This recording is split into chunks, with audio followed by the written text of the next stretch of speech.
The first thing I did after being reborn before the beast transformation was to stuff the yellow braised chicken in my hands into the principal's mouth. This is because, due to the global beast transformation, everyone would turn into the last animal they ate before the transformation. Some people who ate delicious fatty beef turned into invincible duck kings, some who ate 7 horses became horse armor number 7, showcasing extraordinary muscle lines. As for me, after eating 2 meals of yellow braised chicken, I surprisingly turned into basketball chicken, and not long after, I died in the beast tide. Now that I am reborn, I crazily take out online loans to buy various powerful animal ingredients in advance, from then on dominating the universe and becoming the king of beast transformation. First, I must buy an owl, because besides having strong night vision, its hearing is also top-notch. If I master these 2 innate abilities of the owl, I can ignore every crisis-filled night and become the Dark Knight King in the beast tide apocalypse. In addition, I must also buy the electric eel, which can release over 800 volts and can directly electrocute people. Because before my rebirth, I saw an electric eel man online who was ridiculously strong, almost like a god of thunder in the world, so I also want to gain the innate ability of the electric eel. By the way, there are also ants. In the Amazon tribe, there is a group of sad Lima people who specialize in eating ants. They became powerful beastmen because they ate ants before the beast transformation, able to lift objects 400 times their own weight. Just like ants, it's best to get bullet ants. But bullet ants are distributed in the tropical forests of Central and South America. To get bullet ants domestically, I'm afraid I can only find those bloggers who like to breed various ants and buy them at a high price. The reason I choose bullet ants is that they are an anomaly among ants and are rated as one of the top 10 most venomous animals in the world. Compared to other ants, bullet ants have sharp venomous stingers and strong, powerful pincers. When people are bitten by it, the pain index can exceed 4 points. I seriously analyzed that owls can provide night vision and super hearing. Electric eels can grant the ability to release high-voltage electricity, and bullet ants should also bring strength abilities like other ants. And with a bit of luck, they can also provide strong biting power and venom gland capabilities. Next, I need to consider defensive capabilities, otherwise, no matter how strong the other abilities are, if the physical defense is too weak after transformation, it will still be easy to be hunted by others or eaten by those evolved beasts. Since I have been reborn, I must transform myself into a hexagonal warrior with no weaknesses. I murmured to myself, for defense, which animal ingredient would be better to prepare? Crocodile, pangolin, or turtle? I have seen a beast transformer who ate crocodile meat before transformation, and then their skin became crocodilian. Not only were they powerful, but their biting power and defense were also as abnormal as that of a crocodile. Suddenly, my eyes lit up, and I thought of a creature with astonishing defenses and incredible vitality. The sadly mans eat ants before the beast transformation disaster strikes. Gaining the innate abilities of the ants, Africans who eat mosquito cakes can also acquire the talents of mosquitoes, evolving and becoming stronger by feeding on blood. So, if I eat tardigrades, will I also gain the incredible abilities of tardigrades? If that's possible, then if I eat a meal of tardigrades before the beast transformation disaster strikes, wouldn't I be invincible? The more I think about it, the more excited I become. You see, tardigrades are known as creatures that won't die as long as the sun doesn't explode. They can withstand extreme environments that many species cannot, such as being boiled, crushed, frozen, or thrown into outer space, and they can continue to survive. Even in the event of a nuclear explosion, as long as they are not at the center of the blast, they can be completely immune to intense nuclear radiation. Moreover, the most important thing is that tardigrades are found all over the world, in freshwater sediments, moist soil, and the water film of moss plants. Therefore, before the beast transformation disaster strikes, if eating tardigrades can grant me their innate abilities, then tardigrades are definitely the easiest and the best type of beast transformation ingredient to obtain. After mastering this information, I immediately began to take action. Just as I was collecting a lot of moss, a salamander about 10 centimeters long suddenly crawled by in front of me. Wait, I remember that this creature seems to possess a remarkable regenerative ability akin to immortality. I quickly grabbed the salamander and put it in a metal box, then clapped my hands. I took out my phone and searched online for information about salamanders. And I was right, salamanders have a strong vitality and regenerative ability, allowing them to regrow lost limbs. Even if they lose their heart, they won't die and can even regenerate their heart. I seemed a bit excited, with the incredible resilience of tardigrades combined with the extraordinary regenerative ability of salamanders. If both could be applied to me, wouldn't I truly be invincible? Later, I gathered bullet ants, owls, and electric eels from the internet, and even bought a titan beetle. From the merchant, I learned that the titan beetle is the hardest beetle species in the world. Even if you step on them hard or run them over with a car, nothing will happen because the titan beetle's exoskeleton is strong enough to withstand nearly 40,000 times its own body weight. In other words, If scaled up according to their body proportions, they would be the strongest and hardest creatures in the entire natural world. In order to have a handy weapon after the apocalypse, I went to get an 8-kilogram sledgehammer, and spent the remaining money on 5 pounds of crocodile meat and some chocolate. When the time comes, I will share the prepared crocodile meatballs and ant chocolate with my closer classmates, and also take care of my kind homeroom teacher. As for the others, whether they live or die, I can't be bothered to care. I don't want to be a savior or anything. In the blink of an eye, it was the day before the apocalypse, which also happened to be the first day of school. With the apocalypse approaching, why go to school? Then, I arranged for my homeroom teacher and classmates to sit in a private room, and ordered a rabbit head for my homeroom teacher and 6 friends. Since rabbits are nocturnal animals, they can see things clearly even in the dark, so these 7 servings of braised rabbit heads were prepared for them. This way, after the beast transformation disaster strikes, if they eat the rabbit heads, theoretically, they can gain the rabbit's innate abilities, thus acquiring night vision, and their reflexes and athletic abilities can be as agile as those of a rabbit. While the boss was preparing the braised rabbit heads, I distributed the crocodile meatballs and the prepared ant chocolate to my classmates. Seeing them eat those foods, I felt relieved. Next, when the beast transformation disaster strikes, they will all have the ability to protect themselves. This way, I could venture out with peace of mind and plan everything. At 3 p.m., I booked a luxurious room at a hotel near the city center zoo. In my previous life, the beast transformation disaster struck at 5 p.m., which means there are only 2 hours left now, so I can start eating. I took out the carefully packed beast transformation meals from my backpack and decided to eat the ironclad beetle first. To make it easier to swallow, I dismembered the ironclad beetle. Now, I am not chewing, I am swallowing the pieces of the 2 ironclad beetles bit by bit. After taking a sip of the cola that is soaked over 200 tardigrade corpses, I began to eat a whole owl that had been stewed with American ginseng. Perhaps because the meat flavor has been permeated by the taste of American ginseng, it feels no different from chicken or pigeon meat when I eat it. Soon, the whole owl was left with only the inedible skeleton and beak. I did not waste any other parts that were edible and swallowable. I speculate that the strength of the animal abilities gained after transformation depends on how much meat of the animal is consumed. In other words, if I only eat a small piece of owl meat, then even if I have the characteristics and innate abilities of an owl after the beast transformation, it won't be very obvious. Therefore, I think it's best to eat a whole one. This way, I might be able to gain nearly complete innate abilities after the transformation. After drinking a whole bowl of slightly bitter eagle ginseng soup, I immediately started eating the deep-fried, golden brown salamander coated in breadcrumbs. This was the dish I was most resistant to and found hardest to swallow during the beast transformation meal. However, in order to gain the salamander's incredible regenerative ability, I still forced myself to swallow it down without chewing, just like a bombardier beetle. After a break, I then ate the largest portion, the electric eel, and was left with only the bullet ant. I also didn't chew it, treating it like medicine, swallowing it bite by bite with water bear cola. This meal, darker than dark cuisine, took me a full hour to finish. Suddenly, my stomach began to ache faintly. Has it started? I covered my stomach and left the room, returning to sit on the bed. No, in my previous life, the painful beast transformation phenomenon only appeared after 5 p.m. I started feeling abdominal pain more than 10 minutes early. Could it be food poisoning? I felt my stomach hurting more and more. Water bears, bullet ants, salamanders, owls, electric eels, bombardier beetles among this beast transformation meal. Aside from the electric eel, which could barely be considered normal food, the others are things that normal people would never eat or dare to eat. So maybe Chinsho's current stomach pain really has nothing to do with the beast change, but rather a sign of food poisoning an hour or two after these things were eaten?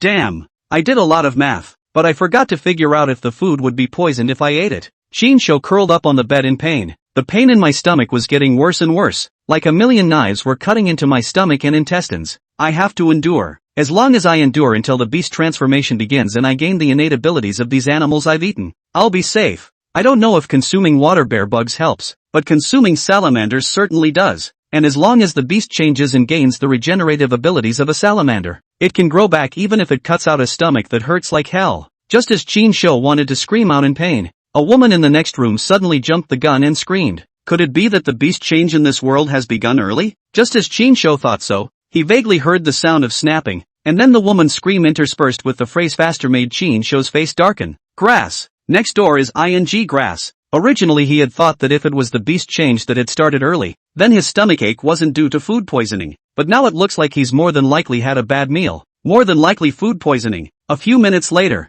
there was no movement next door. Chinsho felt his stomachache even more after he couldn't continue to spectate and distract himself. At this point he suddenly wondered, If the woman next door had swallowed tens of millions of tadpoles, what reaction would happen to her next beast change? This interesting question managed to distract Shinsho from staying up until the beast change disaster struck. Outside the window, the sun had turned into a blood sun, so red that it seemed capable of dripping blood. In the sky, the full moon hanging high in the sky had also been reduced to a blood moon. The dome of the sky and the clouds were, as a result, covered with a blood-red color. The beast change disaster strikes again. Chapter 9, The Cryptobiotic Ability of Water Bear Bugs. Ah-ha-ha. The dogs in the next room barked again, but this time it was no longer a shout of pleasure and excitement, but a scream of agonizing pain. Shinsho finally made it through. He forced himself to remove his clothes. The pain in his stomach could no longer be felt now, as he was now experiencing bursts of tearing pain all over his body. From the inside out, the blood in his body seemed to be churning and boiling,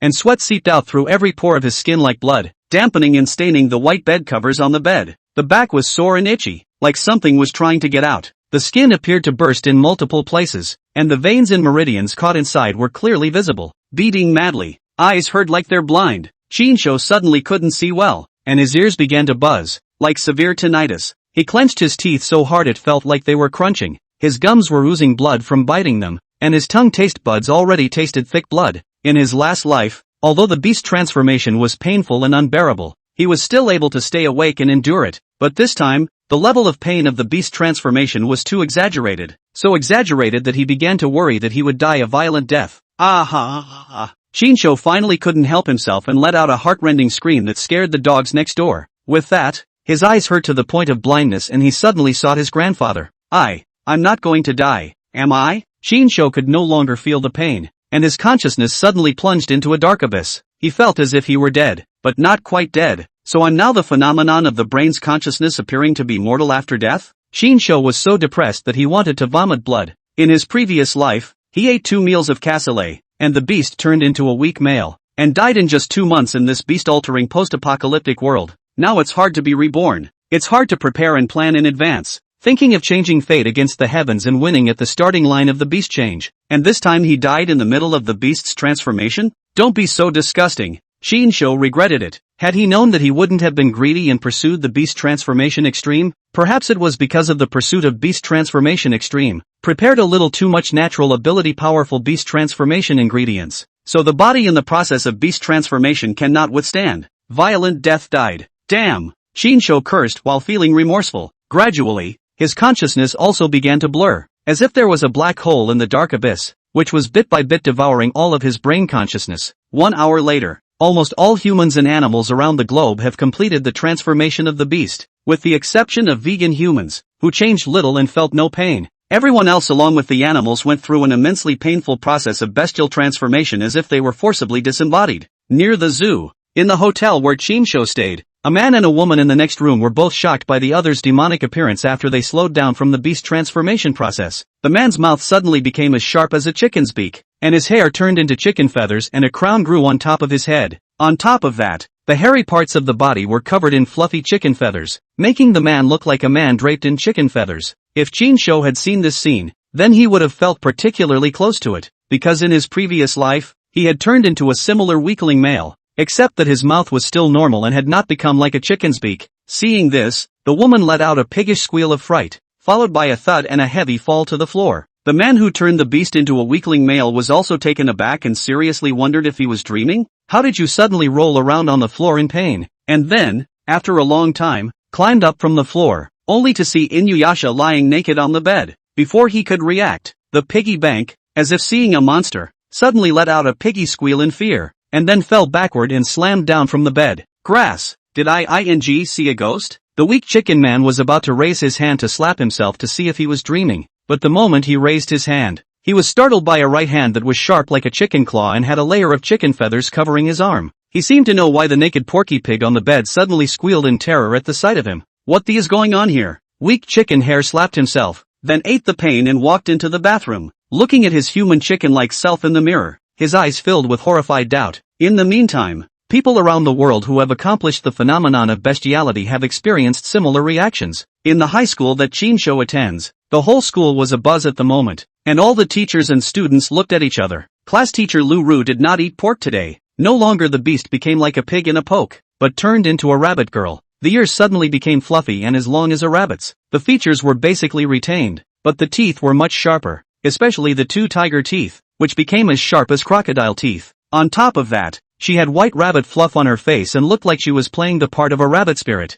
Apparently, the result of this beast transformation of hers had something to do with eating braised rabbit head. It's just that in addition to the braised rabbit head, she also ate crocodile meat with ant chocolate, so the skin on her body also appeared to be crocodilized, only that the crocodile skin was covered by rabbit fur, so on the surface, it didn't look as ugly and scary as the unusual crocodile beast changers. Instead, it took on the beauty of the sexy rabbit beast girl in anime. And then together with the class president Wang Ing and Qin Shou's table-mate Chen Mengxia also beast become with Lu Ru big difference. However, Zhang Yunzhong and the four boys did not show any obvious rabbit characteristics after their beast transformation, but more of a combination of crocodile and ant. So much so that Lu Ru, the class teacher who also ate the same food, and the two female classmates became more eye-catching and absorbing after the animal transformation, while they became more scary and villain-like. What the hell is going on here? Zhang Yunzhong felt like he was dreaming as he looked at the porous hands that seemed to be covered with a layer of crocodile skin. In the meantime, in the hotel room,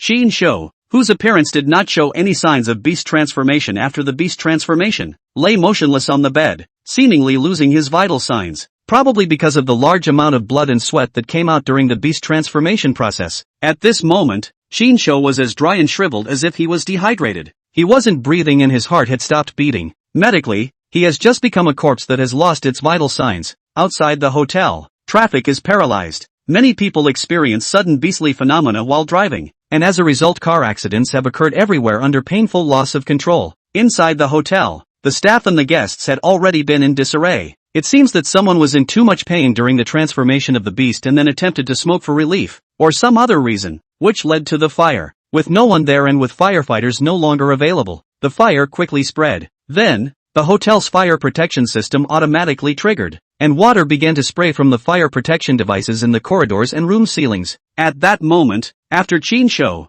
who had obviously lost his vital signs and was so dried out that his whole body looked like he was severely dehydrated, was drenched with water, his skin actually began to absorb water and then recovered his heartbeat. The water bear worm's unique invisible life ability is now alive and well in Qin Shou's body. Chapter 10 Jumping from the 12th floor. Will you fall to your death? ZZ. An electric current zipped out of Qin Shou's body, and his heart suddenly beat as if stimulated by the current. The originally dry and dehydrated body gradually began to recover by absorbing the water mist sprayed down from the fire prevention device, and Qin Shou, whose consciousness was as if he had fallen into a black hole and was in deep hibernation. At this moment, as if he had seen the dawn of salvation, he opened his eyes violently and awoke. I'm not dead? Qin Shou woke up and realized that he was still in the hotel room. It looked like he lost consciousness in front of him. It should be that the beast transformation process was too painful and then fainted to death. However, he looked at his naked body and hands, and realized that there was no sign of any beast change in his entire body. What's going on?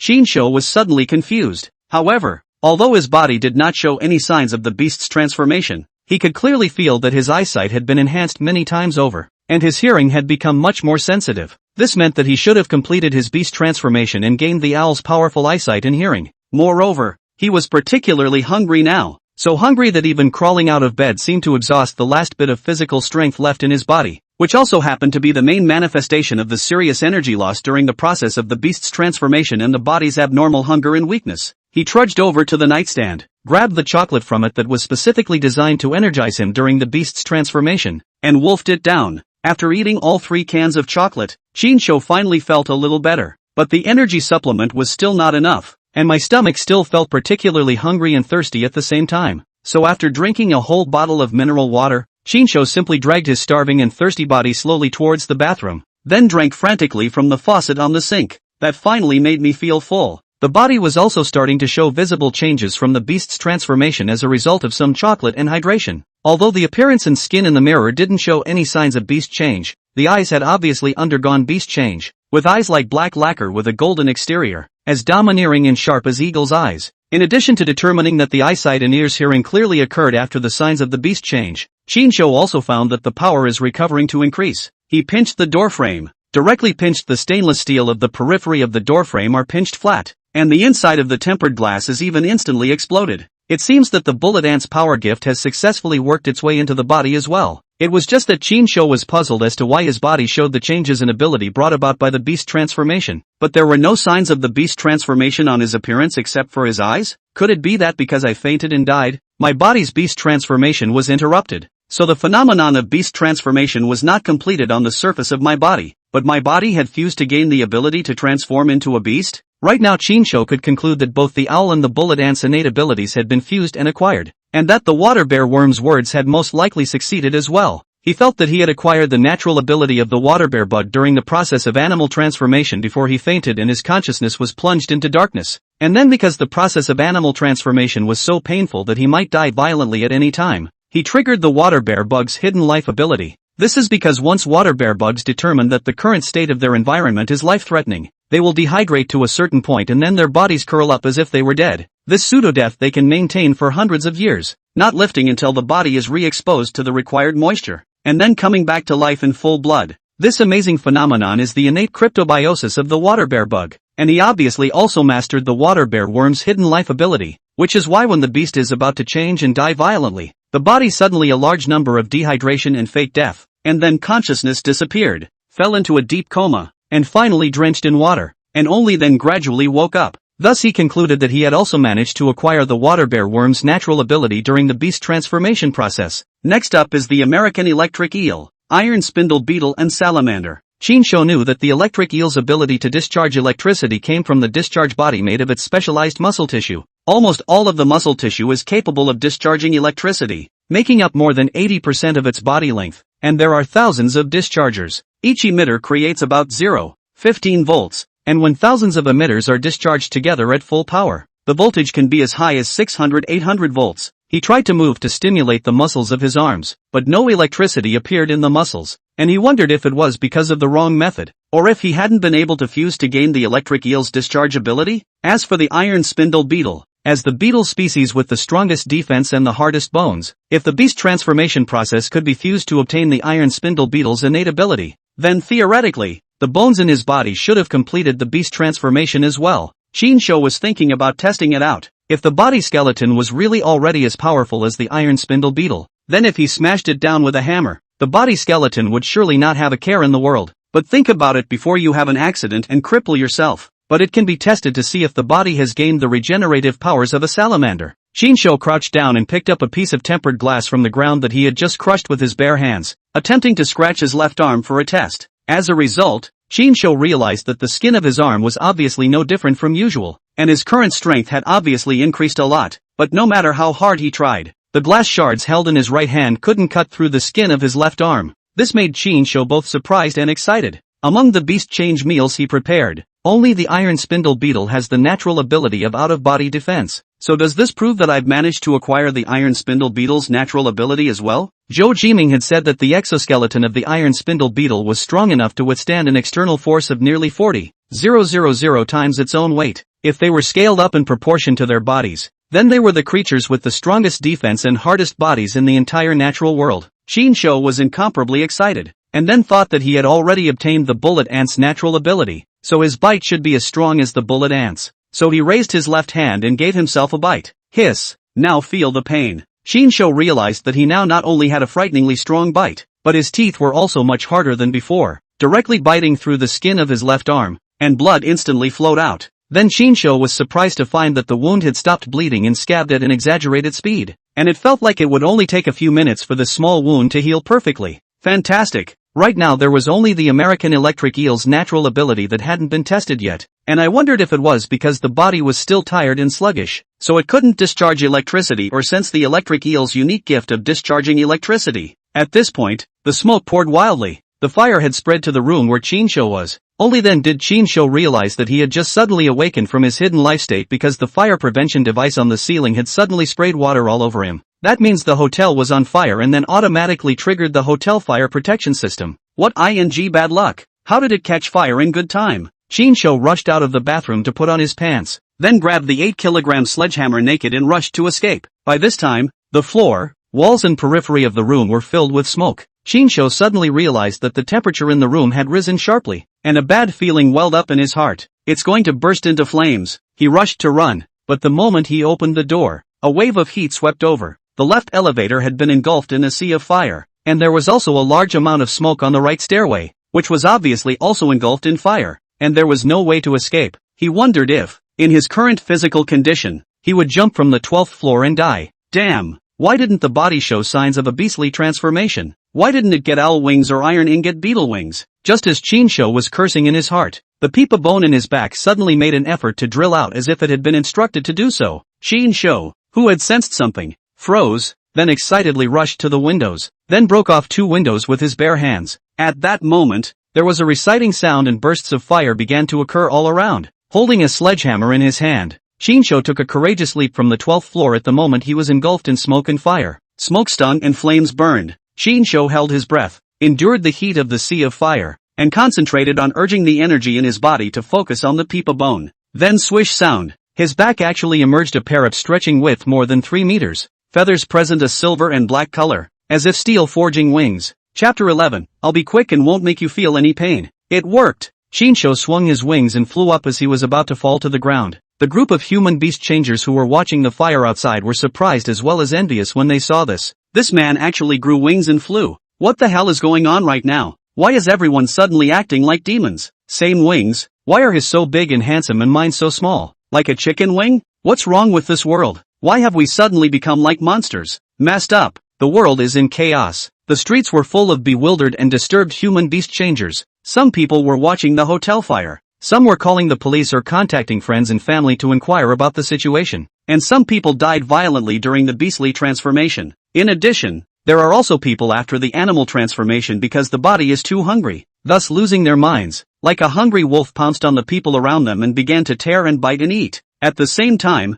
in many places there are also animals that have become much larger after the beast change that have begun to attack humans and prey on them, especially pet dogs and cats. Unless they are still emotionally attached to their masters after the beast change, their size increases and their strength increases after the beast change, plus their intelligence as well as their bestiality will be significantly increased, so that they can directly attack humans in order to get back at them or to fill their stomachs. This is extremely likely. Even if a military dog that obeys orders turns beastly, the vast majority of them will directly betray and attack humans, not to mention pet dogs and cats. At that moment, Chinsho glided and landed in front of the entrance of a nearby shopping mall. He now finally understood why his body didn't show any signs of beast transformation even though he had clearly acquired the natural abilities of owls, bullet ants, salamanders, and water bear bugs. Ultimate beast change. Wasn't this the phenomenon of an immensely powerful ultimate beast transformation that became widely known 2 months after the beast transformation in the previous life? A single thought can suppress the beast's transformation and restore its original human form. A single thought can also change from its original human form into a human half-orc, or a full beast variant. Just now he just turned into a half-orc with a thought. His body parts were sensed, and then his peepa bone crazily gathered the energy of the beast spirit bead, giving birth to a pair of giant beast-like wings. Now that he was untutored, he had mastered the trick of the ultimate beast transformation, controlling the extent of the beast transformation by virtue of his mind, 2 months ahead of the number 1 beast transformer in the previous life of the country. Thus after landing, he immediately put away the huge wings behind him, eventually transforming back into a peepa bone and shrinking back into his body. I need to refuel as soon as possible. Chinsho, who was already weak, now that the beast had transformed into wings and flown for a few seconds, was almost about to consume all the energy in his body, so much so that his frail body, which had just broken away from the state of cryptozoological life, suddenly had the feeling that it was going to be emptied. In front of the mall, a number of survivors were watching him from the sidelines. Dude, what happened to your wings? Why are they suddenly gone? Strange, how come the rest of your body hasn't changed except for your wings, while many parts of our bodies have become demonic-like? Chinsho didn't have the energy to pay attention to them and hurried into the mall to find food to replenish his energy. He needs to swallow a lot of food now, and the mall had long been in chaos. Many people who were already shopping in the mall itself were too hungry because their bodies had consumed too much energy after the beast transformation, and thus too hungry, so they went crazy inside and ate at the buffet. Then some of them will become particularly violent after the beast change, thus fighting and killing over individual trivial matters. Chinsho, dressed in black pants, walked into the mall naked and holding a sledgehammer, heading straight for the snacks section. Chocolate, nuts, energy drinks, and a variety of meats can quickly replenish your body's energy loss. Of course, the most effective was still the beast spirit bead. As a result, Chinsho just went in, and immediately saw a fat head and ears. Obviously ate pork before the beast becomes Piggyman holding a roast duck in one hand, and then gnawing, while walking, grass. Why is it that everyone has become like a demon, but you kid is still like a normal person? Shinsho did not reply. Looking at the roast duck in the hands of the other party was suddenly hungry, directly reached out and snatched the roast duck from the other party's hands that had not been gnawed on, and then wolfed down the bites. Asterisk asterisk asterisk asterisk your mom. You kid wants to die. Don't you? The pig-headed man was furious. Now the whole world was in chaos. Everyone had become inhuman, ghostly. At this time, even if he beat and killed someone, he had just beaten the two old things who had grabbed food from him in the deli area to death. Although he had now become as ugly as Inuyasha, making him particularly repulsive and disgusting, his particularly strong and powerful body after the beast transformation gave him the backbone and confidence to bully the weak. So out of jealousy and displeasure towards Shinsho's handsome face, the pig-headed man directly swung up his half-chewed roast duck, thinking to teach a lesson to this brat who didn't know how to die and hadn't recognized the current situation. As a result, just as he swung up the roast duck and was about to whack Shinsho's handsome face into a pig's head, he suddenly felt a cramping pain in his stomach, and then his entire body flew backwards several meters away and hit the ground heavily. Wow! The pig-headed man climbed to his feet, covering his aching stomach, spitting out a good portion of the food he had just gorged on. Shinsho was very satisfied. Not bad for an ant's natural strength. Now that I was so weak, I was still able to kick a dead fat pig of at least 200 pounds 4 or 5 meters. And if I had eaten and drank enough and had plenty of stamina, I guess I could have kicked him 10 meters away. If the beast turned into its full form, it would definitely be more powerful. So I can't say that a kick would be able to go through his body. Shinsho wolfed down his food, his powerful bite simply not even letting go of the roast duck bones, chewing and swallowing them directly. You. The pig-headed man covered his stomach and climbed up. Fortunately the skin was thick after the beast transformation. Otherwise this kick, even if it didn't kill him, it could still hurt him so much that he rolled all over the ground and couldn't get up anymore. He thought the boy hadn't turned into a demon like them, but now it seemed obvious that it had changed as well. After all, a normal person's strength couldn't be so exaggerated. It was impossible to kick a 200 or 300 pound person 4 or 5 meters away. Originally, he only thought of teaching Shinsho a lesson, and beating Shinsho's handsome face that made him envious and jealous into a pig's head that was even uglier than him. But now he had just as easily moved to kill Shinsho. Feeling the violent aura emanating from the other party as well as his gaze full of killing intent, Shinsho had also moved to kill, wanting to take the opportunity to experience just how powerful he was at the early stage of the beast transformation. Having fused and gained a wide range of animal innate abilities, so Shinsho transformed into a hungry wolf and finished the roast duck in 3 or 4 bites. The stomach's digestive ability was also enhanced by Sunuwa. As the food went down, he could immediately sense the food energy being digested by his stomach, thus replenishing it into the beast spirit pearl at his dantian. He once again urged the energy of the beast spirit bead and attempted to actively enter the beast transformation state. The so-called ultimate beast transformation is to be able to manipulate the energy of the beast spirit bead in the body as you wish, and then autonomously change back to a human being, or turn into a half-orc, or a complete beast transformation body. Shinsho was now in a human state, and he tried to manipulate the beast spirit pearl energy in his body to turn himself into a half-orc. Soon, the energy of the beast spirit bead spread all over his body, and Shinsho's body began to experience the phenomenon of beast transformation from the inside out. The bones crunched and started to get thick and hard. The skin darkens a bit, then becomes tighter and smoother, somewhat similar to the skin of salamanders and electric eels. Immediately afterward, 2 black, jagged, sharp horns slowly drilled out of the top of his head above his ears, just like the horns of the iron spindle beetle. Seeing this scene, the pig-headed man who was climbing up with the intention of killing Shinsho to vent his anger suddenly froze in place, a strong sense of fear inexplicably welling up in his heart. Obviously everyone had become inhuman, but witnessing the kid who had just been a normal person suddenly become like a demon, his obese body couldn't stop trembling, and he no longer had the bottom spirit of bullying when he looked at the other side as weak. Don't! Stay away! The pig-headed man's legs went limp, and he was actually scared by Shinsho and fell to the ground. Don't worry, I'll be quick and won't cause you any pain. Shinsho dragged the long-handled sledgehammer and slowly walked towards the pig-headed man. Chapter 12 Shudder in pain as I did in my previous life. The 3 rules of survival in the end times. First, refuse to be a saintly mother. To be kind to outsiders is to be cruel to oneself. Second, try to be stronger. The weak never have the right to choose life or death. Thirdly, eliminate the root and branch of the problem in order to put an end to it. Now reborn, once again facing this bloody and cruel beast change end times. Shinsho heart firmly remembered the 3 end times survival law. I've seen a lot of people like you who are full of foul language and only bully the soft and fearful. Before I didn't have the ability, I could only fantasize about finishing you off in my mind. Now that I have the ability to finish you off in reality, it makes my hands itch a little just thinking about it. Shinsho was really itching to get his hands dirty. In his previous life as an underdog male, he was the lowest level of existence in the post-apocalyptic world,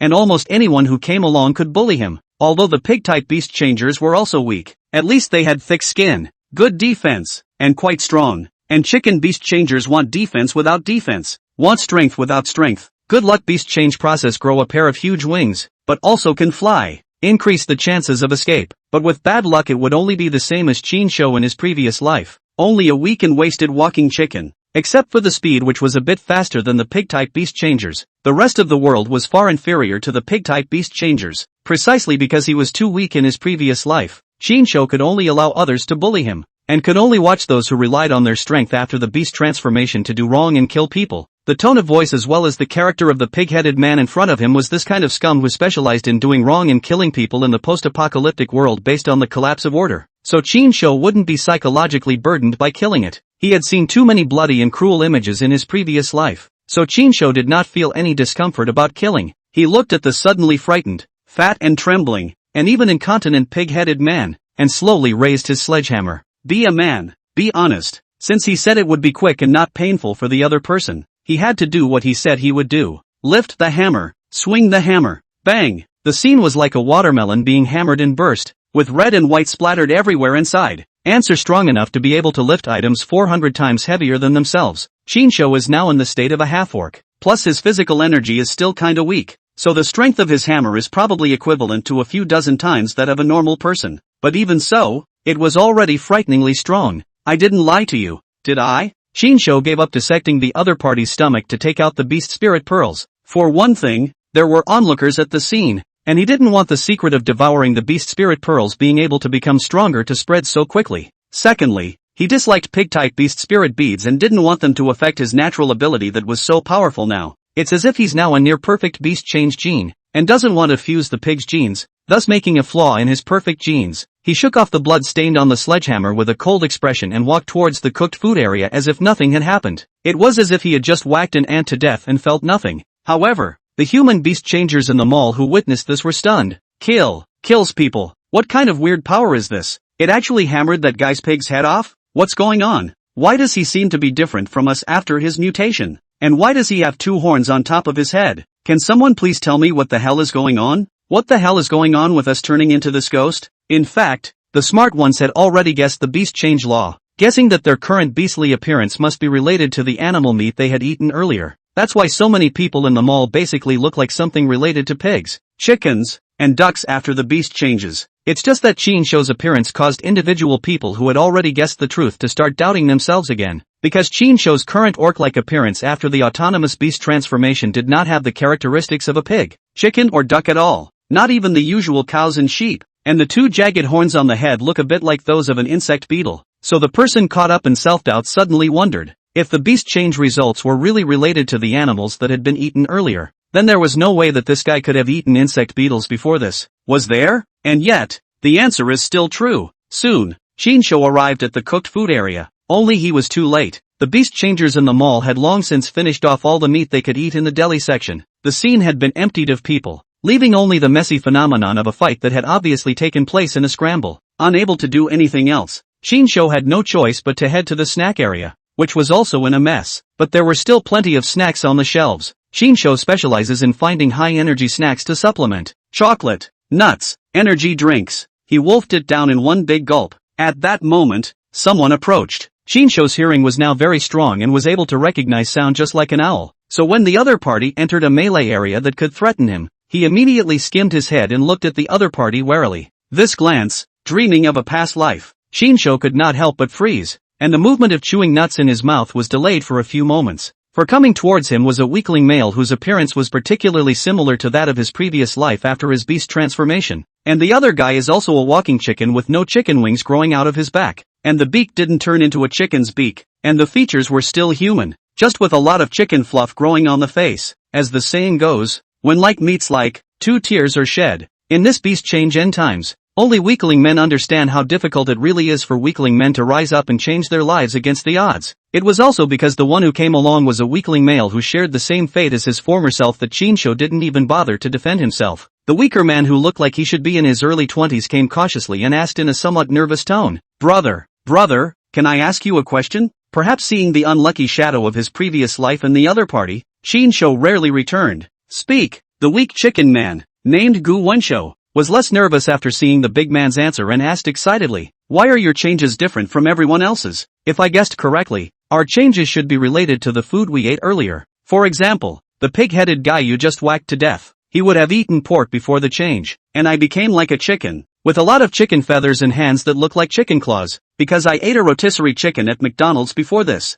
That's why I think everyone suddenly becoming like a demon must have something to do with the food they've eaten earlier. But your changing appearance is strange, so can you tell me what you've eaten before this?" Shinsho didn't feel surprised that this guy had surmised the cause of the beast change so quickly, because in his previous life, he saw his classmate's beast-changing appearance, and then looked at the chicken feathers and claws on himself. He also immediately guessed. Therefore he calmly said, "Your speculation should be right. I was rolling on the ground in pain during the change, and then I found the body of a beetle under the bed. Because my body was in pain and hungry at that time, I divinely ate that beetle, and then I became like this." Gu Wensho was finally certain. "I knew my speculation was right. No wonder your changes are so strange. It turns out that you ate beetles, so your skin is as taut and smooth as a beetle's, and two sharp horns like a beetle's have grown on top of your head." When he finished, he was envious. "If I had known it would be like this I wouldn't have eaten the chicken. Now this human modeling of a chicken is too disgusting, and I don't know what's happening now. Is this a momentary situation or will it last for the rest of my life?" Shinsho could understand Gu Wensho's current mood all too well, but being able to understand didn't mean that he would help the other party by telling them the secret that by devouring the beast spirit bead, they would be able to keep getting stronger and evolving, because man's desires are limitless. Once you experience what it's like to be strong, you'll push the boundaries in order to continue to be strong, thus making yourself the most hated person you once were. Besides, the same weak male, in his previous life, he had such a miserable life. Why can the other party get the help of the reborn to change his life against all odds? Shinsho wouldn't help a weakling man he didn't know. He was already merciful if he was willing to answer the other party's question. So weak men, get ready to face this brutal post-apocalyptic world of the weak and the strong, and then tremble in pain just like I did in my previous life. Chapter 13, A Bite of a Beast Shifter's Titan Giant Tiger, request for readers. After eating and drinking at the mall and replenishing his physical energy, Shinsho also found a mountaineering backpack and then filled it with a backpack full of energy drinks and high-energy foods. If it was before, he wouldn't have had the strength to carry this large backpack full of items that were at least over 200 pounds. But nowadays, even in his human form, he could easily carry thousands of pounds of items. And now that he was in half-orc form, carrying over 200 pounds of items was like wearing an extra jacket, completely unburdened. If he were to enter the ultimate beast transformation form, he would be able to carry even a few tons of truck on his back without changing his face. Now Shinsho had sort of figured it out. As long as he suppressed the large amount of beast spirit bead energy in his body, he would be able to change back to his human form, and then he could better conserve his physical energy. And by releasing a few percent of the beast spirit bead's energy to become a half-orc, physical energy is exponentially depleted. If the energy of the beast spirit bead was all released and entered the ultimate beast transformation state, I'm afraid that my physical energy wouldn't be able to sustain for long before I would be exhausted, unless there was enough energy to replenish it. In fact, all living things are the same. Without a constant supply of energy, they become weaker and weaker. Plants need to absorb photosynthesis and water source soil to stay alive, and animals need to constantly absorb food and then digest it to convert energy to stay alive. When the beast change disaster didn't happen, people had to keep eating and drinking, or else they were hungry and thirsty, and their bodies were weakened by lack of energy. Now after the beast transformation, the body's quality was enhanced, which meant that the appetite was increased and the energy consumption would also rise. Now Shinsho was to save energy stamina, deliberately suppressed more than 80% of the beast spirit bead energy in the body, only release 1 or 2% slightly beast change to strengthen themselves. This would hide his original human appearance, and even if someone who knew him appeared in front of them, they wouldn't be able to recognize him. Furthermore, in the half-orc state, he was about to release only 10% or 20% of the beast spirit bead's energy, and his strength and defense could be greatly improved, enough to allow him to deal with any sudden danger in his current state. In this way, Shinsho walked to the fresh meat area to take away a machete and put it into the backpack, and then because of the hotel fire in front of him did not have time to wear shoes, wear a watch, so he also took away 2 pairs of shoes in the mall, and then smashed the display cabinet with a sledgehammer to take away the most expensive gold watch in which the marking price is the most expensive. Because of his hammering, the others suddenly thought of something, and were also the first to coax up the gold and silver jewelry in the display cabinet next to them. Shinsho scoffed. A bunch of cerebral palsy who can't tell the difference between the status quo You don't think gold will have any value after the global beast change and the end of the world, do you?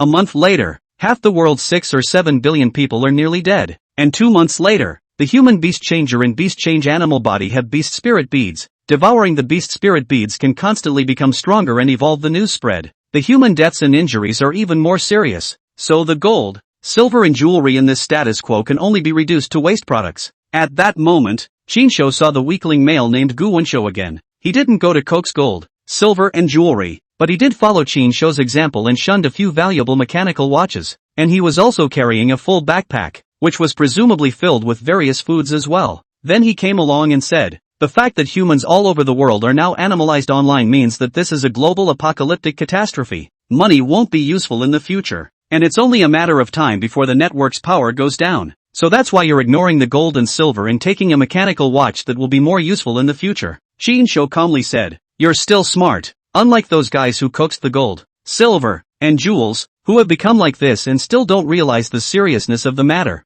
Gu Wensho looked at the guys who were still fighting in the coaxing and despised them. Many of them are grandparents who are greedy for small bargains, and now that they have better physical strength after animalization, they are coaxing even more fiercely. Shinsho didn't look at it with his eyes and said, hurry back and reunite with your family before it gets completely riotous, or else you can't say that you won't have this chance anymore. After all, besides humans, many animals have mutated and become even more powerful and ferocious than humans. Gu Wensho nodded. I'm going to go get a motorcycle to go back. Do you want to go get it together? Shinsho, who was going to the zoo, waved his hand and said, I don't need it. Gu Wensho had invited Shinsho to set off with him because he felt that he was strong after his mutation and that it would be much safer to be with him. But since Shinsho didn't want to form a team, he couldn't force himself. On the way to the zoo, Shinsho then took out his cell phone from his pants pocket and looked at it. Class teacher Lu Ru as well as Zhang Yunzhong they all called half an hour ago and also sent a lot of messages. Shinsho, how are you now? Are you alright? Asterisk. Everyone mutated just now. Did you mutate? Mamoru, squeak if you're not dead. It's over. It's over. You kid won't die, right? I heard that a lot of animals have mutated as well, especially cats and dogs, which became very big and then started attacking humans. You're a big man to talk back. I was going to ask you what kind of fishballs you treated us to at lunch. Shinsho gave Zhang Yunzhong back the message. Made up. It's crocodile pills. The neighbors do not dare to eat to give me. And then I have not eaten dare not eat. But think about this thing is quite expensive. Do not want to waste it. Then get into the fishballs to give you guys to eat. Yunzhong Zhang. We may not be human now, but you're a real ing dog. However, Zhang Yunzhong only spat in his heart. He rushed to the phone and asked, what's your situation? Are you safe? Shinsho replied, it's okay, it's just that everyone has become like a demon. It's a bit scary. Zhang Yunzhong said, now it seems that people all over the world have mutated, and it is said that the reason for the mutation is most likely related to the animal meat that was eaten in front of them, such as eating chickens, and after the mutation, the body will have the characteristics of chickens. Ms. Lu, Shirting and Meng Xia had eaten rabbit head together for lunch, and then they all turned into rabbit spirits. Their ears suddenly became long, and their bodies were covered with rabbit hair, and their hands became like rabbit claws. But Zhao Bin and I didn't turn into rabbit spirits. Originally, I was quite puzzled why we didn't turn into rabbit spirits like Mr. Lu and the others even though we also ate rabbit heads. Now after hearing you say that fishballs are crocodile meatballs, I finally get it. No wonder our skin is hard as a crocodile. Shinsho was also surprised to hear that. Why were the 3 female beasts post-transformation features dominated by rabbits, while Zhong and the few of their male counterparts were dominated by crocodiles? But it's good that people didn't turn into weak chickens or pigs again. Shinsho was relieved and pretended to be envious. Asterisk. Then wouldn't you guys be strong if you gained the ability of a crocodile? Zhang Yunzhong heatedly laughed. That's right, compared to other students with chicken, duck and pig characteristics, we are simply invincible. Not only is our strength strong, but our defense is strong as well, and our bodies are still soft, so I guess it has something to do with eating rabbit heads as well. After saying that, Zhang Yunzhong hurriedly asked, what about you? What have you become? I'm okay, I haven't changed much. In the middle of the conversation, Shinsho arrived at the entrance of the zoo and said no more. I won't talk to you anymore. It's all messed up out there now. I have to head to a safe place with everyone else before I can do so. Hanging up the phone, Shinsho carried a sledgehammer and walked into the zoo that was no longer guarded by anyone checking tickets. The target of his trip was none other than the Titan giant tiger who had taken a bite out of a beast shifter in his previous life. Chapter 14, Engaging in Cross-Species Provocation. In his previous life, the Titan tiger made its first appearance to fame and began to wreak havoc in the center of the city in a frenzy on the 5th day after the beast change disaster struck. At that time,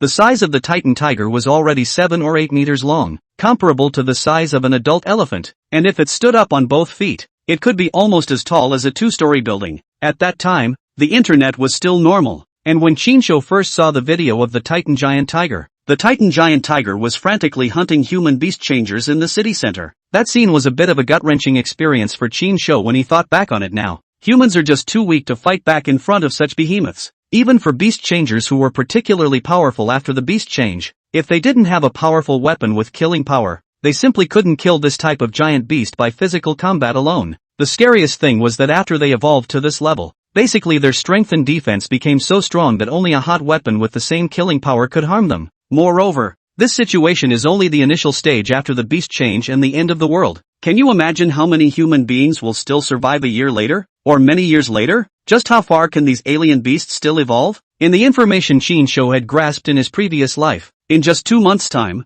one of the most gigantic alien beasts found on land had already exceeded 30 meters in height, as if it was as tall as the monsters fought by Ultraman. According to this rate of mutation and evolution, it won't be long before giant beasts with a height of more than 100 meters are expected to appear. By then the globe will have entered the age of behemoths, and mankind will no longer be able to dominate the planet. Human civilization has also been regressing towards the primitive era ever since. Just imagining it, even Chinsho, who had returned reborn and mastered the prophet, still had a lingering despair in his heart. He carefully recalled the various news and information about the Titan tiger that he had learned before he was born again. In the pre-beast change end of the world, the Titan tiger is through the indiscriminate wandering hunting, and then through the devouring of countless human beast changers as well as other beasts of the flesh and blood with the body of the beast spirit beads, only in just 1 month's time to evolve into a sweeping the city, killing the invincible giant alien beasts. Guns can't hurt it, tanks are toys in front of it, and shells and armor-piercing bullets that hit it are just tickling it. It was from that moment that it became known as the Titan tiger.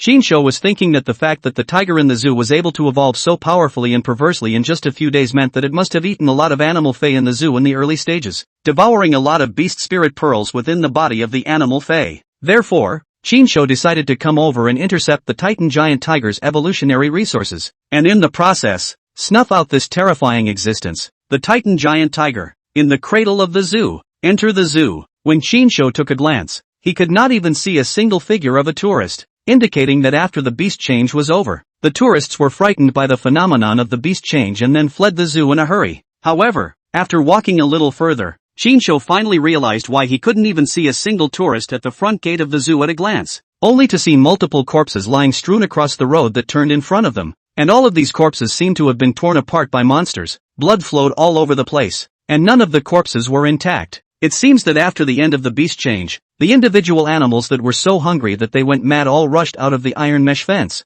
and then crazily tore and gnawed on the tourists, and it just so happened that the tourists would also appear to be starving and weak after the end of the beast change, and so there was not much resistance, and they ended up dying under the bites of the beasts, or died under the shove and trample of the tourists who were scrambling to escape first. Chinsho had long been accustomed to it and had long been numb to such bloody scenes. He headed inside with a calm face. That's when a weak voice came from up ahead. Help! Help me! If it was before, Chinsho naturally wouldn't have been able to hear such a subtle and weak voice, but now after acquiring the owl's powerful sight and hearing abilities, his sight and hearing were enhanced by the beast. After all, owls can see about 35 to 100 times better than humans and also have great night vision, and owls have strong hearing, more than 10 times more sensitive than humans. Therefore Chinsho immediately spotted the man who fell in a pool of blood and begged him for help through the sound. The other man had lost a right arm, and his belly appeared to have been torn open by a fierce beast, with his intestines leaking out inside. With such a serious and fatal injury, a normal person would have died long ago, and the fact that he was still awake to ask for help could also be said to be thanks to the benefits of the beast transformation. By his appearance, it can be seen that after his beastly transformation his body took on the characteristics of a pig and a cow, for his nose became a pig's snout, and his ears became as big as pig's ears, but his skin became like that of a yellow cow, and his feet became cow's hooves. Chinsho knew he was hopeless. Even if the hospital hadn't been paralyzed by now, even if the best doctors in the country had come to save him, there was nothing more they could do. But Chinsho still walked over and encouraged. Don't be afraid. You'll be fine. Now that our lives will become especially tenacious after the beast transformation, if you hold on a little longer, you'll be able to wait for the troops to rescue you soon. After finishing his kind lies, Chinsho began to inquire. Answer the question first. Did the animals inside mutate and rush out to attack you? The pig-nosed man nodded airily. What animal? The old tiger. Shin-sho frowned. This tiger couldn't be a titan giant tiger in the early stages of beast transformation, right? He quickly asked. Is it still in there, or did it get out? Found on. Okay, then I'll go get revenge for you.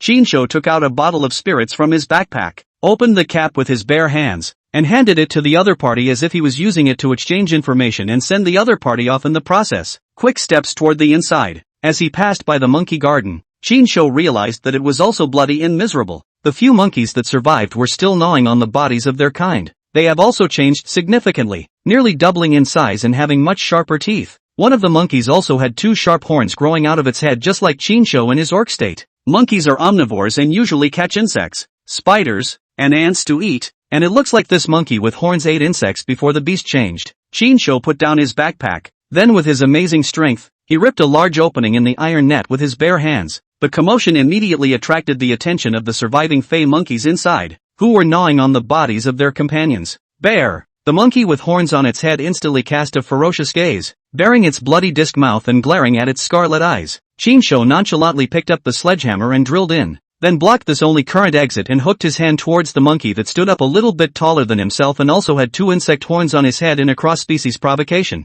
Come here you! Chapter 15, could it be that you're going to grow a tail? Sensing Shin-sho's provocation, that monkey immediately jumped out of his skin and charged towards Shin-sho like a madman. The monkeys themselves are very easy to anger animals, coupled with often locked in the zoo by the human spectators, so that they are full of hostility towards humans in their hearts. Before it was incapable of escaping to kill someone, now it felt full of power and could take humans at a whim. It was getting a bit tired of eating the blood and flesh of its own kind, and now there was a human who didn't know how high and mighty he was coming over to provoke it, so it would simply play with the other party and eat them. Watching this beast transformation monkey darting in, Shin-sho, who had never fought a foreign beast alone before, was more than a little nervous in his heart. This monkey had obviously gained the natural ability of a house, or any other beetle, after the beast transformation, so the twin horns on its head were similar to those on the heads of house and unusual beetles. On top of that, the monkey's arms had grown jagged spikes just like the beetles, and if it was swept by its arms, the spikes would pierce into the body, and then with a sharp pull, it could be just like a saw blade, sawing right through the skin to a bloody mess. Shin-sho did not dare to take the fey monkey lightly, because any animal would become exceptionally strong after the completion of its beast transformation, and human beast changers, except for Shin-sho who had prepared himself early after his rebirth. Basically no one else would be strong after their beast transformation. Even for Zhang Yunzhong and the others who had been arranged by Shin-sho to eat crocodile meat, it would be very difficult to have a chance of winning against a random monkey fey beast. The main reason is that human beings need to spend more time to adapt to the mutated body after the beast change, which is like a transformation of the body, and the animal ability obtained from the beast change also needs more time to absorb and integrate. Unlike these animals that have the beast gene in their bones, they adapt immediately after the beast change and don't need to adapt as slowly as humans. This is the natural advantage that makes animal bestiality significantly more powerful than human bestiality. It's just that compared to animals, human intelligence is absolutely crushing, and weapons can be utilized, and traps and tricks can be used to make up for the beast-changing gap between the two. Shin-sho dodged the monkey's heavy scratching claws as he leapt over, while he swung his sledgehammer in his right hand violently towards the monkey's body. 40 for the small hammer, 800 for the big one. Ouch! The monkey who ate a heavy hammer only screamed in pain, and after landing, he was actually able to quickly turn around and continue to pounce on Shin-sho while enduring the severe pain. It looks like its skin is armored just like the beetles. Shin-sho immediately activated the beast spirit bead within his body, releasing a large amount of beast spirit bead energy to enhance the beast transformation power. The blood in his body instantly boiled up, and hot air bubbled out of the pores of his skin, and then his appearance began to show even more obvious signs of the beast's transformation. The skin looked even tighter and harder, and the 2 jagged beast horns on top of his head had turned from their original black color to a dark red. A naked upper body. The muscle outline is exceptionally clear. 2 pectoral muscles and 8 abdominal muscles are like steel casting, full of power. The peepa bone in his back was foolishly trying to drill out and turn into wings again, but Shin-sho tried to suppress it in order to conserve the energy of the beast spirit bead. Swish! The beast transformation process more or less affects movement and is easily distracted. Therefore Shin-sho was accidentally injured by the monkey.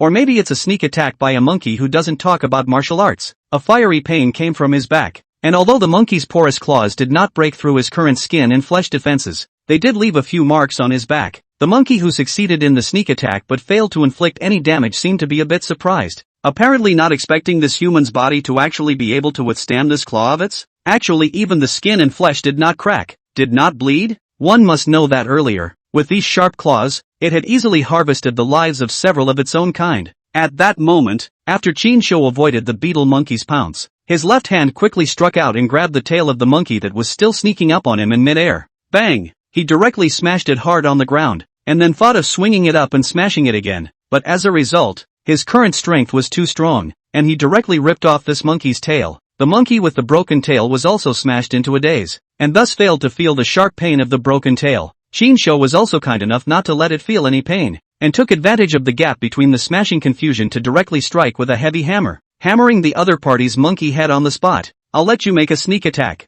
Qinshu had easily finished off one Fey monkey, but there were still 6 more in front of him that needed to be dealt with. The one thing that could be determined now was that the beetle monkey should be the monkey king here, which was why the other monkeys were following orders to surround themselves. In order to conserve energy stamina, Qinshu began to counterattack, according to the normal situation of an ordinary person with an arm strength of 70 kilograms. Then Qinshu, who had obtained the ant's natural strength, was now afraid that his arm strength had exceeded 10,000 kilograms. That is to say that the power of Qinshu's hammer was comparable to a 10-ton truck suddenly smashing into his body. Bang! This time, Qinshu broke through the defense of the beetle monkey, and this hammer directly broke the ribs and cervical vertebrae of the beetle monkey. Don't worry, those who see it will get it. To capture a thief, you must first capture the king, and to kill a monkey, you must first kill the monkey king. Taking advantage of the fact that the beetle monkey had received a heavy blow this time and had its defense broken by his own hammer, Qinshu hurriedly rode the wave of victory, chasing after it and aiming another hammer at the monkey's head. The fear of death suddenly grew in the beetle monkey's mind. Originally still furious and ferocious monkey, at this moment the expression of the eyes only panic and fear. Bang! No scenes like the watermelon blowing up appeared, but the lawn soil on the ground was splattered around by the impact. The monkey's head sank into the dirt, and the head of the hammer is completely sunk into the monkey's head. Seeing this, the remaining 5 Fey monkeys began to panic and then fled in all directions, but Qinshu would not let them go. The animal he hates the most is monkeys, and every time he brushes up against the monkeys of Mount Ame on the internet, his heart's disgusting antipathy toward monkeys will be aggravated by 1 point. After getting more and more adapted to the body and power of the beast change, Qinshu and the absolute strength of the crushing 1 by 1. Do not give these monkeys the opportunity to escape. 1 hammer 1 to kill them. Phew. Although the process is quite easy, the energy consumption is really high. Qinshu directly changed back to his human form. Once the beast spirit bead in the body was severely depleted of energy, the body would feel particularly hungry and tired. Qinshu went to his backpack and took out the bone-slashing knife and directly began to dissect the stomachs of these alien beast monkeys. The beast spirit pearls were in the Dantian location of human beast changers. Monkeys and also orangutans were similar to humans, so the beast spirit pearls in their bodies would also be in the stomach location, with the exception of the beetle monkey's belly, which was tougher and more time-consuming to cut. A few of the other monkeys didn't have very good skin defenses. Soon, all 7 ping-pong ball-sized beast spirit beads were successfully located and removed from the monkey's belly. Each beast spirit bead was similar to a golden elixir, coming out of blood and flesh and emitting a faint golden glow. The strength of the beast spirit bead could not be discerned through its appearance, but holding it in one's hand one could sense the intensity of the energy, and could also sense the talent energy contained in the beast spirit bead that was compatible with one's own. For example, the beast spirit bead in the beetle monkey's body. Qinshu sensed a rich energy scent when he reached out and took it out, and it was also mixed with a somewhat affectionate gifted energy. The other 6 beast spirit beads are just plain, nothing to feel, so Qinshu put away the beast spirit beads of the other Fey monkeys, and then devoured the beast spirit bead inside the beetle monkey. The beast spirit bead was hard, but it melted in the mouth and was quickly absorbed and fused by the beast spirit bead in his body. The entire process would also show signs of beast transformation, only it wouldn't be as painful as the first beast transformation. Instead it would have the exhilarating feeling of breaking through the realm and upgrading and evolving. It's just that my tailbone is suddenly itchy. Qinshu was stunned for a moment, thinking that he wasn't going to grow a tail. Was he? Chapter 16, Anteaters and Cockatoo. Hiss. Can't take it anymore. It's coming out. Qinshu made a strong effort to hold back by lifting his anus and clamping his buttocks. He could feel the tailbone above his buttocks was about to press on, desperate to give birth to a tail. As soon as he thought that the tail was the Monkey King's Achilles heel in 7 Dragon Balls, Qinshu exerted all his strength to restrain the phenomenon of the beastly transformation of the tailbone, and finally endured a sweaty body and succeeded in stopping the birth of the tail. Phew! Qinshu wiped a handful of sweat from his face. Although the phenomenon of beast transformation caused by devouring and fusing the beast spirit bead this time was not as painful as the first beast transformation, this feeling of opening a blind box and not knowing which part of the body would still be transformed into a beast was really quite frightening. If it wasn't for the fact that he was able to control the beast spirit bead and suppress the phenomenon of beast change, then he would be a fusion monster with eagle wings, monkey tail, and beetle horns right now, and his skin would also become like the skin of a salamander and an electric eel. That image, Shinsho didn't dare to imagine how scary it was. Of course, compared to the image of a weak male in his previous life, Shinsho felt that this image of a fusion beast should be considered quite cool and handsome. Soon, the beetle monkey's internal beast spirit bead was devoured by the beast spirit bead in his own body. Shinsho immediately felt that his entire body was filled with power, and the beast transformation energy contained in the beast spirit bead became even more powerful and dense as a result. So much so that he was now fully focused on controlling the release of energy from the beast spirit bead, but a small portion of the energy would still be unable to control the overflow, thus causing a slight phenomenon of beast transformation to occur involuntarily on his physical appearance. Next, I have to find a way to enhance my spiritual power before I can do so, otherwise the beast spirit bead in my body will continue to merge and evolve. Then with my current spiritual strength, I won't be able to control the beast spirit bead at all, and will only be able to let the energy be released at will. This is irrelevant when food and energy supplies are plentiful. However, if there wasn't enough food and energy supplies around, and if one kept the state of high-intensity beast transformation, even if one didn't fight, it would be easy to exhaust the energy of the beast spirit bead in a short period of time, thus becoming weak. At this time, if someone had bad intentions, or if they encountered a foreign beast, they would only die. Because of this, human beast changers who were unable to control the beast spirit pearls would all starve faster and eat much more than before. So much so that after the beast change disaster struck, many people would be so hungry that they would have to go out to forage for food, and thus die in the claws and teeth of the Fae that also went out to forage for food, or even at the hands of the human beast changers. At this point, Shinsho was suddenly thinking, can you replenish your brain and then enhance your mental power if you eat monkey brain? He decided to test it later. It just so happened that he had a set of pots and pans in this big backpack, as well as stocking up on some hot pot bases and seasonings, in addition to the high-energy packaged food, to make it easier to burn wood and cook outside whenever you want, but also to go on a hunting spree tonight at the zoo for the nocturnal beasts that don't have night vision. Looking at his watch, it was now 6:52 p.m. The sky had become darker, but the evening sun was still red in the western sky, and the full moon hanging in the eastern sky was oozing red. Shinsho dug out the beetle monkey's brain, put it in a bag and put it into the backpack. When the time comes as a pig brain to shabu-shabu under the hot pot, to see if it's good to eat, whether it's useful or not. If we're lucky enough to find a titan giant tiger that hasn't developed yet, then tonight's main course will be tiger meat. Leave the monkey park. Shinsho continued on. The zoo closed at 5:30, and it was 5 o'clock out when the beast change disaster struck, so there were still quite a few visitors at the zoo at that time, so much so that the further inside you went, the more bodies of visitors you saw. A number of these bodies had died from trampling, and not just any trampling, but from the trampling of giant beasts. It seems like it would be an herbivore like an elephant or a giraffe that escaped after a bestiality change and then trampled a lot of tourists. Those whose bodies were mutilated and bitten to death died from carnivorous alien beasts, while these tourists who were trampled to death and whose bodies weren't torn and gnawed, mostly died at the feet of herbivorous alien beasts. Unlike the case of bestiality in humans and animals, bestiality does not occur in vegan humans. Vegetarian animals, however, experience ontogenetic evolution during bestial transformation, with increased size and strength. Just like the giraffe, if they are 5 meters tall before the beast change, then after the beast change they don't show the external features of other animals, but the individual will evolve and become bigger, from 5 meters tall directly to 7 meters and 8 meters. Sure enough, when he was on his way to the giraffe park, Shinsho found that several large trees inside had their trunks gnawed off and fallen to the side, and then the leaves were almost all gnawed away, and the fences that surrounded them were all destroyed, and now not a single giraffe could be seen inside, suggesting that they were still feeling hungry after eating the plants inside during their bestiality and ran off in a collective stampede. At that moment, Shinsho heard the sound of 2 fierce beasts fighting not far away. He quickly rushed to spectate, and then saw the spectacular scene of the anteater fighting the chicken tiger. Shinsho's eyes lit up. Anteaters ate tens of thousands of ants every day, so after the beast changed, the anteater would definitely take on the traits of an ant and gain the power gift of an ant. He wanted to see if this chicken hair tiger, which was twice the size of an anteater,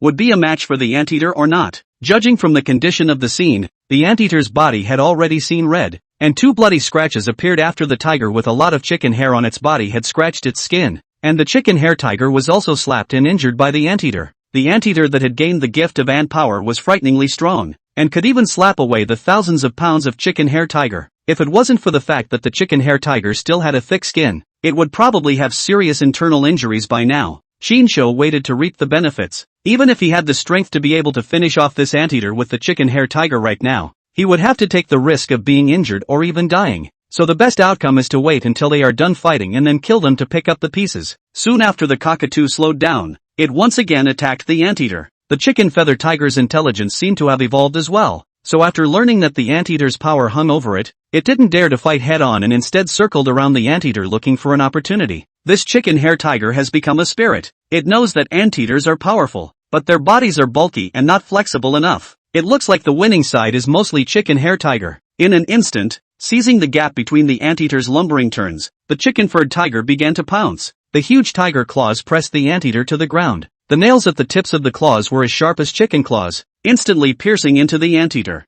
However, just as the cockatoo pounced on the anteater and was about to open its bloody plate mouth to bite into the anteater's neck, the anteater surprisingly didn't break free, but instead spat out its more than 1 meter long tongue at great speed and accurately stabbed into the cockatoo's right eye like an arrow. This scene made Shinsho's eyes ache a little. The most frightening thing was that the anteater seemed to be aware that it was hard to escape the tiger's claws, so it waited for the chance to be able to kill itself with a single blow after being pounced upon by the chicken-furred tiger to kill it back. Suckers! The anteater withdrew its tongue. After acquiring the ant's power gift, its tongue was tens and hundreds of times more powerful than before, both in terms of speed and strength, so much so that the gullible chicken hair tiger only knew that anteaters were powerful, not realizing that the real power of anteaters was the long, sharp tongues they usually use to drill ant nests and eat ants. Flutter! The cockatoo died instantly. Although the open blood plate mouth ended up biting on the anteater's neck, the fatal blow was a step slower than the anteater, and it ended up dying with its tiger's mouth open. Shinsho was taught a lesson by this anteater and rushed into action. He had to pick up the slack and make up for it when the anteater was injured and weak.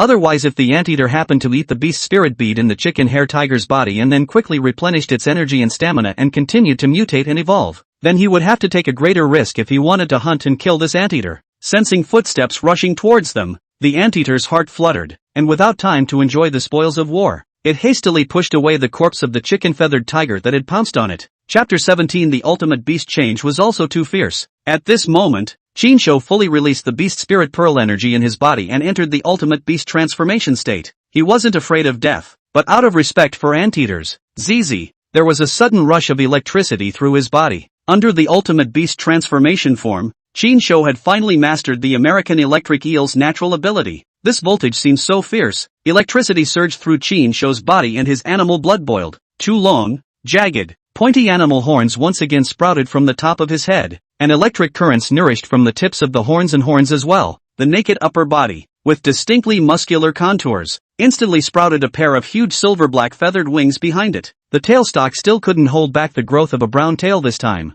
then burrowed out of his pants and wiggled with a freckle. In addition, the skin also grew brown fluffy hairs, obviously caused by devouring the beetle monkey's beast spirit bead in front of him. The ultimate beast transformation is also too fierce. Feeling like he was going to be invincible, Shinsho smiled excitedly, revealing 4 sharp beast teeth. He stirred his wings and flew up into the sky in an instant, then scuffed off his sneakers in midair that no longer fit after the beast's transformation, revealing a pair of even larger and more powerful paws. Fully releasing the energy of the beast spirit pearl, Shinsho, who had entered the state of ultimate beast transformation, not only did the phenomenon of beast transformation appear in all parts of his body, even his body size had grown a few points larger. From a skinny 1.74 m in the human state, the beast instantly transformed into a burly orc that was over 2 meters tall. This anteater's tongue is only a meter or so long at most, so as long as I keep a safe distance, and as long as the vulnerable parts of my eyes and ears don't appear within the range of its tongue attack, then its tongue won't be able to inflict fatal damage on me. Shinsho fluttered his wings and decided to mimic a falcon hunting, flying in the air and using his feet to attack the anteater. The iron ingot beetle has made the bone beasts in my entire body harder than steel. The bullet ants have given me over 100-fold increase in strength, and the high-voltage electricity of the American electric eel is now mastered. So let's see if the anteater beast can withstand this thunderous strike kick of mine. With the flexible stance of a monkey and the flying speed of an eagle, Shinsho quickly flew past the top of the anteater's head, and at the same time, his right foot, which was filled with high-voltage electric current, violently kicked the anteater's lower jaw and neck. Bang! In an instant, the anteater was kicked dozens of meters away, rolling multiple times on the ground before climbing up. Hiss! Shinsho landed on the ground, his right foot numb and sore. Although the bones in his body were already as hard as steel, the level of defense of his skin and flesh was not as perverse, so his feet swelled on the spot after this kick. Luckily, he had also gained the regeneration ability of a salamander and was a bit of a pervert in his ultimate beast transformation form, and a flesh wound of this magnitude healed in just a few seconds. Shinsho looked at the anteater that had been kicked dozens of meters away by himself and rolled several times on the ground before getting up, and had to praise the anteater's defense. I didn't expect it to be able to get up after taking a hard kick with so much force and with high voltage electricity attached to it, but the kick had injured it badly, with blood trickling from the corners of its mouth, and it staggered as it climbed to its feet, as if dazed and electrically numb from the kick. Taking advantage of the anteater's current extremely poor state, Shinsho took advantage of the situation. His wings spread out, his feet stomped, and he once again flew over. This time, Shinsho didn't kick it, but instead stomped hard on the anteater's back, stomping down the anteater that had managed to climb up and stabilize its body. At the same time, the sledgehammer held in his right hand was entwined with high-voltage electric current and smashed down brazenly towards the anteater's head. Bang! The anteater was even more confused, its head hitting the ground hard. At the same time, the hammer handle couldn't withstand the impact of such a perverted force, and it directly broke off. Unable to do anything else, Shinsho could only raise his right fist and pummel the top of the anteater's head 3 times, directly causing the anteater's eyes to bulge out. Done! Shinsho hurriedly conserved his energy stamina and changed back to his human form. The anteater's head was whacked into a dent, its skull was whacked, and the brain inside was probably already turned into a brain flower. Dead as a doornail. Shinsho went and got his bone chopper and first cut open the stomach of the anteater to find the beast spirit bead from inside, then went and dissected the cockatoo. Although this tiger's body appeared the characteristics of a chicken after its beast transformation and grew a lot of chicken hair on its body, its base was still a tiger after all, so it could be said that it was covered in treasures. Tiger whip, tiger meat, tiger skin. Shinsho didn't even want to waste it, so after he took out the beast spirit bead, he patiently dissected up the pieces of meat from the chicken hair tiger and prepared to hit the hot pot for dinner. So he collected a pile of deadwood from the fence nearby to build a fire, then set up the pot, put a packet of Sichuan hot pot base in it, and poured 2 bottles of mineral water. In between waiting for the hot pot soup base to boil, Shinsho chopped off a tiger's leg and set it aside to grill, then cut up some slices of tiger meat and monkey brains for the hot pot. At the moment, it was very dark, but Shinsho, who already possessed night vision, wasn't the least bit panicked, because it was the darkness of the night that was to follow that was his home turf. At that moment, the smell of roasting meat as well as the flames seemed to attract some kind of animal to lean over. The rustling movements nearby naturally could not be hidden from Shinsho's ears. He turned his head back and saw 3 blood-soaked fey wolves whose size was comparable to that of a northeastern tiger eyeing him intently and slowly approaching step by step. Although wolves don't see as well as canines, they have the best night vision of any canine, so they often hunt at night. So it's dark. In addition to Shinsho's plan to come over to the zoo at night to hunt, these 3 surviving fey wolves that had obviously had a tragic battle in front of them also planned to start hunting for revenge in the dark. Shinsho was about to eat a hot pot to replenish his energy and fill his stomach, but he didn't expect to be targeted by 3 fey wolves. As the saying goes, if the enemy doesn't move,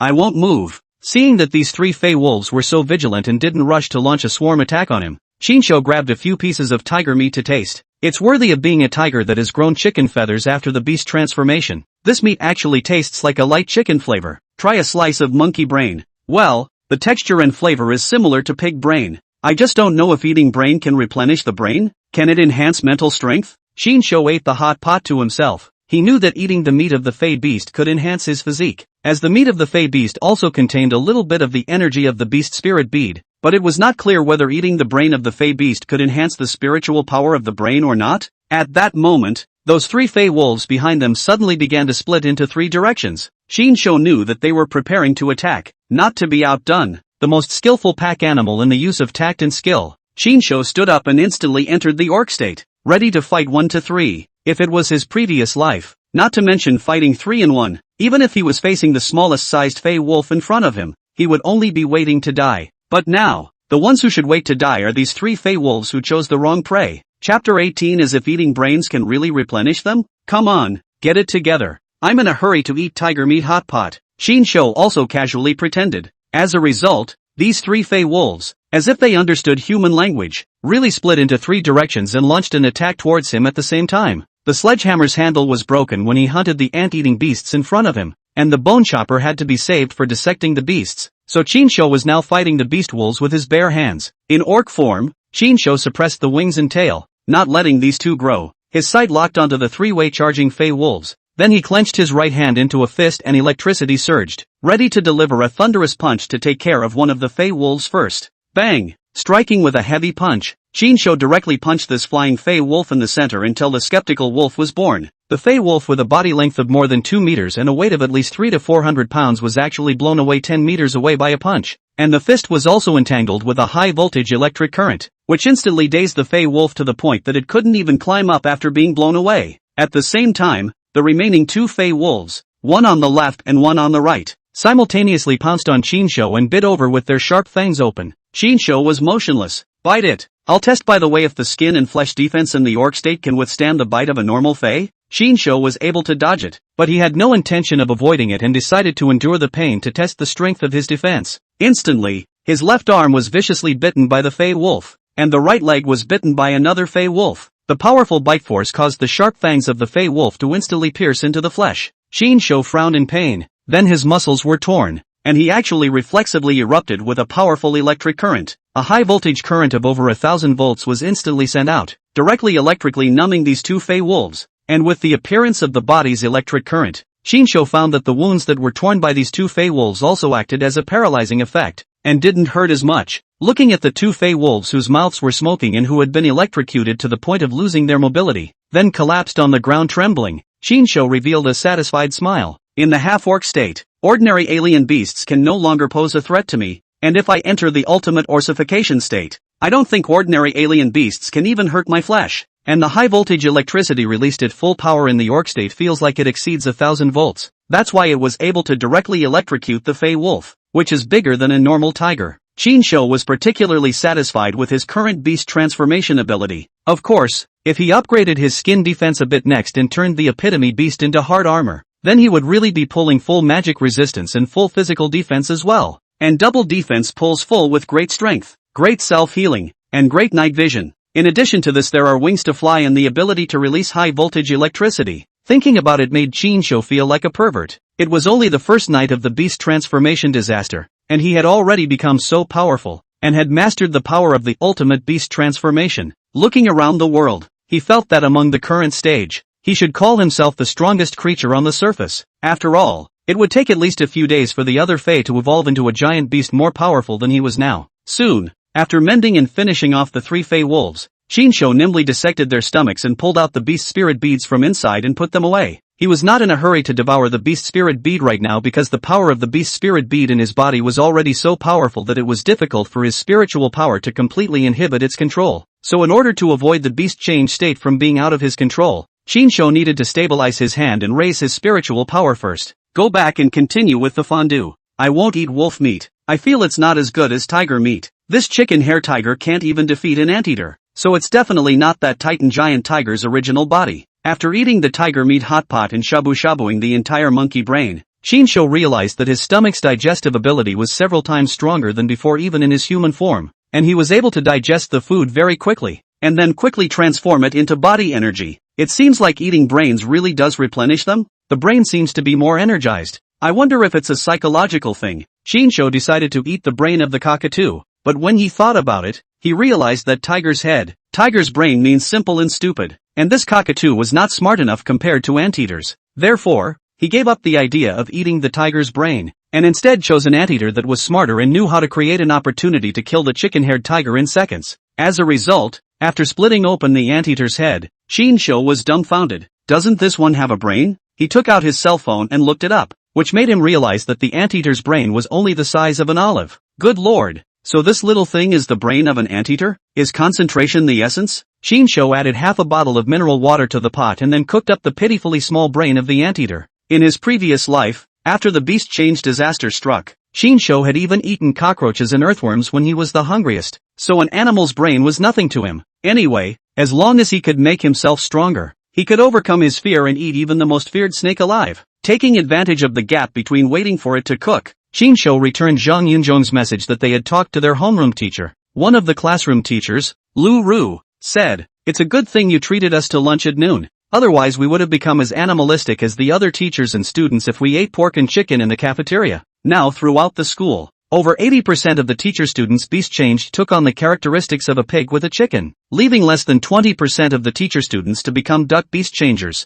Of course, there were a few unlucky ones who developed rat features after the beast transformation because they ate duck meat with rat meat mixed in. On top of that, there will be a chosen one in the school who accidentally eats a cockroach. And then the beast turns into a cockroach man, who then has a pretty strong life force defense, is pretty fast, and has a giant pair of chicken wings that allow him to fly for a short period of time. Shinsho perfunctorily replied to the homeroom teacher and a few other friends, then clicked on Zhang Yunzhong's chat box. I heard a rumor that eating those mutated chunks of animal flesh makes them stronger, and those mutated animals seem to have become stronger after eating people. Soon after, Zhang Yunzhong replied, no wonder it's all messed up out there. The internet is full of cats and dogs that have increased in size after mutation tearing at humans. Be careful out there on your own. Try not to go out for a few days. Stock up on food. Find a safe place to hide, and see what the government military arranges. Shinsho, aren't you being overly naive? It's a global post-apocalyptic disaster now. Everyone is in danger. There are mutated animals everywhere, and the government and military are already struggling to take care of themselves. So how can you expect any good news? Zhang Yunzhong was speechless, and then felt as if he was thinking too naively. But it's too dangerous out there. The internet is full of all sorts of mutated animals attacking humans, and a lot of news outlets are advising people to hide in their homes and not go out for a while. In his previous life, it was because everyone hid and waited for news, and as a result, he ended up waiting for loneliness, and he also missed the safest and easiest stage to evolve and become stronger in the early stages for nothing. As a result,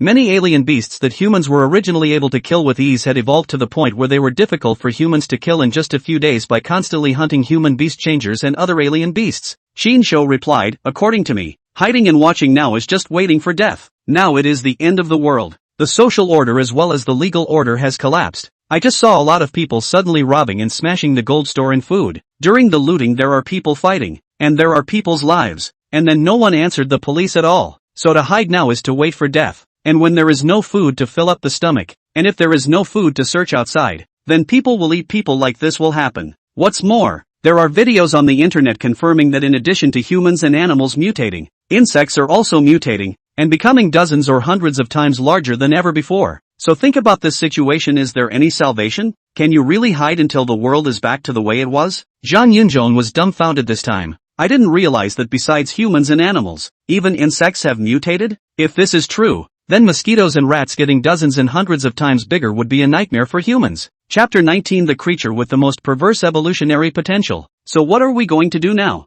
Zhang Yunzhong wanted to listen to Shinsho's advice. Shinsho replied, I just tried it. After eating a meal of mutated dog meat, the physical quality and strength seems to have really enhanced a little bit, indicating that we can evolve and become stronger through practical mutated animals. So it is the best opportunity for ordinary people to change their destiny against the heavens, and to create a lord in a chaotic world. Otherwise, if those mutated animals become stronger by hunting more humans and their own kind, then we'll be dead if we go out again. In addition, this news is now known to very few people. The internet has not yet been publicized. I personally tested, only told you guys. You better not spread the word, or else everyone knows that this can become stronger. Then it will certainly be desperately scrambling for it. And we can get stronger by eating mutated animals. And mutated animals can get stronger by eating people. So will people get stronger by eating people? At those words, Zhang Yunzhong's scalp tingled. If people can become stronger even if they eat people, then there's a real possibility that people will eat people when the time comes. He replied to Shinsho, where are you?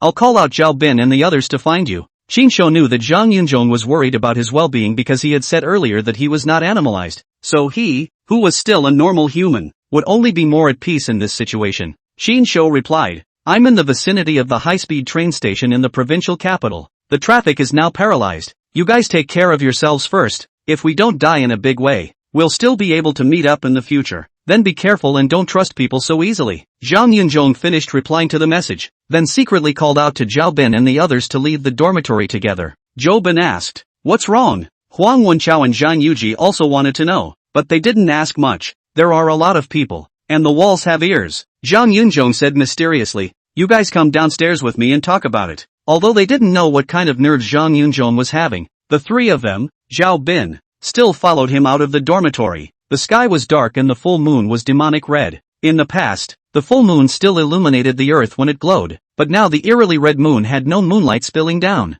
Yunzhong, what exactly are you doing sneaking around and calling us out for? Zhang Yujie couldn't help but ask at this time. I just messaged Shou. He's trapped near the provincial high-speed train station. And now we're facing a global apocalyptic disaster. Provincial cities have fallen. Outside all the mutant animals kill and eat people. Human animalization also began to ignore the order of the law. All kinds of looting and killing. So there's no way we can wait for the government military to step in and calm things down. The only way to have a chance of survival is to take the initiative. Zhao Bin was puzzled. What does taking the initiative mean? Zhang Yunzhong replied.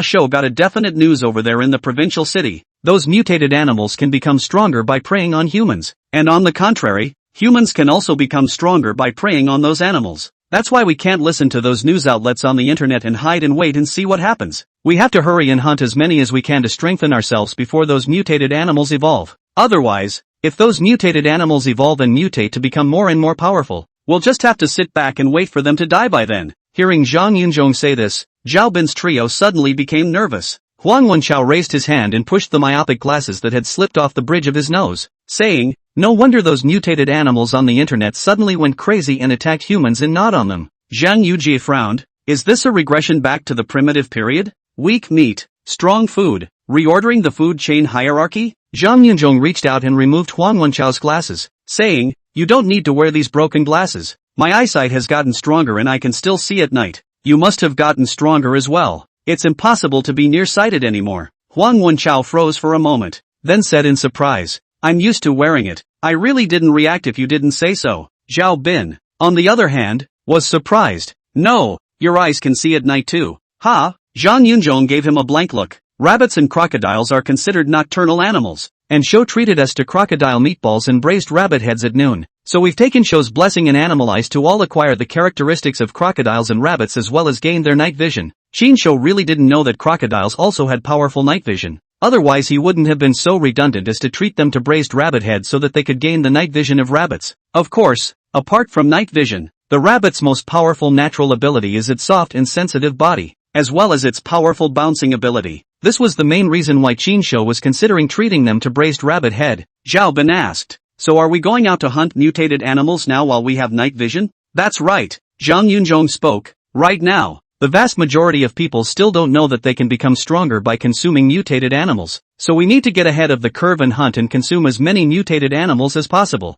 Otherwise, after everyone knows the secret, they will surely all fight for the mutated animals in order to become stronger, and even go on a killing spree for the sake of fighting for them. After all, it's already the end of the world now, and with the military and police taking care of themselves, laws and regulations naturally don't exist anymore. Hearing Zhang Yunzhong say this, the three of them, Zhao Bin, instantly understood the current situation. Then it's not too late. Let's go out and hunt those mutated animals right now, just when I'm getting hungry. Let's go to the cafeteria and get some knives to use as weapons, or find some sticks to use as weapons. Right now I feel so powerful. I could blow the principal's dog's head off with one stick. Ha ha, I feel like I could the principal's dog's head with one punch right now. Zhang Yunzhong smiled, then led the three of them together to the cafeteria to equip their weapons. The zoo. Qin Shou ate and drank his fill. At this time, a large tiger leg that was set aside to be roasted by the fire had also been roasted to a charred outside and tender inside, and was bubbling with oil, sprinkling some salt and seasoning on top. Qin Shou took the roasted tiger leg and nibbled on it while searching for the titan giant tiger that hadn't evolved yet, as well as the other beasts that he wanted to hunt and intercept. It's too late after all. Quite a few animals have already broken through their captivity and escaped. Qin Shou realized that the giraffes, elephants, cows and horses, all herbivores, had basically escaped because the places where they were kept no longer had enough plants to satisfy their mutated and evolved appetites. However, when he passed by the rhinoceros pavilion, Qin Shou made a surprising discovery, only to see that a giant gadfly over half a meter in length was feasting on the flesh and blood of the dead rhinoceros. I didn't expect to find a gadfly that had successfully transformed into a beast and had already mutated and evolved to such a large size here. Imagine if the half-meter-long gadfly in front of us evolved to be as big as an adult human. What a terrifying existence it would be. One slip up and the giant alien gadfly can suck a living person into a dry corpse. This was the reason why insects became so terrifying once their beast transformation succeeded. Basically, every insect that succeeded in beast transformation would gain dozens or hundreds of times the beast transformation increase in size and ability. And many insects themselves possessed all sorts of powerful and perverse natural abilities. So once the beast transformation was successful, they would turn from tiny insects into great big beasts, and their innate natural abilities would be increased by the same amount. Take for example the common ants. They are able to lift objects 400 times heavier than themselves, and once the ants succeed in their bestiality and evolve to be particularly tall, with bodies weighing thousands of pounds, then they will be able to lift 400,000 pounds, the equivalent of 200 tons. What kind of concept is that? For example, people commonly fly in airplanes that weigh only 50 or 60 tons, so it is the insects that are the chosen ones in this bestiality catastrophe, and perhaps more than 99% of them will burst into flames because they can't withstand the bestiality phenomenon. But with a bit of luck and a successful beast transformation, then they are the creatures with the most perverse evolutionary potential. Shinsho tiptoed closer. The gadfly was a surprise to him. He wondered if there was any way he could capture him alive. Chapter 20 Enjoy the Last Supper. Inside the rhino pavilion, the gadfly, which was more than half a meter long and resembled a fly in appearance, but had nothing to do with flies, was still frantically sucking the flesh and blood from the rhinoceros carcass. It seems that the blood in the rhinoceros was drained, so this gadfly could only gnaw up the rhinoceros meat. The rhinoceros had eaten a large chunk of flesh and blood from its stomach, but there was no sign of blood flowing from the exposed wound or from the ground.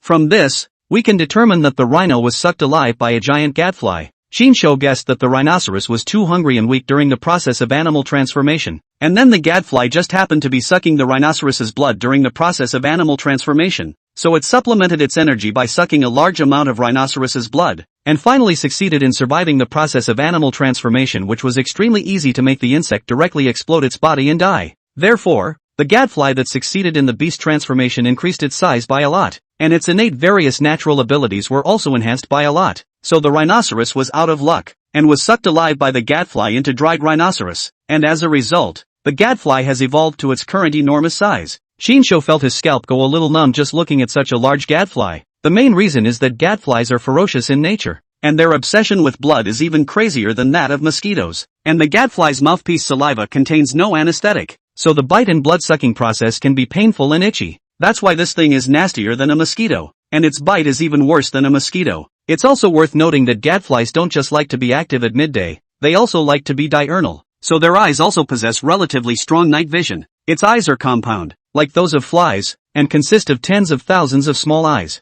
These small eyes are composed of a large number of photoreceptor cells. Each small eye can form an image, and can pass the image information through the ganglia to the brain for processing. Since the gadfly's eyes don't move, this type of imaging helps it to open up its field of view, so it can get a very wide field of view space. Therefore nothing in the 360-degree range around its body could escape its eyes. So Shinsho's approach was immediately noticed by the gadfly. After seeing Shinsho sneak close enough to threaten it, it immediately fluttered its wings and flew.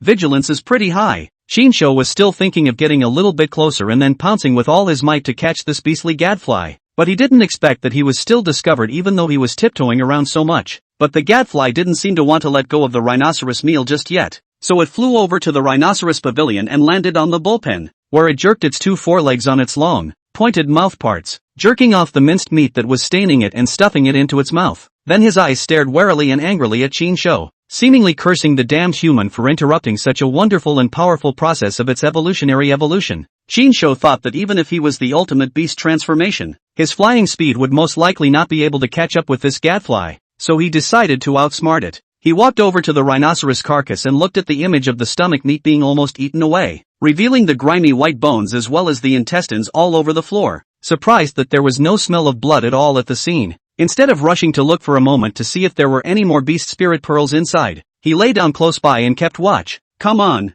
I've got some fresh blood here to suck you up. Shinsho in his half-orc state exuded beast-changing energy that would be very tempting prey for any fey beast. This was why after the beast change disaster had struck, those beasts that had succeeded in the beast change liked to attack humans and gnaw on them. For one thing, the beast change energy in human beast changers was like a delicious delicacy that gave off flavor. The second is that animals are stronger after a successful beast change, while the vast majority of humans are weak after a beast change, making them the easiest and most common prey. Shinsho lay down and peeked at gadfly's movements. The owl's night vision was indeed impressive, and it was possible to make out strands of hair on the gadfly's body like pinpoints from a distance of 20 meters in the night. Perhaps not wanting to miss out on the rhino's flesh and blood, or developing a prey desire for the human lying next to the rhino's carcass as well, the giant gadfly fluttered its wings and flew back. It landed on the rhinoceros, and then its gaze was still wary of Shinsho. The IQ of this type of insect was generally not very high, so Shinsho's trick of waiting for a rabbit was particularly successful. The beast change energy emanating from his body, which was even denser than the vast majority of fey beasts, had indeed attracted the attention of the gadfly.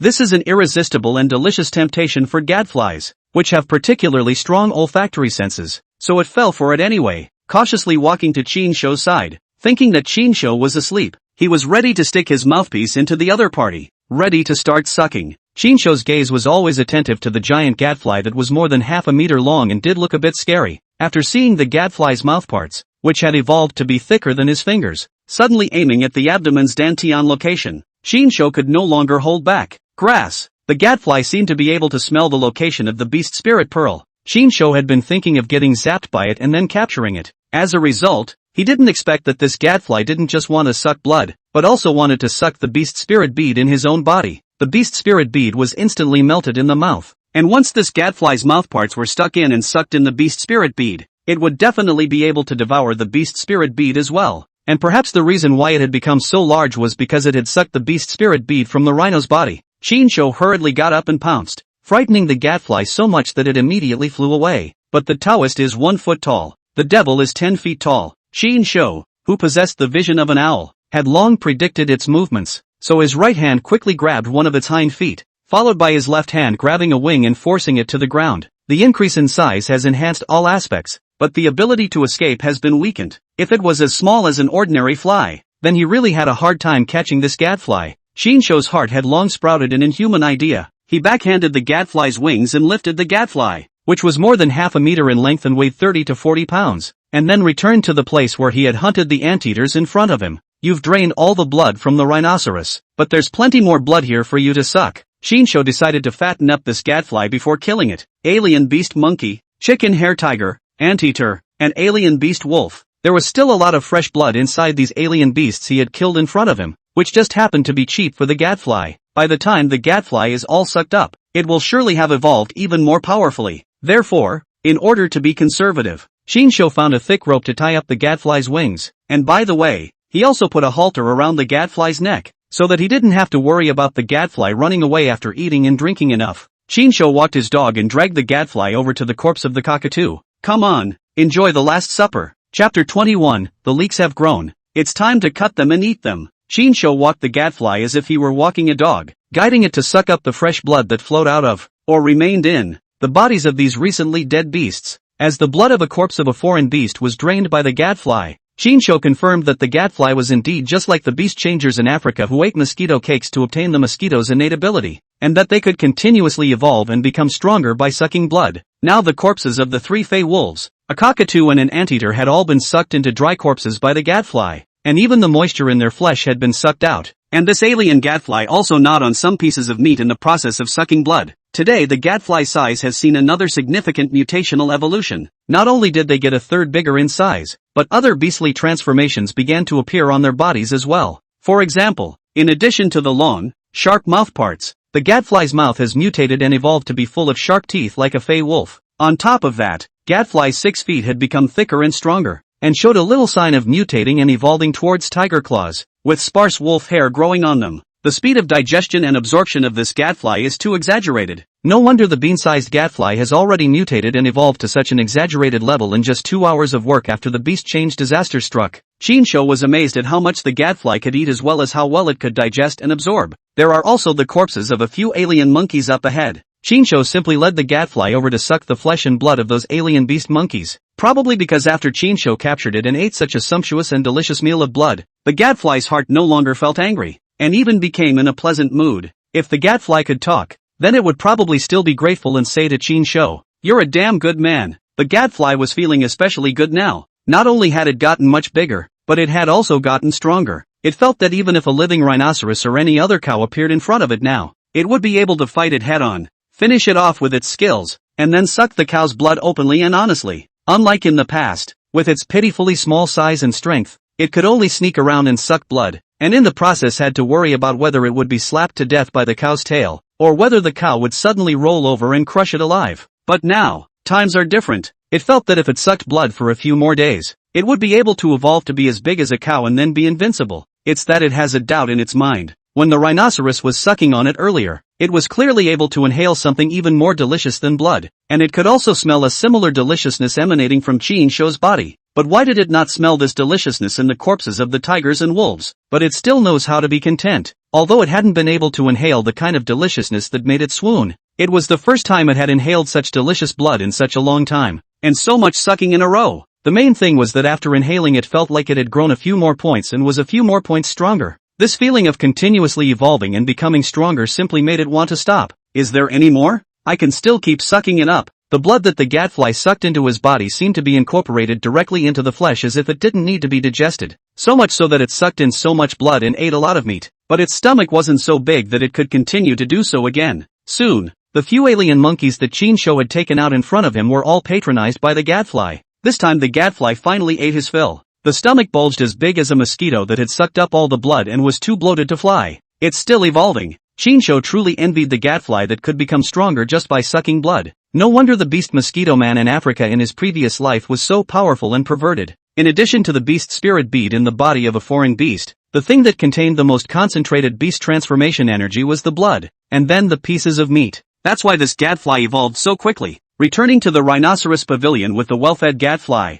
Chinsho really didn't manage to find the beast spirit bead inside the rhinoceros. This meant that the gadfly had coincidentally absorbed the beast spirit bead that was generated in the body of the rhinoceros after its beast transformation, and then it had become so large. 1 hour later, Chinsho carried the gadfly around the zoo, during which he killed all the ordinary alien beasts he encountered, and then the beast spirit bead was too lazy to dissect it, so far letting the gadfly suck it up. In this way, under Chinsho's breeding and feeding, the gadfly continuously ushered in mutation and evolution, and soon evolved from half a meter in length at the time of their first meeting to more than a meter. At this point Chinsho became a bit stressed, feeling that the ropes could no longer bind the gadfly's wings, and that the rope tied around his neck was about to fail to hold him and restrain him. The leaks are growing, it's time to cut them and eat them. Chinsho patted the gadfly on the head. Don't blame me for being cruel. To be bad is to be bad in this weekend times. Chinsho is an emotionless hunter. The gadfly had become attached to him and wasn't wary of him anymore. When he suddenly ripped the gadfly's wings off, tear away, both wings were ripped out hard, causing the gadfly to let out a squeaky, raspy scream of pain.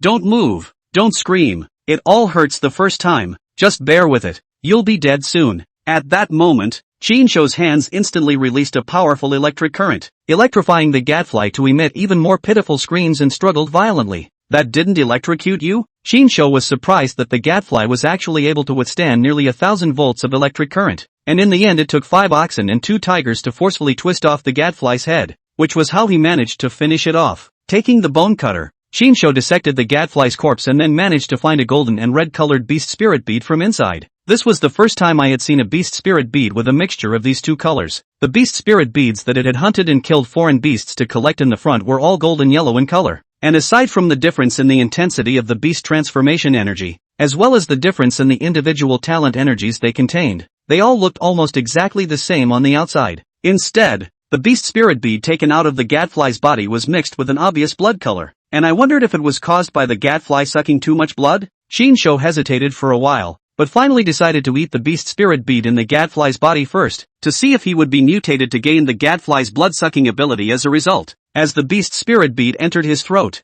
it instantly transformed into a warm current that flowed into his abdomen, and was then absorbed and fused by the beast spirit bead in the Dantian location in its entirety, and a new round of beast transformation phenomenon began to occur. Chinsho realized that he had gained the compound eyesight of a gadfly, a strong sense of smell, and a stronger ability to fly after this beast transformation upgrade. One of the things that surprised and excited Chinsho the most was the monkey's tail that grew behind his buttocks, which had mutated and grown a spike at the end. It's both like the stinger that bullet ants used to sting and the mouthpiece that gadflies used to suck blood. Chinsho couldn't help but think of the villain Shara from 7 Dragon Balls, who was the one with the spikes in his tail that were specifically used to absorb the essence of the human body so as to strengthen himself. So Chinsho tested it out, less skillfully maneuvering the spikes at the end of his tail towards the gadfly's corpse. Then he instinctively clenched his butt, and the result was that his tail actually did suck up the blood inside the gadfly. Chapter 22. This was a surprise. No, I was already mentally prepared to become a vampire in the future just like the mosquito gadfly, but it turned out that the gadfly's blood-sucking ability actually appeared on the monkey's tail that had just grown out in front of it, and this spike on the tail seems to have gained the poisonous sting effect of bullet ants. The next moment the tail stinger was stuck into the gadfly's corpse. Chinsho could feel the tail shivering involuntarily, and then it seemed as if a stream of liquid couldn't help but jet out of the tail stinger's pinhole. Immediately afterward he clenched his buttock muscles and tried to manipulate the tail with an anal lifting motion, which resulted in the tail literally starting to suck up the blood from the gadfly's body. Shinsho was a bit excited. Originally, he was prepared for the beast change of Rufu drinking blood, relying on drinking and sucking blood to continuously become stronger. But it turned out that he never expected that the gadfly's innate ability of sucking blood would appear at the end of his tail. It was a surprise. Without having to go through the disgusting process of using their mouths to suck blood, they can be just like mosquitoes and gadflies, which can be infinitely evolved and enhanced by sucking blood. That said, those beast mosquito people in Africa can constantly strengthen their bodies by sucking blood. So can sucking brain marrow also constantly strengthen their brain capacity? Shinsho's current spiritual power was already having trouble controlling such a powerful beast spirit bead energy in his body. So now he couldn't suppress the energy of the beast spirit bead and couldn't change back to his human form. He flicked his fluffy tail and maneuvered the tail stinger against the giant gadfly's head. Since the control of the tail was not yet very skillful, coupled with the fact that the gadfly had devoured the blood of an entire rhinoceros as well as the beast spirit bead, the gadfly's skin had become just as leathery as a rhinoceros's, so much so that Shinsho's tail spike could not be pierced into it after stabbing it a number of times. So Shinsho went straight for it. He grabbed the spike at the end of his tail, which was more than 10 centimeters in length, and then stabbed the gadfly's head as hard as he could. The tail began to gurgle and suck, and Shinsho could feel something being sucked into his body through the tail, but there was no taste experience throughout. It was just what he wanted. Shinsho felt the changes after his tail sucked up the gadfly's brain matter, and after finally determining that there was a slight enhancement in his essence, he immediately grabbed the time to sweep the zoo. In the meantime, the four Zhang Yunzhans also opened their business. They had managed to take out an alien canine that was even larger than them and were wondering how they were going to eat it. Zhao Bin frowned. Do we have to eat it raw as well to make it work? Zhang Yunzhang wasn't sure, but he guessed. The crocodile meatballs we ate at noon and the braised rabbit head were both cooked, which means that it should be able to have the effect of mutation and evolution without having to eat it raw. But it must be better to eat it raw, or else this wolf dog wouldn't have evolved so quickly to be so big. Huang Wenchao couldn't accept it. I really can't eat raw dog meat. Why don't we give the homeroom teacher a call and then go to her dormitory to cook it? Zhang Yujie agreed. It's fine. We can't finish eating such a big wolf dog anyway. Zhang Yunzhong nodded. Then I'll call Mr. Lu. Wenchao you and Ajai will move the wolf dog first, and then switch to me and Zhao Bin when you get tired. On the way back to school, misery was everywhere. Many of the stores around the area had been looted and smashed, and any place that sold food had been tragically ransacked, and they saw quite a few bloody scenes along the way, such as various bloodstains and the remains of various corpses that were left to be eaten. It is also because they have seen so many of these cruel and bloody scenes that they are so resistant to eating raw dog meat. Mamoru is right. Now that the government and the military have taken care of themselves, the whole world is in chaos, order has collapsed and everyone is in danger. If we want to survive and not be eaten by these mutated and evolved animals, we can only prey on them before they become too strong, and then make ourselves even stronger. As Zhang Yunzhong spoke, he dialed the class teacher Lu Ru's phone. At this moment, Lu Ru is also tossing and turning and can't sleep, constantly looking at the news on the internet. A lot of gory videos have appeared online, and one thing that is certain is that the country has fallen. With the exception of the vegans who posted videos stating that they were not animalized, everyone else showed varying degrees of animalization. And a number of people died in agony during animalization. And the most desperate thing is that all those animals also showed signs of mutation and evolution and then attacked humans like crazy. The most common of these are cats and dogs that have mutated and evolved to become larger and much stronger. Whether they are domestic pets or stray dogs and cats, they have mutated and evolved to pose a serious threat to humans. So much so that it's particularly dangerous out there right now, with major news media accounts urging people to stay out and to keep their lights on at night.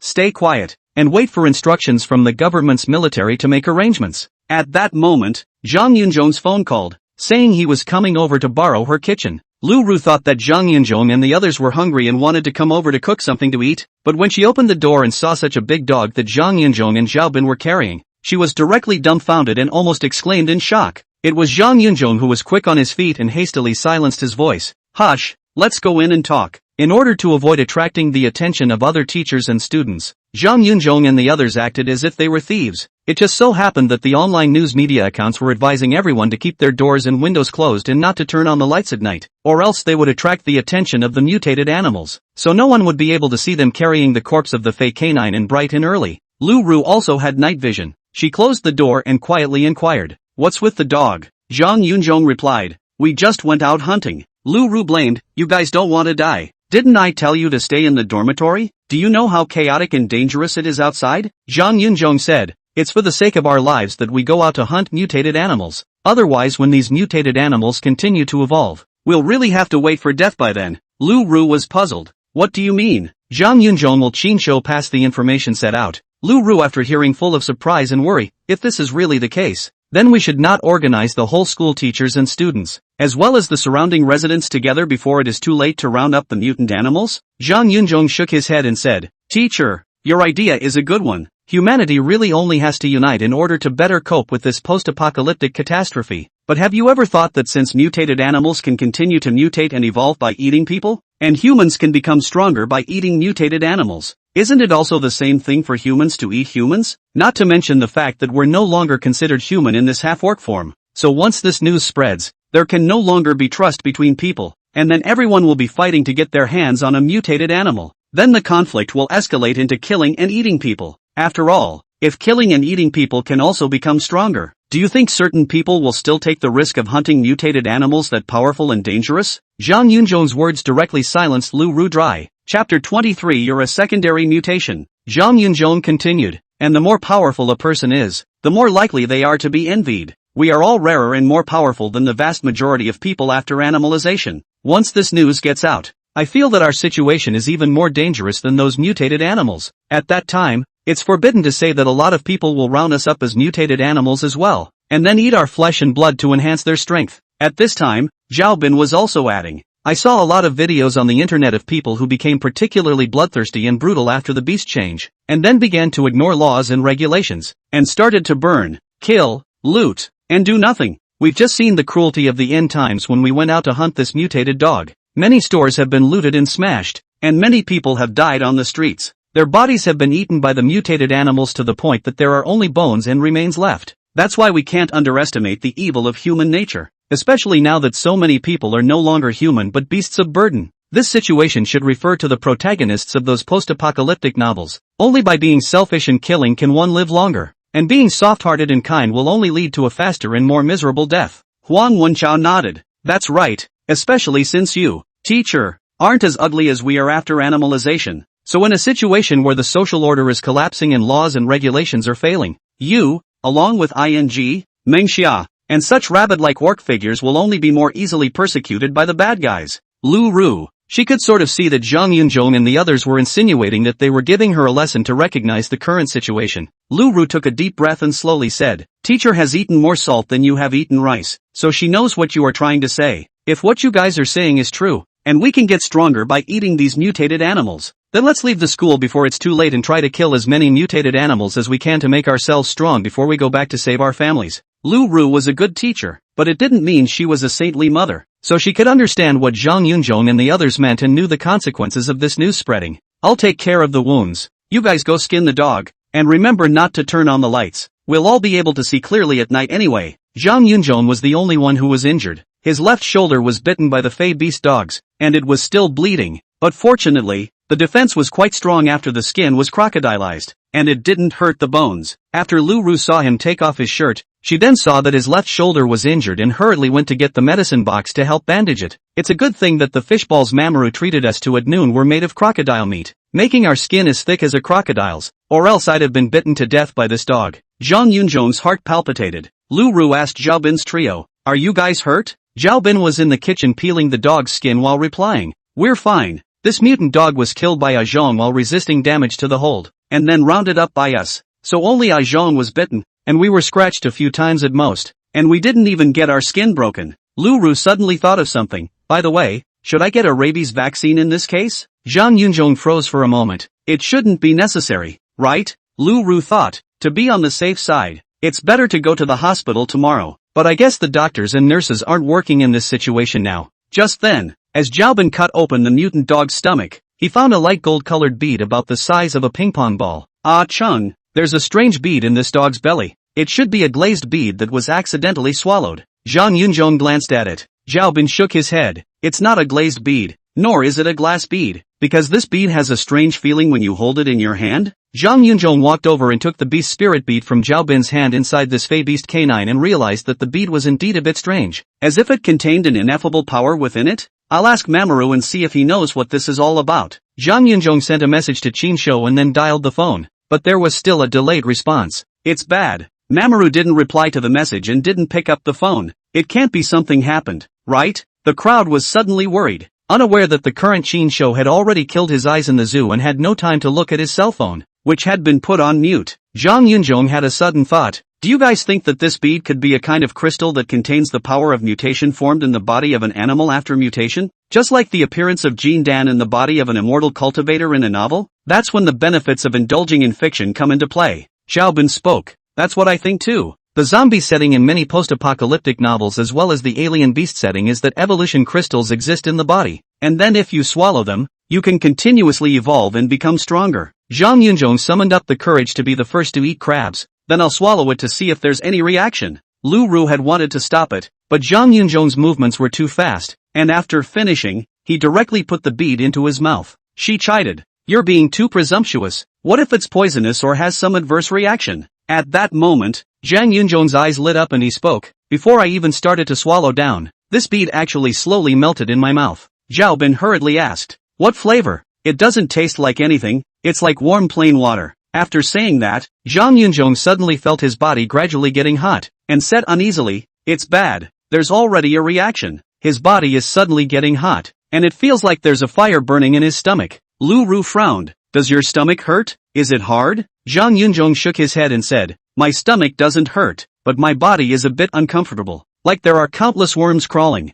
At this time, Huang Wenchao giggled. Asterisk asterisk asterisk asterisk. You don't have countless bugs crawling on your body, but you have countless dog hairs growing out. Zhang Yujie was surprised. You've mutated for the second time. Does it feel stronger? If so, then it means that you can continue to mutate and become stronger by devouring the beads in the mutated animal's body. Zhang Yunzhong watched the crocodile skin hands slowly grow thick dog hair, both disgusted and surprised as he clenched his fists and said, it seems like the strength has become stronger, as well as the sense of smell has become much stronger. Zhao Bin said excitedly, then that means that next we can become stronger by hunting more mutated animals and devouring more beads. Huang Wenchao suggested, then it's not too late. Let's hurry up and eat the dog to replenish ourselves, then head to the zoo. There must be a lot of mutated animals there. Lu Ru said, will it be too dangerous if there are too many mutated animals in the zoo? Zhao Bin spoke, riches and riches. There are definitely a lot of mutant animals in the zoo, and there are a lot of mutant animals that don't have night vision, while we have night vision. So we can sneak in during the night and easily take out those mutant animals that don't have night vision at night.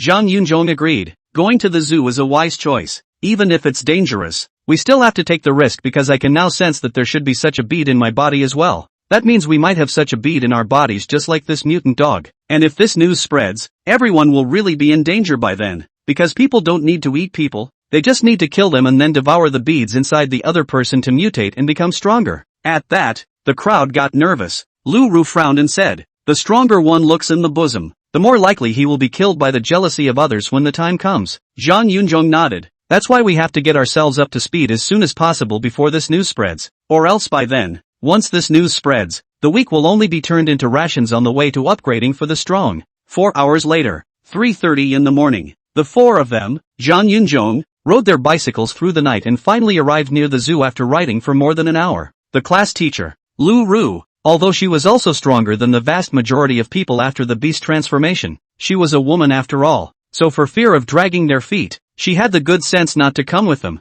I didn't realize there was even a fire over here, and the fact that so many buildings have burned down means that the fire department is taking care of itself. Although it had burned out, Zhang Yunzhong and his men could still feel the high baking temperatures left by the fire in the neighborhood. Let's go. Turn right in front of us is the main gate of the zoo. Let's be careful. Don't get sneaked by the mutated animals inside. Just as Zhang Yunzhong's 4 men rode their bicycles to sneak into the unguarded and unclosed zoo, inside, a figure suddenly rose up into the sky. Chapter 24, you can't get anything by following his ass. Asterisk asterisk asterisk asterisk. What a big bird. Zhang Yujie couldn't help but cry out in shock as he looked at the huge black shadow in front of him that suddenly shot up into the sky and flew away towards the north. Zhang Yunzhong giggled. It's not a bird. It's a human. No, I should say it's a birdman with bird-like wings. Zhao Bin said enviously. It would be cool if we also grew wings, so we could just fly to wherever we want to go. Huang Wenchao thought of something and said, this birdman flew out from the zoo. He wouldn't have also known that there were beads inside the mutated animals and then come over to intercept them one step ahead of us, right?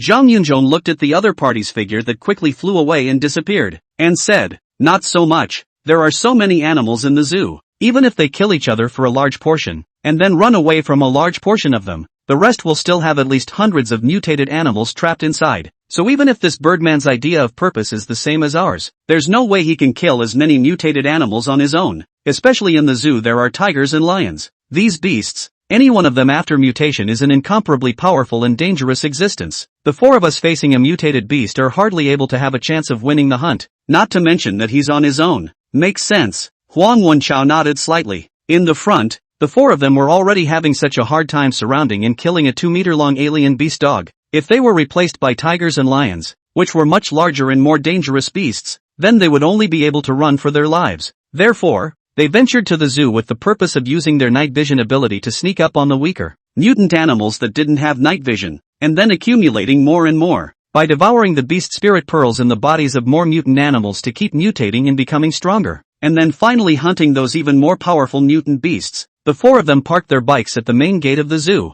then grabbed kitchen knives, iron rods, and pans as weapons and cautiously walked towards the zoo. Zhang Yunzhong walked in front, Huang Wenchao and Zhang Yujia had a left and a right, while Zhao Bin was at the back. The four of them had a clear division of labor and were alert to the surroundings with no dead angles in 360 degrees. Soon they see the remains of the first visitor's body at the zoo, then a second and a third. One of the corpses also lost its right arm, and its stomach looked like it had been torn open by a fierce beast, with its severed intestines and entrails oozing out, which made the four of them recoil in a fit of chills. Zhang Yunzhong's face turned pale and said, "It seems that my guess was right. After animalizing humans, they will also be like mutated animals, with beads containing mutated power appearing in their bodies. So the abdomens of these tourists were basically bitten by mutated animals." Zhao Bin's gaze fell on the mostly drunk bottle of white wine held in this corpse's left hand and wondered, tourists shouldn't be able to bring bars into the zoo? Or no tourists would bring liquor into the zoo, right? Huang Wenchao also found this and guessed, it should be that he was just seriously injured in front of him and not dead yet.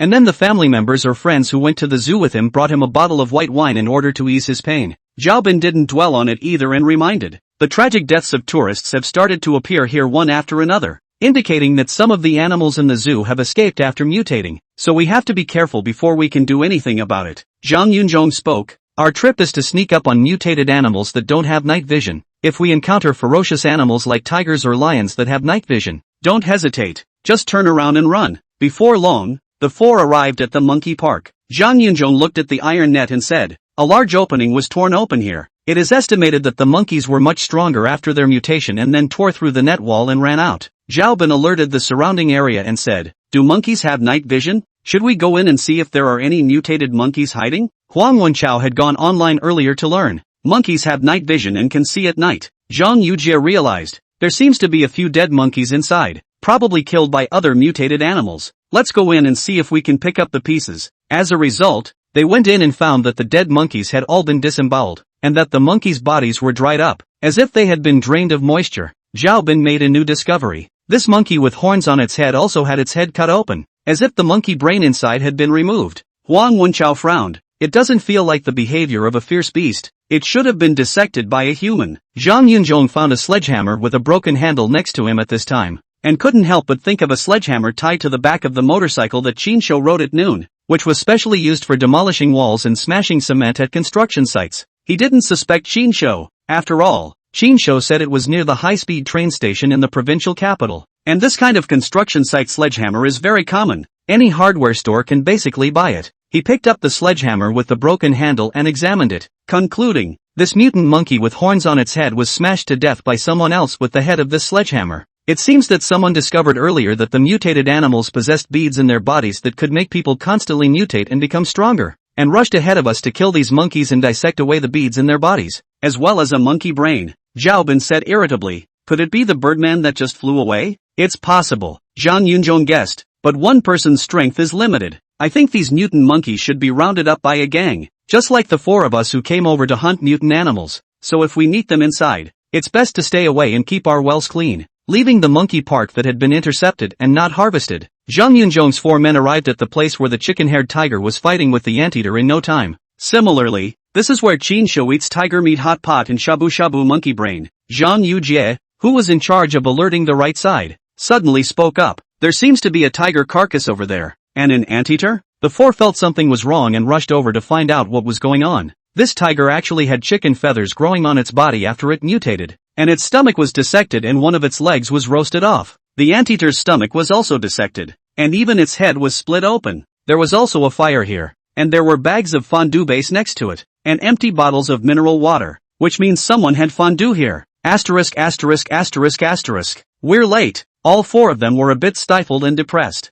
Zhang Yunzhong looked at the corpse of the chicken-haired tiger, took out a knife and started to cut the meat, then said, "Sure enough, there's no blood left in any of the meat. The several monkeys in front of us, and this mutated tiger with the anteater's corpse have all been drained of their blood, but there was blood on the ground, which means they were killed before they were drained of blood. This is a bit eerie and scary." Zhao Bin said uneasily, "It can't be that someone has mutated into a vampire, right? That birdman in front of us couldn't have eaten a bat and mutated into a vampire, right? Zhang Yujie, asterisk asterisk asterisk asterisk not to mention, it's really possible, but that birdman's wings seem to have feathers, unlike the mutation that gained bat wings. What we can think of, others can think of, and have a huge head start on us." Zhang Yunzhong sighed. "Let's go." Continue to look down ahead. With such a large zoo, there will surely be quite a few more living mutated animals. The results are invariably the same. They entered the zoo for half an hour and actually didn't even find a single living mutant animal, and the ones they found that were already dead were basically drained of their blood and dissected to dig out the beast spirit pearls in their bodies.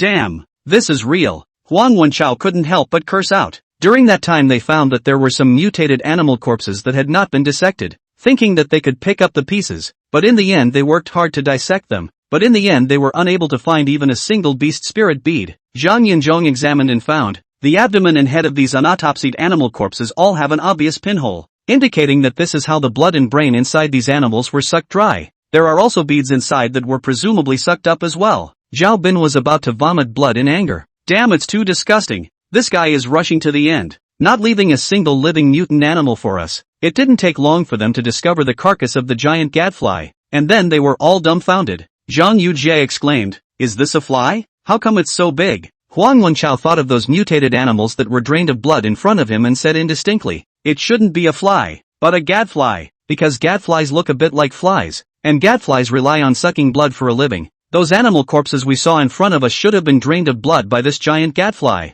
Zhang Yunzhong also dawned on him. No wonder such a small gadfly could actually mutate and evolve to be so huge. Now I finally figured out that the rhinoceros in front of me, which had been drained of its blood and had a large chunk of flesh gnawed from its stomach, should be the first mutated animal to die in the mouth of this gadfly. Then this gadfly got mutated and evolved by sucking the blood of that rhinoceros along with the beads in its body, and finally set its sights on other animals and crazily sucked the blood of other animals, thus mutating and evolving to such a huge size. Zhao Bin looked at the ropes tied around the gadfly's neck, as well as these wings that were torn apart, and sighed. "It's a pity that someone got the jump on this giant gadfly." Zhang Yunzhong added, "The guy who killed this giant gadfly also dissected the gadfly, and then he should have devoured the beads in the gadfly's body, so he mutated and gained the gadfly's blood-sucking ability, and in the end, he sucked up the blood in the gadfly's body as well, and he didn't even spare the gadfly's brain marrow." Huang Wenchao concluded, "Damn, it must be the birdman who flew away in front of us. All the good stuff was cut off by him,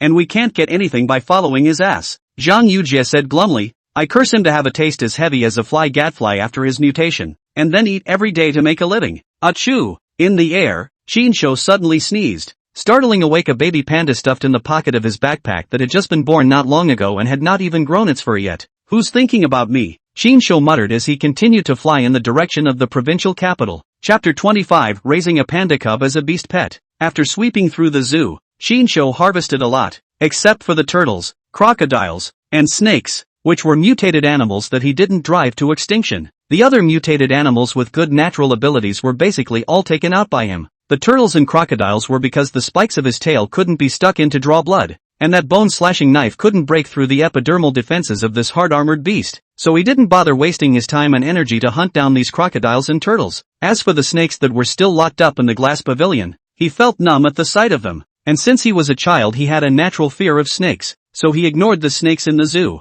But it was a shame that the exotic python that had escaped and eaten a lot of birds and fowl and had evolved into a rather large one. He had a hard time overcoming his fear to hunt the python, only to have the python suddenly escape into the lake to hide after he had been seriously injured. Engaging Qinsho could only be forced to spare the python's life, and the most unfortunate thing was still sweeping through the zoo without finding the second fey tiger besides the chicken feather tiger. It means that the Titan giant tiger, which evolved to be particularly powerful and huge in its previous life, has left the zoo. I also wonder how on earth the Titan giant tiger that swept through the city in his previous life evolved to be so huge. There are not a lot of animals in this zoo. No cheetahs known for their speed, no strong brown bears and no gorillas. Therefore, after Chinsho finished sweeping through this zoo in the city, he immediately flew north, heading to the largest wildlife park in the provincial city to hunt stronger and rarer exotic beasts. Fly for an hour. Chinsho landed on the roof of the tallest building in the next city to take a break. He didn't realize that the 4 Zhanyunzhans had arrived at the zoo at the exact same time that he had left the zoo, and then crazily cursed him and sprayed him. Looking at the baby panda in his backpack that had woken up and was wailing with hunger, Chinsho grabbed it out and put it in his hand, then took out a beast spirit pearl from the backpack he was carrying in front of his body and gave it a lick. Chinsho wanted to try and see if he could raise this baby panda into a true iron-eating beast and then train it into a beast pet that could cooperate with him in hunting. During this sweep of the zoo, Chinsho had harvested a large number of beast spirit beads. He had collected a total of 73 beast spirit pearls from ordinary fey beasts, and the more powerful ones with natural abilities that he had his eye on would basically be killed by him on the spot. And then he would skip the dissection process and directly use his tail to suck the blood, brain marrow, and beast spirit pearls from the other party's body to the bone. So the energy of the beast spirit pearl in his body now was so powerful that his mental power could no longer keep up with it, and he was no longer able to suppress the release of the energy of the beast spirit pearl, and was unable to freely switch between his human form or his beast transformation form. There was now a distinctly animalistic change in his entire body. On top of his head are 2 sharp animal horns that resemble rhinoceros horns, but are long and jagged. The deep, sharp eagle eyes mutated into compound eyes, and the range of vision became farther and wider while the eyesight was upgraded. Although his features were still human-like, his teeth had grown 4 sharp tiger teeth, and his skin appeared armored all over his body, so even if those who knew him saw his current appearance, they could no longer recognize him. On top of that, there was a pair of strong and powerful huge feathered wings on the back that stretched over 4 meters. Each feather on it exuded a steel-like silver-black color, and on the surface it appeared to be giganticized bird wings, but the bones and feathers of the wings were fused with the hard attributes of the iron ingot beetle, so the degree of hardness could be described as wings of steel. And although this pair of steel wings seems to feel particularly heavy, but in fact each feather is as thin as a gadfly's wings, exceptionally light. Therefore Chinsho flew continuously for an hour before he began to feel tired. In addition to that, Chinsho's most satisfactory part of the beast's transformation had to be this tail behind his buttocks that had poisonous spikes that could both sting and poison, as well as suck blood, brain marrow, and beast spirit beads. It was also because of devouring the beast spirit pearl within the body of the fey beast gadfly and having his tail mutate to gain this natural ability of the gadfly that Chinsho had already beastly transformed to such a powerful level in such a short period of time.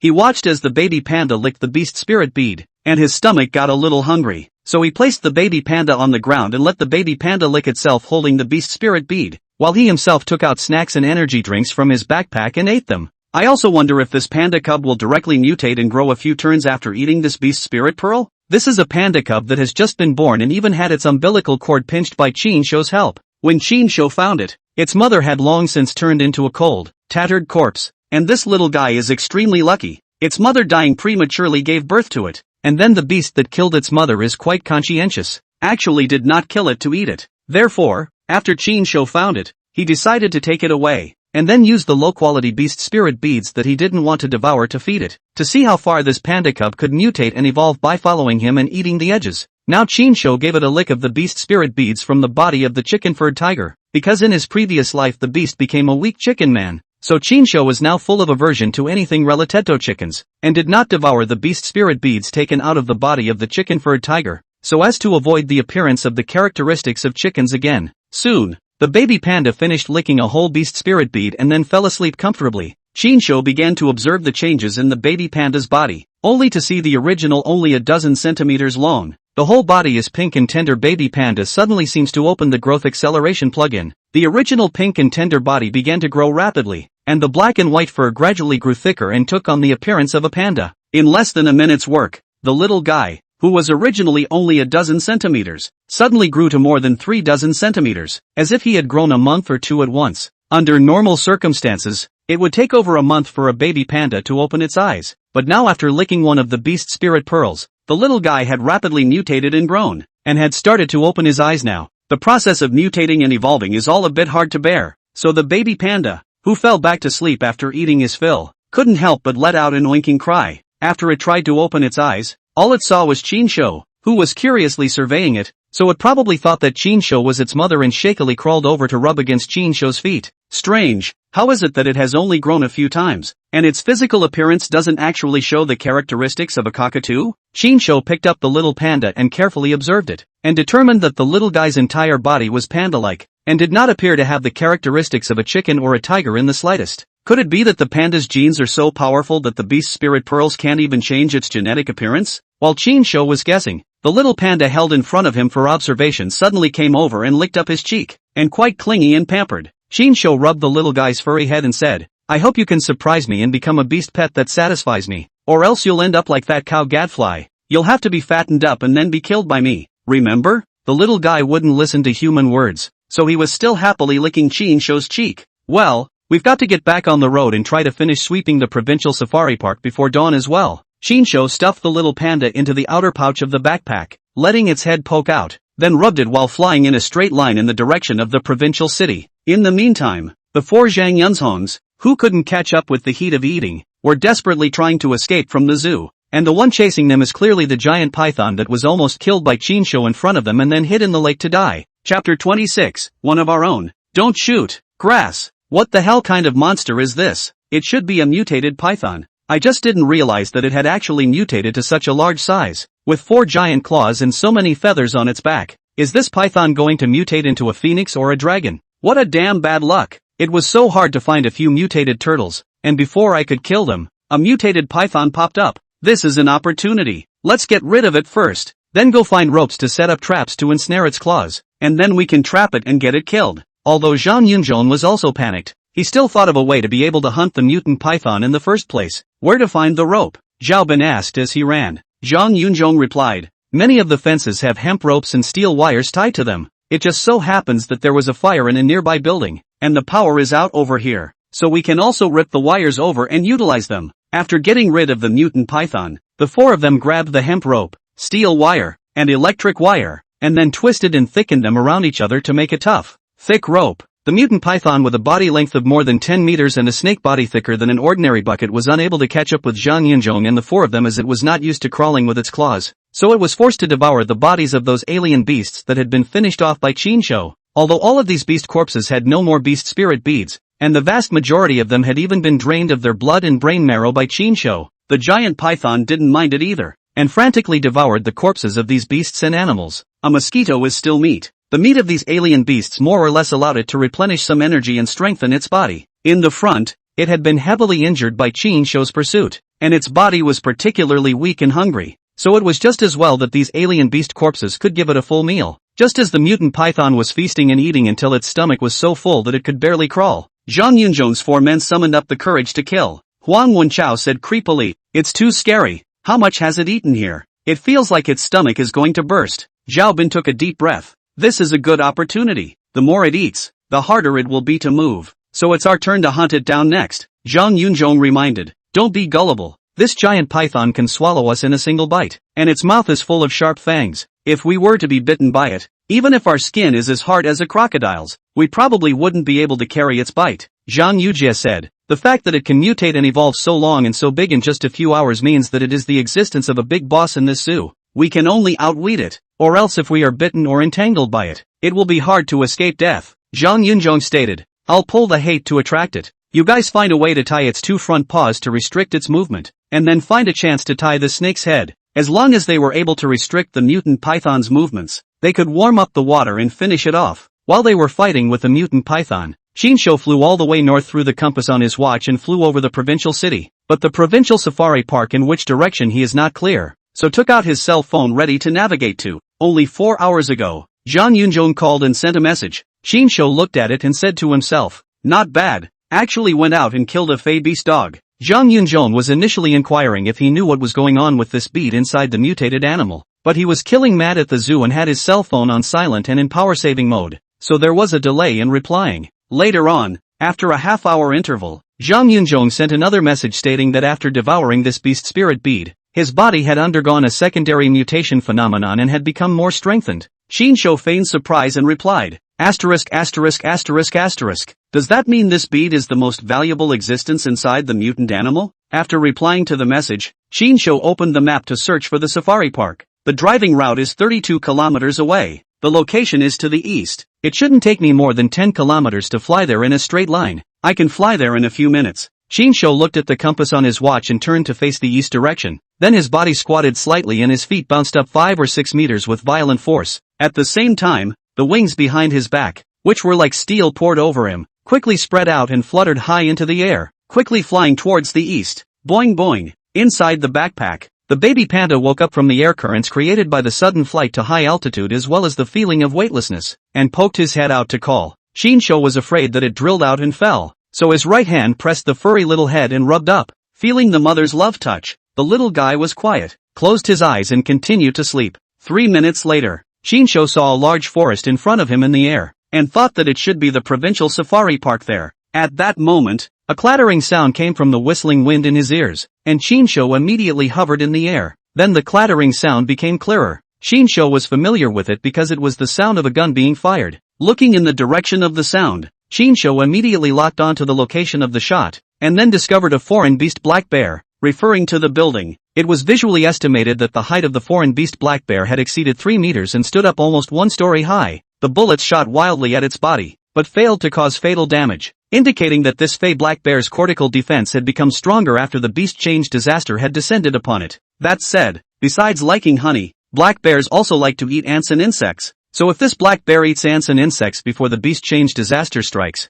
this black bear will gain the power gift of ants and gain the natural ability of insects after the completion of the beast change. It's scary to think about. Just as Shinsho hovered in the air to watch, an explosion rang out, and it was unknown whether it was the sound of a grenade going off or some other artillery shell. Only to see the ground was the end of the explosion, and after the smoke disappeared, the giant alien beast black bear remained as if nothing had happened, and rampaged, angrily killing towards the people who attacked it. This black bear is a bit fierce. Tandu is strong, fast and powerful. Ordinary guns can't hurt it anymore, and if we let it continue to hunt and evolve, in a few days it will become as terrifying as that Titan tiger in the previous life. Shinsho hurriedly swooped down. With his current strength, it wasn't difficult to finish off this foreign beast black bear. Shinsho first landed on the roof of a tall building and placed his backpack as well as the little panda. The beast spirit bead of this fey beast black bear was actually very suitable for cultivating the little panda, but Shinsho felt that it was too wasteful. The little panda follows himself to eat the edges. Eat ordinary beasts of the beast spirit beads on the line. When the time to mutate and evolve to what degree depends on its luck,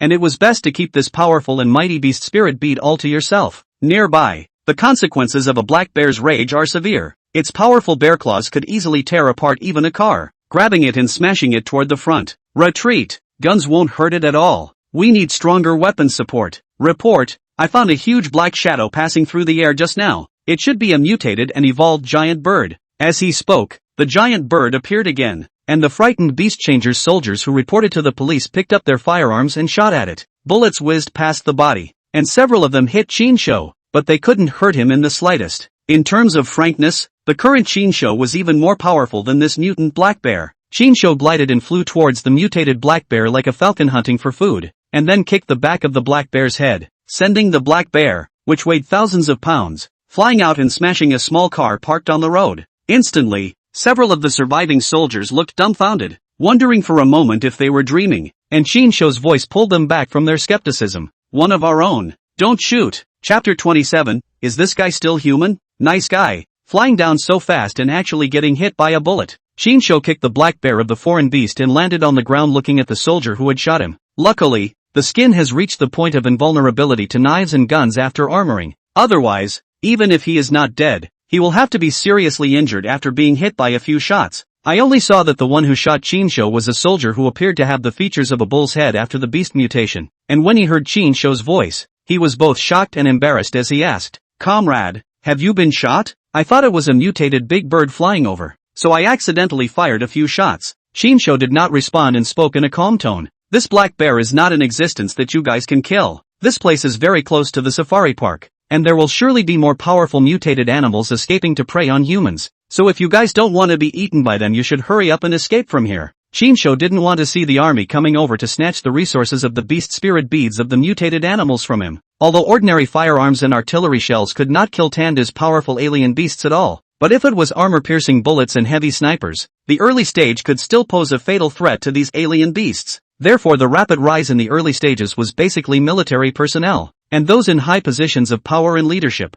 Yet it won't be long before their position of power is in vain. After all, once order has collapsed fully, it is difficult to suppress and restore it again. Coupled with the fact that all kinds of powerful and dangerous mutated animals had appeared all over the country. So much so that the military government simply didn't have enough military manpower or the means to be able to quickly quell the chaos. That's why in his previous life Chinsho could not see any hope for humanity to rebuild civilization and regain social order until he died. And the most desperate thing was that after the news of the beast spirit bead being able to allow people to continuously evolve and become stronger was made public, many humans began to lose their humanity and completely transformed into beasts, in order to become stronger, thus obliterating their humanity and crazily killing people, taking the bead and devouring it. It was also because of experiencing this to black and dark end times phenomenon that Chinsho had to make himself invincible in this life. That bull-headed soldier looked at Chinsho, whose wings had closed up, and asked, "Comrade, how did you mutate to become so powerful? Did you discover a way to mutate and become stronger?" There are strong and weak animal mutations, and the same goes for human mutations. I'm just lucky to have a stronger mutation. Where is there a way to mutate and become stronger? While Chinsho was speaking, the foreign beast, the black bear, had already climbed up, glaring at Chinsho with furious eyes and letting out a terrifying roar. Roar! The black bear was completely enraged. These few soldiers in front of them didn't even hurt that much when they shot and fired on their bodies, while the kick that Chinsho kicked seemed like it almost blew its head off. Look out! Seeing the huge black bear charging and lunging towards Chinsho, the bull-headed soldier hastily warned. However, Chinsho suddenly grabbed a nearby sedan with one hand and smashed it directly towards the black bear. Bang! The car hit the black bear head-on, knocking it back a few steps. The scene once again looked silly to the crowd. Is this guy still human? One hand can actually grab a 1 or 2 ton car and throw it so far and so fast. Sane human. How did he mutate to be so powerful and perverted? Professor Chen said that whatever animal we ate before we mutated would mutate to gain the characteristics and abilities of whatever animal we ate. And the fact that he has a pair of bird wings means that he ate birds before he mutated. And the fact that the power is so strong means that he should have also eaten animals with great power. Professor Chen has confirmed that mutated animals can continue to mutate and evolve through constant hunting, and humans should also be able to gain more power through constant hunting of mutated animals. So it's highly likely that him becoming so powerful has something to do with him preying on other mutated animals. With a few soldiers watching the battle, the black bear that had been smashed back by the car once again roared and pounced on Chinsho, determined to flay him alive and eat him alive. However, what made the black bear even angrier was that Chinsho deliberately waited for it to pounce over. Then with one wing, he flew directly to the roof of the building. Roar! The black bear was so furious that he could only hold his head up in impotent rage, clawing at the wall frantically with his huge bear claws, scratching the concrete wall like it was tofu. Run! This guy has completely pissed off the black bear. If the black bear can't kill him, he'll more than likely take his anger out on us. As the words fell, the black bear did go after them. After seeing black bear whisk the soldiers away, Chinsho once again flew over and kicked black bear. The kick came with over 1,000 volts of high voltage current attached to it. Only the hair on the black bear's entire body exploded, and there was a charred odor coming from it. The kick left black bear sore and numb, but it wasn't fatal enough to even hit the black bear hard enough. Chinsho took advantage of the gap between the black bear being electrified and confused by his own kick down, and immediately went over and grabbed the short and thick tail on the black bear's buttocks, and then directly lifted the giant black bear weighing at least 1 or 2,000 kilograms and flew up into the sky. Asterisk asterisk asterisk asterisk. I think he flew off with a black bear in his hand? Where's the man? Where's the fly? I don't know. It was too dark for night vision to catch him to see him. He took this mutant black bear, so how are we going to go back and deliver? Just as several soldiers were searching for traces of Chinsho and the black bear, a loud bang suddenly came from not far away, startling the crowd. At a nearby intersection, the black bear was taken high into the air by Chinsho and then smashed down in free fall, only to see the asphalt pavement was smashed into a huge crater by the black bear that was more than 3 meters long, and the black bear was smashed so hard that his mouth and nose bled and he almost died. 300 to 400 meters of free fall and you can actually get up? Chinsho looked at the black bear that trembled and climbed up, and had to admire the defense of this foreign beast black bear. However, the black bear was now at the end of its strength. All the internal organs in its body were bleeding internally from the fall, and its bones were broken in many places. Even if Chinsho didn't make up for it, it would soon die. Chinsho carried the black bear like a puppy this time, grabbed the back of his neck and flew to the roof of the building where he had put the backpack with the little panda. This time he carefully and gently lowered the black bear, who was severely injured and no longer able to resist. Zip! In order to avoid the black bear's deathbed counterattack, Chinsho electrocuted it once more. Due to the body fall inside and outside injuries are very serious, so the black bear this time was electrified, directly rolled up white eyes. The bear mouth is even more electrified, white smoke came out. The baby panda called out of his backpack and seemed to be interested in the big black bear. Don't touch it, it's mine. Protecting the food. Shinsho gently kicked the little panda aside. Then the spikes at the end of his tail began to stab into the black bear, crazily devouring the blood in the black bear's body, subsequently finding out the location of the beast spirit bead inside the black bear. The spikes of Shinsho's tail also accurately pierced in, sucking up the beast spirit bead inside the black bear as well. Eventually the black bear's brain marrow was not spared. Just like that, the particularly strong black bear in front of him suddenly became skin and bones. Shinsho once again mutated and strengthened. His body became even stronger, his muscles becoming as full of power bursts as a black bear's. Both hands also beast became appeared the characteristics of a bear claw. 10 fingers became more powerful and strong. Shinsho will be next to the curious little panda grabbed. Feel casually pinch. This little thing can beat our own one-handed pinch burst. Let's go. I'll give you the beast spirit beads from the next bear. Shinsho had heard the conversation of those soldiers in front of him. It was highly likely that what's-his-name Professor Chen had already discovered the secret of the beast spirit pearls, which was why these soldiers were heavily armed and came out to hunt foreign beasts all night long. Therefore, he had to hurry up and hunt as many powerful alien beasts as possible ahead of the military in order to do so. Chapter 28 Skill is not as good as the dish as the original sin. This pit should have been made by him taking that mutant black bear high into the air and then letting it fall free to smash out. Judging by the extent of the dents and breaks in the pavement and the amount of blood on the contact area, that black bear is more than likely dead from the fall. This birdman's strength is so exaggerated. That mutated black bear stood up almost 1 story high, indicating a weight of at least 1,000 kilograms, and as a result, he was not only able to kick it away, but also grabbed it and flew away. He must have known that he could continue to mutate and become stronger by eating the blood and flesh of mutated animals, which is why he took this mutated black bear to become so powerful. It's not easy for us to discover such a powerful mutant beast, only to be intercepted. It's depressing and suffocating to think about it. Skill is not as good as a man's, and the dish is the original sin. Even if he doesn't cut off, there's no way we can hunt this mutated black bear. Let's go. Let's go back to resupply and replace our weapons. Ordinary firearms and anesthetic guns can only deal with weak mutated animals. In order to hunt this powerful and perverted beast, we must be equipped with weapons with more powerful killing power. At this moment, Shinsho had already flown into the safari park and began to wantonly hunt down the mutated animals he found. Sheep and deer are considered to be prevalent and abundant animals on safari. Although these mutated and evolved sheep and deer were weak, Shinsho did not let them go. This was because the accumulation of small amounts could also make one stronger by absorbing a large number of low-grade beast spirit beads. Shinsho wouldn't use his tail's gadfly ability to suck blood with the beast spirit bead this time. The main reason was that the blood in the black bear's body and the beast spirit bead that he had just devoured hadn't been completely digested, and his body was still in the process of continuous mutation and enhancement. Furthermore, the beast spirit pearls and talent abilities inside ordinary fey beasts were no longer rare to him, so he just used the spikes of his tail to poke in and suck the brain marrow of the fey beasts, and then used his bare claw-like hands to tear open the skin and flesh of the fey beasts and take out the beast spirit pearls from inside and put them in his backpack. In the future, the beast spirit bead would become the most sought-after and important resource in this world.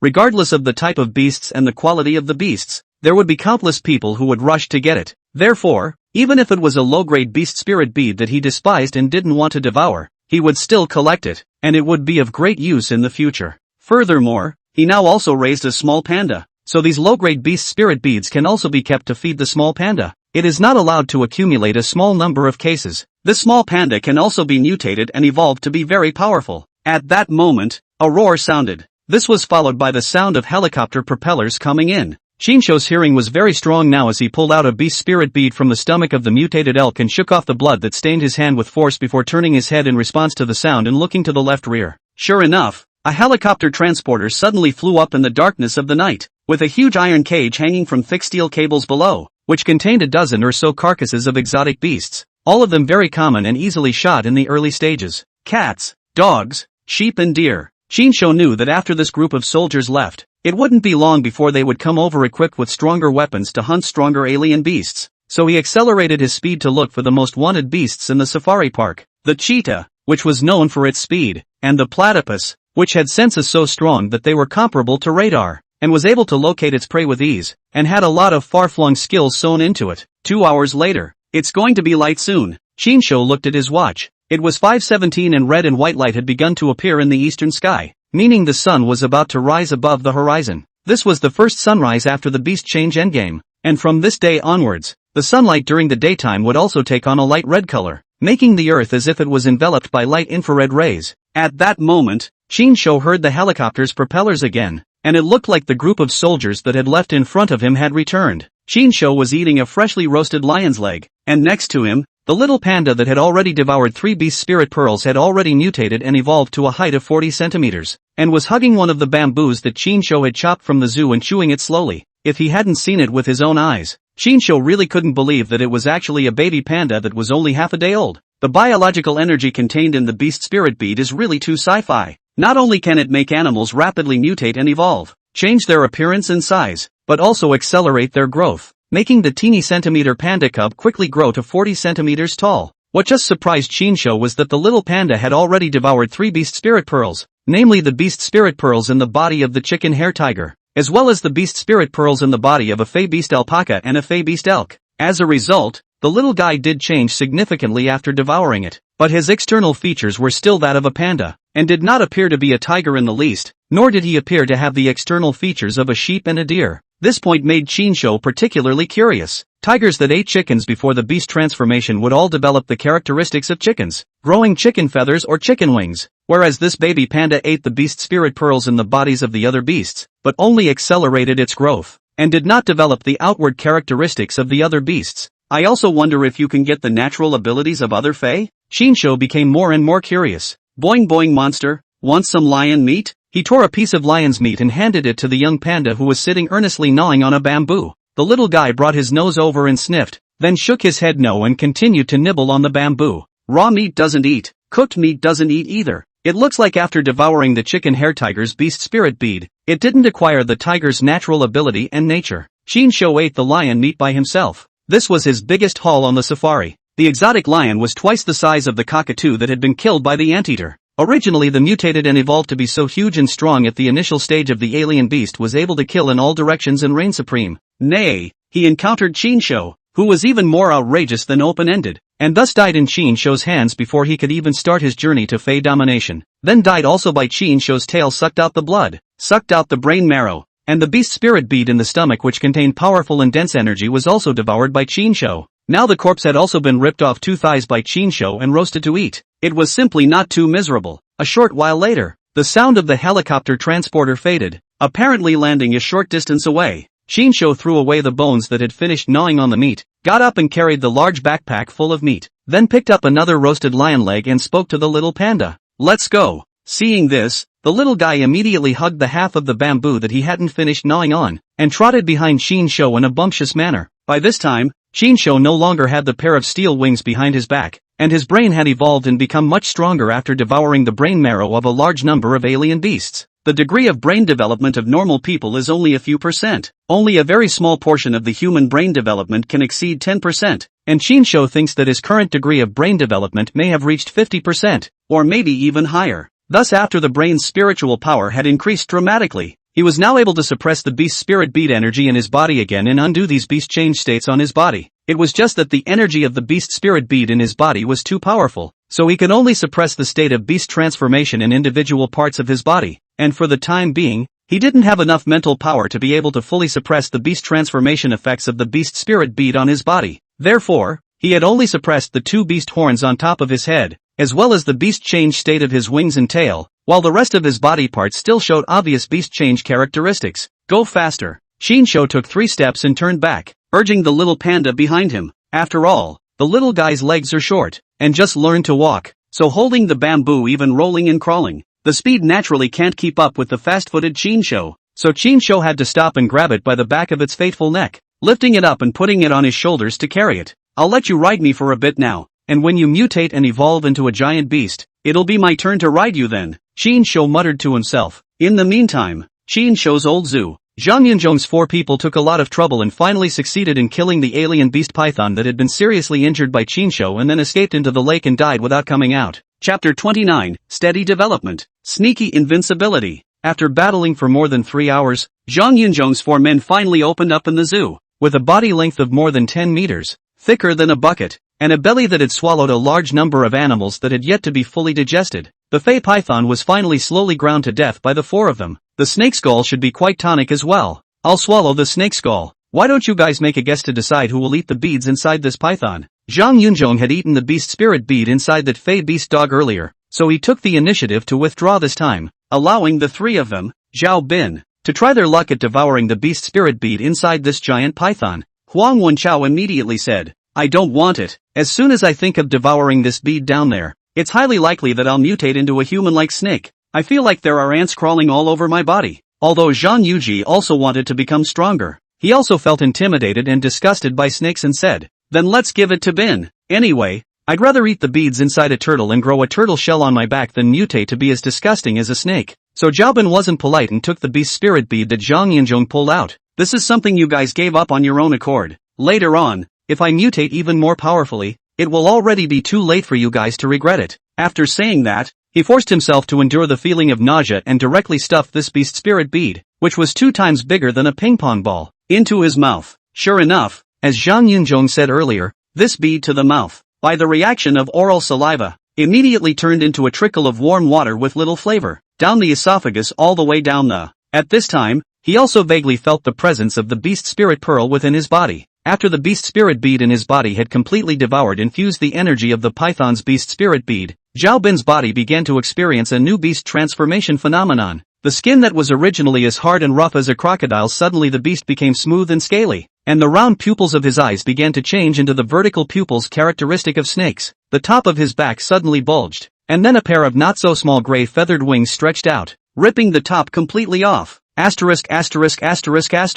Huang Wenchao suddenly regretted it. Zhang Yujie also regretted. How the hell does this still have wings? If I had known there were wings I wouldn't have minded the snake. Zhang Yunzhong guessed. The mutated python has a ridge of feathers, and it didn't grow wings probably because it doesn't have wing bones in its body, whereas we have peepa bones on our backs, so we were able to grow wings after the mutation. Zhao Bin was so uncomfortable that he knelt down on the ground. His beast transformation hadn't ended yet. The pants behind his ass also began to bulge, and then a thick tail shaped like a crocodile's tail, but with skin as smooth as snake skin and covered in snake scales suddenly popped out. Hiss! Huang Wenchao's trio looked creeped out. Although Zhao Bin looked as if he had become even more powerful after this beast transformation, he had likewise become less and less human. Zhang Yunzhong hurriedly took out his cell phone and recorded Zhao Bin's beast transformation this time and sent it to Qinshou. We killed a mutated python in the zoo, and Bin ate the beads inside and mutated into this. At this moment, Qinshou, who had almost finished sweeping through the provincial safari park, was walking towards the oceanarium inside. In his previous life, he hadn't seen the marine xenomorphs with his own eyes, but he had also seen quite a few of them in fish tanks through the internet after the beast change disaster struck. After all, there were quite a few netizens on the internet who specialized in raising marine animals, and after the beast change disaster struck, they would still continue to update their videos,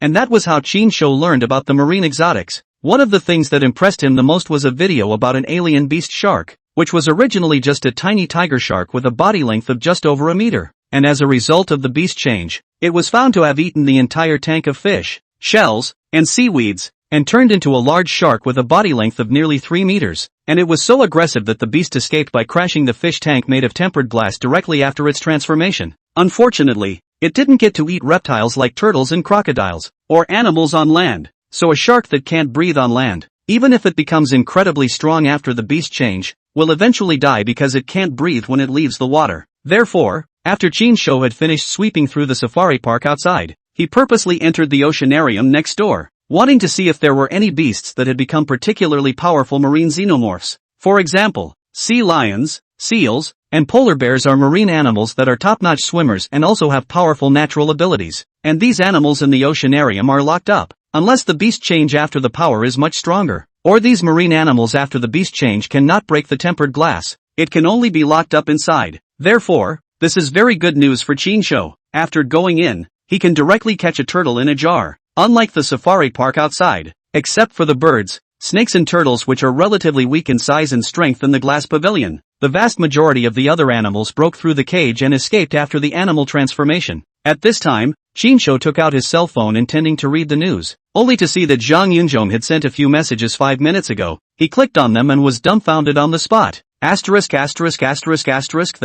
went to the zoo? And they even took out this giant python that I hit hard and escaped into the lake? Surprised, Qinshou didn't even know whether to say they were lucky or unlucky. After all, the vast majority of the animals in this zoo had been hunted by him, so Zhang Yunzhong's four could at most only hunt those turtles, lizards, and venomous snakes that he was too lazy to hunt and just happened to be locked up in a glass room where they couldn't escape, as well as the individual birds that were lucky enough to have not died violently during the process of the beast's transformation. Other than that, all the other animals that didn't leave the zoo were basically killed by Qin, so they were unlucky to have so few Fei O's to hunt in the zoo, but they were equally lucky again. If Qin hadn't heavily wounded this giant python, then with the strength of the four of them, it would have been impossible to kill this giant python that had swallowed a large number of animals and mutated so powerfully. Qin returned the message. Jealousy has changed my face. Zhao been this pussy to be invincible. Crocodiles are animals that live on land and water, and now he has wings, so it is not the sea. Land and air are able to come and go as they please, and there are so many animals in the zoo. If you guys kill all those animals and then swallow these beads, then you guys are really going to be invincible. Zhang Yunzhong quickly replied to the message. We came one step too late. Many of the animals in the zoo escaped, and the ones that didn't seem to have been killed by a psychopathic birdman. We've been in the zoo for a couple hours and we've only killed one python. Qin, I'm not the perverted birdman he's talking about, am I? So I fly off one foot and they enter the zoo the next? It's still a real creation. Qin didn't want to be exposed. His main focus in this life was to develop steadily and sneak up on the invincible. Therefore he replied to the message. In that case the news we have is still slower than some people. Although it has not been publicized on the internet, the government and military with those who have connections and backgrounds are probably already aware of the secret that by devouring the beads in the bodies of these mutated animals, they will be able to continue to mutate and become stronger. Zhang Yunzhong replied. Well, as much as we can think of, others have actually already started to act, so we can only follow and pick up the pieces.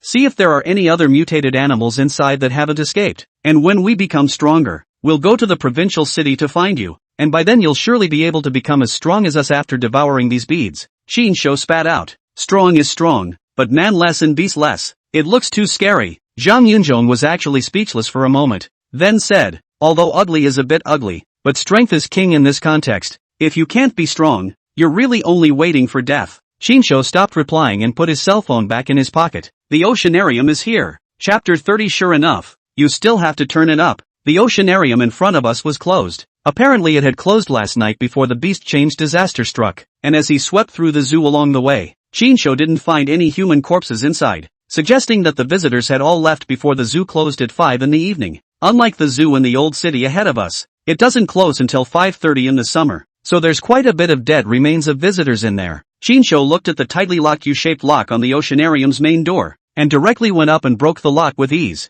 Being powerful means you can do whatever you want. Push the door into the pavilion. Perhaps after the beast change disaster struck, the mutant animals ran riot and knocked out the power lines, causing the entire zoo to lose power. So the oceanarium was pitch black and the light switch at the entrance didn't respond when pressed. But for Qin, who had superb night vision, it didn't matter if there were any lights, he could see clearly anyway. Entering the oceanarium, the most attractive sightseeing tunnel for visitors is the aquarium underwater sightseeing tunnel. On weekdays when you come over for sightseeing, the tunnel is lit up with blue ambient lights, giving visitors an almost realistic and beautiful view of the underwater world. Thousands of species of fish are raised here. Apart from great white sharks and blue whales, basically all other common, not particularly huge marine fish can be seen here. However, Qin came in and saw only slightly turbid seawater. A glance at even a small fish have not seen. Qin knew that after the beast change disaster came, the ocean would be the place where the competition would be the most brutal and terrifying. Because there are so many sea creatures,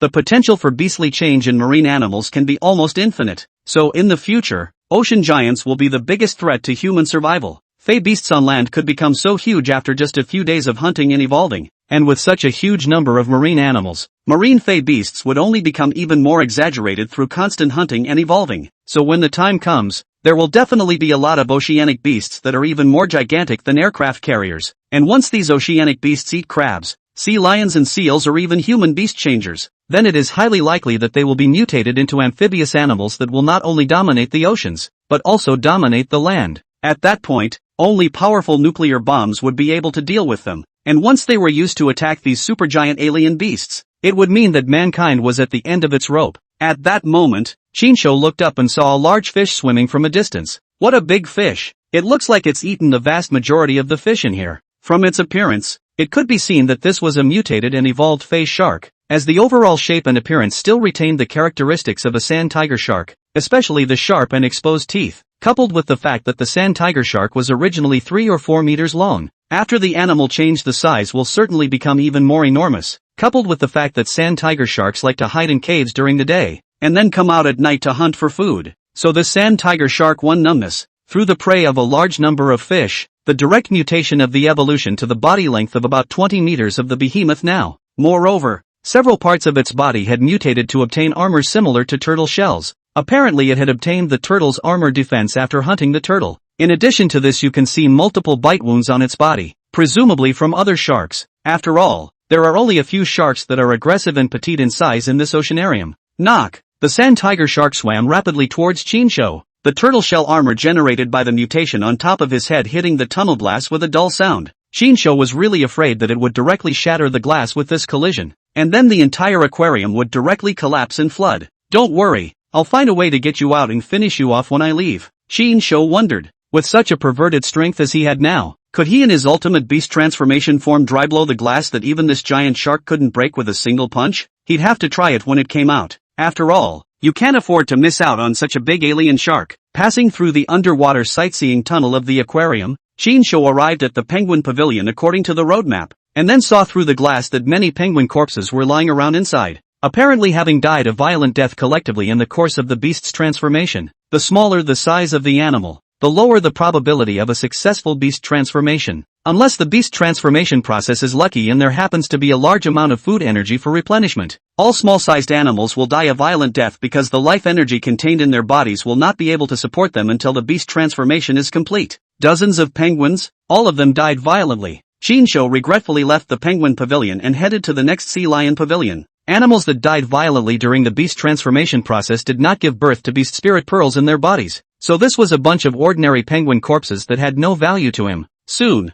Chinsho had a harvest in the sea lion pavilion. Originally there were 12 sea lions here, but now only 2 have survived, killing and devouring all the others of their kind, and the body beasts have become exceptionally large. The largest of the sea lions, over 4 meters in length, was lying on the pool deck eyeing another sea lion in the water that was a little smaller than it, and then tearing into a dead sea lion every now and then. Sea lions have a high IQ and possess excellent diving skills, so people can train them to fulfill some diving tasks, such as replacing divers to recover underwater relics, or even carry out underwater military reconnaissance and underwater lifesaving, and so on. Chinsho looked at the sea lions that were so huge and whose defense was certainly not weak, and for a moment he suddenly didn't know how to hunt them. Ordinary knives and weapons could not possibly hurt them, and with his bare hands, Chinsho felt that even if he was strong enough, hitting the sea lions with such a thick layer of fat skin would probably not hurt at all. But the lumbering sea lions posed no threat to him either. So after he broke into the sea lion pavilion, he carried the baby panda sitting on his shoulder down to the spectator seats, then unclipped his backpack and put it there, and walked off to try his hand at hunting the 2 sea lions. The red panda sat obediently in the audience,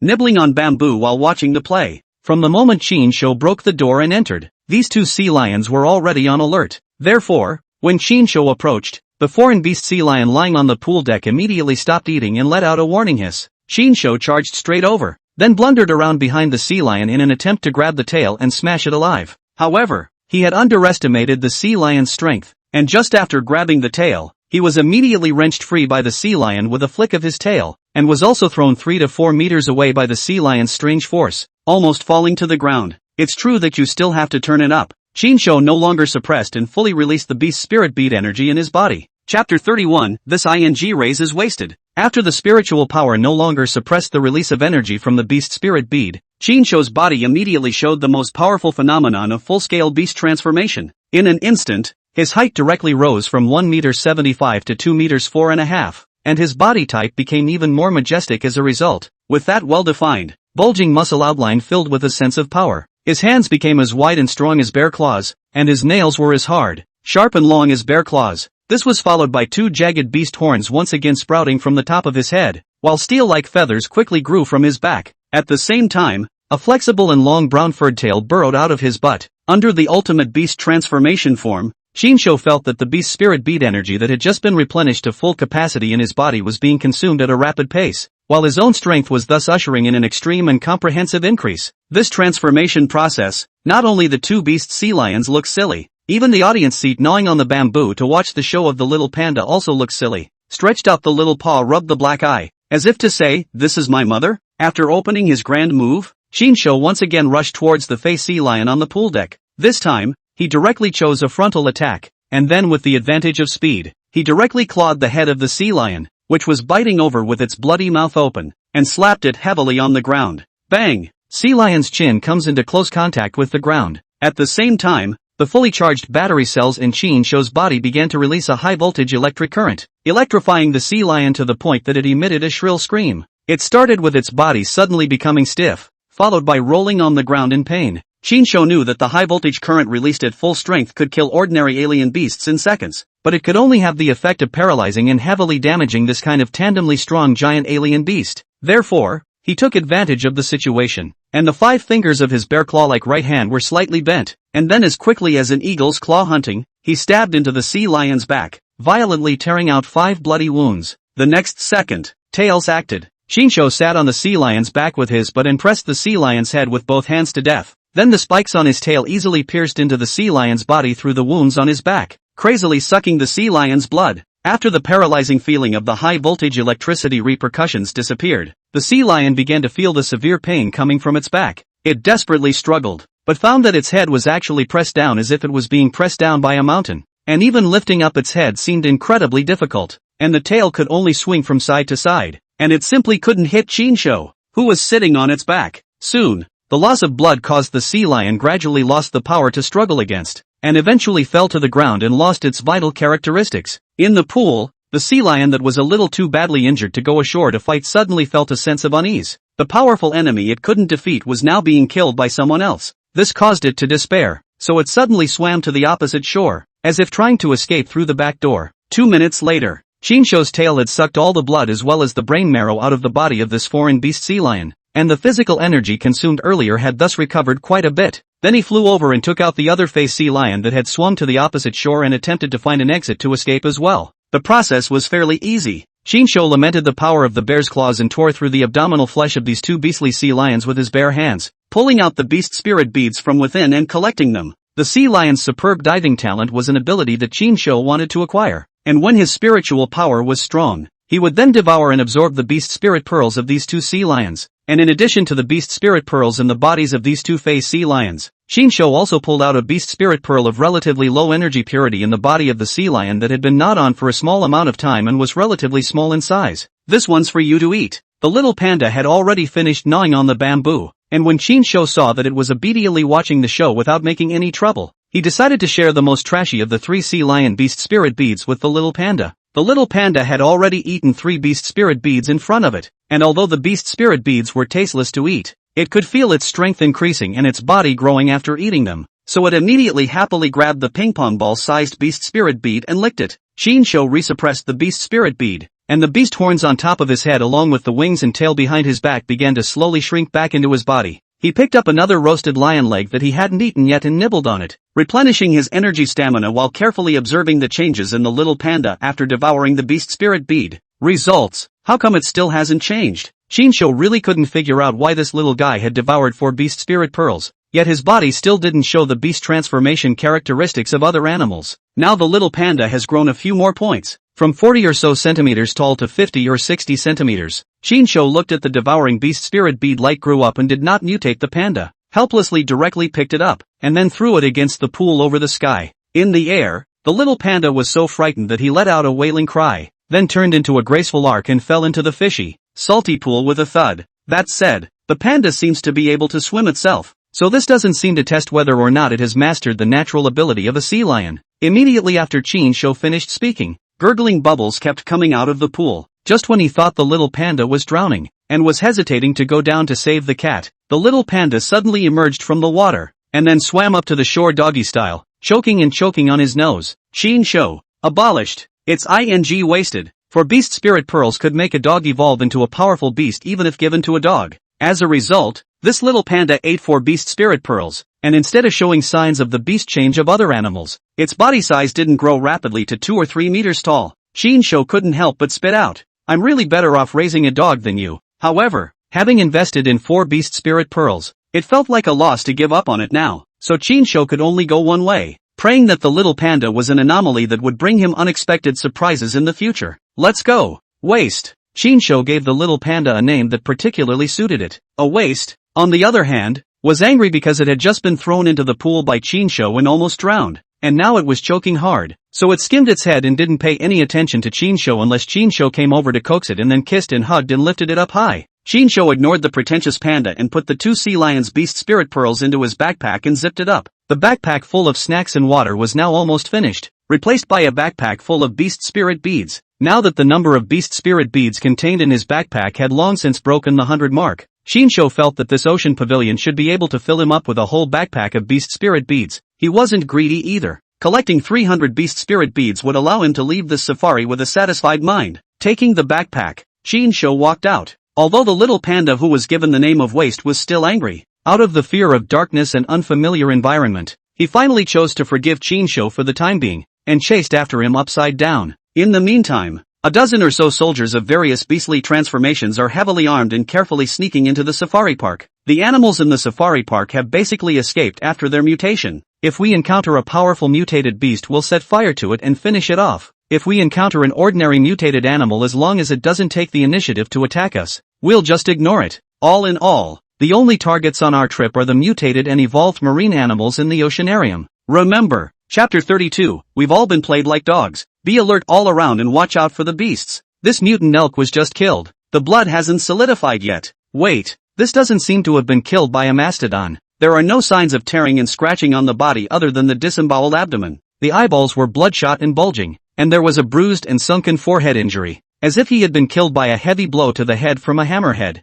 There's also a hole in the center of this wound, as if a steel nail had been driven through the skull after it had been killed by a hammerhead. The grotesque death of the mutant elk boggles the mind of the team of Beast Changers soldiers who infiltrated the safari on foot. These weak beasts that Chinsho hunted inside were almost all killed in one hit, and then the blood didn't bother to be sucked, just absorbed the brain marrow and ripped open the abdomen, taking the beast spirit beads inside. There are dozens of such cases in this safari park, especially these herbivores. They basically did not escape from the zoo after the mutation and evolution, but directly inside the crazy eating grass and bark to replenish the serious lack of energy and physical strength in the process of animal transformation. As a result, there were quite a few herbivores that were hunted down by the carnivorous xenomorphs, and the remaining herbivorous xenomorphs that hadn't left the zoo were basically unable to escape death when they were discovered by Chinsho. One of the biggest hauls among the herbivorous exotics were the 2 exotic elephants. Thus, when the group of soldiers discovered one of the fey elephants that had been taken out by Chinsho, they were once again struck with disbelief. This elephant died in the same way as the sheep and deer. The belly was cut open,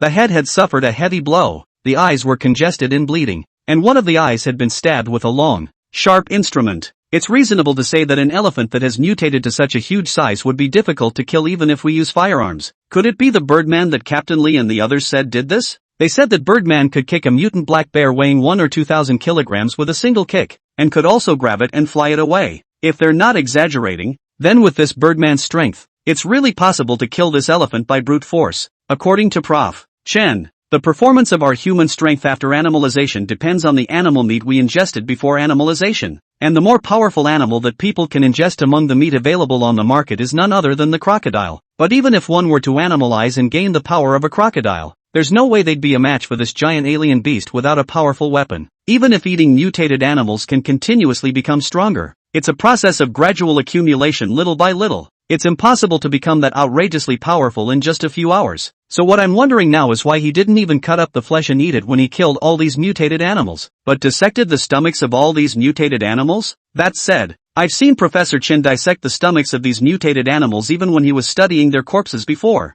Could it be that the stomachs of these mutated animals contain secrets about mutating and becoming stronger? Hearing this, the one captain leading the command suddenly frowned, a seed of suspicion already planted in his heart. We hunted and killed quite a few mutated animals overnight. It is reasonable to say that so many mutated animals are enough for Prof. Chen to study for a long time, and also enough for all of us to eat for a long time. But the head of the government and Prof. Chen are not yet satisfied, and also let us pick mutated beasts to hunt. This time it is even more so for us to come over to the oceanarium and hunt the large marine animals. The more they thought about it, the more fishy they felt. At first they hadn't given it much thought, and being soldiers, they just obeyed and followed orders. But now that the world had become like this, the beliefs in their hearts had been shaken, especially now after the seeds of suspicion are planted in the mind. At this point, another soldier suggested, we could go looking to hunt down a mutated animal and cut open its stomach to see if there's anything special about it. Half an hour later, it was slightly light. The soldiers who infiltrated the zoo with the goal of hunting the large animals of the oceanarium managed to hunt a lost alien sheep outside and cut open the belly with their sabers. It didn't take long for them to find a beast spirit bead inside. Is this a glass bead that went down by mistake? It looks like it, but the beads are wrapped in organs with blood vessels attached to the outside along with the intestines. These aren't ordinary beads or misplaced glass beads. The captain who personally dissected to find out this beast spirit bead suddenly became gloomy. Because he vaguely sensed the energy emanating from within this beast spirit bead, he directly opened his mouth and risked swallowing this beast spirit bead. At first, the whole one was swallowed and stuck in his throat, almost choking himself to death. But soon the beast spirit bead that was choking in his throat immediately melted into a warm stream and flowed down his esophagus. The soldiers next to him looked on with numbness. After all, these were beads taken out of a sheep's stomach. Moreover, Captain Wang's hands were still stained with blood, and as a result, he put it directly into his mouth and swallowed it. As disgusting as it seemed, they were desperate to know the outcome. How does it feel? Captain Wang immediately felt his body filled with energy. So while excited, he gritted his teeth and said, "We've all been played like dogs." As the words fell, his body began to show signs of a secondary beast transformation. Originally characterized by chicken hair and cowhide, he suddenly shed his chicken hair and grew wool. The muscles of his legs strengthened a lot, and his ears became like sheep's ears. Seeing this, the other soldiers reacted. Asterisk asterisk asterisk asterisk. No wonder we killed so many mutated military dogs and went out to hunt so many mutated animals. But it still turned out to be not enough, and we were still sent out, and it was specified to hunt powerful mutated beasts. It turns out that they have long known that eating mutated animals can only make them slightly stronger, and that what can really have an immediate effect and make them stronger is to devour the beads inside the mutated animals. Captain Wang coldly smiled. How ironic. On the surface good things are shared together. We all eat meat together to become stronger, but behind our backs we are treated like hounds. Damn. Captain Wang just swallowed one bead and a new mutation appeared, and the number of military dogs we hunted last night plus the mutated animals we went out to hunt added up to over 1,000. It's so damn. Come on, let's go back and counter it. Publicize the truth. Captain Wang raised his hand and smiled coldly. There's no rush. We're all here. Let's go to the oceanarium first and hunt those locked up mutant animals. Those few did not appear new mutation phenomena like me, indicating that they did not swallow those beads, presumably for fear of swallowing and constantly mutating and becoming stronger, thus causing everyone's suspicion. So they are not in a hurry to swallow them, but behind our backs to use us to collect more beads, and then finally slowly swallowed and absorbed them. After speaking, Captain Wang added, "Of course, there is also the possibility that they secretly brought it back to their families to devour. Anyway, now that we know the truth about the mutation becoming stronger, we'll go back and turn against them when the time comes, so that they can experience the pain of a person dying and collecting so many beads without being able to devour them." The group rushed towards the oceanarium at a fast pace in anger and excitement. And inside the oceanarium, after an hour of hard work, Shinsho was about to finish sweeping. Chapter 33. There are no poor animals, only weak ones. 2 sea lions,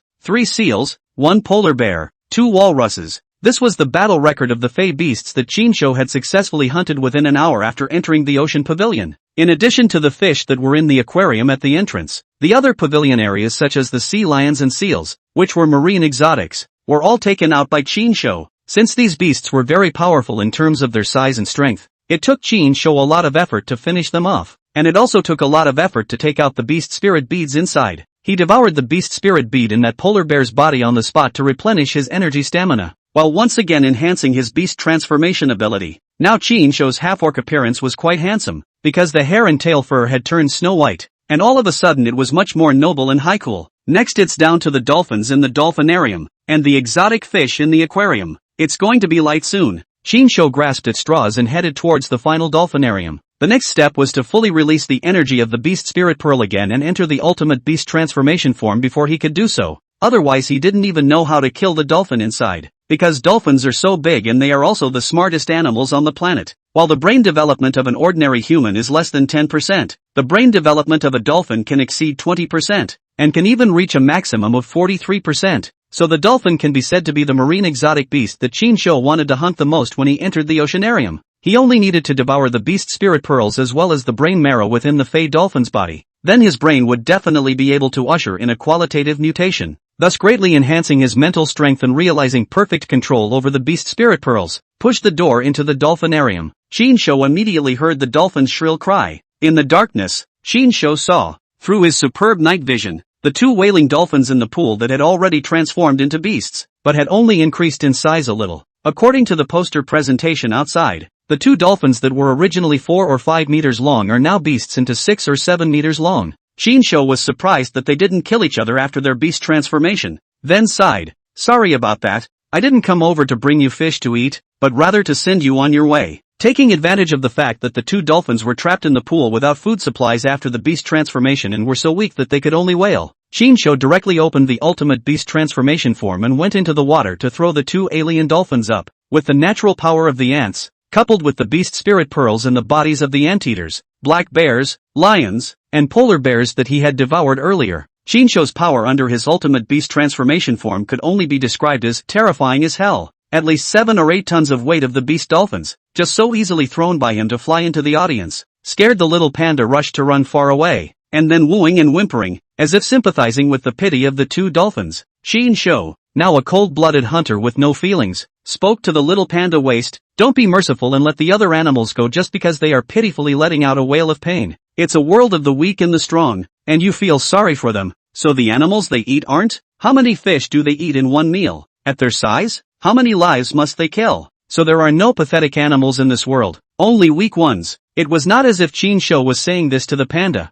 but instead it was more like he was saying it to himself, and then making himself more determined and cold-blooded to kill the prey in front of him. If I don't kill them, they'll just starve to death alive or be killed by someone else who finds them. As Shinsho spoke, he smashed the two foreign beast dolphins, and finally wasted a lot of effort to cut open the dolphin's abdomen and find the beast spirit pearls that were hidden deep in the abdomen. After taking out the two beast spirit pearls in the dolphin's body, Shinsho wasted a lot of effort again before using the spikes at the end of his tail to stab into the dolphin's brain to devour the brain marrow. Feeling that his essence was clearly recovering and strengthening, Shinsho suddenly realized that his eyesight and hearing were both much stronger as a result. There was also a significant increase in physical perception. This was already so obvious just by devouring and absorbing the brain marrow of the two fey dolphins. If he devoured the beast spirit pearls in their bodies, then his brain would really be able to get a qualitative mutation and evolution. Shinsho couldn't wait and directly swallowed one of the beast spirit pearls before feeling the signs of beast transformation appearing in his body. This time, the features and skin did not show the dolphin's animalistic features, but a dorsal fin has grown under the wing on the back, and other than that it's a bit of a swollen head, and seems to have grown a few inches in head circumference. What followed was that the mental power in his mind, which was like a stream, suddenly expanded into a large river, and then converged into an ocean in his mind. Shinsho felt as if his spiritual energy was so full that it was about to overflow out of his head, and this feeling of spiritual abundance was simply pleasing to the mind and body and full of energy. Too strong. I can now perfectly control the energy of the beast spirit bead, and I can also deploy the energy of the beast spirit bead to act on designated body parts. Shinsho's mind manipulated. The tail, wings and dorsal fins behind his back immediately shrunk and hid back into his body, changing back to the original normal human appearance. The scene again dumbfounded waist. It rubbed its black eyes once again, then looked dully at the both familiar and unfamiliar Shinsho, its slightly open mouth as if it had dropped its jaw in shock. Good, now it's really done with the ability to switch back to human form at the drop of a hat, and then switch to half-orc, or the ultimate beast-changing form at the drop of a hat. Shinsho was thrilled. After transforming back into human form, the energy of the beast spirit bead was not consumed as fiercely as its physical strength. And the most interesting thing was that Shinsho could keep his human form while making his fur snow white, just as Shinsho was maneuvering freely, changing his appearance and features as he pleased.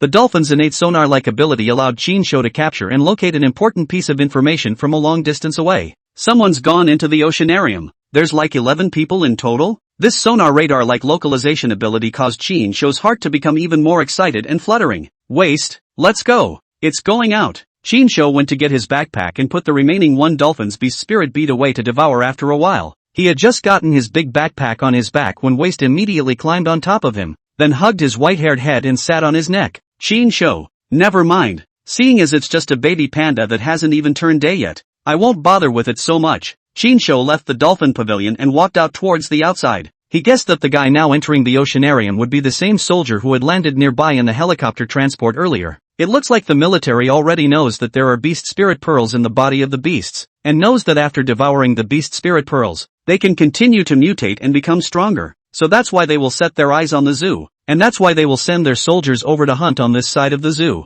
It is also for this reason that the fastest risers in the previous life were either military or those with a military background. However, in this life, Shinsho had already won at the starting line. and it would be difficult for anyone to catch up with him. Not long after, the soldiers who were gradually penetrating deeper into the oceanarium began to discover the corpses of the 2 sea lions that had been killed by Chinsho. There's someone in there. In the same manner of death, the abdomen was cut open to remove the beast spirit beads inside. As the words fell, the crowd heard a clatter of heavy footsteps coming from deeper into the oceanarium. Captain Wang raised a wary gesture, and the crowd immediately dispersed on both sides of the corridor, then swished and raised their firearms, aiming their blackened muzzles forward. Chapter 34. The world is in a state of disarray. In the darkness, Chinsho walked out of it slowly and calmly. 11 Beast Changers soldiers raised their guns to aim at him. In an instant, several beams of infrared lasers used to aim at the target landed on Chinsho. In addition to that, there were also the far optical barrels paired with the firearms that illuminated the corridors extraordinarily brightly, allowing Chinsho to shine and appear in the spotlight. These blinding spotlights didn't have any effect on Chinsho.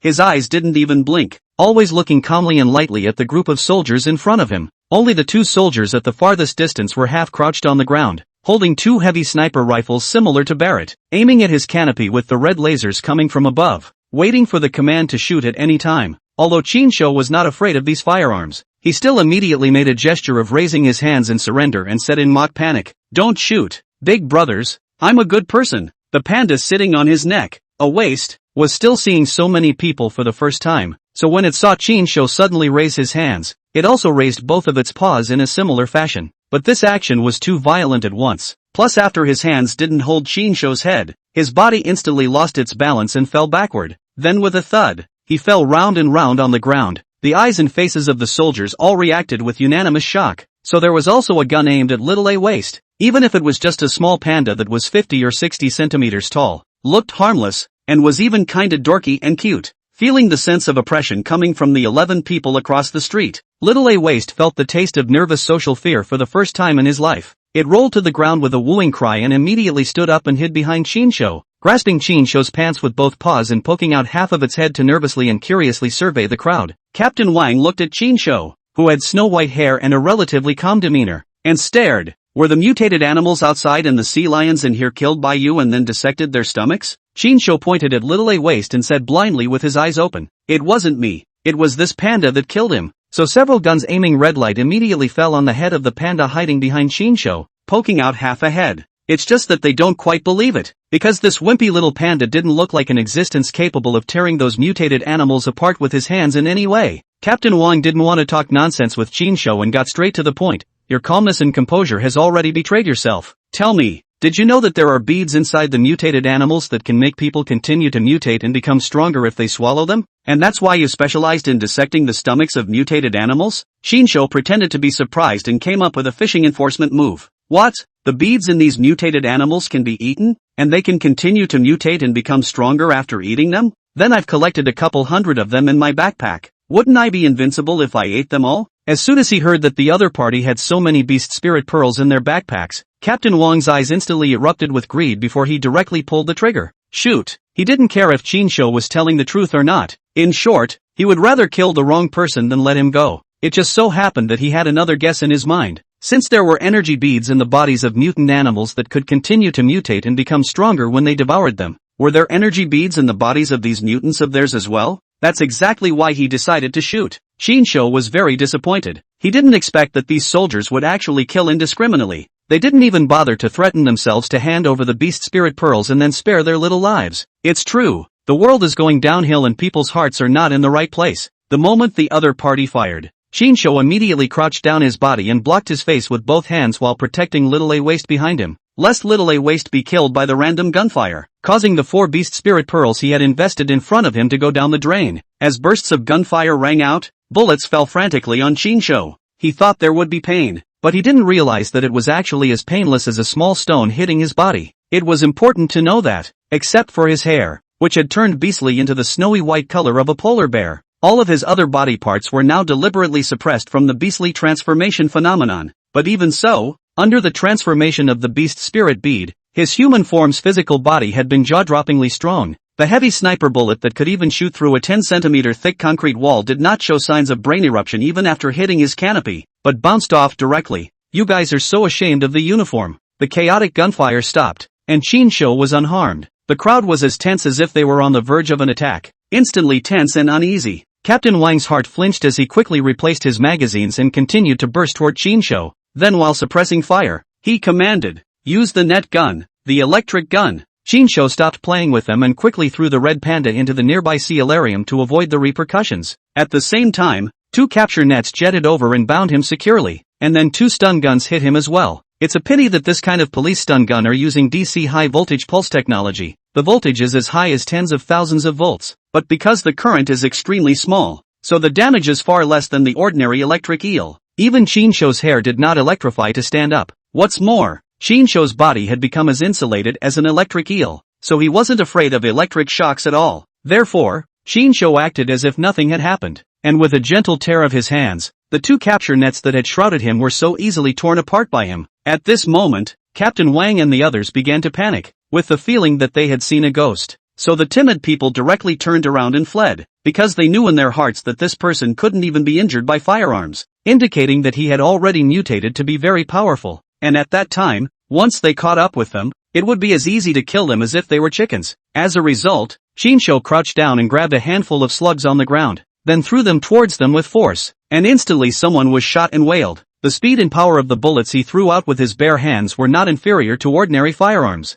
so the soldiers who weren't shot were pissing themselves. This guy is still human? A soldier was terrified and begged for mercy. Don, kill me. I didn't just shoot. Oh, Qinshu coldly answered. Then his shoeless feet violently exerted force. The floor instantly dented and cracked, while his entire body flew out like a cannonball. Bang! Qinshu killed the leader, Captain Wang, with a single punch, his powerful fist directly dry-bombing the opponent's head along with his bulletproof helmet. Then one punch a karami, as if it were death, easily reaping the lives of the asshole soldiers. Don't kill me and I didn't shoot you. The soldier who spoke was so frightened that he dropped his gun, then raised his hands shakily and closed his eyes. The fist that was about to blow him away stopped on the way, the wind of the punch blowing in his face making him spill cold sweat. In just a few seconds, only 2 of the 11 soldiers were left alive. Qinshu looked at the 2 soldiers who didn't shoot and said in an icy tone, "Seeing as you didn't shoot and are still worthy of this uniform, I'll spare your lives for now, so I'm going to ask you a few questions, so you'd better answer truthfully." The 2 nodded hastily. Qinshu asked, "How many of you are there in total? How many mutated animals have you hunted and killed overnight? How were the beast spirit pearls taken out of it distributed? And was there any stockpiling of inventory?" Chapter 35, It's going to change. Qinshu plans to do a big job. These soldiers, heavily armed, came out at night to hunt the beasts not for the sake of the people's safety, but for the beast spirit pearls inside the beasts, in order to become stronger. So Qinshu wanted to find out just how many of them there were, and just how many alien beasts they had hunted this night, and were the beast spirit pearls in these foreign beasts to be divided directly after they were taken out, or were they to be stored temporarily to ensure that they did not have any side effects before being distributed? Only to see one of the pig-nosed soldiers hurriedly reply, "The number of survivors in our troop is less than 300, divided into 30 detachments. Apart from the 10 detachments stationed at the headquarters and the 10 detachments resting on shifts, the remaining 10 detachments are specially sent out to hunt mutated animals." Another soldier added, "Before we went out to hunt mutated animals, we had already hunted and killed hundreds of mutated military dogs in the troop, and it was precisely because these military dogs were too ferocious and powerful after they had mutated,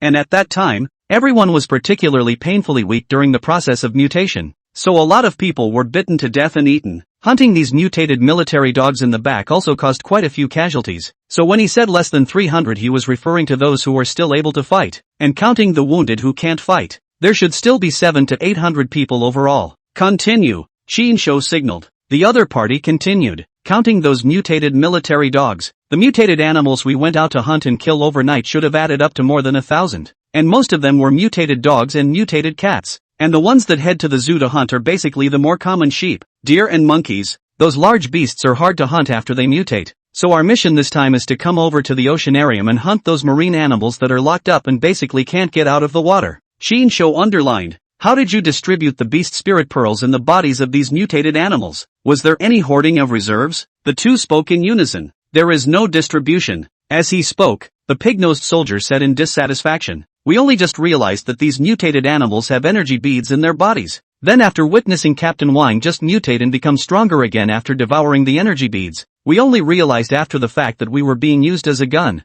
and we only realized why Professor Chen and his superiors told us to hunt powerful alien beasts. and then specifically sent our team over to the ocean pavilion, so that we could figure out a way to hunt and kill the sea lions and seals and bring them back to them for research. Another soldier said, Prof. Shen and the others are still in their initial mutation, which means that although they know that there are energy beads in these mutated animals that can allow people to continue to mutate and become stronger, but in order to avoid side effects, so fearful of death, they are not in a hurry to devour them, but to conceal their experiments from us behind our backs, and when they make sure that there are no side effects, they definitely won't distribute these energy beads to everyone, but will conceal them from us and devour the loot that we desperately hunted back to us all by ourselves. After that, the soldier said indignantly, if you want, we can fly you back in an airplane and rob you. After learning that they might have hoarded thousands of beast spirit beads, Shinsho almost couldn't hold back his inner excitement. It's true that there's still strength in numbers. The first thing he did was head to the zoo to hunt the beasts, and then hunted for a whole night before collecting less than 200 beast spirit beads.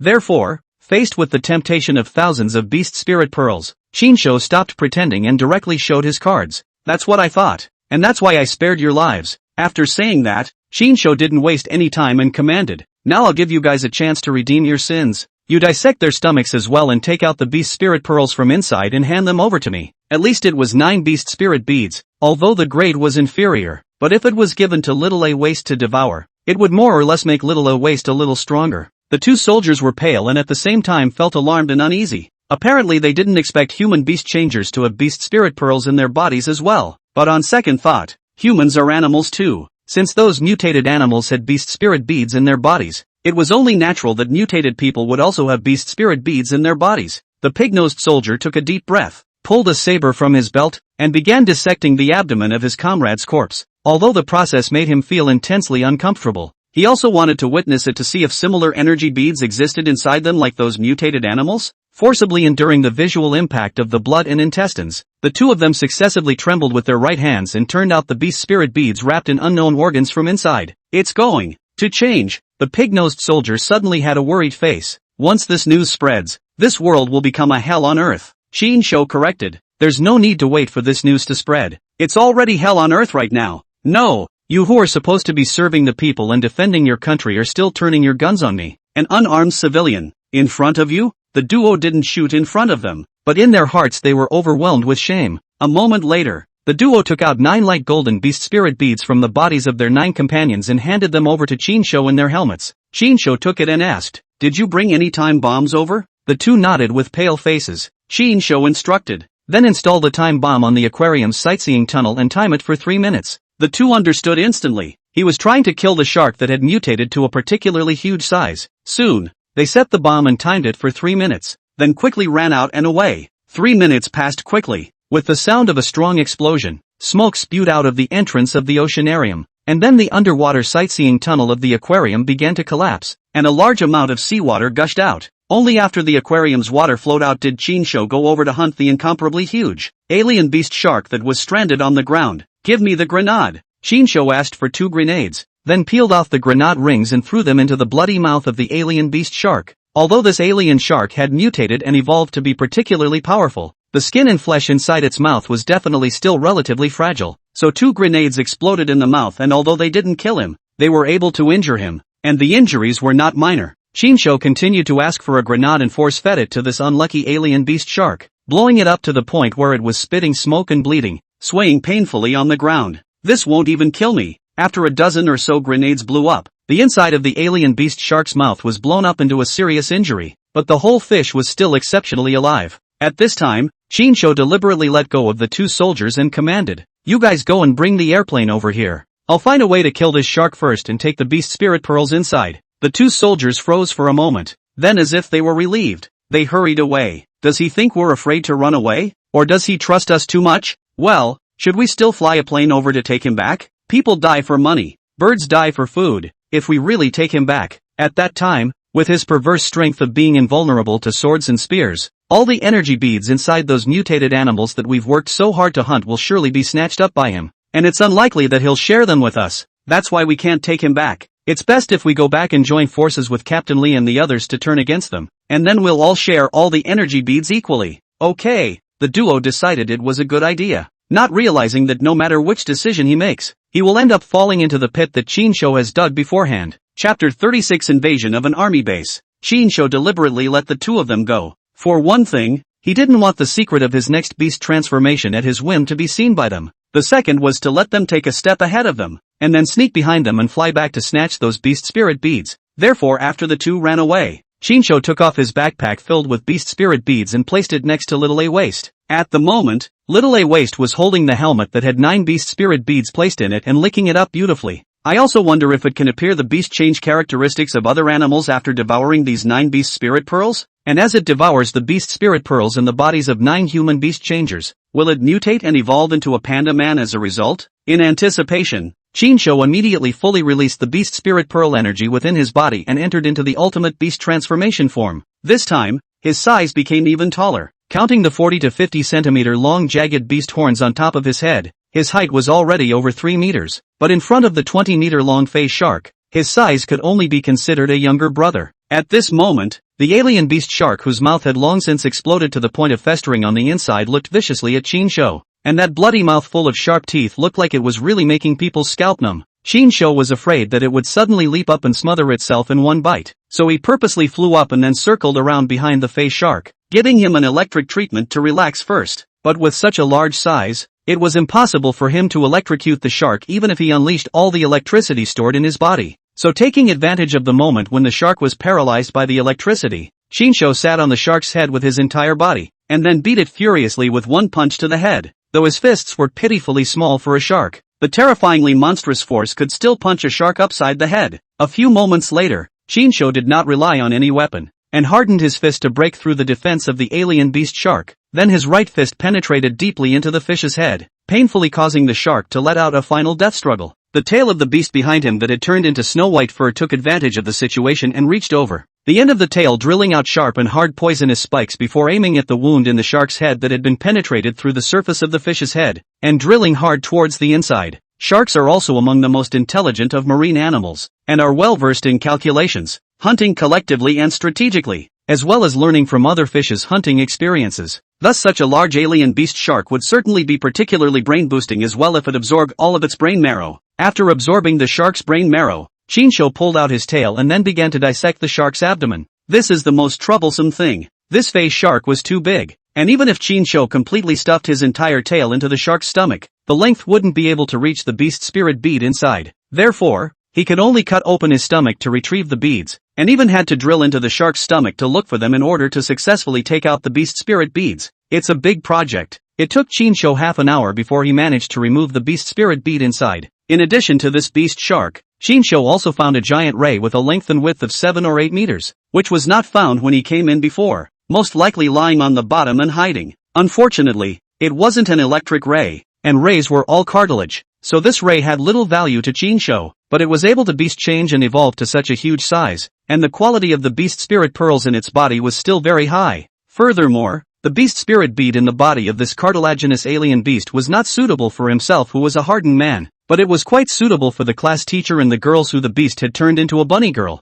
So Shinsho directly staged a hand-tearing ray, hard to tear the ray's 2 wings, and then take out the beast spirit beads from inside the stomach. As for the other smaller and more common exotic fishes, Shinsho was too lazy to waste time killing the fish to get the pearls, for the roar of helicopters had come from the outskirts of the zoo. I wonder what they will choose. Is it coming over to pick me up, or just fly the plane and run away? Shinsho walked to the toilet to rinse his body, then put the beast spirit beads taken out from the shark and the ray into his backpack. Little A Waist had already finished all the beast spirit pearls in the bodies of those 9 beast changer soldiers, and the whole bear looked like it had grown a lot more, and was now over a meter tall, as if it had grown a few months at once. Then Shinsho was speechless again. Are panda genes really that strong? This has already devoured 13 beast spirit pearls. How come it still looks like a panda? There's not a single trait of any other animal. He was genuinely confused. Although he gave the Little A Waist to eat or more ordinary even belonged to the low-grade level beast spirit beads, but 2 of the beast spirit beads at least from the beast tiger and sea lion body taken out. But this little guy, after swallowing, in addition to the body grows a little,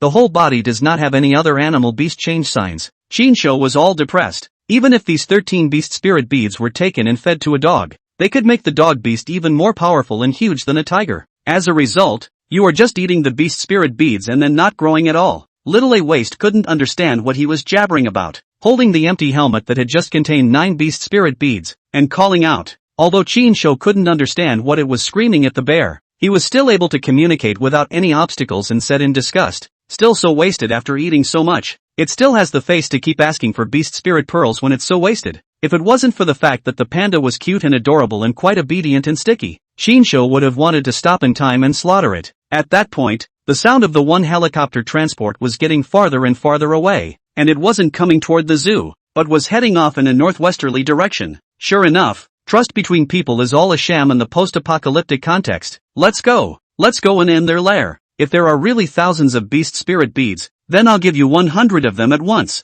If you're still this bearish by then, don't blame me for being cold-blooded and heartless, Shinsho said, holding the backpack in one hand and the back of Waste's neck in the other, then spread his wings and flew up, trailing the helicopter transport at high altitude from a distance. It's 7:43 in the morning. It was already light, but the daytime had a faintly hazy reddish fait accompli compared to the past. 20 minutes later, Shinsho witnessed the plane land at the immensely spacious army training base. Then he landed on the roof of a hotel not far away and threw Waste on the roof, pouring out the leftover snacks and water from his backpack, as well as the hot pot base and a set of pots and bowls. Shinsho muttered, "This backpack should be able to hold more than 1,000 beast spirit pearls if it's stuffed to the brim, right?" Saying that, Shinsho pulled out 17 beast spirit beads of ordinary fey beasts and placed them in the pot for Waste to enjoy slowly. This time it added up to 30 beast spirit beads. He didn't believe that Waste would still be so wasteful after devouring 30 beast spirit beads, and still failed to show signs of beast transformation from other animals. "Wait here, I'll be right back." After saying that,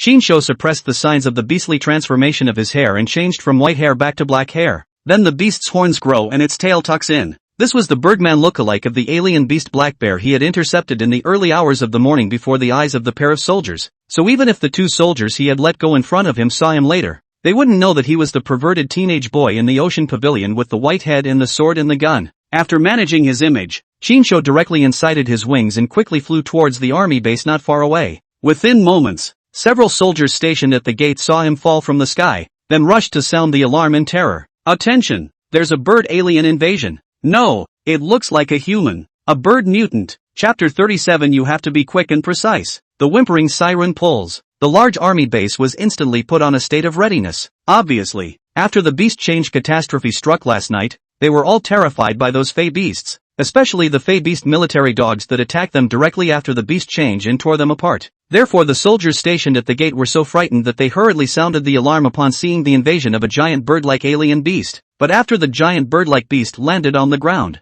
they were shocked to find that the other party was actually a mutant with bird-like wings. The moment the alarm was pulled, dozens of Beast Changer's soldiers immediately rushed out with their guns. There were a few familiar faces among them. Those two soldiers who hadn't shot at Shinsho earlier at the Oceanarium and had been let go by Shinsho on purpose were among them. On top of that, the few Beast Changer soldiers next to them were the unlucky ones who hunted that mutated black bear at night and then were whisked away by the mutated black bear. They also recognized Shinsho, and the one among them, Captain Lee, hurriedly shouted, "Don't shoot, he's a human. The Birdman we were talking about earlier who was exceptionally powerful is him." The crowd all looked curiously and enviously at Shinsho, who possessed a pair of silver and black wings and was able to fly freely. That Captain Lee walked over and asked, "Comrade, do you need help with something? Or did you come over to join our team?" Shinsho obediently asked, "Can you give me guns and cannons for joining you?" Captain Lee froze. They couldn't even hurt that black bear by shooting at night, but Shinsho could easily hang the black bear. So with his perverted strength, what's the point of using guns and cannons? At that moment, a truly humanoid canine beast shifter said cheerfully,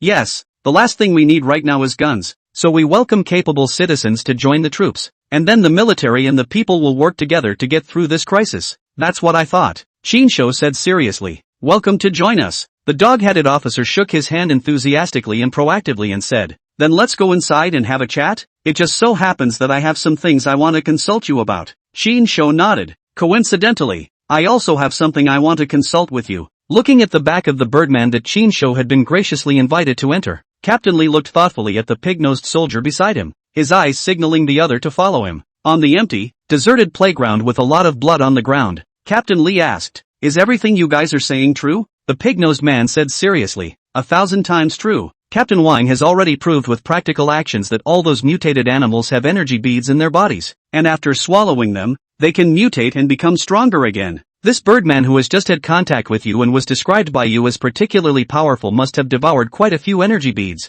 The white-haired man we met at the Oceanarium, on the other hand, was precisely because he had hunted and killed a large number of mutated animals at the zoo as well as the oceanarium and devoured a large number of energy beads. That's why he had mutated to the point of being invulnerable to swords and spears. And that's why he almost wiped us out as a group. Another soldier said, it was precisely because Captain Wang learned that there were quite a few energy beads on the other side after he personally tested the effectiveness, and then tried to kill the other side to get away with it. That's why he was counter-killed. We were also lucky that we didn't shoot anyone, so that's why the man spared our lives. The pig-nosed soldier said seriously. We came back to tell everyone this truth, but we were afraid that some of the others had eyes to betray us and thus kill us. That's why we can only find you to explain the truth. If you believe us, then we'll hold that dog Bay guy and Prof. Chen hostage and force them to hand over all the energy beads. If you don't believe me, then you can go out and hunt a mutated animal. Then dissect the stomach and devour the beads inside to see if it really feels like you're mutating and getting stronger. Captain Li was silent, then spoke. I'll go question Professor Chen. The two soldiers hurriedly stopped. Aren't you spooking the snake by questioning Professor Chen?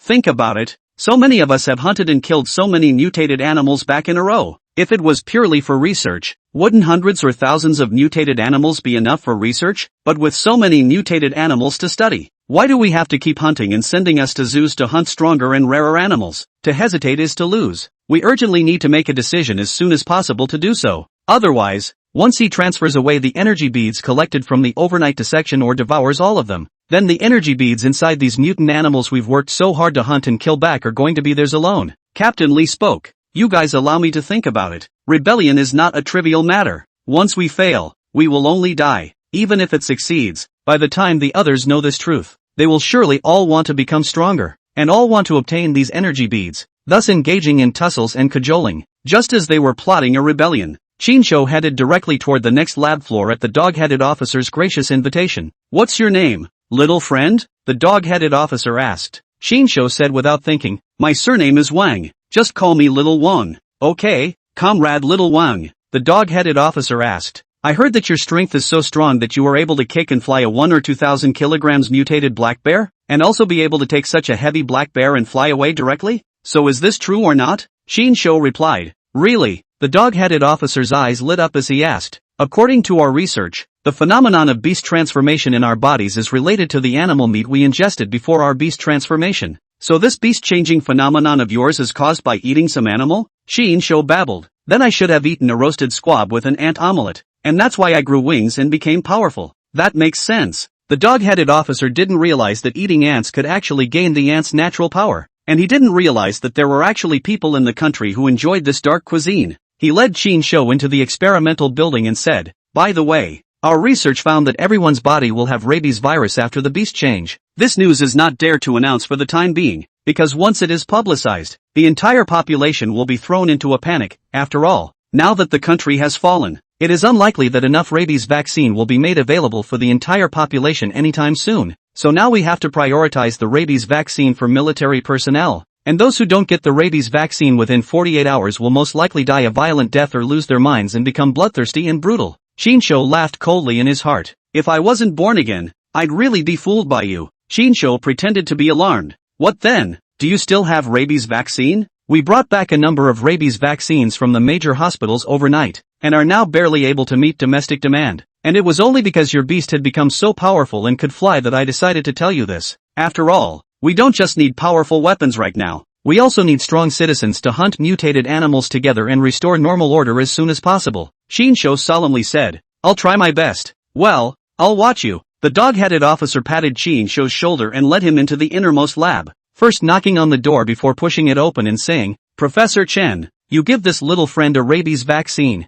That Professor Chen was dissecting a mutated and evolved beast cat as big as a tiger, and when he saw Qin who had horns and wings, his eyes instantly lit up. That's the good stuff. He pressed down his inner excitement and said, okay, squad leader Lu, take the vaccine for me. After saying that, he sized up Qin and the more he looked at him, the more envious and satisfied he became. Little brother, how did you beast change into this? Did you eat some bird before the beast changed? Qin had to bull **** again and said that he had eaten roasted pigeon and ant omelette. Prof. Chen also believed it. So that's how it is. Did you eat those mutated animals after your beast transformation? According to my research, the flesh and blood of these mutated animals, whether eaten raw or cooked, can have the effect of mutating and becoming stronger. Qin was surprised. It can still be like this? Then I've lost money. I killed several mutated animals in front of me without eating them, and I even helped a few soldiers kill a mutated black bear in the early hours of the morning, and I grabbed the black bear and flew a few hundred meters high before dropping it to its death. The dog-headed officer hurriedly asked, "Where did you fall? I can send someone in a helicopter to bring it back." Shin-sho shrugged. "It's too dark and I don't know the exact location." "That's a shame. Damn. This guy was blind to such an ungodly beast-changing instinct for nothing." That Luban leader handed over the so-called rabies vaccine and syringe. Prof. Chen personally drew a syringe full of rabies vaccine and said, "Young man, sit down. I'll give you the rabies vaccine first." "Okay." Shin-sho sat down and Prof. Chen started to give him an arm injection, but it turned out that Shin-sho's skin was so hard that he bent the needle, but he couldn't get it into Shin-sho's arm. Professor Chen was speechless. "Little brother, your skin is a bit hard." Shin-sho spoke up. "It's pretty hard. You might have to get a thicker needle for that." So Prof. Chen listened to him and switched to a syringe for mastodons. The results still won't stick. Shin-shoto couldn't even look at it anymore, and snatched the syringe, then violently stuck it into Prof. Chen's thigh, instantly injecting all the needle water into it, saying,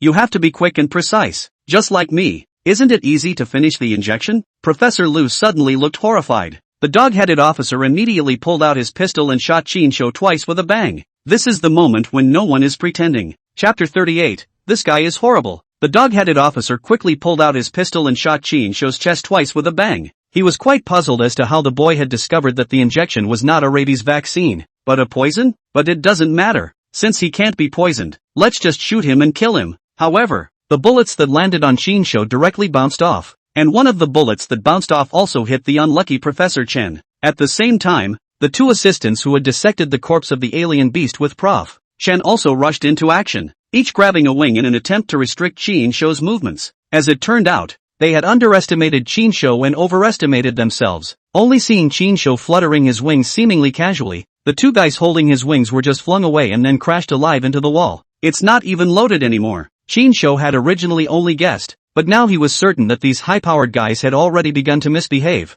No wonder those officials of the second generation in the previous life, the second generation of the military, have risen so fast. It turns out that they have discovered the beast spirit beads in the body of the beasts on the night of the day of the beast change disaster, and even discovered that there are beast spirit beads in the body of the human beast changers as well. Then they hide the secret of the beast spirit pearls, use the army to hunt and kill foreign beasts in large quantities, and then behind their backs collect a large number of beast spirit pearls, so that they and their family members can all beastly change and evolve to be exceptionally powerful in a short period of time. For this reason, they don't even spare people, especially those who are more powerful than the Fae after the beast transformation. The dog-headed officer's face changed in shock, and he hurriedly emptied his magazine at Shin-sho. Unfortunately, his pistol was equipped with a silencer, so the commotion failed to attract the attention of the soldiers stationed outside the building. That Professor Chen, who had been injected with the poison by Shin-sho in turn, then panicked and stumbled towards the dissecting table, pulling out a beast spirit bead from the body of the Fey cat with his trembling right hand in an attempt to devour it and see if the mutated evolution could curb the poison that had just been injected into his thigh.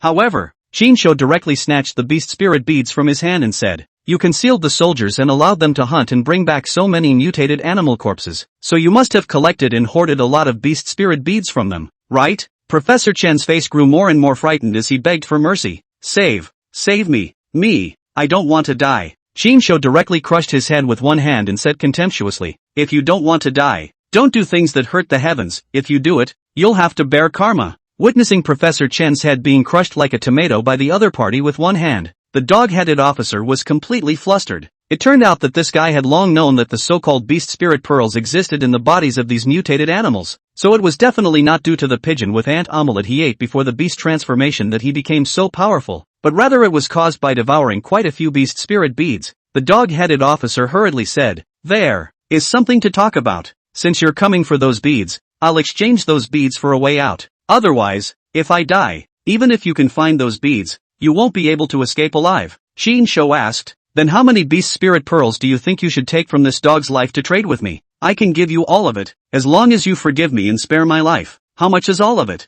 400 or 500? Only 400 or 500? How come I've heard that the alien beast corpses you brought back from your nightly hunt exceeded at least 1,000? The other party didn't hide it and said, "I brought some home earlier, so I've only collected 400 or 500 of them here now." Damn. No wonder such a perverted and powerful beast changers appeared within days of the beast change disaster in the previous life. Shinsho said in a deep voice. Where is it? Take me to fetch it. There should be a couple dozen in that box. The rest are in the safe in the weapons vault, and I'm the only one who knows the combination. I can tell you the code, but only if I ensure my personal safety before I give it to you. Since you already know the location of the hidden pearl, you can go to hell. Saying that, Shinsho was ready to make his move, frightening the other party who hurriedly said, without my permission to allow it, you can't enter the weapons vault at all, and without my password, you won't be able to open the safe either. Oh, Shinsho directly dodged, and his bare claw-like right hand directly grabbed the opponent's head from the front face, lifting the opponent into mid-air. The dog head officer was horrified, and his tone trembled. No, don't kill me. I still have hundreds of beads at home. If you spare my life, I can take you back to get them. Only then did Shinsho put him down and ordered the other party to bring over the beast spirit beads in this dissecting room. The dog head officer's heart palpitated. If he hadn't said that there were still hundreds of beast spirit beads at home, I'm afraid that he would have really been pinched to burst the dog's head just now. This guy is horrible, scary, powerful, and extraordinarily brutal and murderous. He didn't dare to play mind games and hurriedly took out the beast spirit beads he had collected in the dissecting room before going out and then signaling his men to snipe this guy. Pistols can't kill each other, and I don't believe that heady snipers that can even shoot through steel plates can't kill them either. The dog-headed officer had already sentenced Shinsho to death in his heart, and when Shinsho died, when the time came, he had to personally dissect Shinsho, and then swallow the beast spirit pearl in Shinsho's body, turning into a birdman as powerful as Shinsho. With that in mind, the dog-headed officer removed a suitcase from a nearby locker. He opened the suitcase in front of Shinsho, and it was almost piled high with beast spirit beads that were barely too different in size and color, and each one of them was labeled with a label stating what exotic beast it was taken from. This was quite meticulous, unlike Shinsho, who had high-quality beast spirit beads placed in one piece and low-quality beast spirit beads piled up in one piece. Pour it in. Shinsho placed the backpack he was carrying in his hand on the bench and then unzipped it. The dog-headed officer could only do as he said and pour a whole box of beast spirit beads into the backpack Shinsho had brought. Then when he saw that there were hundreds of beast spirit beads in his backpack, the other party's face immediately felt astonished. Is this all hunted and collected by you alone? Shinsho mercifully answered his question. That's right. This is the harvest from sweeping the two zoos along with the oceanarium overnight. The dog-headed officer's eyes lit up as he poured down dozens of beast spirit beads from his suitcase while speaking. At the risk of asking, how many beads have you devoured in total to mutate so powerfully that even bullets can't hurt you? Don't ask what you shouldn't. Shinsho zipped up his zipper, carried his backpack in his left hand, wrapped his right arm around the dog-headed officer, and threatened, now take me to the weapons depot to pick up another batch of beast spirit beads, and then go back to your house to pick up the last batch. The dog-headed officer said yes repeatedly and hurriedly led Shinsho out. Several of the soldiers stationed at the door outside were his own guards, and he eyed them to indicate that he was being held up. Shinsho didn't need to look at him to know that he was definitely engaging in little eye-rolling antics, and thus asked, do you think you'll be shot to death by your subordinates if I tell the truth about you deceiving the public and privately hiding and swallowing all the beast spirit beads? The dog-headed officer spoke. If they don't believe it, then your situation will be especially dangerous. If they believe it, you won't be in a good position when the time comes, and you'll lose all the beast spirit beads I've privately hidden away because of it. There's another possibility, and that's that they believed it and then killed you, and in the end all the beast spirit pearls still ended up in my hands. Saying that, Shinsho smiled wryly. It just so happens that I purposely turned my cell phone on to record when I came in. At this moment, the dog-headed officer really panicked, and he suddenly exploded into full strength, breaking away from Shinsho's right arm that was wrapped around him, and then, like a dog on his hands and knees, he fled in a mess while shouting, shoot! He killed Professor Chen. Chapter 39. My patience is limited. Shoot him! He killed Professor Chen and the others. The dog-headed officer had obviously devoured several beast spirit pearls from the body of the fake canine, so his strength wasn't small, and he ran quite fast on his hands and knees. Instantly, the two personal guard soldiers stationed at the entrance hurriedly raised their machine guns and swept them towards Shinsho. Shinsho slowly and methodically spread his wings to block the bullets, lest the backpack be smashed and the beast spirit pearls inside fall out at that time. As for the dog-headed officer who was running quite fast, Shinsho was not in a hurry to catch him, but let him run 39 meters first. Then with his bare hands, he grabbed a bullet that flew past his face and aimed to bounce it off his opponent's dogleg. Whoosh! The bullet was ejected by Shinsho with a speed that exceeded that of ordinary firearms and accurately shot the opponent's right leg. Instantly, severe pain came. The dog-headed officer fell straight down. The commotion of the shooting on this side immediately attracted the attention of the other soldiers. Hurry! Kill him now! The dog-headed officer commanded in horror. Captain Lee as well as the two soldiers that Shinsho had purposely let go were suddenly puzzled. What's going on here? However, Doubtful as they were, many of the soldiers still obeyed their officers' orders and hurriedly shot towards Chinsho. Submachine guns, machine guns, sniper rifles, all kinds of gun bullets were shot towards Chinsho one after another. Chinsho directly wrapped his wings directly in front of him to avoid the bullets from smashing the backpack in front of him,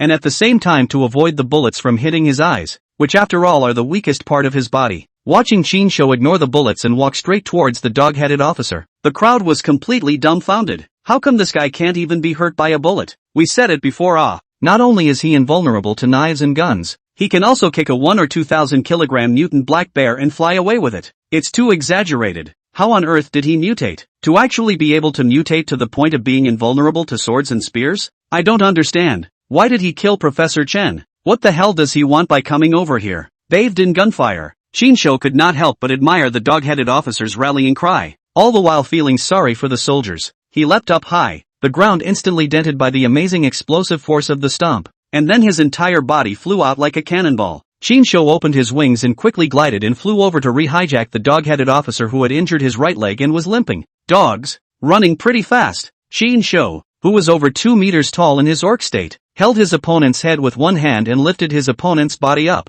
placing it in front of him, so the other soldiers didn't dare shoot again. Only then did Chinsho sneer. You guys do your best to be his lapdogs, and you can't even share a single beast spirit bead despite being born to die, so you might as well be my lapdogs. And at least I'll still give you a little share. Beast spirit beads? What is it? And Captain Lee was slightly stunned at hearing that, this time finally believing what those two soldiers said. Bang! A gunshot came out of nowhere. The sniper on the roof of the next building aimed a shot at Chinsho's head. However, the moment the gunshot sounded, Chinsho had already reacted and directly raised his wings, deflecting the bullet. The scene shocked the sniper who fired the shot. Chinsho then looked over with a single glance, scaring the other party into a cold sweat. Is this guy exaggerating too much? The crowd was also surprised. Bullets can't be killed even if, actually even the reaction is still so fast. Sniper rifle bullets can be blocked down. Where is the weapons vault? What's the safe combination? After Chinsho asked, the dog-headed officer who was lifted up with one hand by his pinched dog's head painfully said, I can still have a chance of survival if I don't tell you?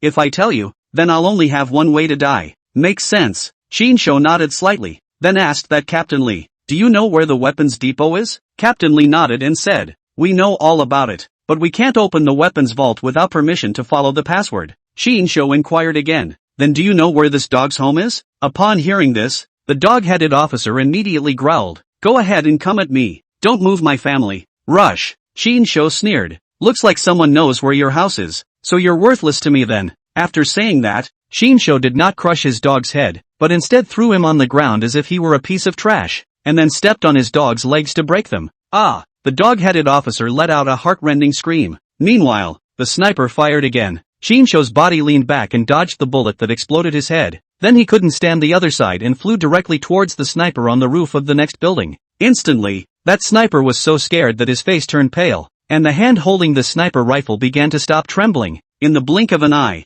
Chinsho flew over. Then like an eagle catching a chicken, he flew back carrying the other party with one hand. My patience is limited. I can see to it that you are soldiers and will only obey your superiors unconditionally, not to kill you indiscriminately. But anyone who still dares to shoot at me will end up like this sniper rifle. Saying that, Chinsho took the sniper rifle in the other party's hand and held it directly from the center to explode. At this moment, the hundreds of soldiers on the scene began to wimp out, not daring to shoot again. Very good. Chinsho looked at the crowd that had stopped shooting and asked, where is the radio room? I'll give you an interesting recording. Soon after, Chinsho carried the dog-headed officer who had his legs broken, and then entered the broadcasting room trailed by sniper soldiers as well as quite a few soldiers. So he played the recordings from the anatomy lab, from the other party tricking him into taking the rabies vaccine, to him backhanding Professor Chen with a poison that was flagged as a rabies vaccine, as well as the recordings of the dog-headed officer later on exposing himself to the fact that the beast spirit pearls were all in the safe of the weapons depot in order to stay alive, and the recording of him bringing a large portion of it home with him.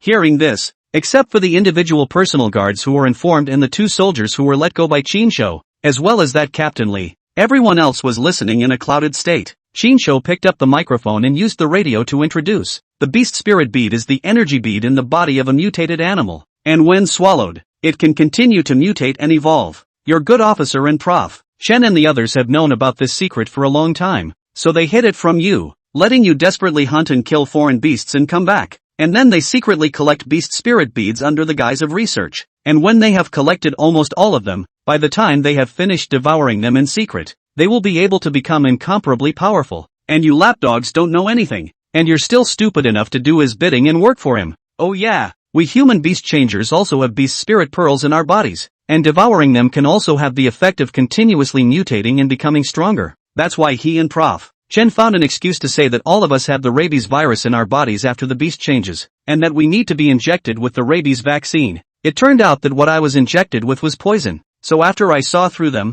they stopped pretending and directly shot me to kill me. And in the end, your dog officer even decided to use all the beast spirit pearls to buy my life with me in order to save his own life. So do you understand now? After Qin Shou finished speaking, the dog-headed officer seemed to have known that he was doomed. Enduring the severe pain of his broken leg, he laughed miserably and said, "As long as I don't tell you the password, you'll never be able to take out those beast spirit pearls from the safe in the armory in your lifetime." Qin Shou lifted him up as if he were carrying a puppy, letting someone lead the way to the weapons depot, then said, "Then open your doggy eyes and see how I managed to take out these beast spirit pearls you've been keeping private and monopolizing without your password." After saying that, Qin Shou directly kicked away the several tons of thick steel guys. The scene looked silly to the crowd. Is this the safe? Qin Shou punched at the combination lock, then broke the safe door open with his bare hands. At this moment, the dog-headed officer was completely desperate. Qin Shou took out a suitcase from inside and pulled it open to see that it was full of beast spirit beads, and it looked like there were really only 400 or 500 of them. Most of the others were taken home by this dog-headed officer.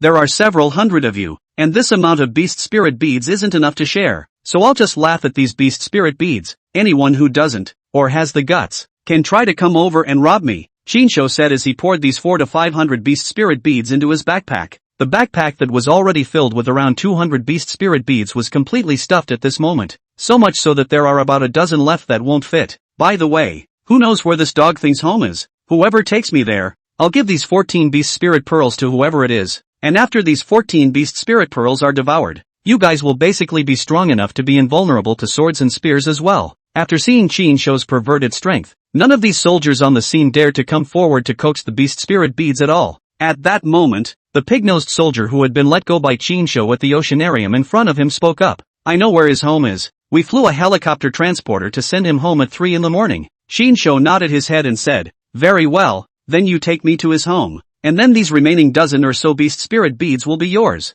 Pig-nosed man excitedly put the beast spirit beads into his pocket. Although he did not rebel to swallow thousands of beast spirit beads, but he could share a dozen or so is also good. The dog-headed officer cursed hysterically. "Come at me if you damn well can, and don't touch my family." Qin Shou lazily ignored him, lifted up his backpack filled with beast spirit beads, and walked out with his arm around the pig-nosed man. The soldiers surrounding the doorway retreated to the sides. Anyone who wanted to come forward to coax, but no one dared to be the first warrior. However, there was a ruthless man who set his sights on the unlucky dog-headed officer and directly dissected his abdomen raw with a dagger, and then retrieved the beast spirit pearls from inside. Excited and uneasy at the same time, what he said is true. There are beast spirit pearls in the bodies of human beast changers as well. For a while, people were on edge, and their own kind, who were originally comrades in arms, seemed to be more dangerous than those foreign beasts at the moment. Someone seemed to have thought of something and hurriedly ran towards the experimental building because there were Professor Chen's and their corpses there, as well as the corpses of the alien beasts that should not have been finished dissecting when they came back from the hunt in the morning.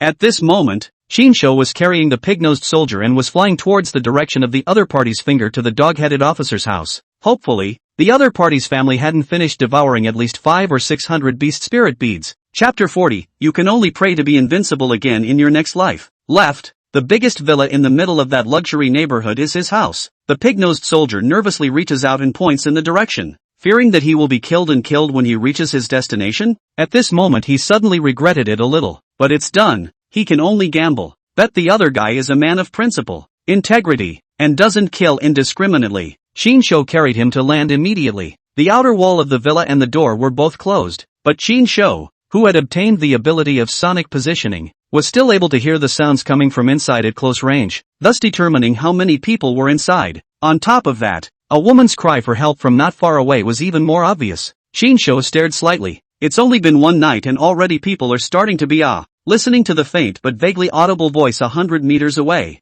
Qin Shou suddenly asked, "Is this family's surname Hong? How do you know?" The pig-nosed soldier was surprised. Qin Shou did not reply. No wonder it's only been one night and you're already so bold. Shinsho flew directly toward a villa spaced out to the right, and the pig-nosed soldier froze for a moment and hurriedly chased after him, shouting in a low voice, "Big brother, not there!" In just 2 seconds, Shinsho flew across 100 meters to the entrance of another villa. The rich, fresh smell of blood hit his nose, and the voices coming from inside became clearer and more pronounced. "Stop struggling. No one will save you even if you scream your throat out. Hong Shircheng, you shall not die. You can still recognize me even after I become like this. It seems like you're usually pretending to be innocent, but actually can't wait to be seen by me. I'll kill you. Come on. I won't resist. If you can kill me, you're good. If you can't, then I'll have to give you a taste of what I'm capable of. I don't know if you can withstand it without the mutation," the man named Hong Shircheng said. When he suddenly heard footsteps coming, he glanced back out of the kitchen before the woman,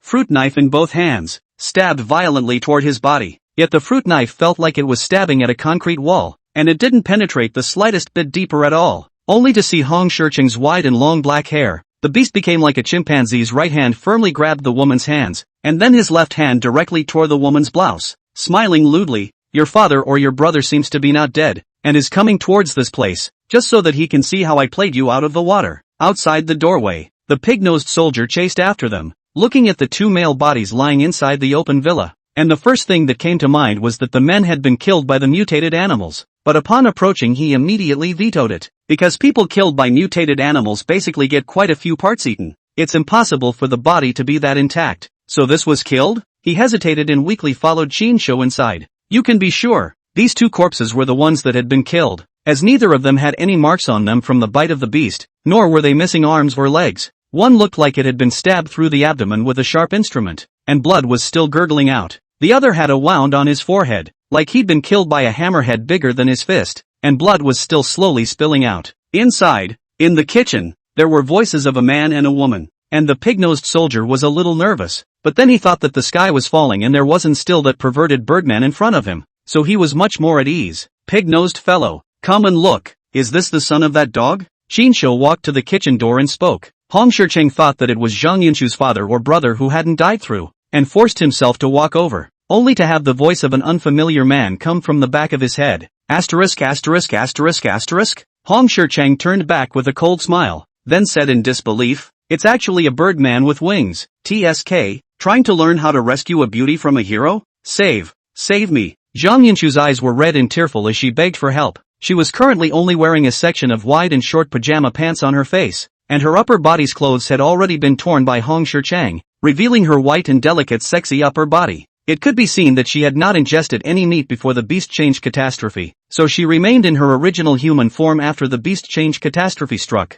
Women like this vegan, who showed no signs of beastly change after the beastly change catastrophe hit, and who were also so good looking, were the ones who had the worst time in this beastly wave of the end of the world of the weak and the strong. Shinsho had heard and seen a lot of related videos in his previous life, and one of the most widely spread is that in a Magic City neighborhood where many female celebrities and netizens live, those vegan female celebrities and netizens were put under house arrest by a group of male beast changers, and used their accounts to livestream all kinds of poses. On top of that, there were also many women whose bodies and features were still stunning after the beast change who were also badly spoiled by these people. It was this kind of scum that Shinsho hated the most in his previous life. He ignored Hong Shircheng and skimmed his head to look at the pig-nosed soldier. Seeing this, the pig-nosed soldier hurriedly approached, his gaze first falling on the pitiful but seductive woman before hurrying to look at the guy who was as imposing as a gorilla and stood over 2 meters tall. Shouldn't it be? He wasn't sure, because the Hong Shi-sung he saw at night clearly had wool, as well as a cockade on top of his head. But while he couldn't recognize Hong Shircheng did recognize him because of his highly distinctive pig nose and the fact that he was wearing a military uniform. Therefore,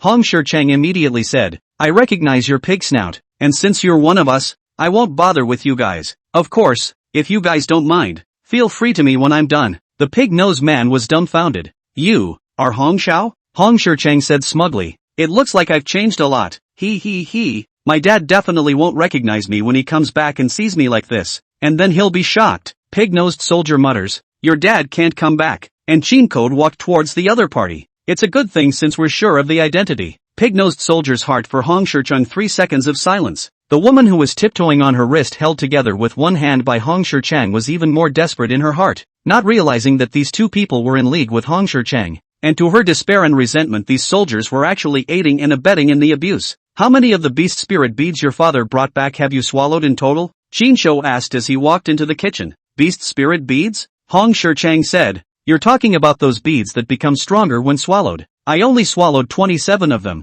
I didn't dare to swallow too many at once for fear of side effects. But even after swallowing just this little bit, I'm already ridiculously strong. If I were to swallow all those hundreds, I feel like I'd be invincible. Qin returned. Then you can only pray to be invincible again in your next life. What do you mean? Hong Shirchang was puzzled when a sharp pain suddenly came from his right hand, and when he reacted, he realized that his right hand had been ripped off from the elbow by this birdman. Chapter 41. Do you know whose house this is? Ah! The sharp pain of the broken hand made Hong Shirchang scream out. Bright red blood rolled from the broken elbow. Zhang Yunshu suddenly froze as if he were a wooden chicken. As she looked at the black-haired severed hand that was still gripping her two wrists with force, her entire face swished pale, and her body fell to the ground with a sudden weakness in her legs. The pig-nosed soldier knew that Hong Shirchang was mostly going to be killed in seconds. After all, this birdman was a perverted existence that couldn't even hurt a single hair even if hundreds of people gathered fire and shot him. And several tons of weapons depot security door were kicked open. Visible strength has mutated and evolved to how perverse.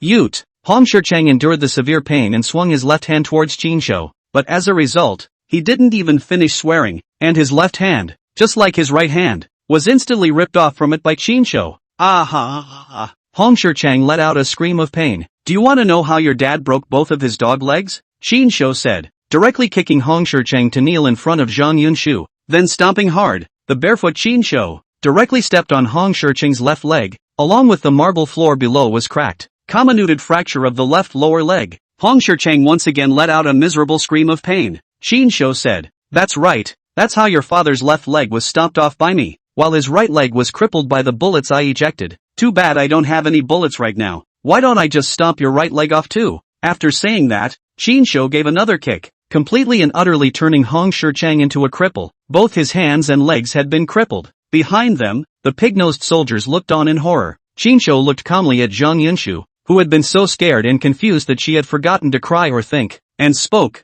He killed your family. I'll give you a chance to take revenge with your own hands if you want to do so. If not, I'll just kill him. Only then did Zhang Yunshu come back to his senses, hurriedly trembling his body to touch up the fruit knife from the ground that had sneakily stabbed Hong Shirchang in front of him, but the tip of the knife had stabbed the curled blade. Qin suggested, you can take those scissors and stab them into his eyes. That's the only place you can kill him. This Hong Shirchang's skin and flesh defense had already reached the point of being invulnerable to swords and spears, and ordinary firearms and the strength of ordinary people could not break through his defense. Thus the most vulnerable eye becomes the Achilles heel that can kill even an ordinary person. Hearing that, Hong Shirchang also didn't scream miserably anymore and hurriedly begged for mercy. Don't kill me. What do you want? Anything. Zhang Yunshu stood up with a trembling petite body, then took a pair of sharp scissors in the kitchen cutlery rack, trembled her hand, and trembled. I want you to die. I want to give my father. I want to give my brother revenge. Kill him. This. Qin grabbed Hong Shirchang's head with one hand, and his index and middle fingers peeled open Hong Shirchang's eyelids, not giving him a chance to close his eyes, letting him watch how the weak woman who was supposed to be ravaged and spoiled by him stabbed him to death alive. No, don't. In this moment, the roles are reversed. In the front, Zhang Yunshu desperately begged for mercy, but his father and brother were still killed by him, and he himself almost got spoiled and defiled. Now he was desperately begging for mercy, but Zhang Yunshu was not just indifferent, but instead, he became more and more determined and angry, and slowly stabbed the sharp scissors against his right eyeball. The screams continue. The pig-nosed soldier watched as the sharp scissors slowly pierced through the eyeball and went deep inside, and the whole thing went bad. The scene was even more brutal and bloody than their hunt for the foreign beasts. Zhang Yunshu pulled out the scissors, his blood-stained hands trembling more and more. She took a deep breath, and when she thought that her upper body's clothes were still torn by Hong Shirchang, and now that she was completely exposed and being shown the light by Hong Shirchang, her hands holding the scissors immediately stabilized, and then she fiercely exerted her force, quickly and accurately stabbed into Hong Shirchang's left eye, and also stirred it up from side to side. This time, Hong Shirchang didn't let out any screams, not knowing whether he had fainted or was already dead. Qin loosened his right hand that was holding his head, and then his body fell to the ground with a thud. Zhang Yunshu, who had taken revenge, seemed to have exhausted all her strength and once again sat paralyzed on the ground, then put down the scissors, clasped her hands on her knees, covering her naked upper body, and buried her head in tears. In his previous life, Qin had seen crueler and more pitiful victims of the end times, so he was now quite numb. He directly tore open Hong Shircheng's abdomen with his bare hands and pulled out a beast spirit bead from inside, then lifted up the backpack filled with beast spirit beads that was placed at his feet and walked out of the kitchen while saying, "He still has a family, so if you don't think it's enough, then I'll leave his family for you to kill. When you kill them and take out the beast spirit beads in their stomachs and swallow them, you will be able to become strong, and when you encounter such scum in the future, you will have the ability to defend yourself and kill back." Zhang Yunshu raised her head and looked at Qin Shou's back as he left with tearful eyes. At this moment, Qin Shou, who had wings on his back, was an angel on earth in her heart. The pig-nosed soldier hurriedly followed Qin Shou to Hong Shircheng's house. He was very impressed in his heart, and then weakly said, "I was worried in front of me that you were also as lawless and brutal and perverted as Hong Shircheng, but now I am relieved after learning that you are a good person with a sense of justice." Qin Shou did not take care of him, thinking that if you did not shoot in the oceanarium, and is still considered a conscientious soldier, I would have killed you to take the beads and feed them to waste. Back at the Hong family villa, Qin Shou didn't waste any time and directly kicked the door open, scaring the 3 men and 2 women inside with a jolt. The woman whose 5-featured beast had become like a dog and still had brown and black dog hair saw that it wasn't a foreign beast that broke in, and while reassured, she said angrily, "Who gave you the guts to break into the house? Do you guys know whose house this is?" The other cat-like beast shifter, a woman with a voice that sounded in her 20s, raised a shotgun straight up and towed the line. "2 guys who aren't afraid to die. Know who my dad is?" Another boy, estimated to be in his late teens with sheep and dog features, also raised an assault rifle and said, "That pig-nosed guy was wearing a military uniform, which means they must have known about the secret of the beads, and then knew that Dad brought a lot of beads back in the night, so they tried to break in and take our beads, then shoot them." That cat girl fired directly, frightening the pig-headed soldier to hurriedly hide behind Qin Shou. The boy pulled the trigger as well, directly emptying the magazine of his submachine gun. As a result, they were dumbfounded. It was obvious that so many bullets had hit the winged birdman, but why was there no blood spewing out? And he was actually carrying bullets and stepping towards us. Chapter 42, The Devil Woman's Metamorphosis. The upper beam is not straight and the lower beam is crooked. Qin Shou walked into the Hong family carrying bullets, and seeing that the family were no good, he could kill them without feeling guilty. And as the other party's father killer, in order to avoid revenge, he had to catch up with all of them and cut off their roots. It was cruel, but in the post-apocalyptic world where human life was like grass, one had to learn to be ruthless. Qin Shou was planning to fight a quick battle to exterminate this family and take away the beast spirit pearls in their home, but after hearing the thin sound of Zhang Yunshu slowly walking outside, he suddenly thought of what he had said to Zhang Yunshu earlier. That bullet went a little up the ass. Almost forgot to leave you guys for the victims to take care of themselves. His cloudy words caused the faces of the 5 members of the Hong family to change drastically. What do you mean? Who's the victim this bird is talking about? And why is he unharmed when he's obviously been shot so many times? Just as they were puzzled and feeling fearful, Qin Shou suddenly transformed into a residual shadow and quickly flashed in front of them. Ah! The catgirl beast shifter, who had fired her gun with great gusto and was covered in gray and black fur, suddenly let out a shrill cry of anguish. She couldn't react in time. She only felt a blackness in front of her eyes. Qin Shou's tall figure just flashed to her, and then her hands that were holding the submachine gun were instantly twisted into twists, and she let out an agonizing cry of misery. At the doorway, the pig-nosed soldier looked scared. He was afraid of being killed by bullets by mistake. He didn't dare to get close at all, and now after seeing the beast turned into a catgirl, Miss Hong was so twisted to waste her hands, her heart didn't hold back to giggle, fearing that if he messed with the big man somewhere next, he would be twisted into a twist as well. The dog-like woman began to panic. She was about to open her mouth to beg for mercy, but the result was that Qin Shou didn't want to give them a chance to beg for mercy and regret, and in the next second, he dodged in front of her. Then another miserable scream rang out, and the woman whose beast had become humanoid was also instantly disabled by Qin Shou. The brutal image was gut-wrenching to watch as the pig-nosed soldier leading the way from the doorway. As a soldier, although he hadn't fought in a war and hadn't seen the cruelty of war, he had sort of experienced the cruelty and bloodshed of war last night after the beast change endgame descended. But compared to the scene in front of him, the bloody scene that he experienced last night was simply child's play. After all, that was killing life, while Qin Shou was now abusing life. If it wasn't for the fact that he had witnessed in front of him that Qin Shou was a good person, didn't take advantage of people's danger to bully that girl,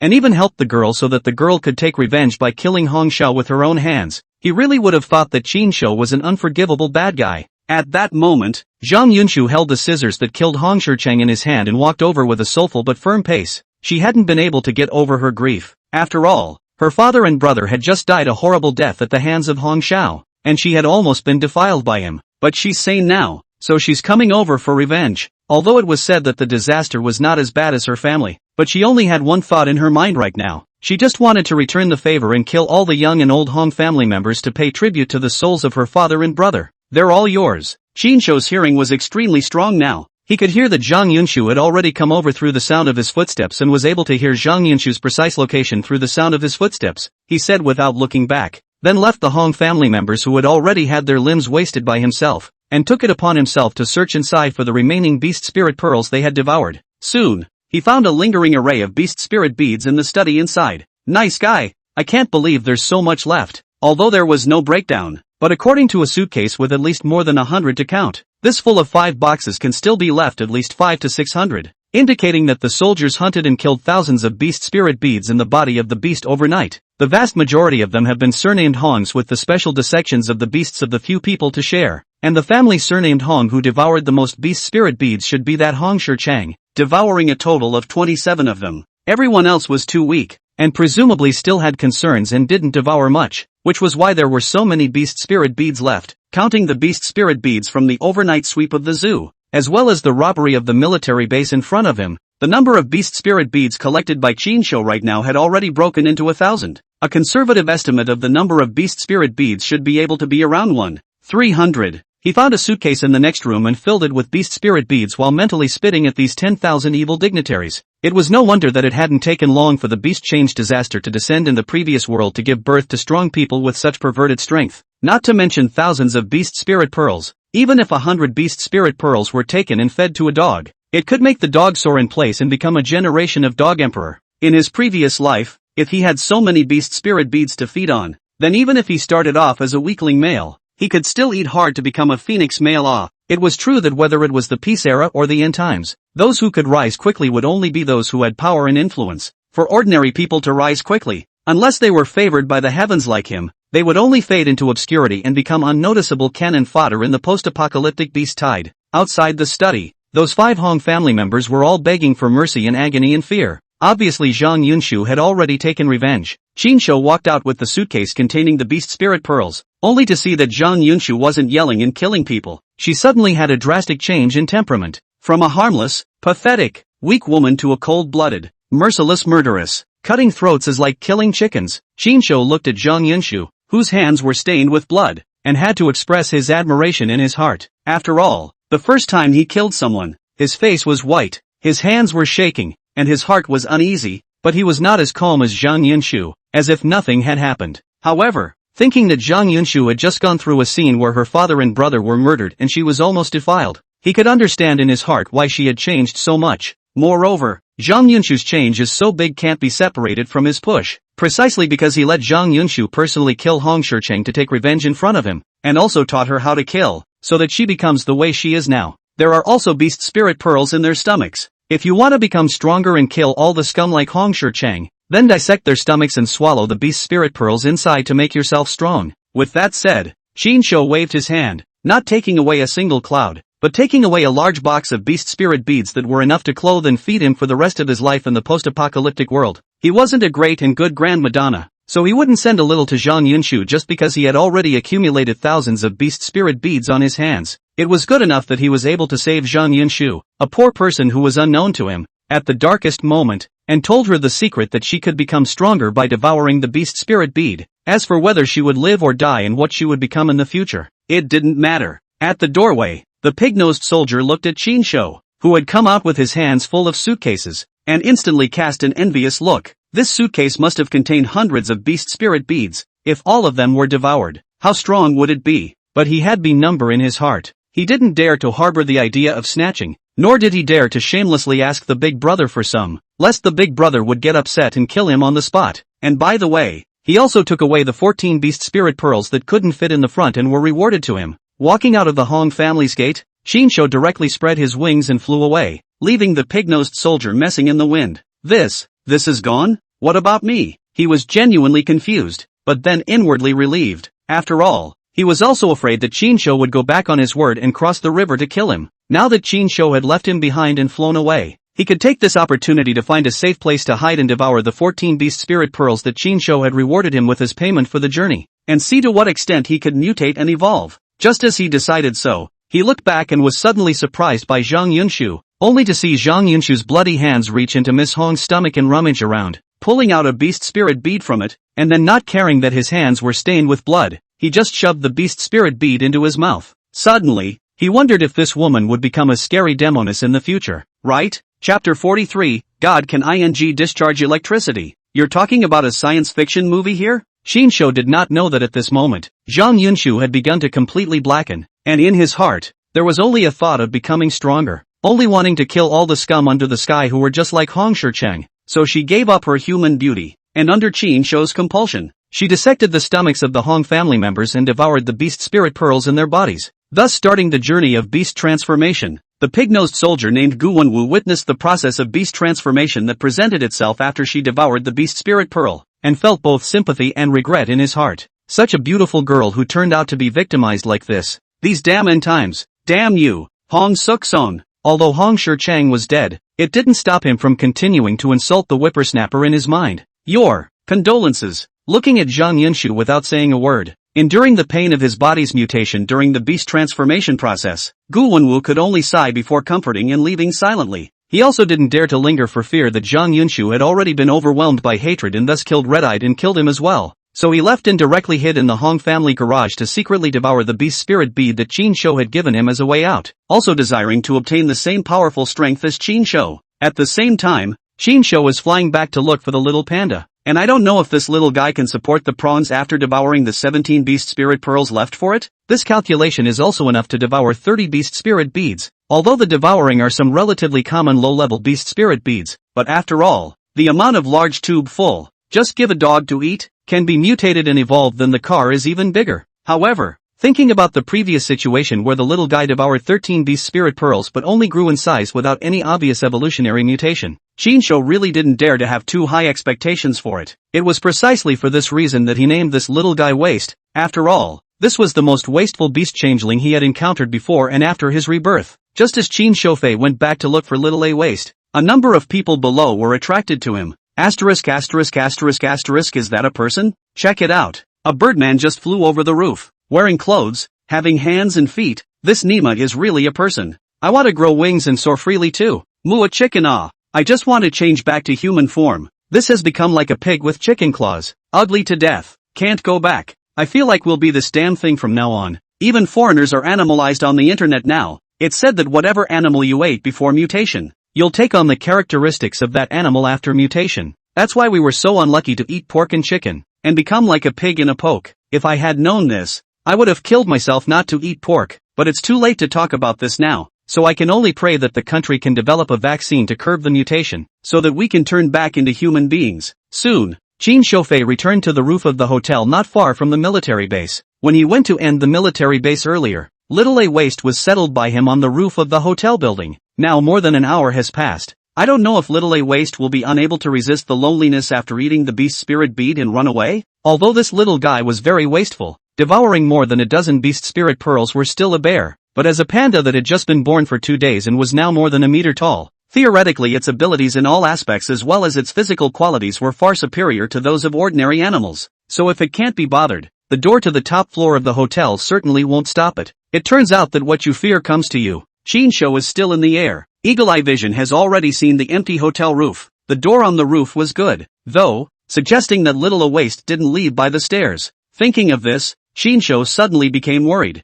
It's not going to jump, is it? It's ing 2 stories high. Shinsho hurriedly landed on the roof of the building. If little A Waste really jumped off the building, it would most likely die alive. Even if he didn't die, he'd fall to serious injuries and be eaten by the other alien beasts. After all, what little A Waste had devoured were the beast spirit pearls in the bodies of some ordinary beasts, and didn't have the same heavenly life force and self-healing ability of the water bear, worm and salamander as he did. The thought that the beast pet baby that he had painstakingly invested 30 beast spirit pearls in and cultivated with a handful of feces would just hang up and be eaten by another foreign beast made Shinsho's heart depressed and hurt. He rushed to observe the roof around, and then in the corner wall found traces of suspected small A Waste climbing down. Fortunately, it was stupid enough not to know to take the stairs, but it was good enough not to be stupid enough to jump straight down. Shinsho was slightly relieved. After all, this discovery showed that his investment had not gone down the drain. At the same time, Shinsho was quite pleased in his heart. Little A Waste doesn't seem to be as wasted as he thought. The fact that this bear's claws were able to grab into even a poured concrete wall was enough to show that its strength had evolved to be exceptionally strong, and its claws were hard enough to be comparable to steel. That's good news. But the bad news was that Chinsho followed the traces of the little A-Waste's climb down and didn't find it. The sounds around him were too miscellaneous, and even if he had good hearing, it would be difficult for him to find little A-Waste from all the clutter. What's more, after devouring those 17 beast spirit beads, little A-Waste had more than likely grown into big A-Waste, and little oinking monster had become big oinking monster as a result. So even if little A-Waste was looking for him and calling out to him, he wouldn't be able to hear it. What an unconsciousness! Chinsho put away his wings, carrying a backpack full of beast spirit beads on his back and pulling a suitcase full of beast spirit beads in his hand. He walked the streets helplessly, searching for the lost baby panda. Waste! Chinsho shouted from time to time, and if little A-Waste was nearby, then it would definitely come running over with its ass on the ground when it heard him shouting at it. After all, he was a parent-like presence in the heart of little Waste. In the air, Chinsho vaguely smelled the odor of fur suspected to be on the body of little A-Waste. He flew all the way in front of him holding little A-Waste, and he was especially familiar with little A-Waste's smell, except that the smell was very faint, indicating that little A-Waste didn't stay here too much. On the street, cars were in disarray. After the disaster of the beast change, many roads had a car accident. He happened to have an intersection in front of him. The scene of the accident was more serious. Many cars were crashed together because the drivers were driving out of control after the sudden beast change. The subsequent hunger and fatigue brought on by the end of the beast's transformation caused drivers to get out of their cars in search of food to replenish their energy, so much so that traffic was outright paralyzed and impassable. Coupled with the fact that this side is not far from the military base, those beasts that have changed and evolved to be unusually hungry, and then do not want to continue to be subservient to the human, hundreds of mutated military dogs have begun to prey on humans. So last night to the present, everywhere is the movement of the army to shoot the beasts, so much so that in the middle of the day, the streets cannot see people. The vast majority of the people are holed up in their houses, waiting for instructions from the government military on how to arrange things. Therefore, looking at Chinsho walking down the street with a large backpack and also pulling a suitcase, the survivors who were hiding in their houses to watch couldn't help but vomit. This guy is tired of living a long life. How dare he go out alone? And it looks as if he means to pack his bags and go home. Why is he naked? It looks as if the body doesn't appear animalized. Right now it's full of man-eating mutated animals out there, and a 2-meter-tall giant panda just passed by, and for him to walk down the street so blatantly and shout for people every now and then is just asking for death. Look, that mutant dog that just passed by was really attracted to him. It looks like he's going to be eaten. With his ears full of the noises from 100 meters around, Chinsho stilled his mind and was vaguely able to hear their voices as they spoke. Then after learning from their conversation that little A-Waste had grown and evolved to more than 2 meters tall, he was even more relieved. These 30 beast spirit pearls didn't go down the drain after all. Little A-Waste has finally become big A-Waste. It's not far from turning into a behemoth mount. As for a 3-meter-long mutant dog whose size was comparable to a northeastern tiger that was attracted to him, Chinsho didn't even bother to take care of it. After all, he was now rich and wealthy, carrying thousands of beast spirit beads on his body, so he had already looked down on this kind of beast spirit bead inside the Karami, and was too lazy to hunt for anatomy, but he smelled too good for these foreign beasts, and the high-purity energy overflowing from the beast spirit pearls in his body was the most tempting delicacy for the foreign beasts with sensitive noses. Roar! The mutant dog hissed and directly lunged towards Chinsho. At this moment, Chinsho was in human form, but the surface of his skin showed subtle signs of animal transformation, so taut and hard that it was as if it was covered with a brownish-yellow beetle shell. On both sides of the street, hiding in the house secretly, onlookers of the crowd is still quietly talking up. I am also convinced that this stupid are in this situation still dare to go out, and also so loud shouting to find someone. This is not living to find death. The government, the military, and all the major news outlets have told everyone to stay inside and not to go out. But there are always brain-dead people who don't believe in the truth and have to go out and use these mutated animals as rations.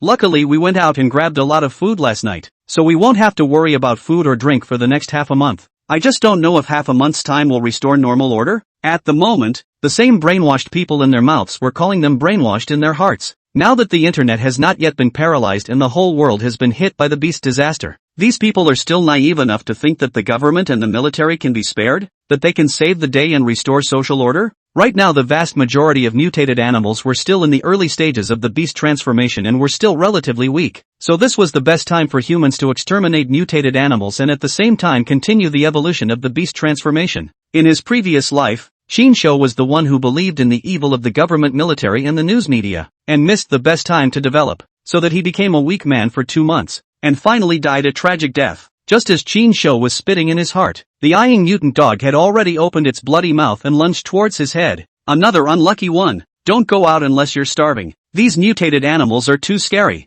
I don't want to be eaten alive by them. Just as they were having a moment of silence for Qin Shou, they suddenly realized that the mutant dog that had pounced on Qin Shou with its bloody mouth open had fallen to the ground with a thud. Across the street, in the third-floor internet cafe, a group of beast changers with pig duck chicken features gathered at the glass window to watch and discuss. What the hell? Is this a punt? No. Why is that guy still walking calmly with his suitcase? Is he blind? Can't he see that this mutant dog almost swallowed him alive? I don't know if I've looked away, but it seems like he just made a flash. It suddenly flashed a meter or two. That's why this mutant dog didn't bite him. Goddamn flash. You think this is playing Pesticide League? No. How come this mutant dog is lying on the ground motionless after pouncing? And why did it blow up? And the body is filled with smoke? At the same time, a thieving beast shifter with eyes full of shock said, I saw it. That guy seems to be able to discharge electricity. He moved 2 steps horizontally to avoid the pouncing bite the moment the mutant dog lunged over, then quickly reached out and touched the dog's head,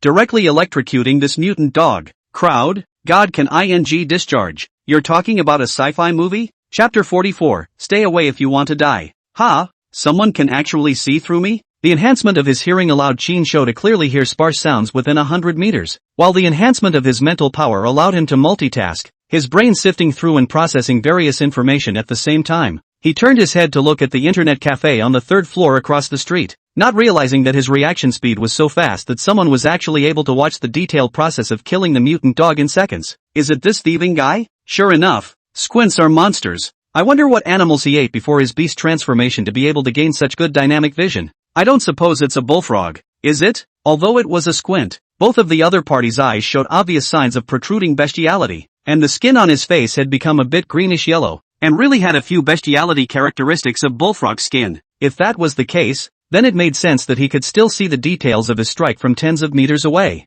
After all, frogs and bullfrogs have extremely strong dynamic vision, and while they have no sense of stationary animals, once they are moving, they can accurately capture the flight of bullets even as they fly by. At first, Qin Shou had also considered acquiring the gift of sight from frogs, which happened to also have strong night vision, but in the end, he was dissuaded by the frogs' ugly appearance and their relatively poor senses of sight for static objects, thus opting for the more powerful owl sight. After killing the fey canine in seconds, Qin Shou did not linger as he sniffed the air for the scent left behind by the nearby Little A Waste and discerned the general direction in which Little A Waste had left. Since there were voices nearby saying that a 2-meter-tall panda had appeared in front of them, it meant that Little A Ruin hadn't gone far and wasn't in danger at the time. It is a little strange. According to theory, the Little A Waste and not deaf, it has swallowed the whole 30 beast spirit beads, even if not obtain other animals' natural ability, no other animal characteristics, but at least the panda's own individual in the continuous evolution and growth. So the hearing and so on should also be strengthened a lot of the right.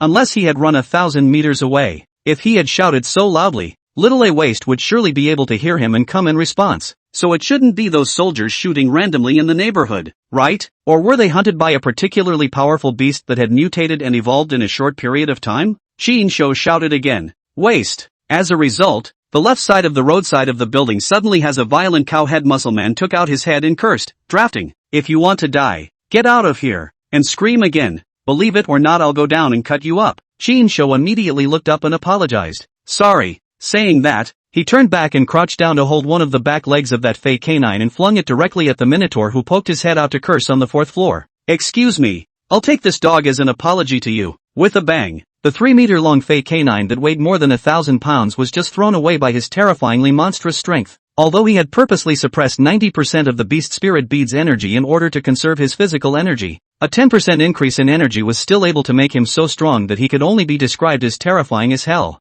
This was the benefit of consuming the bullet ants before the beast transformation, so the innate beast changer would have an advantage over the acquired beast changer, and the fusion fit of the innate ability would be higher. Otherwise, an acquired beast transformer like Zhang Yunshu would be significantly weaker than the same type of beast transformer after the beast transformation unless he was next lucky enough to be able to hunt and kill a fey beast with an extremely strong natural ability, and to be able to devour more high-quality beast spirit beads with dense energy. In a flash, the naked, irascible minotaur suddenly froze. He only felt that his eyes were black, and he was blocked from sight by the huge dog, and then he couldn't even have the time to curse out a sentence, and was immediately smashed to death by the thousands of pounds of foreign beast dogs. Chinsho continued to pull the suitcase and left as if nothing had happened. It was wrong to yell, but he had apologized and made amends to the other party, and it didn't matter if the other party could live to accept the splash. Besides, apart from looking for little a waste, he was also shouting because he was thinking of doing good deeds along the way, attracting the nearby alien beasts and taking care of them in passing,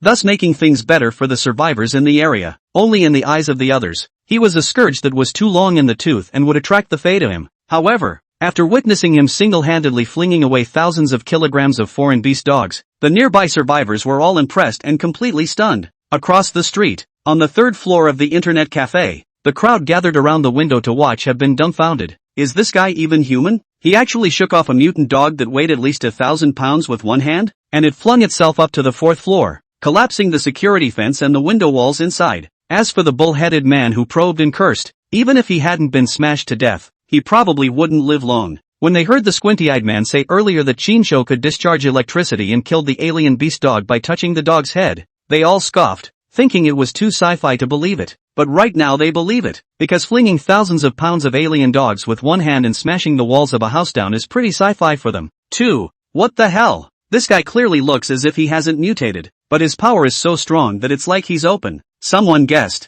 he should have eaten an animal with greater strength, so he mutated and gained great power. Only his appearance is still human-like, and it is impossible to see which animal's mutated characteristics have appeared on his body. The bullfrog man who squinted his bulging eyes said, I can see better than you guys. Although his facial features and appearance do not show any obvious signs of animal mutation, his eyes are like eagle eyes, and his pupils still have the feeling of compound eyes. Moreover, the contours of the muscles on his body are full of power, and his skin looks like it's covered with a layer of yellowish-brown soft armor. So I'm guessing that it's possible that he accidentally ate ants before he mutated. So he gained the strength of ants and easily threw and flew objects that were dozens of times heavier than himself. Some questioned, can you mutate to gain the power of ants even by eating them? The bullfrog man said, when I ate the bullfrog, my eyes became protruding like the bullfrog's, and my eyesight became as strong as the bullfrog's, and my observation of dynamic objects was especially clear, which means that as long as an animal, even if it's an insect, eats it before it mutates, and after it mutates,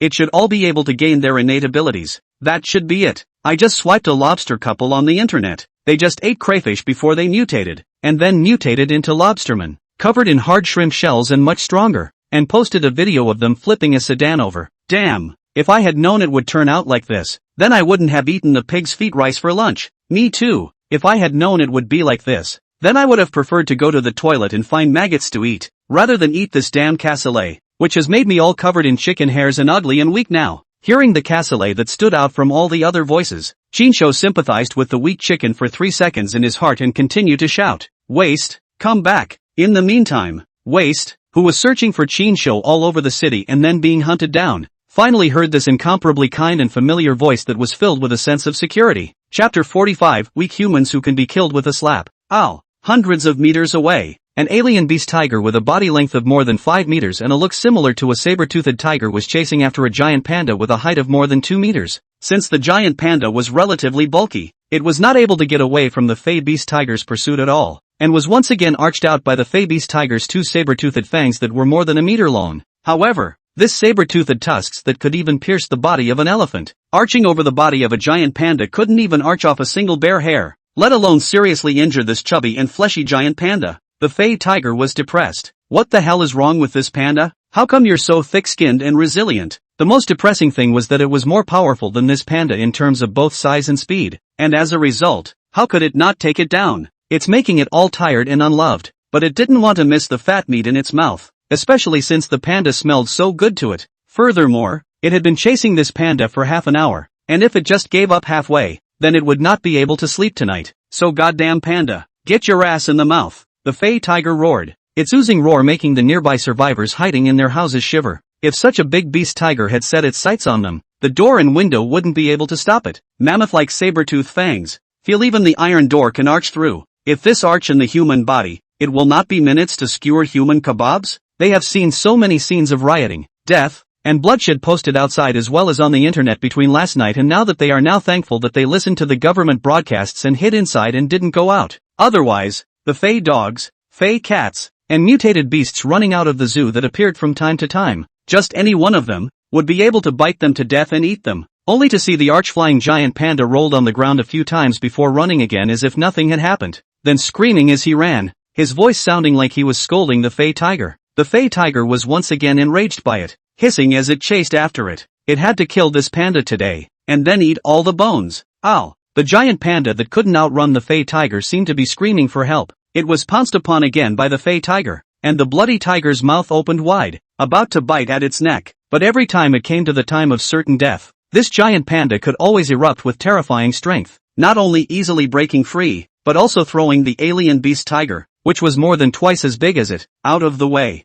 The onlookers on the nearby upper floors were enjoying the spectacular tiger-bear battle. Why do I feel as if this giant panda could beat a tiger? I feel the same way. This big tiger mutated to look like a saber-toothed tiger was arching it with its saber teeth and pouncing and tearing it, but as a result, the white fur of the giant panda didn't even see a bit of blood, which means that the tiger's attacks didn't even manage to break through its skin and flesh defenses. The tiger is more than twice the size of a panda, and as a result, this panda even grabbed the tiger's saber teeth and threw the tiger straight away, showing that although this panda's speed is not as good as the tiger's, its strength surely beats the tiger's. I can only say that the tiger is too fierce and the panda is too weak. Otherwise, if it were to fight head-on, I can't say that the tiger is really not a match for it. On the other side, Shinsho finally heard a response from the suspected Little A Waste. The hissing of the Fey tiger was also heard. It looked like Little A Waste had gotten into trouble and clashed with another Fey beast. He was worried that Little A Waste would be killed by a human weapon, but not by another Fey. After all, even if Little A Waste was no longer a waste,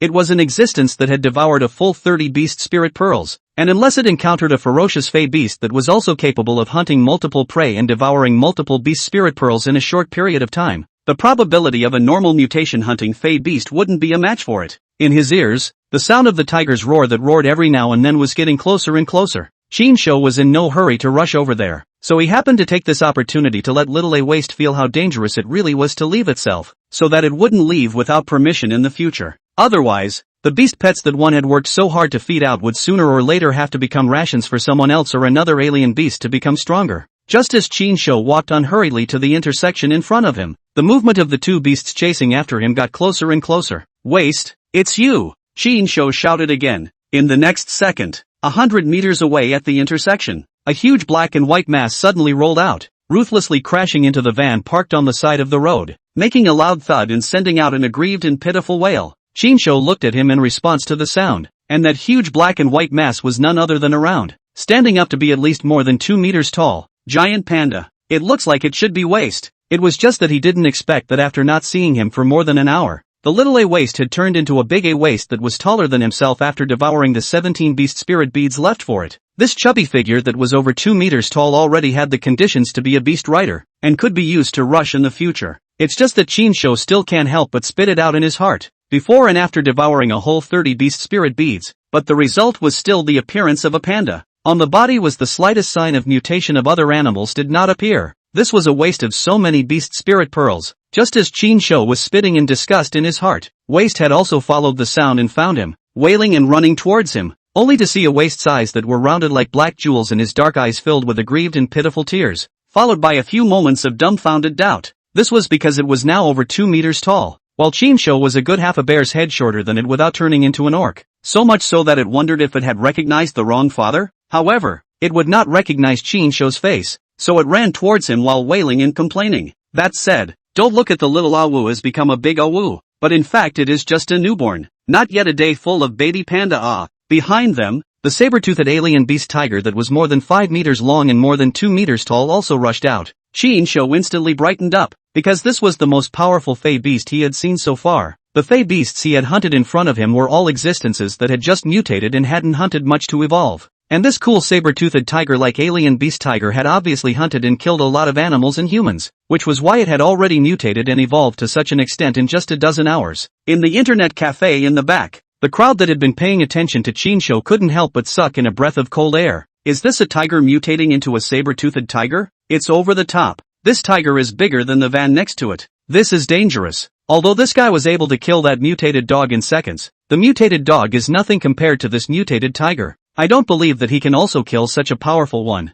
And the gaze of that Fey beast tiger also noticed Shinsho, or rather the backpack full of beast spirit beads, and the luggage on Shinsho's body. Its sense of smell was quite strong, so the closer it got, the more it could smell the aura emanating from the beast spirit pearl, so it changed its mind. For the time being, the target of the hunt was changed from this tenacious and difficult panda to a weak human that could be killed with a slap on the wrist. Chapter 46. This punch, at least 20 tons of force. There's a bear in front and a tiger behind. This guy is also too unlucky. It seems like that giant panda and the big tiger behind him both want to eat him. It's horrible. Why are these animals mutating so fast? Only half a day later and they've mutated to such a large size? At this rate, will humans still be able to dominate this world in the future? Look, the giant panda has launched an attack. Upon seeing Chinsho, Waste immediately rushed over in aggression. However, to others, it looked as if it had seen a deliciously tasty human and was frantically charging over. With its speed, even the Fey tiger behind it was stunned, obviously not expecting this panda to actually be able to burst out with such speed.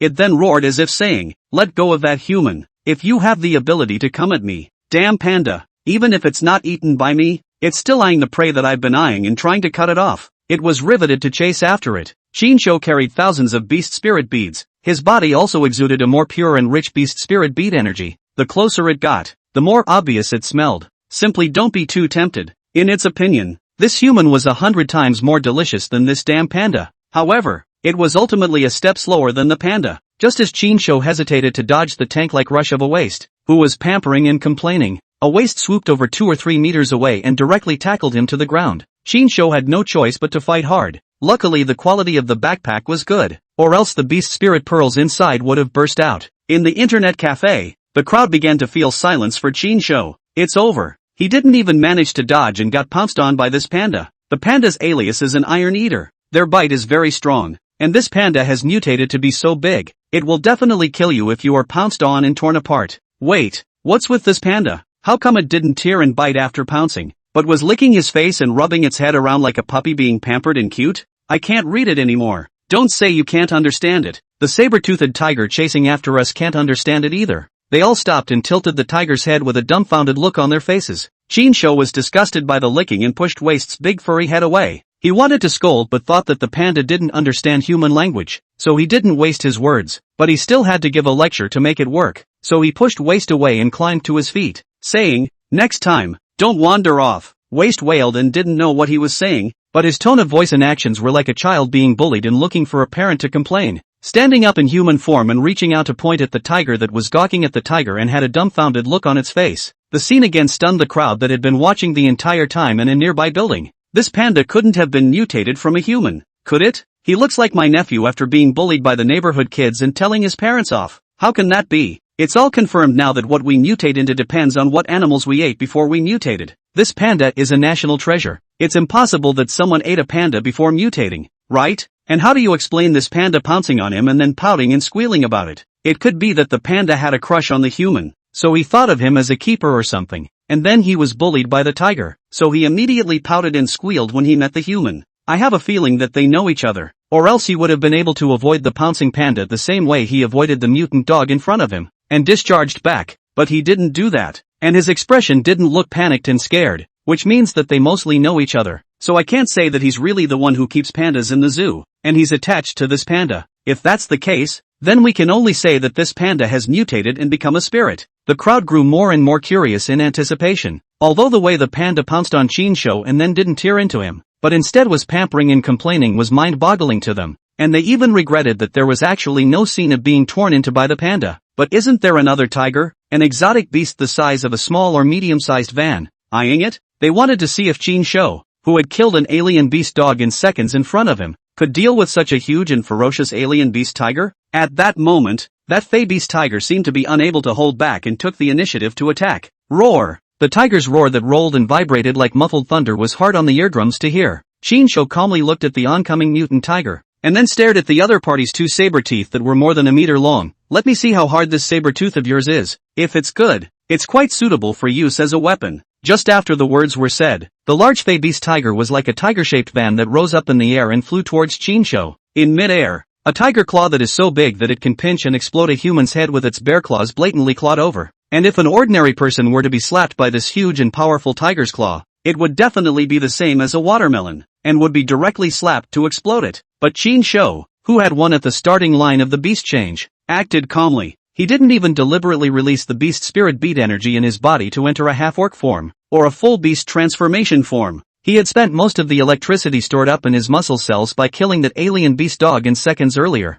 and it would take a certain amount of time for the electricity in those cells to recover. So Chinsho had no intention of returning the favor with electricity, just like the electric eel. After all, the electricity voltage he could currently release could only kill ordinary alien beasts in seconds. For this kind of alien beast with huge size and strong defense, even if he released all the electricity stored in his muscle cells, he would not necessarily be able to electrocute it. Therefore he clenched his fist and directly used it to confront the tiger's claw head-on. This punch, at least 20 tons of force. Let's see if you can block it. Mentally speaking, Chinsho's right fist and the right paw of the Fey Beast Tiger had already clashed together. The powerful force impact caused Chinsho, who was relatively several times weaker in size, to slide backwards several meters. The Fey Tiger, which weighed several tons, was even whacked by his punch and flew backward, then fell to the ground, letting out a roar of pain. Chinsho shook his arm. Although the punch hurt a little, there were no broken bones. One could only say that it was worthy of being an unbelievable skeleton fused with the talent of the iron spindle beetle. This hardness strength feels like it's catching up with steel, and the salamander's regeneration ability was also very unbelievable. He was not unharmed by this frontal hard punch.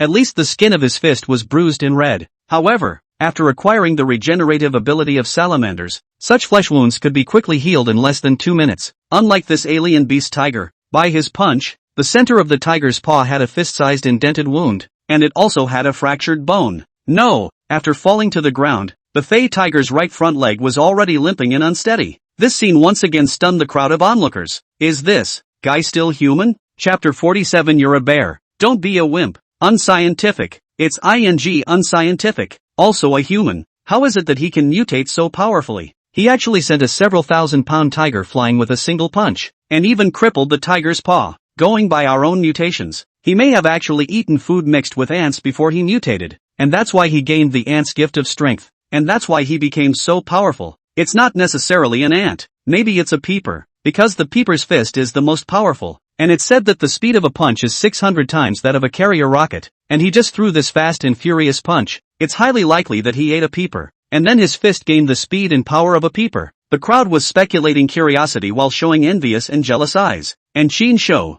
who had dry crashed a tiger's claw with a single punch, didn't capitalize on the victory, but pushed out Waste behind him. Go on, finish it. Even though the panda didn't understand human language, through its actions and tone, Waste more or less guessed that Chinsho wanted it to take care of the tiger with its own hands. Therefore, looking at the alien beast tiger that was so much bigger than himself, Waste was so abashed that he shook his head and shrank back behind Chinsho. You're a bear. Don't be a wimp. Chinsho was speechless. He decided to raise this little panda because he wanted to see if he could raise a beast pet that was both powerful and obedient. As a result, he didn't expect that Waste, who had devoured 30 beast spirit pearls and was currently more powerful than the vast majority of Fey beasts, was a cowardly bear. Chinsho simply grabbed it and then threw it towards the Fey tiger. Waste wailed in terror in the air and immediately shrunk into a big round meatball, then smashed the Fey tiger's eyes. Don't be a wimp. You can beat it. Chinsho had just finished speaking when he saw the wimpy and aggrieved Waste running back in a fart, obviously thinking that this Fey beast tiger was too big for it, so he had cowed before the battle. Seeing that it was just a baby panda that hadn't even been born for 24 hours,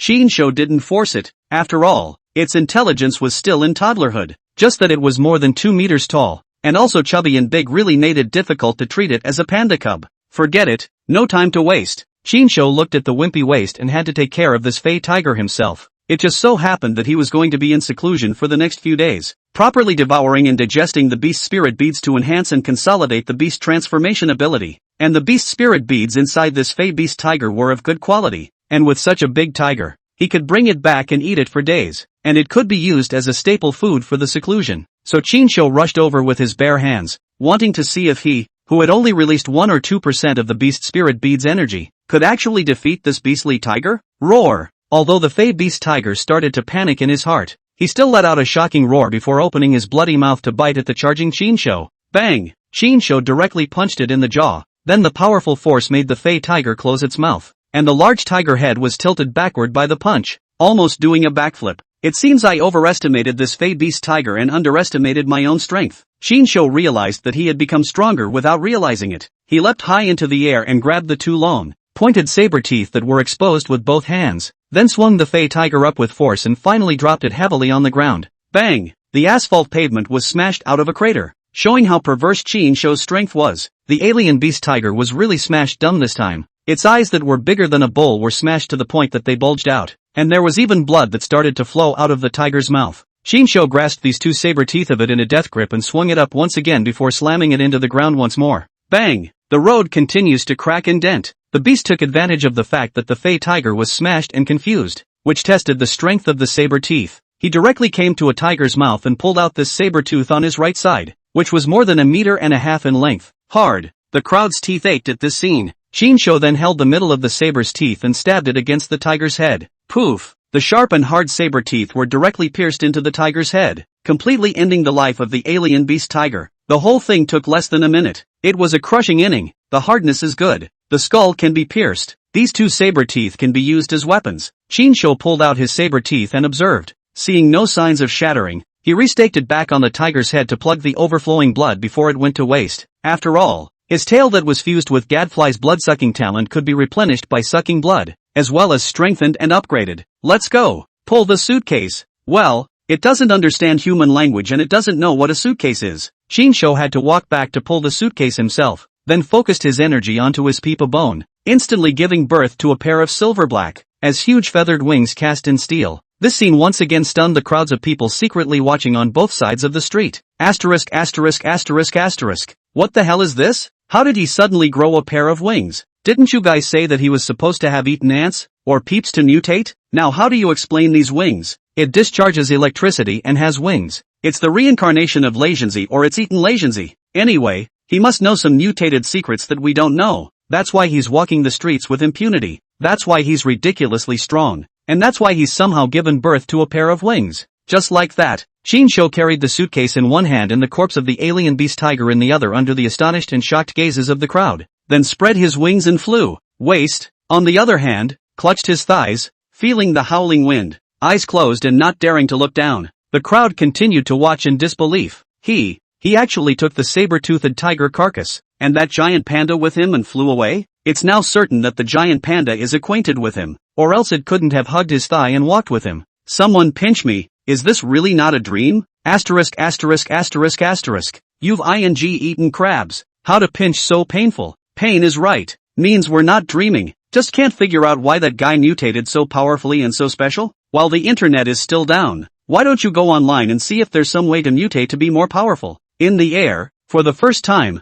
Qin Shou flew so tired and strained. The corpse of the alien beast tiger plus the thigh-hugging waist, the weight of the two together was estimated to be able to be 5,000 kilograms, and if it wasn't for the bullet ant's strength gift in place, he definitely wouldn't be able to carry it, nor would he be able to fly it. Feeling that the energy and stamina of the beast spirit bead in his body was rapidly draining away, Qin Shou's pants immediately drilled out a tail, and then the spikes at the end of the tail pierced into the body of the beast tiger to crazily suck blood and replenish the energy. A few moments later, Qin Shou landed on a mountain on the outskirts of the city, preparing to retreat here for a few days. Chapter 48 Fishman Form. Qin Shou was prepared to close his eyes for a few days to properly digest and hone his beast transformation abilities, as well as to properly adapt to his body, which wasn't quite accustomed to it after the beast transformation. The harvest from this trip to the provincial city far exceeded expectations. Thousands of beast spirit beads were collected alone, and this was only the second day of the beast transformation disaster. According to the information he had learned in his previous life, both Fey beasts and human beast changers could continue to mutate and become stronger by constantly devouring beast spirit beads, but subsequent mutation evolutions will basically build on the foundation of the beast change at the beginning.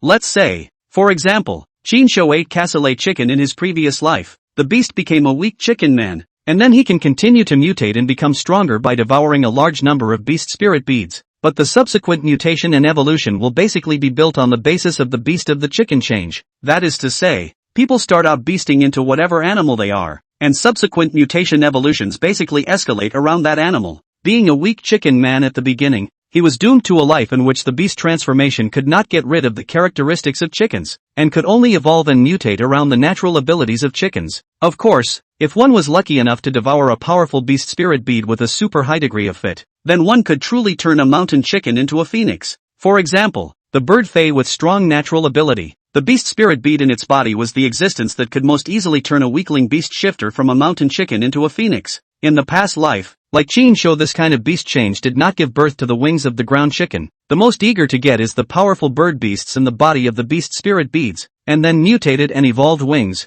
from the ground chicken into a flying chicken, and have the opportunity to obtain the natural ability of the other birds. Because of this, the reborn Qinshu had netted a variety of animals so that he could obtain a variety of powerful and practical innate abilities as soon as he began his beast transformation. All is well nowadays. Iron spindle beetles' counterintuitive skeletal defense, owls' sharp eyesight as well as hearing, the strong, high-voltage current of the American electric eel, the perverted regenerative ability of salamanders. Bullet ants have a powerful strength gift as well as a poisonous sting ability. There's also the tenacity of the water bear worm magic resistance pull full. Therefore, considering these beast transformation foundations, Qinshu would not devour beast spirit beads that were too common and trashy, lest he pull down the beast transformation grade. So the first thing he devoured was the beast spirit bead inside the beetle monkey, which possessed the beetle's beast transformation talent, which was just enough to strengthen the iron ingot beetle's innate ability that he had acquired. But this was, after all, the beast spirit bead in the monkey's body. So after he finished devouring it, his body's beast transformation signs also appeared with the characteristics of a monkey, growing monkey hair as well as a tail. This meant that the beast spirit pearl in the beetle monkey's body wasn't actually a very high fit for him. Instead, the monkey was a higher fit with the human itself, which was why his body at that time showed the beast change characteristics of the monkey. Unlike the beast spirit bead inside the anteater that he devoured later, it perfectly fit the bullet ant's innate ability, making his power talent even stronger, but not allowing his body to take on the anteater's likeness characteristics. There was also the beast spirit bead in the gadfly's body, which was an unexpected blessing for Qinshu, who didn't expect that devouring it would accidentally strengthen the tail, making the tail spikes, in addition to having the ability of poisonous stings, could also be used for bloodsucking to replenish energy in the same way as the gadfly's mouthparts. In addition, later devoured black bears as well as polar bears. These beasts in the body of the beast spirit bead is even more no fit to speak of. Is simply devouring energy? Supplement to strengthen the body of the beast spirit bead, so on their own innate ability did not significantly strengthen, can only strengthen the body of the beast spirit bead with the physical quality. With these devouring experiences as a reference, the next thing Qinshu had to do was to select beast spirit beads that were of high quality, rich in energy, or had a certain degree of fit for the natural ability he controlled to devour. As for those beast spirit beads that were too common and trashy, they were either left for waste to devour or used to trade later. Anyway, waste was already wasted. No matter what beast spirit bead in the body of whatever foreign beast it devoured, its body would not show the beast change characteristics of other animals, nor did it see that it was able to obtain the natural ability of other animals. Therefore the beast spirit bead was just a nutrient for a waste to replenish its energy and grow fast. There was no need to give it too good to devour. After settling down by the lake in the mountains, Qinshu began to dissect up the freshly killed fey beast tiger, pulling out a beast spirit bead from it that was golden red in color and rich in energy. He swallowed the beast spirit bead even though it was not a good fit for his natural ability. After all, this was the beast spirit bead in the body of the tiger known as the king of beasts. Even if it didn't strengthen the natural ability, it could more or less strengthen the physical body. Soon, as the beast spirit bead transformed into warmth that flowed into the abdomen and was absorbed and fused by the beast spirit bead at the dantian, subtle signs of the beast transformation once again appeared on Qinshu's body. The two-handed beast became more porous, like a tiger's claw. The two beast horns on top of his head were obviously influenced by these two saber teeth of the fey beast tiger, and began to become sharper and harder, and slowly formed a crescent shape. This was the sign of beast transformation that appeared after devouring a beast spirit bead that didn't have a natural ability fit, and could only strengthen the body, not the natural ability. But Qinshu was still quite satisfied. He could feel the strength of his body getting more and more powerful, and his entire aura felt much more majestic. He touched the two beast horns on the top of his head, which was the one part of the beast change that he currently felt was the most ribbed and least useful. It's impossible to use these two beast horns on your head to arch your opponent while fighting, right? Therefore these two beast horns on top of his head, apart from having a certain decorative effect and looking more handsome, Qinshu felt that there was no use for them, unless he was able to gather electricity and then fire a current cannon. He would probably never use these two beast horns in his life. Soon after digesting the beast spirit beads in the body of the fey beast tiger, Qinshu opened his suitcase and picked out 100 low-grade beast spirit beads from it for waste to devour. This was what he had promised when he first decided to go and end the military base, stating that if he could earn thousands of beast spirit beads after he ended the military base, then he would give Waste 100 of them to devour in one go, and see if Waste who devoured 100 beast spirit beads in one go would still be a bear? Looking at a suitcase full of beast spirit beads, Waste's eyes lit up. It hasn't had milk since it was born, and Qinshu raised it by relying on the beast spirit bead that melts in your mouth. So the beast spirit bead is like the potted milk that panda cubs love to drink. If you're still that wasted after swallowing these 100 beast spirit beads, then don't blame me for turning my back on the bear. Waste sat next to him beautifully and licked the beast spirit bead as if it was candy. And Code continued to pick the beast spirit bead. As long as the beast spirit beads were of high quality, rich in energy, and had a certain degree of fit, he would pick them out and devour them himself. For example, the beast spirit pearls in the bodies of those giant marine exotic beasts hunted in the ocean pavilion. Although there was no fit in terms of natural ability, the quality was high and the energy was dense. So devouring them would definitely sublimate the beast spirit pearls in their bodies. And devouring the beast spirit pearls in the bodies of marine exotic beasts also strengthens the swimming talent that humans are born with. Sea lions, seals, sharks, dolphins. Shinsho finished devouring the beast spirit beads inside these marine exotic beasts hunted in the ocean pavilion on the same day. Normally, the beast spirit beads in these marine exotic beasts could only strengthen their bodies and their swimming abilities. However, since Shinsho had the electric eel's beast transformation foundation in place, after devouring the beast spirit pearls within these marine fey beasts, Shinsho found that the beast spirit pearl energy within his body was once again so powerful that his spiritual power was no longer able to suppress the manipulation. But this time the out-of-control beast change made his eyes light up. If anything, he had already mastered the half-orc form, or the full beast change form,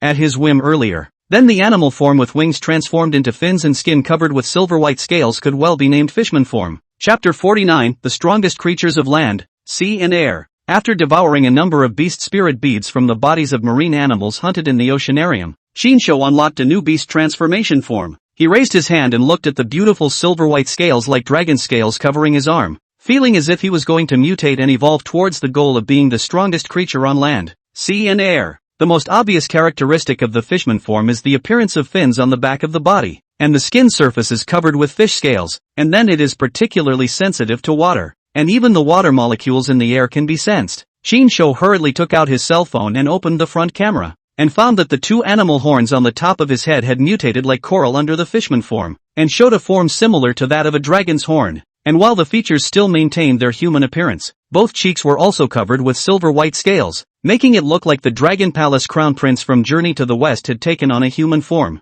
The overall feel was pretty badass, and in his fishman form, he'd grown much larger. The height seemed to be more than 3 meters, just like becoming a small giant. Looking at the side of the non-stop licking the beast spirit beads of the Iwasta face of dumbfounded, obviously could not figure out why Shinsho changed again, but also became bigger? The flavor remained the same though, so it didn't flip out just because Shinsho had changed his appearance. Shinsho silently felt the mutation evolution brought about by this beast change. He felt that this fishman form looked quite handsome, and there was also a sense of nobility and elegance. It was the two fin wings on the back similar to a flying fish that looked a bit strange. He tried flapping a few times and realized that these two silver-red fin wings on his back didn't have the ability to fly. But if he swam in the water, he might be able to fly briefly on the surface of the sea like a flying fish by using the speed of swimming to fly out of the water. Another thing to be thankful for is that the legs didn't beast into a fish tail, or else it just becomes as low as a mermaid. Immediately after, Shinsho reached out and touched his neck and cheeks. It doesn't seem to have mutated gills, which means that this beast change situation should be the same as a dolphin, where it can only use its lungs to breathe in the water.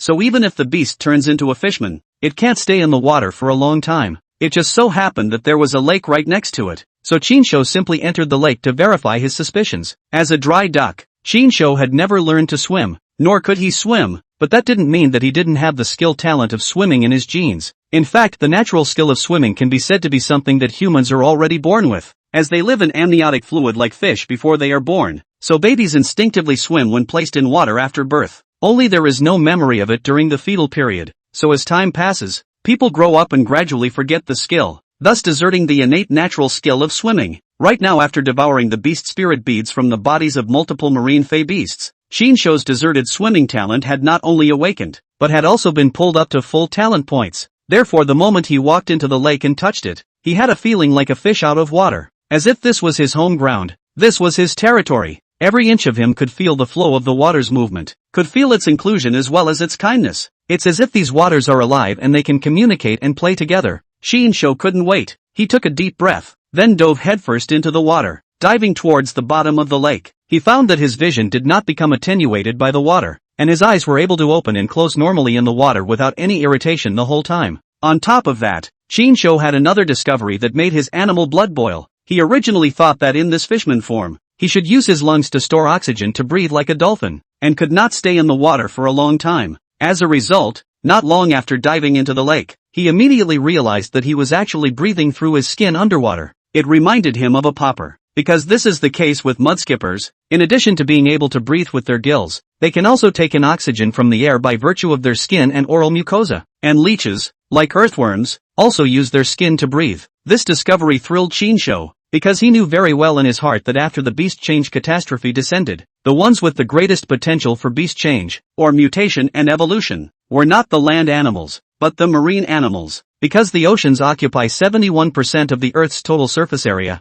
and countless biological animals survive in them, so in the future, the marine alien beasts will definitely become the strongest overlords in this beast change catastrophe. If humans don't use nuclear weapons, then there is no threat to powerful marine aliens in the oceans. However, once it comes to the use of nuclear weapons, it means that mankind is already struggling in this beastly catastrophe, and human civilization is about to be destroyed, now that he has unlocked the fishman form, Shinsho, who can breathe and fight in the water. As long as he continues to devour the beast spirit pearls to strengthen himself, then even if he faces a powerful oceanic beast in the future, he will still be able to have a fighting chance. Of course, if it was a marine alien beast that had mutated and evolved to be as huge as an aircraft carrier, it wouldn't be easy. In his previous life, Shinsho reborn before hearing the beast change the largest human is the first unlocked the ultimate beast change form of the strong. It is said that he fully beast change case, the height of a full dozen meters. And at that time only 2 months of the beast change disaster. At that time, there were already many 10 or even tens of meters tall behemoths on the land,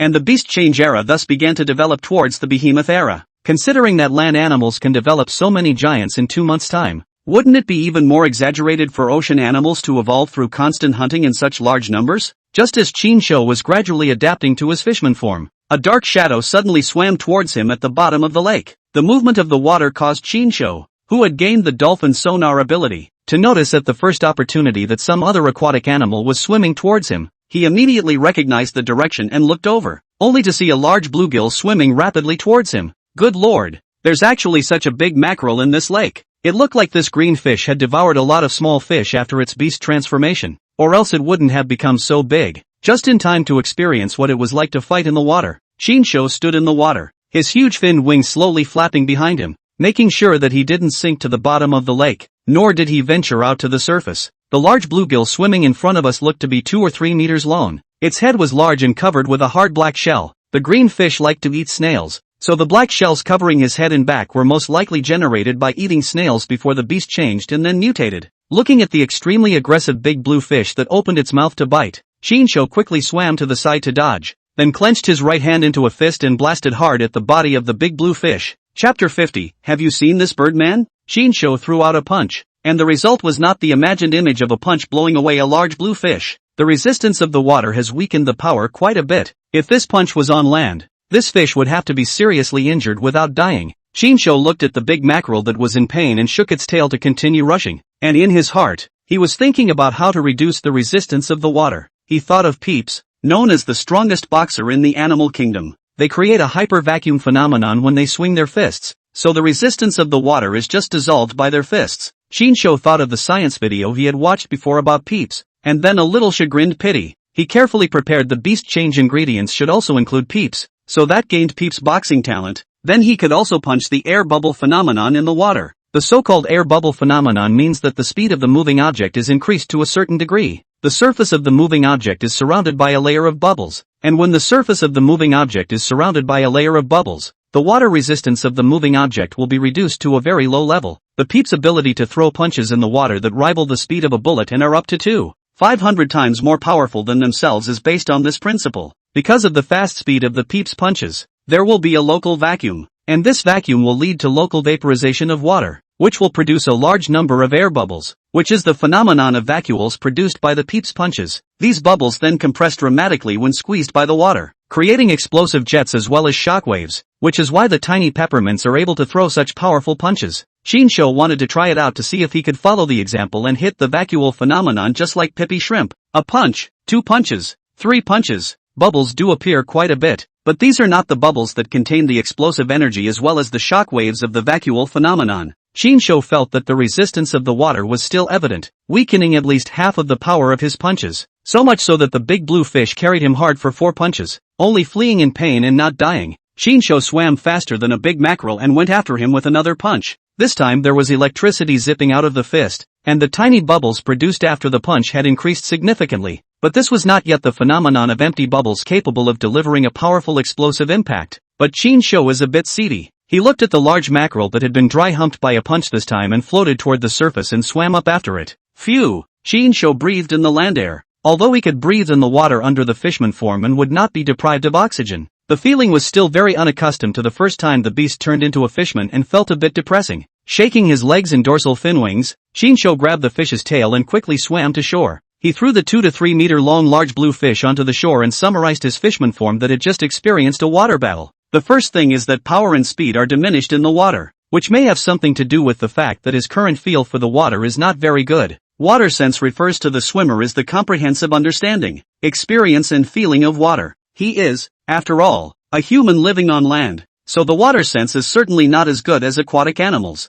This point needs to be practiced more and more feeling in the future. It is not allowed to say that when the water feels good, the water will be equivalent to a part of the body, and then instead of creating resistance, the water will be a powerful thrust. Waste was still licking the beast spirit beads in a beautiful manner. Giving it 100 beast spirit beads this time was enough for it to devour for quite a long time. After all, devouring the beast spirit bead was going to be satiating. It would feel like the body was full of energy, and these ingested beast spirit bead energies would take a certain amount of time to be absorbed and fused. Right now, Shinsho was ingesting too much energy from the beast spirit bead, so much so that the beast spirit bead in his body was showing signs of overflowing, which was why he was now unable to control the beast spirit bead as he wished, switching between his human form and his beast transformation form as he wished. Sitting down next to the chubby and softy waist, Shinsho directly used it as a couch to lie down, then took his cell phone and looked at it. News headlines continue to warn people to stay in their homes and not go outside, and the government military is working to clear the streets of threatening xenomorphs. Zhang Yunzhong's pickup at the zoo turned out pretty well for them, and they sent good news not long ago. Shinsho was also happy for them. After all, they were some of the few close friends he had in his life. He was no longer a weakling in this life, and a few of them had already led the way in this beast change frenzy, and wouldn't be cannon fodder like in his previous life. It's just that getting stronger has its troubles. When the secret of the beast spirit bead spreads completely, the killing between people will never stop. The more powerful a human beast shifter was, the more likely they were to be coveted by others. Shinsho was not worried that he would be targeted by others, as there would certainly be no one in this life who would be able to surpass him in terms of beast transformation strength. But Zhang Yunzhong and the others were different, so Shinsho could only pray that they were lucky and could grow up safely and quickly. He looked at the video sent by Zhang Yunzhong. The python that he had seriously injured and escaped from before at the zoo was killed by the 4 Zhang Yunzhong. Zhao Bin devoured the beast spirit bead in the python's body, and then because the python devoured a lot of birds before and after the beast transformation and grew a lot of feathers on its body, Zhao Bin devoured a pair of wings after the accidental beast transformation. This beast change phenomenon was actually a bit out of Shinsho's expectation, so he guessed that Zhao Bin should have also eaten bird eggs before the beast change. Otherwise, if there were no bird characteristics at the time of the beast change, it was reasonable to say that the subsequent, even if he had devoured the beast spirit bead in the bird's body, he wouldn't be able to grow wings. Just like the video sent by Zhang Yunzhong not long ago, they hunted and killed 2 flamingos, and as a result, Zhang Yunzhong and Zhang Yujie devoured the beast spirit bead in the flamingo's body, and as a result, in addition to their hair turning red, there were no beast transformation traits of the flamingo on their bodies, and they didn't obtain the flamingo's innate abilities either. On the contrary, Huang Wenchao, who had killed a large snapping turtle and devoured the beast spirit bead, had experienced an obvious phenomenon of beast transformation, and the crocodile skin gained from the beast transformation itself had become even harder, especially the skin on his back, which was so hard that it was just like a turtle's shell, and ordinary bullets couldn't even injure him anymore. Shinsho replied while the network was still paralyzed. It doesn't look like you can gain the abilities of whatever animal you devour the beast spirit bead in its body. Before, Shinsho had only heard about it, but now he could conclude it. You guys ate the crocodile with the rabbit before the beast transformation, so you won't gain the bird's ability by devouring the beast spirit bead in the bird's body. As for Zhao Bin devouring the beast spirit bead inside the giant python with claws and feathers and then growing wings, it's possible that Zhao Bin also ate chickens and ducks or bird eggs before his beast transformation, so he himself has the basis for the beast transformation of a bird. It didn't take long for Zhang Yunzhong to reply. It seems to be true. Zhao Bin said he ate a few quail eggs in the morning, so it's no wonder he grew wings after devouring the beast spirit pearls inside that bird-furred python, whereas Yujia and I devoured the beast spirit pearls inside the flamingo. but we didn't even manage to grow a single bird feather. Zhao Bin is also lucky to the sky. Many people beast change before eating birds and birds. Beast change after the beast change are not necessarily able to grow wings, even if they grow wings, but also not necessarily able to fly. Qin Shou pacified the three of them. Zhang Yunzhong, who envied Zhao Bin, but this is just a guess. You guys can devour the beast spirit pearls and other birds again if you have the chance, and see if you can grow wings, but I think an extra wing would be an additional Achilles heel instead, so it's better to go for the extreme. For example, if you now have the defense and strength of a crocodile, and the softness and flexibility of a rabbit, then specialize in hunting these types of animals, and like Wen Chao, devour the beast spirit pearls within the crocodile turtles, and the effect will be immediate. Zhang Yunzhong thought the same, so they were trying to find a way to hunt the crocodiles that were still in sizable numbers in the crocodile pool. At this time, Zhang Yunzhong sent a video. Have you seen this bird man over there in the provincial capital? There are quite a few exposures on the internet, saying that this bird man is incredibly powerful and can also discharge electricity. The whole thing is like thunderclap. Qin Shou, Chapter 51, Bunny Boy, open your head, goddamn thunderclap. It wasn't the first time that Qin Shou had heard someone say that he was thunderclap, when he discharged seconds to kill that alien beast dog on the way to find waste in front of him. The onlookers in the building not far away talked about thunderclap. Later, when he beastly transformed out of his wings and flew away, those people once again substituted Lei Zhenzi, saying that he was the reincarnation of Lei Zhenzi, and spouting off about whether or not he had eaten Lei Zhenzi before he beastly transformed. Now that even the goo fellas are saying they're thundercrackers, it's just breathless. Fortunately, Qin Shou's identity had not been exposed, and he was able to control the beast change form on his own, so Zhang Yunzhong and the others could not recognize him even if they saw him in the video. Qin Shou replied to Zhang Yunzhong, I didn't see Lei Zhenzi, but I did see a mutated monkey just like the Monkey King. That said, there's a bit of mythology to these beastly transformations. Manhwa is human-headed and snake-bodied. Isn't this the equivalent of a snake-like beast changer? Sun Wukong, piggy, chicken demon, cow demon, whatever. The beast change human can be found in the similarity of the appearance of the existence. Thinking this way, Qin Shou could not help but be stunned. You don't think so? Shouldn't the mythology have something to do with the beast turning disaster? Can it be that the same beast-changing catastrophe had already happened on Earth a long time ago? Qin Shou thought carefully. Mythological characters with beast-changing traits, and 1,000 strange beasts of the classic of mountains and seas. That's a ing coincidence. Qin Shou couldn't help but be curious and replied to Zhang Yunzhong. When you said that, I suddenly thought of the ancient mythological figures of Manhwa, Fuxi, Shi, and Interceptor. Their appearance have beast change characteristics. Manhwa Maiden and Fuxi is like a snake beast changer. Shiyu is like a bull beast changer. The giant Interceptor was beheaded and still alive. It is not possible to say is to eat salamanders or vortex worm, and then the beast change to get the body of the undead. The more I think about it, the more it really looks like that. Why else would they be worshipped as the originators of the human race when they clearly look like demons? Zhang Yunzhong froze for a moment. Originally he was just curious about the provincial city out of the Lei Zhenzi video is not true. The results did not expect the Qin Shou actually associated with the ancient mythological characters. And it's really said like that. Zhang Yunzhong was a veteran lover of mythological novels,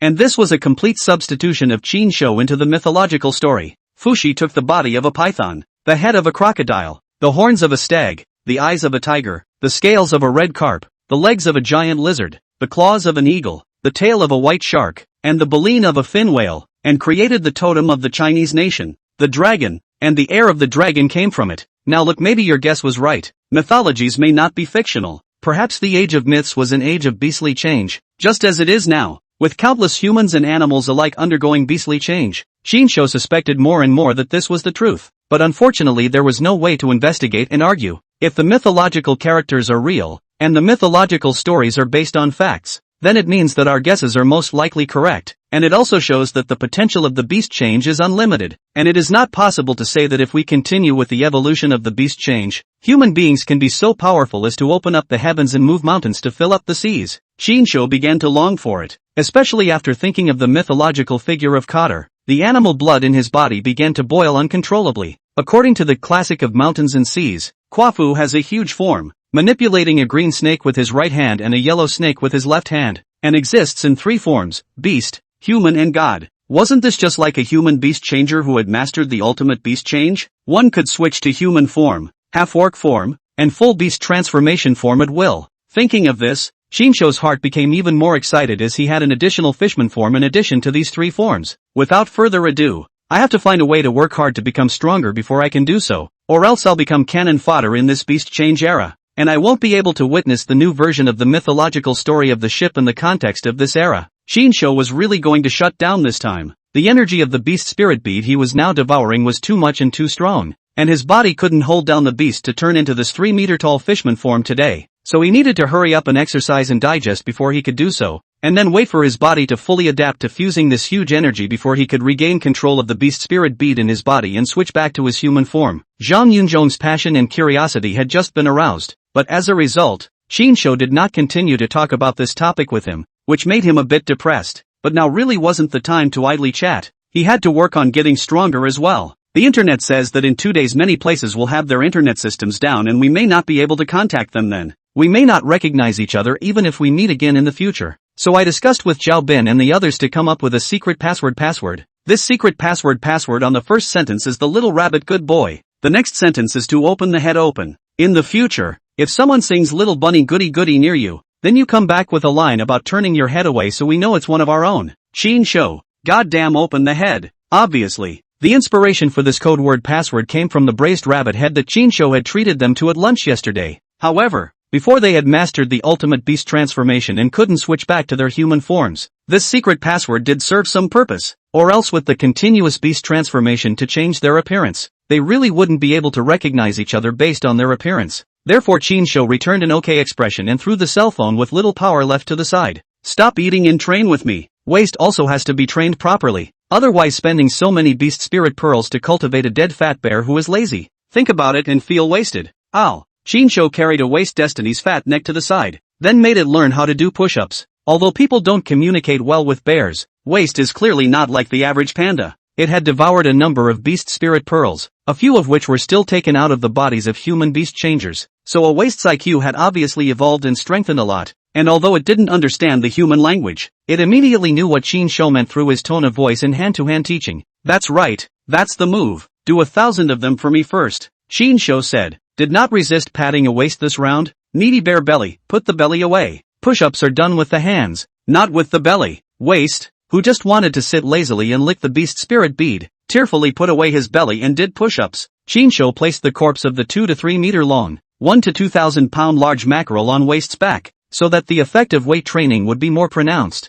At first, Waste was wailing, but when it saw Shinsho carrying that alien beast tiger on his back and doing push-ups with one hand, it started to shut up and was irritated by Shinsho. That's rolled up? Shinsho was first stunned, then a look of relief flowed out. Not bad, not bad. The children and the bears can be taught. Chapter 52, Unbreakable. I don't know how many push-ups I did. Shinsho did not count in detail, while Waste would not, but the sweat-soaked bear fur, the sweat-dampened ground, and the fact that the number of push-ups done by one man and one bear has long since broken the 1,000 mark, and has long since been beyond the reach of regular people, or regular bears for that matter. Waste has been exhausted, and with the body of the big mackerel on his back weight training lying on all fours on the ground panting heavily, just like a waste bear, the inhuman Shinsho is not something a panda can roll to win after all. But by this time, Shinsho was also nearing his limit. He could feel his muscles were particularly sore, and the stress of intense exercise made him experience the taste of muscle dissolution, and then the dissolved muscles would also regenerate quickly due to the strong self-healing ability. The process wasn't pleasant, but this feeling of shedding one's bones was equivalent to quenching and strengthening one's body. So Shinsho had been gritting his teeth and persisting. Unbroken and unbroken. A new, strong body will not be built until the old, worn out, weak body is destroyed. The salamander's ability to regenerate is extremely important at this point. Shinsho was now utilizing the salamander's regenerative ability to temper his flesh. Every drop of sweat was an impurity that had been expelled from the body during the quenching process. Each muscle strain dissolved as remodeling tougher and stronger muscle flesh and blood. Without realizing it, it was starting to get dark. Shinsho finally couldn't carry it anymore and flopped down on the ground. As a gust of sand and dust lifted, the body of the Fey tiger, which weighed several tons on his body, crushed him solidly to the ground. Waste, who was lying next to him, skimmed his head and looked, his eyes full of admiration. Shinsho struggled to crawl out from under the corpse of the Fey tiger, who was still in his fishman form, but had long since turned into a dehydrated and dried-out fishman. The high-intensity push-ups and the subsequent addition of the tiger-carrying squats had drained his body of the energy and stamina that had surged to the point of overflowing. Nowadays, he was feeling particularly tired and hungry, and the beast spirit bead in his body was in dire need of energy replenishment. However, Shinsho did not directly devour other beast spirit beads to replenish them this time, because he had figured out that in order to fully control the beast spirit bead in his body and fully comprehend the mysteries of the ultimate beast transformation, he had to allow his body to adapt to the energy of the fused beast spirit bead in its entirety in order to do so. Otherwise the beast spirit bead in the body is too strong. The body's ability to withstand the energy of the beast spirit bead is too poor will lead to the beast spirit bead energy in the body out of control, involuntarily appearing signs of beast change. Previously, he had just devoured too many beast spirit pearls in the body of the marine alien beasts all at once, causing the beast spirit pearls in his body to be overloaded with energy after devouring and fusing, and that was why he was out of control, and the beast transformed into a fishman form. Now that he had already consumed almost all of the energy as well as physical strength of the beast spirit bead in his body, he was still unable to fully control the beast spirit bead in his body, and he was unable to switch back to the human form that saved the most energy and physical strength with his mind, which showed that his physical strength and mental strength were still weak compared to the beast spirit bead in his body.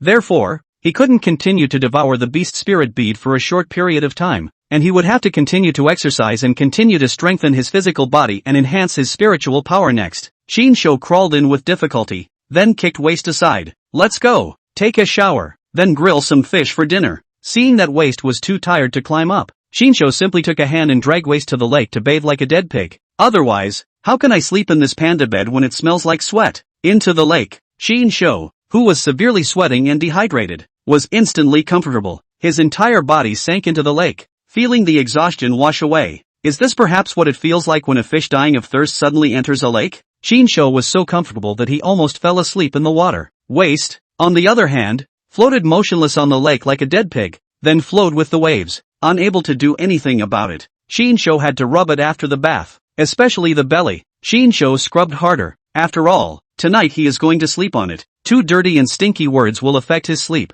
Well, get up there and shake off the water. Don't lay on the floor and get dirty. Shinsho dragged the limp Waste ashore, then looked at its dead pig-like appearance, helplessly walked away and pulled out a beast spirit bead and fed it, so that it could branch out. As the beast spirit bead was stuffed into his mouth and turned into energy that warmed into his stomach, Waste slowed down. Shinsho kicked its ass in a good-natured manner before dragging the big green fish to the lake to slaughter it clean. This 2 or 3 meters long big blue fish, just fish scales. Shinsho spent half an hour to scrape clean, and then pull out the gills and fish belly. And by the way, the inside of the beast spirit beads pulled out, thrown to the waste to replenish energy. By the time the big mackerel was dealt with, it was completely dark. Bugs and birds chirped from time to time in the neighborhood. Shinsho was clear that apart from human vegetarians who would not experience the phenomenon of bestiality, other animals, whether they were meat-eaters or vegetarians, would experience the phenomenon of bestiality. It was just that the bestiality of vegetarians was of a higher power compared to the former. So the vast majority of insects and birds that are still alive at this time of year are vegetarians.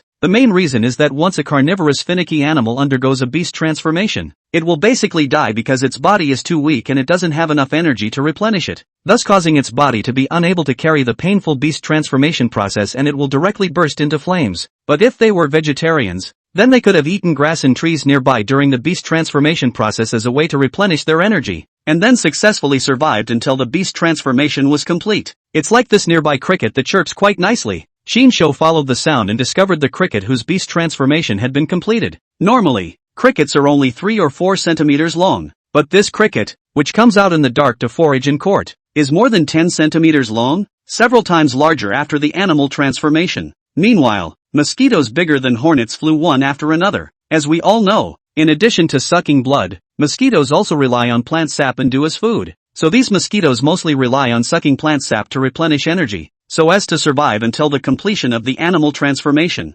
Shinsho directly ignored the flying mosquitoes as they couldn't even break through his skin and flesh defense. Even Waste doesn't have to worry about getting blood sucked by mosquitoes, so it's bad luck that the mosquitoes flying in for food in the dark these days have bent their mouthpieces but haven't been able to suck even a single drop of blood. At this time, Shinsho skewered the big blue fish with the 2 sword teeth of the Fey Beast tiger, then found dry wood nearby to light a bonfire and set up the big blue fish for barbecuing. Rats, cockroaches, mosquitoes, flies. For a while longer, these animal venomous insects will rapidly multiply, and then people won't have a good night's sleep, and the night is about to become a nightmare in the minds of countless people. With a single slap, Shinsho slapped a large mosquito that flew by in front of him into the fire. With a popping sound, the mosquito was cremated on the spot. A charred aroma came from it. It's true what they say, a mosquito is still meat. A few moments later, the aroma of the grilled fish began to intensify as well. Chinsho's stomach was rumbling with hunger. He flipped it over, turned the side that was already baked and brown side up, then sprinkled it with salt seasoning, cut a large chunk of fish meat out with a knife and ate it while it was still hot. Sitting beside him and licking the beast spirit bead, Waste was like a curious baby, with that dumb and puzzled look in his eyes, as if he couldn't figure out why Chinsho would like to eat this kind of food that didn't smell good at all. Chinsho cut off a large piece of fish meat and shoved it directly into Waste's mouth. Don't always think about eating beast spirit pearls. This stuff isn't food. After Waste finished devouring these 100 beast spirit beads, he had to break it for a period of time next, or else he would eat dozens or hundreds of beast spirit beads a day. Who could damn well afford to raise them? A large mackerel just entered Chinsho's and Waste's stomachs. Chinsho had eaten on his own, while Waste had been forced to eat, because Chinsho didn't even let go of the fish bones and directly stuffed them to a Waste to grind his teeth, and then complimented a Waste for having such good teeth, deserving to be known as the existence of an iron-eating beast. After eating and drinking, Chinshoutian made the quilt and a Waste made the bed, so he lay in a Waste's soft and comfortable arms and entered the dreamland. Soon the campfire faded out, and in the darkness, danger creeps in.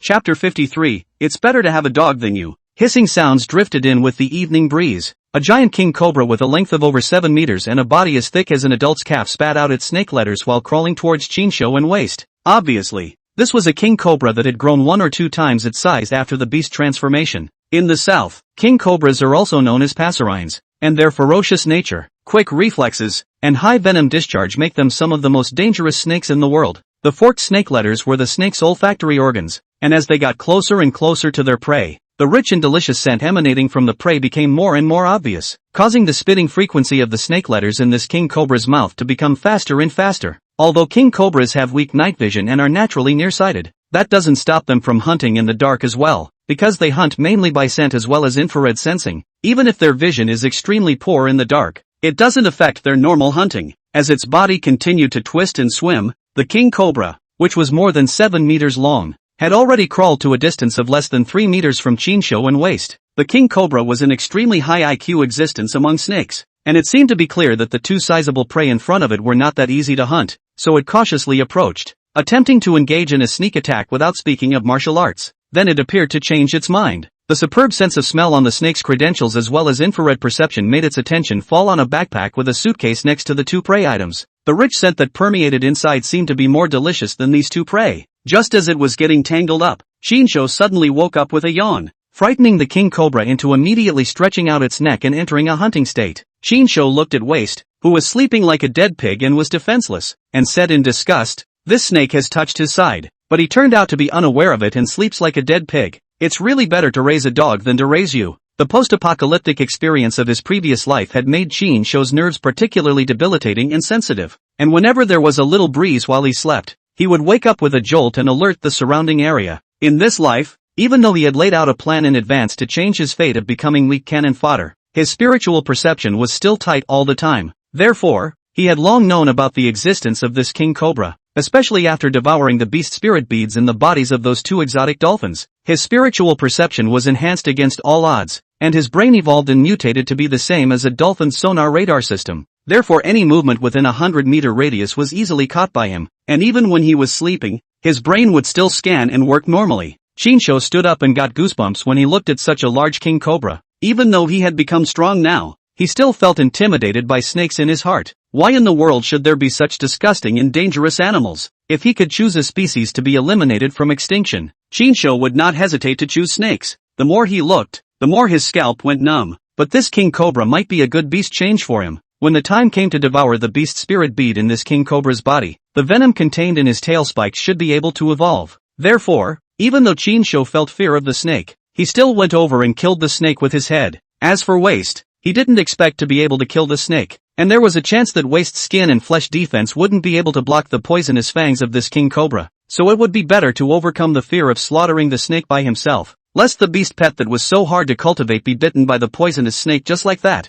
After 2 to 3 hours of rest, Chinsho's physical strength had recovered a lot, and the beast spirit pearls in his body, which had suffered severe energy depletion, had also recovered a bit from the digestion of the food. Although he wasn't at his full strength, he still didn't have any problems dealing with an early-stage beast transformation viper. Chinsho walked towards the king cobra. The king cobra is said to be the only venomous snake that chases and will actively attack humans, bar none. Sure enough, As Qin Shou walked over, the two long-pointed vipers of the king cobra immediately secreted venom, and then the iconic snake's neck instantly unfolded, taking the initiative to lunge and bite towards Qin Shou. It was fast, but it was just that under Qin Shou's eagle eye-like vision. So Qin Shou was quick on his feet and reached out to grip the king cobra's neck. Bear! The king cobra sensed the crisis of death, and the two sharp and long fangs of the snake instantly spewed out a large amount of venom towards Qin Shou, while at the same time, the snake's body, which was more than 7 meters long, was twisted towards Qin Shou's body in a violent resistance. Qin Shou dodged the venom, but not the snake's tail that was twisting around.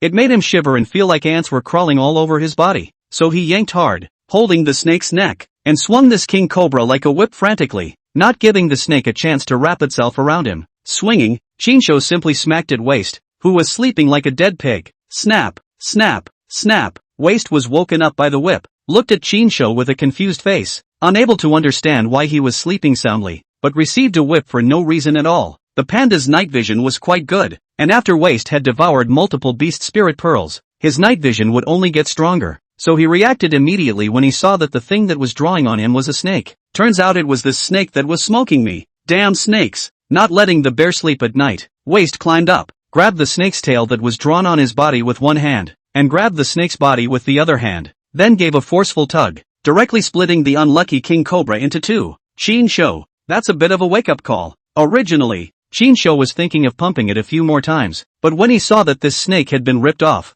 he simply ripped off the snake's head as well, because a snake's nerves don't die so quickly after death. It will still instinctively bite. So in order to avoid the dead king cobra from biting Waist, Qin Shou ripped off the snake's head and threw it towards the distance, then dissected the snake's belly to find the beast spirit bead from inside. The energy contained in this beast spirit bead was not very dense, so Qin Shou simply swallowed it directly, hoping to enhance the toxin ability in his body a bit. This snake is for you to eat. Qin Shou threw the corpse of the king cobra to Waist, then carefully scrubbed his hands by the lake. Waist sniffs the snake and then casually throws it away. Clearly not a fan of snake meat, or raw meat for that matter. After all, it had grown up eating beast spirit beads since it was born, during which Qin Shou had given it a meal of bamboo, so in its perception, only beast spirit beads and bamboo were tasty. Nothing else tasted good, including the grilled fish that Qin Shou had insisted on giving it in the evening, which was also hard for it to swallow. Go back to sleep. Waist lay down on all fours and mindlessly slept back. Qin Shou also continued to lie back against its belly to recuperate. Soon,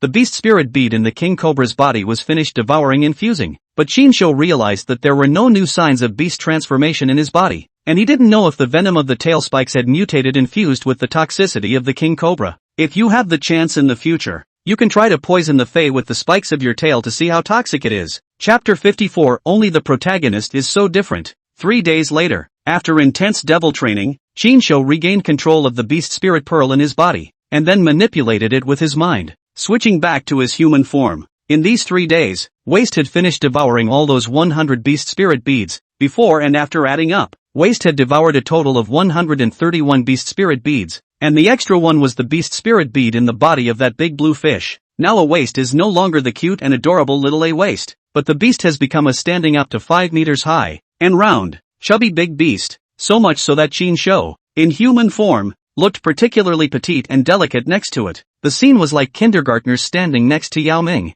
Waist was also puzzled, not understanding why he could grow so much when his eyes closed and opened. Qin Shou, on the other hand, did not have such an exaggerated growth rate. In its cognition, Qin Shou was equivalent to Papa Bear, and now that the bear's son had grown even bigger than Papa Bear and was so much bigger, the genus made it feel terrified. Therefore, Waist is a bit anxious now, fearing that if he continues to grow like this, one day he will accidentally step on his father as an ant, or one day he will roll over in his sleep and crush his father to death. And Chincode hoped that it could grow a bit bigger, and even felt that it had devoured 131 beast spirit pearls before the beast became to grow to the size was simply a bad waste. After all, if so many beast spirit beads were casually taken and fed to a dog, they could feed a giant beast that stood 7 or 8 meters tall, or even higher. Moreover, a Waist's beast transformation situation was very strange. It had devoured so many beast spirit pearls, and as a result, the beast transformation characteristics of other animals still did not appear on its body, and it still maintained the appearance of a panda as usual. This is not normal. It was also the first time Qin Shou had encountered it, because no matter what animal devours the beast spirit pearls in other animals, even if it fails to obtain the innate natural ability of other animals, some of the other animals' likeness characteristics will appear on its body, but Waist didn't.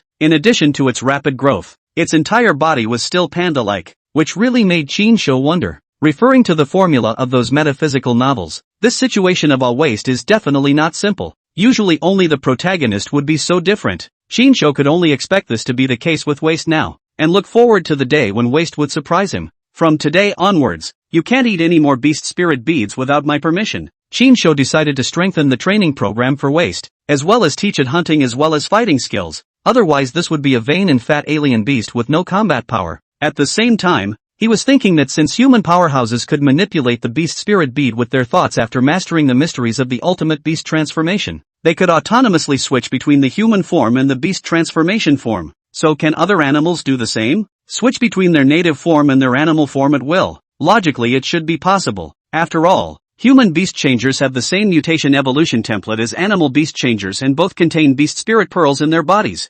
Therefore, he decided to test it on waist to see if he could cultivate a beast pet that mastered the mysteries of beast transformation. Intensity starts today. The alien beast tiger had already been eaten, and there was nothing left in this mountain that could add to waist's training load, so Qinshu took to the battlefield himself. He completely released the energy of the beast spirit bead in his body, and his body rapidly expanded. The ultimate beast change mystery of the complete beast change form. In an instant, Qinshu in human form transformed into a humanoid monster. This was the first time he had turned on his full beast transformation form since unlocking his fishman form. Compared to the previous full beast transformation form, the current full beast transformation form had the most obvious extra scaly armor feature. His skin was covered in shiny silver scales that looked like he was wearing a silver armored battlesuit. An individual over 4 meters tall, coupled with a pair of huge black and red feathered wings stretching out from his back, as well as 2 sharp beast horns sprouting from the top of his head, made him look like a dark demon god descending into the world. Especially since he had a long tail behind him that was also covered in scales. Plus there were currents bubbling up on the surface of his body.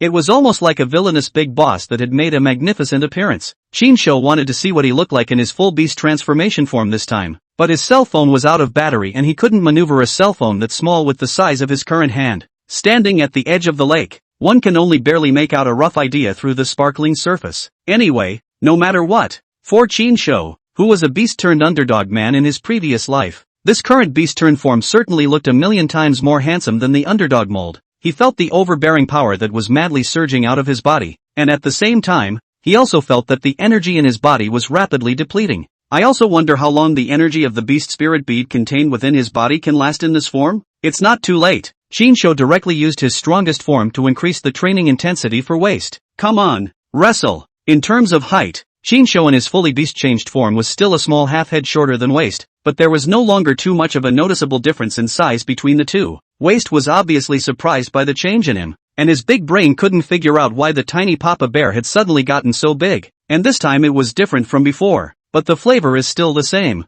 No matter how it changes, it won't be able to hide from its nose, which is sharper than a dog's. Ow! Waist has been working hard. It can understand the meaning of the word wrestling. In the past 3 days, Qinshu will not only bring him to weight training, but also wrestle with him to compete with the strength. It was only after the size gap between it and Qinshu grew bigger and bigger that the wrestling was changed to a fight, using its head to top Qinshu's hands to see who could top who. But even so, it still lost more than it won against Qinshu, who had the gift of ant power. This time, under the full beast transformation form, Qinshu's size became about the same as it, so he could happily wrestle again. A waist excitedly stretched out his 2 huge bear claws, and Qinshu also stretched out his hands, which the beast had become as big as iron pots, and pressed them against a waist's bear claws. Harder! Qinshu asked waist to make the first move, but as a result, waist exerted all his strength but failed to push him by a single point, and Qinshu slightly used a little force. The waist immediately was pushed bear-tilted horse, heavy rolled 2 backflips. In full beast change form,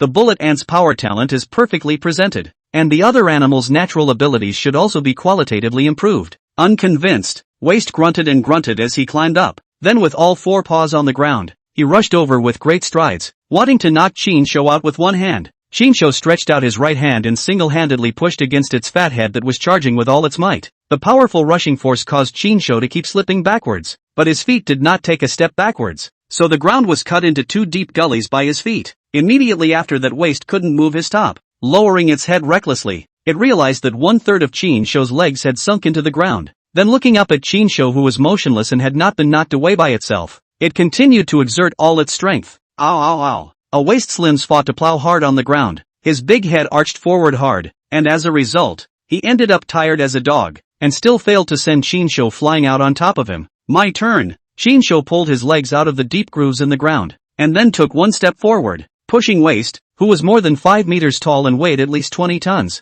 forward with one hand. This time the ground began to develop 4 more grooves, and Waist's limbs gripped the ground as hard as they could, but they still couldn't resist Chinsho's monstrous strength and kept falling back. Eventually Waist was powerless to resist and once again rolled and flew out, knocking over a dozen trees before stopping. What seems like a few simple minutes of wrestling and brawling is particularly energy and stamina intensive. Waist had squeezed out even more of his strength to win him, and now he was a tired, panting waste of a bear. Chinsho didn't waste any more energy stamina and transformed back into his human form, breathing just as sharply and tiredly. Under the full beast transformation form, with my current physical condition, high-intensity combat can only last for 10 minutes at most. I still need to strengthen my physical training. As long as the physical strength goes up, the consumption of energy and stamina can be lowered. After saying that, Chinsho went to take a shower and then put on his pants. Let's go. Waist, a man and a bear, ending their retreat and starting to come out of the mountains. Chapter 55, She revived? Looking at Chinsho,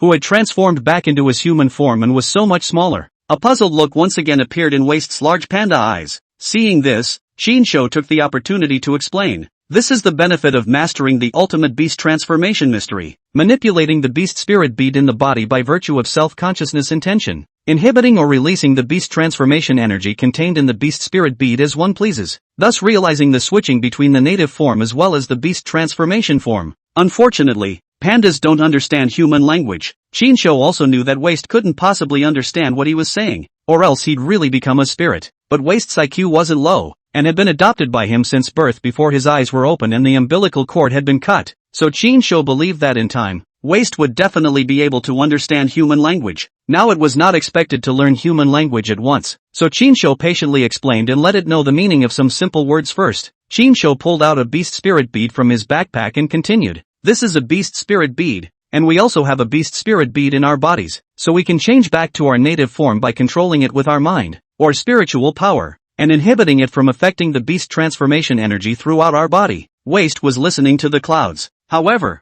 the term beast spirit pearl was understood and memorized. Chinsho simply feeds this beast spirit bead, which was brought for explanation, to Waist to replenish his energy, so that he can have the strength to carry himself out of the mountain as a mount. Although the beast spirit bead is good, but it can't be devoured frequently. You just devour it too often and too much in a short period of time, so your body is fat and vain. But your strength and flesh strength are far inferior to me. Chinsho chattered on, not caring how much Waist could understand. A small beast spirit bead entered his mouth, and it was simply not enough to stuff his teeth for the now 5-meter-tall Waist. However, the energy contained therein was not small, at least equivalent to a person's food energy supply for a whole day. It was just that the energy of this beast spirit bead of average beast transformation strength was also very average, not particularly dense and pure. A Waist couldn't understand what Chinsho was chattering about, sitting up and stretching out his big bear claws, as if saying, one beast spirit bead isn't enough to stuff your teeth with, so let's have a few more to beat your teeth with. Chinsho slapped away its bear claws and said breathlessly, eat eat eat,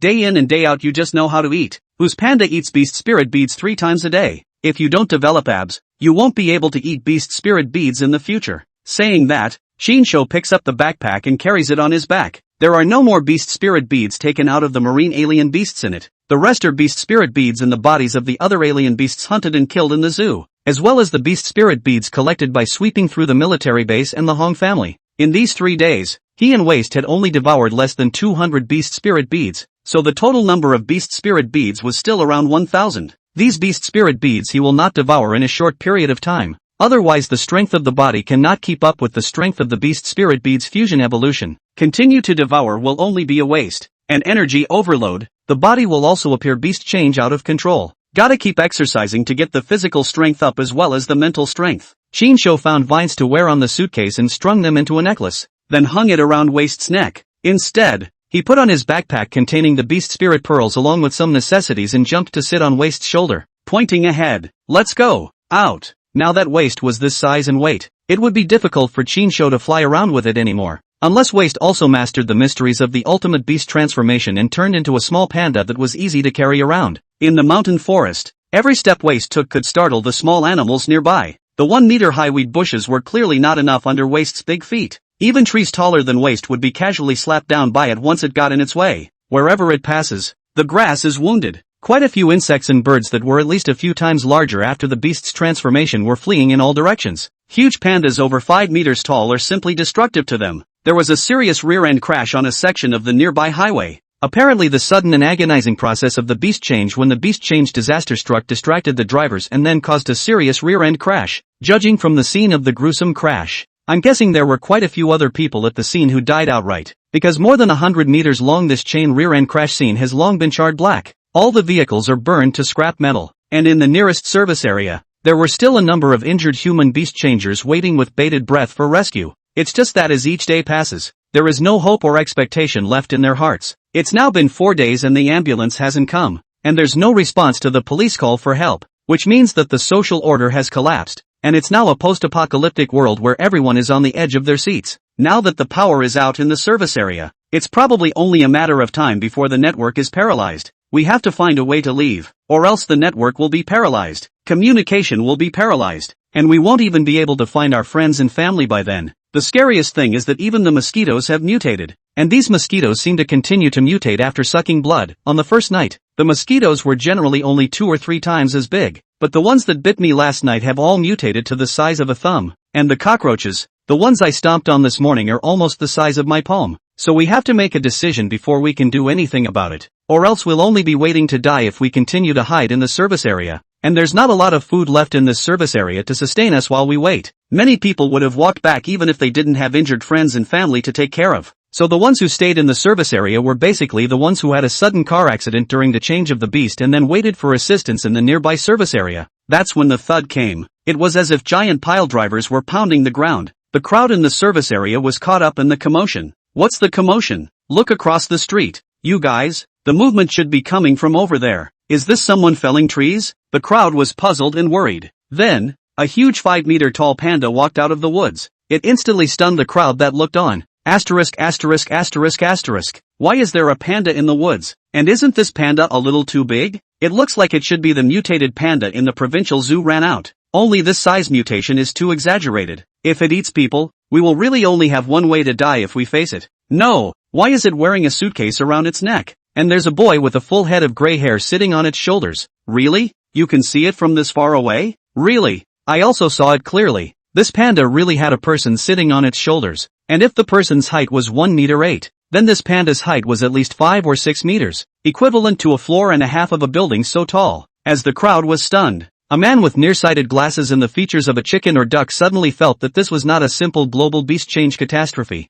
He murmured, "This scene makes me think of Chi-Yu. It is said that Chi-Yu's mount is a panda. So will this be a Chi-Yu recovery? The global human beast change, could it be a resurgence of the Wheel of Awakening? Unfortunately, it's all apocalyptic now. Otherwise, he felt that if he wrote this setting into a novel, then he wouldn't be able to burst into popularity with a single book, and seal the gods with a single book." Chapter 56, The world is in a state of disarray. The service area across the street is so busy. Shinsho looked at the thousands of strange human beast changers and patted Waste shoulder with the Fey tiger saber-tooth held in his hand, then pointed to the highway, signaling Waste to get on the road, lest he get stuck in a muddy field later on and couldn't extricate himself from it. Crowds of onlookers in the service area grabbed their cell phones to take photos and videos. Even though the end times have come, it still can't change their habit of sharing with friends, but they're also sending it out less than once now. And now that the power is out in many places, it won't be long before the internet goes down completely as well. Shinsho has long been in disguise.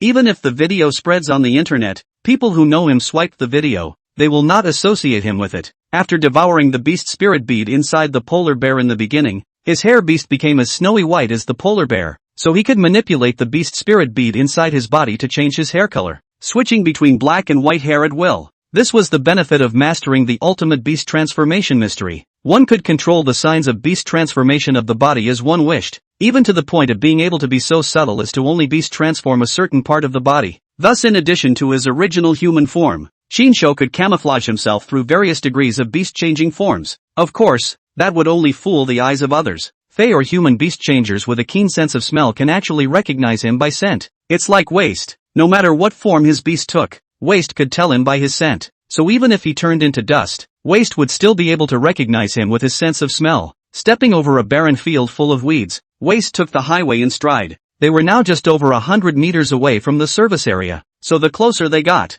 the more shocked the crowd of onlookers in the service area felt. Their luck was good. They hadn't encountered any alien beasts in the past 4 days, but they had swiped a number of videos of alien beasts eating people on the internet. The vast majority of them were Fae dogs before the various zoo beasts that had escaped after mutation, but now they were seeing the Fae with their own eyes, and it was a Fae panda of such a large size. At this time, someone reacted and hastily reminded, "It seems like he's going into the city. We can follow him. If we encounter mutated animals on the way, this man and the panda will surely be able to handle it easily." Right.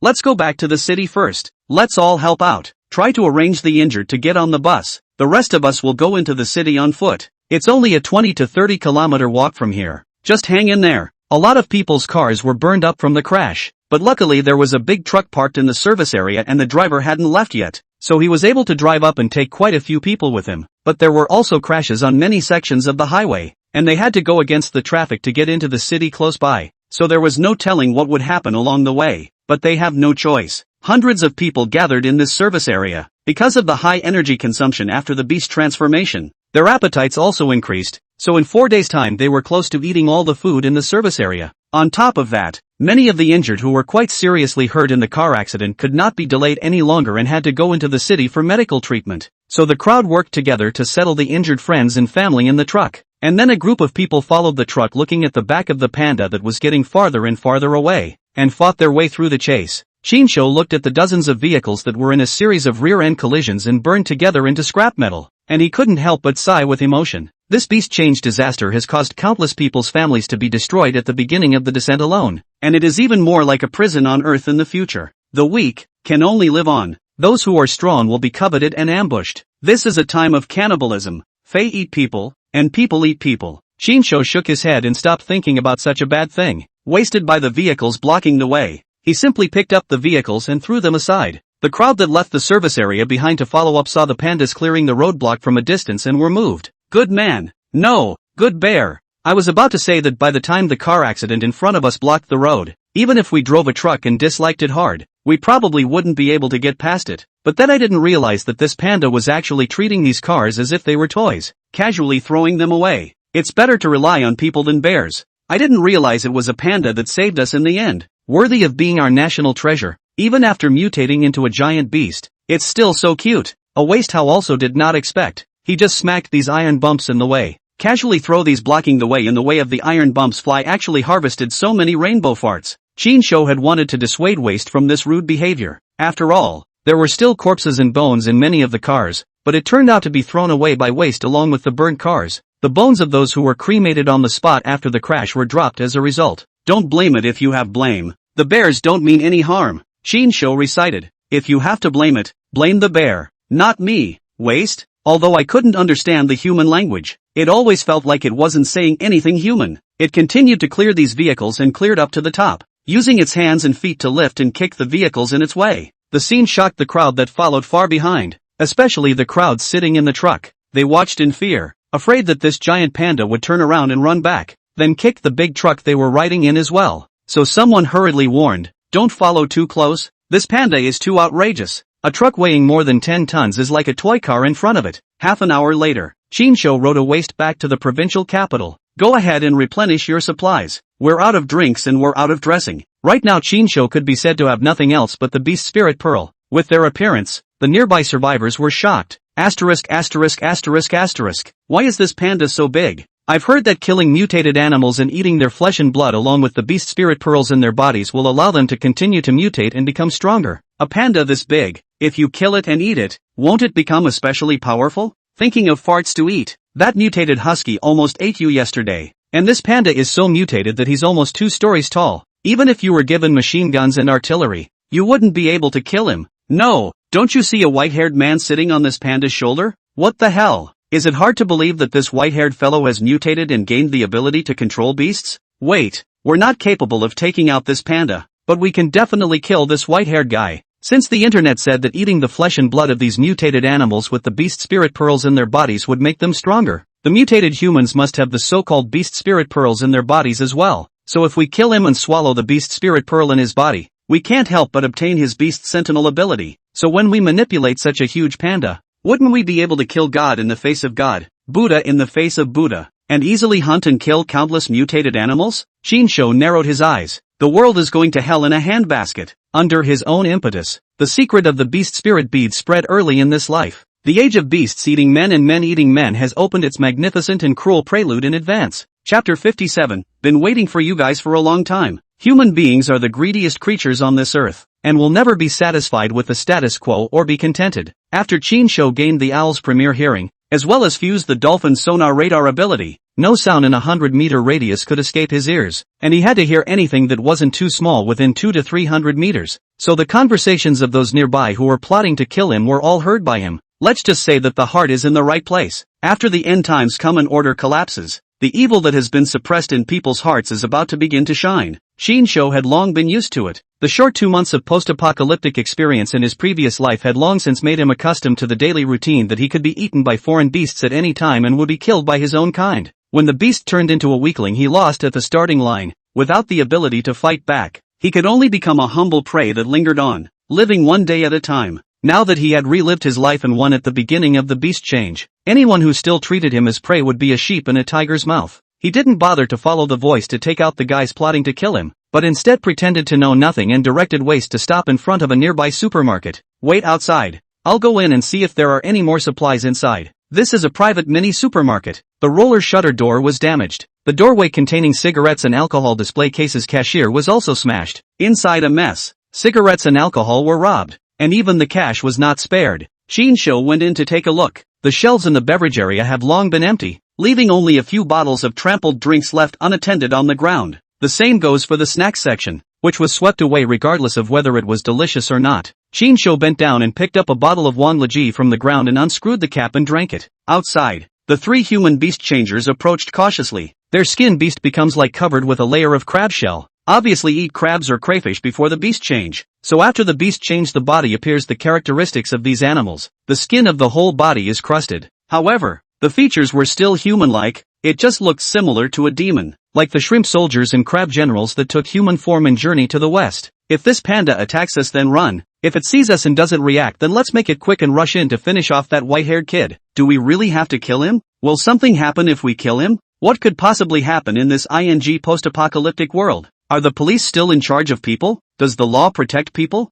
That's right. I don't know how many people have died out there in the past 2 days, and I haven't seen any police or army come over to maintain order and suppress the riots. Now that everyone has become inhuman, ghostly, and can kill for food, if it's determined that mutated animals and people have the so-called beast spirit pearls in their bodies, they'll only kill even more viciously when the time comes. So if we want to become human, we have to be ruthless. Otherwise we will be killed sooner or later, becoming stepping stones on the way of others becoming stronger. Anyway, it's the end of the world now. What's there to worry about? If you don't like someone, just kill them. Go! Let's take this white-haired kid first. If it's established that he has the so-called beast spirit bead in his body, and if it's established that he can become stronger after eating it, then the 3 of us can definitely dominate the end times by joining forces. When the time comes, there will be power and beauty. This is not the end of the world. It's just paradise. The more they talked, the more excited and exuberant they became. Waste looked at the 3 who were sneaking around like rats, staring at them with big dripping eyes. It seems to be onto us.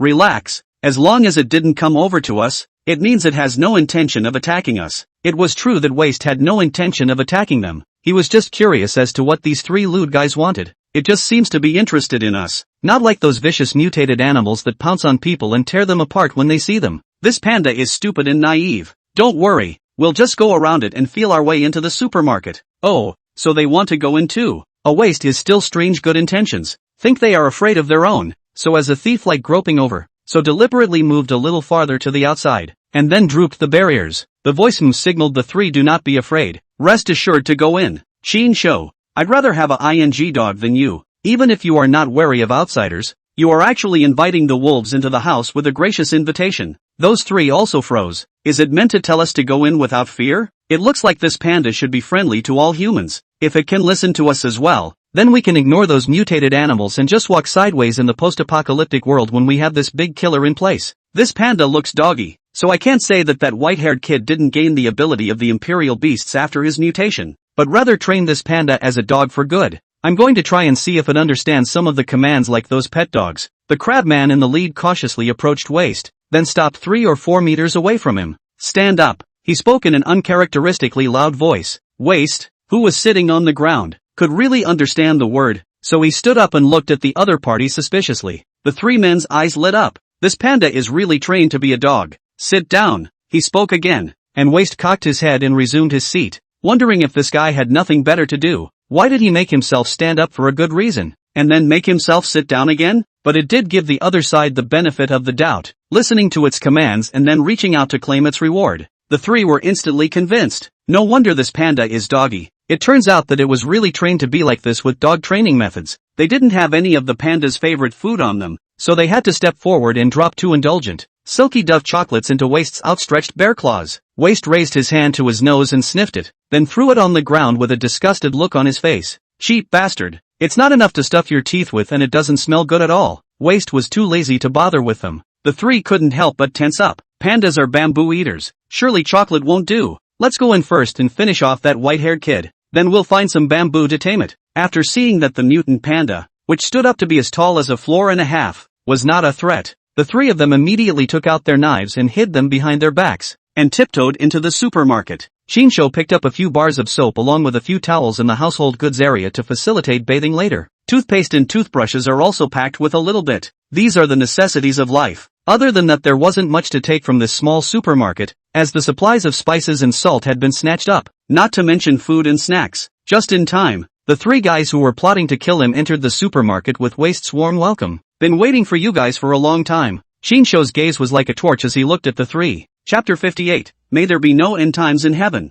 What do you mean? The three men froze in unison. They were still thinking of approaching this white-haired kid as if nothing had happened, and then taking him by surprise and attacking him to finish him off. In the end, just when they met each other, they were greeted with the phrase, "I've been waiting for you for a long time," which straight away made them lose their minds. The crab man at the head of the group had his hands in his pockets, holding a sharp fruit knife in his pockets as he walked up. Brother, are you recognizing the wrong person? We shouldn't know each other, right? Shinsho returned. It's true that I don't recognize it, but I'm not mistaken either. The three people's eyes exchanged with each other, feeling that this white-haired boy was strange, and one of them couldn't stop his right eyelid from trembling. The crabman at the head of the group gripped his pocket knife so hard that his 5 fingers became 2, like the pincers of a crab, not as flexible, but incredibly powerful, capable of clamping marks on even steel. Therefore, as long as he got close to him, he quickly pulled out his pocket knife and aimed to stab the other party in the heart, definitely killing them easily. Brother, you're trying to come in for food, right?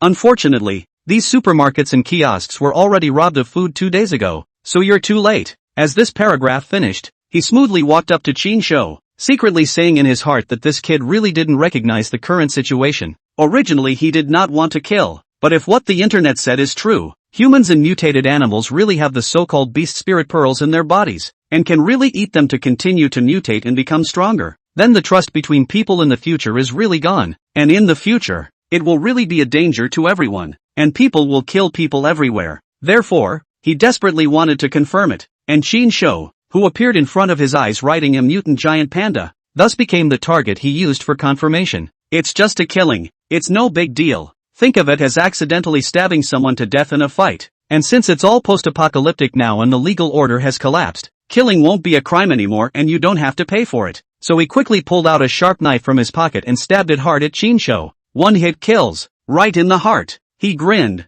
not the least bit nervous or uneasy from the killing, but instead looking excited and hyper. Don't blame me. If you want to blame me for you riding a giant panda that's too flashy. What I dislike most is people who like to flaunt and show off. When he finished speaking, he drew his dagger. Shinsho, however, opened his mouth and said, coincidentally, I am also not accustomed to people who like to flaunt and show off, but what I am most accustomed to is still your kind of moral degeneration. From the moment Shinsho opened his mouth as if nothing had happened, the other party had begun to panic and hurriedly looked at Shinsho's chest, only to find that there was no blood coming out at all, and the incredibly sharp fruit knife was bent. Is that a ing steel plate? Just as he froze, Shinsho pulled out the long, sharp saber-toothed tiger tooth from the side of his backpack and gave him a direct hit. Like a curved moon scythe, the saber-toothed tiger teeth instantly penetrated the opponent's chest, crimson blood gurgling out. Shinsho replied nonchalantly, the information you learned on the internet is true. Human beast changers and mutated animals do have beast spirit beads in their bodies, and devouring beast spirit beads can indeed make you stronger.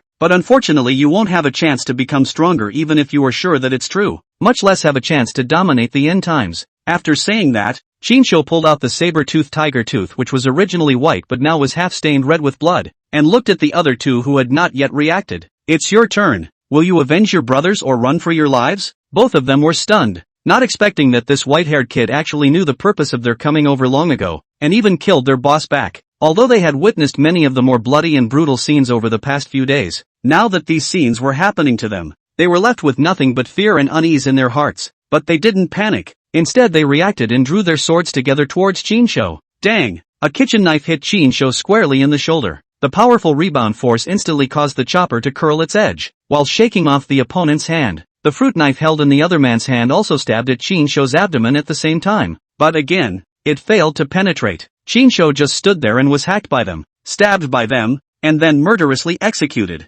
With this skill you dare to come out and kill people? Still have the nerve to fantasize about dominating the end of the world, wanting beautiful women and having beautiful women. It's like heaven on earth? Both were dumbfounded. How does this guy even know what they say in private? Is he still human? Cutting doesn't hurt, stabbing doesn't hurt, and it's been known for a long time that they're coming over to kill him, and they even know exactly what they're talking about to each other. At this moment, Chinsho made them feel true despair. I was wrong. They tried to beg for mercy, only for Chinsho to interrupt. No, you guys are right. It's this damn world that's wrong. Saying that, Chinsho swung the saber-toothed tiger teeth in his hand and crippled the legs of the duo, then squatted down to pick up the fruit knife that fell on the ground and dissected the guy who was stabbed through the chest by the saber-toothed tiger teeth and died without resting in peace on the spot. Hush, be quiet. I'm trying to put you all on the spot. Chinsho looked at the duo who had their legs broken and were howling in agony, and dissected their brothers' stomachs while saying, "Didn't you guys want to confirm whether or not there are beast spirit pearls in humans as well? Now I'll satisfy you and let you be ghosts of understanding."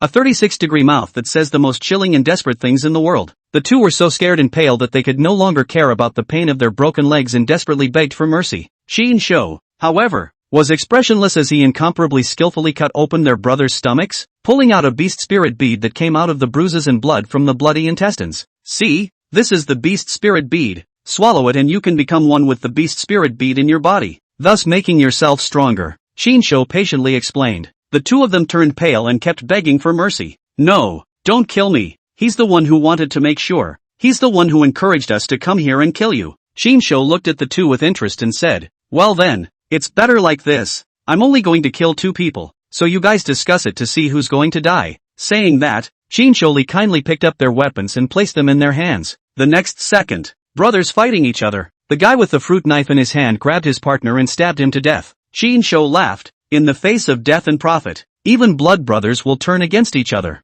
let alone you superficial brothers. Well, I'm a man of my word, and since I said I'd only kill two of you, I'll have to do what I said I'd do. So I'm sorry, I'm going to send you on your way. The other party was dumbfounded on the spot and cursed. You're a liar. Chinsho innocently said. You've wronged me. You killed him, not me, so I've only killed one now, plus you. That makes two. As the words fell, Chinsho slowly pushed the saber-toothed tiger teeth against the other party's heart, and then buried the other party in the sound of their terrified and desperate spitting and cursing. Not many people are as honest as me these days. May there be no end times in heaven. Pulling out the saber-toothed tiger tooth, Chinsho forcefully shook off the blood stained on it. Chapter 59, setting off a chapter of humans killing each other. Chinsho walked out of the supermarket while playing with the freshly baked beast spirit bead in his hand. It was as if he had just killed 3 crabs instead of 3 people. No, I should say 2. After all, he didn't kill the remaining one. Crab beast changers. Something of a thing. Chinsho walked out,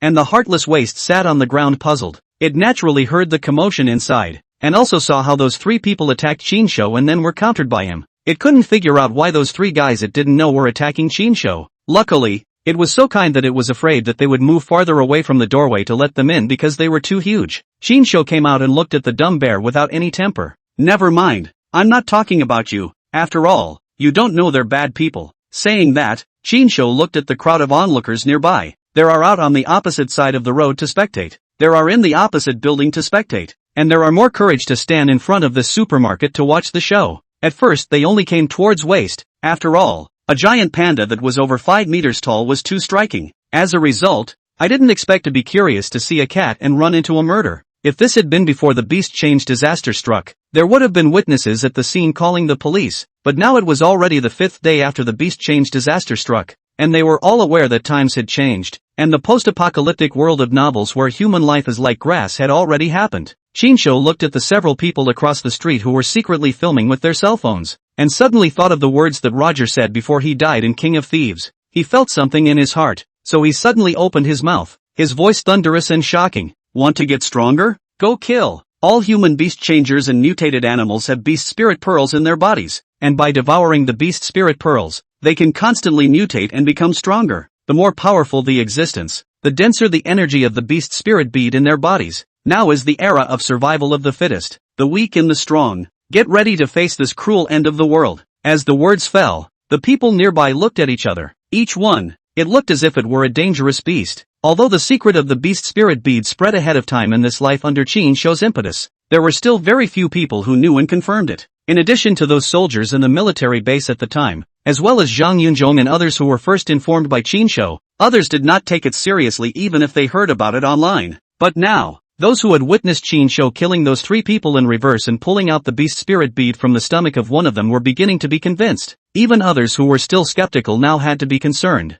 because they know very well in their hearts that if this is all true, then the trust between people will be minimized next. Anyone but a loved one is like a beast with a tiger's eye. Therefore, after hearing Chinsho's words, some people immediately reacted. Hide in your home during this time and don't make any noise. Even if a neighbor knocks on the door and calls out, don't respond. There's no going back. No going back to a time of peace. If this is true, this earth is going to become hell. Chinsho knew that the pig-headed guy on the opposite side with a cell phone peeking out was an anchor, and this guy had followed them all the way, obviously shocked by the giant panda that was waste, and then secretly followed the live broadcast to shock the fan audience in the broadcast room as well. So Chinsho's words caused his live broadcast pop-ups to instantly explode. Is he telling the truth? You were all just looking at the panda. Didn't you see the 3 people in the supermarket go in and get killed by him? This white hare's heart can be punished. It doesn't matter if what he says is true or not. Anyway, those who hear these words from him will definitely develop the idea of killing to become stronger. And when that happens, the crime rate will skyrocket, and there will be scenes of people killing people and people eating people everywhere.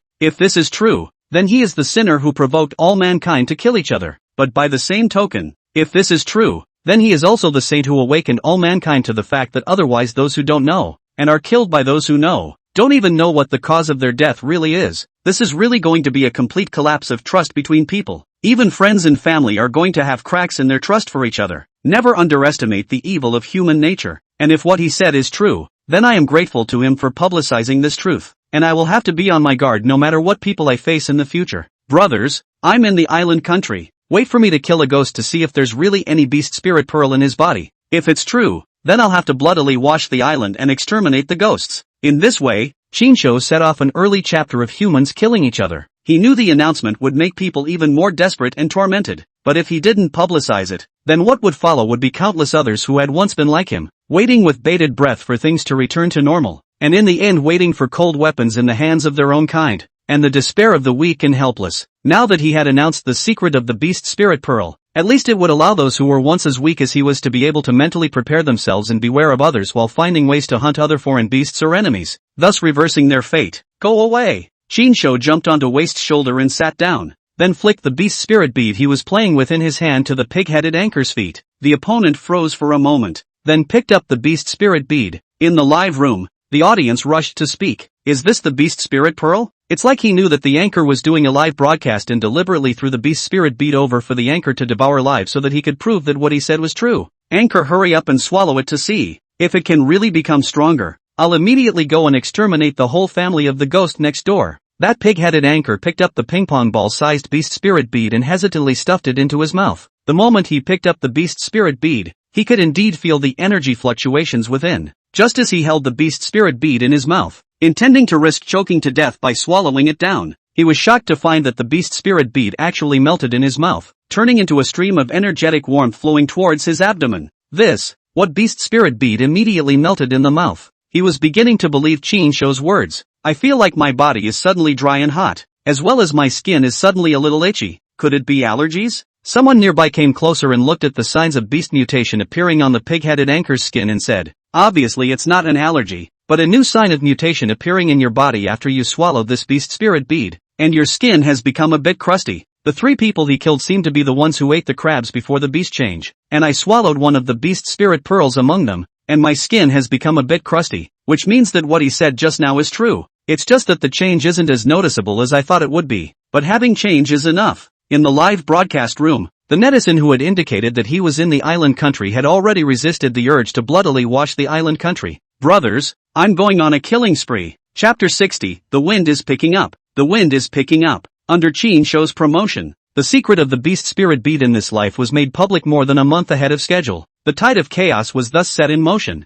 People are alerting their friends and family before internet communication goes completely down. Don't trust outsiders in the future. It is said that people and mutated animals have beast spirit pearls in their bodies. So if you kill a person or an animal and pull out the beast spirit pearls from their bodies and eat them, you can continue to mutate and become stronger. I'll be right home, and you guys stay out and don't open the door to anyone. I'll tell you more about what exactly is going on when I get home. Wife, you and mom and dad, they stay well in the old home. Wait for me to go back. Now that the world is in complete chaos, the national government is left to fend for itself. It has been established that people and mutated animals have beast spirit pearls in their bodies, and that they can become stronger if they eat them. In the future we will have to be wary of anyone other than mutated animals. 1 by 1, 10 by 10. News such as this quickly festered online and became widely known. In the zoo, Zhang Yunzhong's 4 men were still hunting mutant crocodiles inside. Over the past few days, but any crocodile that left the pond and came ashore was basically killed by their combined efforts,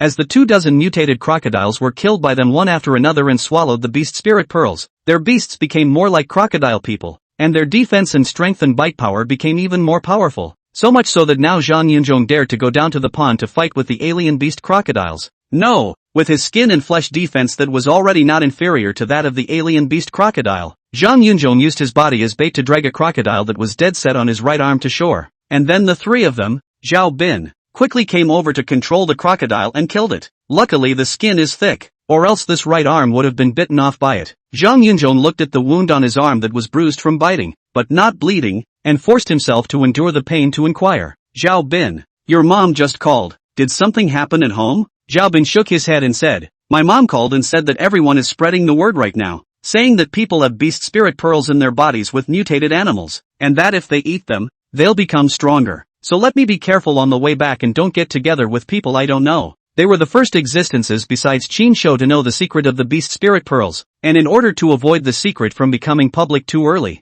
they even hid it from their families, intending to hunt and kill more mutated animals first, so that they could be strong, and then they would go home to protect their families and explain the truth to them. As a result, he didn't expect that the secret of the beast spirit bead had still completely spread, and it had spread so quickly. Zhang Yunzhong frowned. In the face of any temptation of benefits, the evil thoughts in people's hearts will grow indefinitely, and since the secret of the beast spirit bead has already spread, we can't continue to spend time here. Zhao Bin nodded and said, I think so too. There aren't many mutant crocodiles in this pool now, and we've devoured so many beast spirit pearls, and we're now stronger than the vast majority of the population, so it's time to go home. Or else I'm afraid that the neighbor who was repairing the house and competing for the land a few years earlier will take advantage of the opportunity to bully my family. Zhang Yujie said, let's take these crocodiles back to our families to eat, more or less enhance their physical fitness, so as not to waste them, and now that the whole world is in chaos, countless people will surely kill each other next because of the competition for food.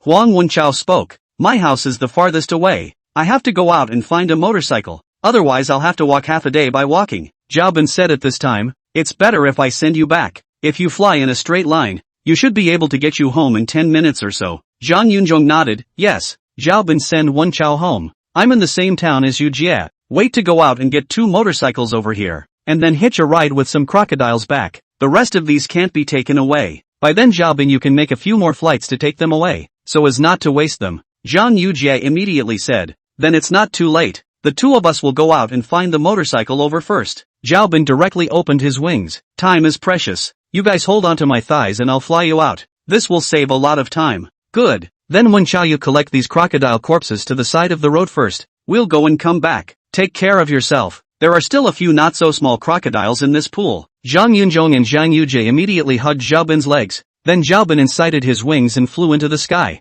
Huang Wenchao looked up with envy. It's still cool to be a birdman. Zhang Yunzhong looked down at the ground from the sky and said with the same envy, if I had known, I wouldn't have let you have that bird hair python's beast spirit pearls, but we didn't eat bird food before our beast transformation, so even if we ate the beast spirit pearls in the bird hair python's body, I guess we wouldn't be able to grow wings. Zhao Bin hemmed and hawed. time and fate, but it's not a good thing to have wings that can fly. Now these wings can certainly bring me ease of traveling, but they've also become an Achilles heel on my body as a result. Zhang Yujie spat, and an Achilles heel? You're stealing joy now that you can go to heaven. Zhao Bin hemmed and hawed, looking in the air for a nearby store that sold battery-operated vehicles along with motorcycles. Zhang Yunzhong is still somewhat familiar with this side. Fly to the right of the traffic light intersection. I remember there is a motorcycle city over there, and several stores specialize in selling battery-operated motorcycles. Sure enough, after flying for a few minutes, Zhao Bin landed in Moto City with the two of them. Zhang Yunzhong looked at a store that had long since suffered a robbery by smashing the glass, and spoke. It looks like there are also quite a few people who think like us, and grabbed the motorcycle back early. Zhang Yujie said, this is very normal. After all, many places on the road because of the beast change disaster descended out of the car accident. The road is blocked. Riding a motorcycle? You can take the sidewalk, take the alley. Convenient to go home early. Zhao Bin said, you guys look for motorcycles that you can drive. I'll go to the hardware store and look for wire ropes. Go back and tie up those crocodiles first. Zhang Yunzhong hummed, be careful. Although we're already very strong compared to others now, there are people outside of people, and there are definitely still existences in this world that are much stronger than us, such as the birdman who swept through the zoo ahead of us. Got it. You guys be careful too. Zhao Bin flew away again, and Zhang Yunzhong and Zhang Yujie immediately searched the store for keys and picked out motorcycles. 1 hour later, everything is ready. The four will also go their separate ways. Zhao Bin opened his mouth and said, then I'll send Wen Chao back first. You guys be careful on the road. If the network communication is interrupted, when the time comes we can't recognize each other. We'll recognize each other by secret code. The appearance will change as you devour more beast spirit pearls, but the scars won't. So just remember this scar of mine. Zhang Yunzhong pointed to his left shoulder that had been bitten by the Fey beast hound back then. The scar on it was particularly obvious and had not disappeared after he had devoured the beast spirit bee to continue his beast transformation. Huang Wenchao said reluctantly, brothers, live well, don't die for me. Zhang Yujie said with disgust, can you say something nice? Zhang Yunzhong started the motorcycle. There will be a long time to come. We'll definitely be able to meet again in the future. Don't forget that we're still thinking of going to the provincial capital to rescue Qinshou. Okay, enough talk. Wenchao, hold my thigh tight. I'm going to the sky. Zhao Bin was carrying a 1,000-pound alien beast crocodile in one hand, and Huang Wenchao's right hand was also carrying an alien beast crocodile, his left hand firmly holding Zhao Bin's right leg as he nervously said, are you sure you can carry it? Don't worry. You, Master Bin. I'm strong. Zhao Bin flapped his wings hard and flew up into the sky. The ant chocolates made by Qinshou also allowed them to gain the power gift of ants. It was just that the number of ants they ate was relatively small, so their power wasn't as perverse as Qinshou's, but compared to the other human beast changers they were considered to be way ahead of the game now in terms of both defense and power. Let's go too. Zhang Yunzhong and Zhang Yujie also got on their motorcycles and headed towards their old home. One of them brought back 3 crocodiles, each weighing up to 1,000 pounds. In addition to that there were several more that they couldn't take with them, and if they hadn't been eaten by the other alien beasts, Zhao Bin would have flown more than 2 trips to bring them back by then. In the meantime, in the provincial city, Qinshou, who was waving around on a giant panda, was targeted again. Chapter 61, Gotcha. Hundreds of meters away, Qinshou heard terrified cries for help as well as desperate and mournful screams. There were also sounds of alien beasts hissing during this time. Apparently there were alien beasts nearby that were hunting humans. He commanded Waste to walk over to find out what was going on, but it turned out that he didn't expect the unusually sharp-nosed beast to give up its half-eaten prey and take the initiative to seek them out after it smelled the more intense and more flavorful scent on them. As the saying goes, it takes a lot of effort to get what you're looking for. The cheetah exotic beast that Qinshou had searched for in the 2 zoos for a long time without encountering it was actually encountered here. The cheetah in front of him was about the same size as the Fey beast tiger that had chased after Waste before, with a body length of over 5 meters and a height of about 3 meters. The body is still largely characterized by the cheetah's appearance, with no too obvious signs of bestiality from other animals. In terms of size, Waste and this alien beast cheetah could be said to be evenly matched, without much of a gap. Therefore Qinshou unclasped the luggage worn on it from Waste's neck and said, go and fight it and see. A Waste when faced with the same so big saber-toothed alien beast tiger, goat only be chased and run, but now its size also grows up. So looking at the size difference between the alien beast cheetah, although the heart is still a little bit goat, but this time there is no fight first coward, but rely on the Qinshou in the back to support, wail to warn up the cheetah. Qinshou slid off of Waste, ready to test the results of training Waste over the past few days. With Waste wailing a warning, the disdainful Fey cheetah from across the street took the initiative to attack, only to see the beast cheetah, which was so huge in size but incredibly fast, instantly pounce over, its two huge forelimbs extending sharp hooked claws, quickly grabbing towards Waist's right eye. The speed was so fast that Waist almost couldn't react. Hiss! Waist threw up his right hand at the first opportunity, avoiding the cheetah's claws from scratching his right eye and sending the cheetah flying. Then the pain hit, and 4 bloody wounds appeared on his right arm. Ow! Waist looked at his right hand in pain as anger began to fill his eyes. Shinsho was slightly surprised. He didn't expect the claws of this alien beast cheetah to be so sharp. The first round of the head-to-head encounter allowed Waist to be injured. However, this small injury Shinsho wasn't worried, but he still reminded, "Be careful, don't get your eyes hurt, or you'll become a blind bear." This beast cheetah was quite smart. What it just aimed at was Waist's right eye. It was only blocked by Waist with his hand. Otherwise, if his right eye was caught by it, he would more than likely be blind. Nearby, emboldened crowds gathered in buildings to watch the showdown between the behemoths. Although this panda stands up even taller, it feels like it won't be a match for this cheetah. This panda has more strength, but it also seems to be more bulky, and this cheetah is extremely fast, and it scratched the panda in the opening round. So as long as it fights attrition next, it will definitely be able to consume the panda. This is no way to live. It's no good to keep hiding. One day we'll run out of food and have to go out to look for food. But if we go out, once we meet these outrageously mutated beasts, we'll be bitten to death and eaten in minutes. It would be good if there are firearms. Even if we can't kill the mutated beasts with thick skin and flesh, at least we can threaten to deter others. But it's a pity that our country has banned firearms, making everyone in this post-apocalyptic world in danger. And we simply don't have the ability to hunt and kill these mutated animals. You should be glad the country banned guns, or we'd most likely die at gunpoint when we go out in the future. Not at the jaws of a mutant beast. That's right, now everywhere is saying that mutated humans and mutated animals have beast spirit pearls in their bodies, and that by devouring them, they can continue to mutate and become stronger. Although we weren't able to confirm whether or not this is true, there are sure to be vicious guys who will kill to verify it. And once it's verified that it's true, at that time, these kinds of people will definitely go on a killing spree in order to become stronger, because they don't have the ability to kill these powerful and terrifying mutated animals, but they can kill people with ease. If this is true, then these days are just really impossible to live in the future, unless the national government can quickly solve these problems and restore social order again. Under the attention of the crowd, the second round of the duel between Waist and this foreign beast cheetah began. The speed-based beast cheetah took the initiative, and even if Waist took the initiative to attack, he could only helplessly turn to passive defense in the end.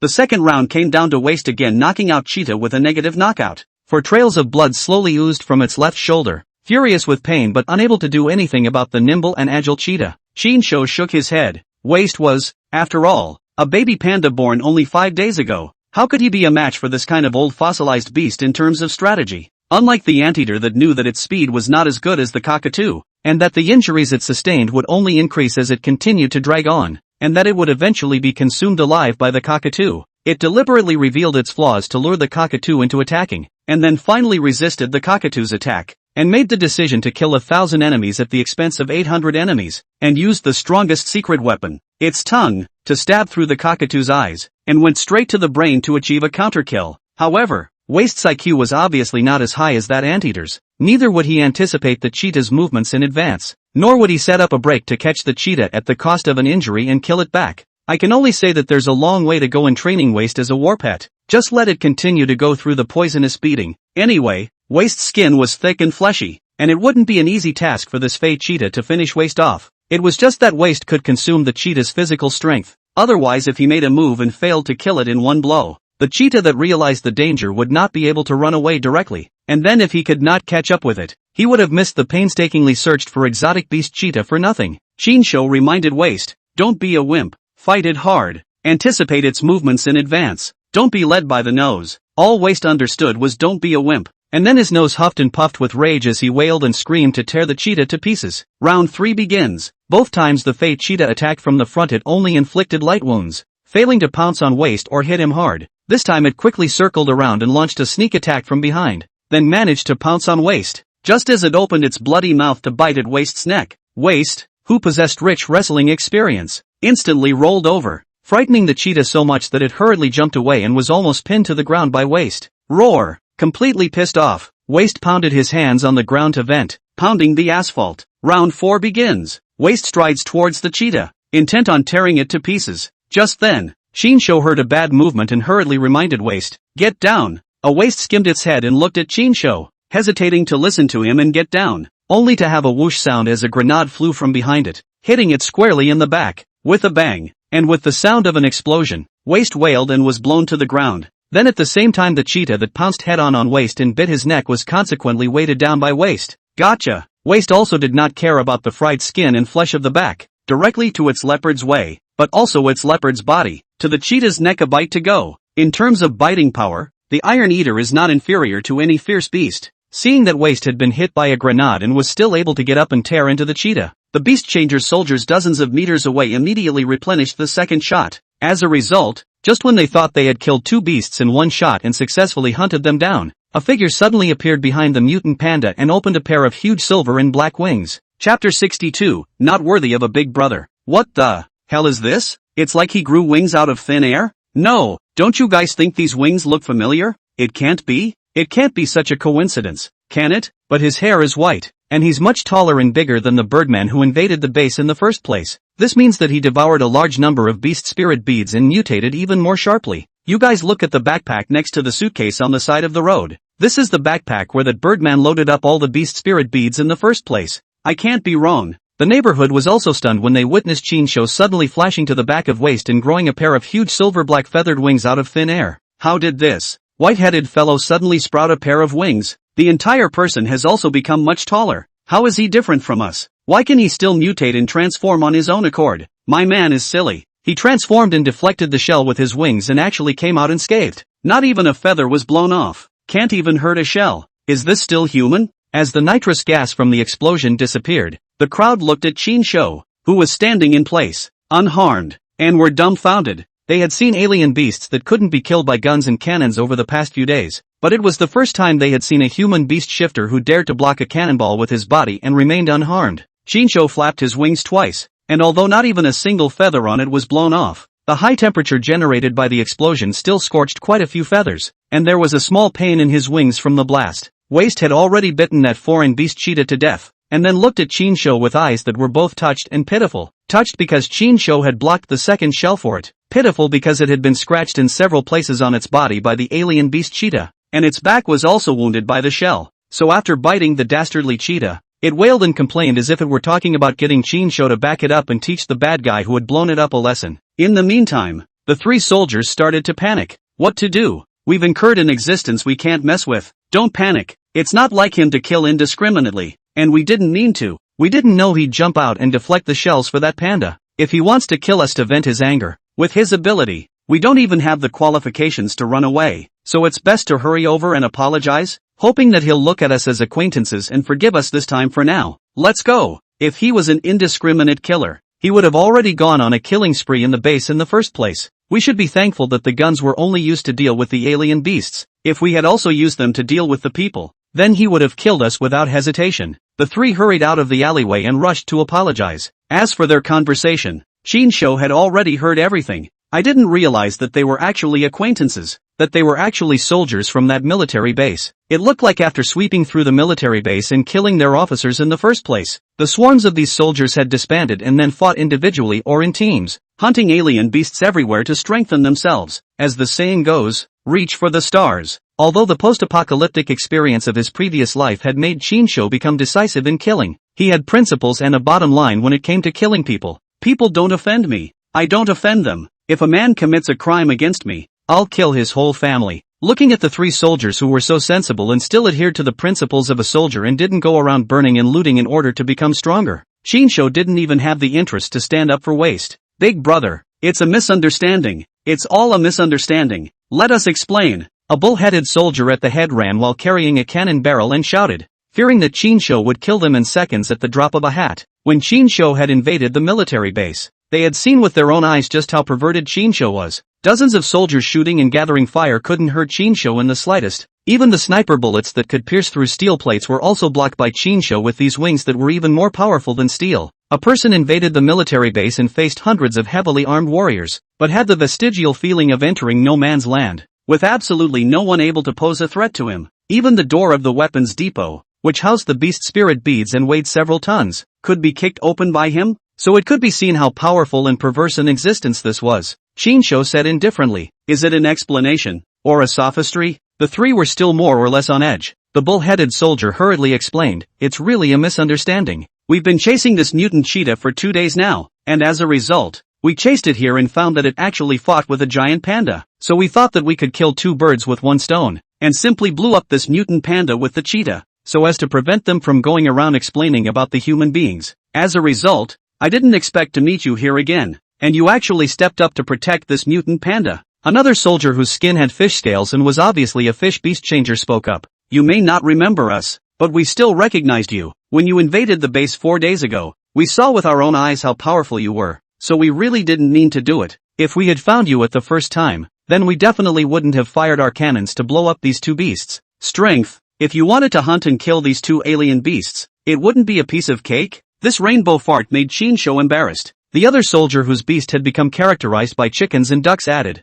we know that you are not the kind of person who is unreasonable and kills innocents indiscriminately, and even though we left the base force, we still uphold our duty and obligation as soldiers, and we didn't scourge the common people in order to become stronger and for the sake of profit. How afraid are you of being killed by me? Shinsho rolled his eyes. Alright, stop it. I won't bother with you guys, alright. The 3 of them sighed in relief. Only then did the bull-headed soldier curiously say, Big brother, why did you suddenly flash out to block the shells for this mutated panda? Although the panda is a national treasure, the world is different now, and this panda has mutated to such a huge size that if it were to storm and wreak havoc, the common people would definitely have no way to deal with it if they don't have guns and weapons. Shinsho put away his wings and said indifferently, it was raised by me. If it was killed and maimed by your bombing, then wouldn't I have raised it for nothing? The 3 were full of shock, both shocked that the huge feathered wings behind Shinsho's back disappeared and retracted back into his body, and also shocked that this giant panda was actually a pet that Shinsho had kept. Let's just say that it's worthy of a big brother. While others have cats and dogs as pets,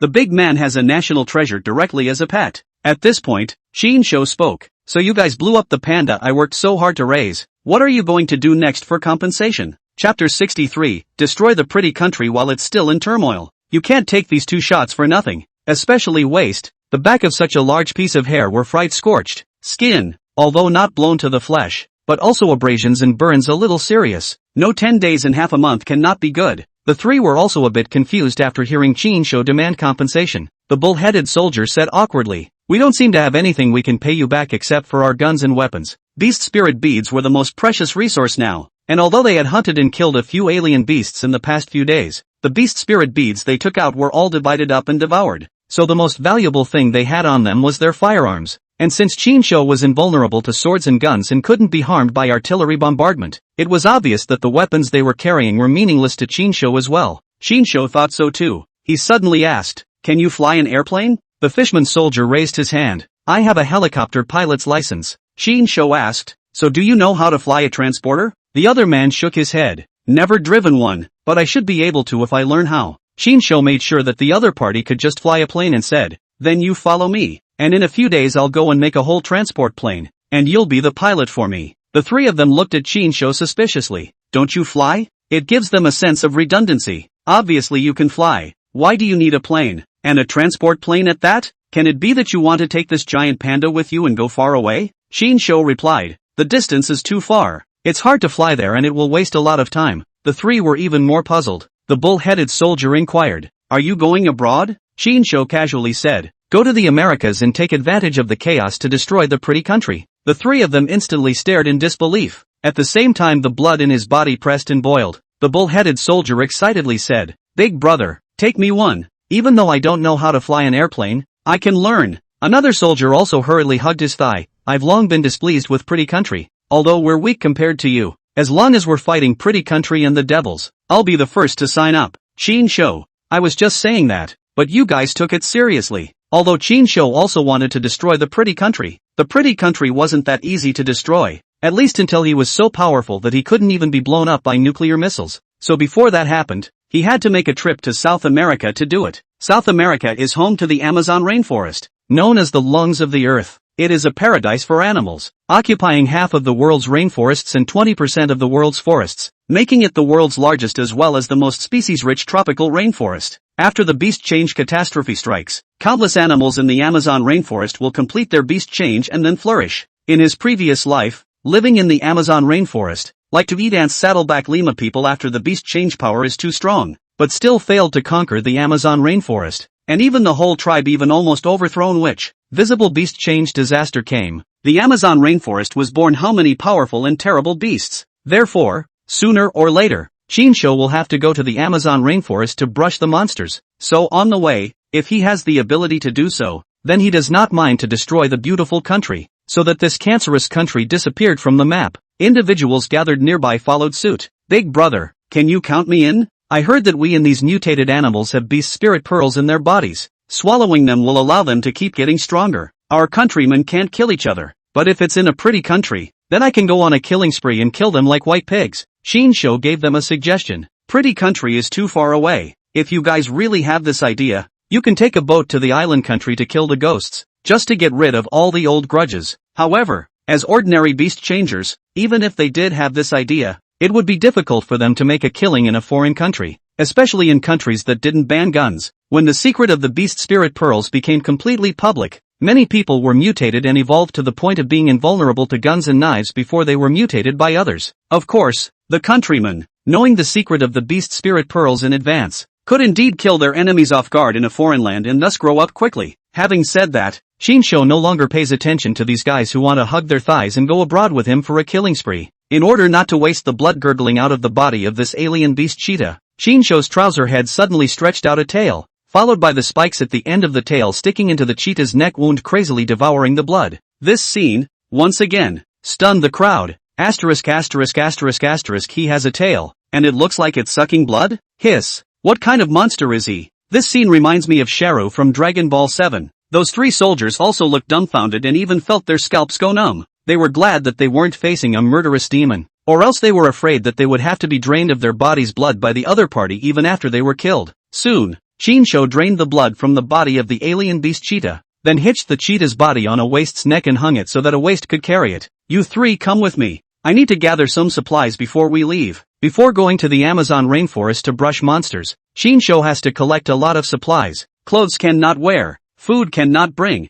but salt seasoning, drinks and water, and some emergency drugs must be prepared. Once he decided to head to the Amazon rainforest, then he would have to stay for at least a year and a half, so he would need to gather quite a few supplies. Originally, Shinsho was planning to get a warship to drive over there, but warships were too slow, and driving over there would take at least half a month, during which time he could not be sure if he would still be overturned by the giant marine alien beasts. As for flying there on his own, even if he didn't worry about getting lost, he still had to worry about whether he would die of exhaustion halfway there, and he couldn't bring waste and a lot of supplies with him by flying there himself. Therefore the appearance of these three soldiers in front of him made Shinsho change his mind. The bull-headed soldier asked, "What supplies do you want to gather, big guy?" Shinsho replied, "Food is optional, but seasoning cannot be absent, or else killing a foreign beast and eating the meat will have no flavor. Secondly, alcoholic beverages, lighters, all sorts of emergency medicines need to be collected, and any other household items." The fishman soldier immediately said, "The supermarkets in this neighborhood and the food market have all been looted, but on our way to chasing this cheetah we found that the cargo containers in the river port are still neatly and intact, so we can go to the port to take a look at them,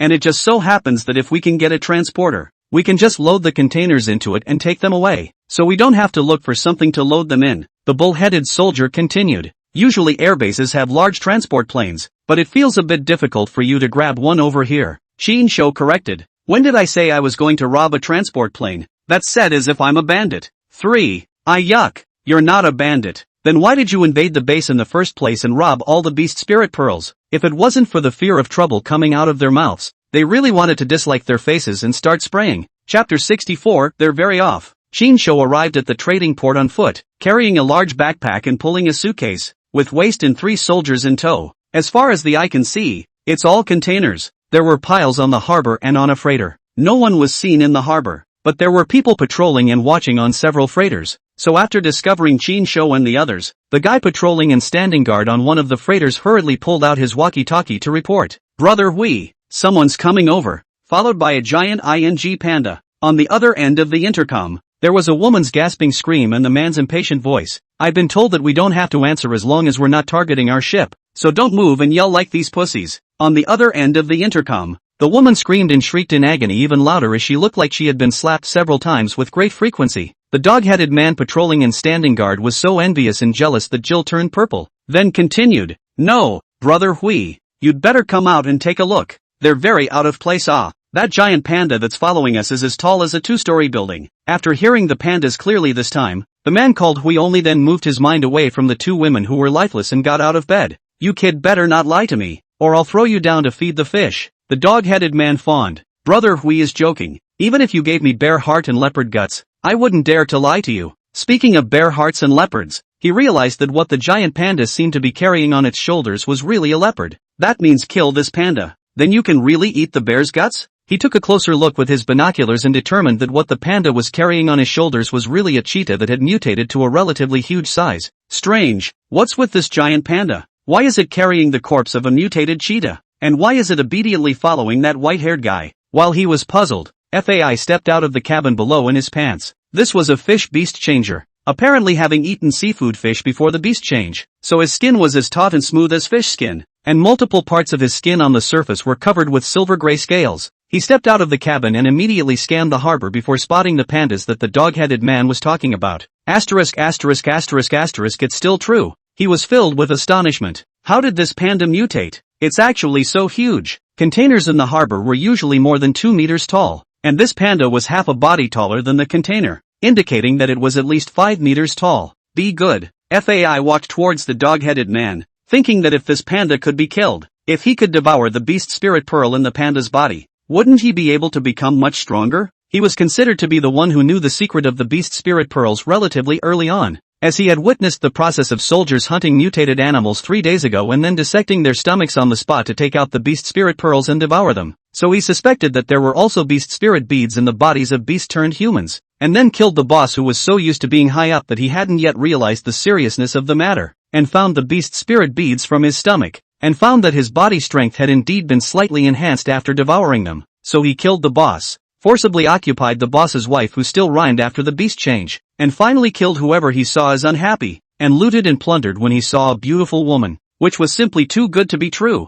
That's how he got the two women in this freighter, one of them being the boss's wife, and the other being the front desk girl in the company who was good looking and showed no signs of the beast because she didn't eat any meat on the day of the beast's transformation and thus didn't show any signs of the beast's transformation. The dog-headed man is also a colleague with him, and the two of them worked together to occupy this freighter, only because FAI is more brutal and powerful. The dog-headed man lowered himself to become his junior. They came over to the harbor the day before yesterday and commandeered the freighter. As the hitmen of the trading company, they knew that there were a lot of supplies here, and if they could take them all, just the food, oil, and all kinds of essential trade goods for life piled up in the harbor would completely feed and clothe them for the rest of their lives. But they also knew very well that as the situation became more and more chaotic, many people would surely come and seize the harbor and overrun it in time. It's as if the other freighters were occupied early on by staff or people from around the harbor. If it wasn't for the fact that FAI was more powerful and still had his guns, they wouldn't have been able to commandeer the freighter so easily. Looking at Chin Shou and the others who had entered the harbor,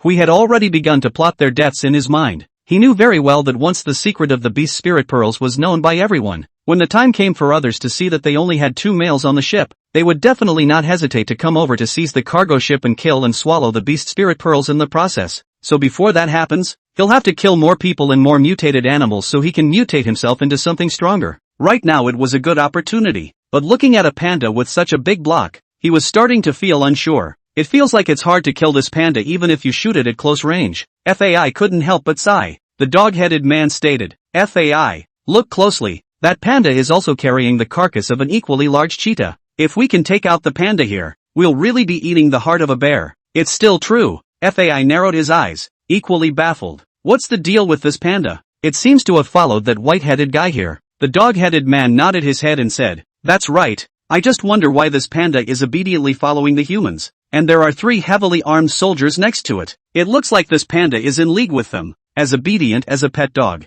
Gotta find a way to draw them in. FAI's eyes narrowed. It was after witnessing the military soldiers hunting down the alien beasts and dissecting them on the spot that he learned about the beast spirit pearls. So these 3 soldiers and the white-haired guy dragging the suitcase must have all devoured quite a few beast spirit beads and mutated even more powerfully than ordinary people. In other words, by killing them and devouring the beast spirit pearls in their bodies, then he would definitely be able to become stronger. And at the same time, he would also be able to obtain their gun weapons. When the time came to kill this giant panda as well, then he would be even closer to his dream of dominating the end times. Thinking of this, FAI instructed the dog-headed man to go down and keep an eye on the 2 women, then ventured off the boat to make contact with the other party. That's just what the dog-headed man wanted. He ran down in a flurry. Over the past 2 days watching FAI take on 2 while he, the poor lapdog, could only be tickled, could only make up his own mind and then do it himself to comfort himself. Now that the sky is the limit, it's finally his turn to get high without using his brain. Watching him walk over impatiently, the boss's wife and the beautiful receptionist hurriedly opened their mouths. Liang,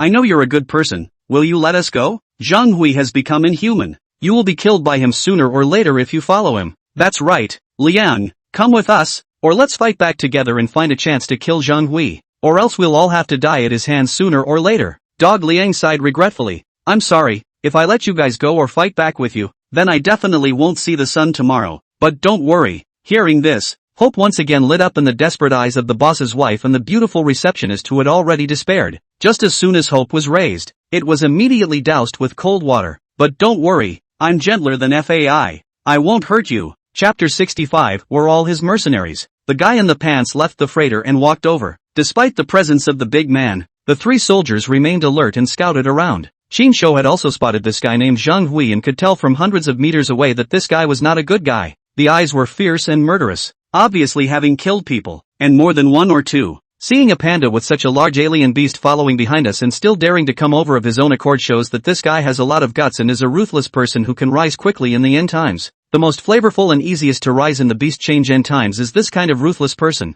and the sainted mother, as well as the weak and timid guys, tend to die a quick and horrible death. Want to warn him? He seems to me to have the feeling that he's coming from a bad place, the bull-headed soldier inquired. Qin Shou indifferently said, since you think the visitors are not good, then just shoot them. This will nip all dangerous risks in the bud. The 3 were left speechless. If we determine whether a person is good or bad just based on our feelings and then kill him or her, then how are we different from those beasts who take advantage of the chaotic world to kill innocents indiscriminately? Qin Shou, why do I get the feeling that it's not an animal that's being cursed, but my name? Qin Shou shook his head and laughed lightly. I understand how you think as soldiers. So righteous and upright people like you will most likely be killed by your own kindness and goodness. Of course, I'm not advising you to be bad people. I'm just advising you that you'd better not be saints or you'll regret it someday. Lu Ru, the class teacher in his previous life, was a typical example of being too good, too merciful and kind to the students, and that was why he died in the claws and teeth of the alien beasts because he was protecting the students.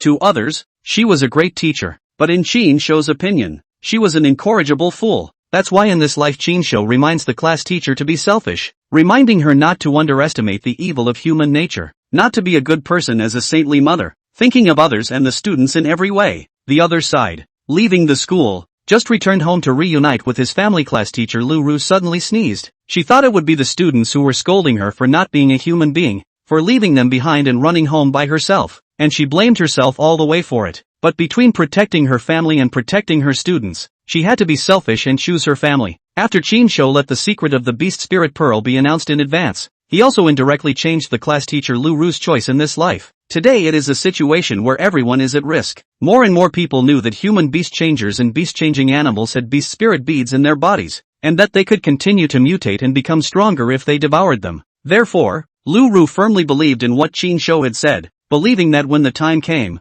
there would surely be many people who wanted to become stronger and thus go on a killing spree, because it was difficult for them to hunt and kill powerful beasts to obtain beast spirit pearls to strengthen themselves, but they could easily kill people and easily obtain the beast spirit pearls in other people's bodies. Because of this, the class teacher Lu Ru this life no matter those students hiding in the school, and then with the beast change after gaining the sensitive speed of a rabbit, the defense of a crocodile and the strength of an ant, she left the school alone and ran back home. During this time, she encountered several foreign beasts one after another, and although she was nervous and scared, she managed to escape and return home unharmed. Thank you to the students of Qin Shou. It's a good thing I didn't eat in the school cafeteria that day, or else I would have had to become like Porky Pig and wouldn't have become so sharp if I ate my favorite red meat. She muttered. It always feels as if Mr. Qin Shou knew about this beast change disaster in advance. That's why he invited us to dinner. And that's why he said something about the recent swine plague and bird flu. So I shouldn't eat chickens, ducks, and pigs. A woman's sixth sense is sometimes really accurate.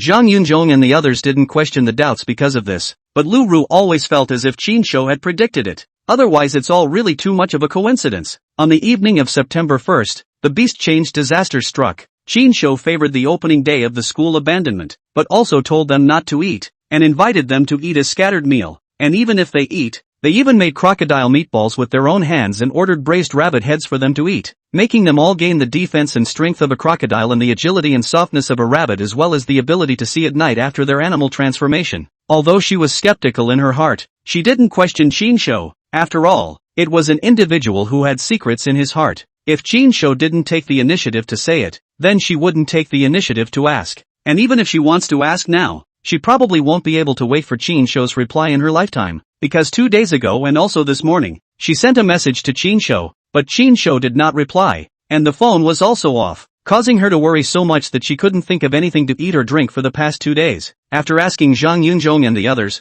they were also able to keep in touch with Chinsho 2 days ago, but they couldn't reach him in the past 2 days, so they were all worried if something had happened to Chinsho. Then one could only pray that Chinsho would be safe. Harbor. Wearing only a pair of pants and bare feet, Zhang Hui walked over. Dozens of meters away, he beckoned and shouted, "Comrades, are you here to save us?" Chinsho smelled the fishy smell of the dogs and men from several meters away, and didn't hold back his sneer. "Look at you. You're having a pretty good time, not like you need rescuing." Zhang Hui gave a dry heckle. He didn't even bother to look at Chinsho squarely. His attention was always on the 3 soldiers as well as waist in the back. In his opinion, Chinsho was the handyman boy who helped these 3 soldiers carry their supplies and luggage, which was why he was carrying a large backpack and pulling a suitcase. This feeling of being ignored and underestimated was all too familiar to Chinsho. In his previous life as a weakling male, he hadn't been ignored or even despised by those beast changers who were stronger and more powerful than him. Zhang Hui then said, "Comrade, what is the situation of this giant panda?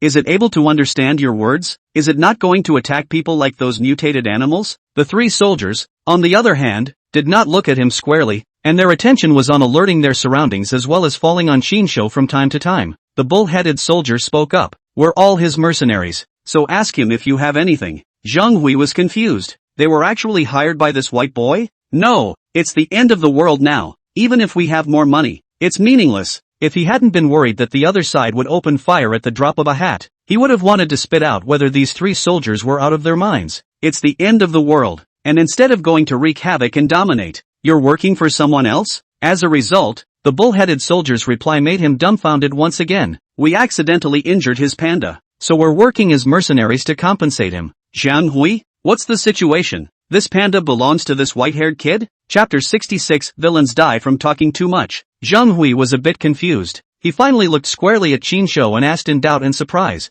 "You're not a panda keeper in the zoo, are you? That's why this panda has a good relationship with you. And even though it's mutated so horribly and powerfully, it still listens to you?" That was all he could suspect. Otherwise, he really couldn't imagine why a giant panda with such a huge mutation that could casually eat humans as bugs would obediently follow Chinsho and listen to him. Without answering, Chinsho took it as a default and asked, "Which of the containers in this harbor contain food and liquor?" Zhang Hui saw that Chinsho did not answer his doubts, and secretly cursed in his heart, "Which are loaded with liquor I do not know, but I know that you are pretending to be your mother in front of Lousy. Just because you have a powerful and obedient mutant panda, you're pretending to be a high and mighty man in front of me, aren't you? I'll see if you're still pretending when you kneel down in front of me and beg for forgiveness. And these 3 pawns too. I can't believe they have guns and cannons and don't kill this kid and then take out this panda." He mentally despised it. But it's a good thing that these 3 soldiers are stupid enough, or else this heavenly fortune wouldn't have hit him on the head. This is cool. Finish off this kid with these 3 pawns, and then when the time comes to kill the pandas with guns and cannons, and then devour the beast spirit pearls in their bodies, then they will really take off in place and be invincible in the end times. It's cool to think about. Zhang Hui smiled broadly and said, "You're asking the right person for this. I'm in the trade and export business, and my company sells liquor, and the freighter I just came down from loaded several containers of liquor, as well as quite a bit of food and daily necessities. These are the ones I personally hoisted onto the freighter with a crane in the last 2 days just in case. So if you guys don't mind, we can team up together. After all, the national government is overwhelmed right now, and the whole country and even the whole world is in complete disarray. So there's no doubt that the next thing to come is definitely going to be a situation where human casualties are heavy and calamities are frequent everywhere. So if we can occupy a place with a large amount of supplies, we'll be able to survive in this post-apocalyptic chaos quite well." Chinsho asked, "Then do you have any seasonings, salt and all that on this freighter?" Zhang Hui immediately gave a thumbs up. "You can, brother, you know life. I can't believe you're thinking with me. I have to say that this food would be really tasteless without the seasoning salt, so I also found quite a few export seasonings, including a whole box of export well salt. Even various common medicines are stocked up in this freighter, so according to the several of us, the supplies I have on this freighter will be able to satisfy our food for at least 30 to 50 years. Of course, this is without taking into account the expiration of food. Shinsho laughed. That's what it's all about. I wanted to come to the harbor to collect some supplies in preparation for going to the Amazon rainforest to brush monsters, but in the end, just after I came to the harbor, someone had collected them for myself in advance. Yes, we'll go up and have a look. After Shinsho finished speaking, Zhang Hui immediately took the lead, then walked a few steps and looked back down, still a little worried about the other side of the blackout in his heart. But seeing these three soldiers who were stupid enough to work for the other side to compensate, his heart was much lighter. At least it's safe to assume that these three dumbass soldiers are still stupidly adamant about serving the people and not taking a pinch from the masses. Otherwise, how could they compensate this guy for injuring his panda and thus giving him compensation for being a mercenary? So he wasn't worried that the three soldiers would turn against him. Of course, the premise was that they couldn't be allowed to go down to the cabin inside, or else when these three soldiers found those two women who had been so pitifully ravaged by him,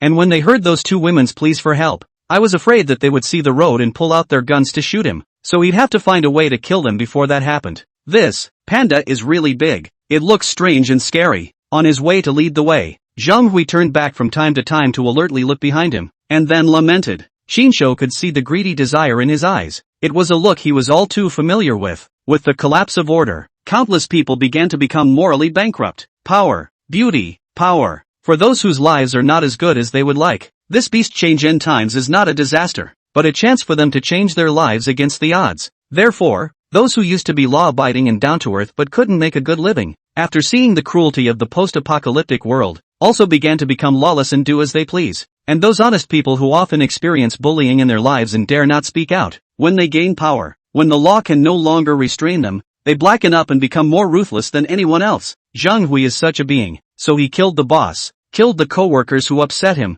and then took the boss's wife by force, and captured the beautiful receptionist who usually didn't even bother to look at him squarely and ravaged her to her heart's content, releasing the upset as well as the desire that was suppressed in her heart to her heart's content. So it's not the end times for him, it's heaven. You see, these containers in front of us are loaded with food, from rice exported abroad to imported Thai fragrant rice as well as some dried fruits. Those containers in the back were gasoline oil, so basically there was no shortage of supplies needed for life. I also predicted the seriousness of the situation and knew that it was basically impossible to calm down and recover from this situation. So I came with my colleagues to occupy the freighter at the first opportunity. Unfortunately, although we managed to take over the place, several of our colleagues died at the hands of the others. So much so that there are only 4 of us left in this freighter at the moment. 2 of the female co-workers were also defiled by the company's beastly boss on the day of the incident. And later on, several male co-workers who were foolish enough to join in. It was evident that many people had turned bad after the advent of these last days. I also saw you guys wearing military uniforms and grew up with a special respect and admiration for soldiers. So I dared to feel comfortable approaching you and inviting you to work together as a team.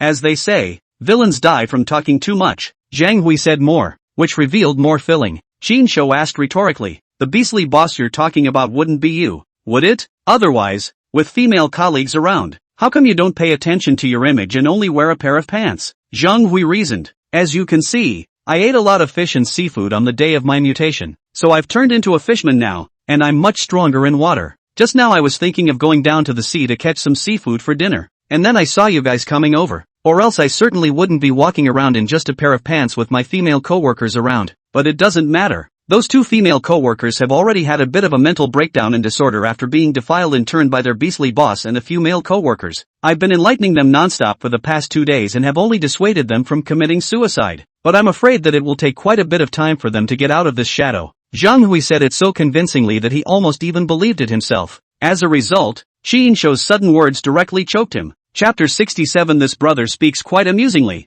Shinsho naturally didn't believe what Zhang Hui said. As the saying goes, the villain dies from talking too much. He was sure that he hadn't looked at the wrong person, and he was sure that Zhang Hui was just shouting at the thief. Therefore he listened impatiently and directly returned. Then call the 2 female co-workers to come over or take us to meet them. If they confirm that everything you say is true, then we can rest assured that we can team up with you and work together. Zhang Hui counted 1,000 times, but in the end did not count on Shinsho to come to such a move. He could only pretend to be calm and said, no problem, I invited you guys to work together as a team, and I do have to inform the girls before I do so, lest they get bitten by a snake once, and fear the well rope for 10 years, and feel intimidated by other men, especially unfamiliar men. Shinsho thought that he would not be able to strain himself, but he did not expect that his psychological quality was actually quite strong and his reaction to the scene was quite fast. This is something that if it were anyone else, they would have believed what he said. This way, they're resting in the cabin below. Zhang Hui directly led Shinsho and the others down to the cabin,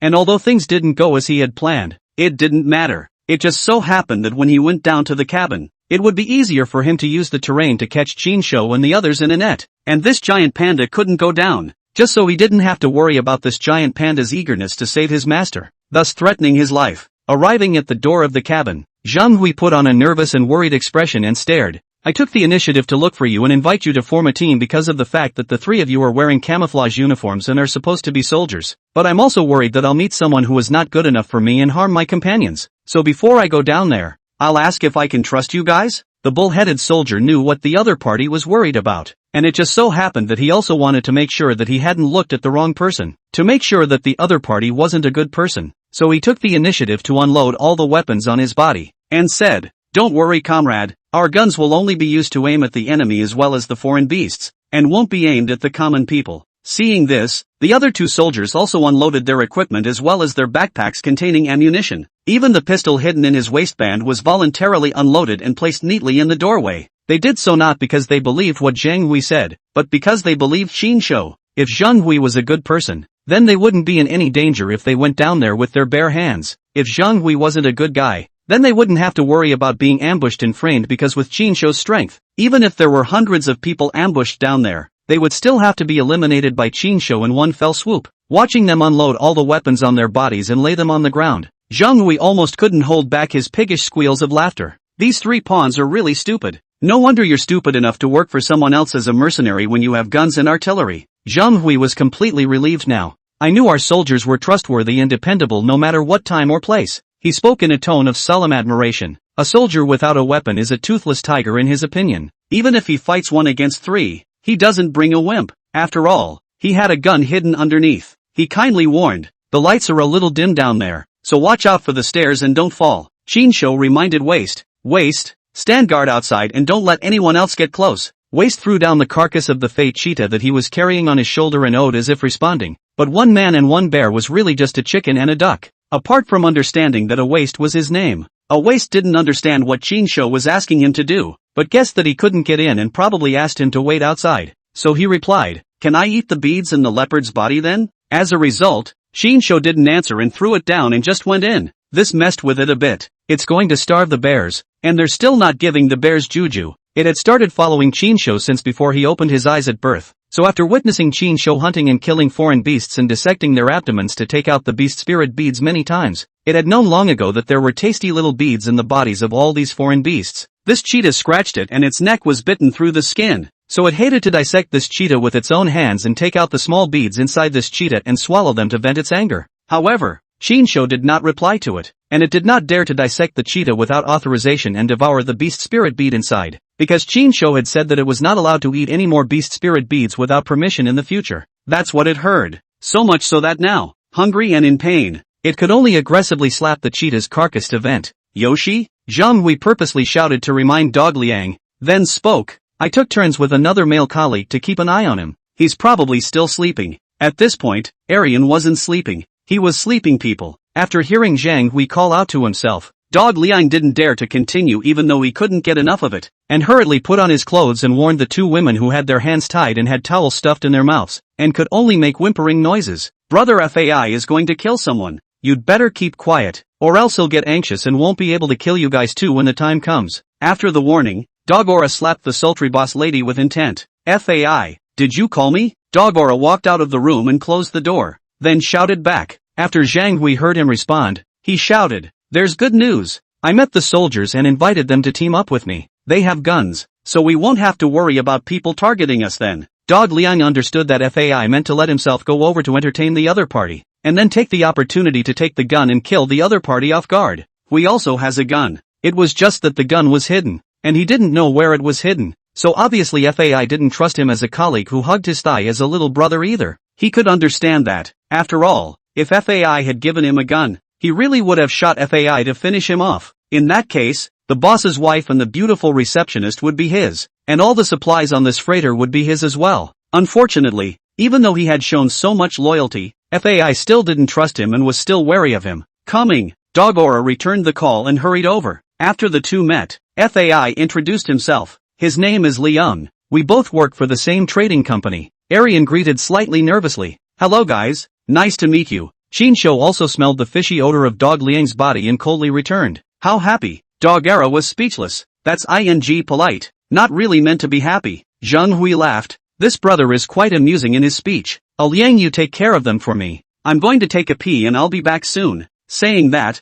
Zhang Hui directly entered the toilet next to him. Fearing that the other man would be wary and follow him in, he was much faster on reaching the restroom, then took out a hidden shotgun as well as a pistol from under the sink and walked out with a sneer. Chapter 68. Fear comes from lack of firepower. Forgive the old man to wait for death. Zhang Hui clipped his pistol to the front of his pants and walked out of the bathroom with the shotgun in both hands. In order to avoid a long night's sleep, he didn't pretend anymore, quickly caught up with Chinsho and the others, and directly shot without saying anything. Bang! Those three soldiers were already on guard in their hearts when they heard Zhang Hui's footsteps coming at a brisk pace. Therefore, the second before Zhang Hui fired, the bull-headed soldier shouted, "Enemy attack!" The three dodged at first, but they were in a narrow corridor after all. Plus the shotgun's bullet was a relatively large cylinder with a large number of small slugs, so the slugs scattered after the shot was fired, creating a certain range of diffuse kills and making all three of them hang a little bit of color on their bodies. If it wasn't for the fact that all the skin and flesh defenses were much stronger after the beast transformation,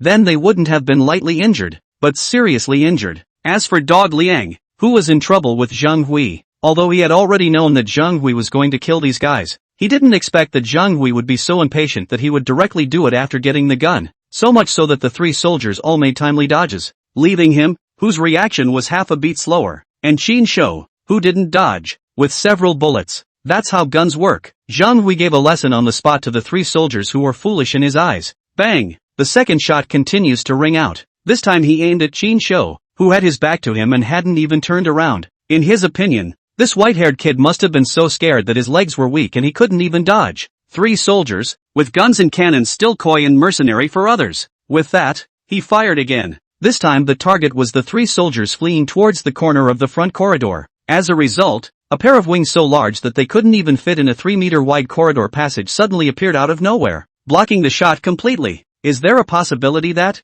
for example, they're just being subservient to me and working for me as mercenaries because they know that none of the guns can hurt me? Chinsho's breezy words suddenly caused Zhang Hui's heart to miss a beat.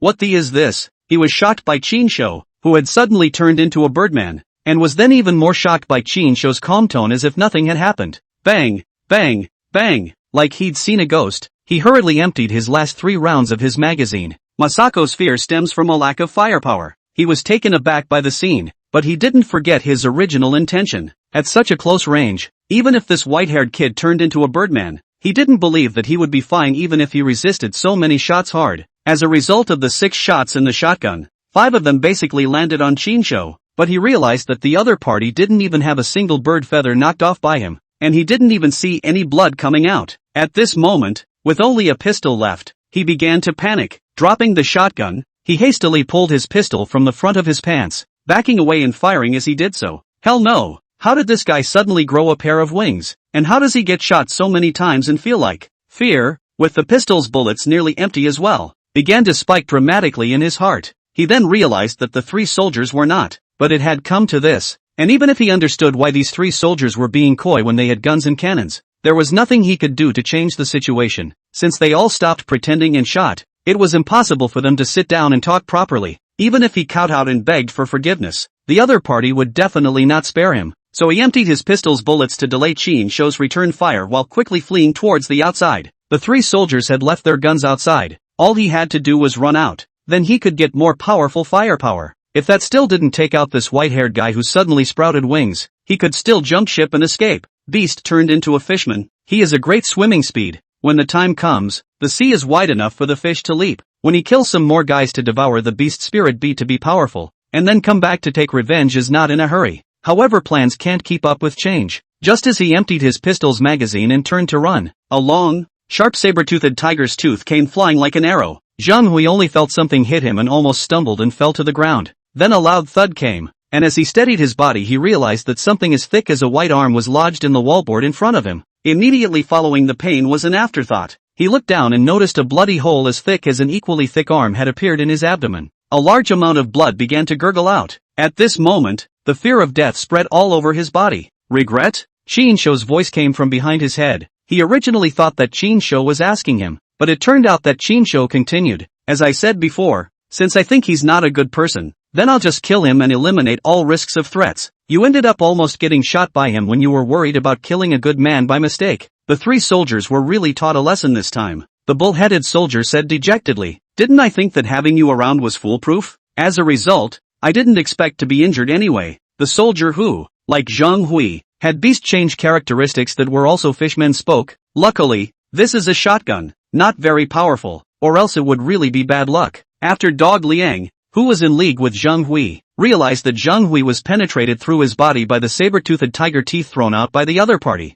He hurriedly endured the sharp pain of being shot and explained, Big brother, spare my life. Even though I know him, I was unaware of this matter. Otherwise, I wouldn't have gotten shot. Chinsho slowly drew out another saber-toothed tiger tooth from the backpack in front of him, and without saying a word, he also threw it, and with a poof it went through the dog-headed man's chest, pinning him, who had just climbed to his feet, to the floor. I don't think you're any better, so I don't believe even a single punctuation mark of what you say. Chinsho retracted his wings and transformed back into the white-haired teenager's human form, then resumed carrying the backpack that had affected his transformation into a birdman. The three soldiers looked at the decisive Chinsho and didn't dare to say anything more. Even if they think the dog-headed man may not really know, but the big brother has killed. Even if they say anything else, it will not help. It is better not to open their mouths to disturb the big brother's pleasure. The beast spirit beads in these two people's bodies will be given to you. You can eat that guy's beast spirit bead. Both are fish beast changers, and the strengthening effect will be even more pronounced after devouring them. The fishman soldier was grateful while saying indistinctly, no wonder I didn't visibly mutate and become stronger even though I devoured the beast spirit pearls in the bodies of two fey beast dogs before. The bull-headed soldier warned, don't rush to dissect the beast spirit pearls yet. They may still have accomplices. Chinsho said, don't worry, although this guy lied to you guys, he didn't lie about the number of people, so besides the two of them, there are only two unlucky women left in here. They thought of something at once. No wonder the guy was only wearing a pair of pants. Animals. The fishman soldier looked at Zhang Hui, who was covering his stomach and trying to escape at the end of his life, and directly pulled out his dagger and went over to wipe his neck. Chinsho didn't bother to continue forward. There were only two gagged women making whimpering noises in front of them anyway, and by the way, help me pull out and clean these two saber-toothed tiger teeth. With a reminder, Chinsho walked out. Although Waste didn't like eating meat, he was still a bit worried, afraid that Waste would eat that foreign beast cheetah, or tear open the cheetah's stomach and eat the beast spirit beads inside. Not to mention, a Waste followed himself everywhere, often witnessed the process of dissecting the beast spirit bead by himself, coupled with the fact that a Waste grew up eating beast spirit beads since he was a child. He is good at eating this, so it is really possible to tear the cheetah with his hands and swallow the beast spirit bead inside off. Chapter 69, The Speed of a Cheetah. Hooray! Chinsho walked out, and after realizing that the alien beast cheetah was not disemboweled, the stone hanging in his heart finally fell. Good baby! Chinsho had wanted to touch Wasted's head to praise him, but he could not touch the fluffy and cute head of Wasted, who was sitting on the ground, in his human form. So Chinsho touched a Waste soft, bouncy, bulging belly. Seeing as you've been injured today, I'll make an exception and give you two beast spirit beads to eat. Chinsho pulled out two beast spirit pearls from his backpack and handed them to Waste, which caused the sullen Waste to raise an eyebrow. However, for its current size, this kind of egg-sized beast spirit beads were no longer enough for it to stuff its teeth, so eating two beast spirit beads was like eating two ants. Also, it wailed and pouted, while stretching out its bear claws, which were even bigger than Chinsho's head, and staring at him with tearful eyes. Forget it. I'll make another exception for you today. Chinsho gave it two more beast spirit pearls, then in less than 3 seconds, Waste proceeded to extend his plush bear claws. Okay, for the sake of your pathetic injury today, I'll make an exception for you once more. Then breaking, 10 beast spirit pearls entered Waste's stomach. It finally got to eat again this time. Keep stretching out your big paws for beads. Chinsho wasn't spoiling it this time. Nope, I've made an exception for you to take 10 today. You can't have any more for the next week. Although Waste could not fully understand human language, through Chinsho's tone of voice and expression, he was more or less able to comprehend the meaning. Therefore it pouted and unhappily retracted the bear claw that had been stretched out in front of Chinsho, skimming its head and not answering Chinsho anymore. Chinsho didn't care if it was really angry or not. He took out the knife from his backpack. dissected the cheetah that he had drained of its blood, and took out from it a beast spirit bead that was surprisingly as big as a fist. Waste's eyes lit up at once. I knew that my dad loved me the most. Waste smiled cheekily, revealing a mouthful of neat and sharp fangs, and then it couldn't stop laughing. This was because after Chinsho took out the beast spirit pearl from the body of the fey beast cheetah, he didn't even look at it and directly stuffed it into his mouth and ate it. The large beast spirit bead stuffed Chinsho's mouth to the point of bulging, but the beast spirit bead was quickly dissolved by saliva in his mouth, turning into a trickle of warmth that flowed into his abdomen and was absorbed and fused by the beast spirit bead in his body. The cheetah's innate gift of speed is now accessible. Chinsho was happy in his heart. Beast spirit beads that contained the gift of speed or the gift of strength were what people wanted to obtain the most in the post-apocalyptic world to come, because this kind of existence that belonged to the omnipotent type, anyone who devoured it could significantly enhance their speed talent and strength talent. Unlike other ordinary fey beasts, if the attribute talent didn't have anything to do with it, there wouldn't be any obvious mutation enhancement when swallowed. Chinsho silently felt the process of the beastly transformation of his legs. Although on the surface it seemed as if there was no obvious change, he could feel that the muscles of his legs had become even stronger, and the legs became even more slender, so much so that Chinsho's height had now increased to 1 meter 9 even in his human form. It meant that after swallowing down the beast spirit bead in the body of this fey beast cheetah, it directly lengthened his legs by 10 centimeters. Crouch down. Get up. Chinsho felt that even in his human form, he could jump 6 or 7 meters in the standing long jump. He remembered that before the beast change disaster struck, the world record for the human standing long jump was less than 3.5 meters. With that in mind, Chinsho tried it. He half-crouched his body, then jumped hard toward the front. As a result, he almost scared himself by not jumping. It's more than 6 or 7 meters? It feels like it could be 10 meters. Unconsciously, Chinsho realized that he had all become so powerful that he couldn't even imagine it. At that moment, the bull-headed soldier walked out. At first glance, he could tell that Chinsho seemed to have grown taller, and then realized that the fey beast cheetah in front of the giant panda had already had its abdomen cut open, and thus immediately guessed that Chinsho had devoured the beast spirit pearls within this fey beast cheetah, and thus had grown a bit taller. He opened his mouth and said, "There are really 2 women down there. They are co-workers with those 2 beasts," saying that a lot of people were that Zhang Hui killed, and then they were brought here to be imprisoned, and were successively sexually assaulted by Zhang Hui and that dog. Chinsho didn't want to meddle in this crap. We came over to collect supplies, not to punish evil. Of course, if you have the heart of the world in your hearts and want to save the world from fire, then I can't care about you. Just before that, you fulfill your mission of sending me to South America first. Now that he had obtained the cheetah's speed talent, Chinsho felt that he didn't need to wait any longer and could go straight to the Amazon rainforest to brush up on the monsters. At least with his current strength, conquering the Amazon rainforest at the early stage of the beast change should not be a problem. The bull-headed soldier hurriedly explained. Although we saved them out, we don't have the energy to protect them and send them back. So I've spoken to the girls to see if they'll stay here in the harbor and wait for their friends and family to come and rescue them, or if they'll leave on their own. That fishman soldier also walked out. His change is a bit obvious after devouring the beast spirit bead in Zhang Hui's body. The fish scales covering the surface of the skin became smoother and harder, and fins grew on the backs of the hands, which looked like 2 hand blades. He handed the clean 2 saber-toothed tiger teeth to Chinsho and said gratefully, "I devoured the beast spirit bead in this Zhang Hui's body, and I feel that this beast transformation is particularly obvious, and it seems that all aspects have been drastically enhanced." Chinsho zapped him. "That's because you were too weak before. That's why you felt it especially obvious." Though it sounded a bit solid, the fishman soldier couldn't help but press on with the joy of becoming stronger. At that moment, another soldier asked the question they had been wrestling with and wondering about for so long. "Biggie, why can you transform at will?" Chinsho received the 2 saber-toothed tiger teeth and stuffed them into his backpack twice as he replied, "When you are able to utilize your spiritual power to manipulate the beast spirit pearls in your body, you will also be able to return to your human form at the drop of a hat, and turn into a beast man at the drop of a hat." The 3 men's eyes lit up. "Does that mean we can all change back to our old selves?" Chinsho zapped them again. "It's possible, but only if you can become as strong as me, especially in terms of spiritual power. But that's harder than heaven for you guys, so you'd better not have too high expectations, or the greater the hope, the greater the disappointment."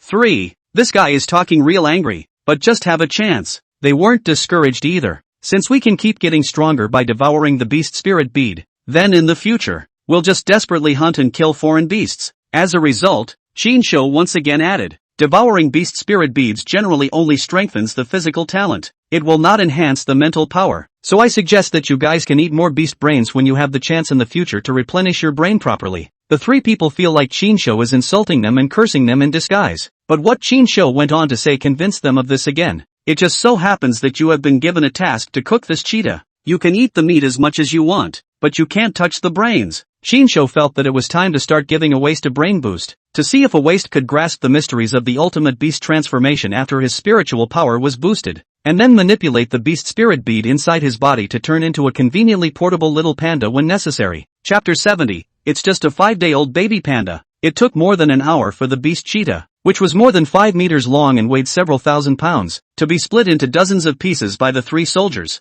They also knew that this kind of powerful alien beast fur could not only play a bulletproof effect, but also had a good warmth. So the whole leopard skin was given a complete skinning, which could be made into leather shoes and leather clothes in the future. Chinsho walked back contentedly after briefly taking inventory of the supplies that the well-wishers had helped collect. The bull-headed soldier was drying the freshly peeled leopard skin and asked, "Big brother, do you want this leopard skin?" Chinsho waved his hand. "I only need the leopard brain. You guys just cook it for me. Otherwise feel free. Although raw food is the best, waste is a disgrace to the bear world and doesn't like raw meat, and cooked meat is shoved into his mouth before he will half-heartedly eat it. So in order to get it to eat brains to replenish its brain, Chinsho had gone to great lengths." Hearing him re-emphasize the leopard brain, the three soldiers were thoroughly convinced that eating brains could replenish their brains and enhance their mental strength. "Say, what do you call yourselves?" Chinsho asked, then simply said, "Forget it, I'll just call you old ox, old fish, and old duck. They're all just passing through anyway. Just call them whatever you want." 3. Alright,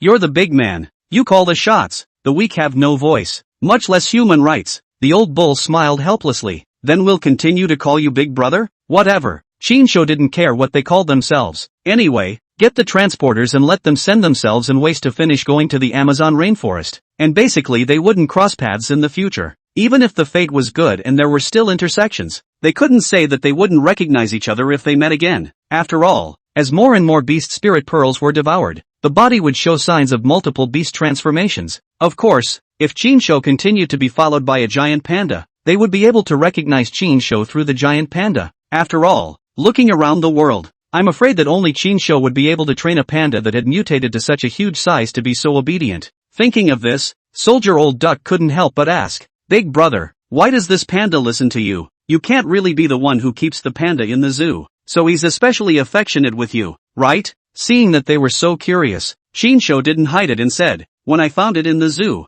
it was just born and hadn't opened its eyes yet, and at that time, its mother was eaten by other alien beasts, so I took it with me and tried to raise it as a beast pet mount." Upon hearing this, the old ox was stunned and looked up at Waste, who could still be 1 story tall even when sitting on the ground, and said incredulously, "Wait, according to you, it was born when the beast change disaster struck?" Chinsho proudly said, "That's right. You guys don't look at it as such a big one, but it's actually just a 5-day-old baby panda." 3. This size is actually a panda cub that was only 5 days old? How dare you believe that? If they hadn't seen it with their own eyes and heard it with their own ears, they wouldn't have believed it to death. Soldier Old Fish weakly asked, "It became this big 5 days after it was born. Doesn't that mean it devoured quite a few beast spirit pearls?" They are aware of it. Chinsho had invaded the military base in the first place and snatched all the beast spirit pearls that Professor Chan and the others had secretly dissected and hidden. Although they weren't sure how many beast spirit beads Chinsho had snatched, several hundred were definitely there. Therefore, they all began to envy the bear, and they all wanted to give Chinsho a pet and forget about it. This Nima 5 days old panda grew to more than 5 meters high. This has to eat how many beast spirit beads to have this size? No wonder this panda had only suffered a superficial wound even after resisting a howitzer hard. Chinsho spoke gently. "Not much, just devoured less than 150 of them." 3. Well, damn, one is less than 150 pills. They desperately hunted the foreign beasts, and they had only devoured 5 or 6 beast spirit beads each in the past few days. So think of them holding back. A man is not as good as a bear, and surely all this bear ate were the beast spirit beads that should have belonged to them. The only reason Chinsho had so many beast spirit pearls to feed to the panda was because of the robbery of the military base they were in. Of course, they didn't hold a grudge against Chinsho for this. Instead, they thanked him for telling them the truth and the secret of the beast spirit pearl. Otherwise, they would still foolishly follow the orders of their superiors and desperately hunt the beasts to bring them back to the base. And then their superiors and Professor Chan and the others would continue to conceal all the beast spirit pearls from them. So for the fact that Chinsho had invaded the military base, killed their superiors and Prof. Chan and the others, and snatched all the beast spirit pearls, the vast majority of the soldiers had no complaints. After all, a portion down,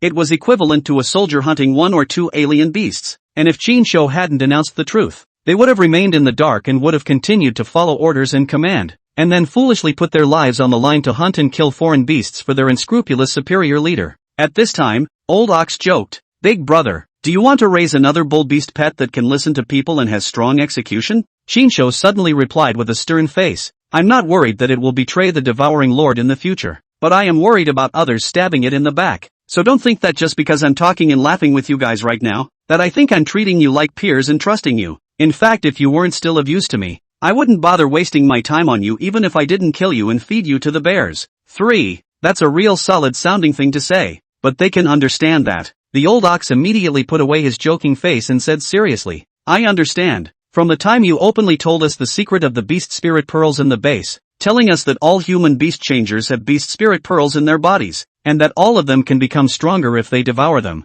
we knew that in the future there would be an inevitable crisis of trust between people, and that there would inevitably be a scene of people eating people, and because of that, after you grabbed all the beast spirit pearls and left in the first place, all of us distributed our weapons that day and went our separate ways. At the end of the day, we're also worried that there are heartless guys in the troop who will kill all their comrades in order to get stronger, so it's only human that you don't trust us. Just understand." Qin looked at Soldier Old Fish. "You know where the airbase is, right? Then after you've had enough to eat and drink, you and I will go to the airbase and see if we can get a transport plane." An hour or so later, most of the mutant cheetah was cooked with the efforts of the 3 old bulls. The leopard brain was cooked with hot pot base. Qin tasted a piece and it tasted strange. Then he hardened it and gave it to Waste to eat. In the oven, a whole leopard leg dedicated to him was already roasting and bubbling with oil. Qin sprinkled cumin and chili powder on it and feasted on it alone. Instead, the 3 old bulls ate the messy leopard meat and shared 2 large bowls with the 2 women who had decided to stay in this freighter for the time being. After eating and drinking, Qin took the Soldier Old Fish with him and flew to the airbase. The plan to head to the Amazon rainforest to brush up on monsters was on the agenda early. Chapter 71, You Can Try to Shoot. Also located over the airbase in the provincial capital, Qin and his half-orc birdman form glided and landed with the old fish of the soldier who was holding onto his thighs for dear life. From a distance, Qin saw multiple warplanes in the air, as well as large transports large enough to fit several a waist. "There's a big bird flying over." On the ground, a soldier exclaimed in shock, then giggled. "It's not a big bird, it's a birdman, with a man in his lap. A bird-like beast changer? This is the first time I've seen a guy with such a large pair of wings after a beast change. There's no way this bird is coming for the fighters or the weapons." Under the vigilance of the many soldiers, Qin landed in front of them with Old Fish. In a flash, guns were aimed at him on all sides. "What are you doing invading an airbase?" Qin replied, "We came over to borrow the transporter, so whoever is in charge here, please ask him to come out and talk." Since the old fish was dressed in army garb,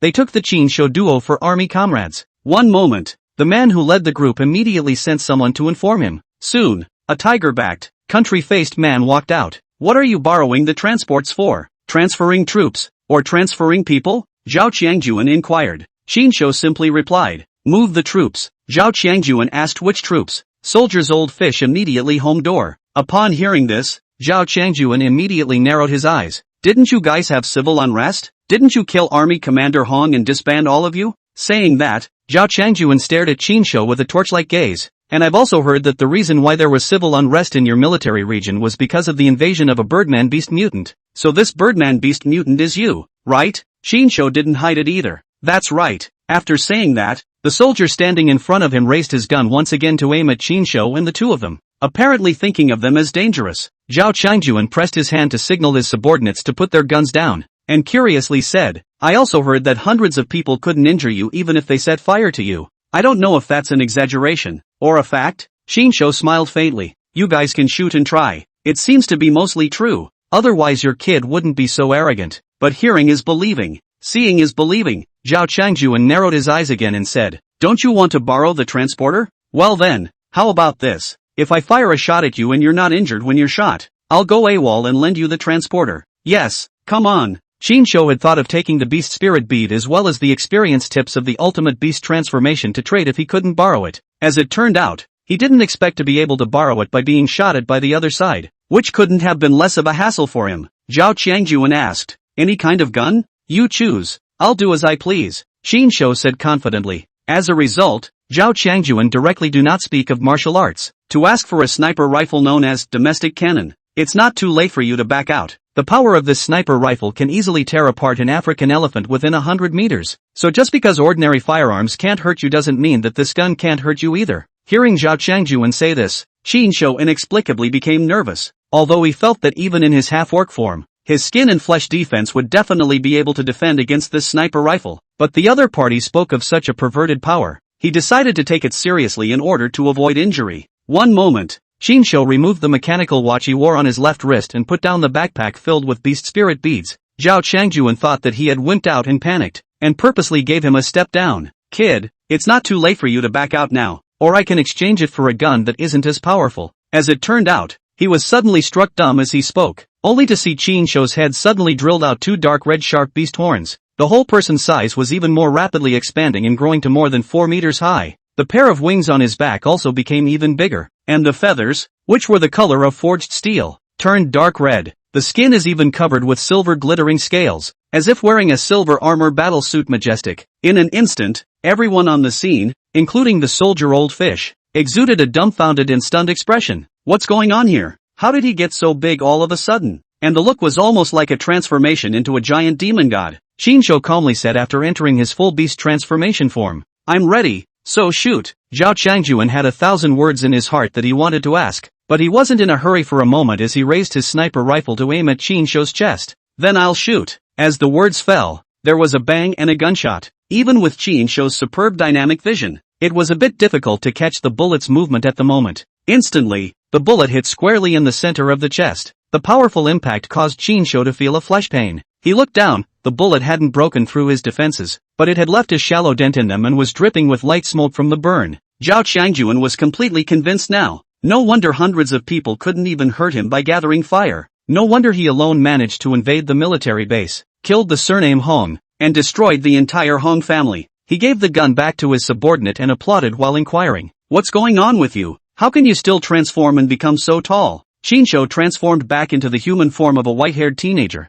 And then Zhao Changjuan and the others were once again dumbfounded. No, why did he suddenly change back to human form? Where are the wings? What about that big pair of wings on his back? How come it's gone? Qin Shou had nothing to hide about the mysteries of the ultimate beast transformation. The first powerful person to master the mysteries of the ultimate beast transformation in his previous life was born more than a month later, and he had better luck in this life, mastering the mysteries of the ultimate beast transformation without a teacher on the day the beast transformation disaster struck. He explained, if you are able to suppress the beast spirit bead in your body with your spiritual power like me and gain control of the beast spirit bead, then you can also suppress the beast spirit bead energy in your body on your own and change back to your human form. Then by fully releasing the energy of the beast spirit bead in your body, you will enter the more powerful, but also more energy draining form of full beast transformation. Zhao Changjuan hurriedly inquired, then what do I have to do to gain control of the beast spirit bead? Qin Shou spoke, this I can only say can only be realized by intention, not by words. You can meditate and sense the beast spirit bead in your body, and then try to use your mind, or spiritual power, to establish a connection and thus take control. Anyway, that's probably what it means. The point is that you have to improve your spiritual power to do so. Otherwise, if the energy of the beast spirit bead in your body is too strong and your spiritual power is too weak, you won't be able to suppress the beast spirit bead in your body and gain control. Well, now that the shooting is done and this good news that should be pretty good for you guys is out of the way, can we borrow this transport? A gentleman's word is his bond. Zhao Changjuan didn't go back on his word either. But before that, can you talk about the method to enhance your spiritual power? Qin Shou friendly advice. As the saying goes, what you eat makes up for what you have. So you can try eating more brains. If it wasn't for the fact that he couldn't even hurt the other guy by shooting, Zhao Changjuan really wanted to shoot this guy. Doesn't this not clearly humiliate them for being brain dead? Chapter 72. What's the point of going abroad? Don't look at me like that. Eating brains does replenish them. Qin Shou emphasized a sentence, or else these guys would think he was insulting them. Of course, it's best to eat it raw, and if you don't feel sick, drinking the brains as a beverage might be even better. This is all from Qin Shou's experience. Although it also had a refreshing effect when cooked and eaten, the effect was indeed quite inferior compared to the blood-sucking ability of the gadfly. He had utilized his tail fusion to directly absorb the brain matter. Therefore he felt sure that eating the brains raw or drinking them directly raw would be more efficacious than eating them cooked. Zhao Changjuan was half skeptical. He kinda liked pig brains when he ate hot pot, but after eating so many pig brains, he didn't feel that it helped with his mental strength. Is it possible that after the mutation, the human body's ability to absorb food also got mutated? He asked. Can you eat pig brains to replenish your brain too? Shin-sho thought. I think the smarter and more developed the brain of an animal, the more effective their brain is in enhancing their spiritual power. And the enhancement of their spiritual power after swallowing and absorbing it will also be more obvious. If you don't believe in it, you can try it out and feel it for yourselves. Well, all that needs to be said has been said. You arrange for someone to teach him to fly the transporter, and I'll go back and clear the landing site. So I'd better get the transporter back before dark. After saying that, Shin-sho once again gave birth to wings, then soared into the sky and disappeared from the sight of the crowd like a shooting star. Zhao Changjuan looked at Old Fish, the soldier who was left a bit nervous, and curiously said, Tell me, what exactly happened after this Birdman kid invaded your base? Let's see how much of my hearsay is true and how much is false. The Old Fish narrated the story, starting with Shin-sho invading the military base, being targeted by Hong Dog, tricking him into injecting poison and trying to poison him to get the beast spirit pearl. Then Shin-sho seeing through Hong Dog's plot with Professor Chen, killing Professor Chen and the others in turn, and then publicly executing Hong Dog. At that time, dozens and hundreds of people under the orders of Hong Dog gathered fire to shoot Shin-sho, but failed to injure the slightest bit. Shin-sho did not go on a killing spree, relenting to the soldiers who obeyed the orders of their superiors to shoot, but instead, he publicized the fact that Hong Dog hid the existence of the beast spirit pearls, and tricked the soldiers into desperately going out to hunt and kill the alien beasts under the pretext of research. As he spoke, the Old Fish's face became a bit angry. What is most infuriating is actually not that Hong Dog and the others are concealing the existence of the beast spirit pearls, but the fact that we unconditionally obeyed orders and kept going out to hunt foreign beasts regardless of the dangers. Then many of their comrades died and were injured, and as a result, for those who were seriously injured or died, they secretly dissected the corpses behind their backs as well to take the beast spirit beads. Zhao Changjuan frowned, then said, No wonder this Birdman kid wanted to kill surname Hong. If it were me, I would have to shoot this asshole with my own hands. The Old Fish corrected, surnamed Hong was not killed by him, he just broke the legs of surnamed Hong's dog. Then we slaughtered Hong Dog alive and pulled out the beast spirit beads from his stomach, confirming that what he said was true. And also because of this incident, we learned that many comrades died after being secretly dissected by Hong Dog with Professor Chen and the rest of them. Even many of their seriously injured comrades, they didn't bother to heal them and directly killed the anatomical beast spirit beads. So after Hong Dog died, we threw his body out and fed it to the Fey dogs, and then disbanded and went our separate ways. Zhao Changjuan asked, I heard that he even got someone to take him to the Hong family and then exterminated the entire Hong family. Old Fish nodded. It was Gu Wenwu who brought him there. The reason was that Hong Dog secretly transferred a large amount of beast spirit beads home, so he wanted to go and steal from the family. As for whether he had exterminated the entire Hong family or not, we are not sure. Zhao Changjuan spoke. I heard 2 days ago that all the old and young Hong family members died, and they died in a horrible way. Their stomachs were dissected. That deserved it, the Old Fish said with righteous indignation. Zhao Changjuan looked toward the sky where Shin-sho was no longer visible and muttered, This guy is a ruthless existence. It's fine if people like him don't kill innocents indiscriminately and go on a killing spree, but if they do, I don't know how many people will have to die under him. The Old Fish spoke for Shin-sho at this time. He's still a man with principles and a bottom line. As long as he doesn't mess with him to death, he definitely won't just kill anyone. After all, killing people was meaningless to him, and according to him, the beast spirit pearls in the bodies of human beast changers had little value to him. Only powerful foreign beasts are the targets he wants to hunt. Zhao Changjuan asked, What does that mean? Soldier Old Fish replied. He said that only by devouring a beast spirit bead of the same type with the same attribute will it be able to serve as an obvious enhancement reinforcement. For example, if I'm a fish beast changer who ate fish before the beast transformation, then my devouring the beast spirit beads in chickens, ducks, dogs, and cats won't have much of an effect, but devouring the beast spirit beads in a fish beast changer, or devouring the beast spirit beads in an exotic beast that shares attribute abilities with a fish, will provide a noticeable boost to the beast transformation. According to him, in the future, all human beast changers of the same type will have to be wary of each other when they meet. Saying that, Zhao Changjuan didn't hide it. Originally, I was thinking of killing him, a dangerous man, and then devouring the beast spirit bead in his body to see if it would also grow wings and soar freely. As a result, I didn't realize that a bullet that could tear apart even an elephant couldn't hurt him even a little bit when it hit him squarely in the chest. The Old Fish climbed. What's this? We even shot him with a rocket launcher in the morning and it didn't even manage to blow a single bird feather off of him. So in addition to missiles and nukes, it is estimated that other weapons will be difficult to kill him. After all, he invaded the military base. After the extermination of the Hong family robbed the beast spirit beads not thousands, but also a few hundred. So even that panda cub he raised followed him and ate over 100 beast spirit beads. And then a panda cub that was born 5 days old grew to be over 5 meters tall. At those words, Zhao Qiangjuan and the others were dumbfounded. He raised pandas? And ING gave the panda over 100 beast spirit pearls? If they hadn't seen Qinshuo's power with their own eyes, they really wouldn't have believed something so outrageous. The old fish spoke. Right. The other 2 comrades and I were the ones who hunted the alien beasts and then unknowingly injured the giant panda he raised with a bazooka. And then thought of making up for it with another shot. But then he suddenly flew over and blocked it. If we hadn't recognized him and run over to apologize the first time, then he would have killed us and fed us to the bears. It's also because we injured his panda that we are now paying him as mercenary compensation until we send him out of the country. Zhao Qiangjuan was once again puzzled. What is he going abroad for? Is there a family member abroad? The old fish was suddenly exuberant. He said he's going to take advantage of the chaos to go over and destroy pretty country. Crowd? Chapter 73, Recovered a Dog's Life? Is he serious? Zhao Qiangjuan was dumbfounded. Although the Qinshu beast had become exceptionally powerful, and unusual firearms were unable to injure him, it didn't mean that he had become invincible. So for things like him saying that he went to destroy the pretty country, Zhao Qiangjuan always felt like it was a bit of child's play. Soldier old fish wasn't sure. Anyway,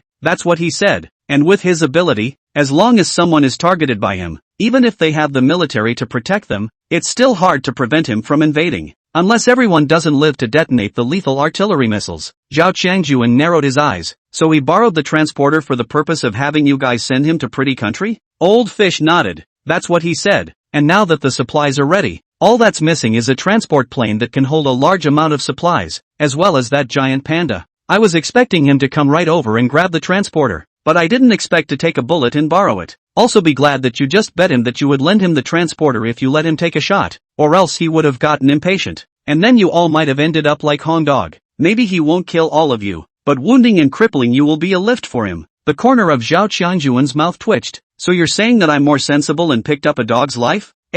Soldier old fish was slightly nervous, but replied in an unassuming manner. That's what I mean. After all, he's really too strong compared to us. He's practically invincible. Alright. Zhao Qiangjuan didn't say much more and shouted for someone to take the old fish to learn to fly the transporter. He then told his adjutant, let's get ready to leave the country too. The adjutant was surprised. Going abroad without authorization? Or do you report to your superiors to apply for it? Zhao Qiangjuan shook his head. There's no point in applying for the report. The higher-ups are already burnt out. We just don't have enough power to quell this post-apocalyptic chaos anymore. So we are also taking advantage of the fact that all the countries in the world are now in chaos and going abroad to build up our strength, and in the process weakening the enemy countries. If I had the chance, I'd really like to destroy little Japan and pretty country, but if it really comes to that, I'm afraid it'll just be nukes flying all over the place, and humans will die together. The adjutant understands. That's right. Right now this situation we stay in the country can only kill the foreign beasts and warn and suppress the people who take the opportunity to riot and do evil. But as the riots intensify and the foreign beasts get stronger and stronger, in the end it will be difficult to calm down and restore the original order. Especially after the news spread that all human beast changers had beast spirit pearls in their bodies.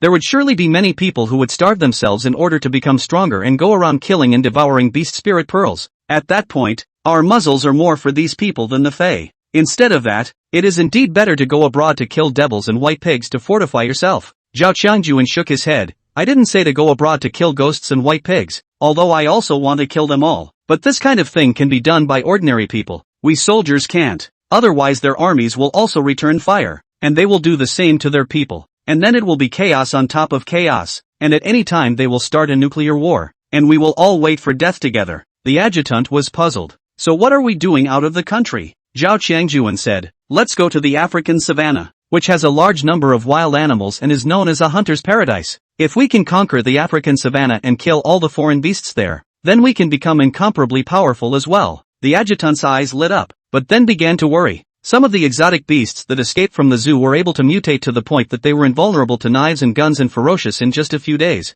The wild animals in this African savannah have unique conditions and must have mutated even more powerfully. I'm afraid it would be dangerous for us to go over there even if we were fully armed. Zhao Qiangjuan's mind was made up. If you're afraid of death, you're not a soldier. Moreover, we went abroad to hunt foreign beasts in order to weaken the foreigners' beast transformation strength. Otherwise, those foreigners who hunted and killed a large number of foreign beasts to become powerful will definitely invade our country again someday. killing our compatriots and humiliating our women. The adjutant saw this and didn't hesitate. I'll go and tell everyone then, Zhao Qiangjuan reminded. Everything is voluntary. Those who don't want to go out and risk their lives with me can just leave and go home. Don't worry about the higher-ups pursuing them. After all, the higher-ups have also taken care of themselves and don't know what to do. Evening. Sunset. One man and one bear. Constantly moving containers on the harbor. Containers weighing tens or even hundreds of tons can be moved and thrown meters away by a human. And this has been going on for 2 hours. The two soldiers that Qin Shou had named Old Ox and Old Duck looked numb.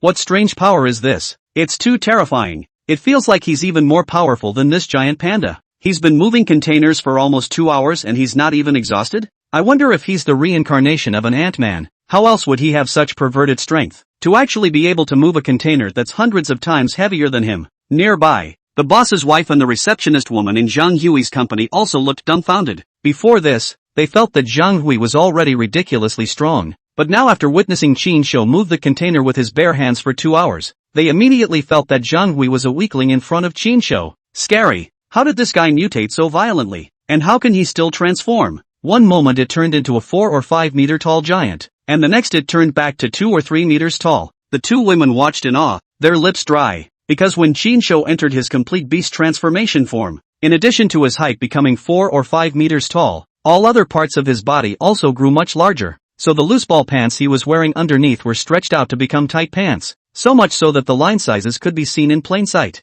The two women couldn't help but feel grateful. Luckily, this person was not as beastly as Zhang Hui, or else he would have killed them in minutes. This titanic size, against all odds, if he hits them a few times, they'll split apart. Their bodies must fall apart. At this time, Qin Shou once again pulled out a beast spirit pearl to replenish his energy and stamina. He suddenly didn't want to leave so soon, because he's addicted to being a porter here. This kind of intense physical training made his body muscles become stronger and more powerful. Whenever he was exhausted and his muscles were sore and dissolved, he only needed to devour the beast spirit bead to replenish his energy stamina. Then the damaged muscles and sinews would be quickly restored and healed through the regenerative ability of the salamander. The process was supposed to be more painful, but the feeling of becoming visibly stronger that came with the pain was starting to make it all enjoyable and addictive for him. Waste was rolled and wasted by him again. After all, Waste didn't have his heavenly regenerative ability and self-healing power, so even though Qin Shou had given it a lot of beast spirit beads to replenish its energy and stamina,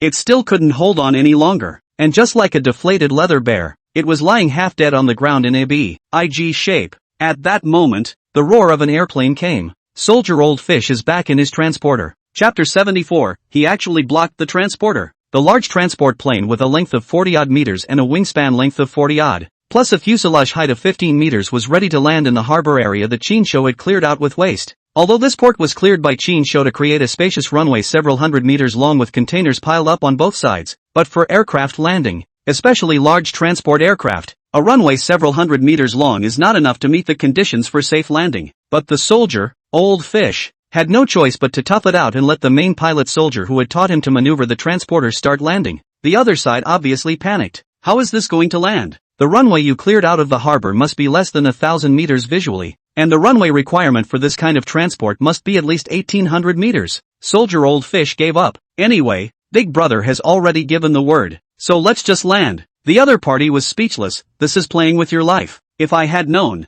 I wouldn't have come with you. Although the Old Fish was also worried, after seeing Qin Shou's perverted power, he decided to trust him and bet his life to force a landing. He asked, "How much does this transport plane probably weigh?" The main pilot soldier said glumly, "The empty plane weighs at least over 60 tons. Old Fish immediately said, "Then there's no problem. A nearly 10-ton alien beast, he can swing it with one hand, and a dozens of tons of aircraft. He should also be able to help break it when landing. Are you sure you're not just fooling me? Is this a ing power a human can have? No kidding. Anyway, let's just land without worry. There must be something he can do to stop the plane from running off the runway. I'll believe you for once." The other side also went out on a limb, so he circled around in the air, adjusted his altitude as well as his direction, and prepared to land towards the harbor. Just now Qin Shou devoured 10 beast spirit beads in one breath to replenish his energy and stamina, and his body once again showed signs of beast transformation. But the beast spirit beads that he devoured were not of a better quality and more suitable for him after all, so the signs of beast transformation on the outside of his body were not particularly obvious, and it only made his physical quality as well as his body size slightly enhanced. Come on! Qin Shou had no reservations. fully releasing the surging energy contained in the beast spirit pearl in his body. So his body quickly beastly swelled up. The skin was still covered with silver-white scale armor, and the two beast horns on top of his head had become even more pointed, long and thick, with electric currents flickering between the horns. Behind the pair of silver and black wings became even larger, stretching length is more than 10 meters. Thighs in the front and rear of the two tails also became thicker and longer. Directly the original very loose, but now does not fit the ball pants to burst. This scene, look around the harbor from afar, onlookers peeping at the women dumbfounded, lips dry. This time Chinsho, who had entered his full beast transformation form, was already over 6 meters tall, standing up a head taller than waist. On the freighter, the soldier Old Bull and the others were once again dumbfounded. He started mutating and evolving again after devouring a dozen or so beast spirit beads. The body size in full beast mutation form has become even taller than before.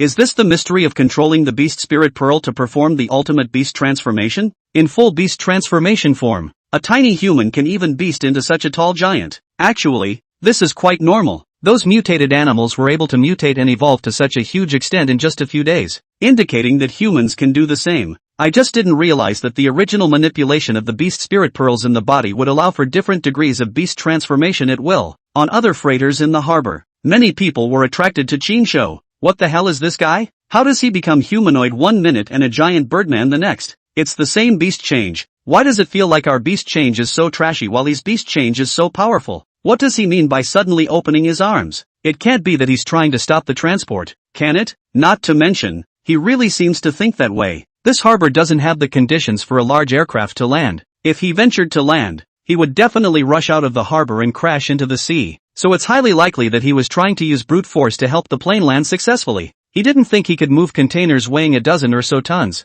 And then he started to get blindly confident that dozens and hundreds of tons of planes could be blocked. Did he? Wait and see. If that's what he really thinks, then he'll probably die of hubris and be run over and crushed by this transport. In the air, transport planes like giant black birds landed with speed. The soldier in the main driver's seat said with a slightly panicked face, "That's a damn short distance. If he can't block it, we'll just have to wait for death." The co-pilot soldier, Old Fish, spoke, "Even if I can't block it, it's fine. Anyway, I'm a fish-like beast changer. Water becomes extremely strong. Unless the transport plane blows up, I won't drown if I fall into the sea. Asterisk asterisk asterisk asterisk, you big man. You can't drown. I can." The soldier in the main pilot started cursing. This guy is a fish beast shifter, but he is a ground chicken beast shifter. If this rushes out of the harbor and falls into the sea, then he can only wait for death. So he cursed under his breath, daring to say that this guy wasn't not afraid of death, but hit a hand. Even if he failed to land and rushed into the sea, he could still escape with the swimming talent of fish. So the only one who really put his life on the line was him,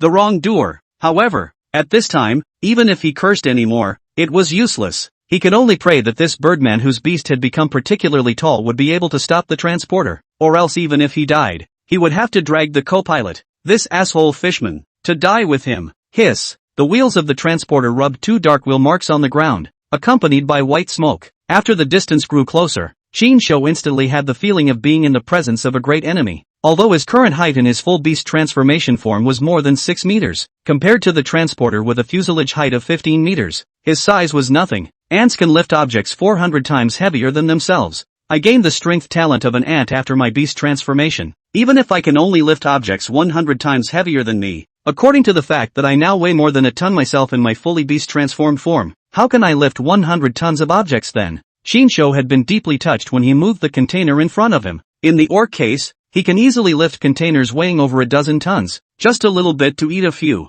and in full beast transformation form, he could easily lift away a crane weighing tens of tons, indicating that objects weighing 100 or 200 tons in full beast transformation form would have no difficulty for him. So even if this transporter weighed hundreds of tons, he felt that he would be able to deflect it with brute force. Stop right there. The large transport plane came straight at us. Chinsho directly pushed back with both hands and then swung his wings to increase the thrust resistance. Hiss. The speed at which the transporter landed was significantly slower, and Chinsho was pushed by the speed as well as the impact of the transporter's landing and slid out hundreds of meters before he was able to come to a stop. The crowd was dumbfounded. He actually blocked the transporter. Chapter 75. Are you sure it won't attack humans? Look, I told you to trust the big guy. The big guy told us to land without worry. That means the big guy can stop the transport. The old fish was full of worshipful envy. The soldier in the main driver's seat was dumbfounded. What kind of weird power is this? He actually did it? The soldier in the main pilot's seat had originally said that this port runway with a visual distance of less than 1,000 meters did not meet the conditions for a safe landing at all. But it turned out that the transport plane had already braked to a stop less than 500 meters after landing.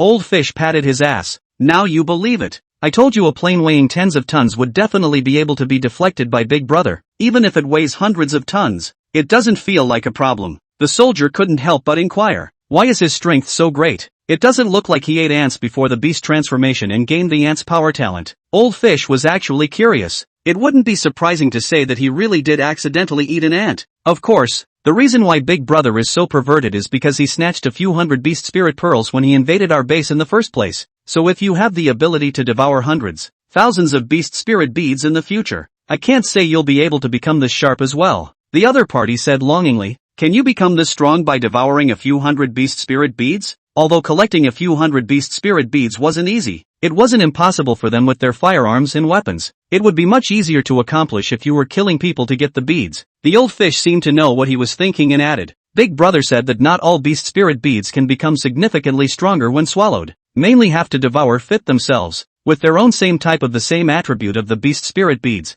For example, you are a chicken beast changer. Then you eat pigs, cows and sheep, and the body of these beasts of the beast spirit beads can only enhance the quality of the body. On their own, beasts of the change of the talent will not have too much obvious enhancement. However, if you devour the beast spirit pearls that are in the same genus as chickens, such as in the bodies of birds, then you will experience a clear case of beast transformation evolution, and then go from a mountain chicken to a phoenix. And I'm a fish beast changer. It's best to hunt fish exotic beasts or amphibious exotic beasts, so I'm destined to become the man of the sea king. And if I can't conquer the land in the future, I'll have to conquer the ocean. Outside, Chinsho sat on the ground and looked at his skinned paws. In full beast change form, the regenerative healing speed of the salamander is even more powerful, and it feels like it will take less than a minute for a bruise of this magnitude to heal as good as new. With that, he looked to Old Bull, the soldier who was walking over, and called out, bring me a pair of jockstrap pants. After devouring a dozen or so beast spirit beads this time, his size in full beast transformation form was even taller.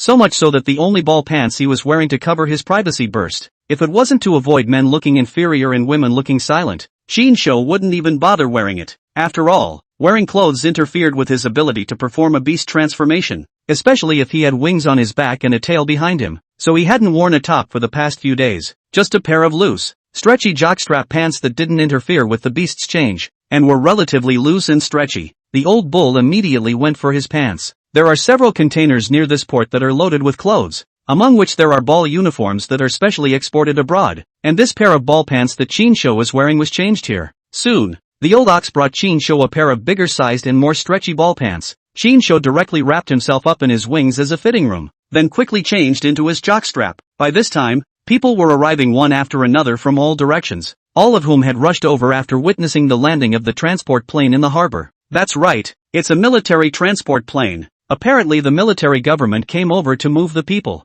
Hurry over there. I heard that the islands of Haishin Island and Seagull Island, which are being developed for tourism, are now being used as safe bases for the time being, so this transporter should be coming over to take us to the islands. The carriers are limited. First come first served. Let's hurry over, or else we'll sooner or later encounter mutated beasts if we stay over here and get eaten by them. From afar, Chinsho spotted a number of people beginning to gather towards the transporter. Even others on the harbor freighters have rushed to find out what's going on. Chinsho helplessly commanded, you tell them that this transporter is not coming over to take them away, so tell them not to come over and get in my way. The three old bulls rushed over to warn them, lest someone come over and offend the big man, who would then go on a killing spree in a fit of pique. This transporter isn't coming over to pick up people. Where you came from, hurry back to where you came from so that you don't attract the foreign beasts over and die when the time comes. Someone questioned, aren't you soldiers? What kind of soldiers are you if you don't prioritize saving the people when you fly planes over? That's right, you soldiers were raised by our taxes, and now that disaster is at hand. You have the nerve to abandon the people. Hurry up, you can come back and load the supplies in this harbor when you have time. For now let's get us to a secure base. The crowd continued to run towards the transporter, ignoring the warning reminders from the three old bulls, relying on their numbers. Stop where you are or I'll shoot. The old bull fired a shot into the sky. But the men still didn't stop and continued to run towards the transporter. Old Fish was worried. What should we do? There are too many of them. We can't stop them. Old Duck sighed. Good words are hard to persuade the damned ghosts. We've done what we had to do. Not shooting at them is already considered a mercy. leaving such things as making an example of them to the big brother. You can't even do that? I have to do it myself. Shinsho shook his head in disappointment. He's not a soldier. He's not going to be morally abducted by the common people like the old bulls and the others. Let alone be merciful and let the old bulls and the others fly the plane to send them away first. He pulled out 2 beast spirit beads from his backpack and stuffed them into the mouth of Waste, who was lying paralyzed on the ground. Feeling the beast spirit bead melting into a warm stream of energy in his mouth, Waste immediately opened his tired and feeble eyes and pivoted back up. Shinsho grabbed 2 more beast spirit beads and handed them to it, saying, Waste, go drive those people away. It's okay even if you kill them, come back afterward and I'll give you beast spirit beads to eat. Waste seemed to understand, and beautifully took the 2 beast spirit pearls and stuffed them into his mouth, then stood up, and half of his body appeared behind the container, exposing it to the crowd's view. In an instant, the few people running in front of them were so frightened that they hurriedly stopped. Asterisk asterisk asterisk asterisk. What kind of monster is this? How can there be a foreign beast here? And a panda that's mutated so huge? Then someone spoke. Don't be afraid. This panda was with those soldiers. I've been keeping an eye on it for a long time. It listened to those soldiers the whole time. It won't attack humans like the other alien beasts. As a result, just as he finished speaking, he saw Waste, who seemed to have killed his eyes, howling and running frantically. Are you sure it won't attack humans? Chapter 76. Come here, you bastards who aren't afraid to die. Kusunima, I thought you said it wouldn't attack humans? I'm not lying. It just came over to the harbor with these soldiers, behaved like a dog the whole time, and it was just moving containers with that giant birdman. Who knew it would suddenly charge at us like a mad dog? The crowd hurriedly turned around and ran for their lives, and the guy who ran the fastest at the beginning, but now turned around but became the guy who ran at the end was directly caught up by Waste, and then swung his arm and swept away, falling heavily out of 20 to 30 meters. If it wasn't for the fact that he had gained the natural ability of a cow and a sheep after his beast transformation, and his body strength was much stronger than when he was a human, then he would definitely have died on the spot. Nowadays, he could still struggle to get up, but the pained expression and the bleeding from his mouth and nose indicated that he had suffered serious internal injuries. His ribs were broken at least a couple of times, so he had the feeling of being hit by a speeding car. The rest of the people saw this, turned around and fled, no longer daring to grab the airplane, fearing that the next person to be swept away by this giant panda would be themselves.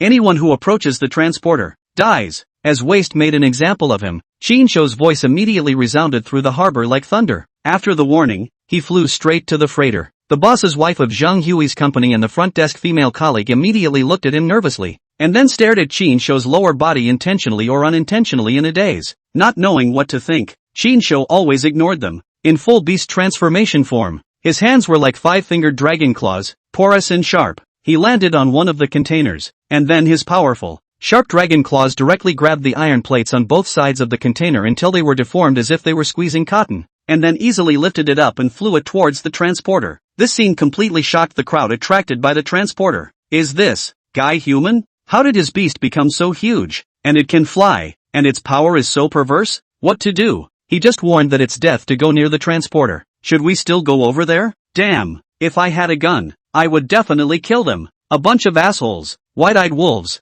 The end of the world has come and immediately forgot the duty of soldiers, not only to see the death of the people to save, but also intimidation and threats to the people. We're all here, so the big deal is to fight them. Anyway, there are many of us, so I'm sure they won't dare to kill us all, or else they'll have a hard time if they violate the public's anger. That's right, now the city cannot stay. From time to time there are beasts. The most terrible thing is that the rats and cockroaches are mutated. Last night broke into my house. The rat mutated to be bigger than the orange cat I used to have, and I feel that they will continue to mutate, and when the time comes, it is not possible to say that the rats and cockroaches will be able to mutate to be even bigger than the human race, so we must go to the safe base as soon as possible, or else trapped in the city sooner or later, we're going to die. Damn it, let's fight then. This world is all messed up anyway. Since these soldiers are shameless, let's turn them against each other and take their weapons and airplanes. Let's go. Turn around and kill the 3 pawns that stopped us from getting through. Then use their guns to take out this panda with the birdman.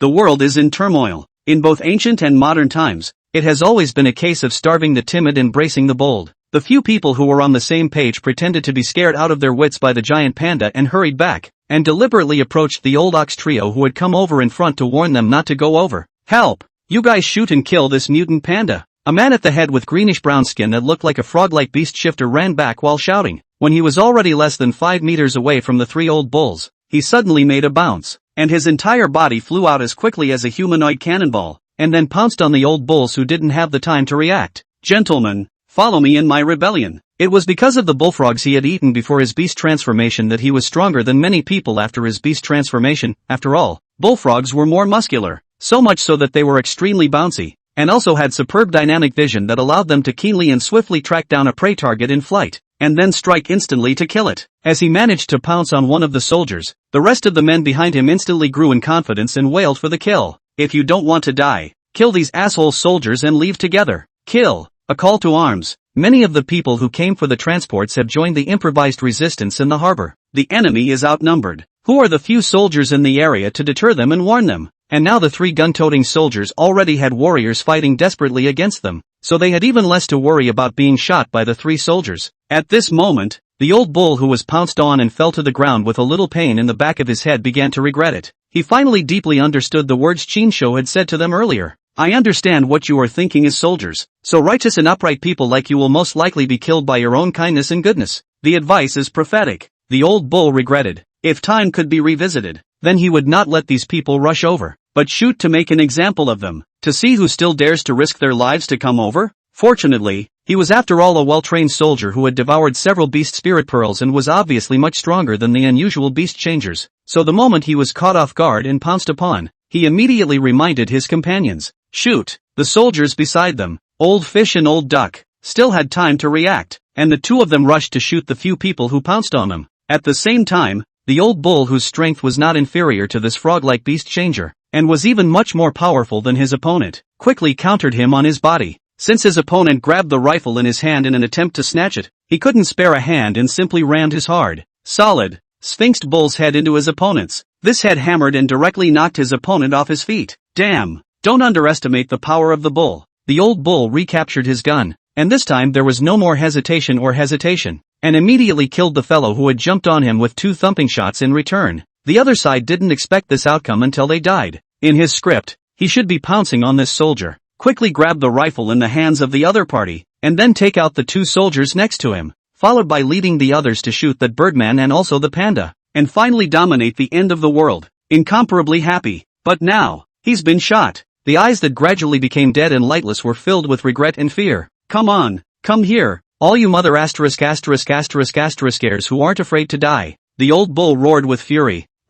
************************************************************************************************************************************************************************************************************************************************************************ shot at a time. In the blink of an eye, the first dozen or so people who rushed in were just gunned down by the 3 of them. The people behind them saw that the people who led the resistance were dead, and their hearts panicked, and the hot blood that had just flared up in front of them instantly cooled down. Chapter 77 Departure for the Amazon Rainforest. Chinsho watched the show from the freighter. He didn't care if the 3 old bulls were dead or alive, and there was another soldier in the transporter who had taught Old Fish how to fly the transporter anyway. At the same time, he didn't care if the survivors died or lived, so it wouldn't make any difference to him no matter how it ended. At best, it was a waste of his time to clean up the mess. Long overdue. Chinsho spoke indifferently. In his previous life, he stood at the top of the human powerhouses, and was addressed by everyone as the #1 powerhouse in the national service, and at the same time, the man who was the first to master the mysteries of the ultimate beast transformation uttered the 3 major laws of survival in the end times, which had been used by many people for a lifetime. The first rule of survival for the head is, refuse to be a saintly mother, to be kind to outsiders is to be cruel to oneself, and the last one is, cut off the roots to the bottom.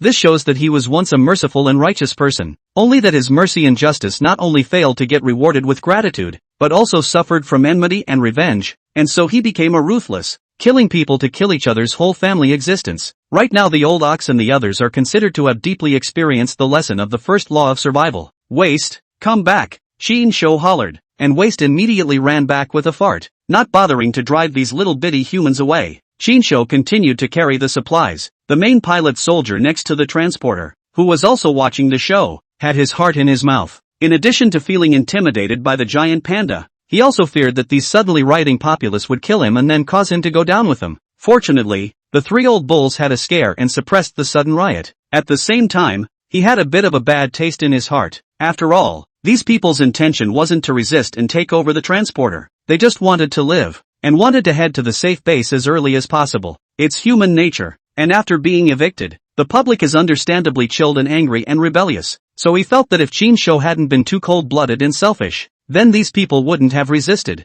and if they hadn't resisted, they wouldn't have been shot. Therefore, when he looked at Qin Shou, the more he looked at him, the more he felt that this guy was a demon. It just so happens that the demon figure also has head, horns and wings, and the colors are all dark, which is just so apt. But he just sympathized with these poor survivors in his heart and didn't open his mouth to say anything more, lest you piss off this bird and get killed by him. But when he didn't say anything, Qin Shou instead saw the disgust in his eyes, and then said contemptuously, "Don't look at me with such eyes. I'm not a ing Madonna. Why should I take them away and send them to a safe base? Besides, you soldiers have all the airplane transports, so why don't you go and save the people from themselves?" That left the other man speechless. Qin Shou continued, "There are too many people to save. Understand? And once the order has completely collapsed, don't expect it to be restored as it was before. Assuming I have mercy and save them all and take them to the so-called safe base, do I have to continue to be merciful and collect supplies and food everywhere to feed them in order to do so? Otherwise, when they are hungry,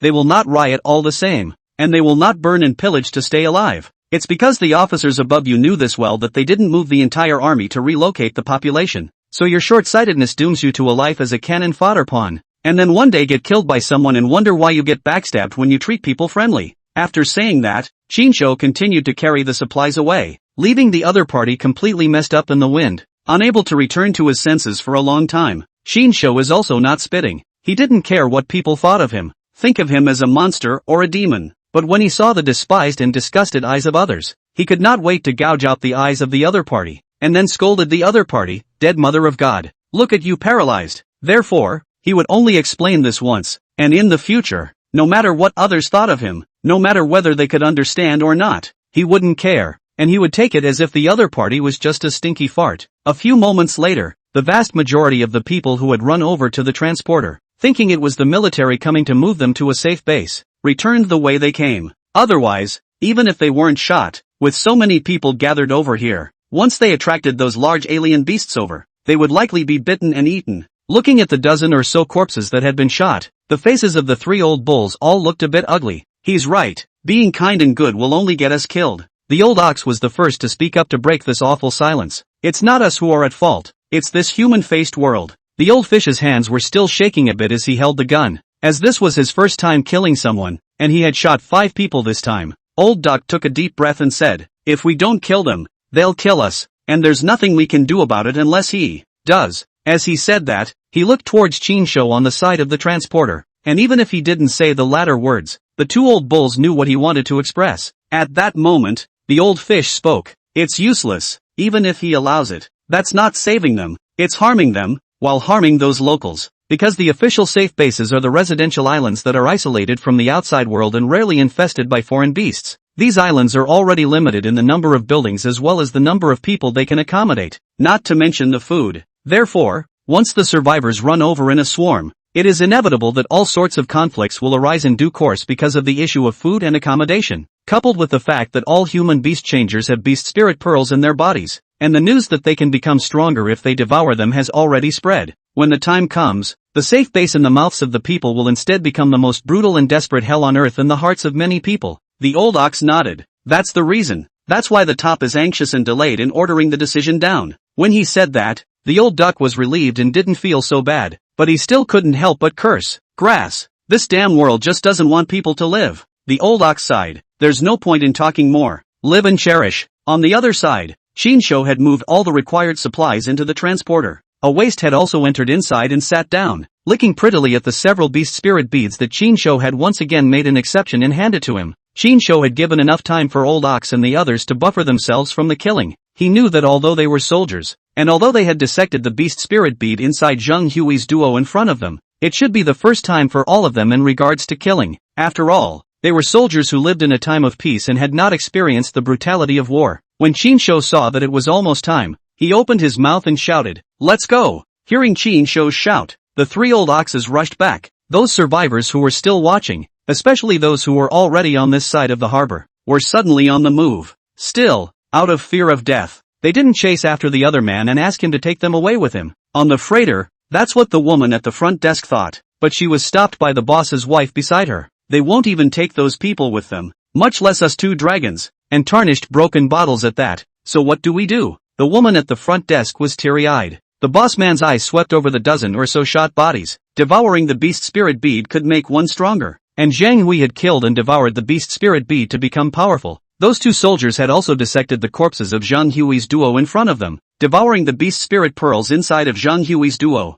Therefore, she pulled out from her pocket the pistol that Old Ox had purposely left for their defense in front of her, and cheered up. Relying on others is not as good as relying on ourselves. We must make ourselves strong. Everything is ready. Only then did Qin Shou report the destination. Depart to the Amazon rainforest. Chapter 78, The Human Exclusion Zone. Wait, aren't we going to Pretty Country? The three old bulls were a bit confused because Qin Shou had previously said that he was going to take advantage of the chaos to destroy the Pretty Country, so they were all mentally prepared to go over with Qin Shou and in the White House. How did it turn out to be a trip to the Amazon rainforest instead? Qin Shou had casually said so at first, but he hadn't expected them to take it seriously. He casually said, "I'll conquer the Amazon rainforest before I destroy Pretty Country." The three old bulls then realized, Amazon rainforest is known as the lungs of the earth, occupies half of the world's rainforest area, 20% of the forest area, is the world's largest and most species of tropical rainforest, its area of 7 million square kilometers, equivalent to 3/4 of the territory of our country.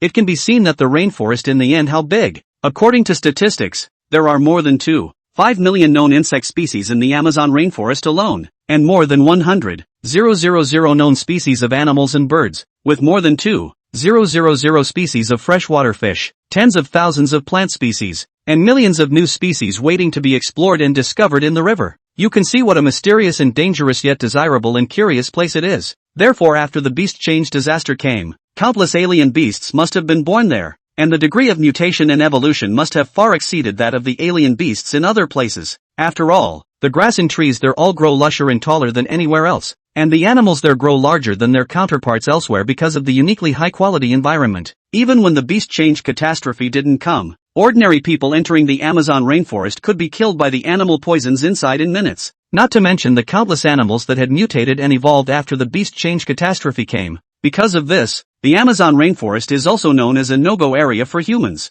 And the fact that Qin Shou had traveled thousands of miles to the Amazon rainforest meant that he just wanted to conquer the Amazon rainforest and hunt the foreign beasts there so that he could make his beast even stronger. Qin Shou continued, "Of course, with your strength, you will most likely not survive more than 3 days in the Amazon rainforest, so you can choose to return to your home country after sending me there, or you can choose to go to a nearby country or take your chances at the edge of the rainforest." He was only going to be the pilot. He wasn't going to take Old Bull and Old Duck, the soldiers who couldn't fly airplanes, with him, so it's not too late for them to regret it if they do, or they won't have a chance to back out when they get on his plane. The three old bulls hesitated as well. They really believed what Qin Shou said at first, thinking that Qin Shou really wanted to take advantage of the chaos to go to the Pretty Country to make things happen, so they wanted to go over and add fuel to the fire as well. But now Qin Shou was heading to the mysterious and dangerous Amazon rainforest, and if they followed him there, they were afraid that they really wouldn't survive for more than 3 days before they died in the crisis-ridden rainforest. After all, once any of the beast transformation evolved poisonous creatures inside bit them,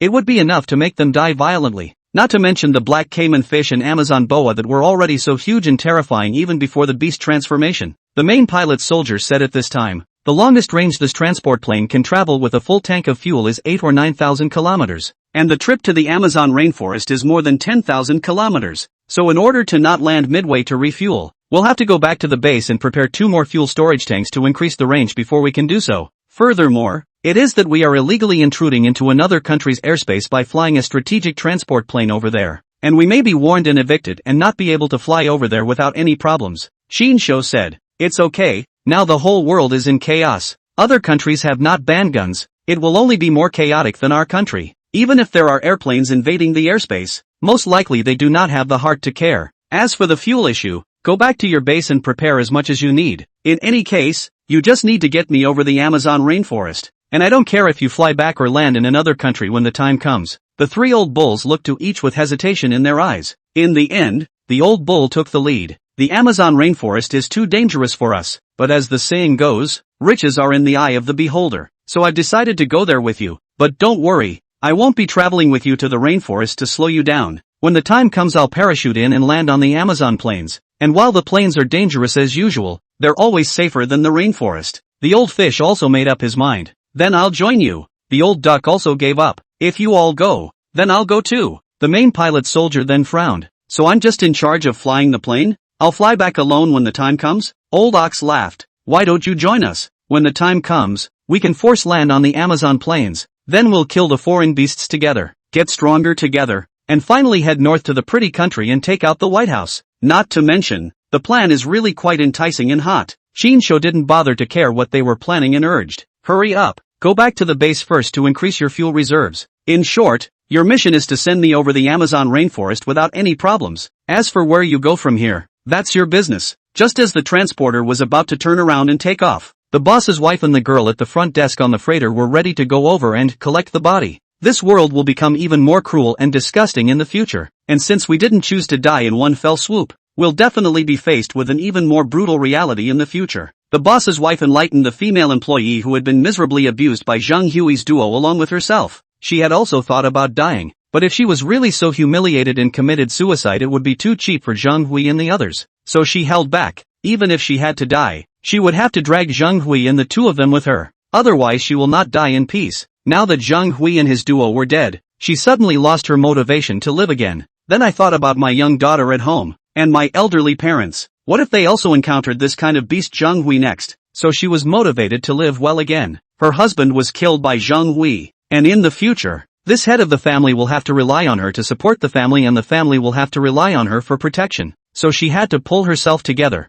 She had to be strong, or else if one Zhang Hui died, they would surely encounter millions more in the future. If they were not strong enough, then not only would they be subjected to similar abuse in the future, but even their family members would be bullied and even killed by others because they were weak. Nowadays, even the soldiers are taking care of themselves and seeing death. So you can see how chaotic and horrible the world is going to become. Soon, the transport plane successfully took off and headed northwest. The gusts of wind swirling from the airplane blew the two women below, their long hair flowing and their clothes hunting. The boss's wife frowned under the roar of the airplane's engines as she cut into the abdomen of one of the corpses with a knife. Chapter 79. How many people has this sister killed? What the hell? Are those two women dissecting a corpse? No, you haven't gotten the news yet? Human beast changers all have beast spirit pearls in their bodies, and when they devour them, they can continue to mutate and become stronger. So they're obviously dissecting corpses and taking the beast spirit pearls inside to devour them. Hiss. These two women are a bit ruthless. The fact that they dared to dissect the corpse means that they dared to kill someone, and it's impossible to say that they had already killed someone before this.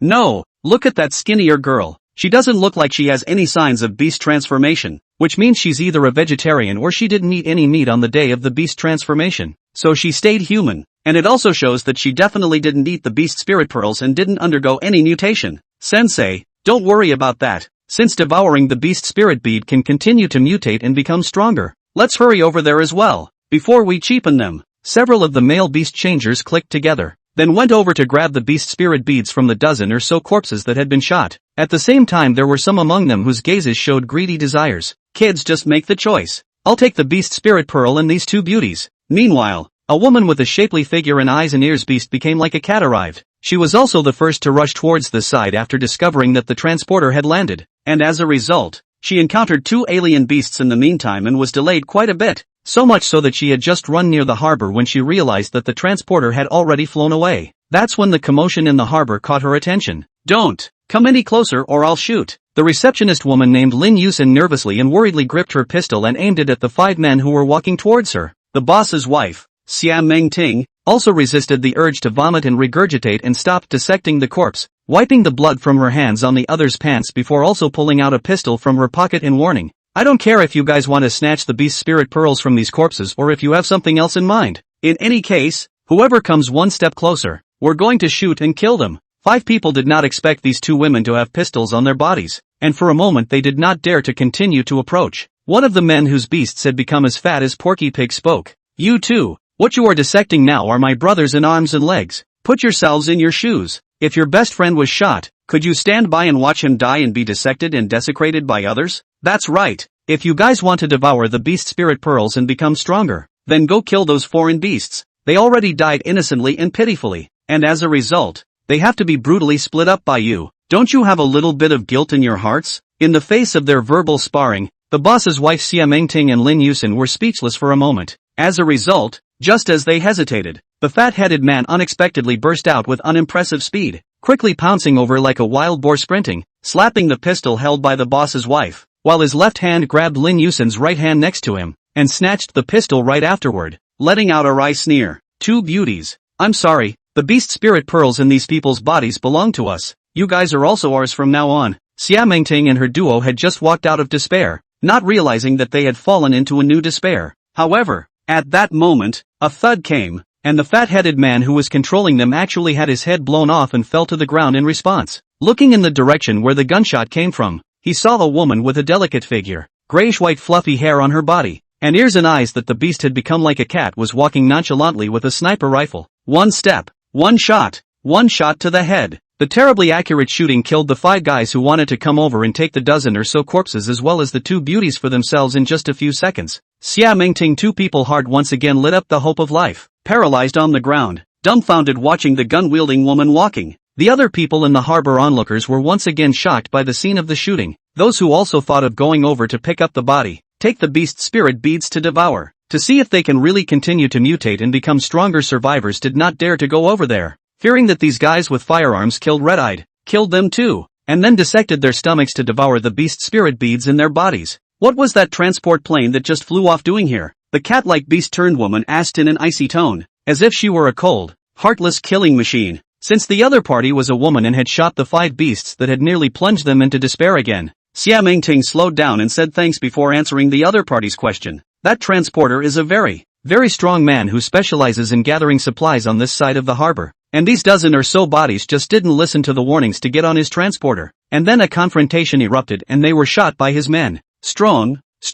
Catwoman frowned. Is it military? There was a bit of anger in her tone this time. If even the army soldiers are already like this, what kind of people in the world will be trustworthy and dependable in the future? She seemed to have completely lost trust in everyone this time, except for the man in her head who had saved her and allowed her to avenge herself by telling her the way to become stronger. Xia Mengting replied, he's not a soldier, but the 3 men who follow him are real soldiers. Catwoman spoke in a cold tone. It's a great irony that soldiers kill people instead of saving them. Seeing that the other party misunderstood, Xia Mengting hurriedly explained, no, they killed people out of necessity. If these people hadn't suddenly risen up and grabbed their firearms, they wouldn't have shot and killed these people. Xiao Xin and I were rescued by them, and they secretly left us 2 pistols for defense before they left, showing that they are all good people. It's just that they also have a hard time, and they can only follow the orders of that man, and can't do their duty as soldiers. Catwoman was puzzled. You said the man wasn't a soldier, so why are they taking orders from him?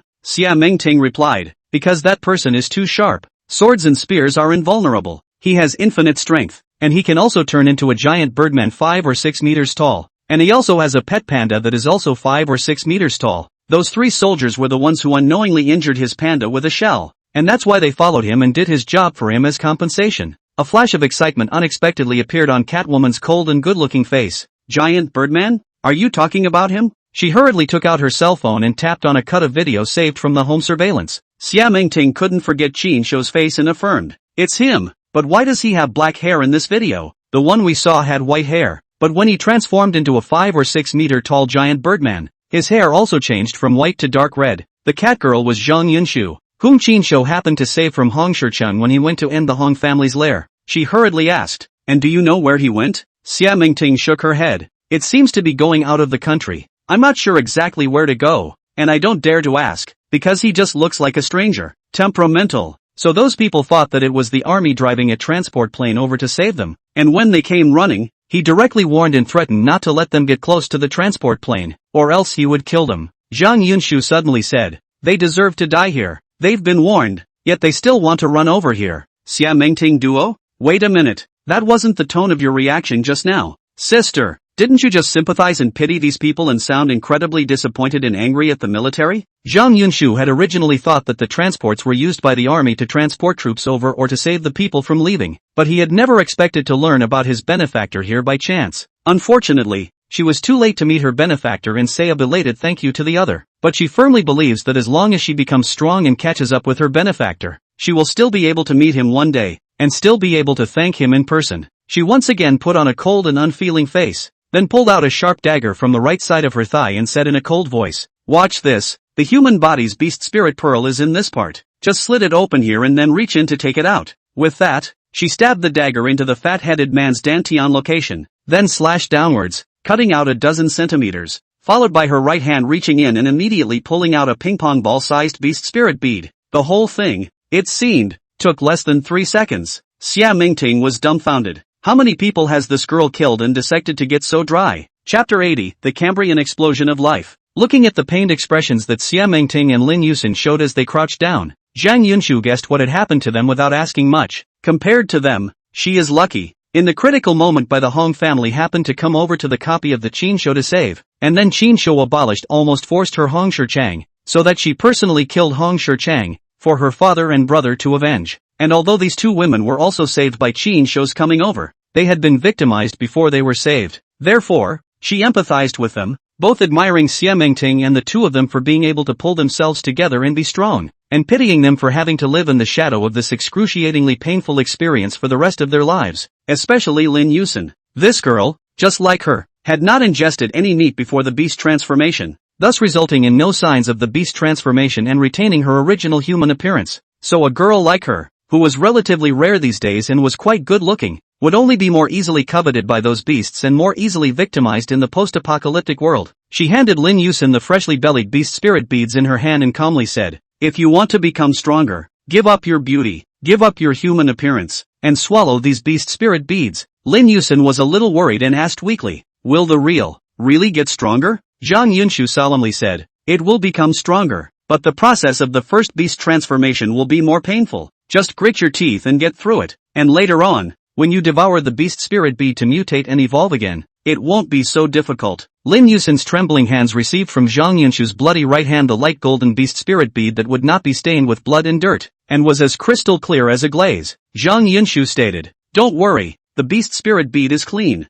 and when put into the mouth it will be dissolved by the saliva and then turn into a sweet stream into the abdomen. However, the owner of this beast spirit bead looks like a pig-like beast shifter, and after you devour it, there is a high probability that your body will also take on pig-like characteristics." Xia Mengting guessed, "He has a quick burst of speed, unlike the other more bulky piggy guys, so I think what he ate before his beast transformation shouldn't have been ordinary pork, but a wild boar mountain pig, Sensei's pig. As long as he devoured the beast spirit pearl and went down, he would really not be human in the future." Lin Yusin had already prepared herself mentally and closed her eyes and stuffed this beast spirit bead into her mouth, then felt the beast spirit bead gradually melting in her mouth. "With me here, you guys can just dissect the beast spirit bead without worrying about the beast transformation." Seeing that they were also saved by their benefactor, Zhang Yunshu decided to protect them and let them devour the beast spirit beads in these people's bodies. She didn't have any thoughts of wanting to take it, because she found that the beast spirit pearls inside ordinary human beast changers were already difficult for her to continue to strengthen.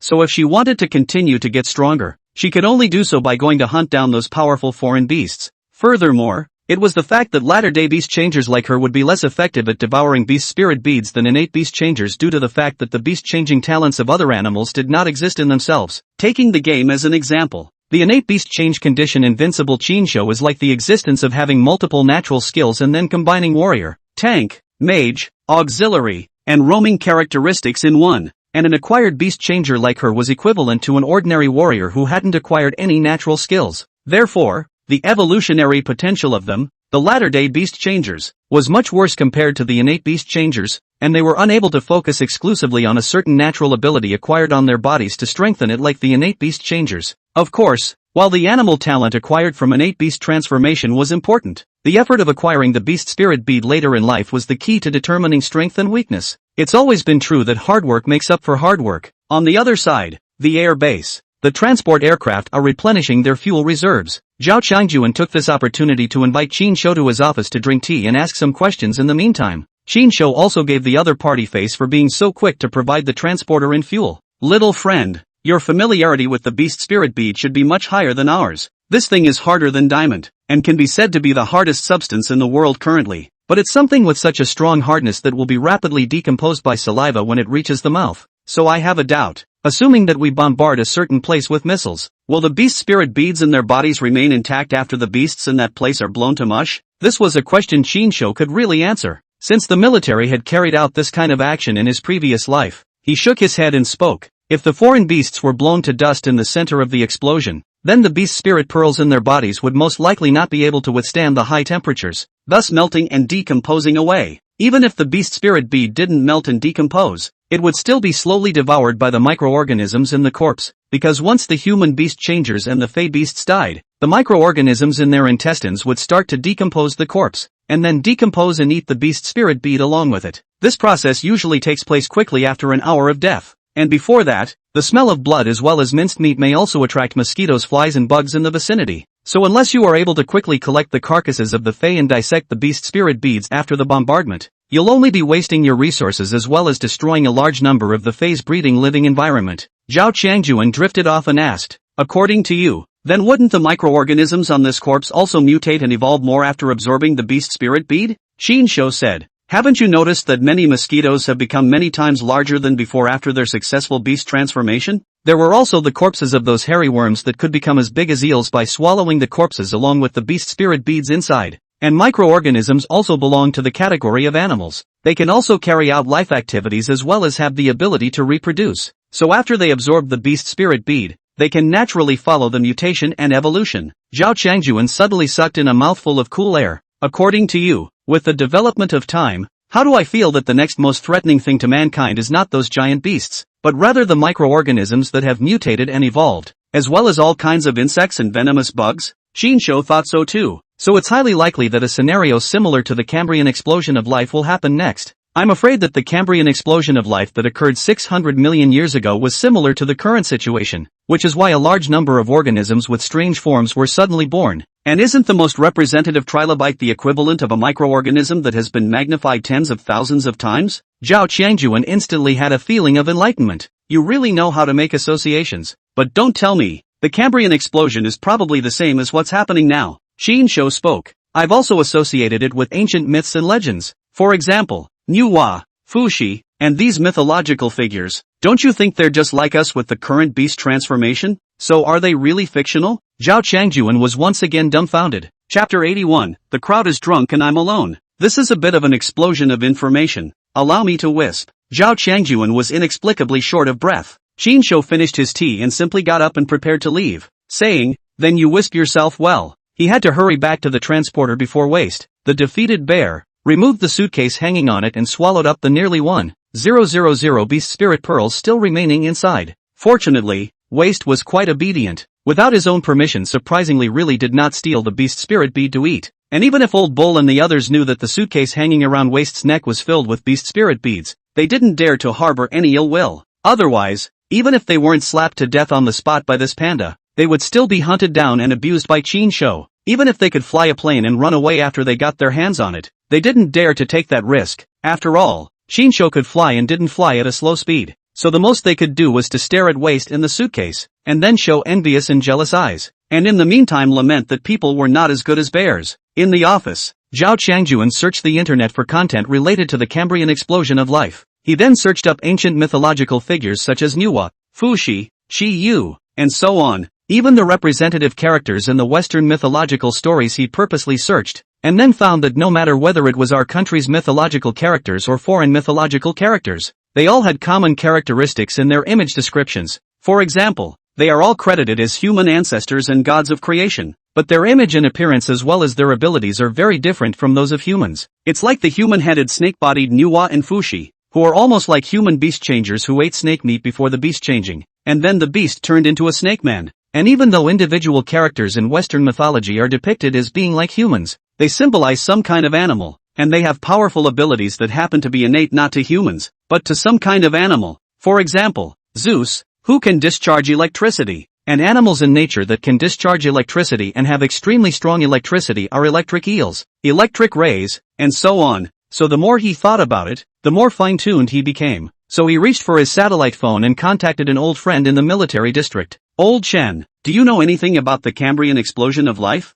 The old Chen on the other side of the room was puzzled. I think I learned it in the biology textbook when I was studying, but I don't understand it very well. What's wrong? Zhao Changjuan spoke. About 600 million years ago, the vast majority of invertebrates suddenly appeared in a very short period of time, including a large number of multicellular organisms that are the ancestors of almost all the taxa in the extant animals, whereas no signs of fossilized animals could be found for a long time in the much older strata prior to the Cambrian. So this is called the Cambrian explosion of life. Lao Chen listened in a clouded voice. What are you telling me all this for? After Zhao Changjuan finished laying the groundwork, he asked rhetorically, don't you think that this current situation is very similar to the Cambrian explosion of life? Countless humans have changed into beasts, and countless animals have also suddenly mutated and evolved. after tens of thousands or even hundreds of millions of years, if the human race has not yet become extinct or if the Earth has already been ruled by other intelligent creatures, then they will also discover through archaeology that we beastmen and animals that have mutated and evolved in 1,000 strange ways and have huge body sizes have also suddenly exploded out of existence in a single period of time. And before that, no matter how much they explored, they were unable to explore the planet for signs of work activity, or for signs of these alien beasts.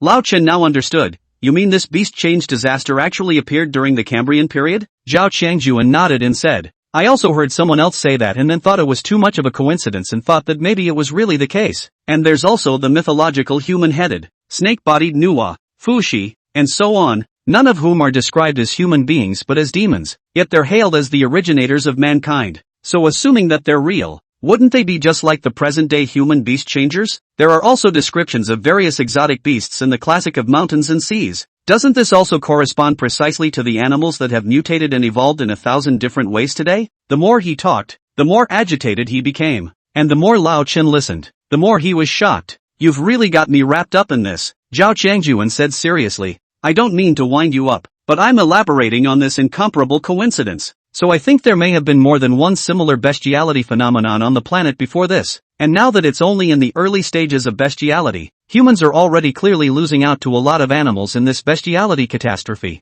As a large number of animal creatures mutate and evolve down the road, I'm afraid it will be difficult for humans to rule and dominate this planet. It is said that microorganisms can now mutate and evolve by devouring corpses as well as the beast spirit pearls in corpses. So the next biggest threat that humans will have to face is not just the huge and powerful alien beasts, but the microorganisms that have mutated and evolved as well as all kinds of small bugs that are not taken seriously. Think about it, now even cockroach mosquitoes can become several times bigger than before. If the next mutation evolves to dozens or even thousands of times, how terrifying will it become? Now the old Chen on the other end of the phone began to fall silent, clearly understanding the gravity of the situation ahead through these messages. What do you have in mind? As an old comrade in arms, Lao Chen knew that Zhao Changjuan calling over was definitely not as simple as simply telling him this information. Sure enough, Zhao Changjuan took a deep breath before saying, I'm going to be a deserter, so you can come with me too. Let's go to the African savannah. There are tons of wild alien beasts there. Let's hunt a lot of them as early as possible to make ourselves strong. Are you crazy? Old Chen was shocked. Zhao Changjuan said seriously, I'm more awake than anyone else right now. Instead of wasting time waiting for a military order that is powerless to return, I should go hunt a large number of foreign beasts to make the army strong before it's too late. Otherwise, if the guns and shells can't kill the beasts in the future, what's the need for us soldiers to exist? Besides, the whole country is in a mess. We can't spare so many troops even if we have the intention to save the people from danger. Isn't that why the tops are delaying the decision to come down? Old Chen was silent again. Yeah. If such a catastrophe occurs in just one city or just one province, the whole army can be mobilized to solve the problem in no time at all. But now they are faced with a major national and global crisis, so they really have more than they can do, and they can only pray that the people will be united in coping with the disaster, and see if they can get through it, and if they can work together to restore the original social outlook. But today it seems clearly impossible, especially after the secret of the beast spirit bead spread. Many people went around committing crimes on the grounds that the law and order had all collapsed in the post-apocalyptic world,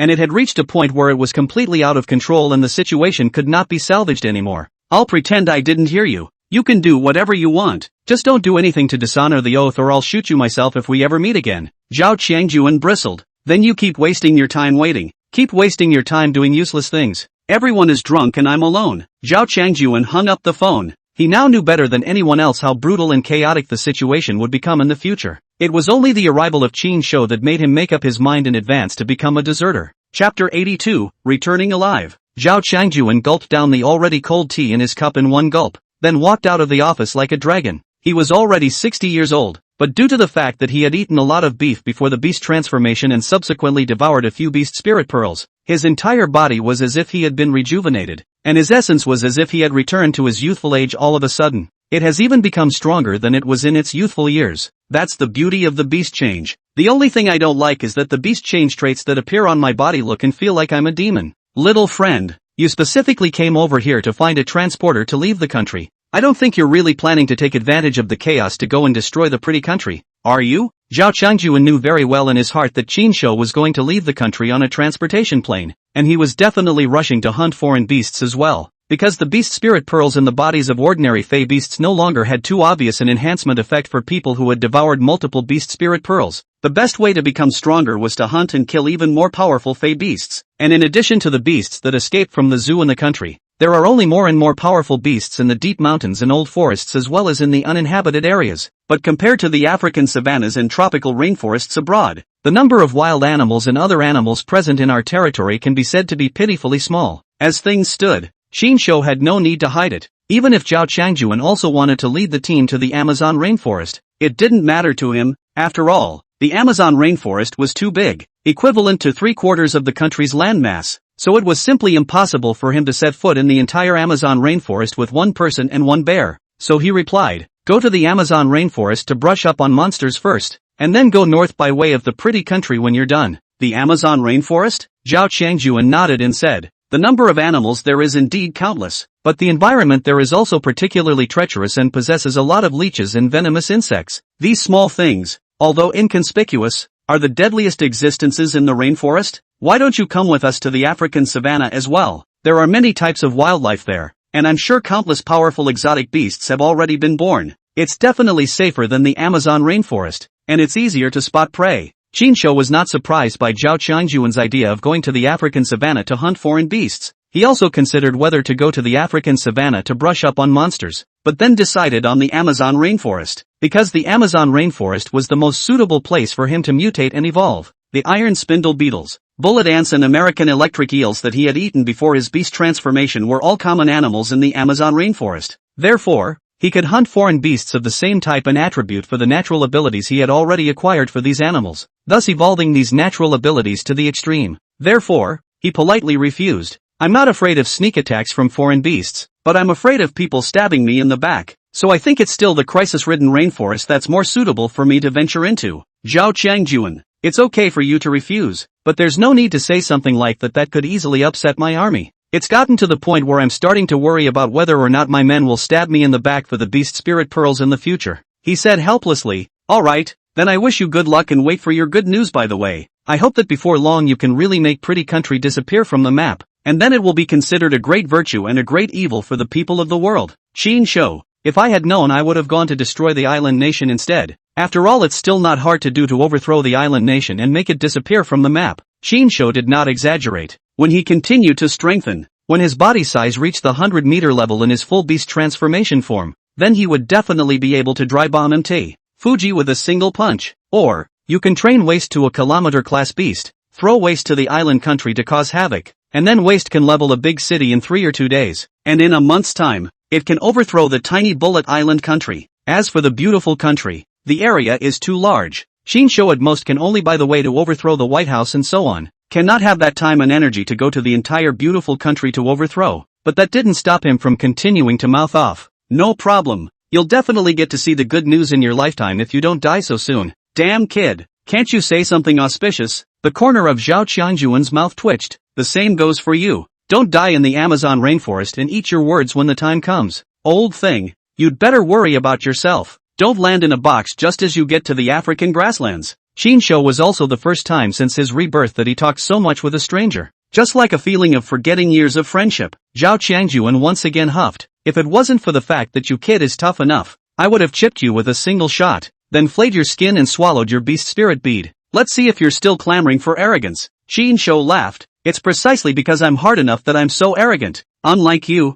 who is old and soft, you don't even have the capital to be arrogant if you want to be." Where did Zhao Changjuan receive such anger? Immediately said to his adjutant, "Go get me the anti-tank gun out. See if this kid still dares to be arrogant in front of me." The adjutant was also convinced of them, feeling that the two were like their own grandparents and grandchildren arguing, with the same tone of voice and demeanor. Old Ox on the side said weakly, "Back to Commander Zhao. We've used anti-tank rockets to bombard him, but they didn't manage to injure him." Zhao Changjuan. Xinsho laughed and didn't bicker with him anymore, pulling out a beast spirit bead from the body of a fey beast rhinoceros from his backpack and tossing it to Zhao Changjuan. "This is the beast spirit bead in the body of a rhinoceros. The purity of the energy is much stronger than the beast spirit bead in the body of an ordinary foreign beast. You have the signs of beast transformation of the bovine type. Devouring it down can have a good increase. Absorb and exercise it properly. It's also enough to make you invulnerable to swords and spears." Zhao Changjuan was a bit surprised. He didn't expect this kid to give himself such a good beast spirit bead.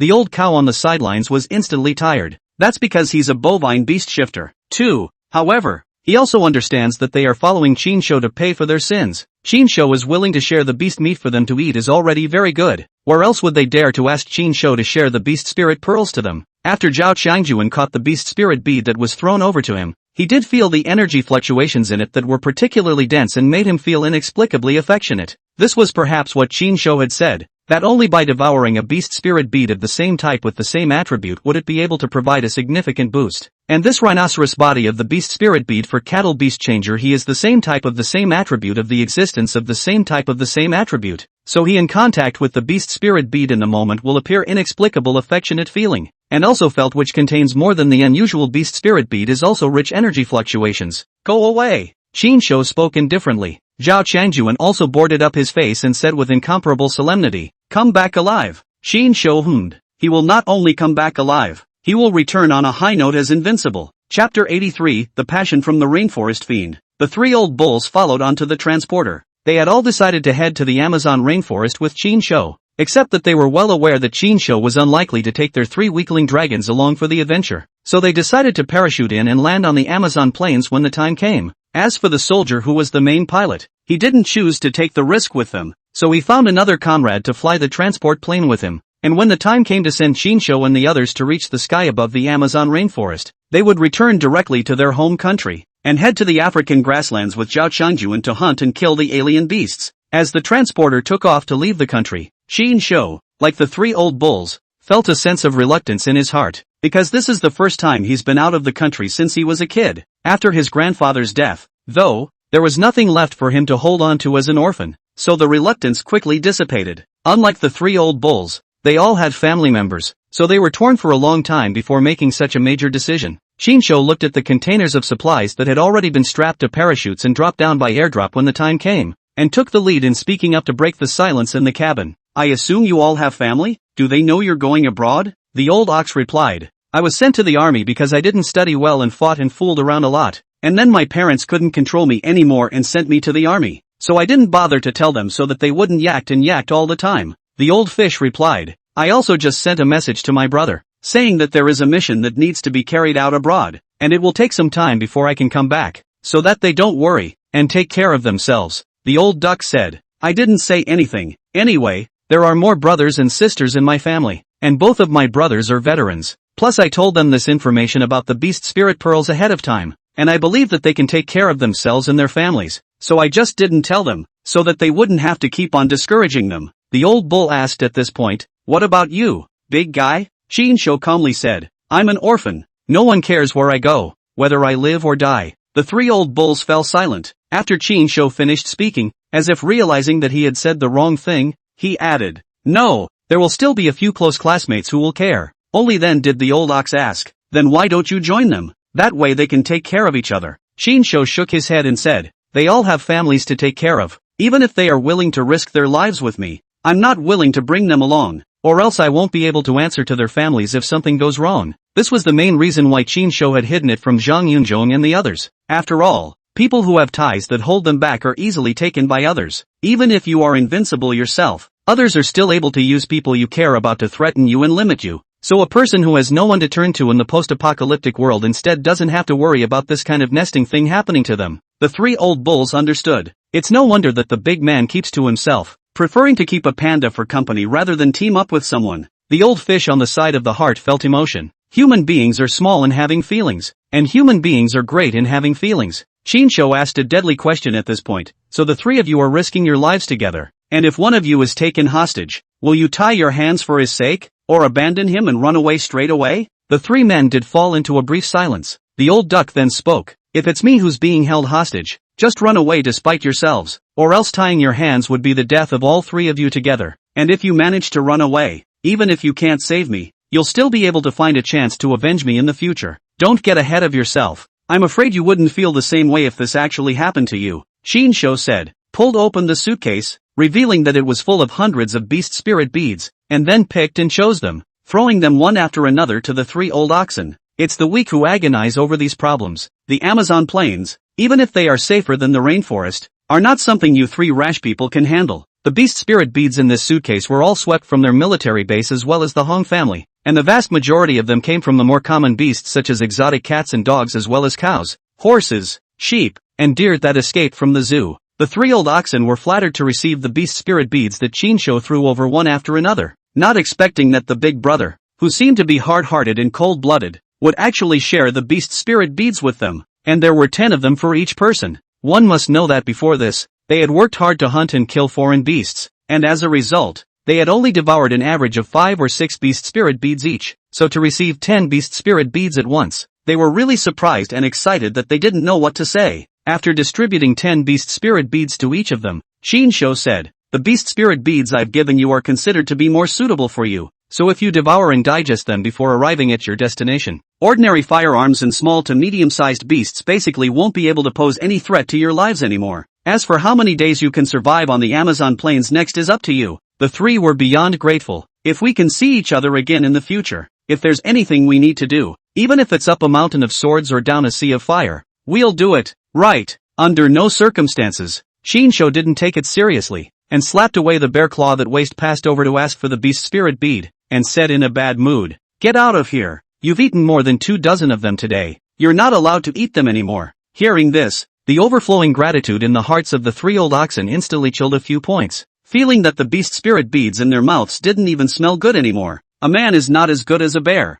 With a depressed and jealous mood, they silently ate the beast spirit beads that Chinsho had deducted from the panda's snacks. Without realizing it, half a day had passed. The transporter arrived over the Amazon plains, which happened to be early in the morning on this side of the world. The 3 old bulls jumped first. Chinsho shared 2 boxes of their supplies and helped push them off the plane. Then the 3 old bulls bid him farewell and resolutely jumped out of the transporter. Not long after that, the transport plane arrived smoothly over the Amazon rainforest, and Chinsho threw down all the remaining airdrop containers, then pushed the fearful Waste hard to go outside. In the end, unable to stand Waste anymore, Chinsho directly entered his full beast transformation form, then kicked Waste's fleshy ass, knocking it off the transporter, free-falling from thousands of meters in the air. Waste wailed in fear. Shinsho gathered his wings and jumped down after him, quickly catching up with Waste like a falcon swooping down to hunt. Goons! Shinsho did not have the good sense to add a kick, increasing the speed of a Waste's free fall, and finally in the air less than 200 meters away from the ground.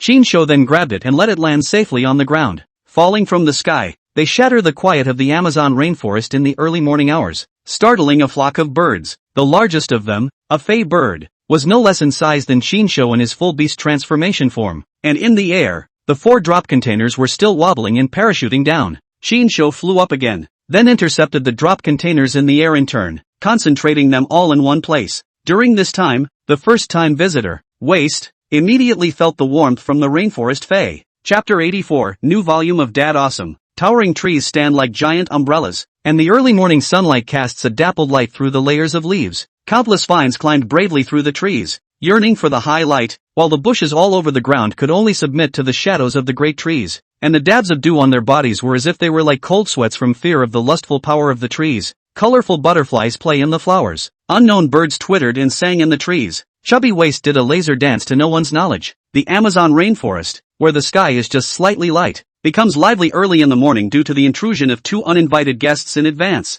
Shinsho piled the 4 containers together and then took a deep breath. The air of nature without any pollution is just so fresh and refreshing to breathe. A panicked Waste stumbled towards him, and Shinsho thought that some large alien beast had been attracted by their commotion and then launched a hunt for Waste. As a result, other than seeing the nearby insects as well as birds that had been startled and flown away, he didn't see any other alien beasts coming after him behind Waste, nor did he hear any other large alien beasts moving. Still, Shinsho quickly realized the reason why Waste was panicking and stumbling towards him. Not to mention Waste, if a dozen or so super leeches as big as the palm of your hand suddenly appeared on your own body, you would have to do a laser dance in fear. It's only been 6 days. The leeches here have already grouped the beasts to become so big, and the other animals think that the beasts will only become even more exaggerated. Shinsho's scalp went numb as he watched. He possessed an innate fear of snakes, so he was also intimidated by leeches and creepy crawlies, and couldn't help but get goosebumps just looking at them. Not to mention that the dozen or so leeches that crawled onto Wasted's body still the beast became so large, indicating that the rainforest was so rich in resources. When the beast change disaster strikes, there will surely be many small and weak animals here that can't withstand the agonizing process of the beast change and thus explode to their deaths. The animals that died in the body explosion will become the energy supply for other animals in the process of animal transformation, thus increasing the chances of success of the animal transformation of other animals. For example, mosquitoes and leeches. They are small and weak animals. The likelihood of successful animal transformation is particularly low compared to large animals. The vast majority of them would be too weak as individuals, thus unable to withstand the pain of the beast transformation process, and would directly burst into flames. But the critters that live in the rainforests are relatively survivors compared to those elsewhere. Because the food resources here are too rich, they can completely continue to ingest food energy during the beast transformation process, as a way to replenish the huge amount of energy consumed during the beast transformation process, which is far more than their body can reserve, thus greatly increasing the success rate of the beast transformation, especially mosquitoes and leeches, which rely on sucking blood or plant and animal fluids to replenish their energy. Their animal power will be much higher under the condition of abundant food resources. A waste of so big, or the first time to meet such a disgusting animal, no matter how it jumps,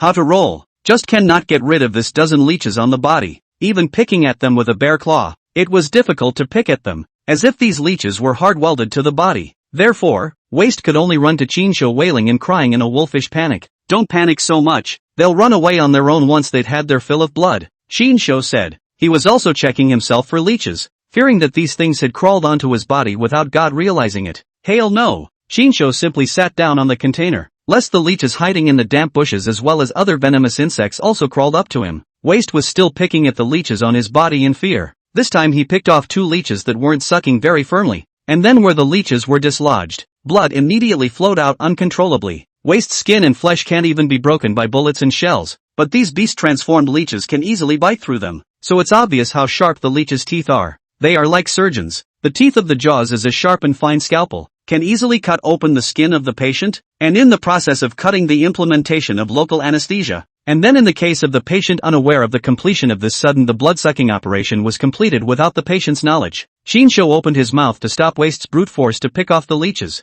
Don't pick them off hard. If you rip off their mouthparts, when the time comes to leave them in the wound, you can't help but cause an infection. Shinsho opened one of the containers and took out 2 packets of salt from it, then told Waste not to move and sprinkled the salt on the dozen or so leeches in turn. Since leeches are mollusks with no skin protection, they are very sensitive to salt. When sprinkled, the salt will form a high concentration of brine with its body fluids, which will cause it to contract with stress and will prompt its internal fluids to begin to ooze out and eventually die of dehydration. Of course, this trick only works on unusual leeches. Shinsho watched as most of the leeches were stimulated by the salt and fell off, but there were still 2 leeches that continued to suck Waste's blood as if nothing had happened. This meant that they must have sucked the blood of other animals before their bestial transformation. So after their bestial transformation, their skin gained the strength of other animals and no longer became an Achilles heel on them. Interesting. Shinsho looked at the 2 beasts becoming clearly superior and more powerful than the other leeches, then snapped twice and gave Waste 2 slaps, causing Waste to wail out in pain, his eyes full of ghostly grudges. It let out an aggrieved whimper, as if asking Shinsho if he was his own.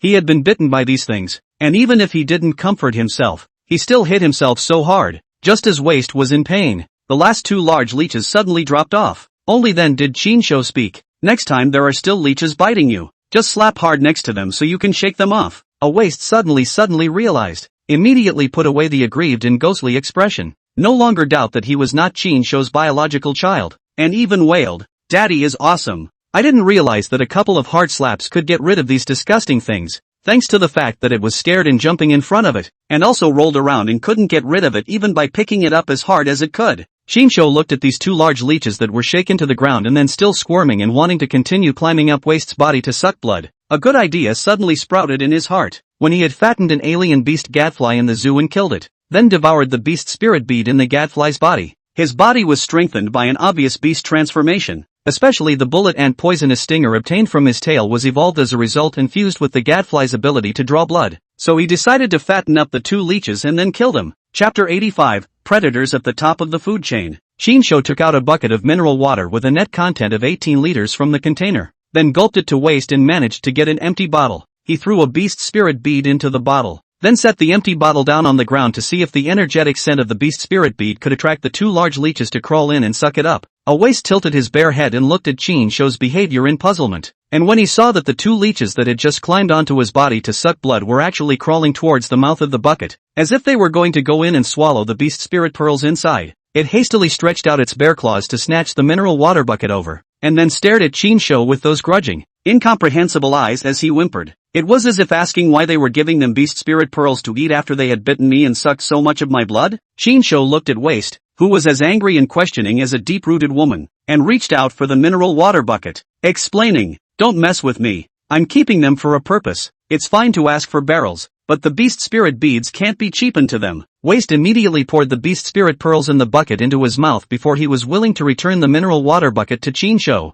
Chinsho retrieved the bucket, then got so angry that he punched the bear boy. "Let's get you messed up. Let you just know how to eat beast spirit beads day in and day out. Letting you eat so many beast spirit pearls still makes you look like this bear." Waste seemed to know that he seemed to have really pissed off Chinsho, and hurriedly covered his big fat ass that had been kicked raw, then rolled and crawled and slipped away. Chinsho looked at this bear like without a good mood, once again took out a beast spirit bead from the suitcase and put it into the mineral water bucket, then put it back on the ground and waited for these two leeches to climb in. Leeches have well-developed chemoreceptors as well as skin receptors, and their bodies are constantly receiving information about their surroundings through light, water waves, chemicals, and the level of physical stimulation during foraging. The beast spirit pearl was a kind of energy food that all foreign beasts could sense and instinctively wanted to devour. So for the foreign beast leeches, the energy scent of the beast spirit pearl was naturally able to attract them to come and forage for food, only to see adults as big as the palm of the two leeches in the process of crawling gradually become slender. Just a few seconds of work, the original fat and short with the palm of the leech,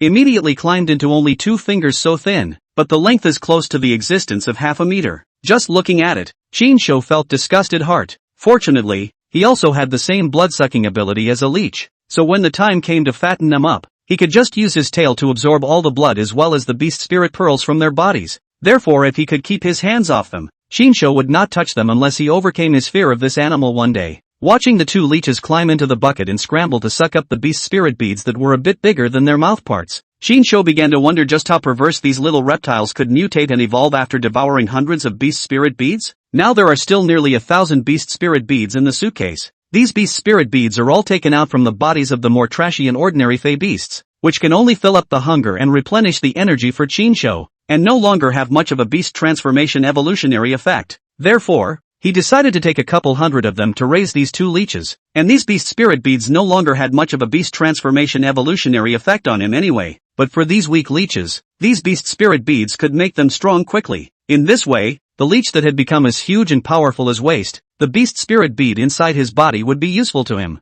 The first thing that could be ascertained was that devouring the beast spirit pearls within the body of the more powerful exotic beast leeches could definitely enhance the blood-sucking ability in his tail. Plus the leech's regenerative ability was good, which is why he was able to give out the idea of breeding leeches. He once read the news of similar experiments. Some people cut the leech into 2 sections and 3 sections, and finally found that the leech can survive for a period of time, such as the middle of the survival time of 68 hours, the tail of the survival time of 128 hours, and the head can survive for 93 days. Another interesting phenomenon found in this experiment is that all leeches have the behavior of licking their own wounds after being cut off. Combined with the regenerative healing of the wounds, and the survival rate and survival time, it can be concluded that the leech's saliva has anti-inflammatory and antiseptic abilities to repair and regenerate cells. Therefore, the middle and the tail of the leech, which are observed separately after being cut off, will die in 3 to 5 days because the head is not able to lick the wound, so it is difficult for the wound to heal and regenerate, while the head is able to lick the wound, so the regeneration is healed and it can survive normally. And Chinsho himself had the regenerative ability of salamanders, so by the time these two leeches evolved into more powerful exotic beasts, then if he hunted them down and devoured them, it would definitely enhance the regenerative ability of the salamanders in his body as well. Just as Chinsho was longing for anticipation, Waste, the loser bear, felt the passion from the rainforest fae again. This time, however, Chinsho was beginning to lose his composure, because from afar he had already sensed just how powerful the foreign beasts attracted by Waste were this time. 100 meters away, the trees were trembling, dead branches and leaves were falling, and a bunch of birds were flying in fright as a result. Many butterflies and dragonflies larger than a palm were also fleeing in all directions. Centipedes as thick and long as an arm also scurried out of the bushes and quickly swam to the river not far away. There were also several fey monkeys swinging around in the trees and letting out panic squeaks, which showed just how terrifying the ones that were coming this way really were. Chinsho sealed the mineral water bucket containing the two leeches, put the bucket in the container and closed it, then drew out 2 saber-toothed tiger teeth from the sides of his backpack and prepared himself to face the first rainforest battle. Waste is really scared this time, wailing and running back from the distance, regretting running away from home to run so far. This hellish place it didn't want to stay for a moment now, just came over and was sucked blood by a dozen leeches, and went out to skate a little bit after being beaten away by Chinsho, but the result was that he skated, and suddenly slipped under his feet and fell in a dog nibbling. In a fit of pique, it kicked the wood that caused it to fall, but it turned out that the wood was actually soft and could wriggle. Immediately after the scene that it will never forget appeared, only to see not far away from the bushes suddenly break sound popped up a towering giant figure. It was a giant snake so large that it was intimidating to him. The head alone was as big as his entire bear, so Waste pissed himself on the spot. It was, after all, a baby panda that was born only 6 days ago. Where had it seen such a terrifying and huge existence? Thus it was scared less while running back to seek shelter from Chinsho. And the giant snake whose tail it had stomped on and kicked heavily on was spitting its snake letters angrily and chasing after it frantically. Looking at such thick trees in front of him trembling as a result, Chinsho knew just how perverted an existence Waste had attracted this time. When through the layers of trees to see the other side of the Lushan true face, Chinsho's back also cannot help but cold sweat. Amazon boa. The world's largest boa is also a predator at the top of the food chain in the Amazon rainforest. Chapter 86, The Behemoth Anaconda. Hell's Opening. Boa and python are both large snakes that look very similar in appearance, but they do not belong to the same subject. It is just that many people will always subjectively assume that a boa is a python when they do not know anything about it.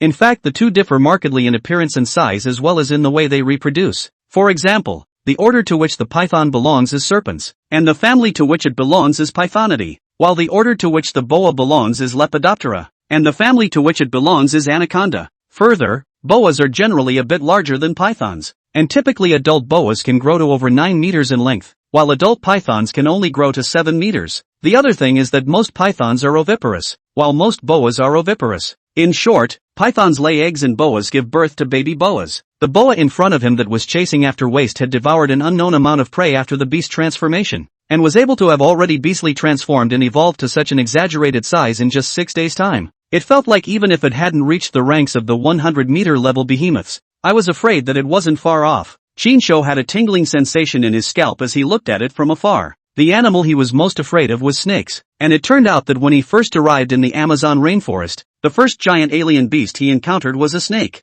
Moreover, the largest giant alien beast he had ever seen before he was reborn was only about 30 meters tall, and at that time, 2 months had already passed since the beast change disaster had struck. But now that he was reborn, only 6 days had passed since the beast change disaster had descended, and a 100-meter level beast had already been born here. You can see what a scary and dangerous place the Amazon rainforest is. The higher number of animals here meant that the number of beasts with completed beast changes would be higher, and a higher number of beast transformation completed fey beasts meant that the number of powerful fey beasts that continued to evolve by hunting other fey beasts would also become higher. It's just that Chinsho didn't expect that by casually landing in an area in the Amazon rainforest, he would run into an Amazon boa that had mutated and evolved to be so powerful and huge. This is a hell of an opening. Chinsho's heart was beating a drum of retreat. After all, he didn't know exactly how to kill such a large beast boa. In full beast change form, with his strength, he might be able to heavily injure this boa, but it wouldn't be that easy to kill it. Likewise, it wasn't easy for the boa to kill and eat him.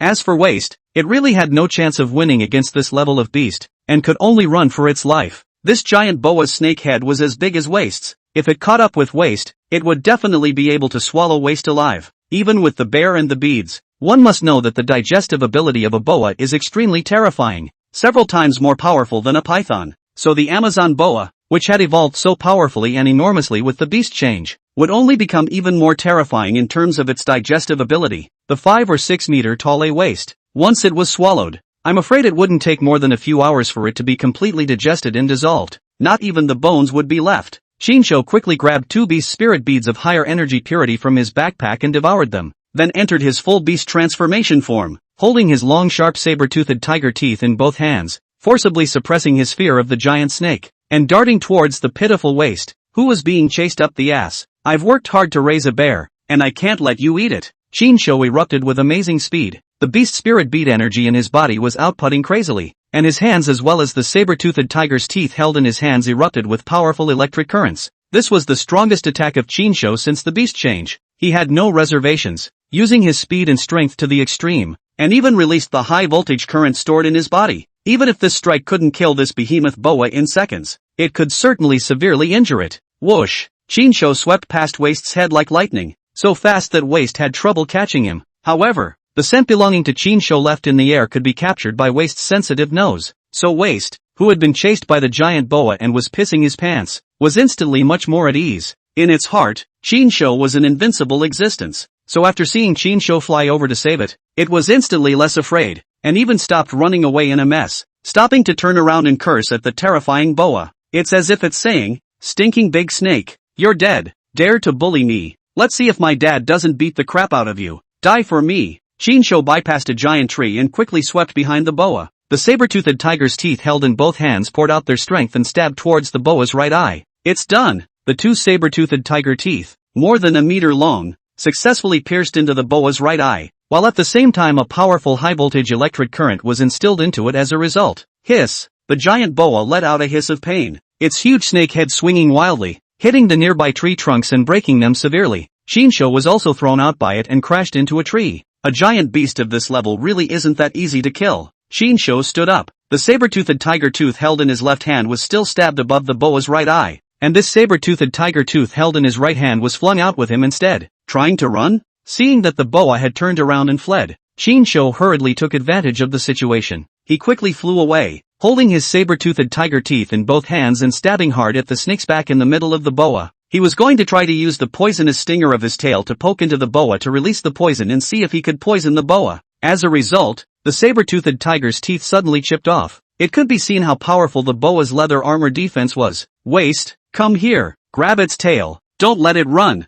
Chinsho had to throw away the chipped saber-toothed tiger tooth, then grabbed the boa's snake tail with all his might. Even the thinnest of the snake's tails was thicker than its thighs in its full beast transformation form. Chinsho pulled and tugged hard, and Waist ran over when he heard him shout. But before Waist could come over to help grab the snake's tail, Chinsho had already been thrown off by the boa's monstrous strength. This guy is so strong. Chinsho continued to dart over and grab the snake's tail once again, then chose a large tree nearby and wrapped the snake's tail around it. He had to wear this boa out alive no matter what. Otherwise, once this boa ran away, it would be even more difficult to hunt it down the next time it was encountered. Waist finally ran over. It also followed Chinsho's example, holding the snake's tail and pulling it with deadly force. This made it difficult for the boa to break free of its tail, and it could only turn back in wrath and hiss for the kill. Waist was instantly scared and trembling. Chinsho hurriedly shouted, "Bite its tail." Waist looked down at the snake's tail, and then gave up, listening to Chinsho's open mouth and then bit towards the snake's tail. In an instant,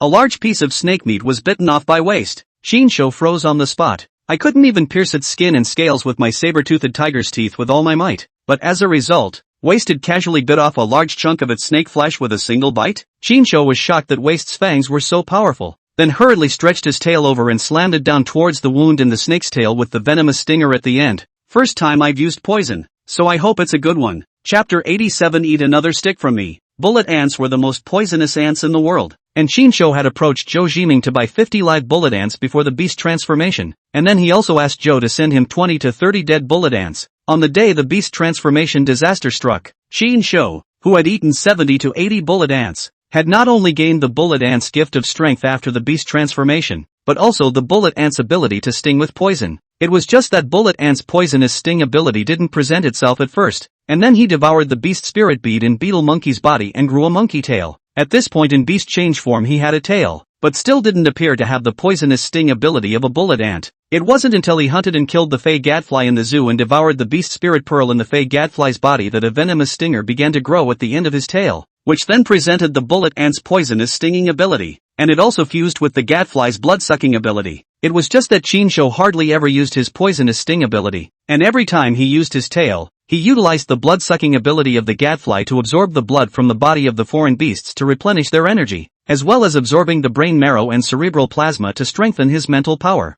The main reason is that although bullet ants are the most poisonous ants in the world, their toxicity is not fatal to humans. It is only the pain index during the poisonous sting that is particularly high and can give a person the feeling of being shot by a bullet, which is excruciatingly painful. So he knew deep down that even if the tail spikes that he had grown out of his beast transformation had perfectly acquired the poisonous sting ability of the bullet ants, the toxicity in them was nothing to the Fey beasts. However, later on, he had also devoured the beast spirit pearl inside a king cobra, so the poison sting ability had more or less fused with the toxicity of the king cobra, which was extremely deadly to the vast majority of animals. Previously, Chinsho had stabbed the boa's right eye with his saber-toothed tiger teeth, and didn't have the time to use his tail for a venomous sting. and had just tried to use his saber-toothed tiger teeth to pierce the boa's serpentine body for a venomous sting. But it turned out that this boa's defenses were extremely strong, and instead of stabbing into the scale-covered serpentine skin with his all-out effort, the saber-toothed tiger teeth had even collapsed because of it. But now, what surprised Chinsho was that Waste had bitten off a large chunk of the snake's flesh in one bite, so he hurriedly took the opportunity to stretch his tail out before revealing his long,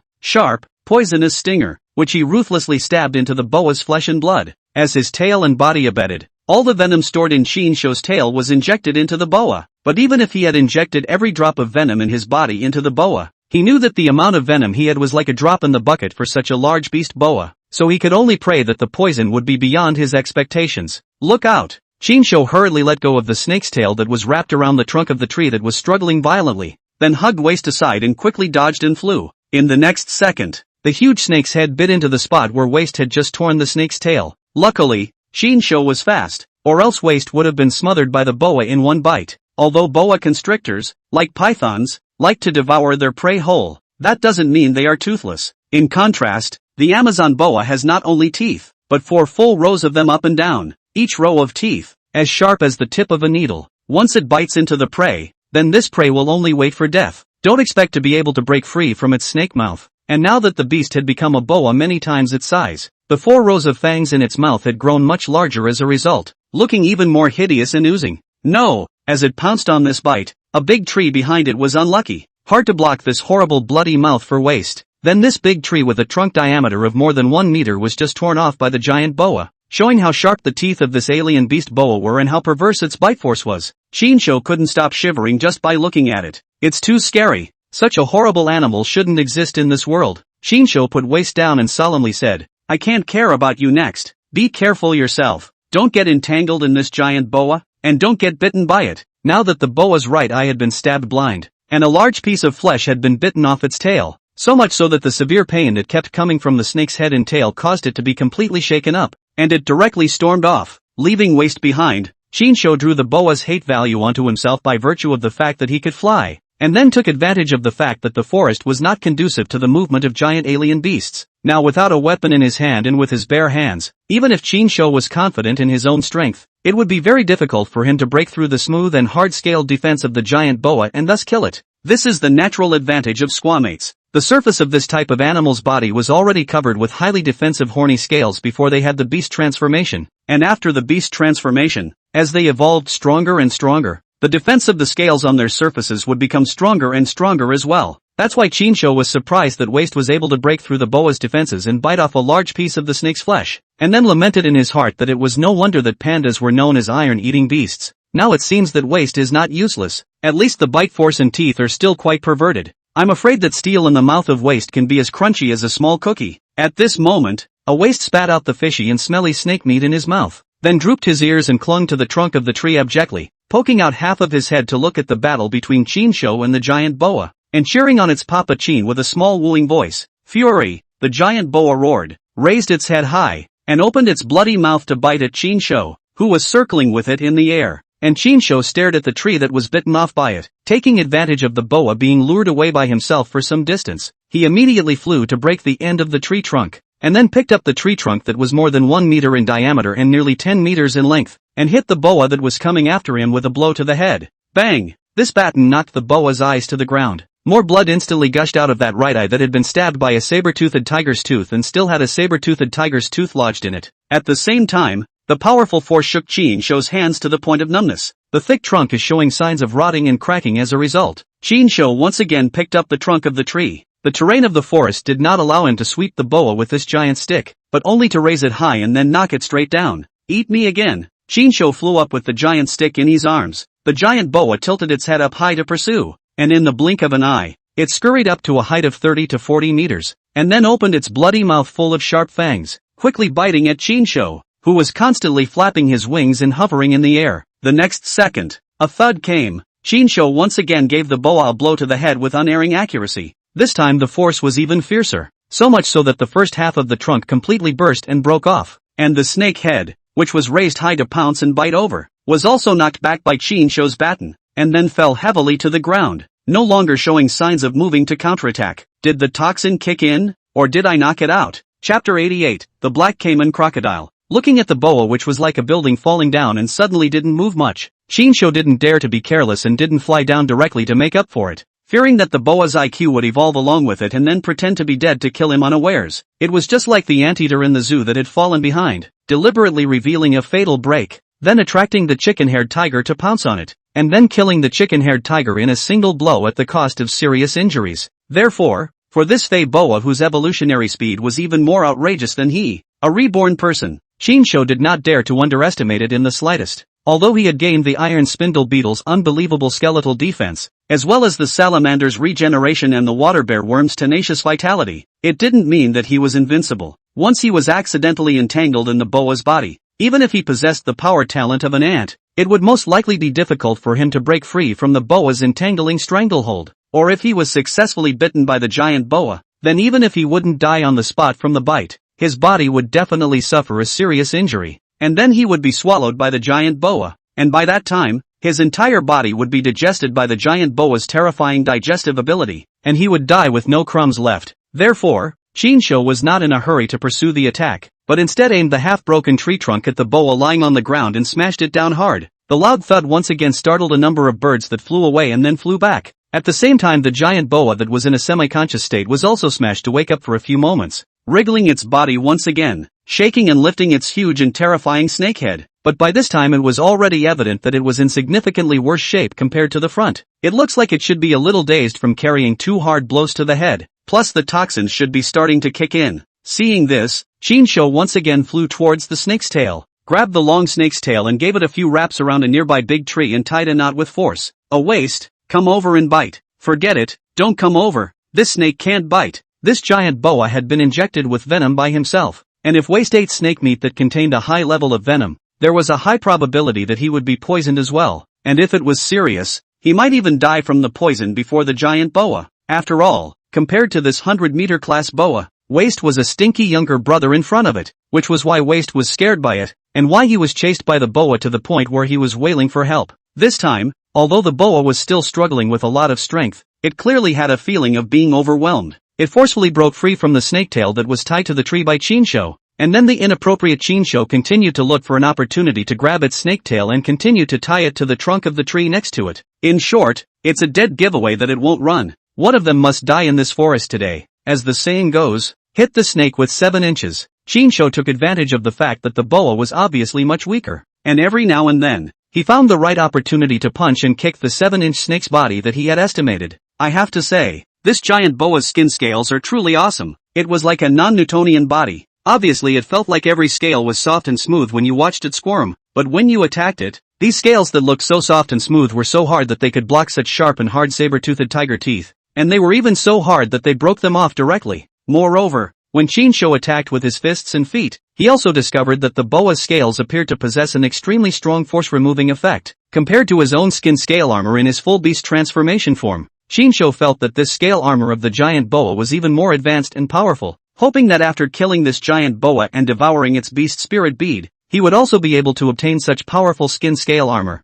Phew! The battle had lasted for nearly 10 minutes, and Chinsho, who had been maintaining his complete beast transformation form, now had the energy of the beast spirit pearl in his body nearly depleted, and his entire body had become unusually tired and weakened. At that moment, the dolphin's sonar radar ability allowed Chinsho to detect another impending crisis from hundreds of meters away. He hurriedly dropped the boa, which was already dying and more than likely couldn't run away, and quickly flew back to the container, then hurriedly opened the container with the beast spirit beads, grabbed a handful of beast spirit beads from it and threw them into his mouth. In passing, he also grabbed a handful of beast spirit beads for Waste, who ran back after him and reminded, "Be careful, another powerful foreign beast is coming." Chinsho was now realistically feeling how dangerous and terrifying the Amazon rainforest really was. No wonder this place was known as a paradise for foreign beasts and a forbidden area for humans. This had only just come over when he encountered a 100-meter level alien beast boa, and then with great difficulty, he was about to kill this boa, only to have the commotion over here attract another giant beast not far away. Through sonic sensing one could tell that the alien beast that was rushing over was at least a few times bigger than Waste,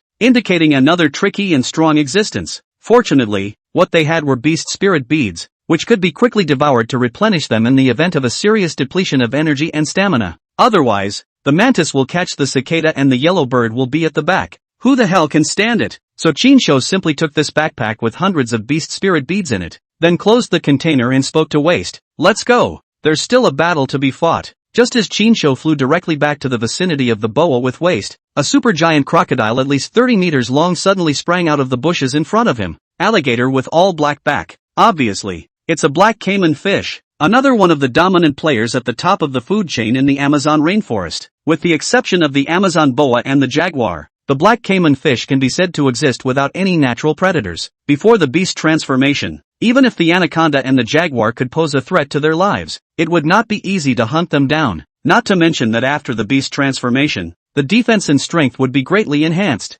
Undoubtedly, this black caiman giant crocodile was attracted by the movement of the battle here. To its surprise, just coming over, it saw the boa, which had nearly strangled and eaten it yesterday, lying dying in front of it at the moment. That's a lot of good news for it to be a big crocodile heart. The black caiman giant crocodile was gloating in its heart, but after the beast change, its IQ was more or less enhanced, and it could not help but be alert to the surroundings. Even the boa, which was even more gigantic and powerful than it, and which had almost strangled and eaten it yesterday, had suffered a serious injury and was lying here dying, indicating that there existed an existence here that was even more powerful and awesome than the boa. However, its gaze finished scanning the surrounding area, and as a result, apart from finding a small bird standing in front of it with a small bear, it didn't find any existence that could make it feel threatened, so it just ignored the little bird and the little bear and then retaliated without speaking of martial arts, intending to eat the boa and become an even bigger and more powerful being than the boa. Chinsho, we seem to have been ignored by this black caiman giant. Just when the black caiman giant crocodile was planning to take advantage of the boa's illness to take the boa's life, the boa, which was clearly already dying,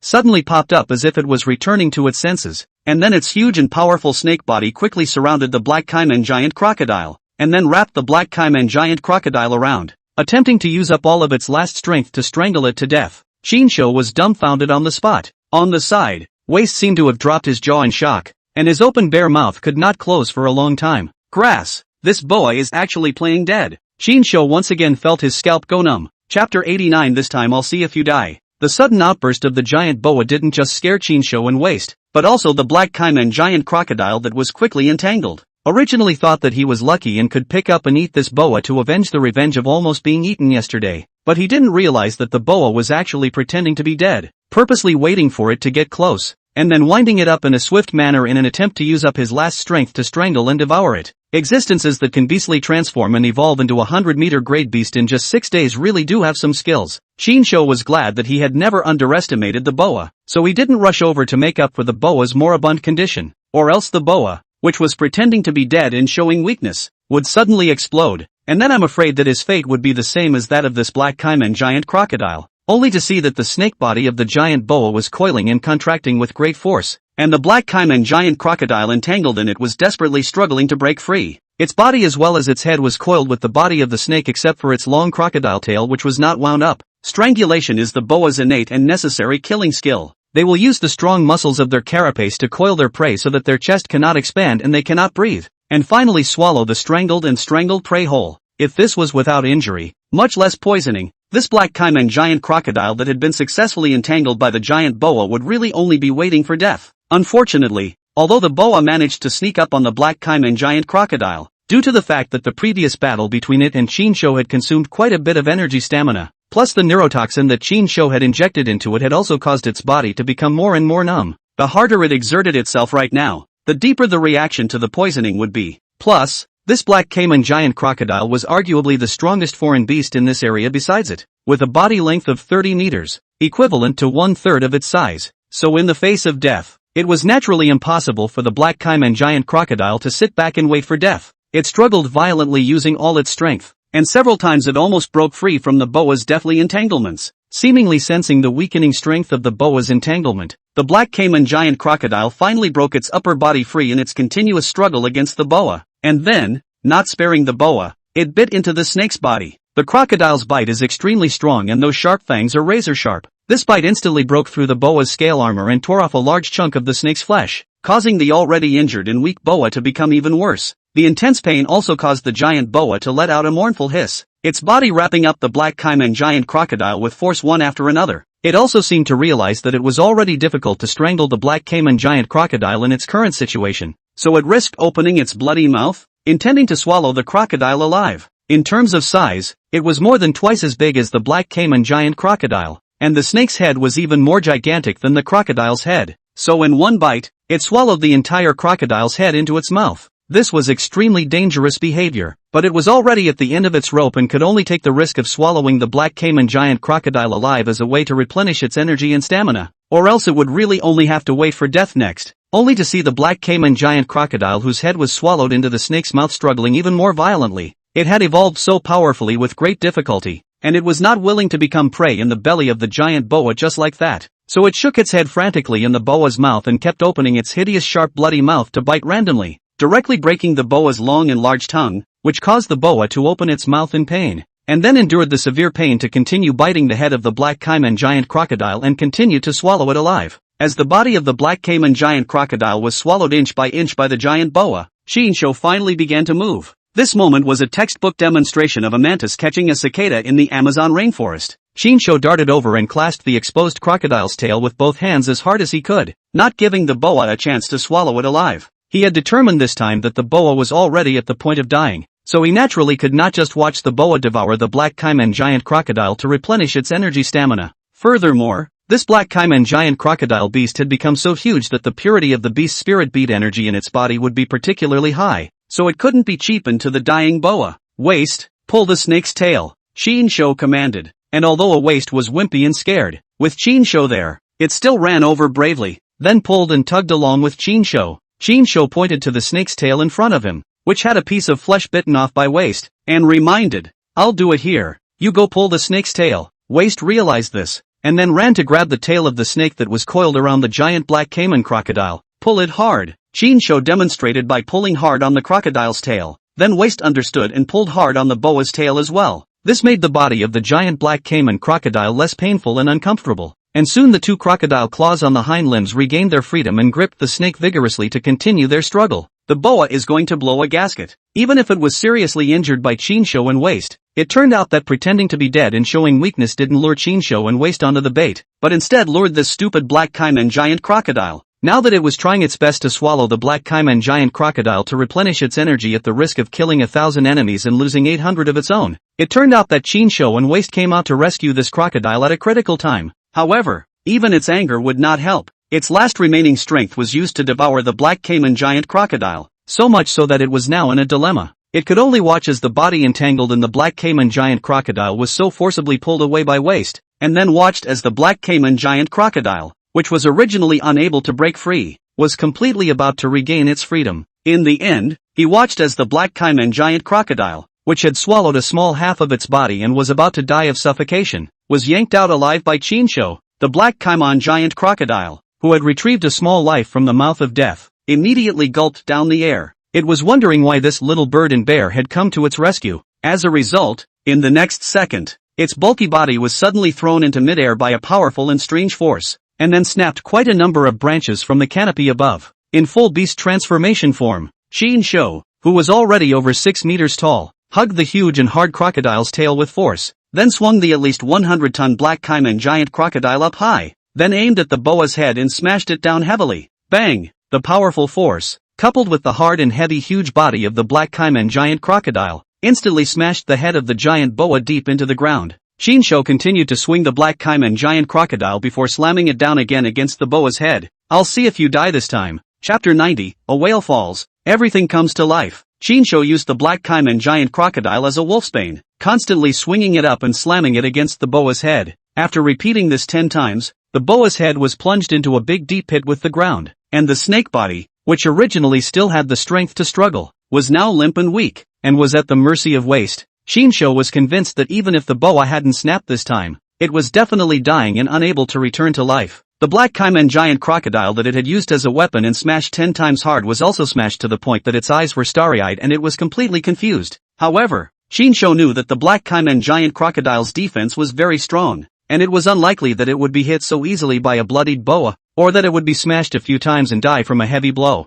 Therefore Shinsho took advantage of the fact that the fallen black caiman giant crocodile hadn't slowed down yet, and continued to hold the crocodile's tail, and then kept swinging it against the nearby big trees and against the hard boulders, until he was exhausted, until the eyes and tongue of the black caiman giant crocodile were smashed to the point of protruding out. Only then did he give up and let go of the crocodile's tail, pulling out 2 beast spirit pearls from the backpack that hung on his chest to replenish his energy and stamina, and praying that there would never be any more giant fey beasts of this caliber. Otherwise he really couldn't carry it. Taking advantage of this, Shinsho hurriedly dissected the beast spirit bead. He was worried that the black caiman giant crocodile was just passed out, so he took the lead in dissecting the black caiman giant crocodile. At the moment, an ordinary knife could not possibly break through the skin and flesh of a beast of this level, and although Shinsho's dragon-clawed hand in its fully beast-changed form was also quite sharp, it was also difficult to grab open the thick and hard skin of the giant crocodile, so he looked to Waste. Here, bite it open. Shinsho lifted the black caiman giant crocodile up, belly facing Waste. As a result, Waste shook his head in refusal after hearing and understanding. Shinsho had to coax it with beast spirit pearls. If you can bite open this crocodile's stomach,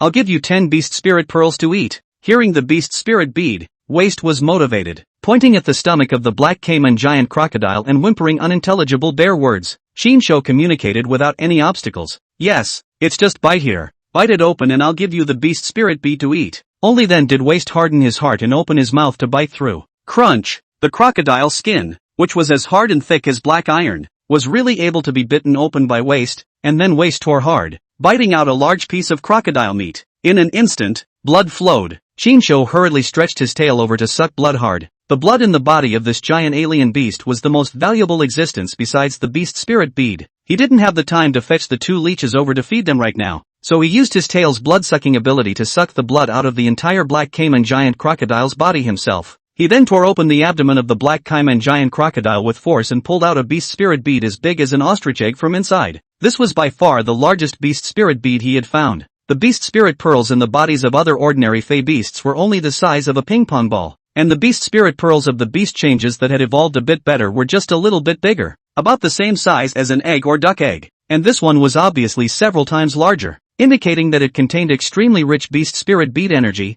and the almost pure and transparent golden color indicated an extremely high purity of energy. Shinsho was in no hurry to devour it now, and first put the beast spirit bead of the black caiman giant crocodile into his backpack, letting Waste drag the corpse of the black caiman giant crocodile, while he himself dragged the corpse of the already dead boa back to the container base. In the meantime, hundreds of kilometers away in the Amazon plains, the 3 old bulls had just finished fighting as well. In front of them lay the bodies of 5 human beast changers. Instead of attracting the beasts when they landed on the plains, they attracted 5 primitive Amazonian tribes of savages. If they didn't have firearms, if these 5 feral beast changers weren't already strong enough to be invulnerable to knives and guns, then they would have really landed in a box. The commotion here will definitely attract their tribal clansmen to come over. Let's hurry up and dissect the beast spirit beads in their bodies, then find a place to hide before we talk. The old duck was the worst defender among the 3. It was stabbed in the left shoulder by the iron spear thrown by the other party, but at the moment it couldn't care less about stopping the bleeding, and hurriedly pulled out a dagger to dissect the corpse.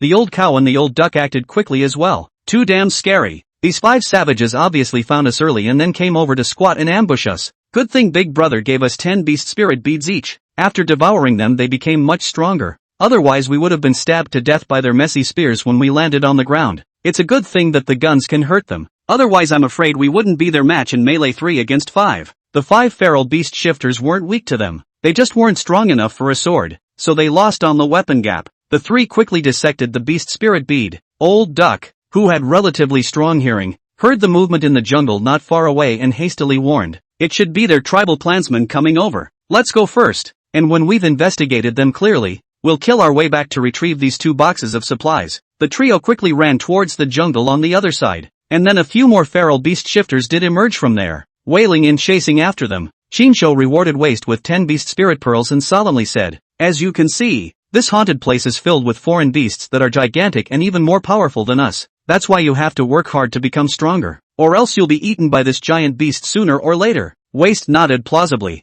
Shinsho opened the container and poured out the 2 leeches from the bucket, letting them suck the blood from the boa's body. And I wonder if they'll die from sucking the poisoned blood? Anyway, this snake blood Shinsho can't suck it down. If these 2 leeches suck blood and die, then feed it to Waste to eat. If it doesn't die, just the blood of this 100-meter level boa is enough to make these 2 palm-sized leeches evolve to 2 or 3 palms that big. Following the wound where the black caiman giant crocodile had bitten in the middle of the boa's body, Shinsho forcefully tore open the boa's flesh. The smell of blood here attracted more leeches over, even flies and mosquitoes. Each one was several times, if not dozens of times, larger than it was before the beast's transformation. This giant boa Chinsho only wanted the beast spirit pearls, so the corpse's blood and flesh simply fed back to these small animals in the rainforest. It's like a whale dying. When a whale falls, everything comes to life. The only way for the beasts to live and reproduce is for humans to keep hunting and becoming stronger. Otherwise the Fae were killed off or on the verge of extinction. Then when the time came, the human beast changers who sought great power would have to hunt the more powerful humans.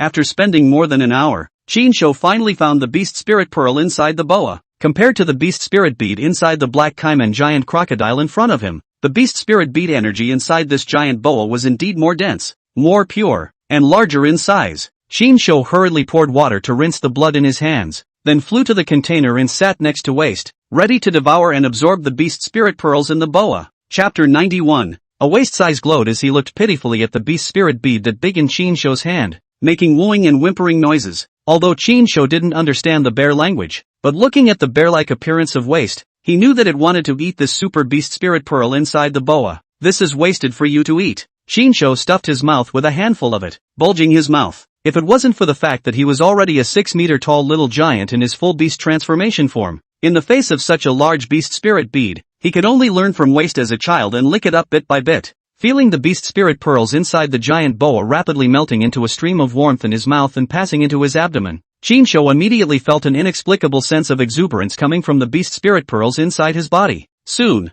the beast spirit bead in his body completely devoured and fused it. Chinsho's body immediately began to show signs of a new round of beast transformation. In full beast transformation form, the hard-scaled skin on his surface suddenly became dry, and then his entire body itched like there were countless bugs crawling on the surface of his skin. Chinsho was so uncomfortable that he couldn't help but reach out and scratch his left arm, which resulted in directly scratching off a layer of scale-covered skin. And where the skin had been scratched off, a brand new silver and copper-colored scaly skin was revealed. Is this molting? Chinsho was astonished. Was this incidentally acquiring the innate molting ability of snakes? No wonder the skin all over his body was itchy. It turned out to be the phenomenon of snakes molting and changing their skin after devouring the beast spirit bead of the giant boa. During the process of molting, Chinsho in full beast transformation form began to grow even larger in size. The suddenly tall and swollen body just cracked and propped off the skin that was about to molt. Chinsho stroked the brand new, like silver copper alloy scale skin on his body, and found that he couldn't even touch the layered and rough feeling of the scales, and the smooth and incomparable touch was as if he was touching the tender skin of a young girl, soft and smooth, compared to the previous hard scale armor that had layers and was still a bit rough to the touch. This metamorphosis had gained a new skin and new scale armor that was obviously of much higher quality. The more Chinsho touched it, the more satisfied he became.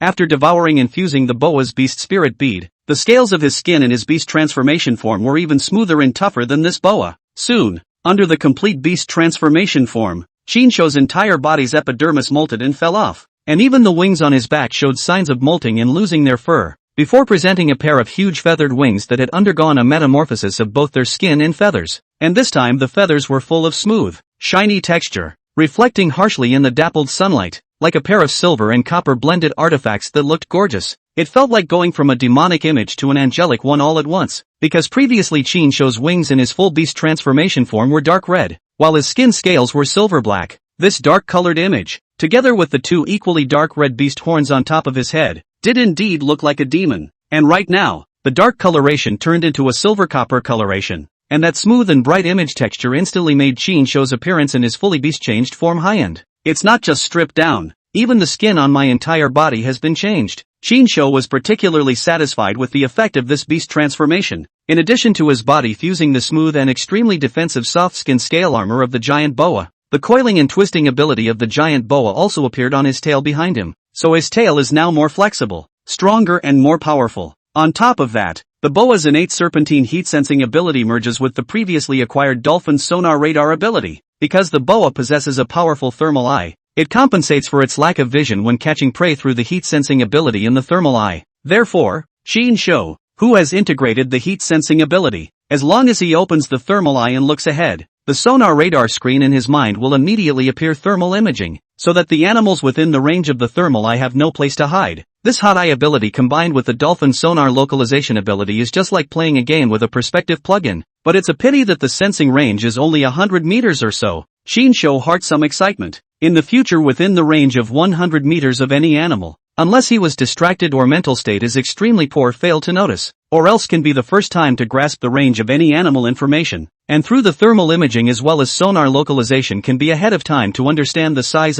of these animals. Soon, the beast transformation fusion was over, and a strong feeling of hunger struck, and I wondered if the powerful digestive ability of the giant boa had been accessed by himself. He went straight for the wood to build a fire and prepare to roast the crocodile for dinner. It was just that he really didn't know how to grill this 30-meter-long black caiman giant crocodile when faced with it. At the same time, Shinsho realized that a lot of mosquitoes and flies that had just been sucking blood had died beside the boa's corpse. This bit of my poison shouldn't reach a lethal amount for a giant boa, but for the little things, the little bit of venom contained in their blood is enough to poison them to death. Looking at the number of dead mosquitoes and flies on the ground, Shinsho was not surprised. After all, he was worried earlier that Waste would also be poisoned after biting the poisoned boa, so he didn't let Waste continue to bite the snake. But looking at the few leeches that were still sucking blood and didn't seem to be poisoned, Shinsho looked a little surprised. Is this because leeches possess decent regenerative abilities, so they don't get poisoned even if they suck poisonous blood? After those two leeches that Shinsho intended to fatten and kill had sucked and drank their fill,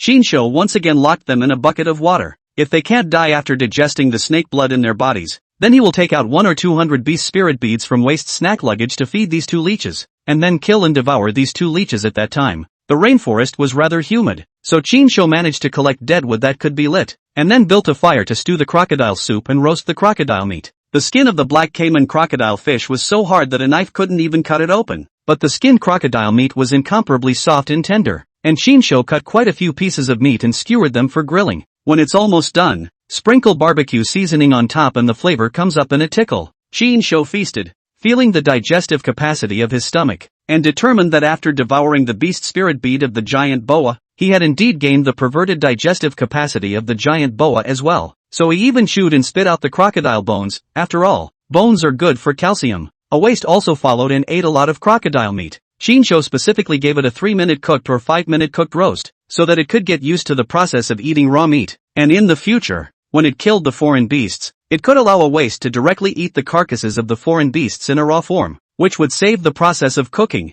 and also allow a Waste to become more powerful. By the way, don't waste this snake brain and crocodile brain. Now Shinsho clearly felt that the strength of his spiritual power couldn't keep up with the strength of the beast spirit bead in his body again, so he can only switch back to his half-orc form from his full beast transformation form right now, making it difficult to completely inhibit the beast spirit bead from switching back to his human form. Therefore, Shinsho used the spike at the end of his tail to aim at the right eye of the black caiman giant crocodile, and then stabbed deep into it to absorb the brain matter inside. The eyes were the weakest part of their defense, and Shinsho did as he had done, also using the blood-sucking ability on his tail to suck the boa's brain matter and brain marrow, just as he had eaten and drunk enough to prepare for a relief break. Shinsho, who had sensed something, couldn't help but sigh. This hellhole is really not going to let up for a moment. Shinsho stood up. Waste, there's going to be another fight. Chapter 92, Entering the Ranks of the Behemoths. From the moment they entered the Amazon rainforest, Shinsho and Waste were either fighting or on their way to prepare for a fight. This place deserved to be known as a paradise for foreign beasts and a forbidden area for humans. All sorts of large and small, strange and bizarre beasts and animals were constantly presented in front of Shinsho and Waste.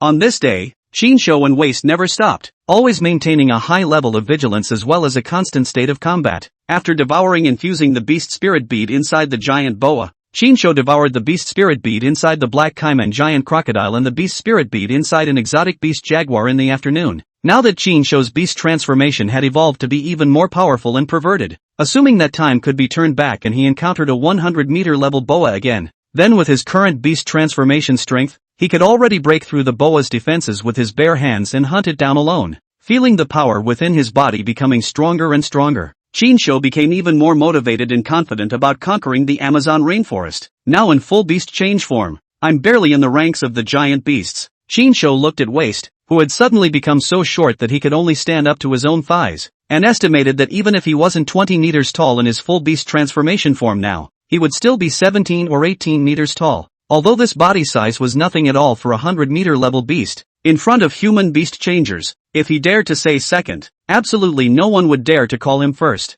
The first guy in his previous life who had mastered the mysteries of ultimate beast transformation and entered the full beast transformation form wasn't as tremendously powerful as he was now, indicating that after this rebirth, he had already far surpassed the strongest person in his previous life in terms of beast transformation evolution. But that's not enough. Shinsho was not greedy, but he was aware that even though he was now standing on top of humanity, he was not standing on top of the world. There were still alien beasts in this world that had evolved faster and stronger than his beast transformation, especially in the deep sea. And there were many deep sea alien beasts that were much stronger than him right now. There were quite a few 100-meter level deep sea beasts that existed at the beginning of the beast change there, and they evolved through constant beast change by constantly hunting, so it's impossible to say that a 1,000-meter level beast was already born at this point in time. So if he wanted to be truly invincible, if he wanted to truly stand on top of the world, then he still had to keep working hard. The experience of his previous life made Shinsho very clear about the future situation of the world. 2 months after the beast change disaster descended, the world had already stepped into the era of the giant beasts. And that's when the concept of behemoths in people's minds is dozens of meters high or dozens of meters long. But the district tens of meters of the beast is only a relatively common existence among the giant beasts. The real human despair and fear is those 100 meters level, 1,000 meters level giant beasts. Wherever they go, human buildings will fall apart. Skyscrapers in front of them is just like paper mache. Human beings in front of them is just like a humble and weak mole cricket. Unbeatable. Therefore, Shinsho did not become complacent and forgetful just because he had now become very powerful as a beast and was already much more powerful than the strongest person in his previous life. Shinsho looked at Waste, who was much smaller than himself in his full beast transformation form and was clearly not enough to look at in the Amazon rainforest, and did not save the beast spirit beads. Although these beast spirit beads won't be very effective for you anymore, devouring 200 to 300 of them should also allow you to evolve to a large fey beast of 10 meters or more. Originally, Shinsho had limited the number of beast spirit beads that a waste would devour each day because he didn't want a waste to treat the beast spirit beads as a staple food, and then devour them without making any effort to work out and absorb them, resulting in a certain degree of waste. But now, in order to bring waste's strength to another level in a short period of time, Shinsho simply wasted it extravagantly for once. He directly poured out 200 to 300 beast spirit beads for waste to devour, and by the way, he also poured out 100 to 200 for those two leeches to devour and evolve. As Waste finished devouring 200 to 300 beast spirit beads from the bodies of ordinary fey beasts, its size gradually scaled up to 10 meters tall as Shinsho had predicted. Still, the body showed no signs of bestiality of other animals, and still maintained the original image characteristics of the panda. And after those two leeches finished devouring 100 or 200 beast spirit beads, their size also changed from palm-sized beasts to giant leeches bigger than adults, which looked even more oozing and terrifying. And since these beast spirit pearls they devoured were all from very common and ordinary foreign beasts, their bodies also grew thick hair as a result, looking just like caterpillars. In just half a day's time the beast had become so huge the two leeches also floated. Having become insatiable they sniffed the even more delicious energy scent on Shinsho and Waste and even climbed straight over. Waste originally didn't like these two leeches because they were eating the beast spirit pearls that were supposed to belong to him. So when he looked at one of the leeches that crawled over to attack him and suck his blood, he directly pressed it to the ground with a bare claw. However,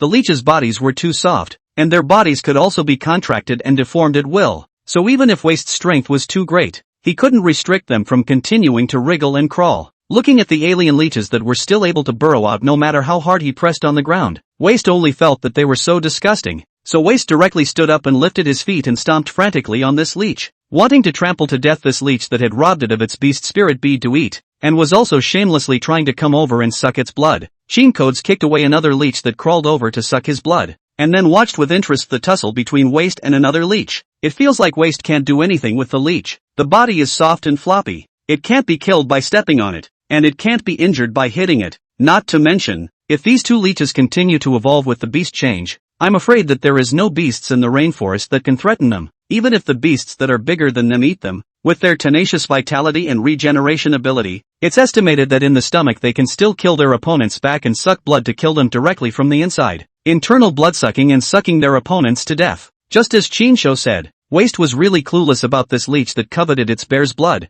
and huffed and ducked to complain to Shinsho. Leave them alone. Let them eat the bodies of the giant boa with the other beasts, and I'll kill them when they're done. After failing to eat the more tempting flesh and blood from Shinsho and Waste, the two beast leeches could only eat the corpses of the beasts that Shinsho and Waste had killed together. The 100-meter-long corpse of the boa was enough for the two leeches, which were bigger than adults, to eat for quite a while, not to mention the fact that a lot of mosquitoes and flies, which were small animals, had been poisoned next to the boa's corpse. Meanwhile a number of leeches, much smaller than them and equally unintoxicating, were still feeding on the boa's flesh and blood, and these leeches, which were smaller than them, became the ration for these two giant leeches. Soon it was dark. This was the first night Shinsho and Waste experienced in the Amazon rainforest. All sorts of diurnal and nocturnal exotics, large and small, ready to take the stage. Chapter 93. One thing leads to another. Giant centipedes whose beasts had become thicker than human legs crawled out of the bushes to feed. Then a large bird descended from the sky, took the giant centipede in its mouth and disappeared into the forest. The size of the beast became abnormally huge. The whole body was covered with fine hair. The appearance of the ugly and incomparable wandering spider walked silently with 10 thick and long spider legs. This is the largest and most venomous spider in the Amazon rainforest. The corpses of the mosquitoes and flies that had died from feeding on the boa's poison-stained flesh and blood immediately became snacks for the giant wandering spider. It feasted on the carcasses of the critters, then went on to nibble on the snake meat from the boa as well. The 2 leeches that had been raised by Chinsho with the beast's spirit bead to the point where they were as big as it were also gave up devouring the boa's flesh and blood because of its proximity and crawled towards it. The stray spider watched the 2 leeches that were about the same size as it slowly crawled towards it, and also gave up on the unending boa meat in front of it, and took the initiative to launch an attack on the giant leech that bore the brunt of the attack. Its speed was fast, its 10 spider legs were flexible and powerful, and it immediately pressed the giant leech to the ground, then opened its mouth and bit over. But its toxins don't seem to work on the leech, and although the leech is slow to crawl, its body is exceptionally soft, and the front and back suction cups are extremely suction compelling, firmly sucking in the wandering spider. Realizing that something was wrong, the stray spider only wanted to shake off the leech on its body at the moment, but since the leech was about the same size as it was and had its front and back suction cups firmly sucked onto its body, making it unable to break it free no matter how hard it tried. This, coupled with the fact that another leech had taken advantage of the situation and climbed on top of it, instantly made it a lamb to the slaughter. Chinsho watched this good show of the weak and the strong, every now and then raising his hand to slap the large mosquitoes that flew to his side. Tonight is destined to be a sleepless night, but for him now, even if he didn't sleep for 10 days as usual, he was still refreshed. The same goes for Waste. In this strange and dangerous rainforest environment, Waste couldn't sleep even if he wanted to. Soon, a stray spider that big was just sucked alive by the 2 leeches that Chinsho had raised. The beast spirit pearl inside was devoured by one of the leeches, and thus it underwent a new round of signs of beast transformation, and began to grow 10 legs just like the wandering spiders. Chinsho's eyes narrowed. He had to keep an even closer eye on this leech, lest the leech with legs ran away after eating and drinking, causing his investment in food and beast spirit pearls to go down the drain. Good thing the well-fed leeches didn't have the intention to leave. This place was simply heaven for them. Not only did someone feed them so many delicious beast spirit beads, but there were also so many prey corpses waiting for them to eat. Therefore this night, they were all frantically digesting the blood and flesh that they had eaten into their stomachs, and then they were frantically sucking it up and evolving frantically. The bird that took the giant centipede and ate it flew over again and tried to take the spider-legged leech and ate it, only for the leech guardian Chinsho to come out in the middle of the flight and arrest it with a faster flight speed. This is supposed to be a vulture? Chinsho crushed the neck of this large bird with his bare hands before shoving it to Waste. Here you go. Waste immediately shook his head. Chinsho was speechless, so he had to strip the bird of its fur, then slaughter the bird to take out the beast spirit bead, remove the inedible organs inside, and then build a fire to roast it. As a result, after it was roasted, Chinsho didn't want to give it to Waste and dazzled the big bird weighing hundreds of kilograms all by himself. Waste was drooling as it watched. It didn't like raw meat, but it grew to love the flavor after eating more roasted meat. Chinsho had to tear half of it for it to eat, and so the night passed. There's a thrill. Chinsho looked at the tattered body of the boa and felt that it could still support these nearby animals for 2 days. Those 2 leeches had grown 2 sizes larger after a night of feeding. The smell of chi and blood emanating from the bodies of living creatures was even more tempting to them, so they always crawled towards Chinsho and Waste from time to time, wanting to suck their blood. To Chinsho, although these 2 leeches were terrifying, they posed no threat to him. However, Waste can't do anything about them. If they stick to them, there is a real possibility that they will be sucked dry, unless Waste chews them up and swallows them. Otherwise they can't afford to mess with them and can only avoid them. At that moment, the appearance of a group of marching ants brightened Chinsho's eyes. The marching ant is a type of ant that lives in the Amazon River basin and prefers to live in colonies, usually 1 or 2 million in a colony. The most notable thing about marching ants is that they are a rather specific type of migratory ant, so they don't build nests and spend their entire lives constantly migrating and moving forward. The places they pass through tend to be devoid of grass, and many plants and animals fall prey to them, only to see that the leading marching ants were as big as 2 palms, and the smallest of the tens of thousands of marching ants behind them were as big as 2 or 3 fingers, which could be seen that after the beast transformation, the individuals of these marching ants had increased by dozens or hundreds of times in just a few days. They seemed to have spotted the boa's corpse from afar and charged towards it with the same goal. And then the densely packed marching ants climbed onto the boa's corpse and frantically gnawed on it. They were small compared to the boa, but their feeding speed was fast. Tens of thousands of marching ants fed together,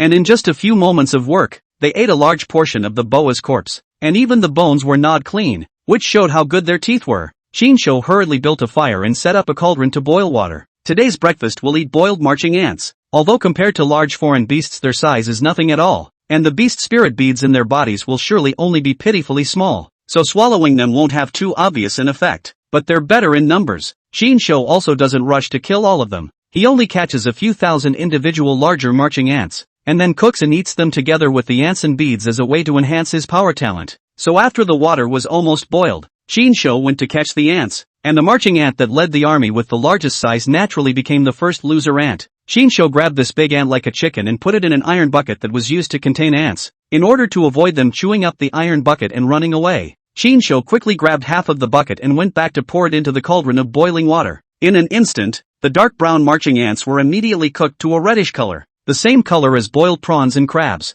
Shinsho continued to catch ants and cooked a whole cauldron, the number of which was a few hundred if not 1,000. Almost done. Just eat these for now. Pouring 2 packets of salt into the pot, Shinsho ate the boiled marching ants while they were hot. In addition to the shell is relatively hard, these beasts become bigger than the palm of the ants to eat. The taste is not lost to the chicken, and the meat flavor is also quite delicious. Then Shinsho in his previous life to eat chicken-flavored large cockroaches are more delicious. Waste followed suit and ate. Shinsho saw that this pot of marching ants was not even enough for Waste to eat, and was thinking about whether to cook another pot, when those 2 sky-unafraid leeches dared to take the initiative to provoke tens of thousands of marching ants. Then they started to go down. Countless marching ants climbed onto them and tore at them madly, causing them to roll on the ground in pain, regretting that they had provoked this army of ants that were surprisingly so terrifying when united. It's one thing led to another. Seeing this, Shinsho was in no mood to continue eating ants. He hurriedly darted over, or else the leech that had been so hard to raise would have to be cheapened by this swarm of ants.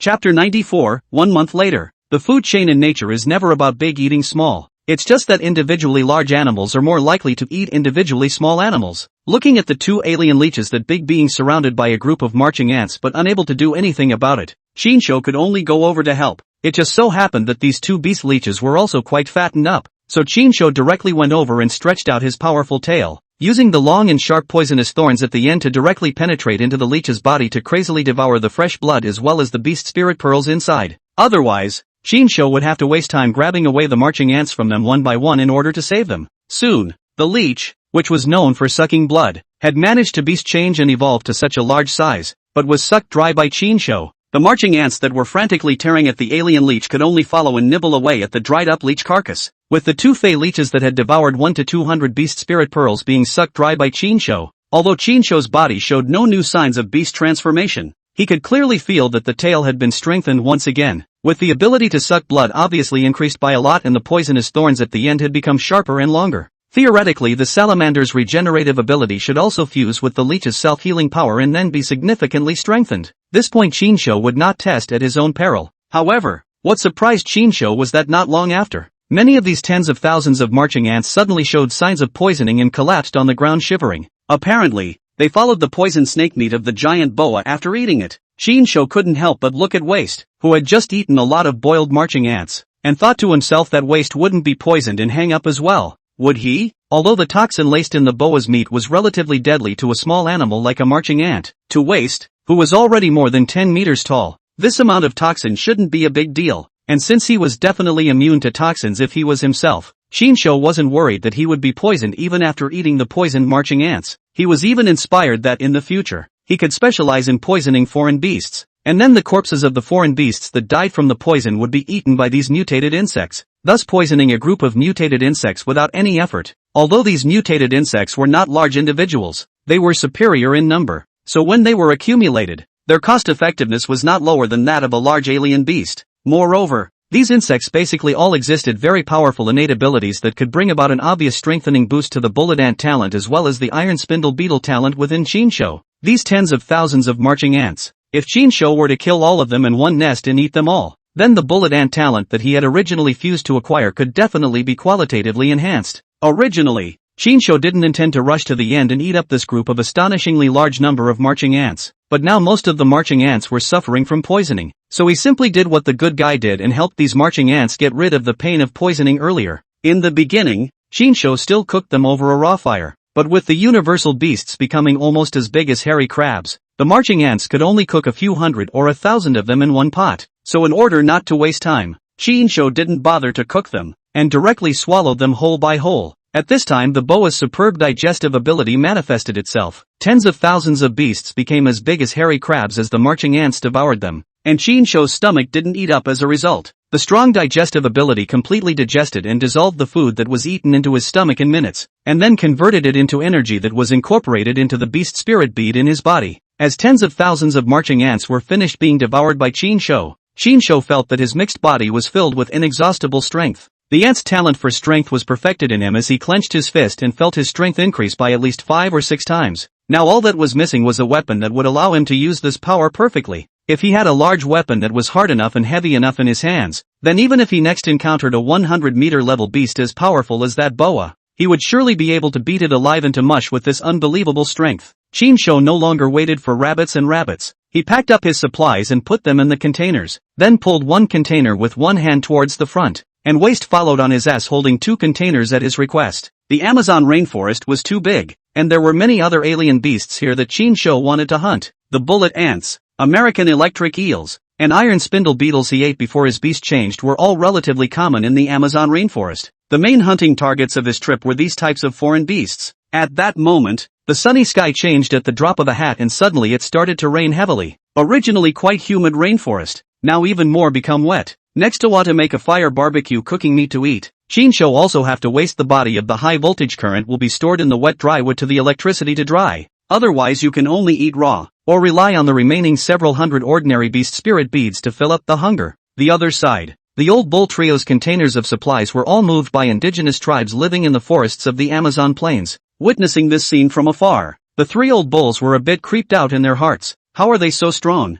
A container weighing several tons, and 2 people moved it so easily? It's possible that they are Sadrimas, who are said to specialize in eating ants, and men of this tribal race have to perform the rite of passage of being bitten by bullet ants when they come of age, and if they endure through it, it means that they've come of age, and have gone from being a boy to being a man. It looks like this is mostly the case. I'm afraid it's not going to be easy for us to recapture the supplies. They're so strong that even if they hit us with a rock, I'm afraid the killing power is no worse than a bullet. The point is that we don't really know exactly how many people are in their tribe, and the savages from primitive tribes like theirs are surely well versed in all sorts of hunting traps, so I'm afraid that if we accidentally fall for the traps they laid and get caught by them, we'll only be left for dead. We killed a few of their clansmen. They definitely won't stop. For now, let's find a way to hunt more foreign beasts and don't go and provoke them for the time being. Domestic. The situation is even more chaotic at the moment. A week has passed since the beast change disaster struck. The government, military and cities in all provinces have publicized multiple safe bases with military sanctuaries. However, the government and the army were unable to escort the people to the safe base, so the people waited for many days and could not be rescued, and they had to fend for themselves after all. On this day, there were widespread power, internet and water outages in the country. The internet era has thus regressed back to the era of radio stations, and people can only tune in to radio stations today if they want to learn about news from the outside world. And as the secret of the beast spirit pearl becomes common knowledge to all, the ugliness of human nature gradually expands in this post-apocalyptic world. In the blink of an eye, a month had passed. An area of the Amazon rainforest was suddenly shelled by a massive airstrike, and at the center of the explosion, a white-haired teenager as well as a huge beast were breaking into a rage. Chapter 95. Let's have you run around bombing other people's countries. Asterisk your ass. Ah woo. The pungent smoke choked the white-haired teenager so much that he could only jump into the river and breathe the smoke-free air in the water. And the behemoth by the river whose fur was blasted into charred curls could only choke on its tears and cough while cursing angrily. In the air, as the bombardment ended and the smoke cleared, a squad of heavily armed beast changers soldiers began to airborne. In the river, the white-haired teenager who had been submerged for more than 5 minutes suddenly emerged, dragging in his right hand a giant piranha twice his size. The piranha was wounded in its right eye, apparently impaled by something that pierced it and then killed it with a single blow. This white-haired teenager in human form, who was about 2 meters tall, was clearly Chinsho, who had already been brushing wild monsters in the Amazon rainforest for a whole month. And the huge beast standing up on the river bank that was 50 meters tall was clearly Chinsho's panda beast pet. Waste. After brushing the wild monsters in the Amazon rainforest for a whole month, a Waste followed Chinsho to eat beast meat and swallow the beast spirit beads, and now it had also become a dominant level beast in the rainforest, with no exotic beasts being able to pose a threat to it. As a result, early this morning there were suddenly several fighter jets flying through the air, followed by a bunch of shells falling over their heads. It seemed that this air raid bombing was rushing towards a waste. After all, a waste was too conspicuous now. Casually walking around in the rainforest, the trees next to it would follow and vibrate. And there were even denser trees because of blocking a waste, thus being squeezed crookedly and collapsed by a waste's huge body. So even if it wasn't the radar scanning out a waste, the planes in the air could tell by the movement of these big trees that there was a behemoth down there. So they could do targeted bombing. And it wasn't just this side that was bombed. Chinsho also heard the sound of bombing coming from several kilometers away as well. The army has finally struck here. Luckily, it's just an average-powered artillery shell, but if a nuclear bomb were to come out of nowhere, I might be able to withstand the power and radiation of a nuclear bomb with my water bear worm ability, but waste definitely wouldn't be able to withstand it. Chinsho threw the alien beast piranha that had been hammered out of its eyeballs with a punch and pierced straight through the fish's brain to death in front of Waste. Eat and work. With Chinsho being lazy and not wanting to cook and roast meat, Waste had no choice but to eat raw meat. So it finished the alien piranha on 3 or 4 meters in 3 or 2 bites, not wanting to taste the meat at all, but simply to not go hungry. At the same time, a group of Beast Changers soldiers that had fallen from the sky managed to land nearby. Many of the surrounding giant trees were broken and blown down, but the bombing did not cause the rainforest to catch fire afterward because of the torrential rains that had fallen just a short time before and the fact that the bombing was near a river. It showed that this was a well-thought-out bombing. Otherwise, after the bombing, the forest was on fire. These soldiers wouldn't have been able to parachute down and come down to collect the beast spirit pearls from the bodies of the blasted alien beasts. So it's the U.S. Army. No wonder they run around bombing random people's countries. After there was no canopy to hide him, Chinsho could make out the national flag on one of the transport planes that had just returned. Waste, you go get them, I'll get the one flying the plane. After saying that, Chinsho instantly entered his complete beast transformation form, then transformed into a giant birdman that was over 60 meters tall and quickly flew towards the air. The scene stunned a group of American troops who had just landed in the rainforest. Wang Defa? How come such a big fey bird suddenly flew away? It feels like this fey bird has evolved to be as big as a transporter. Just how many mutated animals has this bird devoured to make the beast become so huge in just a month? What's scary is that it was in the center of the bombing and it turned out not to be killed. The giant alien beast shown on the radar wouldn't be this alien bird, would it? Then wouldn't we have bombed and parachuted for nothing? Just as the dozen or so Beast Changers soldiers were talking, the great commotion of waste coming towards them instantly put them on alert. And the behemoth. This commotion. It's definitely a huge beast with a body size of tens of meters and weighing hundreds of tons. Split up. Even if this giant beast didn't die from the bombardment, it must have been seriously injured. We just need to wear it out.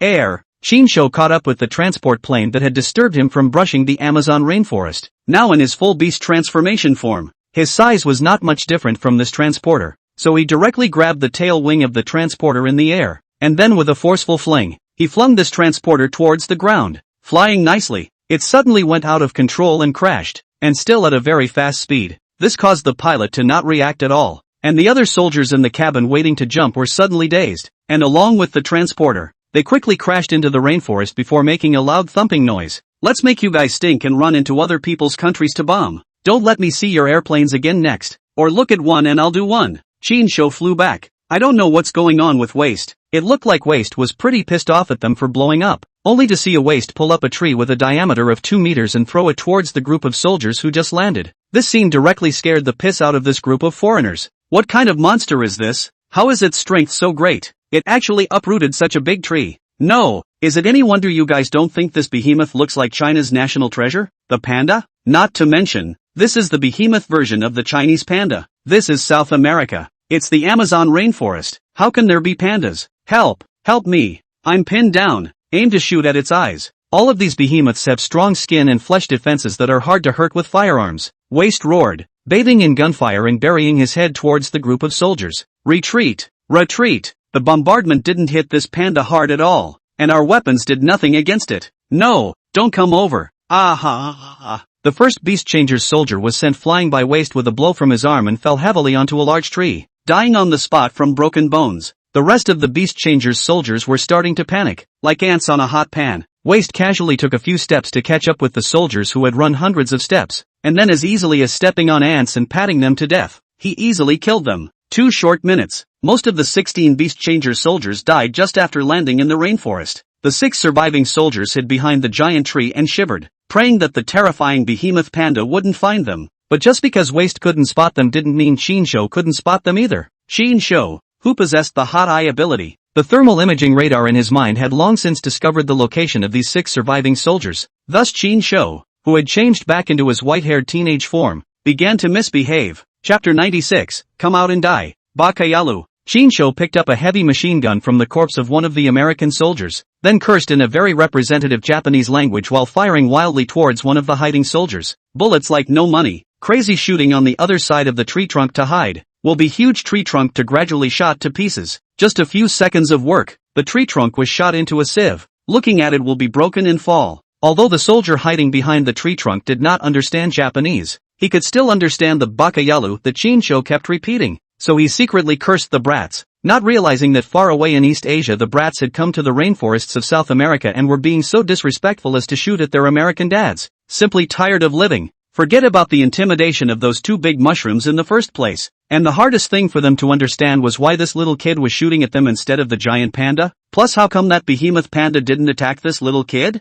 There's no way they're all in this together, is there? The remaining 5 soldiers knew that continuing to hide was not an option and had to shoot back. Guns can't kill this behemoth panda, but can't they kill the little devils? For a while, dense bullets were firing towards Qin Shou's set, while there was also a rocket that accurately landed at his feet with a violent explosion. Just as the 6 soldiers were despising and sneering in their hearts, thinking that they had killed this little brat who did not know the sky and the earth, the familiar and even more furious Baka voice came again. The 6 were instantly confused. This little kid got shot so many times and resisted a rocket launcher, and he didn't die. When one of the soldiers froze, he was even shot into a sieve by the machine gun held by Qin Shou, his body instantly becoming a bloody mess. The remaining 5 survivor American troops were completely flustered. Their guns couldn't hurt this behemoth panda even if they did. They didn't think that even this little kid couldn't be hurt. Escape. They now have no choice but to flee. Otherwise, they would be the next unlucky ones to be shot into a sieve, or to be killed alive by this behemoth panda. Watching the several people panic and flee in all directions, Qin Shou did not worry about losing them and continued to chase them without slowing down. What he wanted was for these few American soldiers to feel the fear of death as well as despair more deeply. At the same time let them spread the word that they were being pursued in an ambush, mistakenly believing that the place had long been overrun by the brats, and then all of them were wiped out and buried in the Amazon rainforest by the brats. I also wonder if the rulers behind them will let history repeat itself when they learn of this news, so that 2 mushroom fireworks that will amaze the world will once again rise over the island? Within moments, another American soldier fell dead in a pool of blood. Qin Shou casually threw away the machine gun that had run out of bullets before picking up the other machine gun from the other side and continuing to shoot randomly towards the other 4 soldiers who had fled and randomly picking a lucky one as the next target to kill. You won't get away with it. Come out and die. Unfortunately, Qin Shou's Japanese vocabulary was limited to a few words that he often heard on TV or in those videos. Words like baka, yamadi, yosi, ichiku, kimo chicken. But it's enough. With a yosi, Qin Shou took out another random soldier and sent him off to serve Lady Liberty. The remaining 3 soldiers were now splitting into 3 ways to escape, and Qin Shou threw down his machine gun, which had run out of bullets again, and started a real-life version of the cat and mouse game. Yosi Yosi, 3 pieces of. Qin Shou was like a cheetah, sprinting through the rainforest with his bare feet. The 3 U.S. soldiers who fled in 3 different directions looked back when they couldn't hear the gunshots, and then were pissed off by Qin Shou, who was running out of stumps in the rainforest. They thought that this time they came over to bombard the rainforest and hunt the alien beasts could make them evolve and mutate to be more powerful, but as a result, after parachuting and landing, they were slaughtered by the giant panda as well as hunted down by this white-haired ghost. Not to mention, Qin Shou's short, snow-white hair really had the look of a Japanese manga hero, so they didn't have the slightest doubt that Qin Shou was posing as a little kid. Instantly, the soldiers being chased by Qin Shou were so scared that they directly threw away their weapons and knelt down to beg for mercy. Although Qin Shou's academic performance is very good, but the only English grade is barely on the passing line, so he didn't understand what the other party was saying, but through the other party's shocked and panicked movement expression,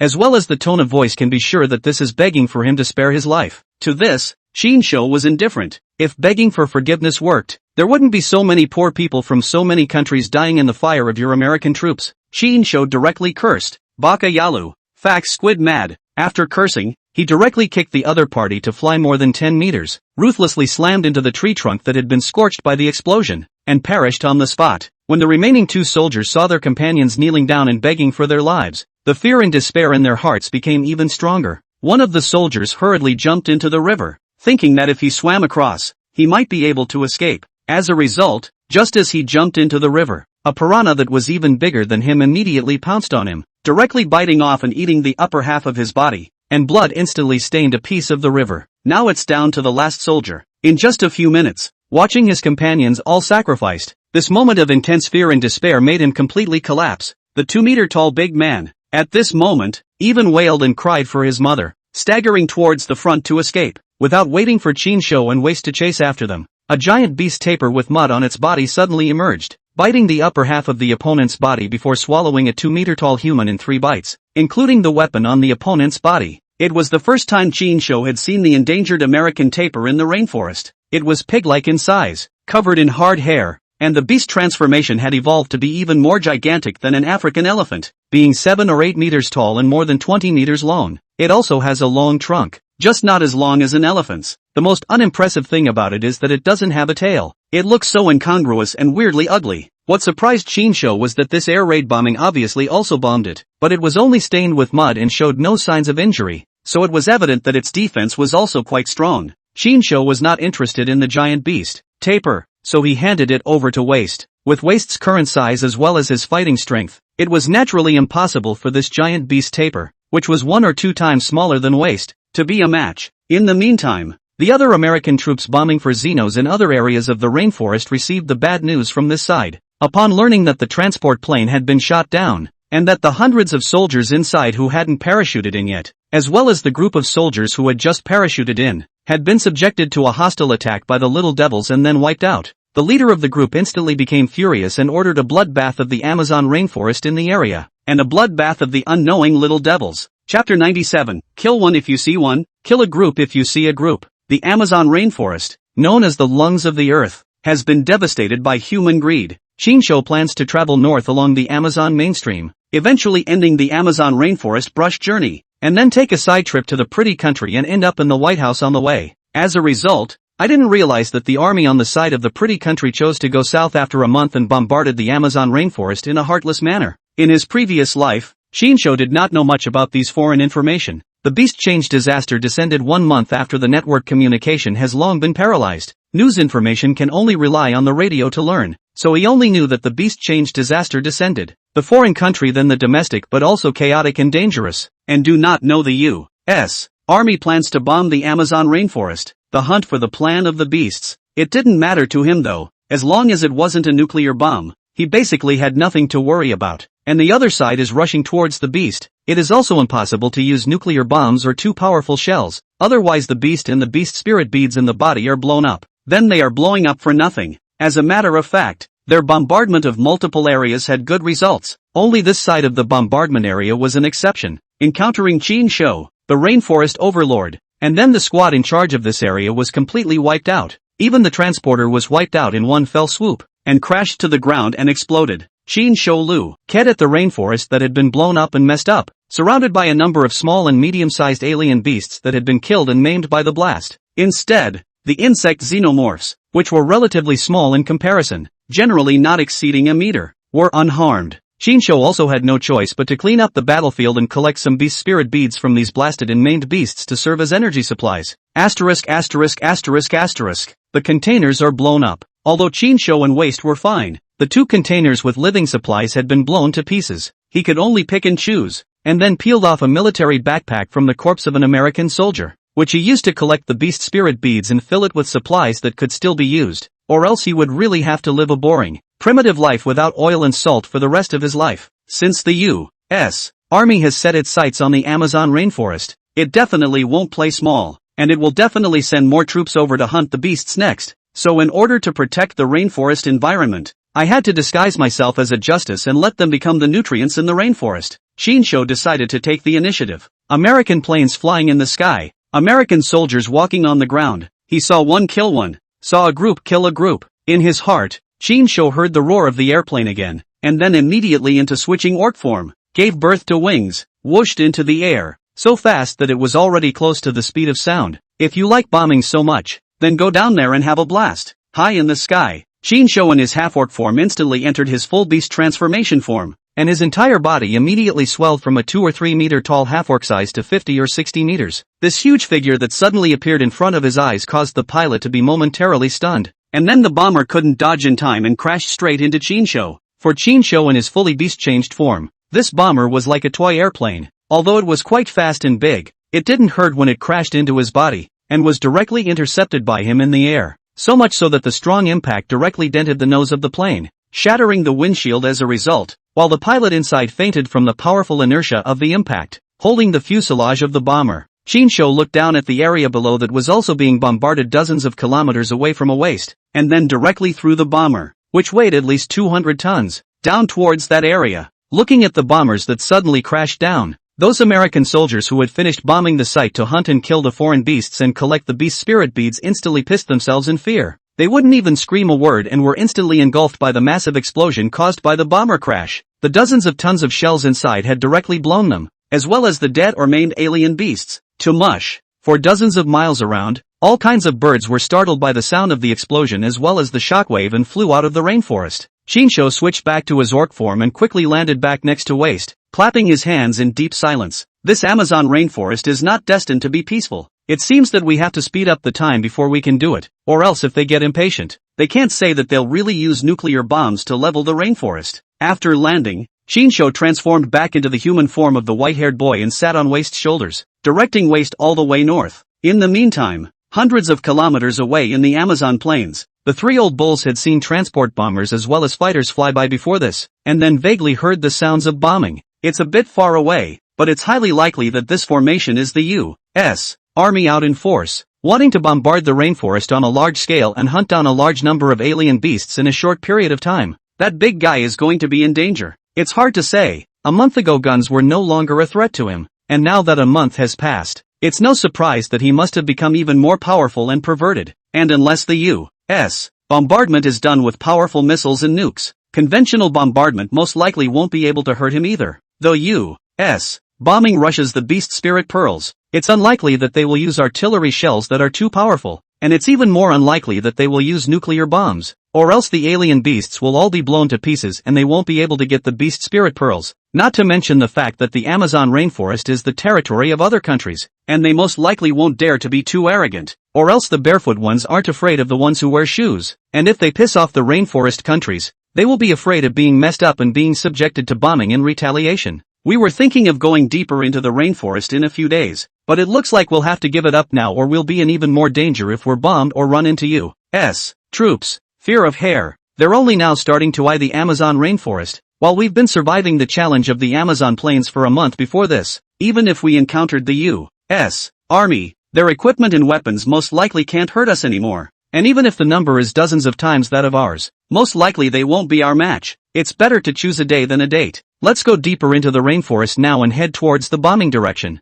By then we can both kill the American troops and rob them of their beast spirit pearls. And with a bit of luck we might not be able to meet the big man and then impress him. Yes. The big man will indeed be impressed when he sees you with your left hand gone. The old bull just smiled. Losing his left hand is better than losing his life. Let's go. With our current strength, going deeper into the rainforest. Even if we can't kill the giant alien beasts, we will still be able to manage to defend ourselves and get away. Standing over 7 meters tall, the giant-like old bull was first among them, holding a giant bone in his hand. His one-arm swing cleaving through 1 or 2 meter high bushes as he set off towards the rainforest at the back of the forest. Chapter 98 Viral Beast Changers. What's going on? Why did the transports and bombers crash? It was rumored to have been attacked by a giant alien beast bird and then crashed out of control. And a group of soldiers encountered island soldiers who were also hunting alien beasts in the rainforest and were then ambushed and wiped out. How dare they? Now immediately find out where they are and bring them back alive. Shinsho's bogeyman had been successfully led to the little brats, and it was just not known if the butterfly reaction of this would cause 2 super mushrooms to blossom over the island once again. That afternoon, Waste, carrying Shinsho, traveled north along the Amazon mainstream and again encountered the U.S. Army. Report, giant alien beast sighted. Why does this behemoth look like a panda? It's so big. The visual height is over 50 meters. How did this panda appear in the Amazon rainforest? How many exotic beasts did it eat to evolve to be so huge? Obviously, this panda should have been run out of the zoo in Brazil or other rainforest countries. I just didn't expect that the harmless and cute panda could become so powerful, indicating that the panda's cute and adorable appearance hides a brutal and terrifyingly powerful force. I heard that a team was wiped out by a group of islanders, in which they encountered the behemoth panda. And I didn't expect this behemoth panda to come over to our area now. Upon discovering the group of American troops, Chinsho had already left Waste's shoulders and jumped to a tree to observe the movements of the group. Within hot eye range, the group of American troops could be identified by the thermal imaging radar in his head as totaling 22 men. Chinsho once again pulled hate on the brats, with the angry Baka Yalu ringing out in the ruins of this rainforest. One by one, the U.S. beast mutant soldiers were killed by Chinsho one after another, just like ants, to bury the countless dead and maimed beasts and animals. The beast spirit beads they had collected were all taken by Chinsho, and as for the beast spirit beads in their bodies, Chinsho had long since lost sight of them, and left them for the other fey beasts to eat. With yet another team destroyed by the regiment, Chinsho's counterfeit identity as a kid suddenly caused the rulers behind these American troops to become furious. Another transport plane flew towards the rainforest. This time the reinforcements sent over 100 more powerful and better armed Beast Changer soldiers, in order to annihilate this damn brat. However, before the hundreds of Beast Changer soldiers in the transporter could even begin to parachute, a bird-like beast that appeared out of thin air and was not much different in size from the transporter attacked the transporter, instantly causing it to crash. With a loud thud, another transport plane crashed into the rainforest and exploded. The pilot in the transport, as well as 100 Beast Changer soldiers, died instantly. The news was simply worse for the U.S. military, with the Beast Change catastrophe having struck. The pretty country, which had not banned guns, was the first to experience serious riots. Countless people burned and looted. Even a lot of their police and military followed suit and rioted, no longer following orders. As a result, there were not many soldiers who could listen to the command to carry out the mission now, and as a result, this mission to bombard the rainforest and hunt the alien beasts had only just been carried out, when instantly 2 transport planes crashed, 1 bomber crashed, and the number of beast shifter soldiers who died among them even exceeded 200 people. These were all the elites that they had cultivated over the past month through various studies, then using the blood of foreign beasts and using various beast spirit beads. As a result, they were attacked again by giant alien birds, and the regiment was destroyed by the brats, causing their ruler's mind to break down. The country is in complete chaos, and even if he can't suppress the chaos to restore order, now he just wants to bombard the rainforest and hunt a large number of alien beasts to become stronger. But in the end, he went out on a bad note, and so many of his men died in the opening round. How can this be tolerated? So they had to come up with a killer. Just a short while ago, they found a group of viral bacteria that the beasts had become as big as ants at the biovirus base, and then utilized these viral bacteria to create an undead army with viral bacteria abilities. Not only do they possess a tenacious life force, but they also possess the ability to contract highly infectious viruses. But anyone who comes into close contact with them or touches items they have used may be infected with the virus. Especially those with poor body resistance can easily contract viruses with colds and fevers, and in severe cases, they can even die in agony because their immune system is destroyed. The most outrageous thing is that their blood and body fluids also possess the parasitic ability to be manipulated by virtue of spiritual intent. As long as the blood or body fluids come into contact with the other party's skin, they can invade the body through the pores to carry out infection and parasitism, thus seizing the other party's body controller and manipulating the other party's body within a certain range. That's their bottom line. The stronger the spiritual intent, the stronger their ability to infect parasites. And they also discovered in this research that devouring the medulla oblongata of alien beasts could enhance spiritual intent. So an undead army of 10 viral beast shifters prepares to head south to the Amazon rainforest. At this moment, Chinsho did not realize that a viral crisis was about to sweep through the Amazon rainforest. Nightfall. Perhaps in consideration of the fact that 2 transports as well as a bomber ahead of them had been destroyed by the giant alien bird, the Immortal Legion set out at nightfall to prepare for an airborne descent into the Amazon rainforest. And this time they had come in a helicopter. So even if they were attacked by a giant bird, they would be able to jump out of the plane at the first opportunity without crashing with the out-of-control airplane. After Chinsho heard the sound of helicopters, and with his superb night vision he saw that it was again the helicopters of the American army as well as the Beast Changers soldiers. He also came to the rescue and flew directly over to shoot down these 3 helicopters, not even having to switch to his full beast-changing form. Jumping from hundreds of meters without a parachute and not dying? There's something about the soldiers sent here this time. Chinsho, who was more than 3 meters tall in his half-orc form, landed on the ground and looked at 3 of the beast shifter soldiers whose skin seemed to be covered with countless dark green pustules, with an unusually ugly and disgusting image, and was also curious as to what type of beast shifters these 3 were. Even if you ate a toad, it wouldn't be so disgusting and ugly. The other 3 were standing up with bizarre movements, moving their bodies that had fallen from a high altitude and broken their legs or lumbar vertebrae, looking at Chinsho with the same interest. So our transports and bombers were destroyed by your sneak attack. Chinsho couldn't understand the bird language they were speaking, so he had to return a Baka Yalu. and then he didn't dwell on what type of beast changers they were, and just killed them. It turned out that one of the beast changers' soldiers even knew Japanese and repeated it in Japanese. Shinsho also did not expect the other side will also speak Japanese. In order to avoid posing as a kid this matter revealed, he decided to kill this guy who can speak Japanese first. Bang! Shinsho's fist as big as a casserole dish was directly blasted at his opponent's ugly face. He thought that the other party should be quite strong, so he decided to use 30% of his strength to test it out. But he didn't expect that this punch would directly dry bomb the other party's head. Why are you so weak? Shinsho froze for a moment. Just then, he looked at his bloodstained fist and suddenly realized something was wrong. Chapter 99. So what if I'm immortal? It's not right. Something's not right with these three. Shinsho felt a little numb when he looked at the viral beast changers who had their heads dry-humped by his own punch but did not die and whose bodies were still able to move. And he felt a little numb at once, especially after the blood from his opponent's exploded head stained his fist. He could clearly feel that his opponent's blood was like an ant that was attempting to burrow into his skin through his pores. What the hell is this? Shinsho shook it off with force, flinging the blood stained on his fist onto the ground. He looked at the shocking process of exploding his head and not dying yet, and the blood and flesh in the exploded head seemed to be trying to recover and heal, and thought to himself, this nigga couldn't be a biochemical beast changer researched using biochemical technology, right? It's just like those zombie walkers in the game. Considering that Pretty Country had been researching biological viruses and biochemical weapons,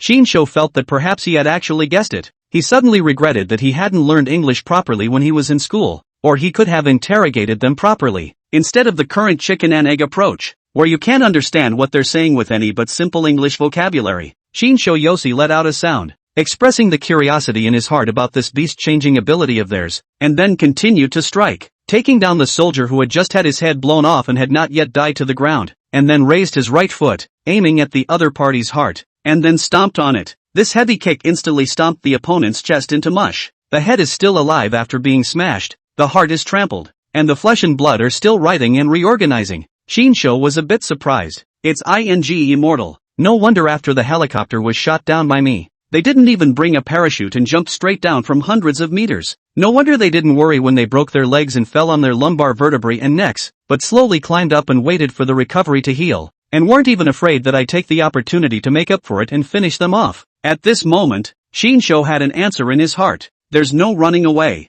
They're clearly a bunch of viral beast changers who have gained the abilities of a biochemical virus, because viruses basically have the ability to parasitize, replicate, infect, and reorganize. They have now become like viruses, with the head and heart no longer being the Achilles heel, and even if they are injured even more severely, they can greatly enhance their self-healing ability through the replication and reorganization of the viruses and thus quickly heal themselves and recover. It's not running, more or less. That's why when he dry-bombed this guy's head with a punch in front of him, causing his fist to be stained with blood, Shinsho always felt that the opponent's blood was crawling on his skin like ants, attempting to burrow in through his pores. And this is in line with the characteristic ability of the virus to parasitize and infect. What a sick and evil ability. Pretty Country likes to do this kind of anti-human biochemical research, virus research. But what about immortality? Without the beast spirit bead, it's still the same as before. Shinsho directly tore open the opponent's abdomen with his bare hands before reaching inside and pulling out a dark green beast spirit bead. This was the first time he had seen a beast spirit bead with such an evil and oozing color, as all the other beast spirit beads were golden or golden yellow or golden red.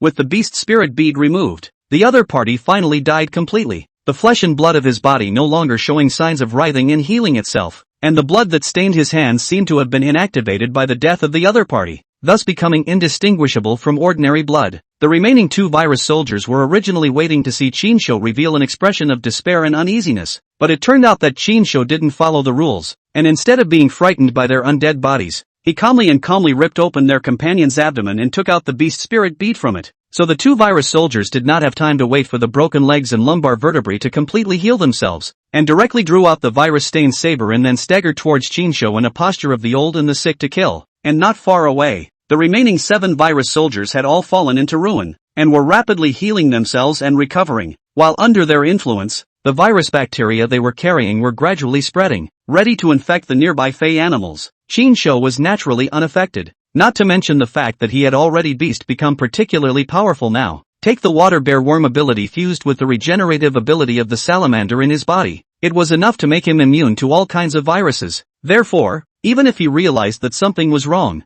his body was not infected by the other party's virus, and he easily flayed these 3 virus soldiers who jumped together alive, taking out the virus beast spirit beads in their bodies that also appeared to be dark green. It always feels like something big is going to happen. Shinsho narrowed his eyes. The pretty country even gave out the viral beast changers, which meant that they must have cultivated beast-changing successful viral bacteria. Once these beast-changing successful viral bacteria broke away from the control of human beings, and crazily devoured the beast spirit beads to evolve on, then wherever these viral bacteria incarnated as alien beasts went, it would lead to a large number of people being poisoned and infected. So this was really prophesied by him. At first, he had only speculated, saying that mosquitoes and bugs could become so large, and that microorganisms, if they devoured corpses and beast spirit beads, would surely be able to complete the beast transformation, turning from microorganisms into large creatures. Now he was proved right in his presumption, because viral bacteria is a kind of microorganisms. Nowadays the beautiful country has even created the viral beast changer, enough to prove that the viral bacteria and these microorganisms can also complete the beast change, so as to become more powerful and terrifying.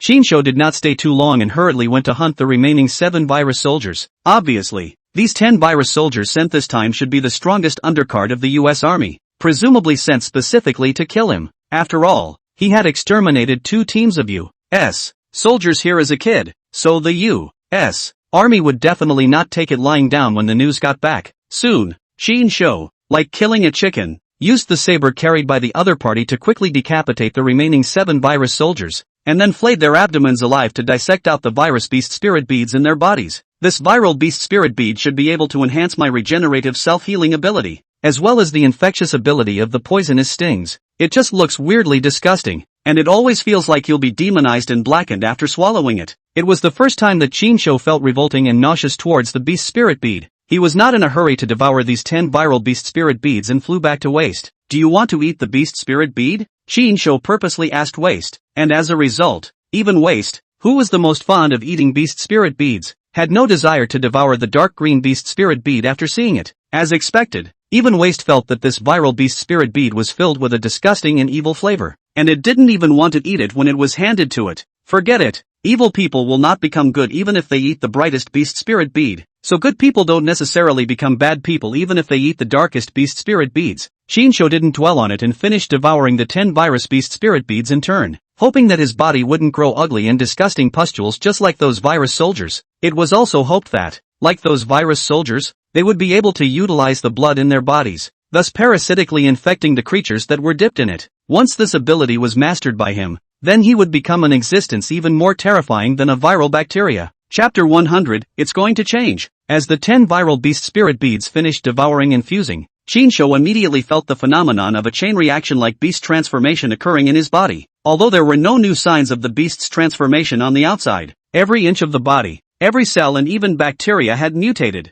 It feels as if there is a genetic mutation, or a full spread of cancer cells, except that the mutation process isn't bad, it's mutating in a good direction. Is this the ability of viral bacteria? The spiritual consciousness can even split and multiply and then string into the bacteria or cells in the body? Shinsho was shocked. When his fist in front of him was stained with the blood of the viral soldier, he felt the blood of the other party as if it was a living thing, attempting to invade inside his body through the pores on the surface of his skin. At that time, he guessed that the other party's blood had also gained the ability of viral bacteria, and was able to manipulate the bacteria in the blood to invade the other party's body by virtue of his spiritual consciousness, thus infecting the other party and traumatizing them directly from the inside. Now after devouring the virus beast spirit bead and successfully fusing it to acquire the virus bacteria's natural ability, Shinsho was greatly shocked in his heart. The ability of this viral bacteria is nothing short of diabolical. There are countless bacterial cells in every human being's body, and now all of these bacterial cells have formed a tandem connection with his spiritual consciousness,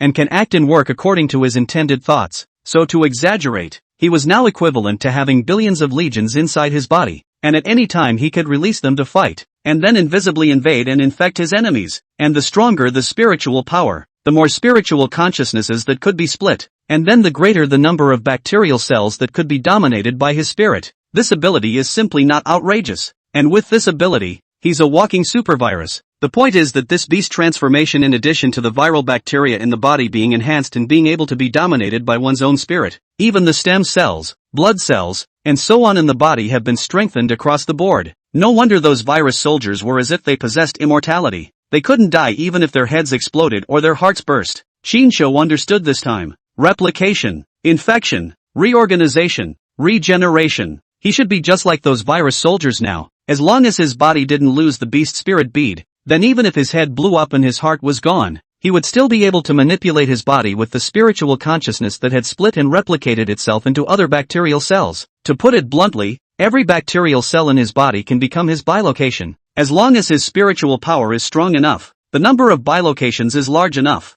so bilocations do not die, which is equivalent to the body does not die. The body that still exists, the consciousness can manipulate these bilocations to rapidly split and reorganize, and then let the wound that should be fatal to achieve the reorganization of the regeneration. This is somewhat similar to a salamander's ability to regenerate. Even if the heart is gone, the salamander won't die and will then grow back a heart. After personally feeling the mutation within his body, Shinsho felt that he might be about to become a truly immortal kind of creature. If there really were gods in this world, then he was now the closest existence to a god, or in the eyes of other creatures, he was already indistinguishable from a powerful and immortal god. But there's a downside. Shinsho frowned slightly. Although I can feel the presence of those bacterial cells in my body and can mentally dominate them, I can't change their effect on the outside world, so I'm now a walking superbug that invariably may infect other creatures. Shinsho looked at Waste, who was sitting on the side of the mountain, and wondered if Waste's resistance would be immune to the germ infection he was emitting. But the good thing is that I can control the beast spirit bead and inhibit the beast change, so switching back to human form is equivalent to inhibiting the germs in my body, so I don't have to worry about infecting and poisoning others. So this time, devouring the virus beast spirit bead had both benefits and disadvantages. Overall, Shinsho was still satisfied. After all, the ability of the virus bacteria could bring his strength to a higher level, and it also gave him an additional means of preserving his life. It's a pity, Waste, if you hadn't minded and devoured these viral beast spirit beads, you could have become as perverted as me. Having a strong self-healing ability is equivalent to having an undead super beast. It's awesome to think about. Shinsho also only felt pity for Waste. In fact, even if Waste devoured these 10 virus beast spirit beads, it was not necessarily true that Waste would be able to obtain the ability of virus bacteria. After all, Waste was too special. It had devoured hundreds of beast spirit beads so far, but its body still hadn't appeared the beast transformation traits of other animals, nor had it gained the natural abilities of other animals. This is really puzzling and confusing. In the meantime, those 10 virus soldiers killed by Shinsho, their corpses were all eaten up by the nearby insect Fae, and the viral bacteria carried in their bodies thus infected the insect xenomorphs with poor resistance, and then gradually infected and spread. For venomous insects that have their own corresponding antibodies, or foreign beasts with strong resistance, this spread of viruses and bacteria will have no effect on them. But for the weaker insect xenos, and most human beast shifters, this is a new crisis of viral infection. So the following morning, Shinsho then noticed something. Is this where the viral bacteria in those 10 viral soldiers broke out and infected the area? Shinsho found the corpses of several small birds on the ground, and none of their bodies showed signs of injury, so it was obvious that they had died from poison. In addition to this, he found individual insects that also showed signs of poisoning, listless and half-dead. It looks like what I feared is going to happen after all. The appearance of these virus soldiers is really not a good thing. Sooner or later, this kind of heartless research of theirs will lead to a global outbreak of viral bacteria, and by then, I'm afraid that people with poor resistance will all die because of infection with viral bacteria. Shinsho examined the body of one of the dead birds and found that the beast spirit pearls in the bird were indeed gone, devoured by the infected bacteria in the body. Although Shinsho could not see the viral bacteria in the bird carcasses, he could feel the presence of these viral bacteria as they also deluded themselves into thinking that they could invade his body and infect and poison him by passing through his hands that had touched the bird carcasses.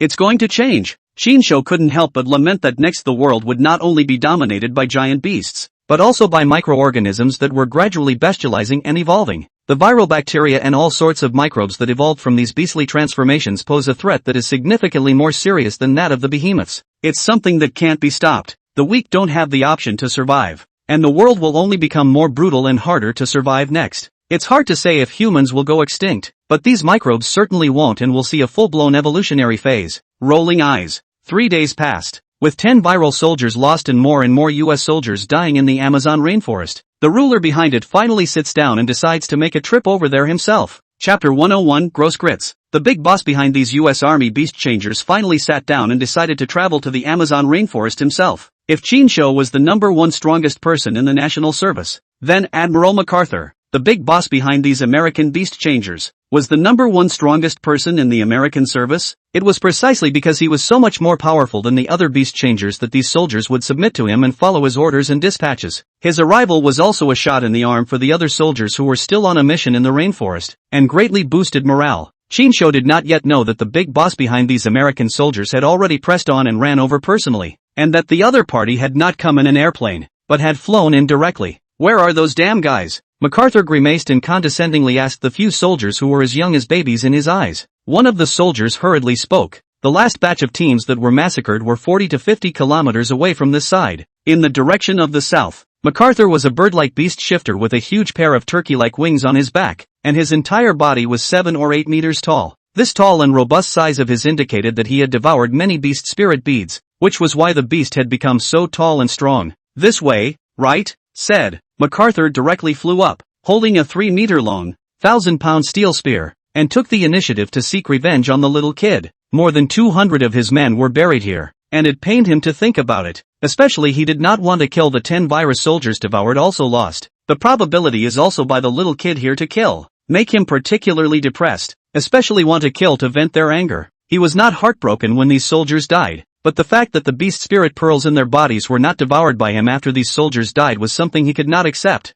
especially the 10 viral soldiers that he had raised as human parasites. So he came over in person just to make sure that the 10 virus soldiers were killed. Or did they defect? If he gets killed, then he kills the asshole who killed the 10 viral soldiers. If they had defected, then he would personally find them, kill them, and devour the beast spirit pearls in their bodies. So in his heart, he hoped more that the 10 virus soldiers had defected than that they had been killed in this rainforest. As it turned out, he hadn't been flying south for long when he immediately spotted the first helicopter that crashed. The helicopter was burned out, but you could still tell by its appearance that it was one of their U.S. Army helicopters, and only the 10 virus soldiers came by helicopter. All the other Beast Changers soldiers were transported via transports. In other words, the 10 virus soldiers he sent to hunt the brats were probably killed. He landed next to the first helicopter that crashed, then peered around. Sure enough, not much farther away, he found pieces of the uniforms of 3 virus soldiers one after another as well as skeletal remains. Although they had only been lost for 3 days, the 3 corpses had already been eaten up by foreign beasts or bugs, leaving only mangled bones.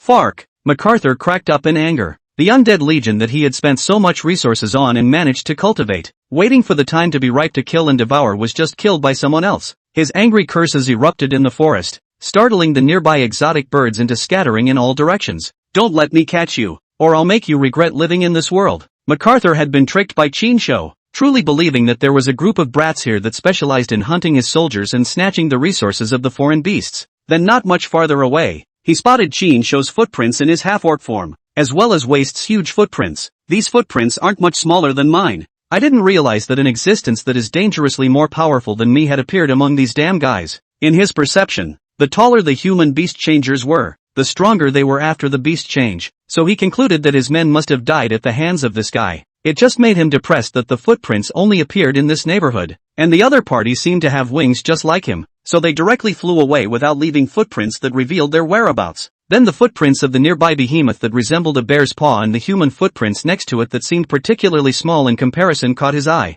According to the report of his men, one of the teams of soldiers was first chased by the giant panda and then by the little kids after landing, so he didn't dwell on wondering why there were a few human footprints next to the behemoth panda's firm footprints, and directly followed the behemoth panda's footprints in pursuit. Even if he couldn't kill the little brats, killing such a huge alien panda was not a waste of time for him. Through the footprints can be judged that this giant beast panda must have a small dozens of meters high. If he kills it and devours the beast spirit beads in its body, it can certainly be much stronger. It is not allowed to directly break through 10 meters, and then become the world's first beast transformation after the height of more than 10 meters of the giant strongman. Thinking about it got MacArthur excited. He was very confident in his strength. As long as he caught up with this giant panda, he believed that he would definitely be able to use his flexible flying stance, and then use the indestructible steel spear in his hand to hit the giant panda hard and wear it out alive. After 2 hours of flying and weaving along the huge bear tracks, MacArthur didn't find the brats who were dying to be shredded, but finally found the giant panda that had left the huge footprints. What a big panda!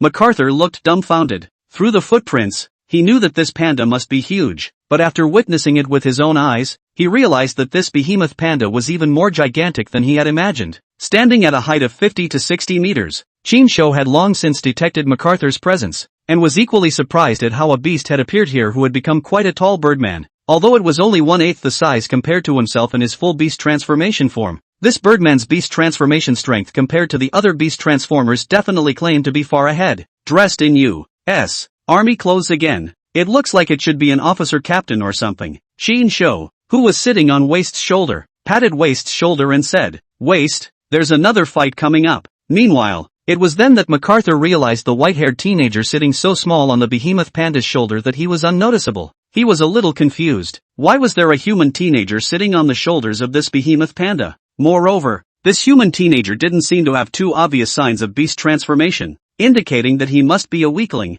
and in front of a strong person like him whose beast transformation was like a giant, he was simply a mole-like existence that would die with a pinch. But this mole-like being dared to sit on such a dangerous and terrifying behemoth, and the behemoth wasn't even angry or attacking him? Whatever. MacArthur lazy curiosity tangled. He concluded that the white-haired teenager must be one of the group of brats, so he decided to kill the white-haired teenager along with the giant panda. Chapter 102, this is unscientific. MacArthur is confident in his own strength. Although this behemoth panda in front of him was as high as 50 to 60 meters, nearly 10 times bigger than him, but human intelligence was far superior to that of the beasts, so he felt that he was completely able to wear out this behemoth panda. Gripping the steel spear over 3 meters long in his hand, MacArthur flew directly at the behemoth panda. With his power, he believed that even if he couldn't kill the panda with a single blow, he could certainly stab the panda easily, and then make the panda bleed out, and finally lose too much blood and become a panda to be slaughtered. Looking at a birdman who also possessed wings but was so weak, Shinsho was too lazy to step in and abuse him. However, this 3-meter-long steel spear in the other party's hand, which was thicker than his arm, had attracted his attention. It just so happened that the length and size of the steel spear was very suitable for his orc form self to use, so Shinsho treated MacArthur as if he had come over to deliver his equipment. He patted Waist's shoulder and spoke.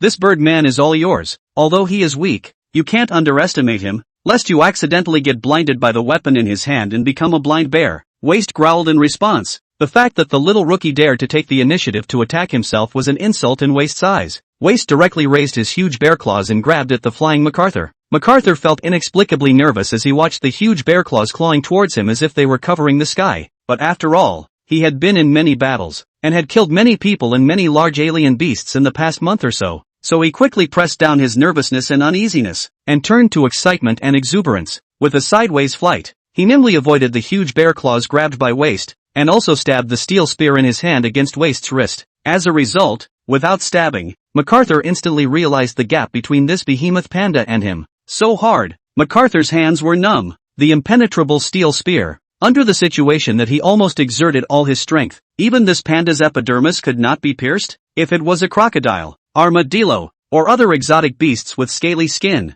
then he could completely understand. But this was clearly a panda. Although this panda beast had become relatively huge, it wasn't as if its skin was all hardened to the same exaggeration as those scale-armored fey beasts, was it? At this moment, MacArthur budged out. Can't fight it. This behemoth panda he couldn't fight at all. Originally, he was also thinking of stabbing the panda, so that this panda would lose too much blood and slowly consume to death. But right now, he couldn't even stab it with his full attack. If he continued to wear it out, the one who would end up wearing out would most likely only be him. As the saying goes, there is no fear of being left without wood. MacArthur had learned the essence of quite a few Chinese proverbs, so after determining that the disparity in strength between each other made it difficult to hunt this behemoth panda, MacArthur immediately gave up the idea of hunting the behemoth panda. But this panda cannot kill. But sitting on the shoulders of the panda little kid he can easily kill. Therefore, after circling around Waist's grasping bear claws, MacArthur aimed his spear directly at Shinsho, who was sitting on Waist's shoulders. "You're the same archipelagic brats who killed so many of my soldiers,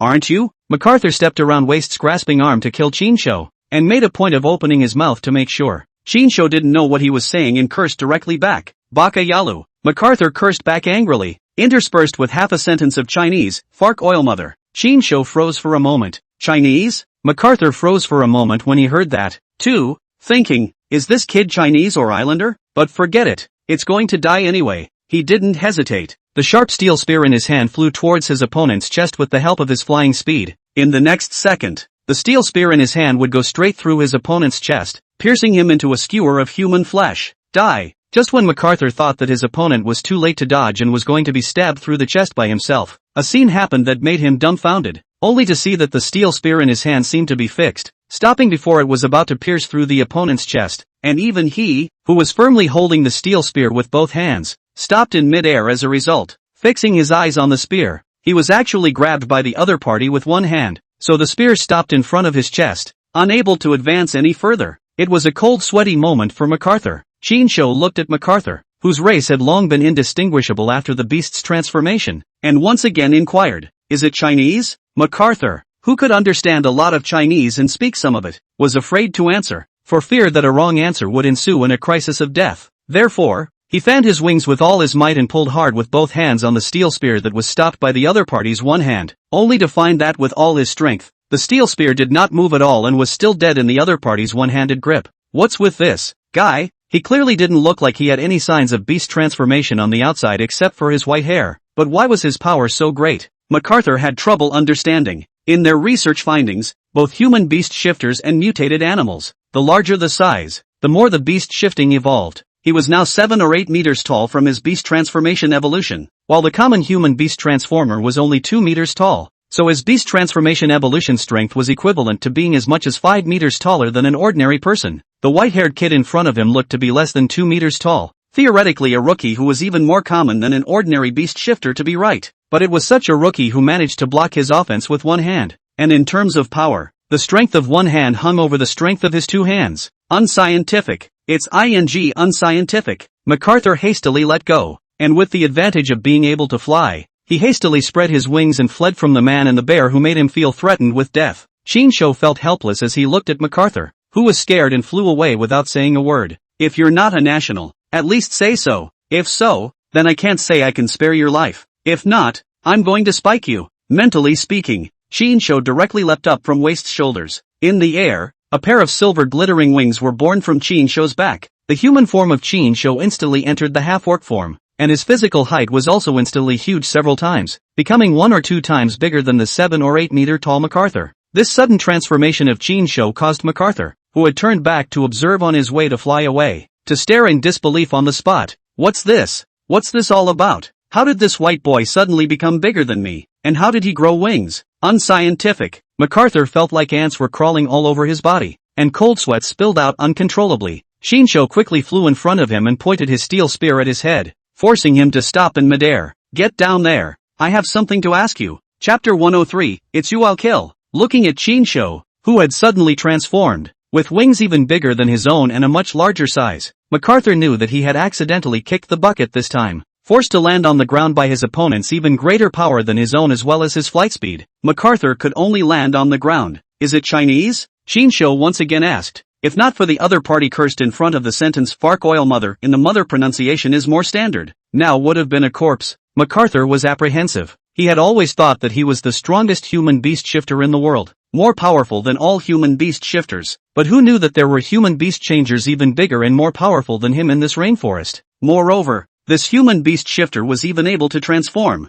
suddenly turning from a human appearance with no signs of beast shift into the appearance of a giant beast. He was puzzled and curious, wondering how on earth the other man had done it, but until then, he had to find a way to stay alive. Are you from Dumpling Country? It was a question he would have to answer with some discretion. If this man is the islander who killed many of his men, then if he answers yes, he will most likely be killed, because the islanders have a blood feud with China. If the answer was no, then it was equally likely that he would be killed, because their pretty country also had a blood feud with the island country. So many of his men had been killed in this rainforest, and the intelligence information that came back was that they had been killed by the islanders. Just as MacArthur wasn't sure how to respond, the behemoth panda that was watching from the sidelines made him think of something. What a devious and cunning dumpling nation. Almost got you. MacArthur reacted with a serious suspicion that Chinsho was purposely posing as an islander to kill his men and then pull the hate on the islanders. So he hurriedly replied with a not-so-standard Chinese pronunciation. 444, our own people, we are all 4 dumpling countrymen.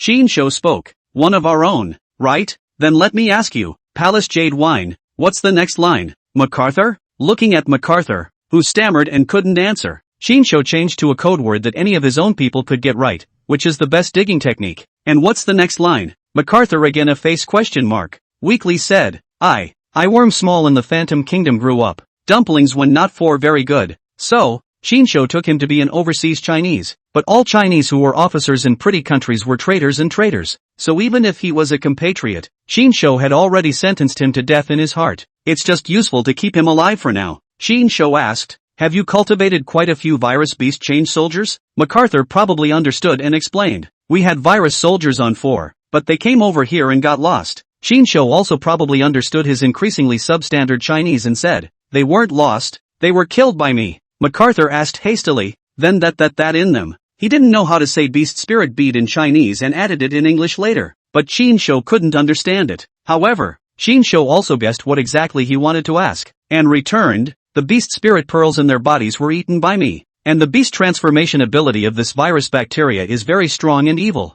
Having said that, Xinsho decided to experiment with MacArthur to see if the viral bacteria in his body could invade and infect a beast changer of MacArthur's strength. So he stretched out his tail and stabbed MacArthur directly with the spikes at the end of his tail. Fark, MacArthur doesn't want to sit back and wait, but Xinsho's speed was too fast, and although he had dodged at the first opportunity, his abdomen was still pierced through a thumb-sized bloody hole by Xinsho's tail poisonous sting. What surprised him, however, was that there was no blood coming out of a thumb-sized bloody hole pierced through his abdomen. It's as if something is blocking the wound and keeping the blood from flowing out. Relax, I didn't inject you with venom, just some viral bacteria. Xinsho could feel the spiritual consciousness split among the viral bacteria, and as the main body, he could directly manipulate these viral bacteria to parasitize and multiply in MacArthur's body, accelerating the efficiency of the invasion and infection. The feeling is really too metaphysical and marvelous. Unfortunately, MacArthur's resistance wasn't weak, so while the viral bacteria that invaded and infected MacArthur could keep infecting and parasitizing and dividing and reproducing, they would also be constantly rounded up by MacArthur's resistance.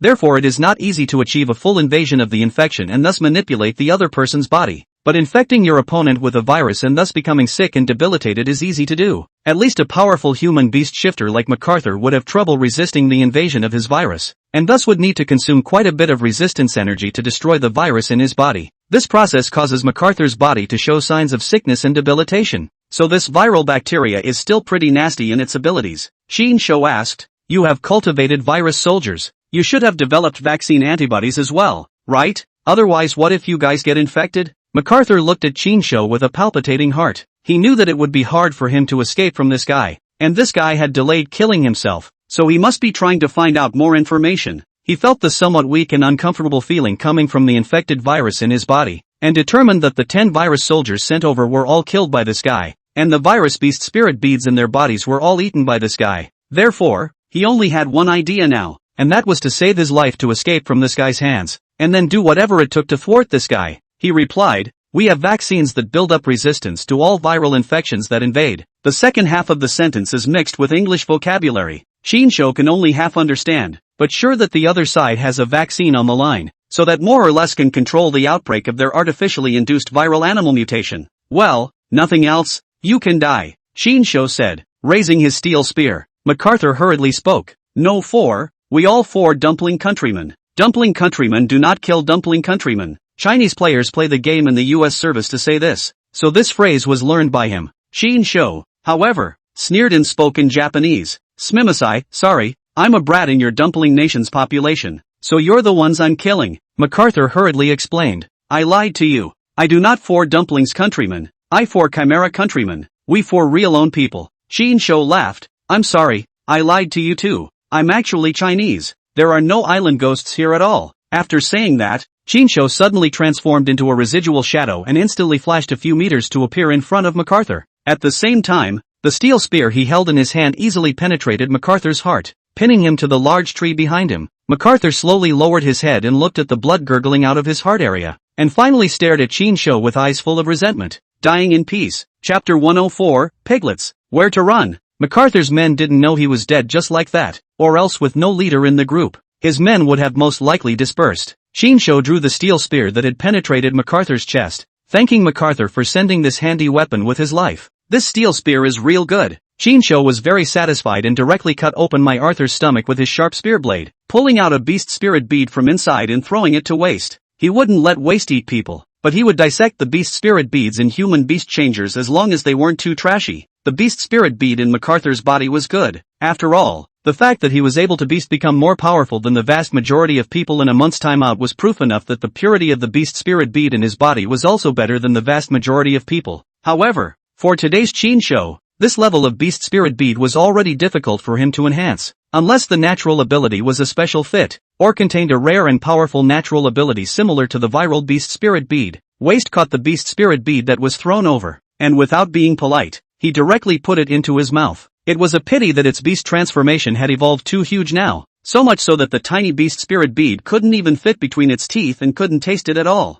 In the blink of an eye, another week has passed. In the rainforest, the swarm of U.S. soldiers had to be skeptical. Admiral MacArthur isn't dead too, is he? 7 days had passed since MacArthur had come to the rainforest, and in those 7 days, except for the moment when he had just arrived in the rainforest and had been contacted and given orders, there had been no word from him the rest of the time. It had to make them think towards this bad news. After all, they had already had many comrades die in the past half a month, and so many of them are entire squads that die together in battle. Although the Admiral MacArthur in their eyes was extremely powerful, and could even hunt and kill a beast that huge, it didn't mean that Admiral MacArthur was invincible. Once they encountered those giant alien beasts that were so strong that even bombardment couldn't injure them, even if they were as strong as Admiral MacArthur, they would surely be powerless. Suddenly, a soldier came running in fear, spiking English with alarm and concern. It's bad. I see a giant panda coming our way. Behemoth panda? This wouldn't be the same behemoth panda that regimentally destroyed several of our squads, would it?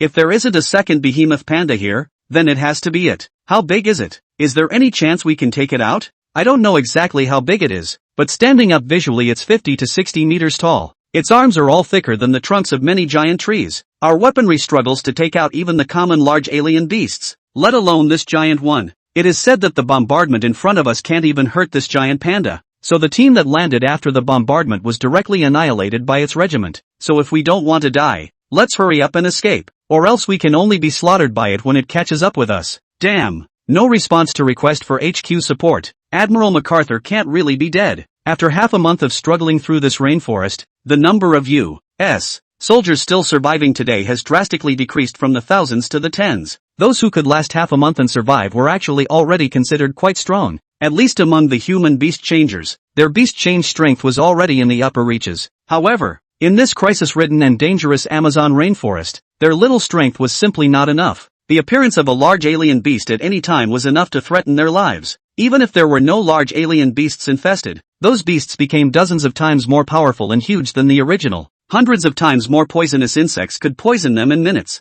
Not to mention the so-called giant pandas in this rainforest and the islanders who specialize in hunting their American troops. 100 meters away, Shinsho traveled north for a week and finally encountered the U.S. troops who had scourged the rainforest and bombed it into oblivion again. It seems that these American soldiers who parachuted into the rainforest are dead, and these 2 dozen or so can't be said to be the last of the fighting force. Shinsho moved his neck. These days, because of a waste, many foreign beasts perceived a waste's existence from afar and were scared to come close, causing Shinsho to get such a handy and useful steel spear, but he didn't have the chance to show it off properly. Now these same U.S. troops who had discovered waste and then quickly fled had given him a chance to be able to show off his skills. Where to run? Piglets. Shinsho entered his orc form and instantly transformed into a 10-meter-tall birdman and flew towards the front. Hearing the swish of wind from the stirring of wings, the American soldiers with better hearing turned back in a hurry, then said in surprise, "Everyone stop, it looks like Admiral MacArthur. He's flying back." The rest of the soldiers immediately had a backbone and stopped their fleeing steps. It's a good thing Admiral MacArthur is okay. With Admiral MacArthur around, we can't say we'll be able to kill that behemoth panda.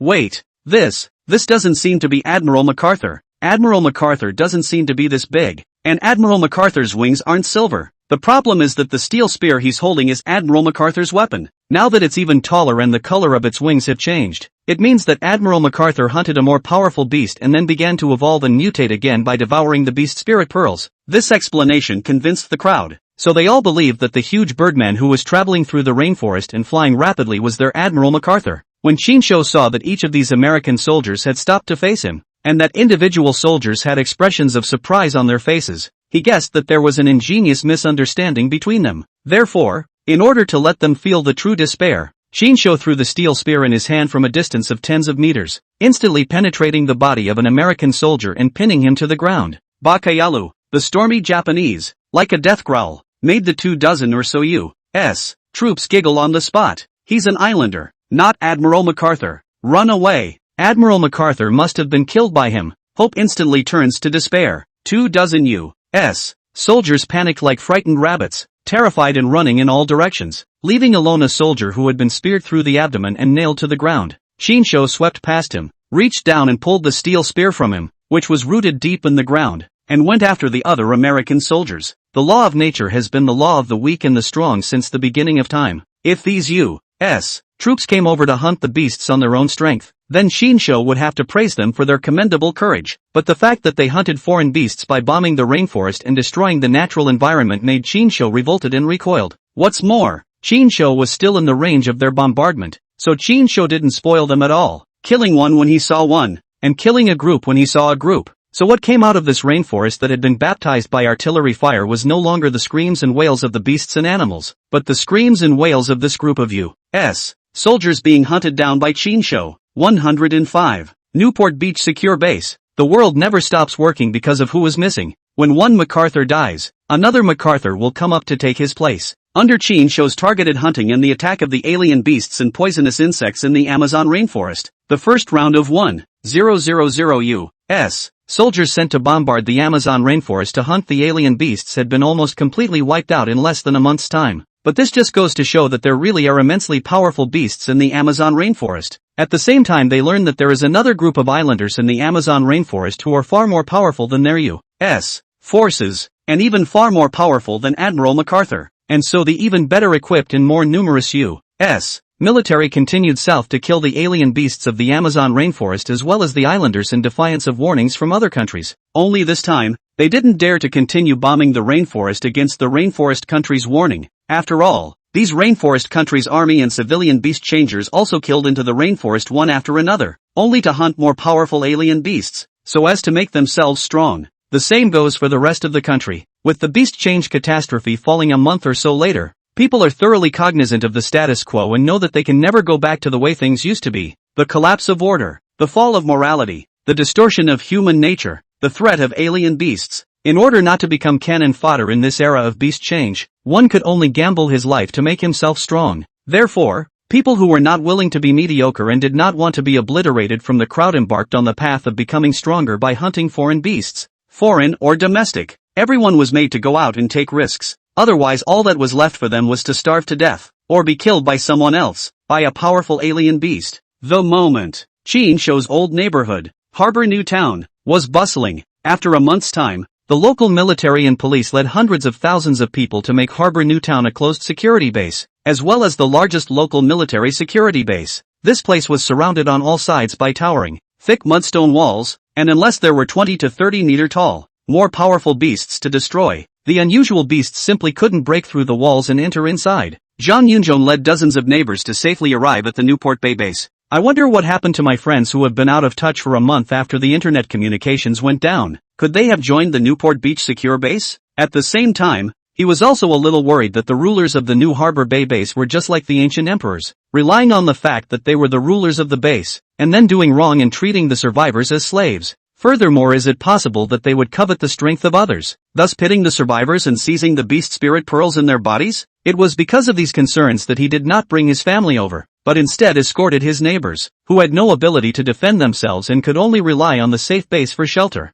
over to see what was going on. If he felt that this safe base was not safe, then he would rather take his family on adventures and sleep around in the wind than send them over and thus be caught by the soft underbelly of the handle by people who were not well-intentioned. Everyone, after crossing this bridge in front of us is the new Harbor Bay base. No need to be careful. Everyone run up and charge through with a bang. As Zhang Yunzhong shouted, dozens of neighbors obediently ran. From the time they set off at 8 in the morning until now, they had been walking for more than 6 hours, during which they had encountered several alien beasts, and if not for the fact that Zhang Yunzhong was strong and easily took out those alien beasts, it would have been difficult for them. Ordinary beast changers who had been transformed for a month and a half but had never even seen the beast spirit bead, to arrive alive at the safe base dozens of kilometers away. Everyone listen to Ah Chung. Don't scramble. Run in an orderly fashion. Don't be afraid. The safe base is just ahead. Even if there are still alien beasts coming out, with Ah Zhong here, we'll definitely be fine. Originally, Zhang Yunzhong had only escorted 20 to 30 of his neighbors over, but as a result, he had met quite a few survivors on the way. and after learning that they were heading to the new harbor base safety base and witnessing how tall and powerful Zhang Yunzhong was, quite a few more people along the way had dragged their families to join the team. So much so that a group of 20 or 30 people has now become 80 or 90. Zhang Yunzhong was also tired.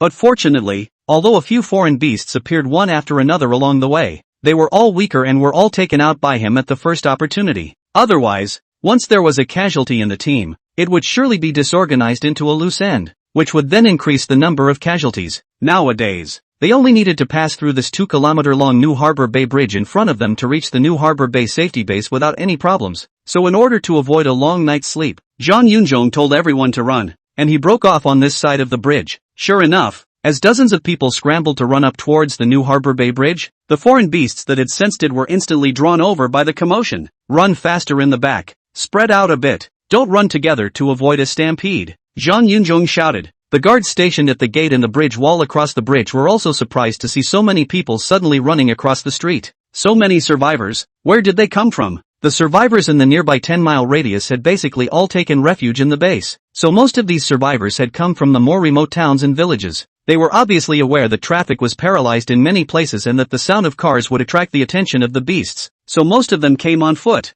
and only a small number rode bicycles. Don't rush to open the door and let them in. Prepare for battle. With so many of them running in all of a sudden, it's highly likely that they'll attract the alien beasts roaming the city on the opposite bank. As the Guardian said, with the 80 to 90 people suddenly running up, the violent commotion on this side attracted several alien beasts to sniff around. With most of the survivors having joined the Newport Beach security base, this side of the county immediately turned into a dead city. In just a month and a half, the ground, as well as the building, had grown a lot of moss, weeds, and vines, and the beasts that roamed the city have been unable to feast on them these days due to the loss of a large number of survivors. Now that they had heard about it, after seeing so many living people, the eyes of a random fae began to launch into a bright light. Run! Another foreign beast has appeared. What a big rat! Ah, Zhong, be careful. Don't get bitten by it. The neighbor Moncler outlet store worried. Zhang Yunzhong waved his hand. Third master, you don't need to worry about me. Hurry up and go. There are several other foreign beasts that have been attracted here. Upon hearing this, the third master, whose head grew a chicken crown and whose beasts became human-like chickens, suddenly felt that his waist didn't hurt, and his old cold legs didn't hurt,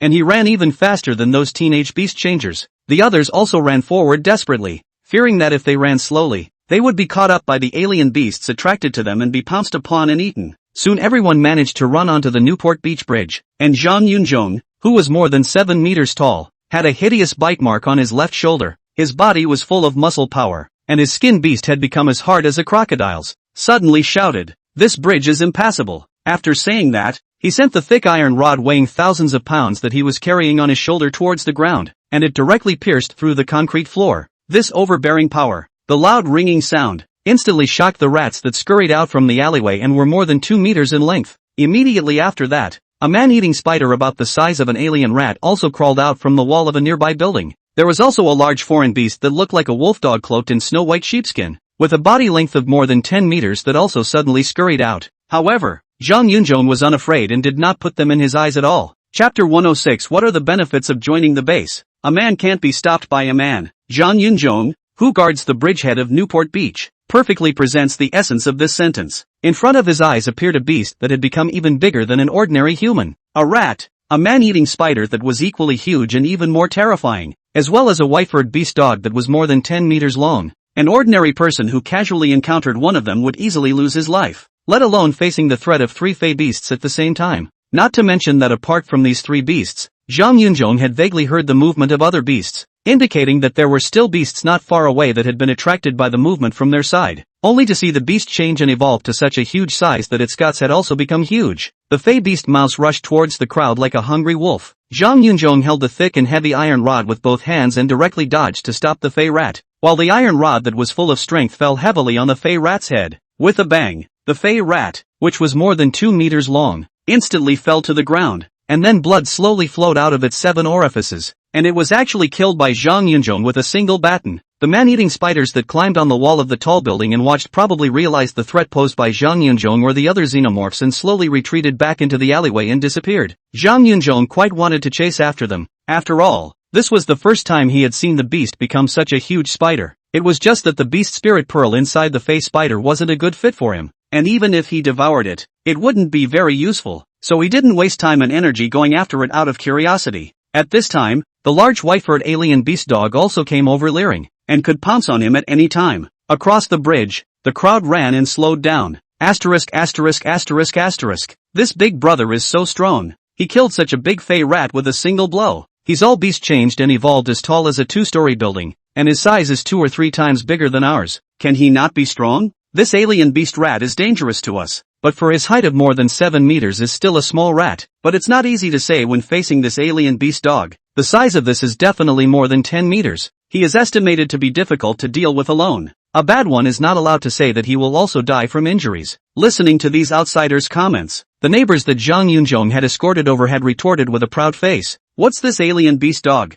Zhong alone has killed several alien beasts bigger than this, and we've all followed and eaten the meat of many large alien beasts. Weakness limits your imagination. You have no idea how strong and powerful Zhong is. Master San was also bragging. Zhong, but he ate crocodile meat before the beast transformation, so his strength and defense are as strong as a crocodile. Not that I'm bragging, even if Zhong stood still and was bitten by these foreign beasts, they couldn't even bite Zhong. That's right, it's precisely because Zhong is so powerful that we are relieved to come over to New Harbor Bay Base with him. Otherwise, even if we were given 10 guts, we wouldn't dare to go out, or we'd have to be eaten by those alien beasts halfway across the world. It dawned on the crowd. It turned out to be a crocodile meat beast changed by eating crocodile meat. No wonder the skin is like a crocodile. No wonder it is so sharp. Many people were envious in their hearts because the vast majority of them had eaten chickens, ducks, and pigs before the beast transformation, so none of them were strong enough after the beast transformation. Unlike eating a crocodile, the beast changes and immediately gains the crocodile's powerful bite, great strength and defense. Just then, the gates on the opposite side of the bridge opened, and a group of 3 or 4 meter tall beast changers stepped out from inside. They are the strongest guards in the Newport Beach security base. However,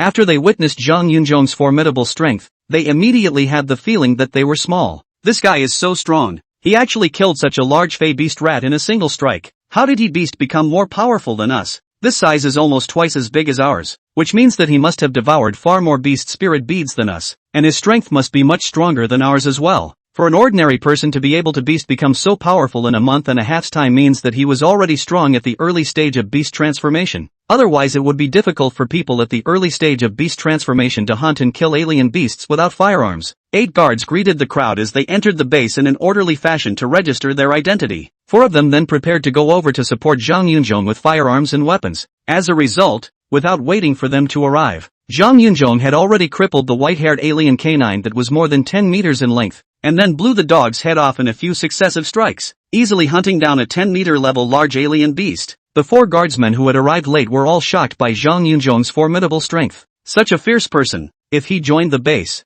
he wouldn't be afraid of a large alien beast invasion, but it was also because the other party was too fierce that they felt it was impossible for this kind of person to join the base. After all, strong people were mostly proud of themselves, and it was impossible for them to abide by the rules of the base, much less follow the orders of the organization. The bullman captain in the lead looked enviously at the corpse of this large alien beast dog, greed flickering in his eyes as he walked over and said, "Brother, this beast of yours has become too strong as well. With you joining us, our new harbor base will be even more secure." Zhang Yunzhong was not worried about them coveting the exotic beasts and thus shooting themselves. For one thing, if they do that, then the people who join the base will lose trust in them, and they won't be able to manage the order of the base and gain the trust and support of the people. The second is that even if the other party shoots close to his face, Zhang Yunzhong is not the least bit panicked, because he has long been invulnerable to knives and guns, and his skin is as hard as a rock. Taking this opportunity, Zhang Yunzhong asked, "Are there any benefits to joining the base?" Captain Neo smiled sarcastically.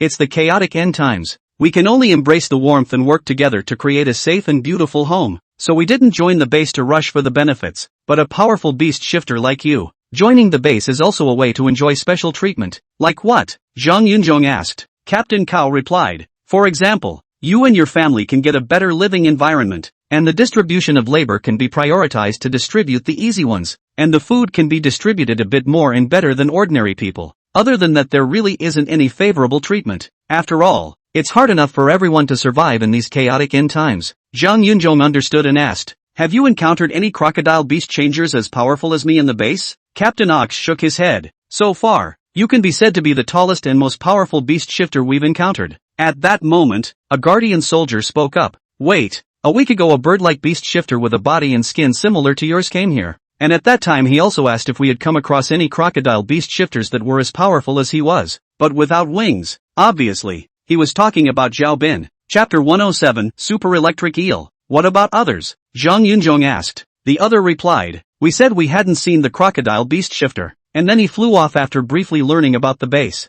Zhang Yunzhong regretfully said, since he's not here, I won't tease and walk him. If you guys run into him next time, please pass on a message for me and say that I left him a letter on the roof of the school building. The other nodded as a yes. There are 2 more fey beasts coming over. You guys should be able to deal with them. Also, this fey rat is left for you guys, as payment for helping to pass it on. After saying that, Zhang Yunzhong shouldered the corpse of the white-furred alien beast dog that was even bigger than him and ran home with great strides. The crowd was once again dumbfounded. What strange power he has. I thought he couldn't carry away such a large alien beast corpse and then we could pick up a big bargain. But it turned out that he actually carried several tons of alien beast corpses and ran away. Although the rat meat feels so disgusting, we have picked up a bargain. After all, he didn't take the beast spirit bead in this rat's body, and this foreign beast rat has at least 200 pounds of meat. Don't think about picking up a bargain. There really are 2 fey beasts being attracted here. Zhang Yunzhong was able to run as fast as he could even when he was carrying several tons of alien beast corpses. After briefly understanding the situation at the Newport Beach base, he still decided not to send his family over. Although being in the outside world is more dangerous, at least you don't have to go into the base and labor hard for food.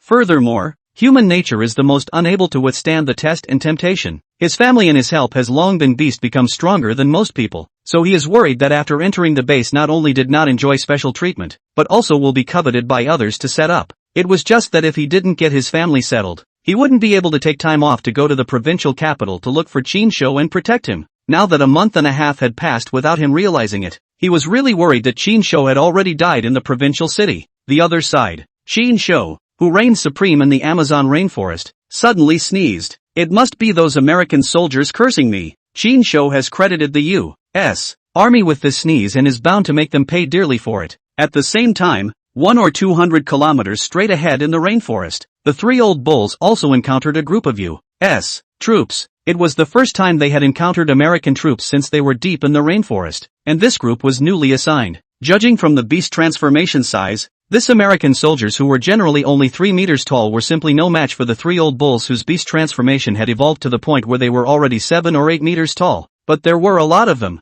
a total of 12 in a team, and they were all equipped with trickier gear, especially the barrels that fire out trapping nets, and the sniper rifles that fire out high-voltage stun rounds. Although these 2 weapons were not fatal, if they were accidentally hit, then the high-voltage electric shock projectile would definitely electrically numb them, rendering them incapacitated for a short period of time, thus entangling them in the trap net. The 3 old bulls had just witnessed a large alien beast being knocked down by their high-voltage electric guns and then caught in a huge trap net, so they had to be careful, or else they were hit by the high-voltage electric gun and the trapping net, and it was very likely that they would also become prisoners of these American troops. While they've captured a foreign beast now and are trying to figure out how to get it killed, let's sneak over there and kill them off guard, lest we be discovered by them and ambushed by them at that time. The old bull decided to take the initiative. The old fish took the brunt and said, you give us a break in command, lest the trapping net captures you, and you can't break free with only one hand more than likely. Old duck agreed. That's right, we should be able to tear and break free even if we get caught in the trap nets they launch. And now that you're without your left arm, don't always rush ahead before we have to worry about you getting caught in the trap nets. The old ox was helpless. Okay, this time you guys take the lead. I'll break off the command for you. The 3 men crept closer to the group of American troops through the underbrush in the rainforest as well as thick tree trunks. Just when they were less than 100 meters away, a U.S. soldier suddenly warned, there are 3 alien beasts approaching. Old fish knew English and reacted immediately. We're exposed. They have thermal imaging cameras and have spotted us approaching. Old duck spoke directly. Since we're exposed, let's just go over there in them. I know English. I'll go ahead and attract their attention. You guys watch the situation and strike. See if you can second 2 of them first. Old fish stepped right out and shouted from dozens of meters away. Hey, man, one of our own. Don't shoot. He was bare-chested and wore a pair of animal skin pants underneath. And because his body skin was covered with fish scales after the animal transformation, it was impossible to tell whether he was yellow or white by his appearance. The group of American soldiers immediately looked at him warily, and several of them were the first to aim their guns at him. The old fish, holding a huge leg bone of an alien beast in his hand, waved it in a gesture while walking up and asking, which regiment are you from? As a result, just after he asked, one of the captains immediately said, he's not one of us, he's an imposter. The other soldiers didn't believe it either, because except for Admiral MacArthur, there were no soldiers among them whose beasts had become so tall, so it's clear that this guy is definitely not one of our own, and the English pronunciation doesn't smell like one of our own, so immediately someone between them fired a shot. Grass, the old fish cursed, wondering in his mind where he had revealed himself. How did they conclude that he was an AU.S. soldier or one of their own? After dodging the gunfire at the first opportunity, the old fish circled the trees and grass to close the distance between them. Old Bull and Old Duck also approached from both sides. 3 surrounded 12. Be careful, he has 2 other accomplices, and they both beasts became much stronger than us. Old Fish also warned, watch out for their electric guns and net cannons, we can abuse them in close combat. The 3 of them killed the group of American troops from 3 directions at the same time. The bullets and shells kept coming. These hot weapons were already difficult to hurt the 3 old bulls, and as they approached, the electric guns and net cannons started to shoot towards them one after another. If it weren't for the fact that the ammunition had long since run out, the 3 old bulls would have shot these 12 weak-kneed U.S. soldiers in return for an eye for an eye. Luckily, their own conditions were much stronger than the other parties, so they quickly killed their way through the other party's gunfire. The old fish accidentally hit a power shot and immediately felt paralyzed. Luckily, before he was shot he was able to force himself to roll aside from the paralyzing feeling of the high voltage and avoid the oncoming trap net. Shame on you. The old ox taunted and had already taken the brunt of the enemy camp, instantly knocking a soldier to death with a bone stick. Old Duck opened up from the other side, first throwing a large rock that cracked an American soldier in the forehead, then darting over and similarly smashing an American soldier to death with a thick bone held in his hand, and slowed down the old fish, forced by the electricity is still a little paralyzed uncomfortable body while rushing to, while cursing, grass, the power of this electric gun is really fierce. Instantly, the 12-man U.S. Army team began to look like headless flies, not knowing who to aim their guns at. Just like that, the 3 old bulls had a scare and wiped out this American squad in less than 2 minutes. Old Duck collected the equipment. With this high-voltage electric gun and the beast-trapping net gun, it will be much easier for us to hunt the alien beasts next. The old bull sighed. It's a shame I can't maneuver a firearm with one hand now. The old fish comforted. If you can encounter a fey lizard next, it's not possible to say that your left hand will grow back after devouring the beast spirit bead in the fey lizard's body. Difficult. Old Ox drew the saber strapped to his thigh and urged, I'll go kill this alien beast they captured. You guys gather your equipment and be alert around. There's a high possibility that there are other American troops in the neighborhood. Just as they annihilated a group of American troops, something happened on Chinsho's side. Waste, who was drinking water by the river, suddenly screamed miserably, and then his body exploded with gusts of white smoke coming out from his body. Immediately after that, an electric eel tens of meters long, like a giant dragon, suddenly drilled out of the river, then wrapped around Waste's legs like a water snake, attempting to drag Waste underwater and devour him. Chinsho, who was roasting meat on the bank, immediately looked over after hearing Waste's screams, and after seeing that Waste was actually electrocuted to the point where his body was covered in fried hair and smoke, his eyes immediately lit up, and he hurriedly threw down the roasted meat and rushed over like lightning. Chapter 108. My body also has the insulating properties of an electric eel. Even Waste can be electrocuted. This electric eel has evolved a bit perverted. Chinsho is also considered to have made no effort to find the place where he stepped on the iron shoes. He had been brushing the wild monsters in the Amazon rainforest for more than a month, and had been trying to hunt down an American electric eel whose beast had become more powerful so as to enhance his own electric eel ability, but unfortunately he had not been able to do so. As a result, Waste's efforts to drink a glass of water had led to an electric eel whose beast had become so huge, and the high voltage current released by this electric eel was particularly horrible, directly electrocuting all the animals in the nearby river. And instantly hundreds of fish and beasts of different sizes and shapes flopped over their bellies and floated out of the water. Even Waste, who stood by the river and drank water with both hands, was electrocuted to the point that his whole body exploded and he let out a painful scream,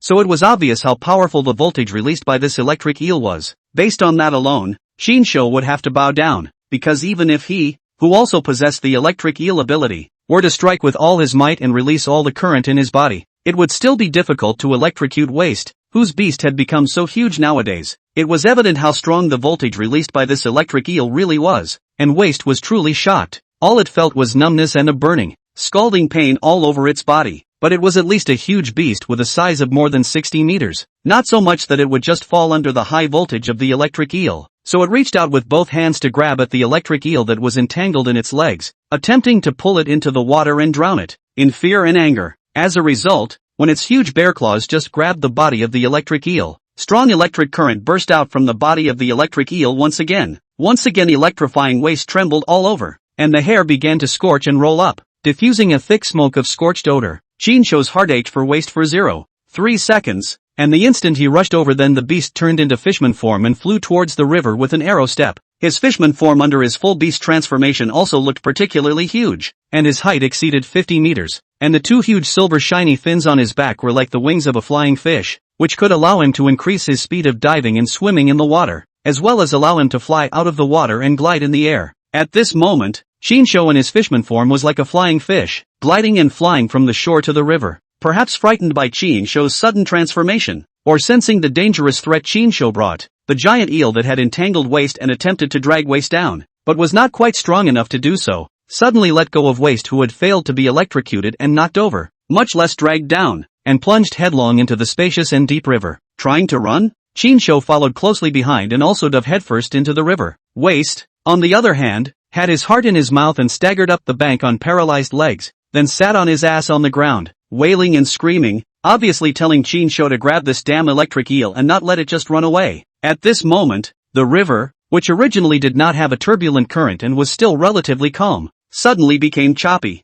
Chinsho in his fishman form got a full view of this super electric eel the moment he zipped into the river. This was a super giant eel with a body length of over 50 meters and a body as thick as Waste's big fat leg. No wonder it dared to set its sights on Waste and dare to hit Waste's idea. And little electric eel can in a month and a half time on the beast become so huge. Visible this electric eel in this river in the end hunted and killed how many foreign beasts? If Waste was successfully hunted down and devoured by it, it was estimated that it would soon be able to follow the example of that giant boa before it, and directly beastly change and evolve into a 100-meter level beast, and then it would really be invincible in this Amazon river. After all, it was now able to electrocute even a beast of Waste's level, and if it evolved further with the beast change, a 100-meter level beast in the water wouldn't be a match for it. Chinsho was determined to win, and after catching up with the giant eel, he directly grabbed it and forcibly yanked it towards the shore. Threatened by the stimulus, the giant eel once again released an intense high-voltage current, yet Chinsho was as if he was an insulator, not affected by the current in the slightest. It's useless. My body also has the insulating properties of an electric eel. Saying so, Chinsho grasped the giant eel with both hands in a death grip as it bubbled out of the river. The giant eel could be seen still sparing no effort in releasing the high-voltage currents within its body, but these currents failed to cause any damage to Chinsho at all. Moreover, in front of Chinsho's powerful strength, no matter how much the giant eel struggled, it was still unable to break free from Chinsho's two large and powerful hands. Waste immediately wailed in excitement, looking with gloating eyes at the giant eel caught by Chinsho, and not knowing what he was shouting. Chinsho stepped out of the big river in 2 steps, leaving huge deep puddles of footprints on the riverbank. Holding the neck of the giant eel in one hand and the end in the other, he threw the violently writhing and struggling giant eel directly at Waste. Come, let you take your revenge yourself. The high-voltage current stored in the giant eel's body had all been released, and now that it was low on power, it couldn't threaten Waste at all. But once bitten by a snake, 10 years in fear of a well rope, a Waste was viciously electrocuted twice in front of it. So when it saw Chinsho throwing the electric eel over, it was directly scared to the point that it rolled around and hurriedly dodged away from the giant eel that was being thrown over. Chinsho was also speechless as he looked at its wimpy behavior. You're even bigger than it, so you're afraid of a hammer, and it's not even electrified now, so don't worry about being electrocuted by it. But Waste was really psychologically electrocuted, and now its entire body's fur is still fluffy and puffy, and there are obvious traces of charred curls at the ends, which looks both hilarious and pathetic at the same time. Goon, if you don't want to take revenge yourself, forget it. Chinsho took large steps and stomped the body of the giant eel that was attempting to escape into the river into the ground. This heavy foot stepped on the middle of the giant eel's body, directly causing the giant eel to let out a hissing scream in pain, and its head and tail were violently swinging and struggling up. It was so hard for the beast to become so powerful, it was not willing to die on the shore like that, so it opened its big mouth and twisted its head towards Chinsho to bite. Only Chinsho was too much stronger than it in both strength and speed. Therefore before this conical bloody mouth of its teeth could bite Chinsho, it was immediately smashed on its head by Chinsho's fist, which directly dumbfounded it, and its head fell heavily on the ground. Immediately after, Chinsho stomped down again, this time directly stomping the huge electric eel's head deep into the ground, directly stomping to death this super electric eel that was enough to dominate this Amazon river. Chinsho immediately dissected the corpse of the electric eel with excitement, then took out the beast spirit bead from it, ignored Waste who also wanted to eat this beast spirit bead, and directly put it into his own mouth. As this super electric eel's beast spirit pearl was swallowed and fused by the beast spirit pearl in his own body, Chinsho's body suddenly and involuntarily sprang out with a trickle of electric currents, as if the protagonist of an immortal cultivation novel had just finished his thunderbolt. Soon the phenomenon of this thunderous and dazzling transformation of the beast was over. Chinsho had a feeling, so he raised his right hand and tried it, only to see that there was electric current running out of his palm, and then it gradually condensed into a small electric ball in the air. I can't believe it's actually possible. Chapter 109, Can we kill this bear? Chinsho didn't expect that an attempt made on a whim would actually succeed in condensing a ball of electricity outside his body. That's going to thrill him. He is the same as the electric eel. The body of the countless muscle cells contain a small electric current. These contain a small electric current. Electric cells alone discharge may not even as good as static electricity, but countless electric cells together. Then the small current can be combined to release a powerful high-voltage electricity. Under normal circumstances, whether it was an electric eel or Chinsho who possessed the ability of an electric eel, the current cells in the body were uncontrollable, either stimulating the muscle cells to discharge by themselves, or the muscle cells instinctively releasing high-voltage currents when they were stimulated by danger. However, after Chinsho had devoured the virus beast spirit bead earlier, his body had gained the ability of viral bacteria, especially the ability to split and replicate. So his spiritual consciousness was also able to split and merge into the cells as well as the bacteria in his body. In this way, the electric cells in his body could also merge with the spiritual consciousness that he had split off. So under his spiritual domination, he managed to manipulate the electric cells in his body, and condensed a ball of high-voltage electricity outside his palm. The success of this experiment made Chinsho jump for joy. I just don't know how many volts this ball of high voltage, smaller than a basketball, actually releases? At that moment, Waist's right eyelid suddenly jumped, always feeling that something bad was going to happen. In the next second, Chinsho suddenly looked at it with affection and said, "Good baby, sit obediently and eat a powerball from me, so that I can see how powerful this powerball really is."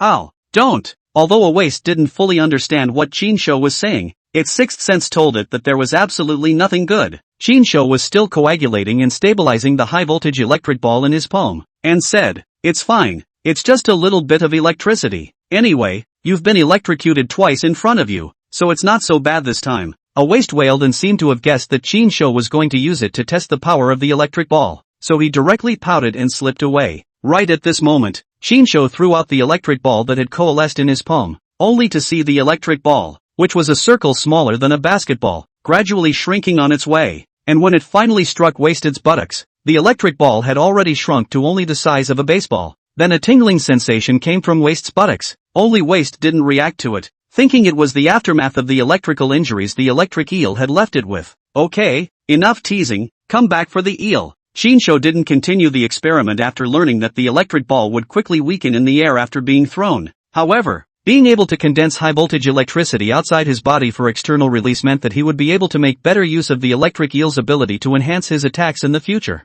For example, the use of high-voltage currents to entangle weapons in combat, and even the ability to use high-voltage currents to melt metals. So upgrading and developing this ability properly will definitely make it stronger in the future, as well as bring more surprises. After disintegrating the corpse of this super electric eel, Waist ate a large portion of the electric eel's meat raw and alive with his angry hatred for the electric eel. The rest Chinsho built a fire and roasted it to eat, then praised the meat of this electric eel as being really tasty and delicious. The smoke from the fire and roasted meat on his side attracted the attention of the nearby foreign beasts, as well as a group of old foreigner beast changers. In addition to the U.S. military, there are soldiers as well as unafraid survivors in the rainforest countries on this side of the country who venture over to hunt. Now people all over the world know that there are beast spirit pearls in the bodies of foreign beasts, and that they can continue to mutate and become stronger after swallowing them. That's why people who are bent on becoming stronger and only want to dominate the end of the world have embarked on the adventure of hunting foreign beasts. And the Amazon rainforest is the mecca for the survivors of these rainforest countries that have the most exotics and the easiest way to get stronger. And, of course, the most dangerous and hellishly easy for them to bury. There's smoke rising over there. It must be the other beast changers hunting the Fae and then cooking over a fire. How? Should we go over and take a look? If there are fewer of them and they look weaker, we can snatch their prey. What if it's the U.S. Army? If it's the U.S. Army, we'll kill them all. Who told them to be so arrogant? Even if they invaded our rainforest, they even bombed and destroyed multiple rainforests. That's right, we are not afraid even if we meet the U.S. Army. Anyway, guns are already difficult to kill us now. In the end, what we are fighting for is each other's beast transformation strength. so we are not afraid even if we meet the US Army. It's forbidden to say that their beast transformation strength is not as strong as ours. A group of 7 people were talking as they approached in Chinsho's direction. However, still hundreds of meters away, Chinsho's increasingly powerful sonar positioning radar in his mind had already sensed their presence, then said, looking in the direction of the sound. The sonar positioning radar in his head immediately presented a thermal imaging radar in hundreds of meters under the ability of the thermal eye. There's 7 guys coming this way. I wonder if they're American. Chinsho continued to grill electric eel meat to eat, sitting and waiting for the other party to approach. Waste was following his example, and then had the decency to hold up a large skewer of electric eel meat over the embers and roast it, turning it every now and then. A few moments later, the 7 geezer beast changers had quietly touched the woods less than 100 meters away and were hiding and watching. Oh my god! One of them almost exclaimed in shock, then pressed down his shock and said quietly, "What kind of monster is this? How could the beast become so huge? And it's actually sitting face to face with humans, actually learning how to roast meat together with humans? The creature looks like a bear. It's just ugly, with hair clearer and messier than a teddy. How? Can we kill this bear? One can try. Anyway, they're just a bear with a man, and the man looks thinner than us, which means that the beast transformation is nowhere near as strong as us. It's just a little hard to understand why this giant beast bear didn't eat him instead of sitting with him and grilling him for dinner. Could it be that he was roasting meat? And then this bear was attracted by the smell of roasting meat, so instead of killing him, he followed his example and roasted the meat and ate it? That should be it. What they roasted seems to be a big snake. Such a big snake body. It's definitely not something this white-haired guy can kill, which means it should have been this big bear who killed it. And then this white-haired guy got lucky and picked up a bargain. Let's go. Let's pack over first. As long as we restrict this big bear's movement, we can slowly wear it down and finish it off. The 7 wrapped up in silence. Chinsho had long since noticed them, but pretended not to, continuing to grill and eat the electric eel meat by himself. Action. The 7 of them quietly touched behind a waist, and then the leader of the group gave an order, and the crowd directly ignored Chinsho and struck out at a waist. Chapter 110, Little Trash. Pretending to be your mom. Am I being ignored here? Chinsho ate the roasted electric eel meat while sitting and watching the 7 men tackle the bear. They spoke no English and were not armed with any firearms, indicating that they were not U.S. troops, but civilian beast changers from this side of the rainforest country. Daring to go deep into the rainforest to hunt foreign beasts shows how bold they are and how confident they are in their own strength. As a matter of fact, their beast transformation strength was indeed considered to be relatively powerful compared to ordinary beast transformers, just that it was really a world of difference compared to Chinsho. And with their level of beast-changing strength, it was still easy to get killed in the Amazon rainforest. Only the most powerful beast shifter among them was only 5 meters tall, and everyone else was 3 or 4 meters tall. They divided up the labor, 4 of them holding thumb-thick steel ropes and wrapping them twice around Waste's legs in an attempt to restrain Waste's movement in this way. The remaining 3 attacked remotely to pull in hate as a way to attract Waste's attention. They carried a compound bow in their hands, and those 3 took the bow and drew it, aiming to shoot at Waste's legs as well as his head. Compound bows were extremely powerful, and could easily penetrate the body of a wild boar, even a centimeter-thick steel plate, and their power was more powerful than most firearms. They had hunted a lot of foreign beasts in the early stages just by utilizing their compound bows, and then the beasts became stronger than most people. Whoosh! 3 rounds of compound bow arrows were fired at Waste's legs as well as his head, but they failed to enter Waste's body. However, what surprised Chinsho was that although these 3 composite bow arrows failed to penetrate a Waste's body, they pierced through a Waste's flesh, leaving 3 shallow bloody slits on it. It could be seen that the power of this compound bow was still very strong. At least in terms of hunting it was better than an unusual gun. The arrow won't go in. The 3 of them exclaimed in shock, not realizing that the skin and flesh of this monster behemoth was actually so hard. The remaining 4 men pulled hard on the steel rope wrapped around Waste's legs and the 2 large trees behind him, and the leader hastily warned, "Shoot it in the eyes." Although Chinsho couldn't understand their Portuguese, he guessed what they were thinking and reminded Waste, "Watch your eyes." A Waste immediately reacted. Just now these 3 rounds of compound bow arrows did not make it into its body, but shooting through the skin still made it feel pain.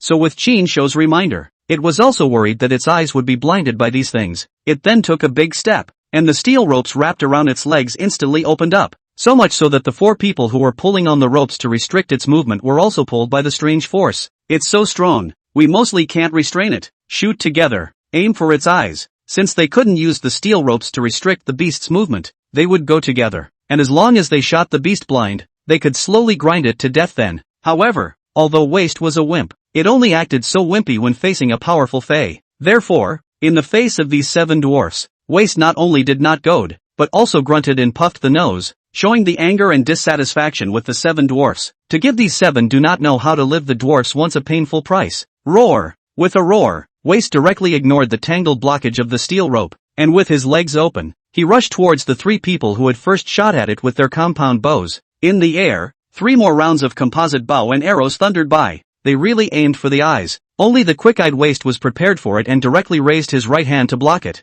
Ow! The skin on his right wrist broke instantly. 3 small cuts poked out by the compound bow and arrow. It was an insignificant skin wound, but Waste, who was afraid of pain, screamed as if his right hand was crippled. Now it was completely enraged, no longer following Chin Shou's example of walking on 2 legs, but instead lying down, landing on all 4s and quickly pouncing on the 3 people in front of it. It's enraged. Split up and run. 1 to the left, 2 to the right. Waste chose the 2 men and leapt straight over to slap the 2 men who were fleeing together to the right under the huge bear's paw. As a result, it underestimated its own strength and overestimated the defense of the dwarfs, and directly slapped the 2 into a meat cake, deep in the mud. Looking at the 2 people who were motionless and had blood gurgling out of them, Waste Dull cocked his head doubtfully, obviously not expecting these 2 dwarfs to be so weak that they were just slapped to death by it. The rest of the 5 had a shocked, saddened look on their faces. They also didn't expect such a huge beast to have such a fast speed and reaction. The beasts they encountered in the front were all bigger and more bulky,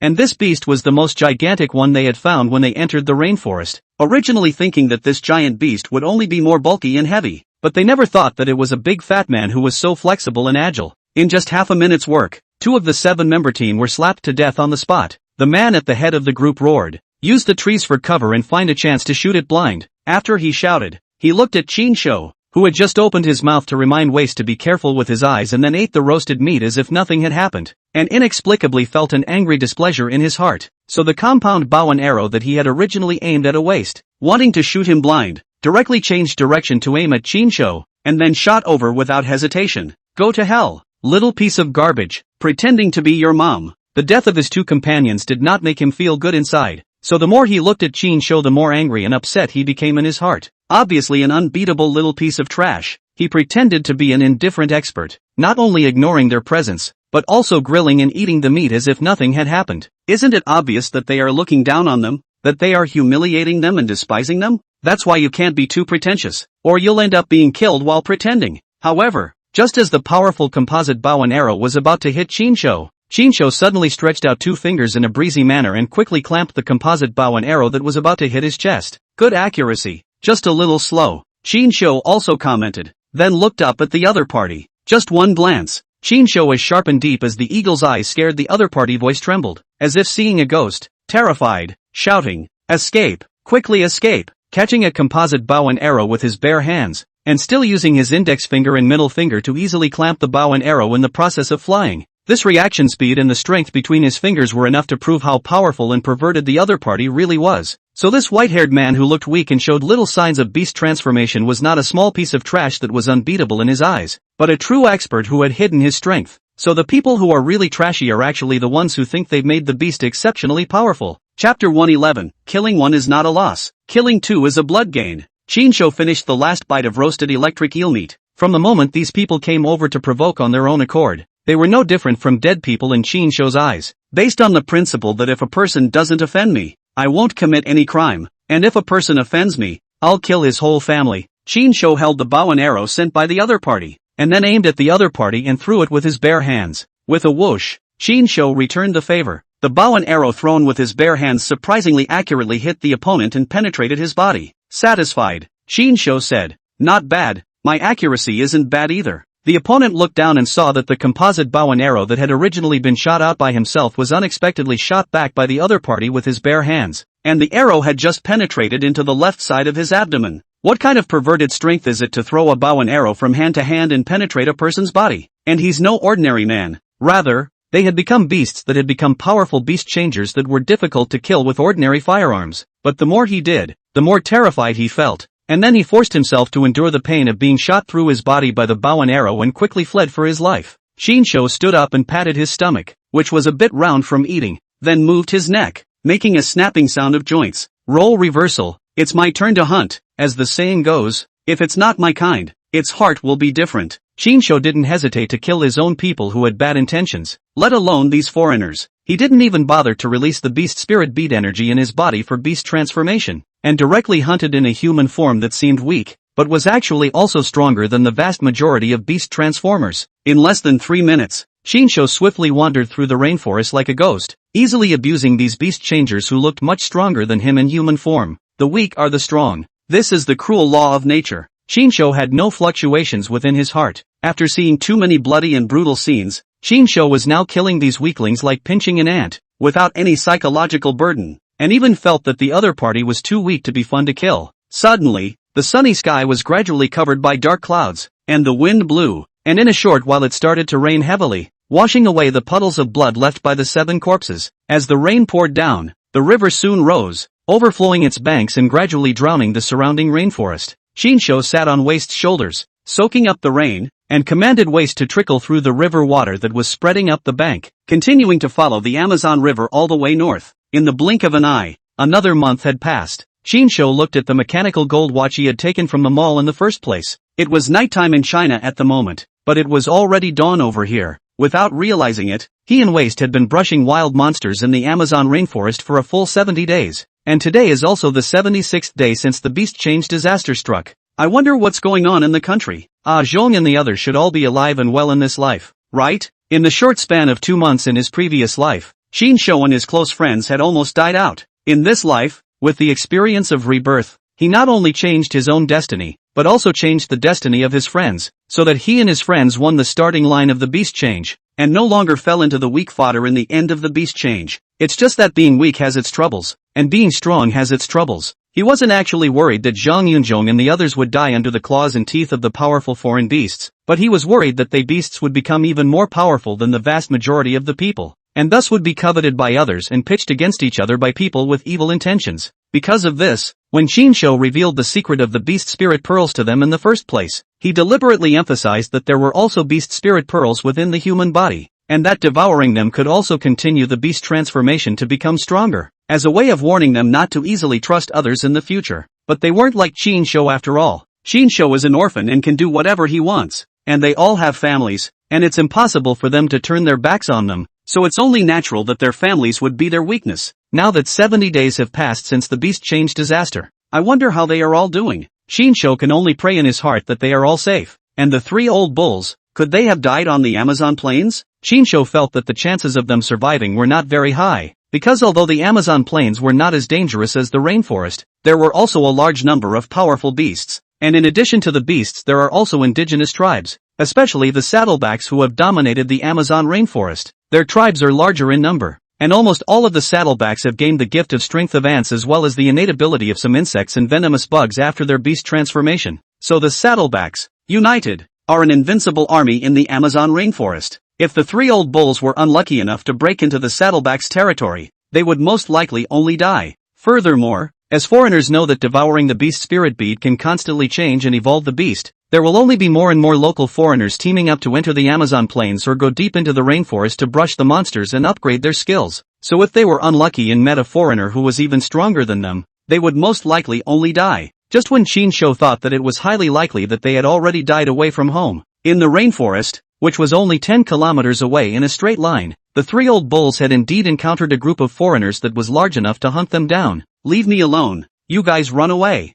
Old Duck, lame from an injury to his right leg, was helped to escape by Old Bull with one hand. The old fish, on the other hand, was fighting to the death to break his back, and every now and then a bullet bow and arrow was shot at him, leaving a bloody wound on its skin which was covered with hard fish scales. Although these bows and arrows and bullets were not fatal to him, they caused him a large number of superficial wounds. If he didn't hurry to bandage and stop the bleeding, and if he continued to hold on like this, sooner or later he would be slowly drained to death by this group of suspected U.S. soldiers due to excessive blood loss. When they were on their way to the Amazon rainforest, Shinsho asked them, if one of them was taken hostage, would you tie your hands for him or abandon him and run? It's kind of a prophecy nowadays. While none of them were held hostage, Old Duck, who had the worst skin defense after the beast change, was seriously injured and his right leg was crippled. At this rate, if Old Ox and Old Fish didn't abandon him, the end result would most likely be that all 3 would die in this group of foreigners' siege. Therefore Old Duck stopped and broke away from Old Ox's hold and roared, have you guys forgotten what I said at the beginning? If something happens to me,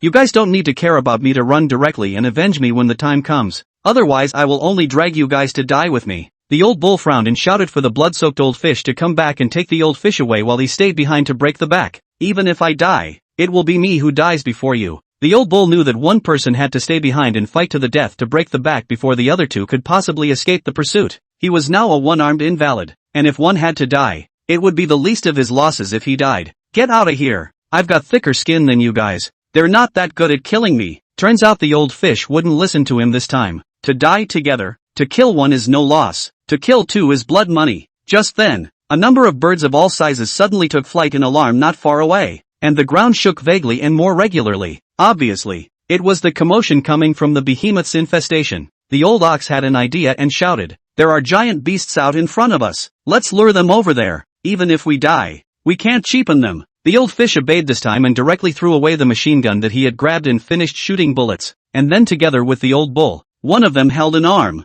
leading the old duck with his head lowered, carrying the bullets and firearms towards the direction where there was a movement from the behemoth. Chapter 112, Big Brother. Help! Knock! Knock! The sound of footsteps so heavy that it was as if a mountain was walking was getting closer and closer, and the nearby trees trembled with the vibrations coming from the ground, and there were dead branches and leaves falling continuously. There's a giant beast up ahead. The group of geezers chasing after him were obviously a little afraid to chase. Before you see the face, you hear the voice. Just the sound of footsteps and the vibrations coming from the ground were enough to show how huge a foreign beast had appeared ahead. They had encountered many large beasts in the Amazon rainforest, and they had also encountered 100-meter class behemoths, and except for the reptilian behemoths like the giant boa python and the giant crocodile, the other behemoths that came out of the forest would emit a huge commotion. So once they heard the movement of a giant beast infestation, they tended to run as far away as they could, or else they would be like mole crickets, trampled to death by the giant beast in minutes. The most important thing was that the weapons they were carrying could not do any damage to the behemoths at all, and even the powerful missiles had a hard time blowing up these behemoths that had become unusually exaggeratedly powerful. The old ox and the old fish carried the old duck whose right leg was crippled by the blast and ran defiantly in the direction where the giant beast was infested.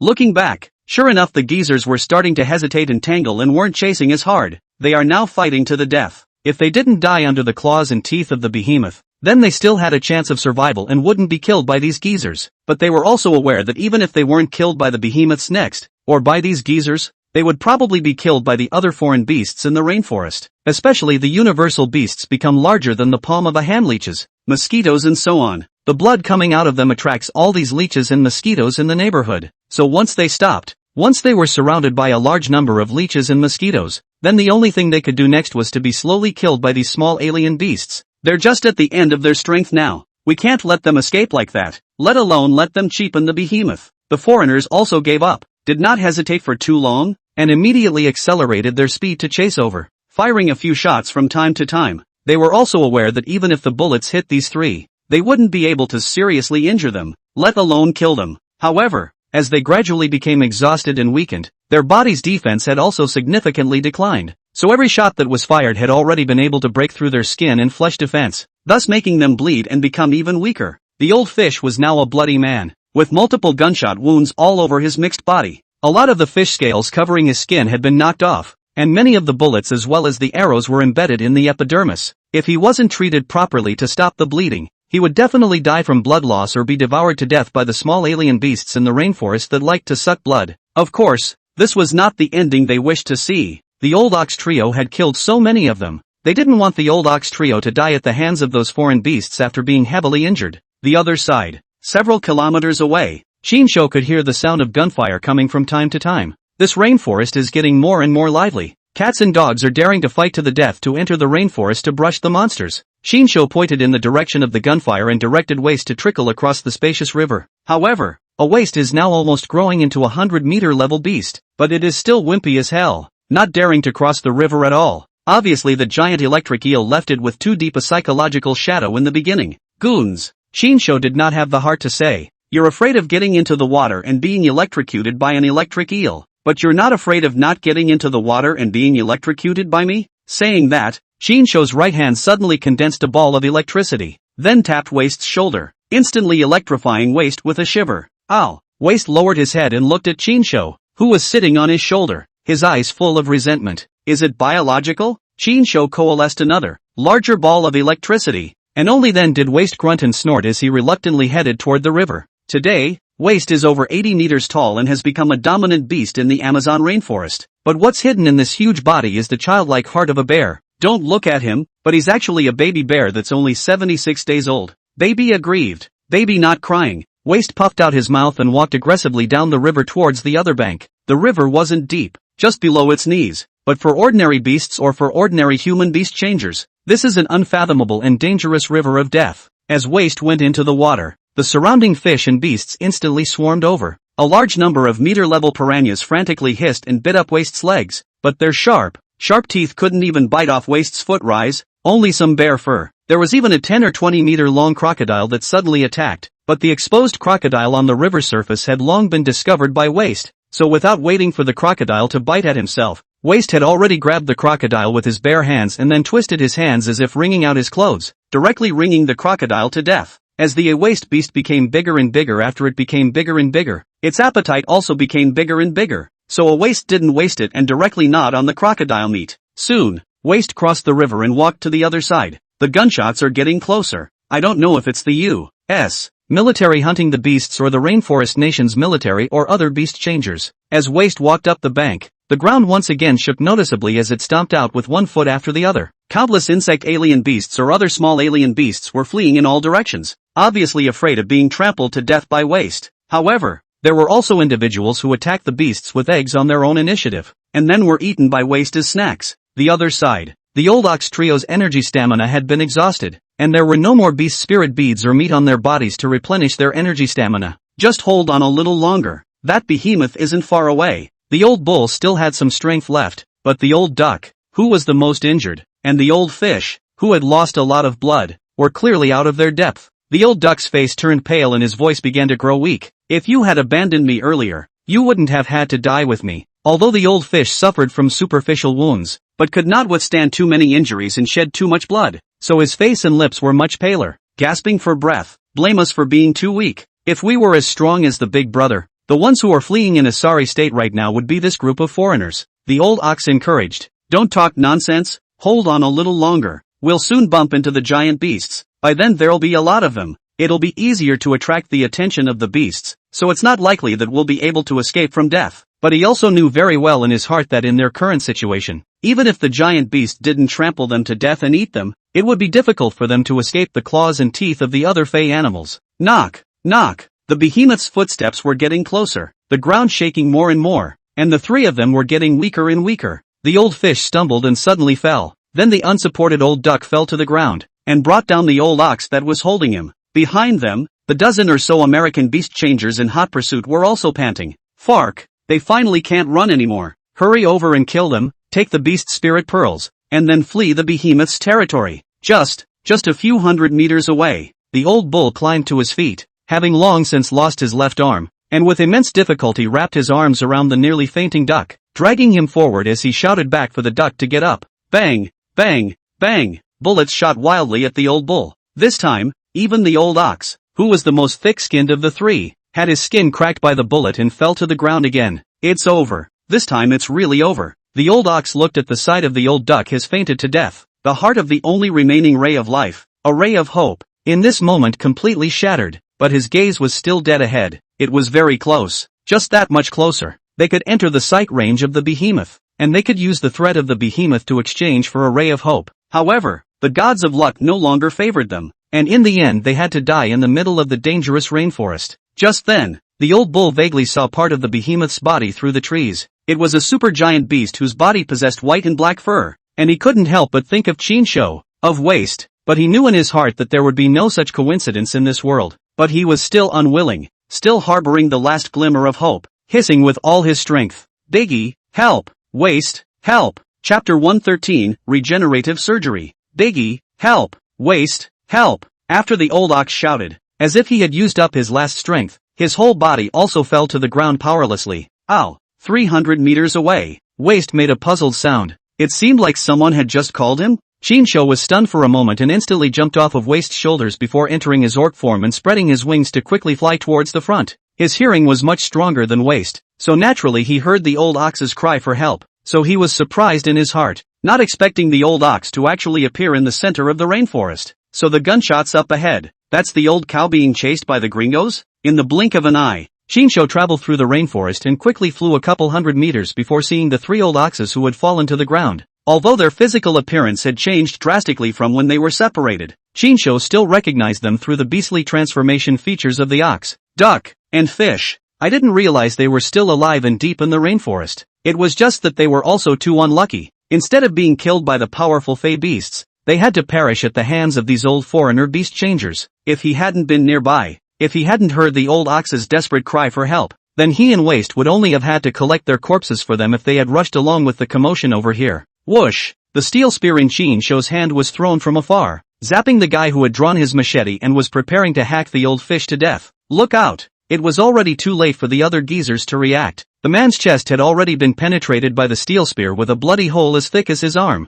The whole man froze for a few seconds, and then flopped down dead onto the weak and feeble old fish. To even meet me here? Count your lives as lucky. Grit your teeth and hang on. It would be a loss to die at this point. Shinsho's voice was like a strong heart. Still thinking he was dreaming, the old bull braced himself and rolled over, then saw the familiar Birdman figure rapidly reaping the lives of the geezers. At this moment, he couldn't hold it together any longer. Tears instantly came to his eyes and he cried like a baby. The old fish also thought that this was a fantasy before dying, used the last of his strength to climb up, staggeringly watched Shinsho lightning fast seconds the group of foreigners who nearly killed them. Tears also involuntarily flowed out, and then as if the return of light to the end of, once again fell down. In the forest, screams rose and fell on each other. Despair was transferred from the hearts of the 3 old bulls to the hearts of this group of foreigners. Shinsho was too strong, casually moving his hands and feet to one person to death with a punch, and kick one person to death with a kick, counting from the time the old ox begged for help. In less than 2 minutes of work, these dozen or so foreigners were so massacred by him that they couldn't even struggle to resist. Shinsho pulled up the steel spear that was deeply rooted in the ground and flew back in front of the 3 old oxen.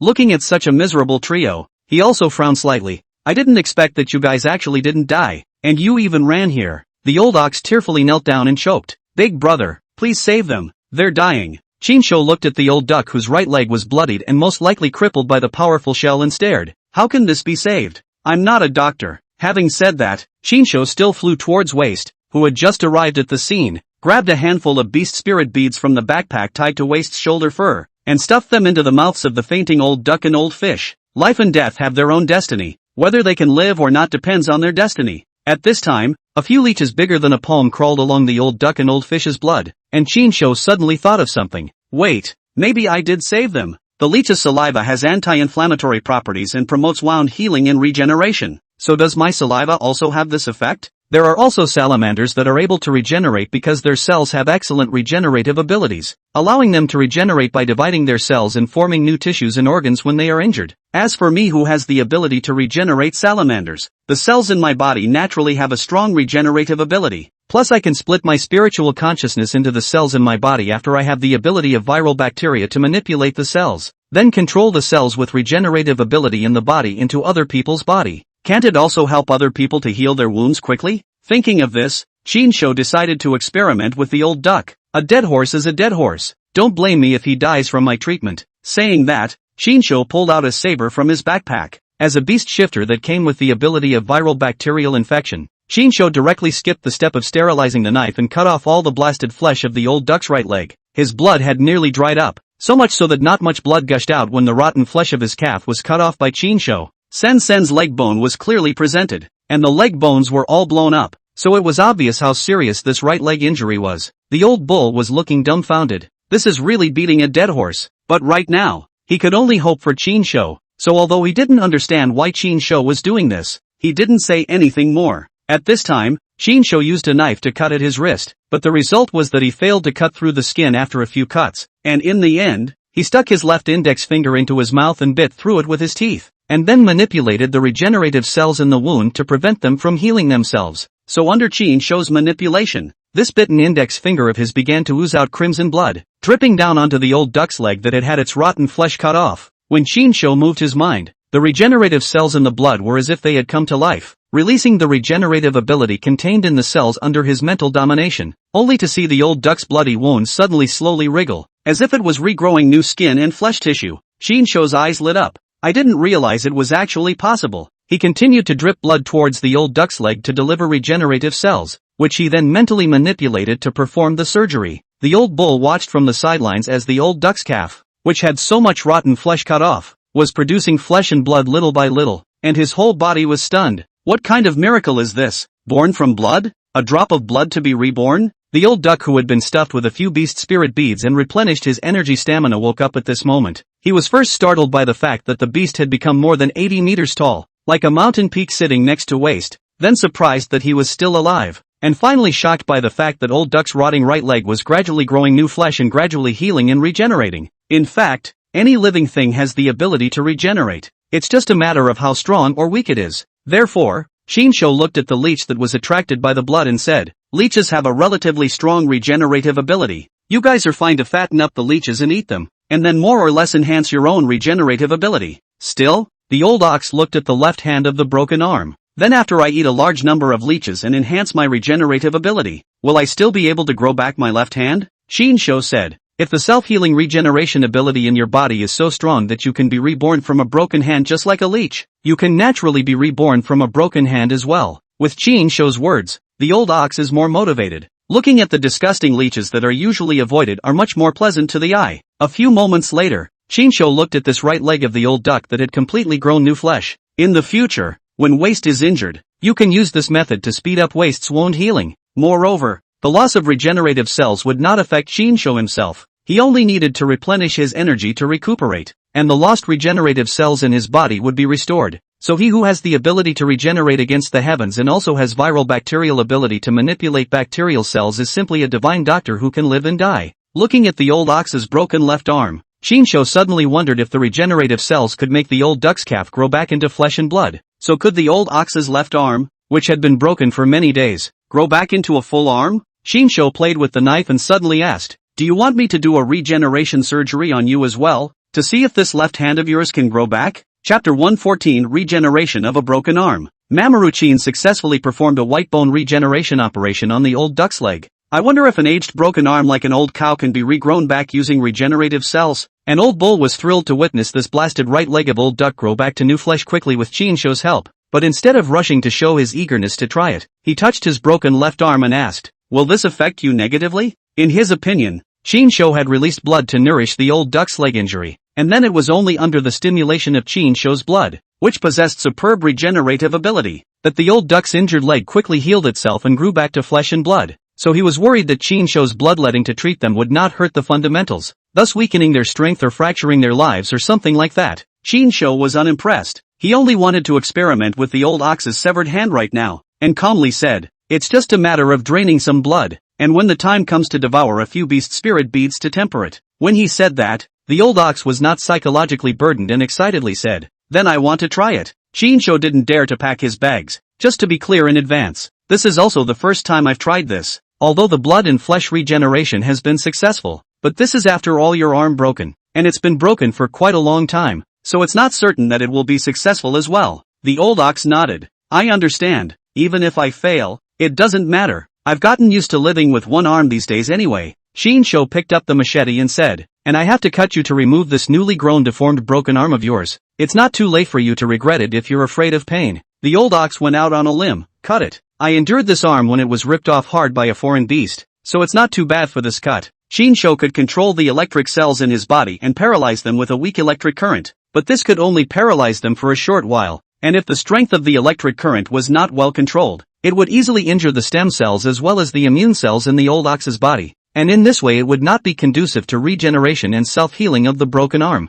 After all, the regenerative surgery that Shinsho performed on them could not be realized only by his delivery of regenerative cells. The regenerative cells that he delivered were just a medicine to stimulate regeneration, and its function was to stimulate and guide the cells in the other party's body that possessed regeneration and self-healing ability, and then overdraw the stem cells in the other party's body that possessed self-healing ability, as well as the immune cells and so on, so as to accelerate the rapid healing and regeneration of the wounds. Therefore for Shinsho, the price he paid was only some regenerative cells contained in the blood that could play a guiding and assisting role, and next as long as he rested, these lost regenerative cells could be restored. The price that old duck and old bull need to pay is equivalent to overdrawing a certain degree of life force, which will lead to their immunity and self-healing ability greatly weakened. Even if they take a good rest will not be able to recover as before. Of course, after they devoured more beast spirit beads in the future and their bodies became stronger, their life force would also become more vigorous, so it wouldn't be so bad to lose this amount of life force. Shin-sho reminded. You go ahead and dissect those geezers and swallow a few more beast spirit beads to replenish your energy stamina. Now the old cow's physical condition is too weak, which is not conducive to the body's regeneration and self-healing.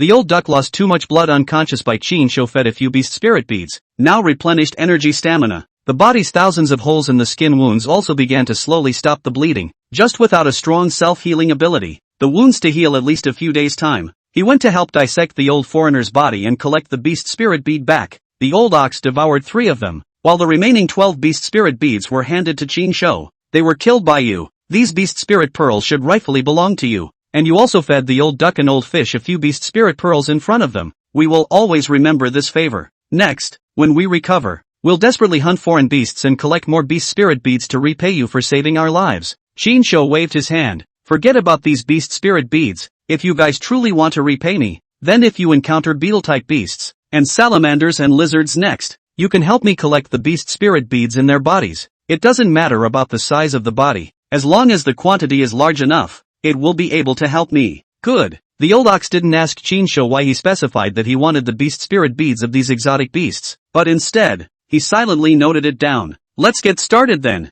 Shin-sho broke off an arm-sized tree and threw it at the old bull. The old bull understood him instantly, picked up the trees and bit them, skimming his head. His left arm had been bitten off by the beast for more than a month, and at the moment only a small section was left, and there was a small, deformed sarcoma growing out of the break, like a small fist with no bones or fingers growing out of it. Shin-sho's hand rose up and chopped off this last piece of his broken arm as well. Instantly, blood gurgled out. The pain that tore through his heart made the old bull's neck as well as his forehead bruise. Endure it and manipulate the energy of the beast spirit bead in your body to focus around the broken arm to stop the bleeding. Shin-sho reminded. Without saying a word, the old ox clenched the wood in his mouth and concentrated on trying to transport his energy, focusing the energy of the beast spirit pearl in his body around the broken arm. The rippling veins and the sweat that couldn't help but overflow from his forehead proved just how much pain he was in right now, how hard it was. That's when the old duck woke up. He stared blankly at the sky obscured by the green and thought he was in heaven. Then a huge panda's head suddenly stretched out, big eyes, full of curiosity, looking down on him condescendingly, staring him. The old fish sat up suddenly and fraudulently. Then he was completely dumbfounded. I'm not dead? The old fish beside him also had red eyes when he saw him wake up, and his voice was slightly terse as he said, "It was Big Brother who saved us." Big Brother? Only then did the old duck notice Shin-sho, who was performing regeneration surgery on the old cow. So this ridiculously large panda is Waste? 2 months have passed, and little Waste has grown so big? While he was surprised, he suddenly realized that his right leg didn't hurt so much, and looked down, dumbfounded. Didn't I blow up this leg and cripple it? The old fish replied. It was also saved by the big man, who cut the rotten flesh off this leg of yours, and then used his own blood to help you grow back to flesh and blood. Still, the old duck, although he thought it was very unscientific, had to believe in the fact that it was happening to him, because he witnessed Shin-sho was giving the old ox broken arm regeneration surgery. The process is also really as the old fish said, only to see Shin-sho bit through the finger wounds as a faucet towards the old ox's left arm wound to transport a lot of blood. This blood of Shin-sho's was like a swarm of ants, consciously wriggling up and covering the old ox's broken arm wound. There are quite a few viral bacteria in the blood in addition to regenerating cells. If it was an ordinary person who was contaminated with Shin-sho's blood, it would only lead to the body being infected with a virus, thus destroying the immune system. But after all, Old Bull and the others were relatively powerful beast changers, and the immune system in their bodies was not so strong as to be infected and heavily injured by this bit of viral bacteria. Shin-sho manipulated the regenerative cells and utilized the unique innate ability of viral bacteria to quickly infect and dominate the cells around the old ox's broken arm, then forcibly guided the overdraft of the old ox's body's stem cells as well as immune cells, accelerating the self-healing regeneration of the broken arm, only to see that at the broken arm, the flesh and blood began to wriggle up and grow down bit by bit. Chapter 115. Do you want to be bigger or smaller at any time? It seems to be working. Shin-sho continued to manipulate the stem cells in the old bull that he had infected and dominated, overdrawing a group that died and continuing to infect and overdraw the next group until this broken arm achieved regeneration. At this moment, the old ox in agonizing pain did not know that a large number of cellular bacteria in his body were dominated by Shin-sho's infection. If Shin-sho wanted to kill him, he could even, without God's knowledge, directly manipulate the cellular bacteria in his body, and re-injure his internal organs from the inside, so that he would die a confused death. It was also because of this attempt that Chinsho realized just how evil and terrifying the abilities of those virus beast changers were. Half an hour later, Chinsho ended the highly focused regeneration surgery and looked at the old ox's left arm, which had grown back but the bones and skin were still very tender, and hurriedly asked,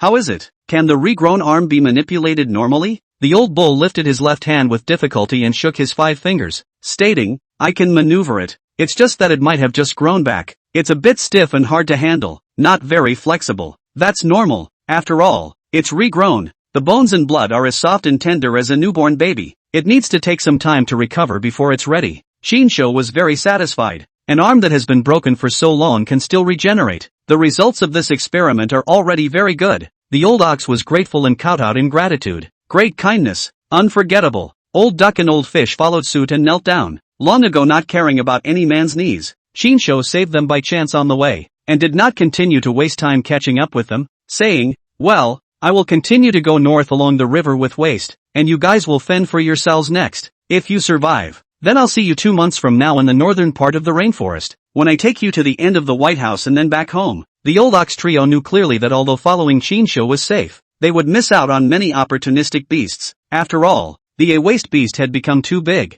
and the surrounding beasts would be scared away by the movement of the A-waste, so they wouldn't expect to be able to hunt large beasts if they followed. It's just that they've just met each other for a short time before they have to part ways, and all 3 of them are acting reluctant to part ways. The old ox responded, "See you in 2 months then. During this period of time, we'll help you keep an eye out for hunting beetle exotic beasts as well as salamanders and lizards, and when the time comes, we'll bring the beast spirit beads of these exotic beasts with us to go over to you." Chinsho once again gave them some pointers. Powerful Fae can certainly make our beasts faster and stronger, but small swarms of tens of thousands of Fae-like ants are also great and relatively easy to hunt resources for beast transformation. Devouring dozens of Fae ants had little effect, but devouring thousands and tens of thousands of them, the effect was no less than the beast spirit bead in the body of a large Fae beast. Moreover, a power beast like ants, when accumulated, can provide a power increase to any beast shifter. A waste is just not picky about what he eats. All sorts of messy big and small alien beasts are eaten before the beast becomes so huge. You guys can refer to and learn from it. Upon hearing this, the 3 old bulls once again exuded overflowing gratitude. Turns out it can still be like that. In front of them, they encountered a lot of marching ants and bullet ants, each of which became bigger than a finger, and there were even some that became as big as the palm of a hand. Only they all ignored it. Now that they heard Chinsho say this, they immediately had the feeling of being wrong about a billion things. But it's good to know it's not too late. If they still encountered the alien beast ant colony next, they wouldn't ignore it. "Go away." Chinsho flew over to Waste's shoulder and sat down, then transformed back into the white-haired boy's human form. The 3 old bulls waved goodbye. A Waste wailed as if saying goodbye to them as well. Then carrying Chinsho, he disappeared into the rainforest in 3 steps and 1 turn back. 2 months. The old ox stroked his brand new left arm, which had grown back and had not yet adapted to it, and whose flesh and bones were still vaguely painful, and solemnly spoke to old fish and the 2 of them. "There will be a blessing in the future if we do not die in a great calamity. From today onwards, our lives no longer belong to us. There are still 2 months left now, and in these 2 months we must fight tooth and nail to become stronger, and strive to be strong enough to impress and help Big Brother." Old Duck said seriously, "Anyway, this life of mine will be his from now on. Even if he asks me to hold a missile and blow up the White House at that time, I'll still be righteous." They were all soldiers with feelings and hearts still filled with hot blood, which is why they foolishly shared the same life and did not abandon their wounded companions. Chinsho also saved them and helped them because of their such rare character. It's nothing more than a show of hands to him, but if a show of hands could result in 3 deadbeat, obedient henchmen, Chinsho would be happy to do so. Waste, see, in the future, even if you encounter a foreign beast that is stronger than you should not be a wimp. Just go over there and fight with it. Even if you break your arms and legs, it's fine. I can help you grow them back anyway. Waste? It also didn't understand what was said, or else Waste would have to wonder if it was Chinsho's own child again. The regenerative ability of the salamander, coupled with the innate ability of the viral bacteria. If I continue to upgrade and strengthen it, I can't say that I'll really be able to have an immortal body in the future.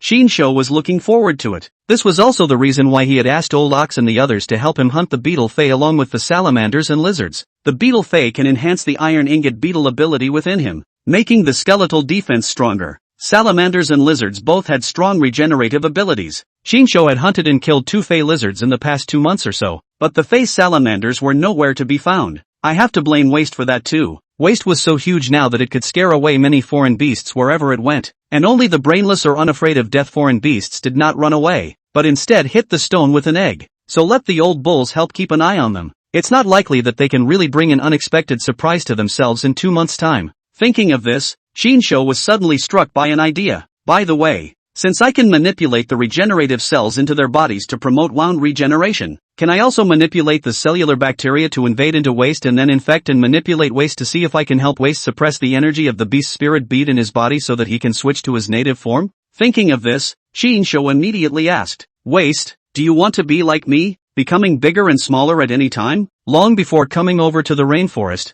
Waste had been filled with curiosity and envy about Shinsho's ability to freely switch between beast transformation forms. Shinsho also tried many times to introduce the mysteries of the ultimate beast transformation in the language of actions that it could understand. Only that a Waste was after all a foreign beast, not as smart as humans and not strong enough in mental power. So it failed to mentally control the suppression of the beast spirit bead in its body, and failed to grasp the mysteries of the ultimate beast transformation. Now that he heard Shinsho ask this question, Waste also nodded his head repeatedly. After all, huge has huge troubles. It is now more than 80 meters tall. This size in the rainforest shuttle can be said to be everywhere touching trees. Very inconvenient. It would be so convenient if he could master the mysteries of beast transformation just like Shinsho, and become bigger and smaller at will. Chapter 116 Waste has mastered the mystery of the beast change. Shinsho was also troubled by the fact that Waste was such a huge size nowadays. Those foreigners who had detected Waste's movements from afar didn't dare to approach. Not to mention those beasts whose IQ had been enhanced after their transformation. Furthermore,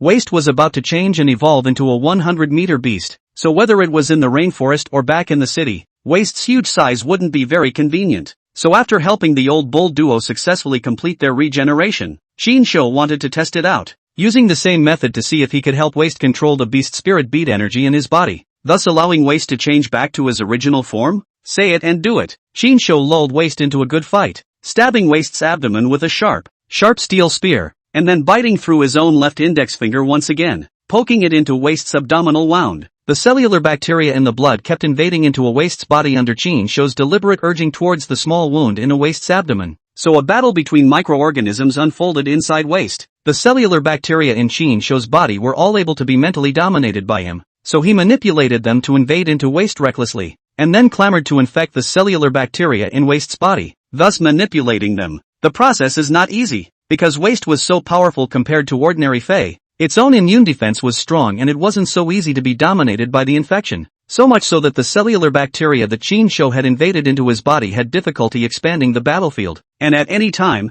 a large number of cellular bacteria were gradually killed off by Waste's immune army. In the end, Shinsho had exerted a lot of effort, and only then was he able to barely invade the Dantian location in Waste's body. This was the land of the beast spirit pearl, and Shinsho's spiritual consciousness that had split into the cellular bacteria could feel in Waste's Dantian just how powerful the beast spirit pearl energy in Waste's body was. It was also at this time that Shinsho realized that he appeared to be able to manipulate these cellular bacteria to directly devour and eat away the beast spirit pearls within a Waste. Shinsho suddenly thought of something. If I use this ability to invade an infected beast changer, and then manipulate the cellular bacteria to devour the beast spirit beads in the other party's body, will I be able to make the human beast changer change back to human form? As this idea came out, Shinsho instantly wanted to grab a geezer beast shifter to experiment on properly. As for Waste, he had managed to raise him so easily, so naturally he couldn't try it easily, lest he would waste Waste. Of course, even if he wanted to manipulate the cellular bacteria to devour the beast spirit bead in a Waste's body,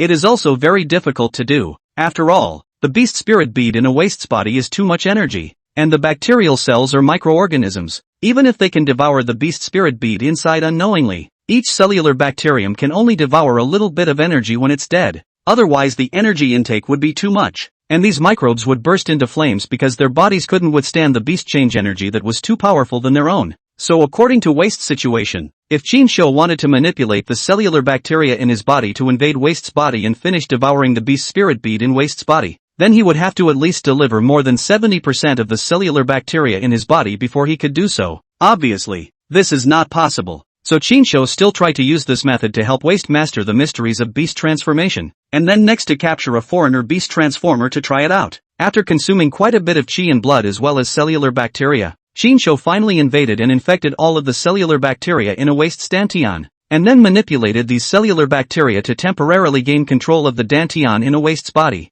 He strengthened his spirit and focused on manipulating Waste's dantian to suppress the energy of the beast spirit pearl. As long as the beast spirit bead's beast transformation energy was completely suppressed in the dantian, then the body would change back to its native form after losing the influence of the beast transformation energy. Waste was also concentrating on feeling the process. It may not look very smart, but it wasn't a stupid bear, so it could also feel that the dantian seemed to have been invaded by something, and it was suddenly a bit hard to bear and was no longer under its control. But it did not resist, because it knew that Chinsho wouldn't harm it, and was helping it to control the beast spirit pearl, so that in the future, it would also be able to change its size whenever and wherever it wanted, just like Chinsho. In fact, its spiritual power wasn't weak. It just didn't know how to manipulate the beast spirit bead with its spiritual intent and suppress it. But now with Chinsho's invasive intervention, it appears to be getting a little browbeaten. Another half hour passed. Many of the smaller individual reptilian xenomorphs in the surroundings were cautiously approaching. During this period of time, Waste's enormous body appeared to shrink significantly, but the shrinking gap was only from over 80 meters tall to about 70. Chinsho finally gave up. The method is possible, but the difficulty is much higher than I thought. Chinsho drew out the index finger of his left hand that had poked into a Waste's abdomen, only to see that the delayed wound at the tip of the finger immediately stopped bleeding and healed up at a speed visible to the naked eye. Immediately after that, Chinsho stretched out his tail and stuck it into a Waste's abdominal wound with his spikes, sucking a little bit of a Waste's blood to replenish the large amount of chi and blood that he had lost, as well as sucking back into his body all of the invasive infected cellular bacteria in a Waste's abdomen. The energy of the beast spirit bead in your body is too strong. The most I can do is to help you suppress the beast spirit bead and make you shrink by about a third. I can't help you suppress it completely and make you change back to your original form. I don't know if Waste could fully understand, but Chinsho regretted that the attempt ended in failure. But Waste's eyes glowed and he wooed and whimpered in unintelligible bear language. Chinsho looked at it as if it was still quite excited and guessed, "Did you also feel it and know how to manipulate the dantian with your spiritual power to suppress the beast spirit pearl?"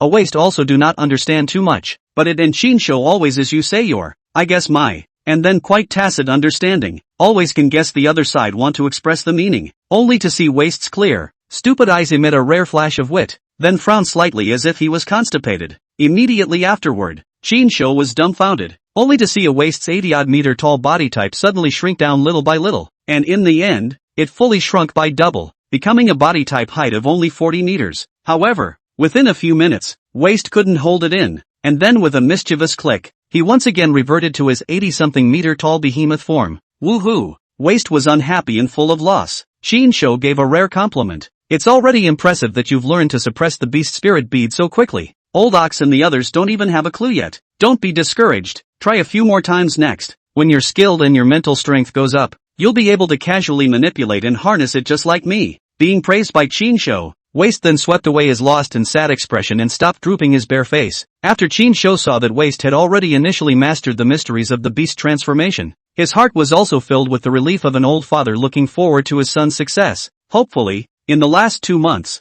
Waste will be able to completely control the beast transformation, and by that time, Waste who has transformed back into a little panda will not only be able to greatly save energy stamina, but also save a lot of food. The main thing was that after turning into a little panda, Chinsho could just take it with him and fly directly back to his country when the time came, otherwise becoming a 100-meter class beast. He didn't even know how he was going to bring Wasted back to his country next. When the time comes, if he really can't bring it back, he doesn't know if he can go down and kill the Waste that he raised and fattened up with his own hands. Evening. The sun was setting and it was starting to get dark. Chinsho told Waste to grill the meat and wait for his return to eat it, then soared through the rainforest, finally bumping into another group of American beast changers. They thought that Chinsho was a large exotic bird, and all sorts of trapping nets, bullets, electric guns, and artillery were shot towards Chinsho who was flying towards them. Then without exception, they were all dodged by Chinsho's increasingly flexible and swift flight maneuvers, with a succession of screams ringing out. Soon the team of American beast changers was killed until only the last person was left, and in the end this American beast changer who had been scared to the point of weak legs Chinsho didn't kill him, but captured him for experimentation. Chapter 117, Getting rid of the beast transformation and turning back into a human. The weak never have the choice to survive, because their right to survive will only be in the hands of the strong. From the time he entered the rainforest, Chinsho had lost track of how many alien beasts he had killed and how many people he had killed. In short, these hands of his have stained countless lives and slaughtered countless lives. He sometimes felt like a demon born to kill, and with more and more lives stained on his hands, whether he kills beasts or kills people, his heart has no waves, as if killing is like eating, drinking, and pulling, and has become a daily routine that he has become accustomed to in his life. But he didn't sink. He knew in his heart he wasn't killing for the sake of killing. He hunted and killed foreign beasts just to become stronger. Kill these US Army beast changers because they are a bunch of war criminals who will do anything to achieve their goals and have no bottom line. Other than that, Chinsho felt that he still had a bottom line and principles as a human being. Apart from the foreign beasts that really fit him and were rare to come across, Chinsho basically wouldn't kill foreign beasts indiscriminately. Even when he encountered marching ants and bullet ants, even if he wanted to eat these ants, he wouldn't kill them all. In addition to that, those same beasts became even bigger than the original butterflies, small birds, and various insects, etc. Even if they were hopping around in front of his eyes, Chinsho would not kill them indiscriminately. Listening to the sound of the American soldiers who were tied up by themselves and carried in their hands to fly back, constantly crying and begging for mercy, Chinsho impatiently yelled, "Shut up!" Shut up is an English word that Chinsho still knows how to say, but to communicate with each other in normal English, then he was not capable of doing so. However, he had left the other man alive only to use him as a mouse for an experiment, so he had nothing to communicate with the mouse. As for this 3 or 4 meter tall foreigner crying and panicking so pitifully at the moment, Chinsho's heart also showed indifference. Not a single human beast shifter who could go deep into the rainforest was a good person. They also have a lot of lives on their hands, and that surely includes a lot of human lives. So to be kind to them is to be cruel to yourself. Chinsho had long appreciated their cruelty, and in their eyes, human beast changers were no different from Fae. As long as they were killed, they could all take out the beast spirit pearls from their bodies, and they could all make their beasts stronger. Therefore, even if Chinsho ignored them in front and collided with them, they would still take the initiative to attack Chinsho and hunt him as a foreign beast. Therefore, for this captive foreigners crying and begging for mercy, Chinsho was not the least bit moved to soften his heart. Back to Waste. Waste was still roasting a whole big lion in style by the big fire. This was a cougar that didn't know what to do in the afternoon and suddenly jumped out to attack Chinsho. Not small in size, the physical beast became already nearly 20 meters long. It was just that in front of Waste, the cougar was as good as a kitten in the eyes of a human. Since learning to barbecue from Chinsho, Waste's barbecuing had gotten pretty good. This exotic beast cougar was skinned by Chinsho, then altered deep floury knives on the meat and skewered with a thick tree trunk, allowing Waste to directly roast the whole lion whole. Unfortunately, the supplies and seasonings in the containers were all blown up by the American bombing, so without seasonings or even salt, they had to eat flavorless barbecue. Seeing Chinsho Fei return, Waste called out from afar. Chinsho knew what it was screaming about as soon as he heard it and replied, "It's not cooked yet, keep roasting." Well, although Waste was puzzled as to how Chinsho had captured someone back, his gaze did not linger on the other party, but continued to stare at the roasted whole lion and gulp, and then fought for every bit of it to be roasted and cooked. In the meantime, tied back by Chinsho, this American soldier was shocked and terrified. "I didn't realize that there was a panda here whose beast had become so huge, and that this panda was actually grilling an alien beast that was also huge in size." It was an incredible scene. What was even more unbelievable to him was the fact that the birdman who had grabbed him over seemed to be communicating with this behemoth panda without a hitch, and this behemoth panda seemed to be able to understand the words of this birdman, and continued to concentrate on grilling the meat, with no intention of attacking the birdman, or him for that matter. At the same time he became more flustered, doubtful that the birdman had captured him back to feed him to this behemoth, right? So he continued to wail and beg for mercy. "Shut up!" Chinsho impatiently gave him a slap, directly slapping him dumbfounded, and his face gradually reddened and swollen. Now he was finally honest. But after Chinsho placed him on the ground and poked his belly with his finger, he once again began to wail and beg for mercy. Chinsho simply grabbed a handful of grass and shoved it into his mouth to shut him up completely. Immediately after, Chinsho once again bit through his index finger and transfused blood into the wound on the other party's abdomen that had been poked through the skin. As the cellular bacteria in the blood invaded the other party's body like a vast army of ants, it soon invaded the other party's dantian, and then began to eat away at the beast spirit bead in the other party's body bit by bit. This process is like playing a game where the pawns kill the enemy base and then attack the crystals bit by bit. As the countless cellular bacteria devoured the beast spirit pearls in the other party's body, Chinsho immediately stuck the spikes of his tail into the other party's abdomen at the dantian, then sucked these cellular bacteria that had devoured the energy of the beast spirit pearls and were about to burst at any moment back into his body. During this period of time, Chinsho found that the beast-changing appearance of this American soldier was disappearing at a speed visible to the naked eye, and then his body size gradually shrunk, from a 3 or 4 meter tall beastman, back to his original white appearance. It was just that his entire body became much weaker when he changed back to his white appearance, as if his body had suddenly been drained. Chinsho was once again shocked by his sudden thought. "I didn't realize that this experiment was also successful." He could actually really use the ability of viral bacteria to invade and infect the beast changer, then use the cellular bacteria to devour the beast spirit beads in the other party's body from the inside, and then finally utilize the gadfly's blood-sucking ability to absorb the cellular bacteria that had collectively devoured the beast spirit beads back into his body, thus restoring the beast changer back to his human form. Once the discovery and the results are publicized, it will definitely be able to stir up the world, because it means that human beast changers can get rid of their beast changes and turn back into humans, especially those whose beasts had become weaker. Could they not also change back to their original form in this way, and then pick a beast spirit bead with a strong natural ability to devour it, thus realizing a change of destiny against all odds? Shinsho was agitated inside, and the American soldier who suddenly changed back to his human form almost gagged and choked to death on the grass stuffed in his mouth. After shrinking in size and changing back to his original human form, the ropes binding him loosened, and he hastily reached up and drew the grass out of his mouth before coughing in agonizingly hard coughs. When he slowed down, he asked weakly with puzzled, horrified eyes, "Wang Defa? What the hell is happening to me here?" Chapter 118, Which one of us is the Mount? For his sudden change from a beast changer back to his human appearance before the beast change, this white foreigner was also incredulous and greatly shocked, followed by an inner impotent rage, because the powerful beast change ability that he had managed to obtain by killing so many people and so many alien beasts had just been stripped away by the other party. Although Shinsho's English wasn't great, he could hear the other party's shocked and puzzled meaning. He didn't try to explain it, and he didn't know how to explain it in English. As for this old foreigner who was deprived of his beast transformation ability and turned back to his original human appearance, he was not in a hurry to kill him, but pulled out a beast spirit bead from his backpack and force-fed it to the other party's mouth to continue the next round of experiments. If this white geezer could still perform a beast transformation after devouring the beast spirit bead, then it meant that Shinsho could use this method to help other people or foreign beasts to tailor their beast transformation attributes. For example, letting a weakling beast changer turn back into a human, and then giving him the ability to devour the beast spirit bead of a powerful foreign beast, thus allowing him to change his fate as a weakling and become a powerful beast changer. It's just that even if this experiment was successful, the effect would probably only be equivalent to that of a vegetarian without a beast transformation who later devoured the beast spirit bead. These humans who were reputed to be latter-day beast changers would be significantly weaker than the innate beast changers in terms of their beast change potential. Soon, as the beast spirit bead was swallowed down, the white geezer in front of him who had changed back to his original human form suddenly curled up in agony, like a dying prawn, arching his body and rolling all over the ground. Obviously, after devouring the beast spirit bead, his body once again underwent the phenomenon of beast transformation. It was just that the beast spirit bead in his body had just been deprived and devoured, and now that he was devouring another beast spirit bead, it felt like the equivalent of surgically cutting out a malignant tumor with great difficulty, only to have another malignant tumor grow immediately after it had just been cut out. Coupled with the fact that after the beast spirit pearl in his body had been deprived and devoured, his body had already become incredibly weak, and had also been infected by the virus bacteria in Shinsho's body as a result.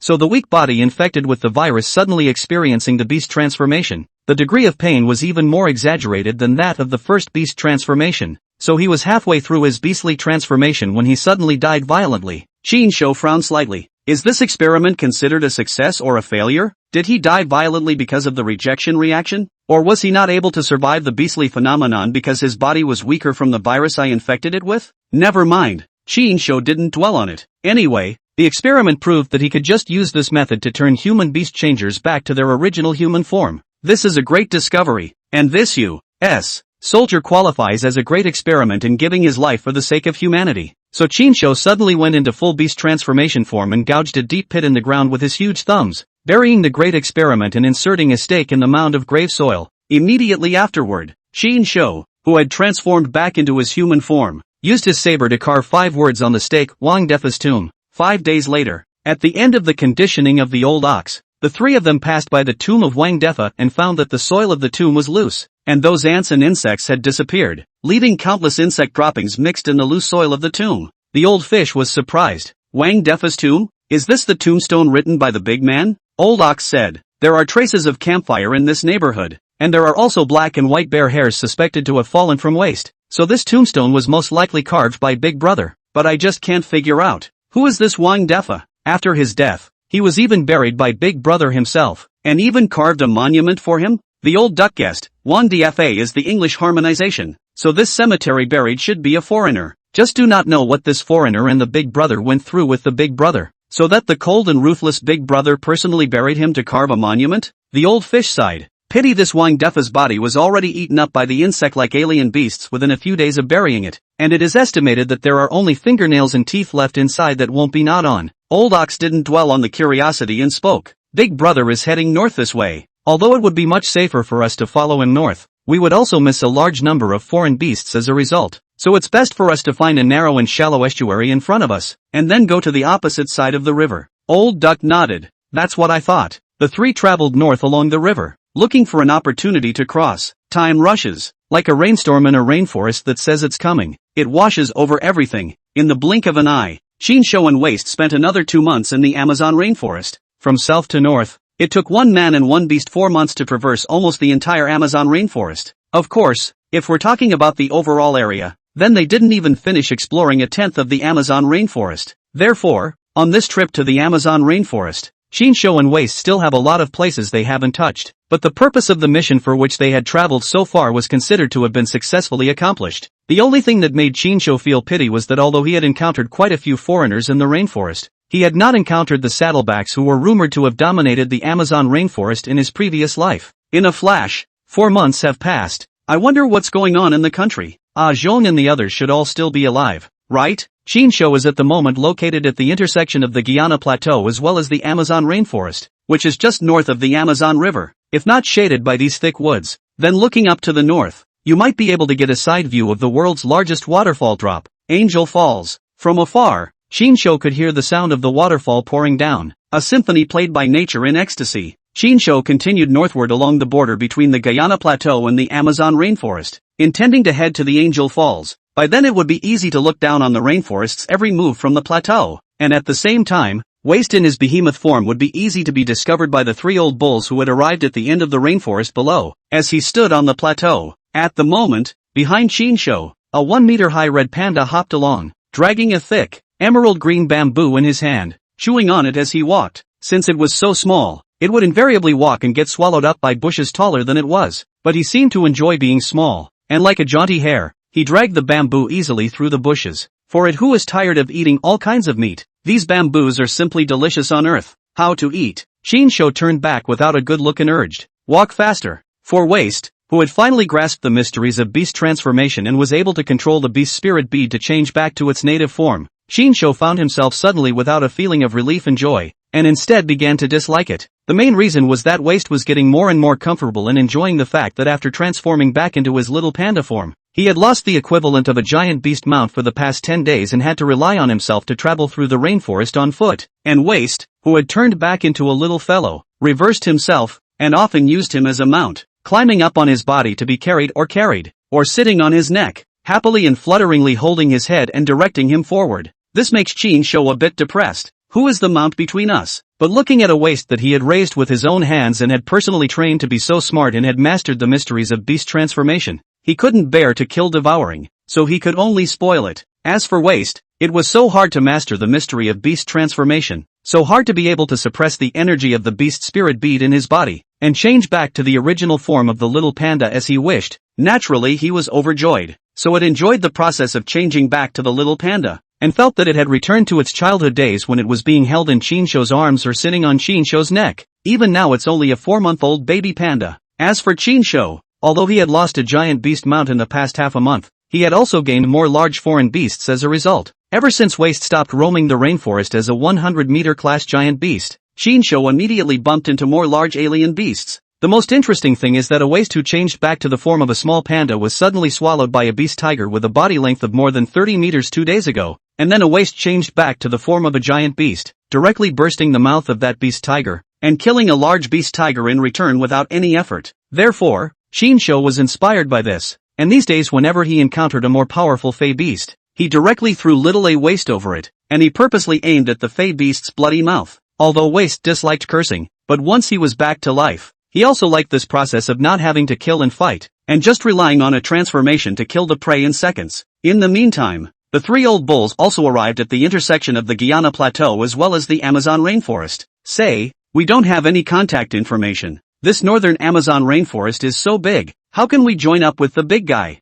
Old Ox suddenly felt a headache. Should have talked it over with the big guy in the first place and found a location coordinates for the rendezvous. Nowadays it seems they can only converge by fate. Chapter 119, A Sweaty Battle. Up ahead is the plateau. I think it's called the Guyana Plateau. So we're now all the way north and have managed to reach the northern part of the Amazon rainforest. The three old ducks, wearing clothes sewn from animal skins and carrying large backpacks that were also handmade from animal skins, waited with both anticipation and excitement for the next rendezvous with Chinsho. Old Fish said, "This is the Guyana Plateau. Then further north you'll see Angel Falls, and I have a feeling the big guy might be waiting for us there." The old ox thought for a moment, looked up at the Guyana Plateau that suddenly rose up in front of him, and said, "Let's climb straight up. As the saying goes, stand tall and see far. Let's climb up the plateau hill and continue north along the edge. If the big guy is slower than us, then we'll definitely be able to spot Waist up there." Old Duck nodded. That's right. After 2 months have passed, Waist is estimated to have evolved into a giant beast of more than 100 meters. Such a tall giant beast would easily be spotted in the rainforest.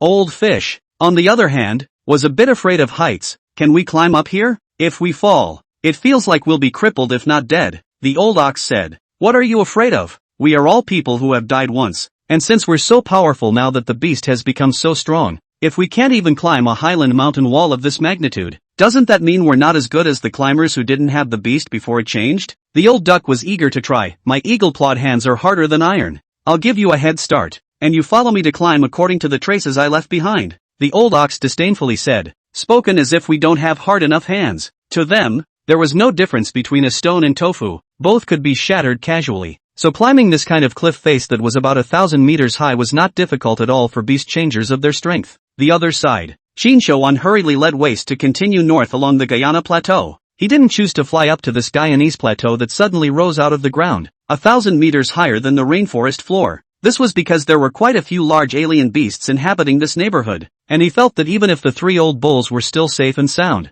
they shouldn't have arrived at the northern end of the rainforest so quickly. After all, their strength was too weak, and they had to fight for their lives to hunt down any large alien beasts they encountered, so their speed was definitely inferior to theirs, and a 2-month period of time was estimated that they wouldn't necessarily be able to make it over. So Chinsho was talking about a rendezvous in the north in 2 months, so he'd give them another 10 or 8 days, and then he'd take Waist for a flight along the intersection of the Guyana Plateau and the Amazon rainforest, and if he didn't spot them, he'd leave them alone. "If we find them, then we'll tow 4 of them, take them with us, and together we'll go to Pretty Country and make things happen." Ending the White House should be enough to leave such things to all of them. And Chinsho's main purpose in deciding to head north to the Pretty Country was to look for the virus beast changers they had developed and built, and to obliterate them while devouring more virus beast spirit beads to enhance the virus bacteria ability in his own body. 2 days later, Chinsho led Waist on a walk and finally saw the spectacular and unrivaled Manhwa waterfall. Also saw a huge boa at the bottom of Angel Falls. Good lord,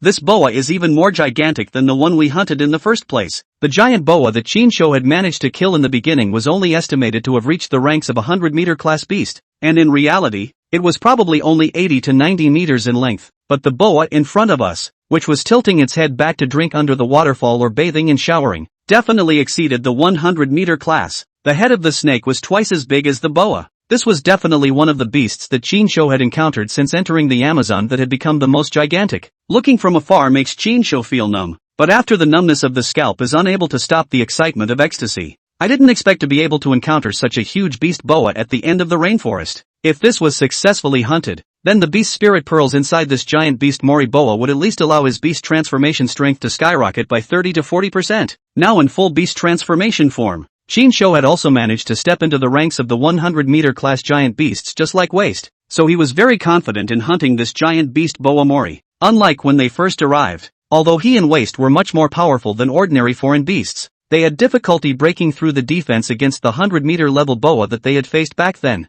In the end, it was only by Waist biting off a piece of the boa's snake meat, and then Chinsho injecting the poisonous poison with his tail's poisonous stinger, that he was able to slowly kill the boa. Now that he was facing this even bigger and more powerful Mori boa, Chinsho was 90% sure that he could hunt it down even if he didn't rely on Waist. With that in mind, Chinsho directly entered his orc form. Then without saying a word, he picked up Waist and flew towards the giant beast boa Mori under the waterfall. "See that big snake? Get ready for a good fight." Saying that, Chinsho, who was about to fly above the waterfall, threw Waist towards the giant beast boa Mori, who had already spotted them. In the air, Waist looked at the huge and terrifying snakehead, so scared that he hurriedly threw away a small section of bamboo in his hand that he couldn't finish eating. Then his body suddenly swelled up in the air, and in the blink of an eye, He quickly swelled up from a small panda that was more than a meter tall to a gigantic beast that was more than 100 meters tall, and Shinsho likewise had no reservations. Directly in the air, he entered his full beast transformation form,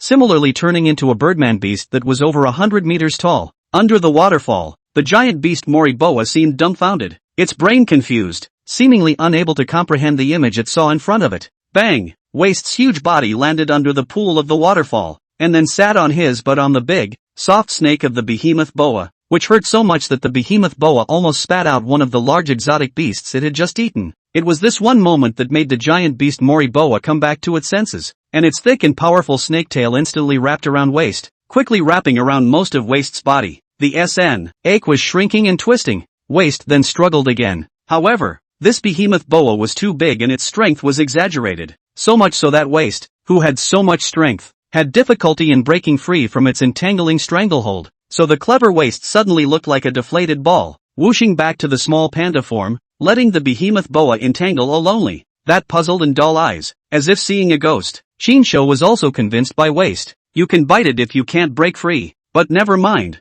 Shinsho himself didn't intend to count on Waist. He threw Waist over there because he wanted to use Waist to divert the attention of the beast boa, and then try to see if he could kill the beast boa in a single blow. Just in time, the opportunity presents itself. Taking advantage of the fact that the giant beast, the Mori boa, was shocked into a dumbfounded stupor by Waist, who had suddenly shrunk as if he had disappeared into thin air. Shinsho flew towards the Mori boa at an extremely fast speed, and so in a flash of lightning, Shinsho's huge dragon claw entwined with thunderbolt lightning brazenly grabbed at the neck of the giant beast boa, and then slammed against it into the waterfall behind it. Bang! A loud bang came. The huge head of the behemoth anaconda crashed heavily into the cliff waterfall. Then the crimson blood mixed with it can be vaguely seen in the waterfall current that rushes down the snake's body. Chapter 120 Giant Beast Spirit Bead. Once you strike, its full force, facing 100-meter class, body length estimated to have exceeded 200 meters, Shinsho did not have the slightest reservation. In its full beast transformation form, its current size and height had already exceeded the 100-meter level, so his huge dragon claw hand that struck with all its might and had high-voltage electric current attached to it managed to penetrate into the body of the behemoth Mori anaconda. Blood gurgled out and washed down the waterfall stream.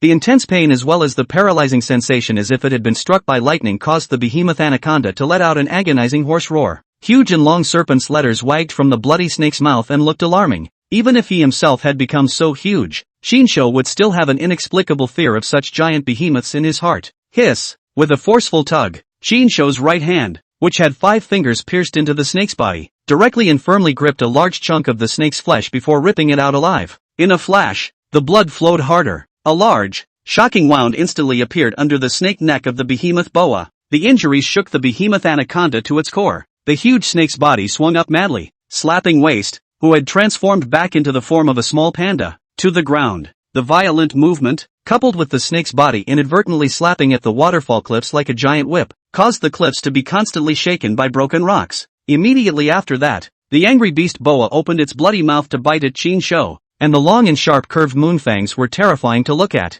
Shinsho flew out backwards, dodging the behemoth boa's pouncing counterattack. Then he took advantage of his victory and kicked the right side of the beast boa's snake head, directly kicking the beast boa's head. The snake head heavily flung out and once again ruthlessly crashed into the waterfall. The loud thumping sound sent the birds and exotic animals around the rainforest flying, and even above the 1,000-meter-high waterfall, a number of birds in the Guyana Plateau forest flew in fright. The other side. The 3 old bulls climbed up from the southeast side of the Guyana Plateau and stood on the plateau looking out over the Amazon rainforest they had traveled all the way to. I want to be able to see more and more. Nature's ingenuity in this moment leaves one in awe. Below was low rainforest, but without warning, it was suddenly cut off by a forested plateau hundreds and thousands of meters higher in elevation. Just as they were making their way along the highland crags toward Angel Falls to the north, a sudden tremor and the hissing of a giant beast shook their spirits. Is this the commotion of a giant beast battle? Could it be the big man hunting the giant beasts? Don't rule it out. Looking at the entire Amazon rainforest, I'm afraid that the only one who can hunt giant beasts is Big Brother. It's also possible that Waist is making a commotion, so that we can know where they are and follow the movement over to the rendezvous. Let's walk faster. This commotion is not far away, but it's not close either. If it's really Waist then it's fine. If not then the big guy will definitely rush over to hunt even if he hears the commotion of the giant beast. The 3 of them ran at a fast pace, while not forgetting to be vigilant in their surroundings to avoid sneak attacks from other large alien beasts. Under the Angel Falls, the behemoth Mori Boa was always at a disadvantage, being hung up and beaten by Chinsho in his fully beast-changed form. But it was at least the largest and strongest beast in this area, or even the entire Amazon rainforest, and it wasn't that easy for Chinsho to finish it off. Chinsho had also underestimated it, and had thought of throwing waste over to attract the attention of the behemoth boa, and then striking it with all his might to see if he could kill this behemoth boa in seconds. But it turned out that he had only seriously injured it. Waste, who had taken the form of a small panda, choked under the pool of waterfalls several times before reanimating back into his behemoth form. It did speak of martial virtues, not sneaking up on the behemoth Mori Boa, nor did it intend to skin the other side with Chinsho,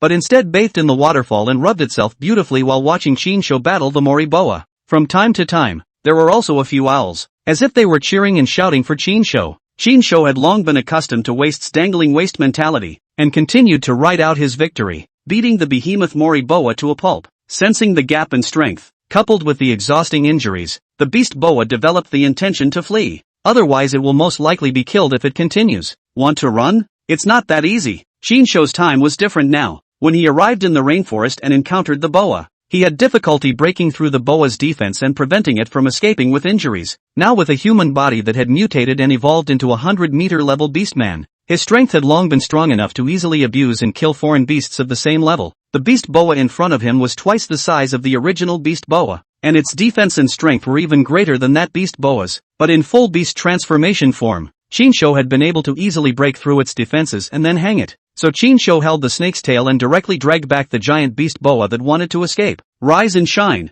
Chinsho exploded with all his might. The powerful force threw the boa, which was hundreds of meters long and as thick as a brick factory chimney, and weighed at least hundreds of tons, up like a giant whip towards the waterfall cliffs. As Waste watched this behemoth boa being jerked and flung over by Chinsho, he was so frightened that he hurriedly shrunk his body. Then the behemoth boa whizzed over its head. Bang! The violent impact caused the behemoth anaconda to scream once again. The waterfall cliffs were jerked to rubble and splash by the heavy blow. Chinsho continues to be a force to be reckoned with. Bang! Even if the snake's head was as hard as a rock, it would be difficult to withstand such a violent impact. This time, the behemoth boa's body became limp and weak. It could be seen that the skin of the head of the behemoth boa was cracked in many places, with blood flowing out, and the long snake's letters were exposed outside its mouth, drooping feebly. However, Chinsho was clear that it had only been knocked unconscious and was not dying that easily, so he put in more effort, continued to grab the snake's tail, waved the giant snake, and once again pumped it a few times until the giant beast boa was completely motionless, and only then did he stop. Phew! Chinsho gasped. The loss of energy stamina is just too great in full beast change form, and when facing a 100-meter level beast, it was impossible to kill it without entering the full beast transformation form. Chinsho stretched out his tail, which had become even bigger and more pungent in his full beast transformation form, and then stabbed at the wound under the snake's head where he had single-handedly ripped off a large chunk of the snake's flesh with the venomous tail stinger, which was just as huge, but with a very sharp end. As the tail twitched in gusts, the blood in the behemoth Mori Boa's body was quickly drained by Chinsho. Chinsho, who had suffered a serious loss of energy stamina after the battle, recovered to his peak moment simply by sucking the snake blood of the giant beast Mori Boa with his tail. It could be seen just how rich in energy the blood and flesh of this 100-meter level beast contained. After finishing, only then did Chinsho begin to tear open the snake's belly with reference to the ratio of 7 inches of the snake's body, and from inside, he found a giant beast spirit bead with a diameter of more than 1 meter. A waist size instantly lit up, immediately changing from a small panda back to its giant beast form. Then looking blearily at Chinsho, stretching out his huge bare paw, drooling and wooing and whimpering as he pouted to make a request. Want some? Chinsho asked it. Think. Knock level want. Waste kept nodding his head like a chicken pecking at rice, not daring to imagine how refreshing it would be to devour such a large beast spirit bead. And Chinsho didn't just dare to think, he also dared to act. I only saw Chinsho heave a smile. I won't give you any even if you want to eat it, so I'll be mad at you and see if you'll still be lazy in the future. After saying that, Chinsho directly stuffed this giant beast spirit bead into his mouth. Infuriating, a waist size widened before he let out a wail and pounced on Chinsho, intending to destroy his family in a big way. Chapter 121, This Bearish Behavior Again. Pissed off bears. In full beast change form, a waist, who was also a 100-meter level beast, was only about 10 meters taller than Chinsho, and his body had gained a few rounds of weight. So for a waist to pounce over for a never-before-seen giant beast spirit bead, Chinsho immediately returned the favor, grabbing a waist's arms with both hands and pressing a waist down under the waterfall pool. In terms of size, Waist was a bit bigger than him, but in terms of strength, Waist wasn't as big as him. A waist attempt to righteousness. Dad mouth to seize the pearl failed. Immediately began to bara face. Unhappy, do not answer Chinsho. There's that bear again. After Chinsho finished devouring the beast spirit bead of the giant beast Moriboa, he slapped Waist's buttocks in an unkind manner and flew to a boulder near the waterfall to meditate. Feeling the evolution of this surely more obvious beast change, a Waist sat up and looked at him, then arrogantly and angrily turned his head away, deliberately turned his back to Chinsho, sat in the waterfall pool and drew circles under the pool with his hand, not knowing whether he was drawing circles to curse Chinsho, or whether he was foolishly suspecting that he was not his own child again. Soon, as the beast spirit bead was devoured and fused, Chinsho's body did indeed exhibit the obvious characteristics of a beast transformation. In full beast transformation form, Chinsho's size grew once again. In just a few seconds, his height had increased by more than 20 meters, and he was finally taller than Waist in his full beast change form. The body also became more robust, and the silver-white scales covering the body also became smoother and tougher, and in the sunlight vaguely revealed a light green luster. Apparently, its scales fused with the green scales characteristic of the behemoth boa, just not as obvious. Other than that, the most obvious part of the beast that had changed was the two beast horns on top of his head, which had changed from a dark red to a red and green gradient color, looking much more fancy. But the mutation and evolution of the beast horn this time was a surprise to Chinsho, because before this the beast horn on top of his head was just decoration, with little presence or use, but now the beast's horns had suddenly come to life, becoming just like the tail, and could actually be manipulated. Of course, this manipulation didn't mean that the beast's horns could move in the same way as the tail, but rather that Chinsho's spiritual consciousness could form a close connection with the beast's horns as well. One of the things that surprised Chinsho the most was that this evolution of the beast's horn was as if it had gained antennae ability, so his current perception was far superior to what it used to be. For example, the unique sonar radar ability of the dolphin fused in his mind. With the signal of the beast's horn, his sonar radar's coverage has at least doubled. At first it was the sound movement of 100 meters in a radius he could hear the sound and recognize the position, and then with the continuous evolution of the beast change, the radius of 100 meters expanded to 400 or 500 meters. But nowadays, as long as Chinsho focused his attention into the beast's horn, he could capture all sorts of fine sounds even if they were in a radius of 1,000 meters. It was the amount of sound information he was receiving all at once that was too much, making him feel his brain buzzing and not quite comfortable. There was also the serpent's thermal imaging ability, and with the evolutionary enhancement of the beast's horns, Chinsho realized that he now didn't need to use his thermal eyes to see, and even if he closed his eyes, he could still clearly present a thermal imaging picture in his mind. And the thermal imaging range is also the same as sonar radar, no longer limited to a direction, but 360 degrees without dead angle. Under the thermal sensing of the beast's horn, Chinsho only needs to focus his attention on the top of the beast's horn for sensing, and his mind can directly present the thermal imaging image of 1,000 meters in a radius. Then thermal imaging radar with sonar localization radar. Even a tiny ant has nowhere to hide, but any foreign beast, but any animal that had a beast spirit bead in its body,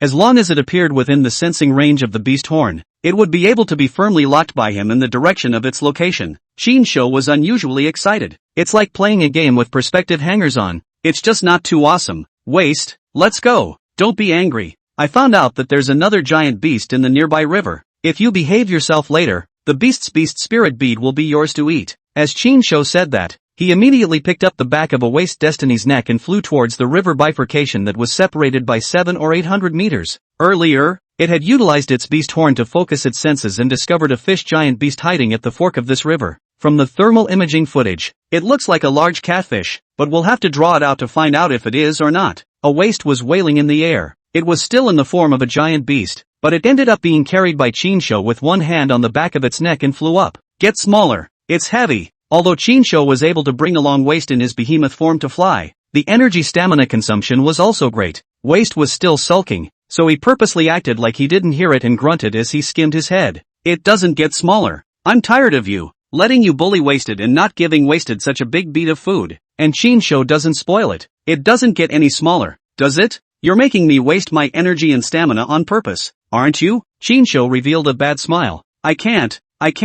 You're too heavy. I can't carry you. After saying that, Chinsho loosened the back of Waist's neck, and then Waist just fell down from 100 meters in the air towards the river bifurcation below. Ow! Waist desperately waved his hands in the air, but his huge, bulky body continued to free fall and hit the river hard. Instantly, huge splashes of water went splashing in all directions. Then a giant catfish with a grayish-black body suddenly struggled violently and threw off Waist, who had smashed into it. It's really a catfish. Under normal circumstances, Amazon catfish can grow to 2 or 3 meters long, and this catfish estivation after more than 4 months of hunting, but the estivation evolved into a 100-meter-long beast. Although it was a bit inferior to the giant beast boa mori that had just been hunted, it was still a very rare 100-meter level beast. If you can beat this fish, then the equally large beast spirit pearl inside will be yours to eat. Shinsho knew that Waste didn't like to fight and kill, and that even when it encountered foreign beasts weaker than it wimped out. So he had to properly train Waste, otherwise with Waste's wimpy and wasted character, when would he become a unique battle pet? In the water, Waste, who was similar in size, was clearly no match for this behemoth catfish, but the catfish had no way to get a hold of Waste when faced with a giant beast that was also this big. Ow!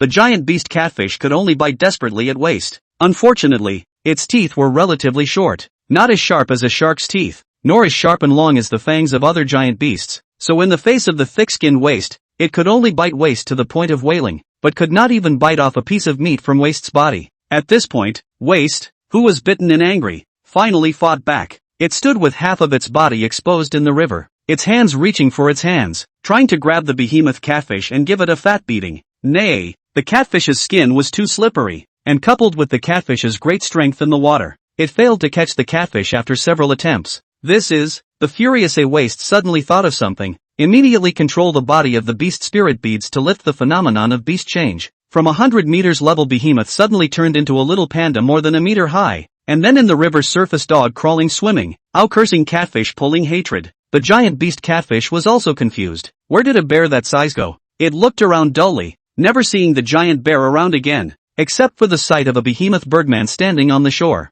Instead, right in front of him, a bear so small that he couldn't even fit it between his teeth seemed to be insulting him and provoking him. Puff! The giant beast catfish froze for a few seconds and finally swallowed Waste, who had transformed back into his little panda form, as if he were a shrimp. Shinsho wasn't worried either. Sure enough, not long afterward, the behemoth catfish suddenly rolled violently in the river. Its stomach suddenly swelled violently like an inflatable ball. Intense stomach cramps made it so hard that it struggled and rolled around desperately. Finally, the behemoth catfish with an unusually large bulging belly, not knowing whether it had fainted from the pain or died, suddenly flopped over motionless in the river. Immediately afterward, blood stained the river. A huge bear claw burrowed its way out of the fish's belly, followed by another huge bear claw that managed to burrow its way out as well, and then desperately tore into the fish's belly. After Waste burrowed out of the body of the giant beast catfish, he immediately spat out the large chunks of fish meat hissed down in his mouth, then stood next to the corpse of the giant beast catfish gasping for air. It nearly suffocated to death in the belly of this behemoth catfish. The imagined result of turning into a small panda to be eaten,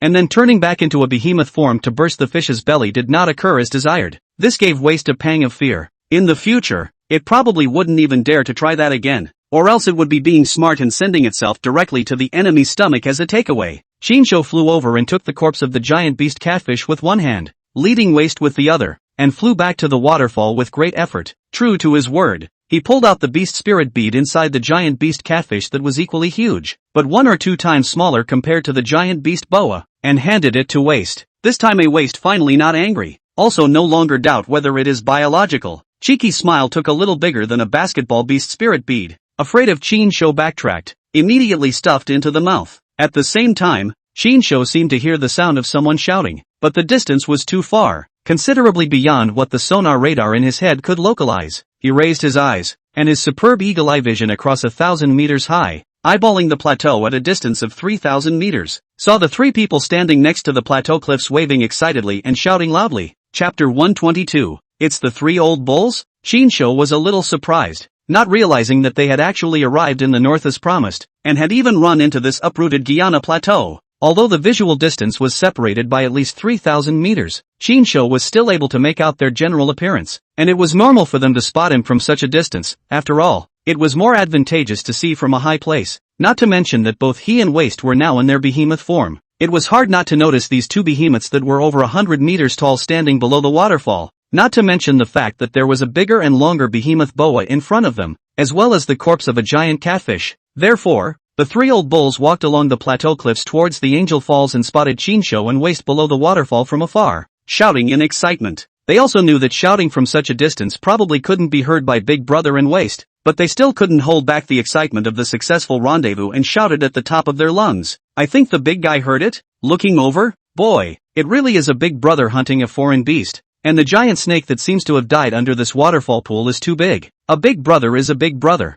If we were to encounter a giant beast of this level, we would only be able to run for our lives. Ever since they were saved by Chinsho 2 months ago and were given instructions by him, the Oldox trio had evolved their beast transformation particularly fast over the past 2 months. In order to become stronger, they also came to the table, large and small foreign beasts into their mouths, even if it was a leech. They also resisted the impulse of nausea and regurgitation, and fattened up the leech and then boiled and ate it. Only because Chinsho said that leeches have strong regenerative self-healing ability. Fatten up and eat. The accumulation of small amounts can also enhance their regenerative self-healing ability. Plus you either don't encounter them in the rainforest or you encounter them as tens of thousands of swarming ants. So after they had served a few nests of ants to eat as Chinsho had said, with the accumulation of fewer ants, the effect of the beast transformation was really not inferior to the beast spirit pearls in the body of a large exotic beast. The main thing was that hunting a large alien beast was very difficult for them, and there wouldn't be too much of a noticeable increase in beast transformation after swallowing the beast spirit bead if the large alien beast's body didn't match with their beast transformation attribute.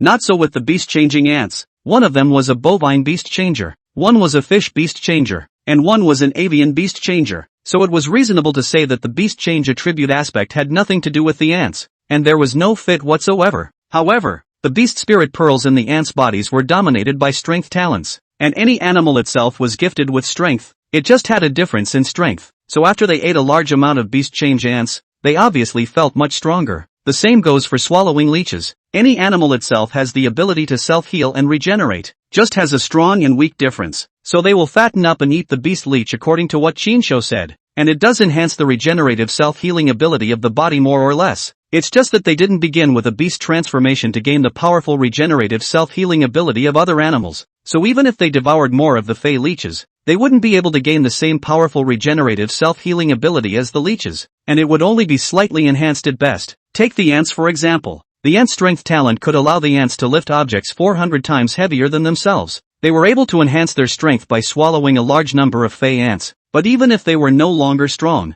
it would be impossible for them to lift objects 400 times heavier than themselves just like the ants did, and they could only lift 100 or 200 times as much at most. Unlike Chinsho, who had eaten bullet ants before the beast transformation, after the beast transformation, he could perfectly obtain the ant's strength talent, not only lifting objects 400 times heavier than himself, but also breaking limits. This was the difference between the power increase after swallowing the ants before the beast transformation and after not swallowing the ants. After the old ox trio walked beside the plateau cliffs and found Chinsho and Waste, they immediately accelerated their pace towards the Angel Falls, which was still 2 to 3 kilometers away. Chinsho withdrew his gaze and looked at the corpses of the giant beast Moriboa and the giant beast Catfish. His heart was torn. The corpses of these two giant beasts were extremely precious existences in the eyes of all human beast changers, because the beast meat will also contain relatively rich beast change energy. Ordinary people can eat it to strengthen their body, and beast changers can eat it to strengthen their body quality. But Chinsho doesn't eat raw meat, and with two huge beasts this big,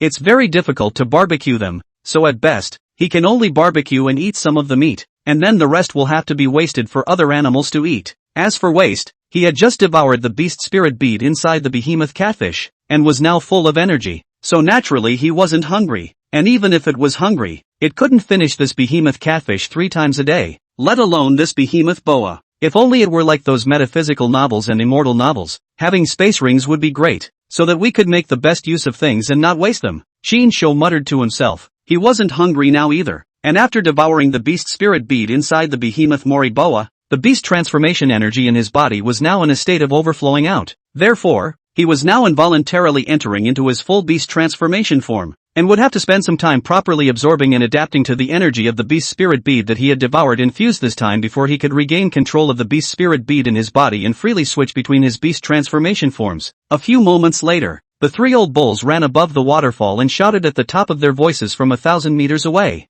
Biggie, Waste! Their voices shouted louder than the waterfall. Waste cocked its head and looked up at them in puzzled curiosity, apparently failing to recognize them because they had changed so much, but hearing them call their names meant that they knew them. It was just that it wasn't sure for a moment who these 3 guys who knew them actually were. You guys jump off, Chinsho shouted, and wondered if they had the guts to do so. This Guyana plateau on the Angeles Falls, compared to the Amazon rainforest bordering below, but there is a 1,000 meter difference in elevation. Even if the beast becomes more powerful than the vast majority of people, jumping down from 1,000 meters high, surely will also be pulverized and die on the spot. So the three old bulls wouldn't dare to listen to what Chinsho said and jumped down directly from above. Chinsho shouted, "Don't be a wimp. I'll be down here to catch you. You won't die from the fall." The big man had spoken, so the old ox simply went out of his way and directly assisted his run, then took a long jump and crashed down towards Chinsho's head. "Good man, you are really daring to jump. If I don't pick you up, then you'll just fall to your death."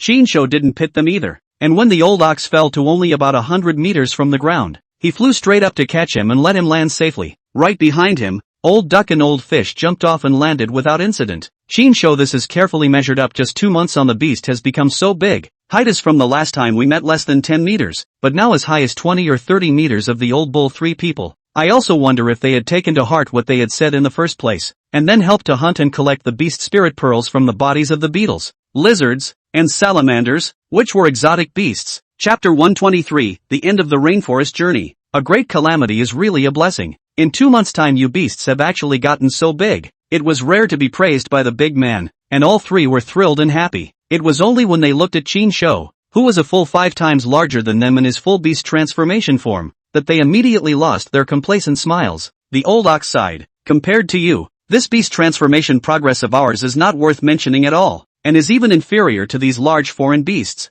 As they looked at the corpses of the giant beast boa and the giant beast catfish, they couldn't imagine just how perverse Chinsho's current strength was. This kind of supergiant beast that was several times bigger than them, if they encountered it, they would only be able to run for their lives. It would be impossible for them to hunt it down. However, Chinsho was able to hunt and kill such a huge beast, and there was not the slightest sign of injury on his body, indicating that Chinsho's strength had completely crushed a giant beast of this level. Chinsho knew that they were again stimulated by their own might and spoke. "Compared to me, you guys are indeed far behind, but compared to others, your beast transformation progress is considered to be far ahead." Indeed, without comparing themselves to Chinsho, the 3 old bulls were still very satisfied and proud of their current beast transformation strength. These days, none of the foreigner beast changers they had encountered in the rainforest were beasts that had become taller and more powerful than them. Even fey beasts that were gigantic than them weren't very common, indicating that their beast transformation progress was not only far ahead of the vast majority of people, but also ahead of most fey beasts. Old Duck removed the beast skin sewn backpack at this time and said excitedly,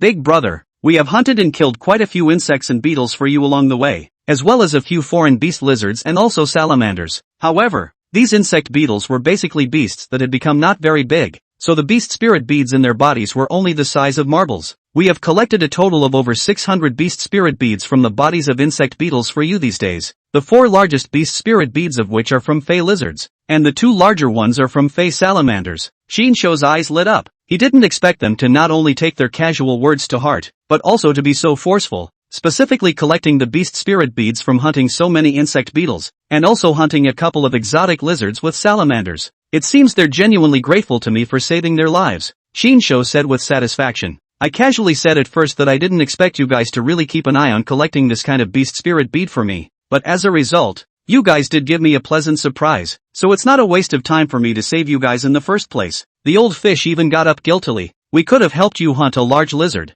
30 meters long, but unfortunately we were too weak and it got away." Speaking of that lizard, Old Ox also deeply regretted. "It's a good thing that we encountered quite a lot of insect beetles along the way, especially when we burned the fire at night. It always attracted quite a lot of insect beetles to fly in, or else we wouldn't have had the face to come over here to meet up with you." Chinsho gladly accepted these beast spirit beads and said, "It just so happens that you guys came over as promised, so eat as much of these 2 giant beasts as you can, or else the beast meat with such a strong beast transformation energy will have to go to waste." The 3 old bulls were filled with worshipful admiration. "It's the first time we've seen a beast become so huge. Only you can kill it. If we encountered a beast of this level, we'd only have the life of being eaten or running away." Chinsho spoke. "This 100-meter level beast is already considered an invincible existence in the rainforest forest. However, in the ocean, the 100-meter level behemoths were afraid to be insufficient, and it was estimated that there were already quite a few 1,000-meter level beasts in the ocean, especially in the deep sea. I'm afraid it won't be long before even a 10,000-meter level beast is born." The 3 old bulls can't help but brainstorm. Yes, the number of organisms in the ocean itself is countless times more than the land, and in the ocean world with incomparably abundant resources, those fish at the top of the marine food chain, the speed of evolution of the beast change must be even faster than all the animals on the land. In that case, the oceans may be the most dangerous place on Earth from now on, Chinsho said. "Riches and riches, For fish beast changers, the ocean is a big secret treasure with unlimited resources for beast change evolution. They didn't realize that Chinsho also belonged to the category of fish beast changers, who could beast into fishman form. And sooner or later, Chinsho was going to go down to the sea. And now that he had successfully entered under the complete beast change form and had broken through the ranks of the 100-meter behemoths, he had the equivalent of the bottom of the line to venture down to the sea. At this moment, hearing Chinsho say this, the old fish was the most excitedly longing, because he was the only fish beast changer among the three. He was extremely good at water, and had beast changed gills on both sides of his ear grooves that could stretch and close on their own, so he could breathe like a fish in the water. He asked, "Then should I venture down to the sea next and hunt fish and alien beasts?" Chinsho said, "With your current strength, even if it's the Amazon River, you could go down there and be eaten in minutes by piranhas or beasts that have become as huge as this catfish, let alone go down to the sea." Well, the old fish looked at the 100-meter class behemoth catfish and indeed felt that he had overthought things. Unless the beast becomes as huge and powerful as the big guy, it's no different for him to go down to the sea than it is to feed the fish. Chinsho spoke. This giant beast catfish was killed by waste. The beast spirit bead in its body was eaten by waste. Otherwise it's very suitable for you. Being devoured by you can at least make your strength skyrocket by 2 times. If you don't find it disgusting, you can eat this fish raw and conservatively estimate that it will increase your strength by a few %. As for the two of you, you can eat that giant beast Moriboa. The beast transformation energy contained in the blood and flesh of these giant beasts is even more concentrated than the beast spirit bead energy in the bodies of ordinary fey beasts, so it would be a real pity to throw it away just like that. When the behemoth catfish was cut into slices of raw fish, Chinsho could eat it with a heart-on, but he really couldn't eat raw snake meat. However, the 3 old cows had heavy tastes. When we couldn't find any dead wood to make fire, we ate beast meat raw when we were hungry. So since Big Brother is generously treating us, we're welcome. The old ox drew out his knife and immediately walked to cut the snake's meat, but it turned out that no matter how hard he tried, he couldn't cut the snake's skin, thus showing how perverse the snake's skin defense of this behemoth Moriboa really was, and how perverted is the Chinsho who killed the giant beast boa. Chinsho signaled, "There are wounds on the underside of the neck of this giant beast Moriboa, so you guys can go down and cut the meat from there." Old ox was stunned. "Big Brother, this snake's skin is absolutely amazing. It is soft and slippery to the touch, but the scales covering it are incredibly hard. If this is peeled off and made into clothes, wouldn't it be equivalent to one more piece of life-preserving equipment?" Chinsho naturally knew how powerful the defense of this snakeskin was. It just didn't make sense to him. "You can peel it off. This snake skin, take it to sell. It is estimated that it can be sold for a few hundred ordinary beast spirit beads." Now that the beast change has descended for more than 4 months,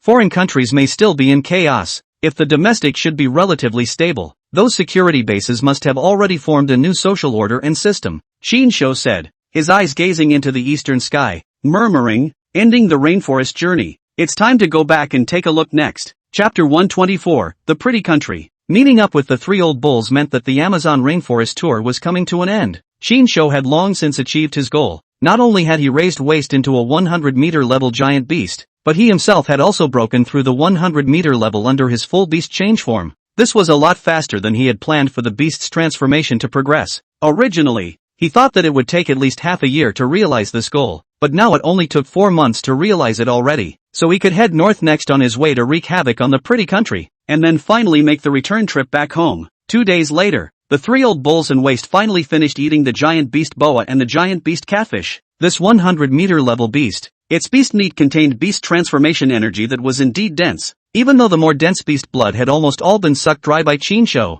the meat still contained extremely dense beast transformation energy. Under normal circumstances, 2 random bites of these beasts' meat could make an ordinary person feel full and energize their body, and the old bull 3 people, in order not to waste, can only desperately eat to hold out, and then desperately exercise to burn energy stamina, and then continue to wolf down. After waste had devoured the beast spirit bead inside the giant beast catfish, the energy of the beast spirit bead inside its body was too strong, so much so that it was now unable to control the beast spirit bead inside its body again, and was unable to change back to its little panda form. Therefore, at Chinsho's request, Waste also had to eat the snake meat of the giant beast Moriboa while exercising his body and expending his energy. Instead of snake meat, Waste preferred to eat snake bones because the bones were hard and hard. The texture was similar to eating bamboo, and it could sharpen his teeth and tasted better than blood meat. It lived up to its reputation as an iron-eating beast. Bones that were harder than stone, or one could even say harder than iron, were as crunchy as bamboo in its mouth.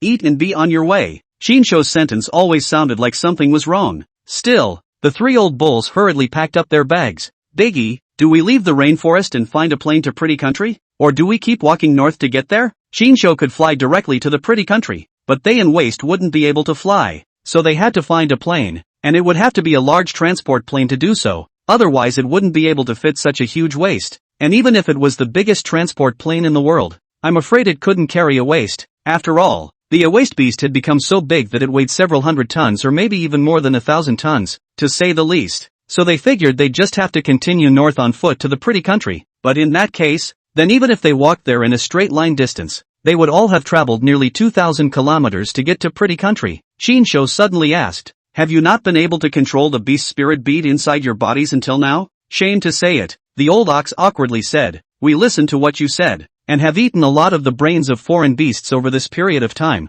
and indeed we can feel that our spirits have strengthened a lot, but we still don't have much of a clue as to how to control the beast spirit bead. Shinsho, who was now in the human form of a white-haired teenager and was less than 2 meters tall, looked at the 20 to 30 meter tall old ox trio and punished them by saying, you guys aren't as good as Waist. With that, Shinsho shouted, Waist, become smaller and show them. After 2 days, Waist should have thoroughly digested and fused the beast spirit bead of the giant beast catfish, and with a bit of serious concentration, he should be able to regain control of the beast spirit bead in his body. As expected, after hearing Shinsho tell him to become smaller, Waist's eyes began to become serious, furrowing his brows and mentally concentrating on manipulating the beast spirit bead at his dantian, and then suppressing the energy of the beast spirit bead in his dantian without releasing it externally. So its body rapidly shrunk like a severely deflated ball of leather, and in a matter of moments it turned from 100 meters tall to a small panda over a meter tall. Instantly, the three old bulls were dumbfounded. Shinsho continued to make up for the zapping.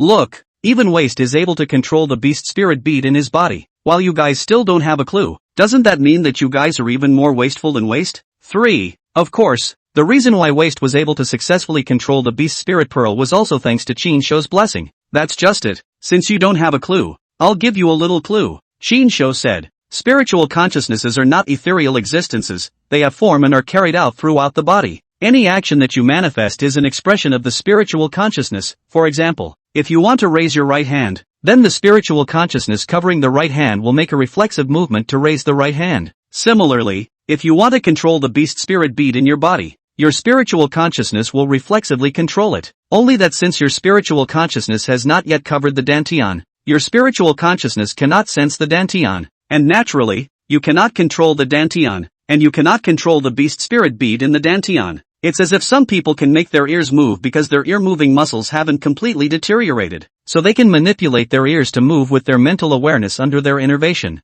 And those who are unable to make their ears move can only do so by directing their spiritual consciousness to bring the degenerated ear-moving muscles to life and regain innervation of the ear-moving muscles. Similarly, controlling the dantian and controlling the beast spirit bead has to be like this as well. Since you feel that your spirit has strengthened a lot, then you should also be able to feel that the spiritual consciousness seems to have changed from nothingness to an existence with feeling in form, which can be said to be a manifestation of the materialization of spiritual power. The three old bulls nodded. They had indeed felt this way for a long time. As if having an epiphany, the old fish suddenly spoke. I seem to have a clue. He closed his eyes and felt as if the connection between his spiritual consciousness and the beast spirit pearl at his dantian was becoming closer. But the old cow and the old duck are still in the clouds. They now felt as if they were doing a math problem. The answer they knew, but the process they didn't know how to answer and remained clueless. Shinsho stated, relying on yourselves to have an epiphany. Unless your spiritual power suddenly skyrockets and you are enlightened, I am afraid that you won't be able to have an epiphany in this lifetime. With that said, he decided to refer to Waist's situation and pull up the seedlings for the three old bulls. I'll try to instill spiritual consciousness into your dantian and see if I can guide you, so that you can have a complete epiphany. The three old bulls had faces of expectant surprise. I need to break open your bellies. The process is a little rough. Bear with me. Under the infectious invasion of Shinsho's demand cell bacteria carrying spiritual consciousness, the dantian of the three old oxen was infected and dominated by Shinsho one after another. And this process of being infected and dominated, they finally got a head start, and practically felt the process of the spiritual consciousness dominating the dantian as well as the beast spirit bead. Ha ha ha ha, I have indeed realized. The old fish was the first to successfully comprehend and successfully control the dantian and the beast spirit pearl. He looked at himself, transformed back into his human form, his whole body almost devoid of beast-changing features, and danced with excitement, then awkwardly and sheepishly picked up his white animal skin pants to cover his bottom and giggled ha ha ha. Not long after, Old Ox and Old Duck also barely realized, but their enlightenment or spiritual power was inferior to Old Fish. They could only barely suppress part of the energy of the beast spirit bead, turning into half-orc form, and couldn't completely suppress the manipulation of the beast spirit bead, turning back to human form. Shinsho was in no hurry, and took the three of them on foot northward for 5 days before leaving the rainforest and striking towards the pretty country after they fully controlled the beast spirit bead in their bodies and were able to switch between human form and beast transformation form as they wished. Chapter 125, Leave if you don't want to die. It's night. Shinsho released 20% of the beast spirit bead's beast transformation energy in his body, and in the form of a 10-meter tall half-orc, he took along the three old bulls and Waste, and took advantage of the night to fly to the pretty country. Waste, who had turned into the form of a small panda, sat on Shinsho's neck, shivering and hugging Shinsho's head, closing his eyes and not daring to look down. The three old oxen had comprehended the mysteries of beast transformation with the help of Shinsho, successfully controlling the beast spirit bead and transforming back to their human forms, and now the three of them were clinging to Shinsho's thighs with a death grip, flying to the pretty country under Shinsho's leadership. Shinsho's flight speed was fast. From the Guyana Plateau to the capital of the beautiful country, the straight line distance is less than 2,000 kilometers. Shinsho only need 1 hour to arrive. The flight speed is more than twice as fast as the ordinary aircraft, almost the whole time in the speed of sound close to the speed of flight, and that wasn't even the limit of his flight. In full beast change form, he flew at full power, and I'm afraid that the fastest airplane in this world wouldn't necessarily be able to outrun him. Looking at the darkened city, Shinsho knew that after the beast change disaster struck, people all over the world would return to their primitive lives. Power outages, internet outages are the norm, and even if there is a desire to restore power and internet access, there is no desire to maintain it. What's more, with the global beast change and the infestation of foreign beasts everywhere, even after the power is restored, it will easily be destroyed by the foreign beasts that are everywhere to destroy the power lines. Therefore, all the way over, Shinsho had not even been able to see a single light. Of course, it could also be that lights are easy to attract foreign beasts in the dark, especially insect foreign beasts that like to chase light. So even if electricity is still available in individual places, they don't dare to turn on the lights at night. To New York, although the night was dark, Shinsho, who possessed superb night vision, saw the Statue of Liberty of the pretty country from afar, and high in the air it was discovered that the Statue of Liberty had grown a great deal of moss and had a broken arm. The old fish opened his mouth and shouted, "We're flying from the southwest, and now that we see the Statue of Liberty, that means we've flown past the White House and are in New York." Like this? Shinsho didn't know the map of the pretty country very well, but he also knew that the capital of the pretty country and the White House were both in Washington, which was not far from New York. He wasn't in a hurry to end up at the White House either. Landing on the street across from the Statue of Liberty and surveying his surroundings, all three of the old bulls could see at night. Only their night vision wasn't very good and they could only see things up close at night. The old fish lamented, "This place looks and feels like it's been deserted for years. The ground is full of dead leaves and all kinds of garbage. Many places are breeding moss and weeds, and individual places are even more overgrown, growing particularly lush. And that's not normal. It suggests that the plant may have mutated as well, with increased vitality as well as growth. That's understandable. Beast change energy also belongs to the life energy, and is still advanced and powerful life energy, and has the beast change energy of the animal death. The body breeding also has the beast change energy of the bacteria will spread around. When these bacteria died, was absorbed by the land plants, naturally can promote the growth of the mutation of the plant. Shinsho hadn't had a drink in a long time, and all he wanted to do at the moment was to get a few bottles of Coke or Sprite for his throat. But looking at the chaotic streets and the stores that had been smashed and looted on both sides, Shinsho was almost hopeless. The pretty country doesn't ban guns, so when the beast change disaster strikes, the social order suddenly collapses, and people without firearms take advantage of the opportunity to burn and loot. Not to mention those who do have firearms. Not to mention the fact that there has always been a conflict between white and black people in this country. So with the collapse of order after the beast change catastrophe hits, those black people will just go completely out of control. The streets were full of smashed vehicles, and the stores on both sides, and some burned buildings, were enough to show the major riots that had taken place here. Shinsho transformed back into his human form and pulled out a pair of baggy ball pants from his backpack and put them on. In the rainforest, he was basically as naked as Waste, but now that he was out of the rainforest and there were the three old bulls around, he had to wear a pair of pants to cover himself up to avoid embarrassment. Entering a nearby supermarket and looking around,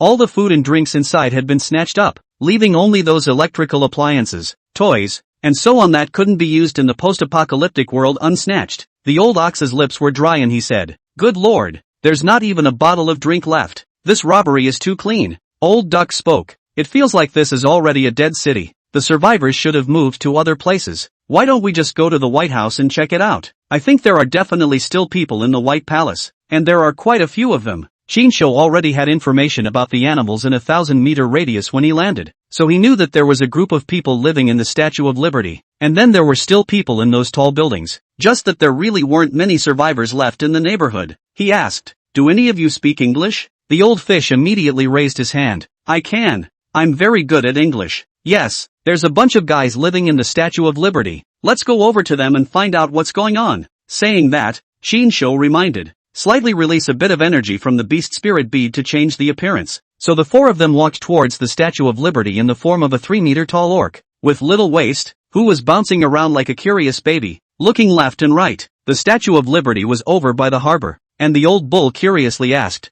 "How do you know there's a bunch of guys living in the Statue of Liberty?" "Big guy? Spiritual power exploration has arrived," Shinsho casually said, "and they actually took it seriously. It can still be like this? Spiritual energy can actually be released for exploration?" Naturally, Shinsho would not tell them that he had acquired the dolphin sonar radar and the snake's heat sensing ability, and blabbered, "When your spiritual power can reach half of my strength, you will also be able to utilize your spiritual power to explore and sense your surroundings." With these words, the 3 old oxen were doomed to be on the road of brain eating and brain supplementation. Soon they arrived below the Statue of Liberty. They blocked the entrance from the inside. The inside of the Statue of Liberty is empty and tourists can enter and visit inside, but the entrance below is blocked and inaccessible. Shinsho looked up at the already broken arm of the Statue of Liberty and said, "The entrance below is blocked so that the people inside are not afraid of other people running in from below, and if other people want to get inside, they can only climb the Statue of God and enter through the broken arm, and the process of climbing will naturally cause a commotion, and the people inside will be able to be alerted in the first place.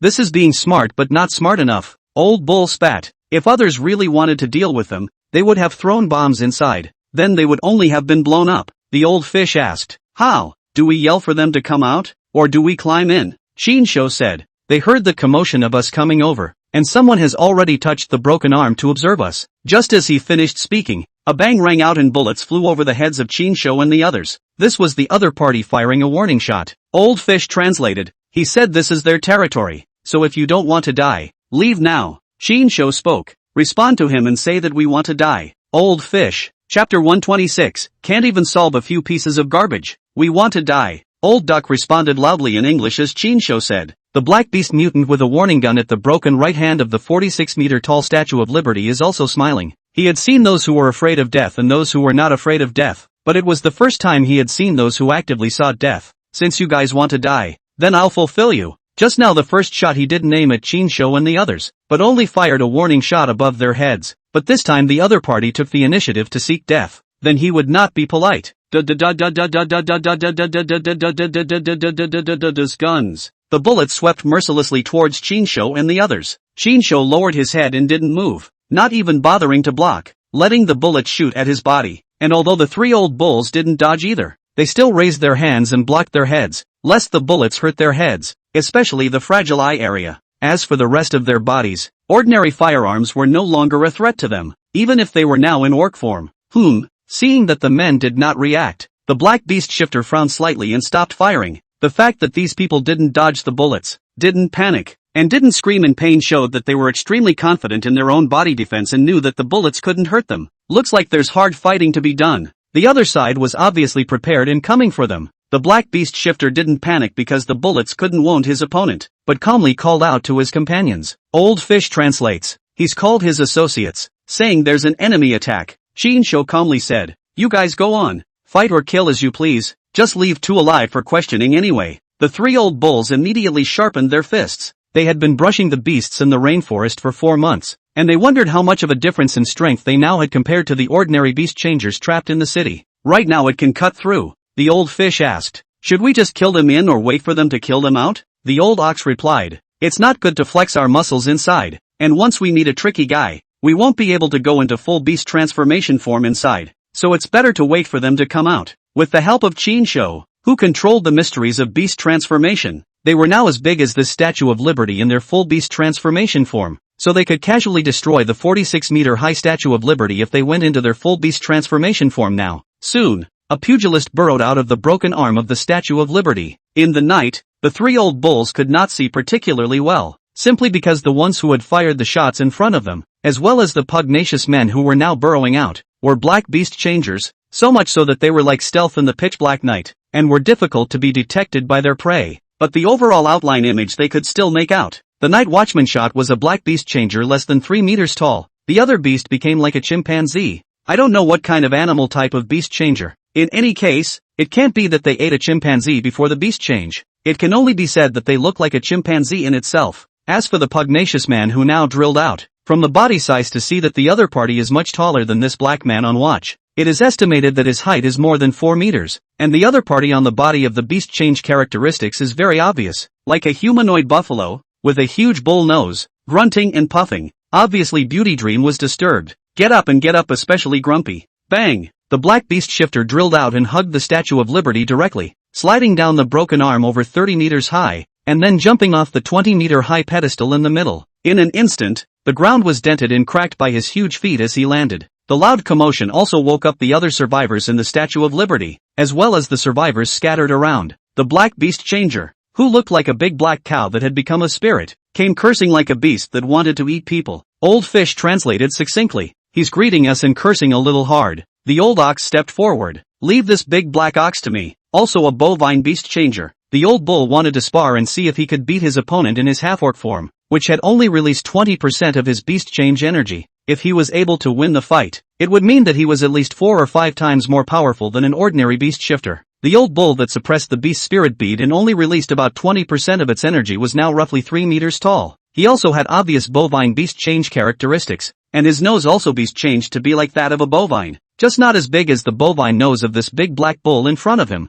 The skin also beasts to become as leathery as cowhide, and of the naked upper body. The muscular contours appear tauter and more explosive under the tough cowhide covering. Come on! The old bull moves forward, giving the opponent a head start. This action of his was an unknowing provocation in the eyes of the other party. How dare you! In terms of size, the big black bull beast shifter was much taller than he was in this form. Because of this, the great black bull beast shifter completely disregarded the old bull. And one could even say that he disregarded the old bull as well as Chinsho and the others. Since you guys want to die, let's make it happen. The big black bull beast changer had just heard the old fish's words in response to wanting to die as well. So he walked towards the oncoming old bull with big strides, intending to first beat this fellow, who was also a bull beast changer, to death, and then take his time to beat the rest of the guys to death. At once, a fist the size of a casserole dish came crashing down towards the old bull. If an ordinary person was hit by the fist of this big black bull beast changer, even if they didn't get their head blown off, they would have a concussion. Seeing this, the old bull also blasted out a fist, colliding with the other's fist.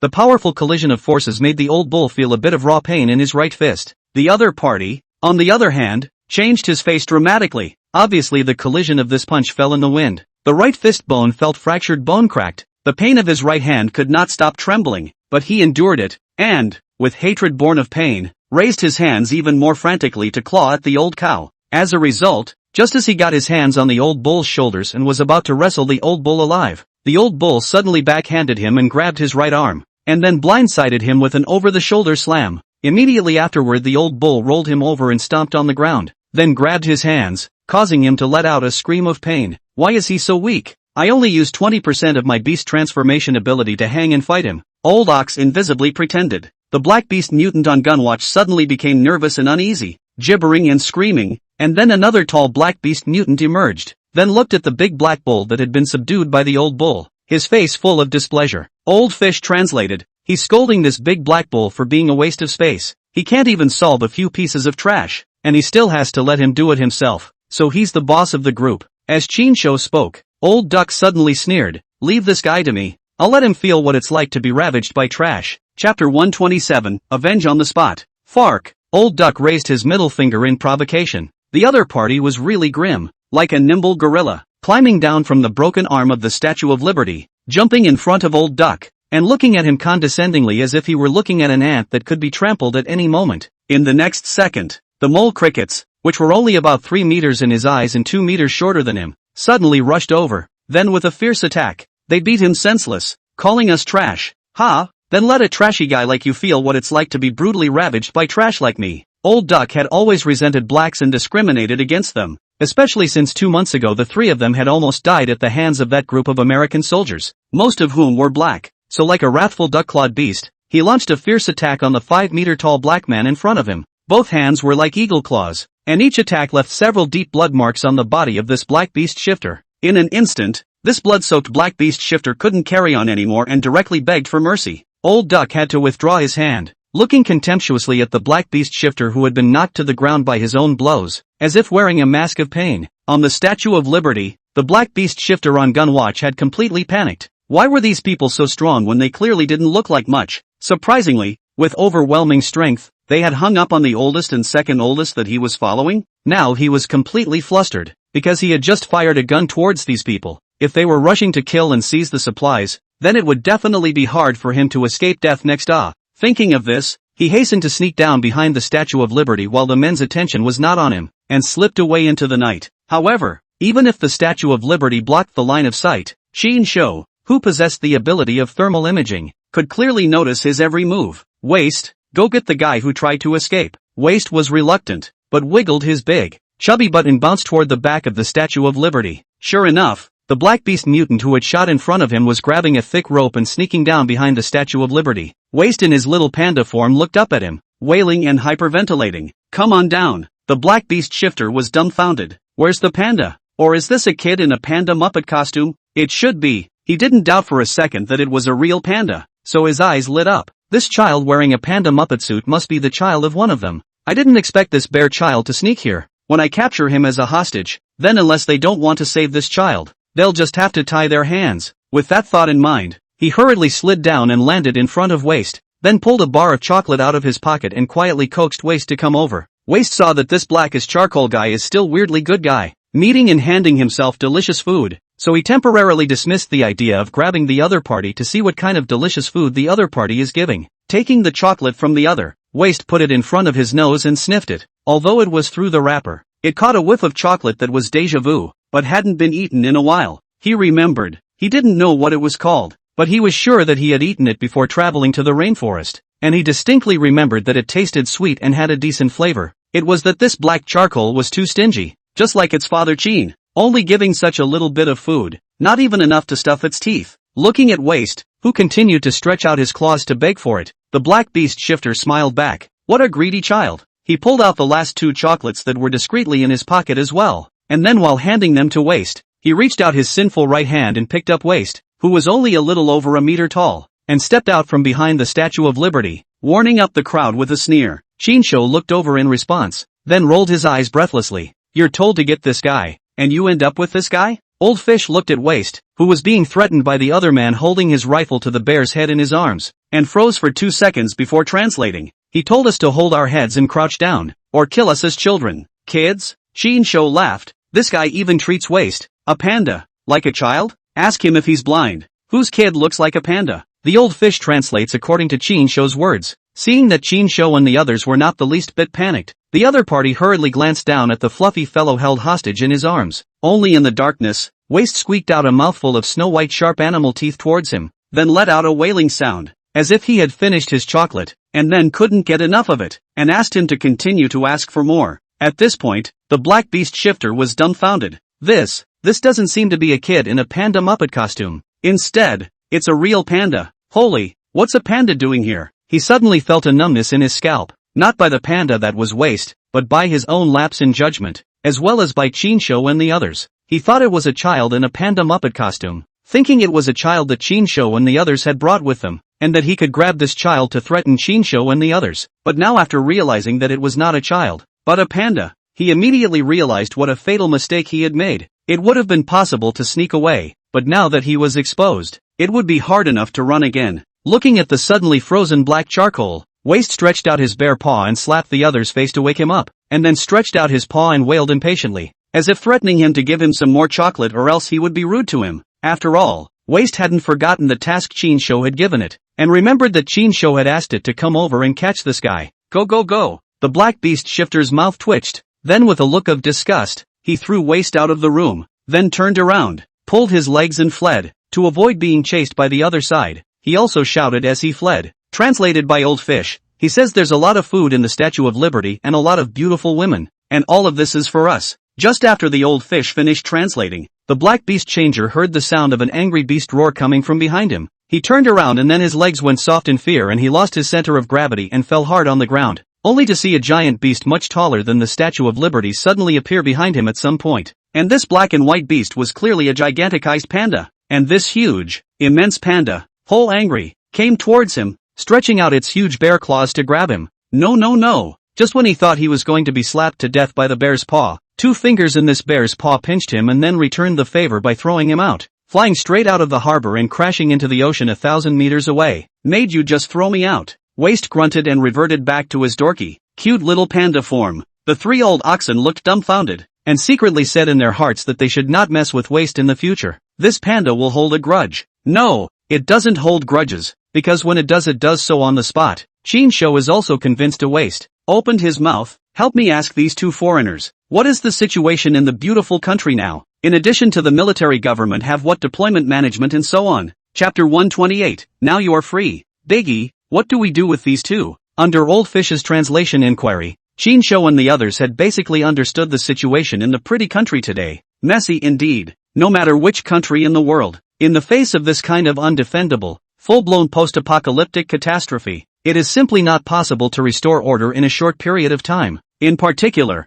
this post-apocalyptic catastrophe is not a viral catastrophe, but a catastrophe in which human beings change into beasts and countless animals follow suit in mutation and evolution. Therefore, when people gained great power after their animal transformation and realized that they could keep on evolving by animal transformation, who would still be willing to be social animals? Who would still be willing to be a commoner, an ordinary person? Not to mention the general public, even the military, even those with positions of power, in such a post-apocalyptic environment. Not to say 100%, but at least more than 90% of the people would violate the moral laws for their personal interests and in order to become stronger. As a result, the current pretty country was particularly chaotic, and could be described as a place where people were not happy, and the survivors were living in dire straits, and at any time, they could be eaten by the alien beasts, or killed by the other survivors. As for the White House side, although the guy in charge could still call on a lot of die-hard soldiers, since the secret of the beast spirit pearls was fully publicized in the pretty country 2 months ago, and people knew that there were beast spirit pearls in the bodies of the human beast mutants and alien beasts, and that swallowing them would allow them to continue to mutate and become stronger. The army had quickly turned into scattered sand, and there weren't too many soldiers who obeyed their orders now. The old bull broke the neck of the big black bull and calmly said, "Kill it." Old Duck thought so too, and likewise snapped the other man's neck, killing the other black beast shifter. Shinsho was a bit surprised. He thought that the 3 old bulls would release the 2 black beast changers, but he didn't expect to kill each other so decisively. It was assumed that the black man who was thrown away by Waist in front of them had irritated them with the remark that there were still beautiful women in the Statue of Liberty, and that's why they killed and killed, thinking that these 2 black beast changers were both scum, and that their deaths were not enough to be spared. Go in and look around. Shinsho directly jumped up. He didn't have the beast to change into wings, but he was able to jump up 10 meters in place, and then like a flexible monkey, he stepped on the Statue of Liberty and jumped to the entrance of the broken arm. The 3 old bulls were shocked. Is that bounce too sick? Suppressing the energy of the beast spirit bead to change back to human form, and still have such a perverted bouncing power? Let's just say it's worthy of a big brother. While they were shocked and admiring, they didn't bother dissecting the beast spirit beads inside these 2 blacks. After all, the beast spirit bead in this weakling's body no longer served the purpose of beast transformation enhancement for them, so they were too lazy to get their hands dirty. Old Bull greeted Waist, who had transformed back into the form of a small panda, and took him with him to climb the Statue of Liberty, lest Waist get lost and Big Brother blame them for not helping to keep an eye on Waist. Shinsho purposely waited for the 3 old bulls to climb up and entered inside together. Old Duck walked ahead and spoke. They're also strange enough to take over the Statue of Liberty and use it as a base. Shinsho is understandable. Those 2 black people. A beast becomes more than 4 meters high. A beast becomes more than 5 meters high. This kind of body height ordinary floor is difficult to accommodate, so they occupy the Statue of Liberty as normal. This is after all empty, and is located in the harbor island, the field of view of the open, and relatively safe. Old Ox nodded. This is indeed a good location. The pedestal underneath the Statue of Liberty is also more than 40 meters high, which is equivalent to a fortress that can store a large amount of supplies and house many survivors. It's just that the location is too exposed, and once a large alien beast is attracted to it, it'll just be caught in a jar. At this moment, The scattered survivors in the buildings not far from the Statue of Liberty heard the commotion over here.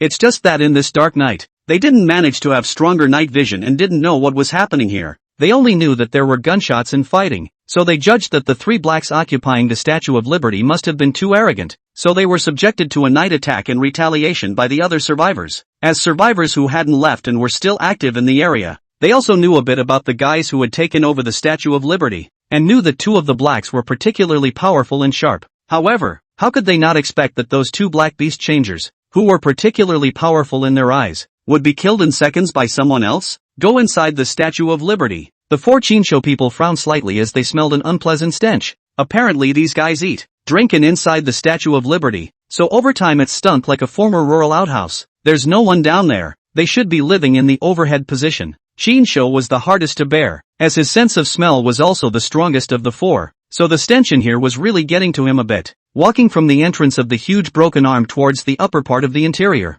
Chinsho's 4 immediately spotted a group of women who had no idea what was going on and then filed in to nestle together. The old bull's face instantly grimaced. He suddenly felt that it was too cheap to just kill the 2 blacks. This kind of should be slowly tortured, so that they are worse than death. The old fish also couldn't help but curse. Damn beast. Chinsho was speechless, because some of his disgusted classmates had given him the harmonic nickname Beast in the past, so when he heard Old Duck's scorn, he inexplicably had the feeling of lying down and being scolded. Ask them where the food is. We're here, so let's get some snacks and drinks to satisfy our cravings before we leave. Chinsho expressionlessly looked at the group of terrified and shivering women, with neither sympathy nor anger in his heart, because this kind of thing happens everywhere, and in this country as well. The old fish took a deep breath and asked, "Where is your food hidden?" In the darkness, the woman who had the ability of night color after the beast change saw these 4 strange men and immediately understood what was going on, knowing that the 3 black beast changers had already been killed or escaped, and immediately trembled and answered,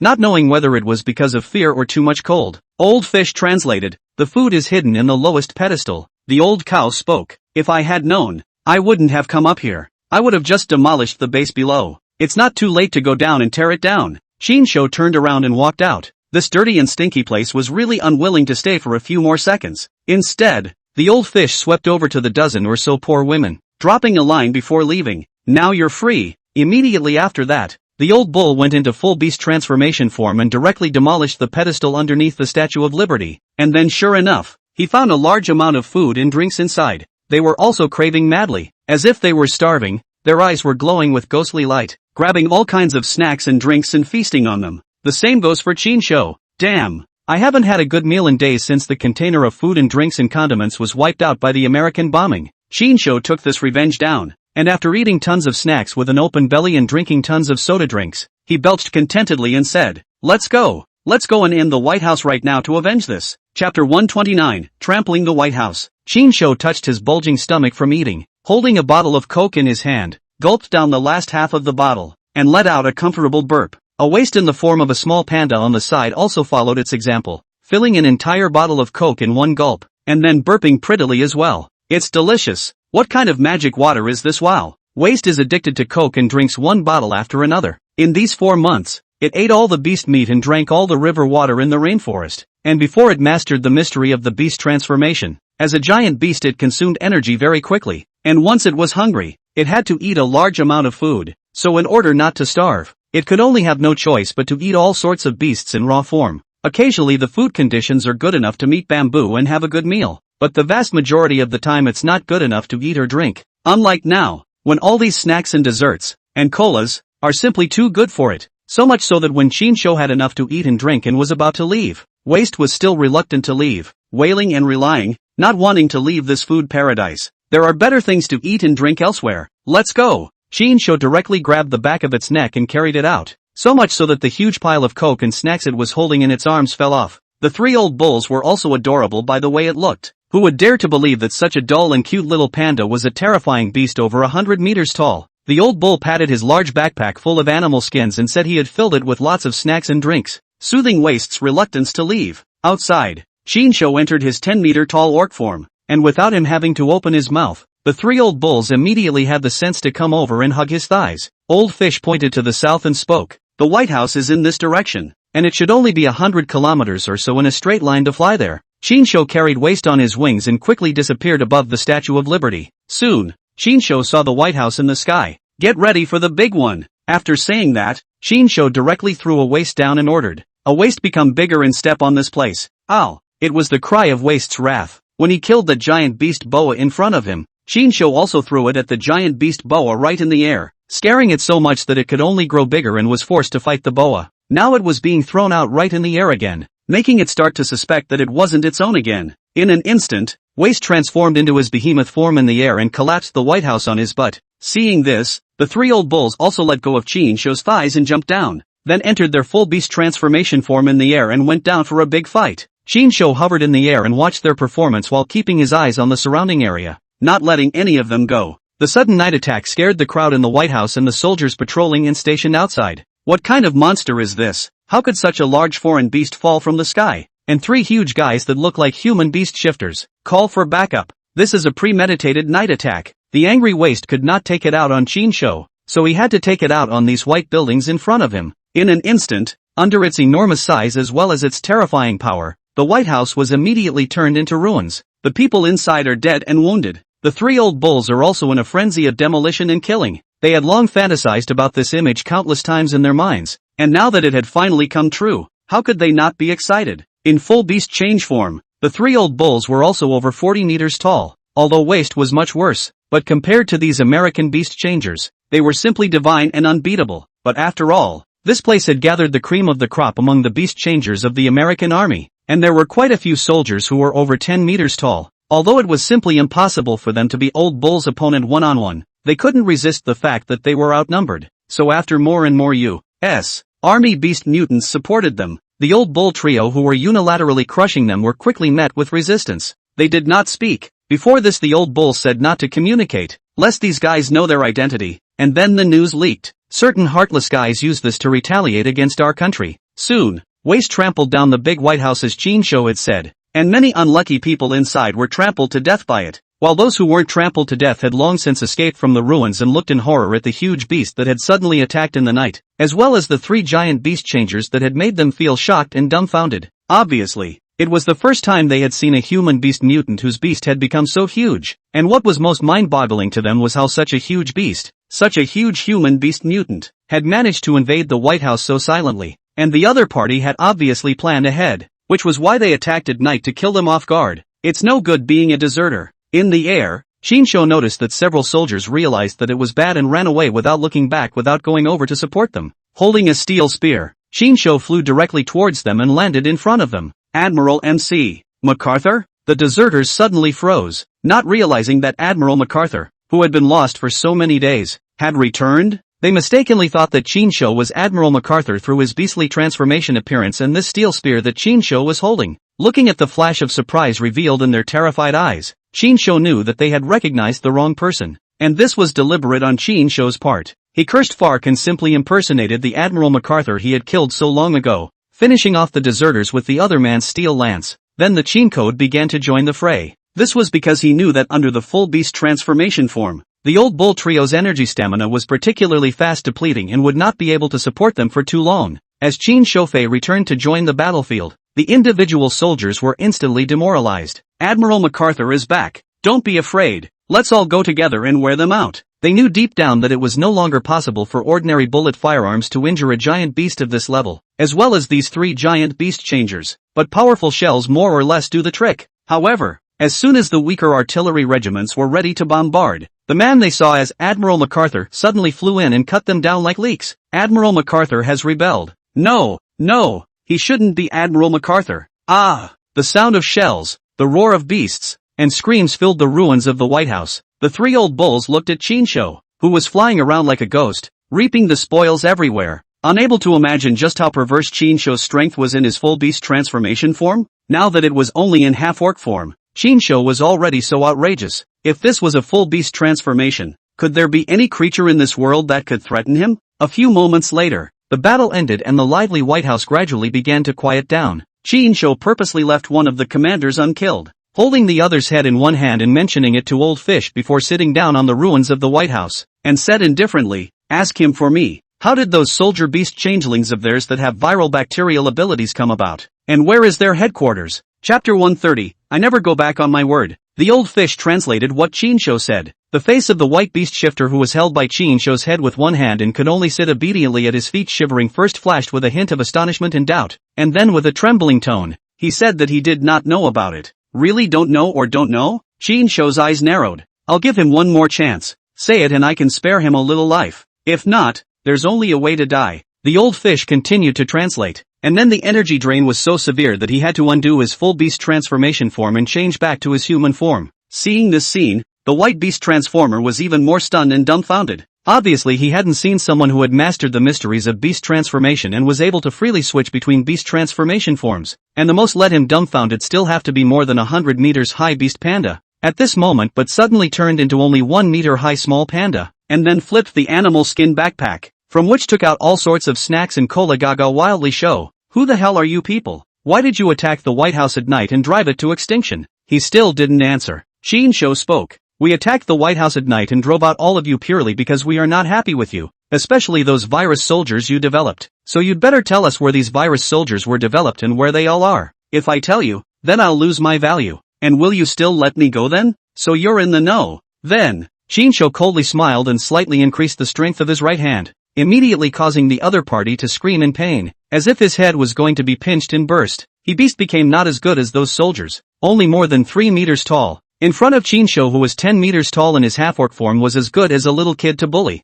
Qin Shou also heard him constantly shouting for command in the chaos, so he guessed that he must be one of the people in charge, and purposely left him alive, not rushing to kill him. Just as Qin Shou was about to torture him and force him to talk, Old Ox's voice came out. Big brother, there's another one here who's pretending to be dead. The old bull was checking around, making sure he didn't leave a living soul behind, before he spotted a shivering, obviously playing dead guy sprawled out under the ruins of the White House. Ask if he knows. When Qin Shou finished speaking, the old fish immediately inquired. The guy pretending to be dead who was grabbed by the old bull was also a white beast changer. Full of blonde hair, the beast became like a humanoid golden dog. He was more than 4 meters in size and height. There was no sign of injury on his body, but at the moment he didn't dare to struggle against it, and was escorted by the old bull. This is a smart guy, knowing that these 4 guys who attacked the White House at night are particularly powerful, knowing that the end of resistance and escape will only be a dead end, so he hid under the ruins and pretended to be dead, but as a result, watching his companions in the darkness of the night die one after another, his body did not hold back a few shudders, and surprisingly, he was just exposed and was captured alive. At this moment,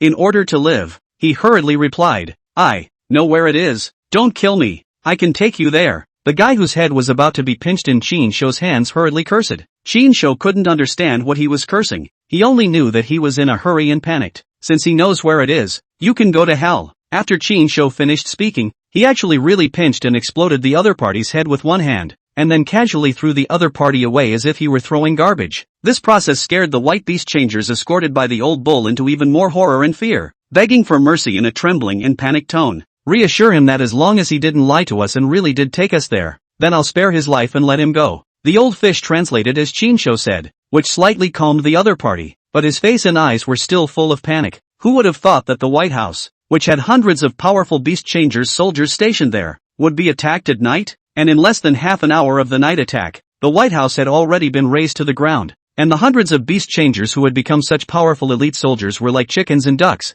and were hunted down by the other side with ease. The powers that be in the White House and the attendants who specialize in serving those powers that be were even more trampled along with the White House by that behemoth panda. Old Duck spoke at this time. Although none of these geezers' beasts have become stronger, there are quite a few of them, and it feels a bit of a shame not to dissect the beast spirit beads in their bodies. Qin Shou spoke. You and Old Ox can stay behind to dissect the beast spirit bead, and by the way, search again without sparing any living souls. Old Fish, come with me and see if this guy is lying to us. Waste is left for you. If they have support coming, you let Waste get bigger and kill them. It understands a lot of human language. After the delivery, Qin Shou directly stretched out his big hand and held the white beast shifter in his hand, and the old fish immediately came and skillfully hugged Qin Shou's thigh. Ask him which way he is. Old Fish finished his inquiry. Southeast. Says it's at the naval base harbor. Qin Shou immediately flew away. Then it didn't take long to see the naval base harbor. There were a number of warships parked under the harbor, including an aircraft carrier, and these warships and the carrier were patrolled by soldiers.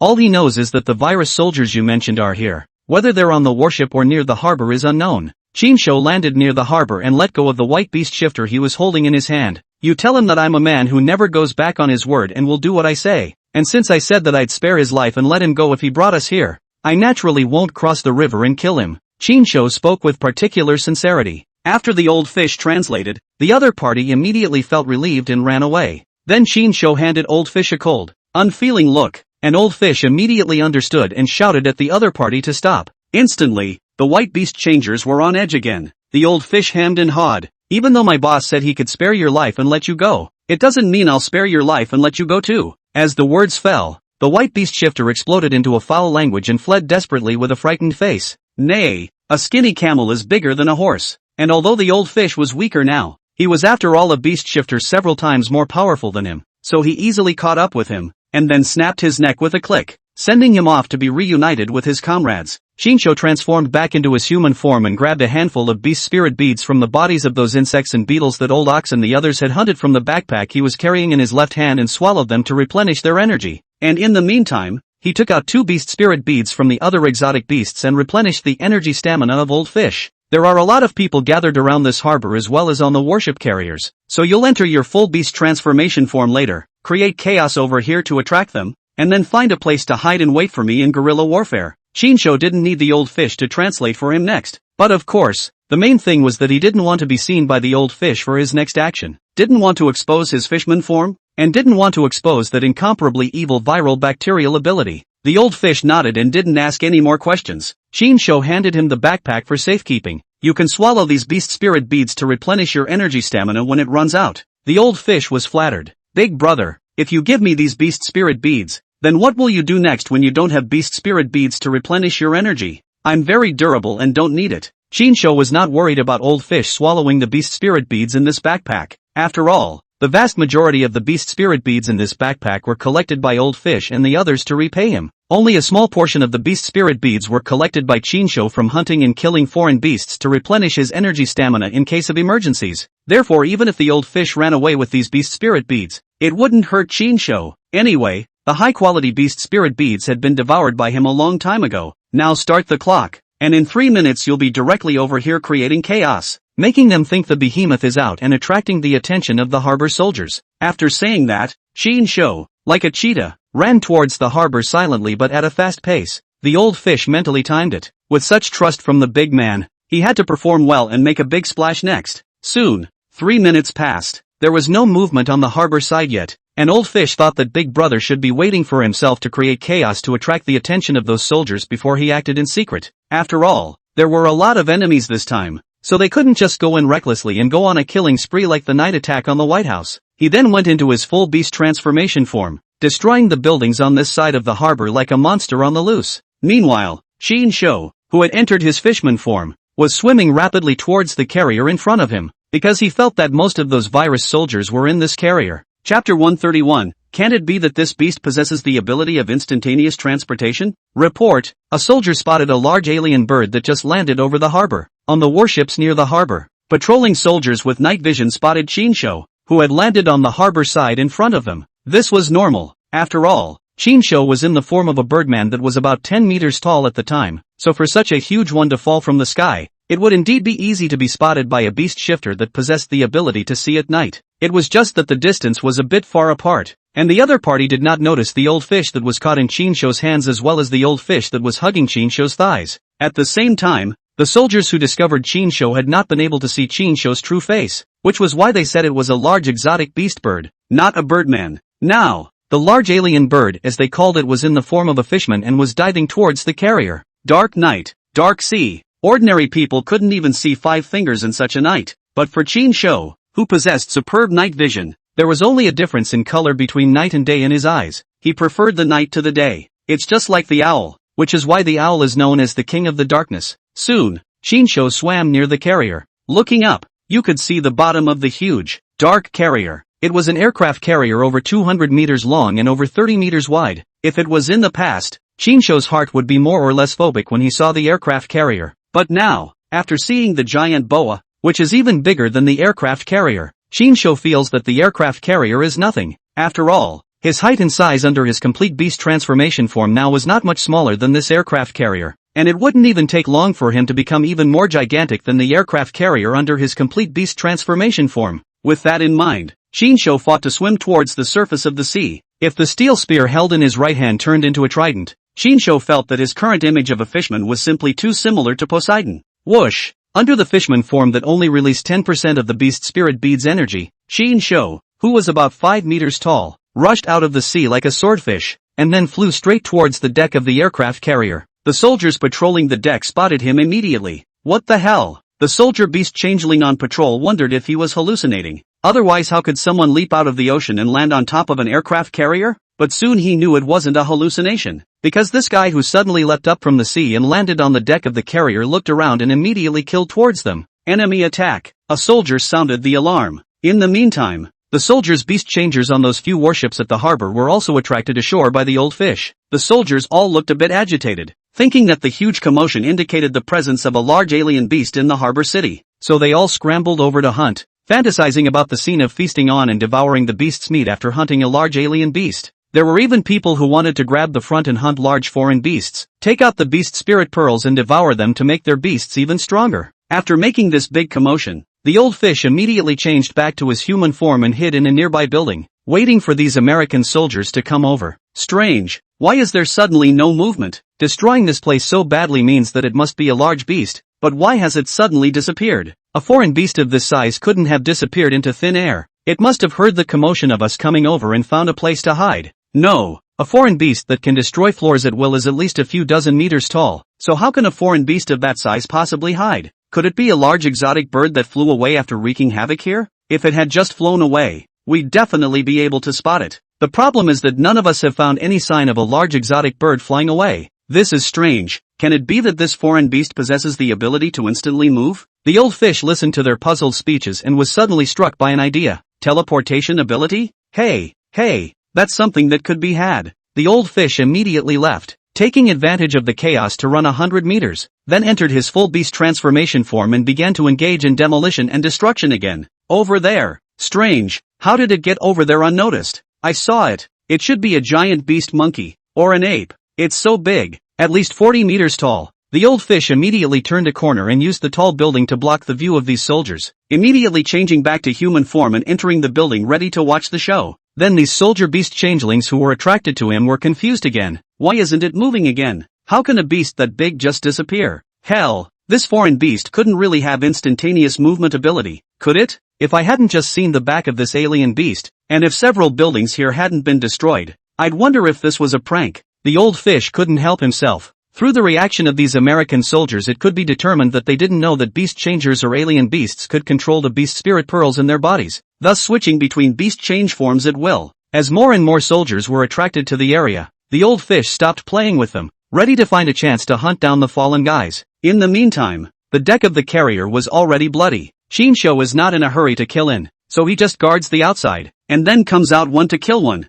and comes out a group to kill a group. Finally, he waited for the viral beast changer, watching the mixed body with pus, like a toad-like viral beast changer walk out. Shinsho's cold face finally revealed a smile. The two virus beast changers that appeared in front of him were much more powerful than the ones he had encountered in the rainforest, twice as tall in size alone. These two virus beast changers lunged towards Shinsho like zombies. The steel spear held in Shinsho's hand directly pierced through the head of one of the virus beast changers, but the other party acted as if he couldn't feel the pain, and it wasn't fatal for his head to be pierced through, and he continued to pounce, grabbing Shinsho's shoulders with both hands. Interesting. Although the group of virus beast changers encountered in the rainforest before also looked like they possessed immortality, they would still feel pain, whereas this virus beast changers now obviously couldn't feel pain. It means that they have upgraded their research and produced even more powerful viral beast changers. This is Admiral MacArthur's spear. So you killed Admiral MacArthur and the others? Another viral beast changer spoke up, then shook his head in denial. No, Admiral MacArthur had already become so powerful beastly 2 months ago, and this person is only beastly a little stronger than an ordinary person. There's no way he would be Admiral MacArthur's opponent. The frogs at the bottom of the well would only judge their strength by how tall they were. Shinsho drew out his steel spear and tossed it aside. Two viral beast changers over 6 meters tall lunged at him at the same time, but they were easily dodged by him falling back 3 meters. At this time, Shinsho lifted his fishman form and released more than 20% of the beast spirit bead energy in his body, instantly transforming into a birdman of more than 20 meters in height before pressing the two viral beast changers that pounced over to him to the ground. Instantly, the two were dumbfounded. How did he suddenly get so tall? Jibber jabber, can't understand a word you're saying. Shinsho stretched his tail out, revealing the incomparably sharp poisonous tail stinger at the end, and stabbed it towards the abdomen of the talkative viral beast changers. The ability of the viral beast to change inside of you is great. But I'm next. Feeling the blood in his body as well as the beast spirit pearl at his dantian being crazily absorbed by the other party's tail, this viral beast shifter who was talking to himself finally understood before he died. Admiral MacArthur was killed by him.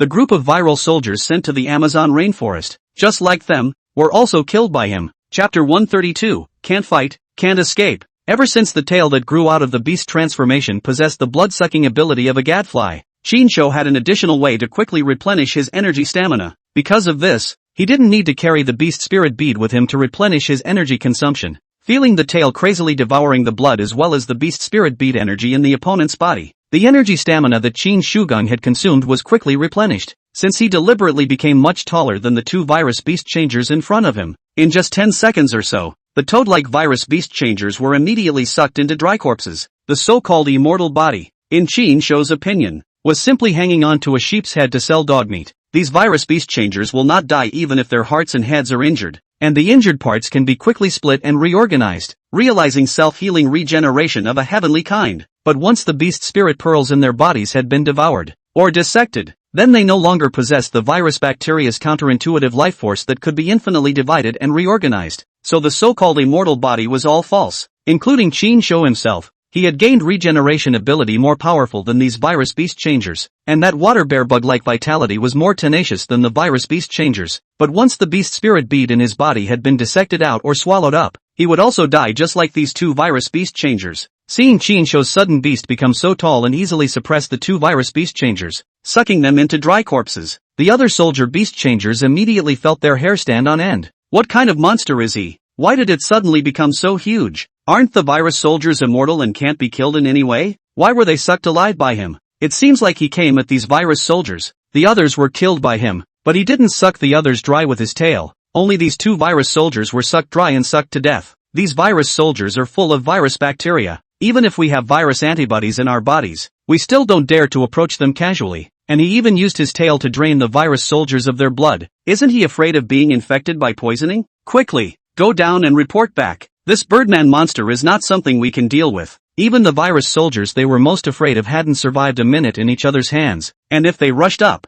they would only be killed in seconds. After draining the two virus soldiers, Chin-Shou transformed back into his orc form, which was only 2 to 3 meters tall, and walked towards the entrance without haste. At the same time, more soldiers ran out from the side entrances and exits, intending to surround Chin-Shou with all their might. It was just that even the soldiers among them whose beasts had become the most powerful looked unbeatable in front of Chin-Shou, and they were immediately killed in seconds when they rushed up. Chin-Shou was like the god of death, holding a steel spear, easily killing the interior of the aircraft carrier, killing these foreigners' hearts. So much so that a number of soldiers who feared for their lives jumped directly into the sea from the side entrances and exits of the carrier and swam desperately towards the harbor shore. The result that made them feel desperate was that Chin-Shou did not intend to let any of them go. So after realizing that quite a number of deserters had jumped into the sea to escape, Chin-Shou actually left the interior of the carrier and jumped into the sea as well, killing all of these soldiers who had jumped into the sea to escape. Blood stains a slice of the sea. This man is a madman. He's going to kill all of us, leaving no one alive. Contact the White House and contact the other warships for support. Now the geezer beast changers in the carrier who had night vision completely panicked.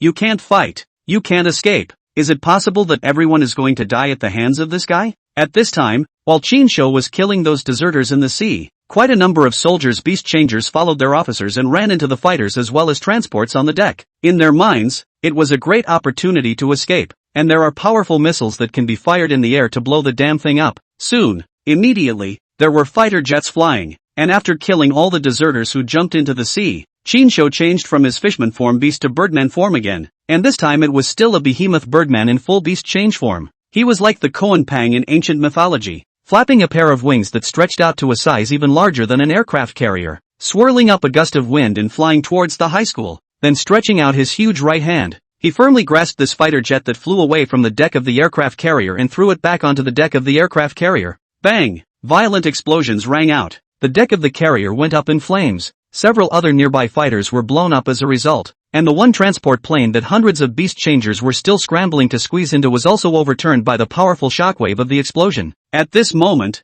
they finally experienced the taste of despair. What kind of monster is this? Hegemony in the air. land and sea. And how could this monster change at will? One moment it became even thinner than them. One moment it became so tall. And now it has even become an aircraft carrier-grade beast. Gale force winds swept in from the sky, and the waves lapped frantically at the carrier's hull under the gale force winds. Shinsho in his fully beast-changed form landed on the carrier's deck and blew up the crowded, not yet taken off transport plane with a single stump. His enormous size and his heavy body nearly sank the carrier by stepping on it. The strong shaking prevented people inside and outside the carrier from standing still. Shinsho did not stop and continued to kill. All the fighters on the deck with the planes were destroyed by him. Those soldier beast changers were also like ants, being crushed by him at will, under the guise that if they were not of my race, their hearts would be different. Shinsho did not spare a single one of them, and peacefully wiped them all out. Even if many of the soldier beast changers were out of their depth, he would rather kill than let go. Of course, the main reason for him to drive out all the people is still to kill them. The explosive commotion over here really attracted the attention of those warships in the harbor, as well as those soldiers who were attracted ashore by the old fish. Seeing this, Old Fish also stopped playing house with these people and began to wantonly hunt down these soldier beast changers that he had attracted to him in a bid to hold them all in check. Half an hour later, there was no longer any living person in the carrier other than Shinsho, at least not within Shinsho's thermal sensing range. Shinsho didn't count the total number of people he had killed after invading the carrier, but the number definitely exceeded 1,000. At the moment, there were multiple dried corpses of virus beast changers lying in the lab, most of which had been killed by Shinsho when he was released from the cultivation apparatus. At this moment, Shinsho looked at the viral beast-changing bacteria visible to the naked eye in those culture vessels in a daze. This was the viral bacteria that they had cultivated bit by bit using the energy of the beast spirit bead. And the largest beast-change bacteria was as big as an ordinary person's fist, and it was constantly bulging in the cultivation vessel soaked with energy liquid, like a beating heart of Coccobacillus.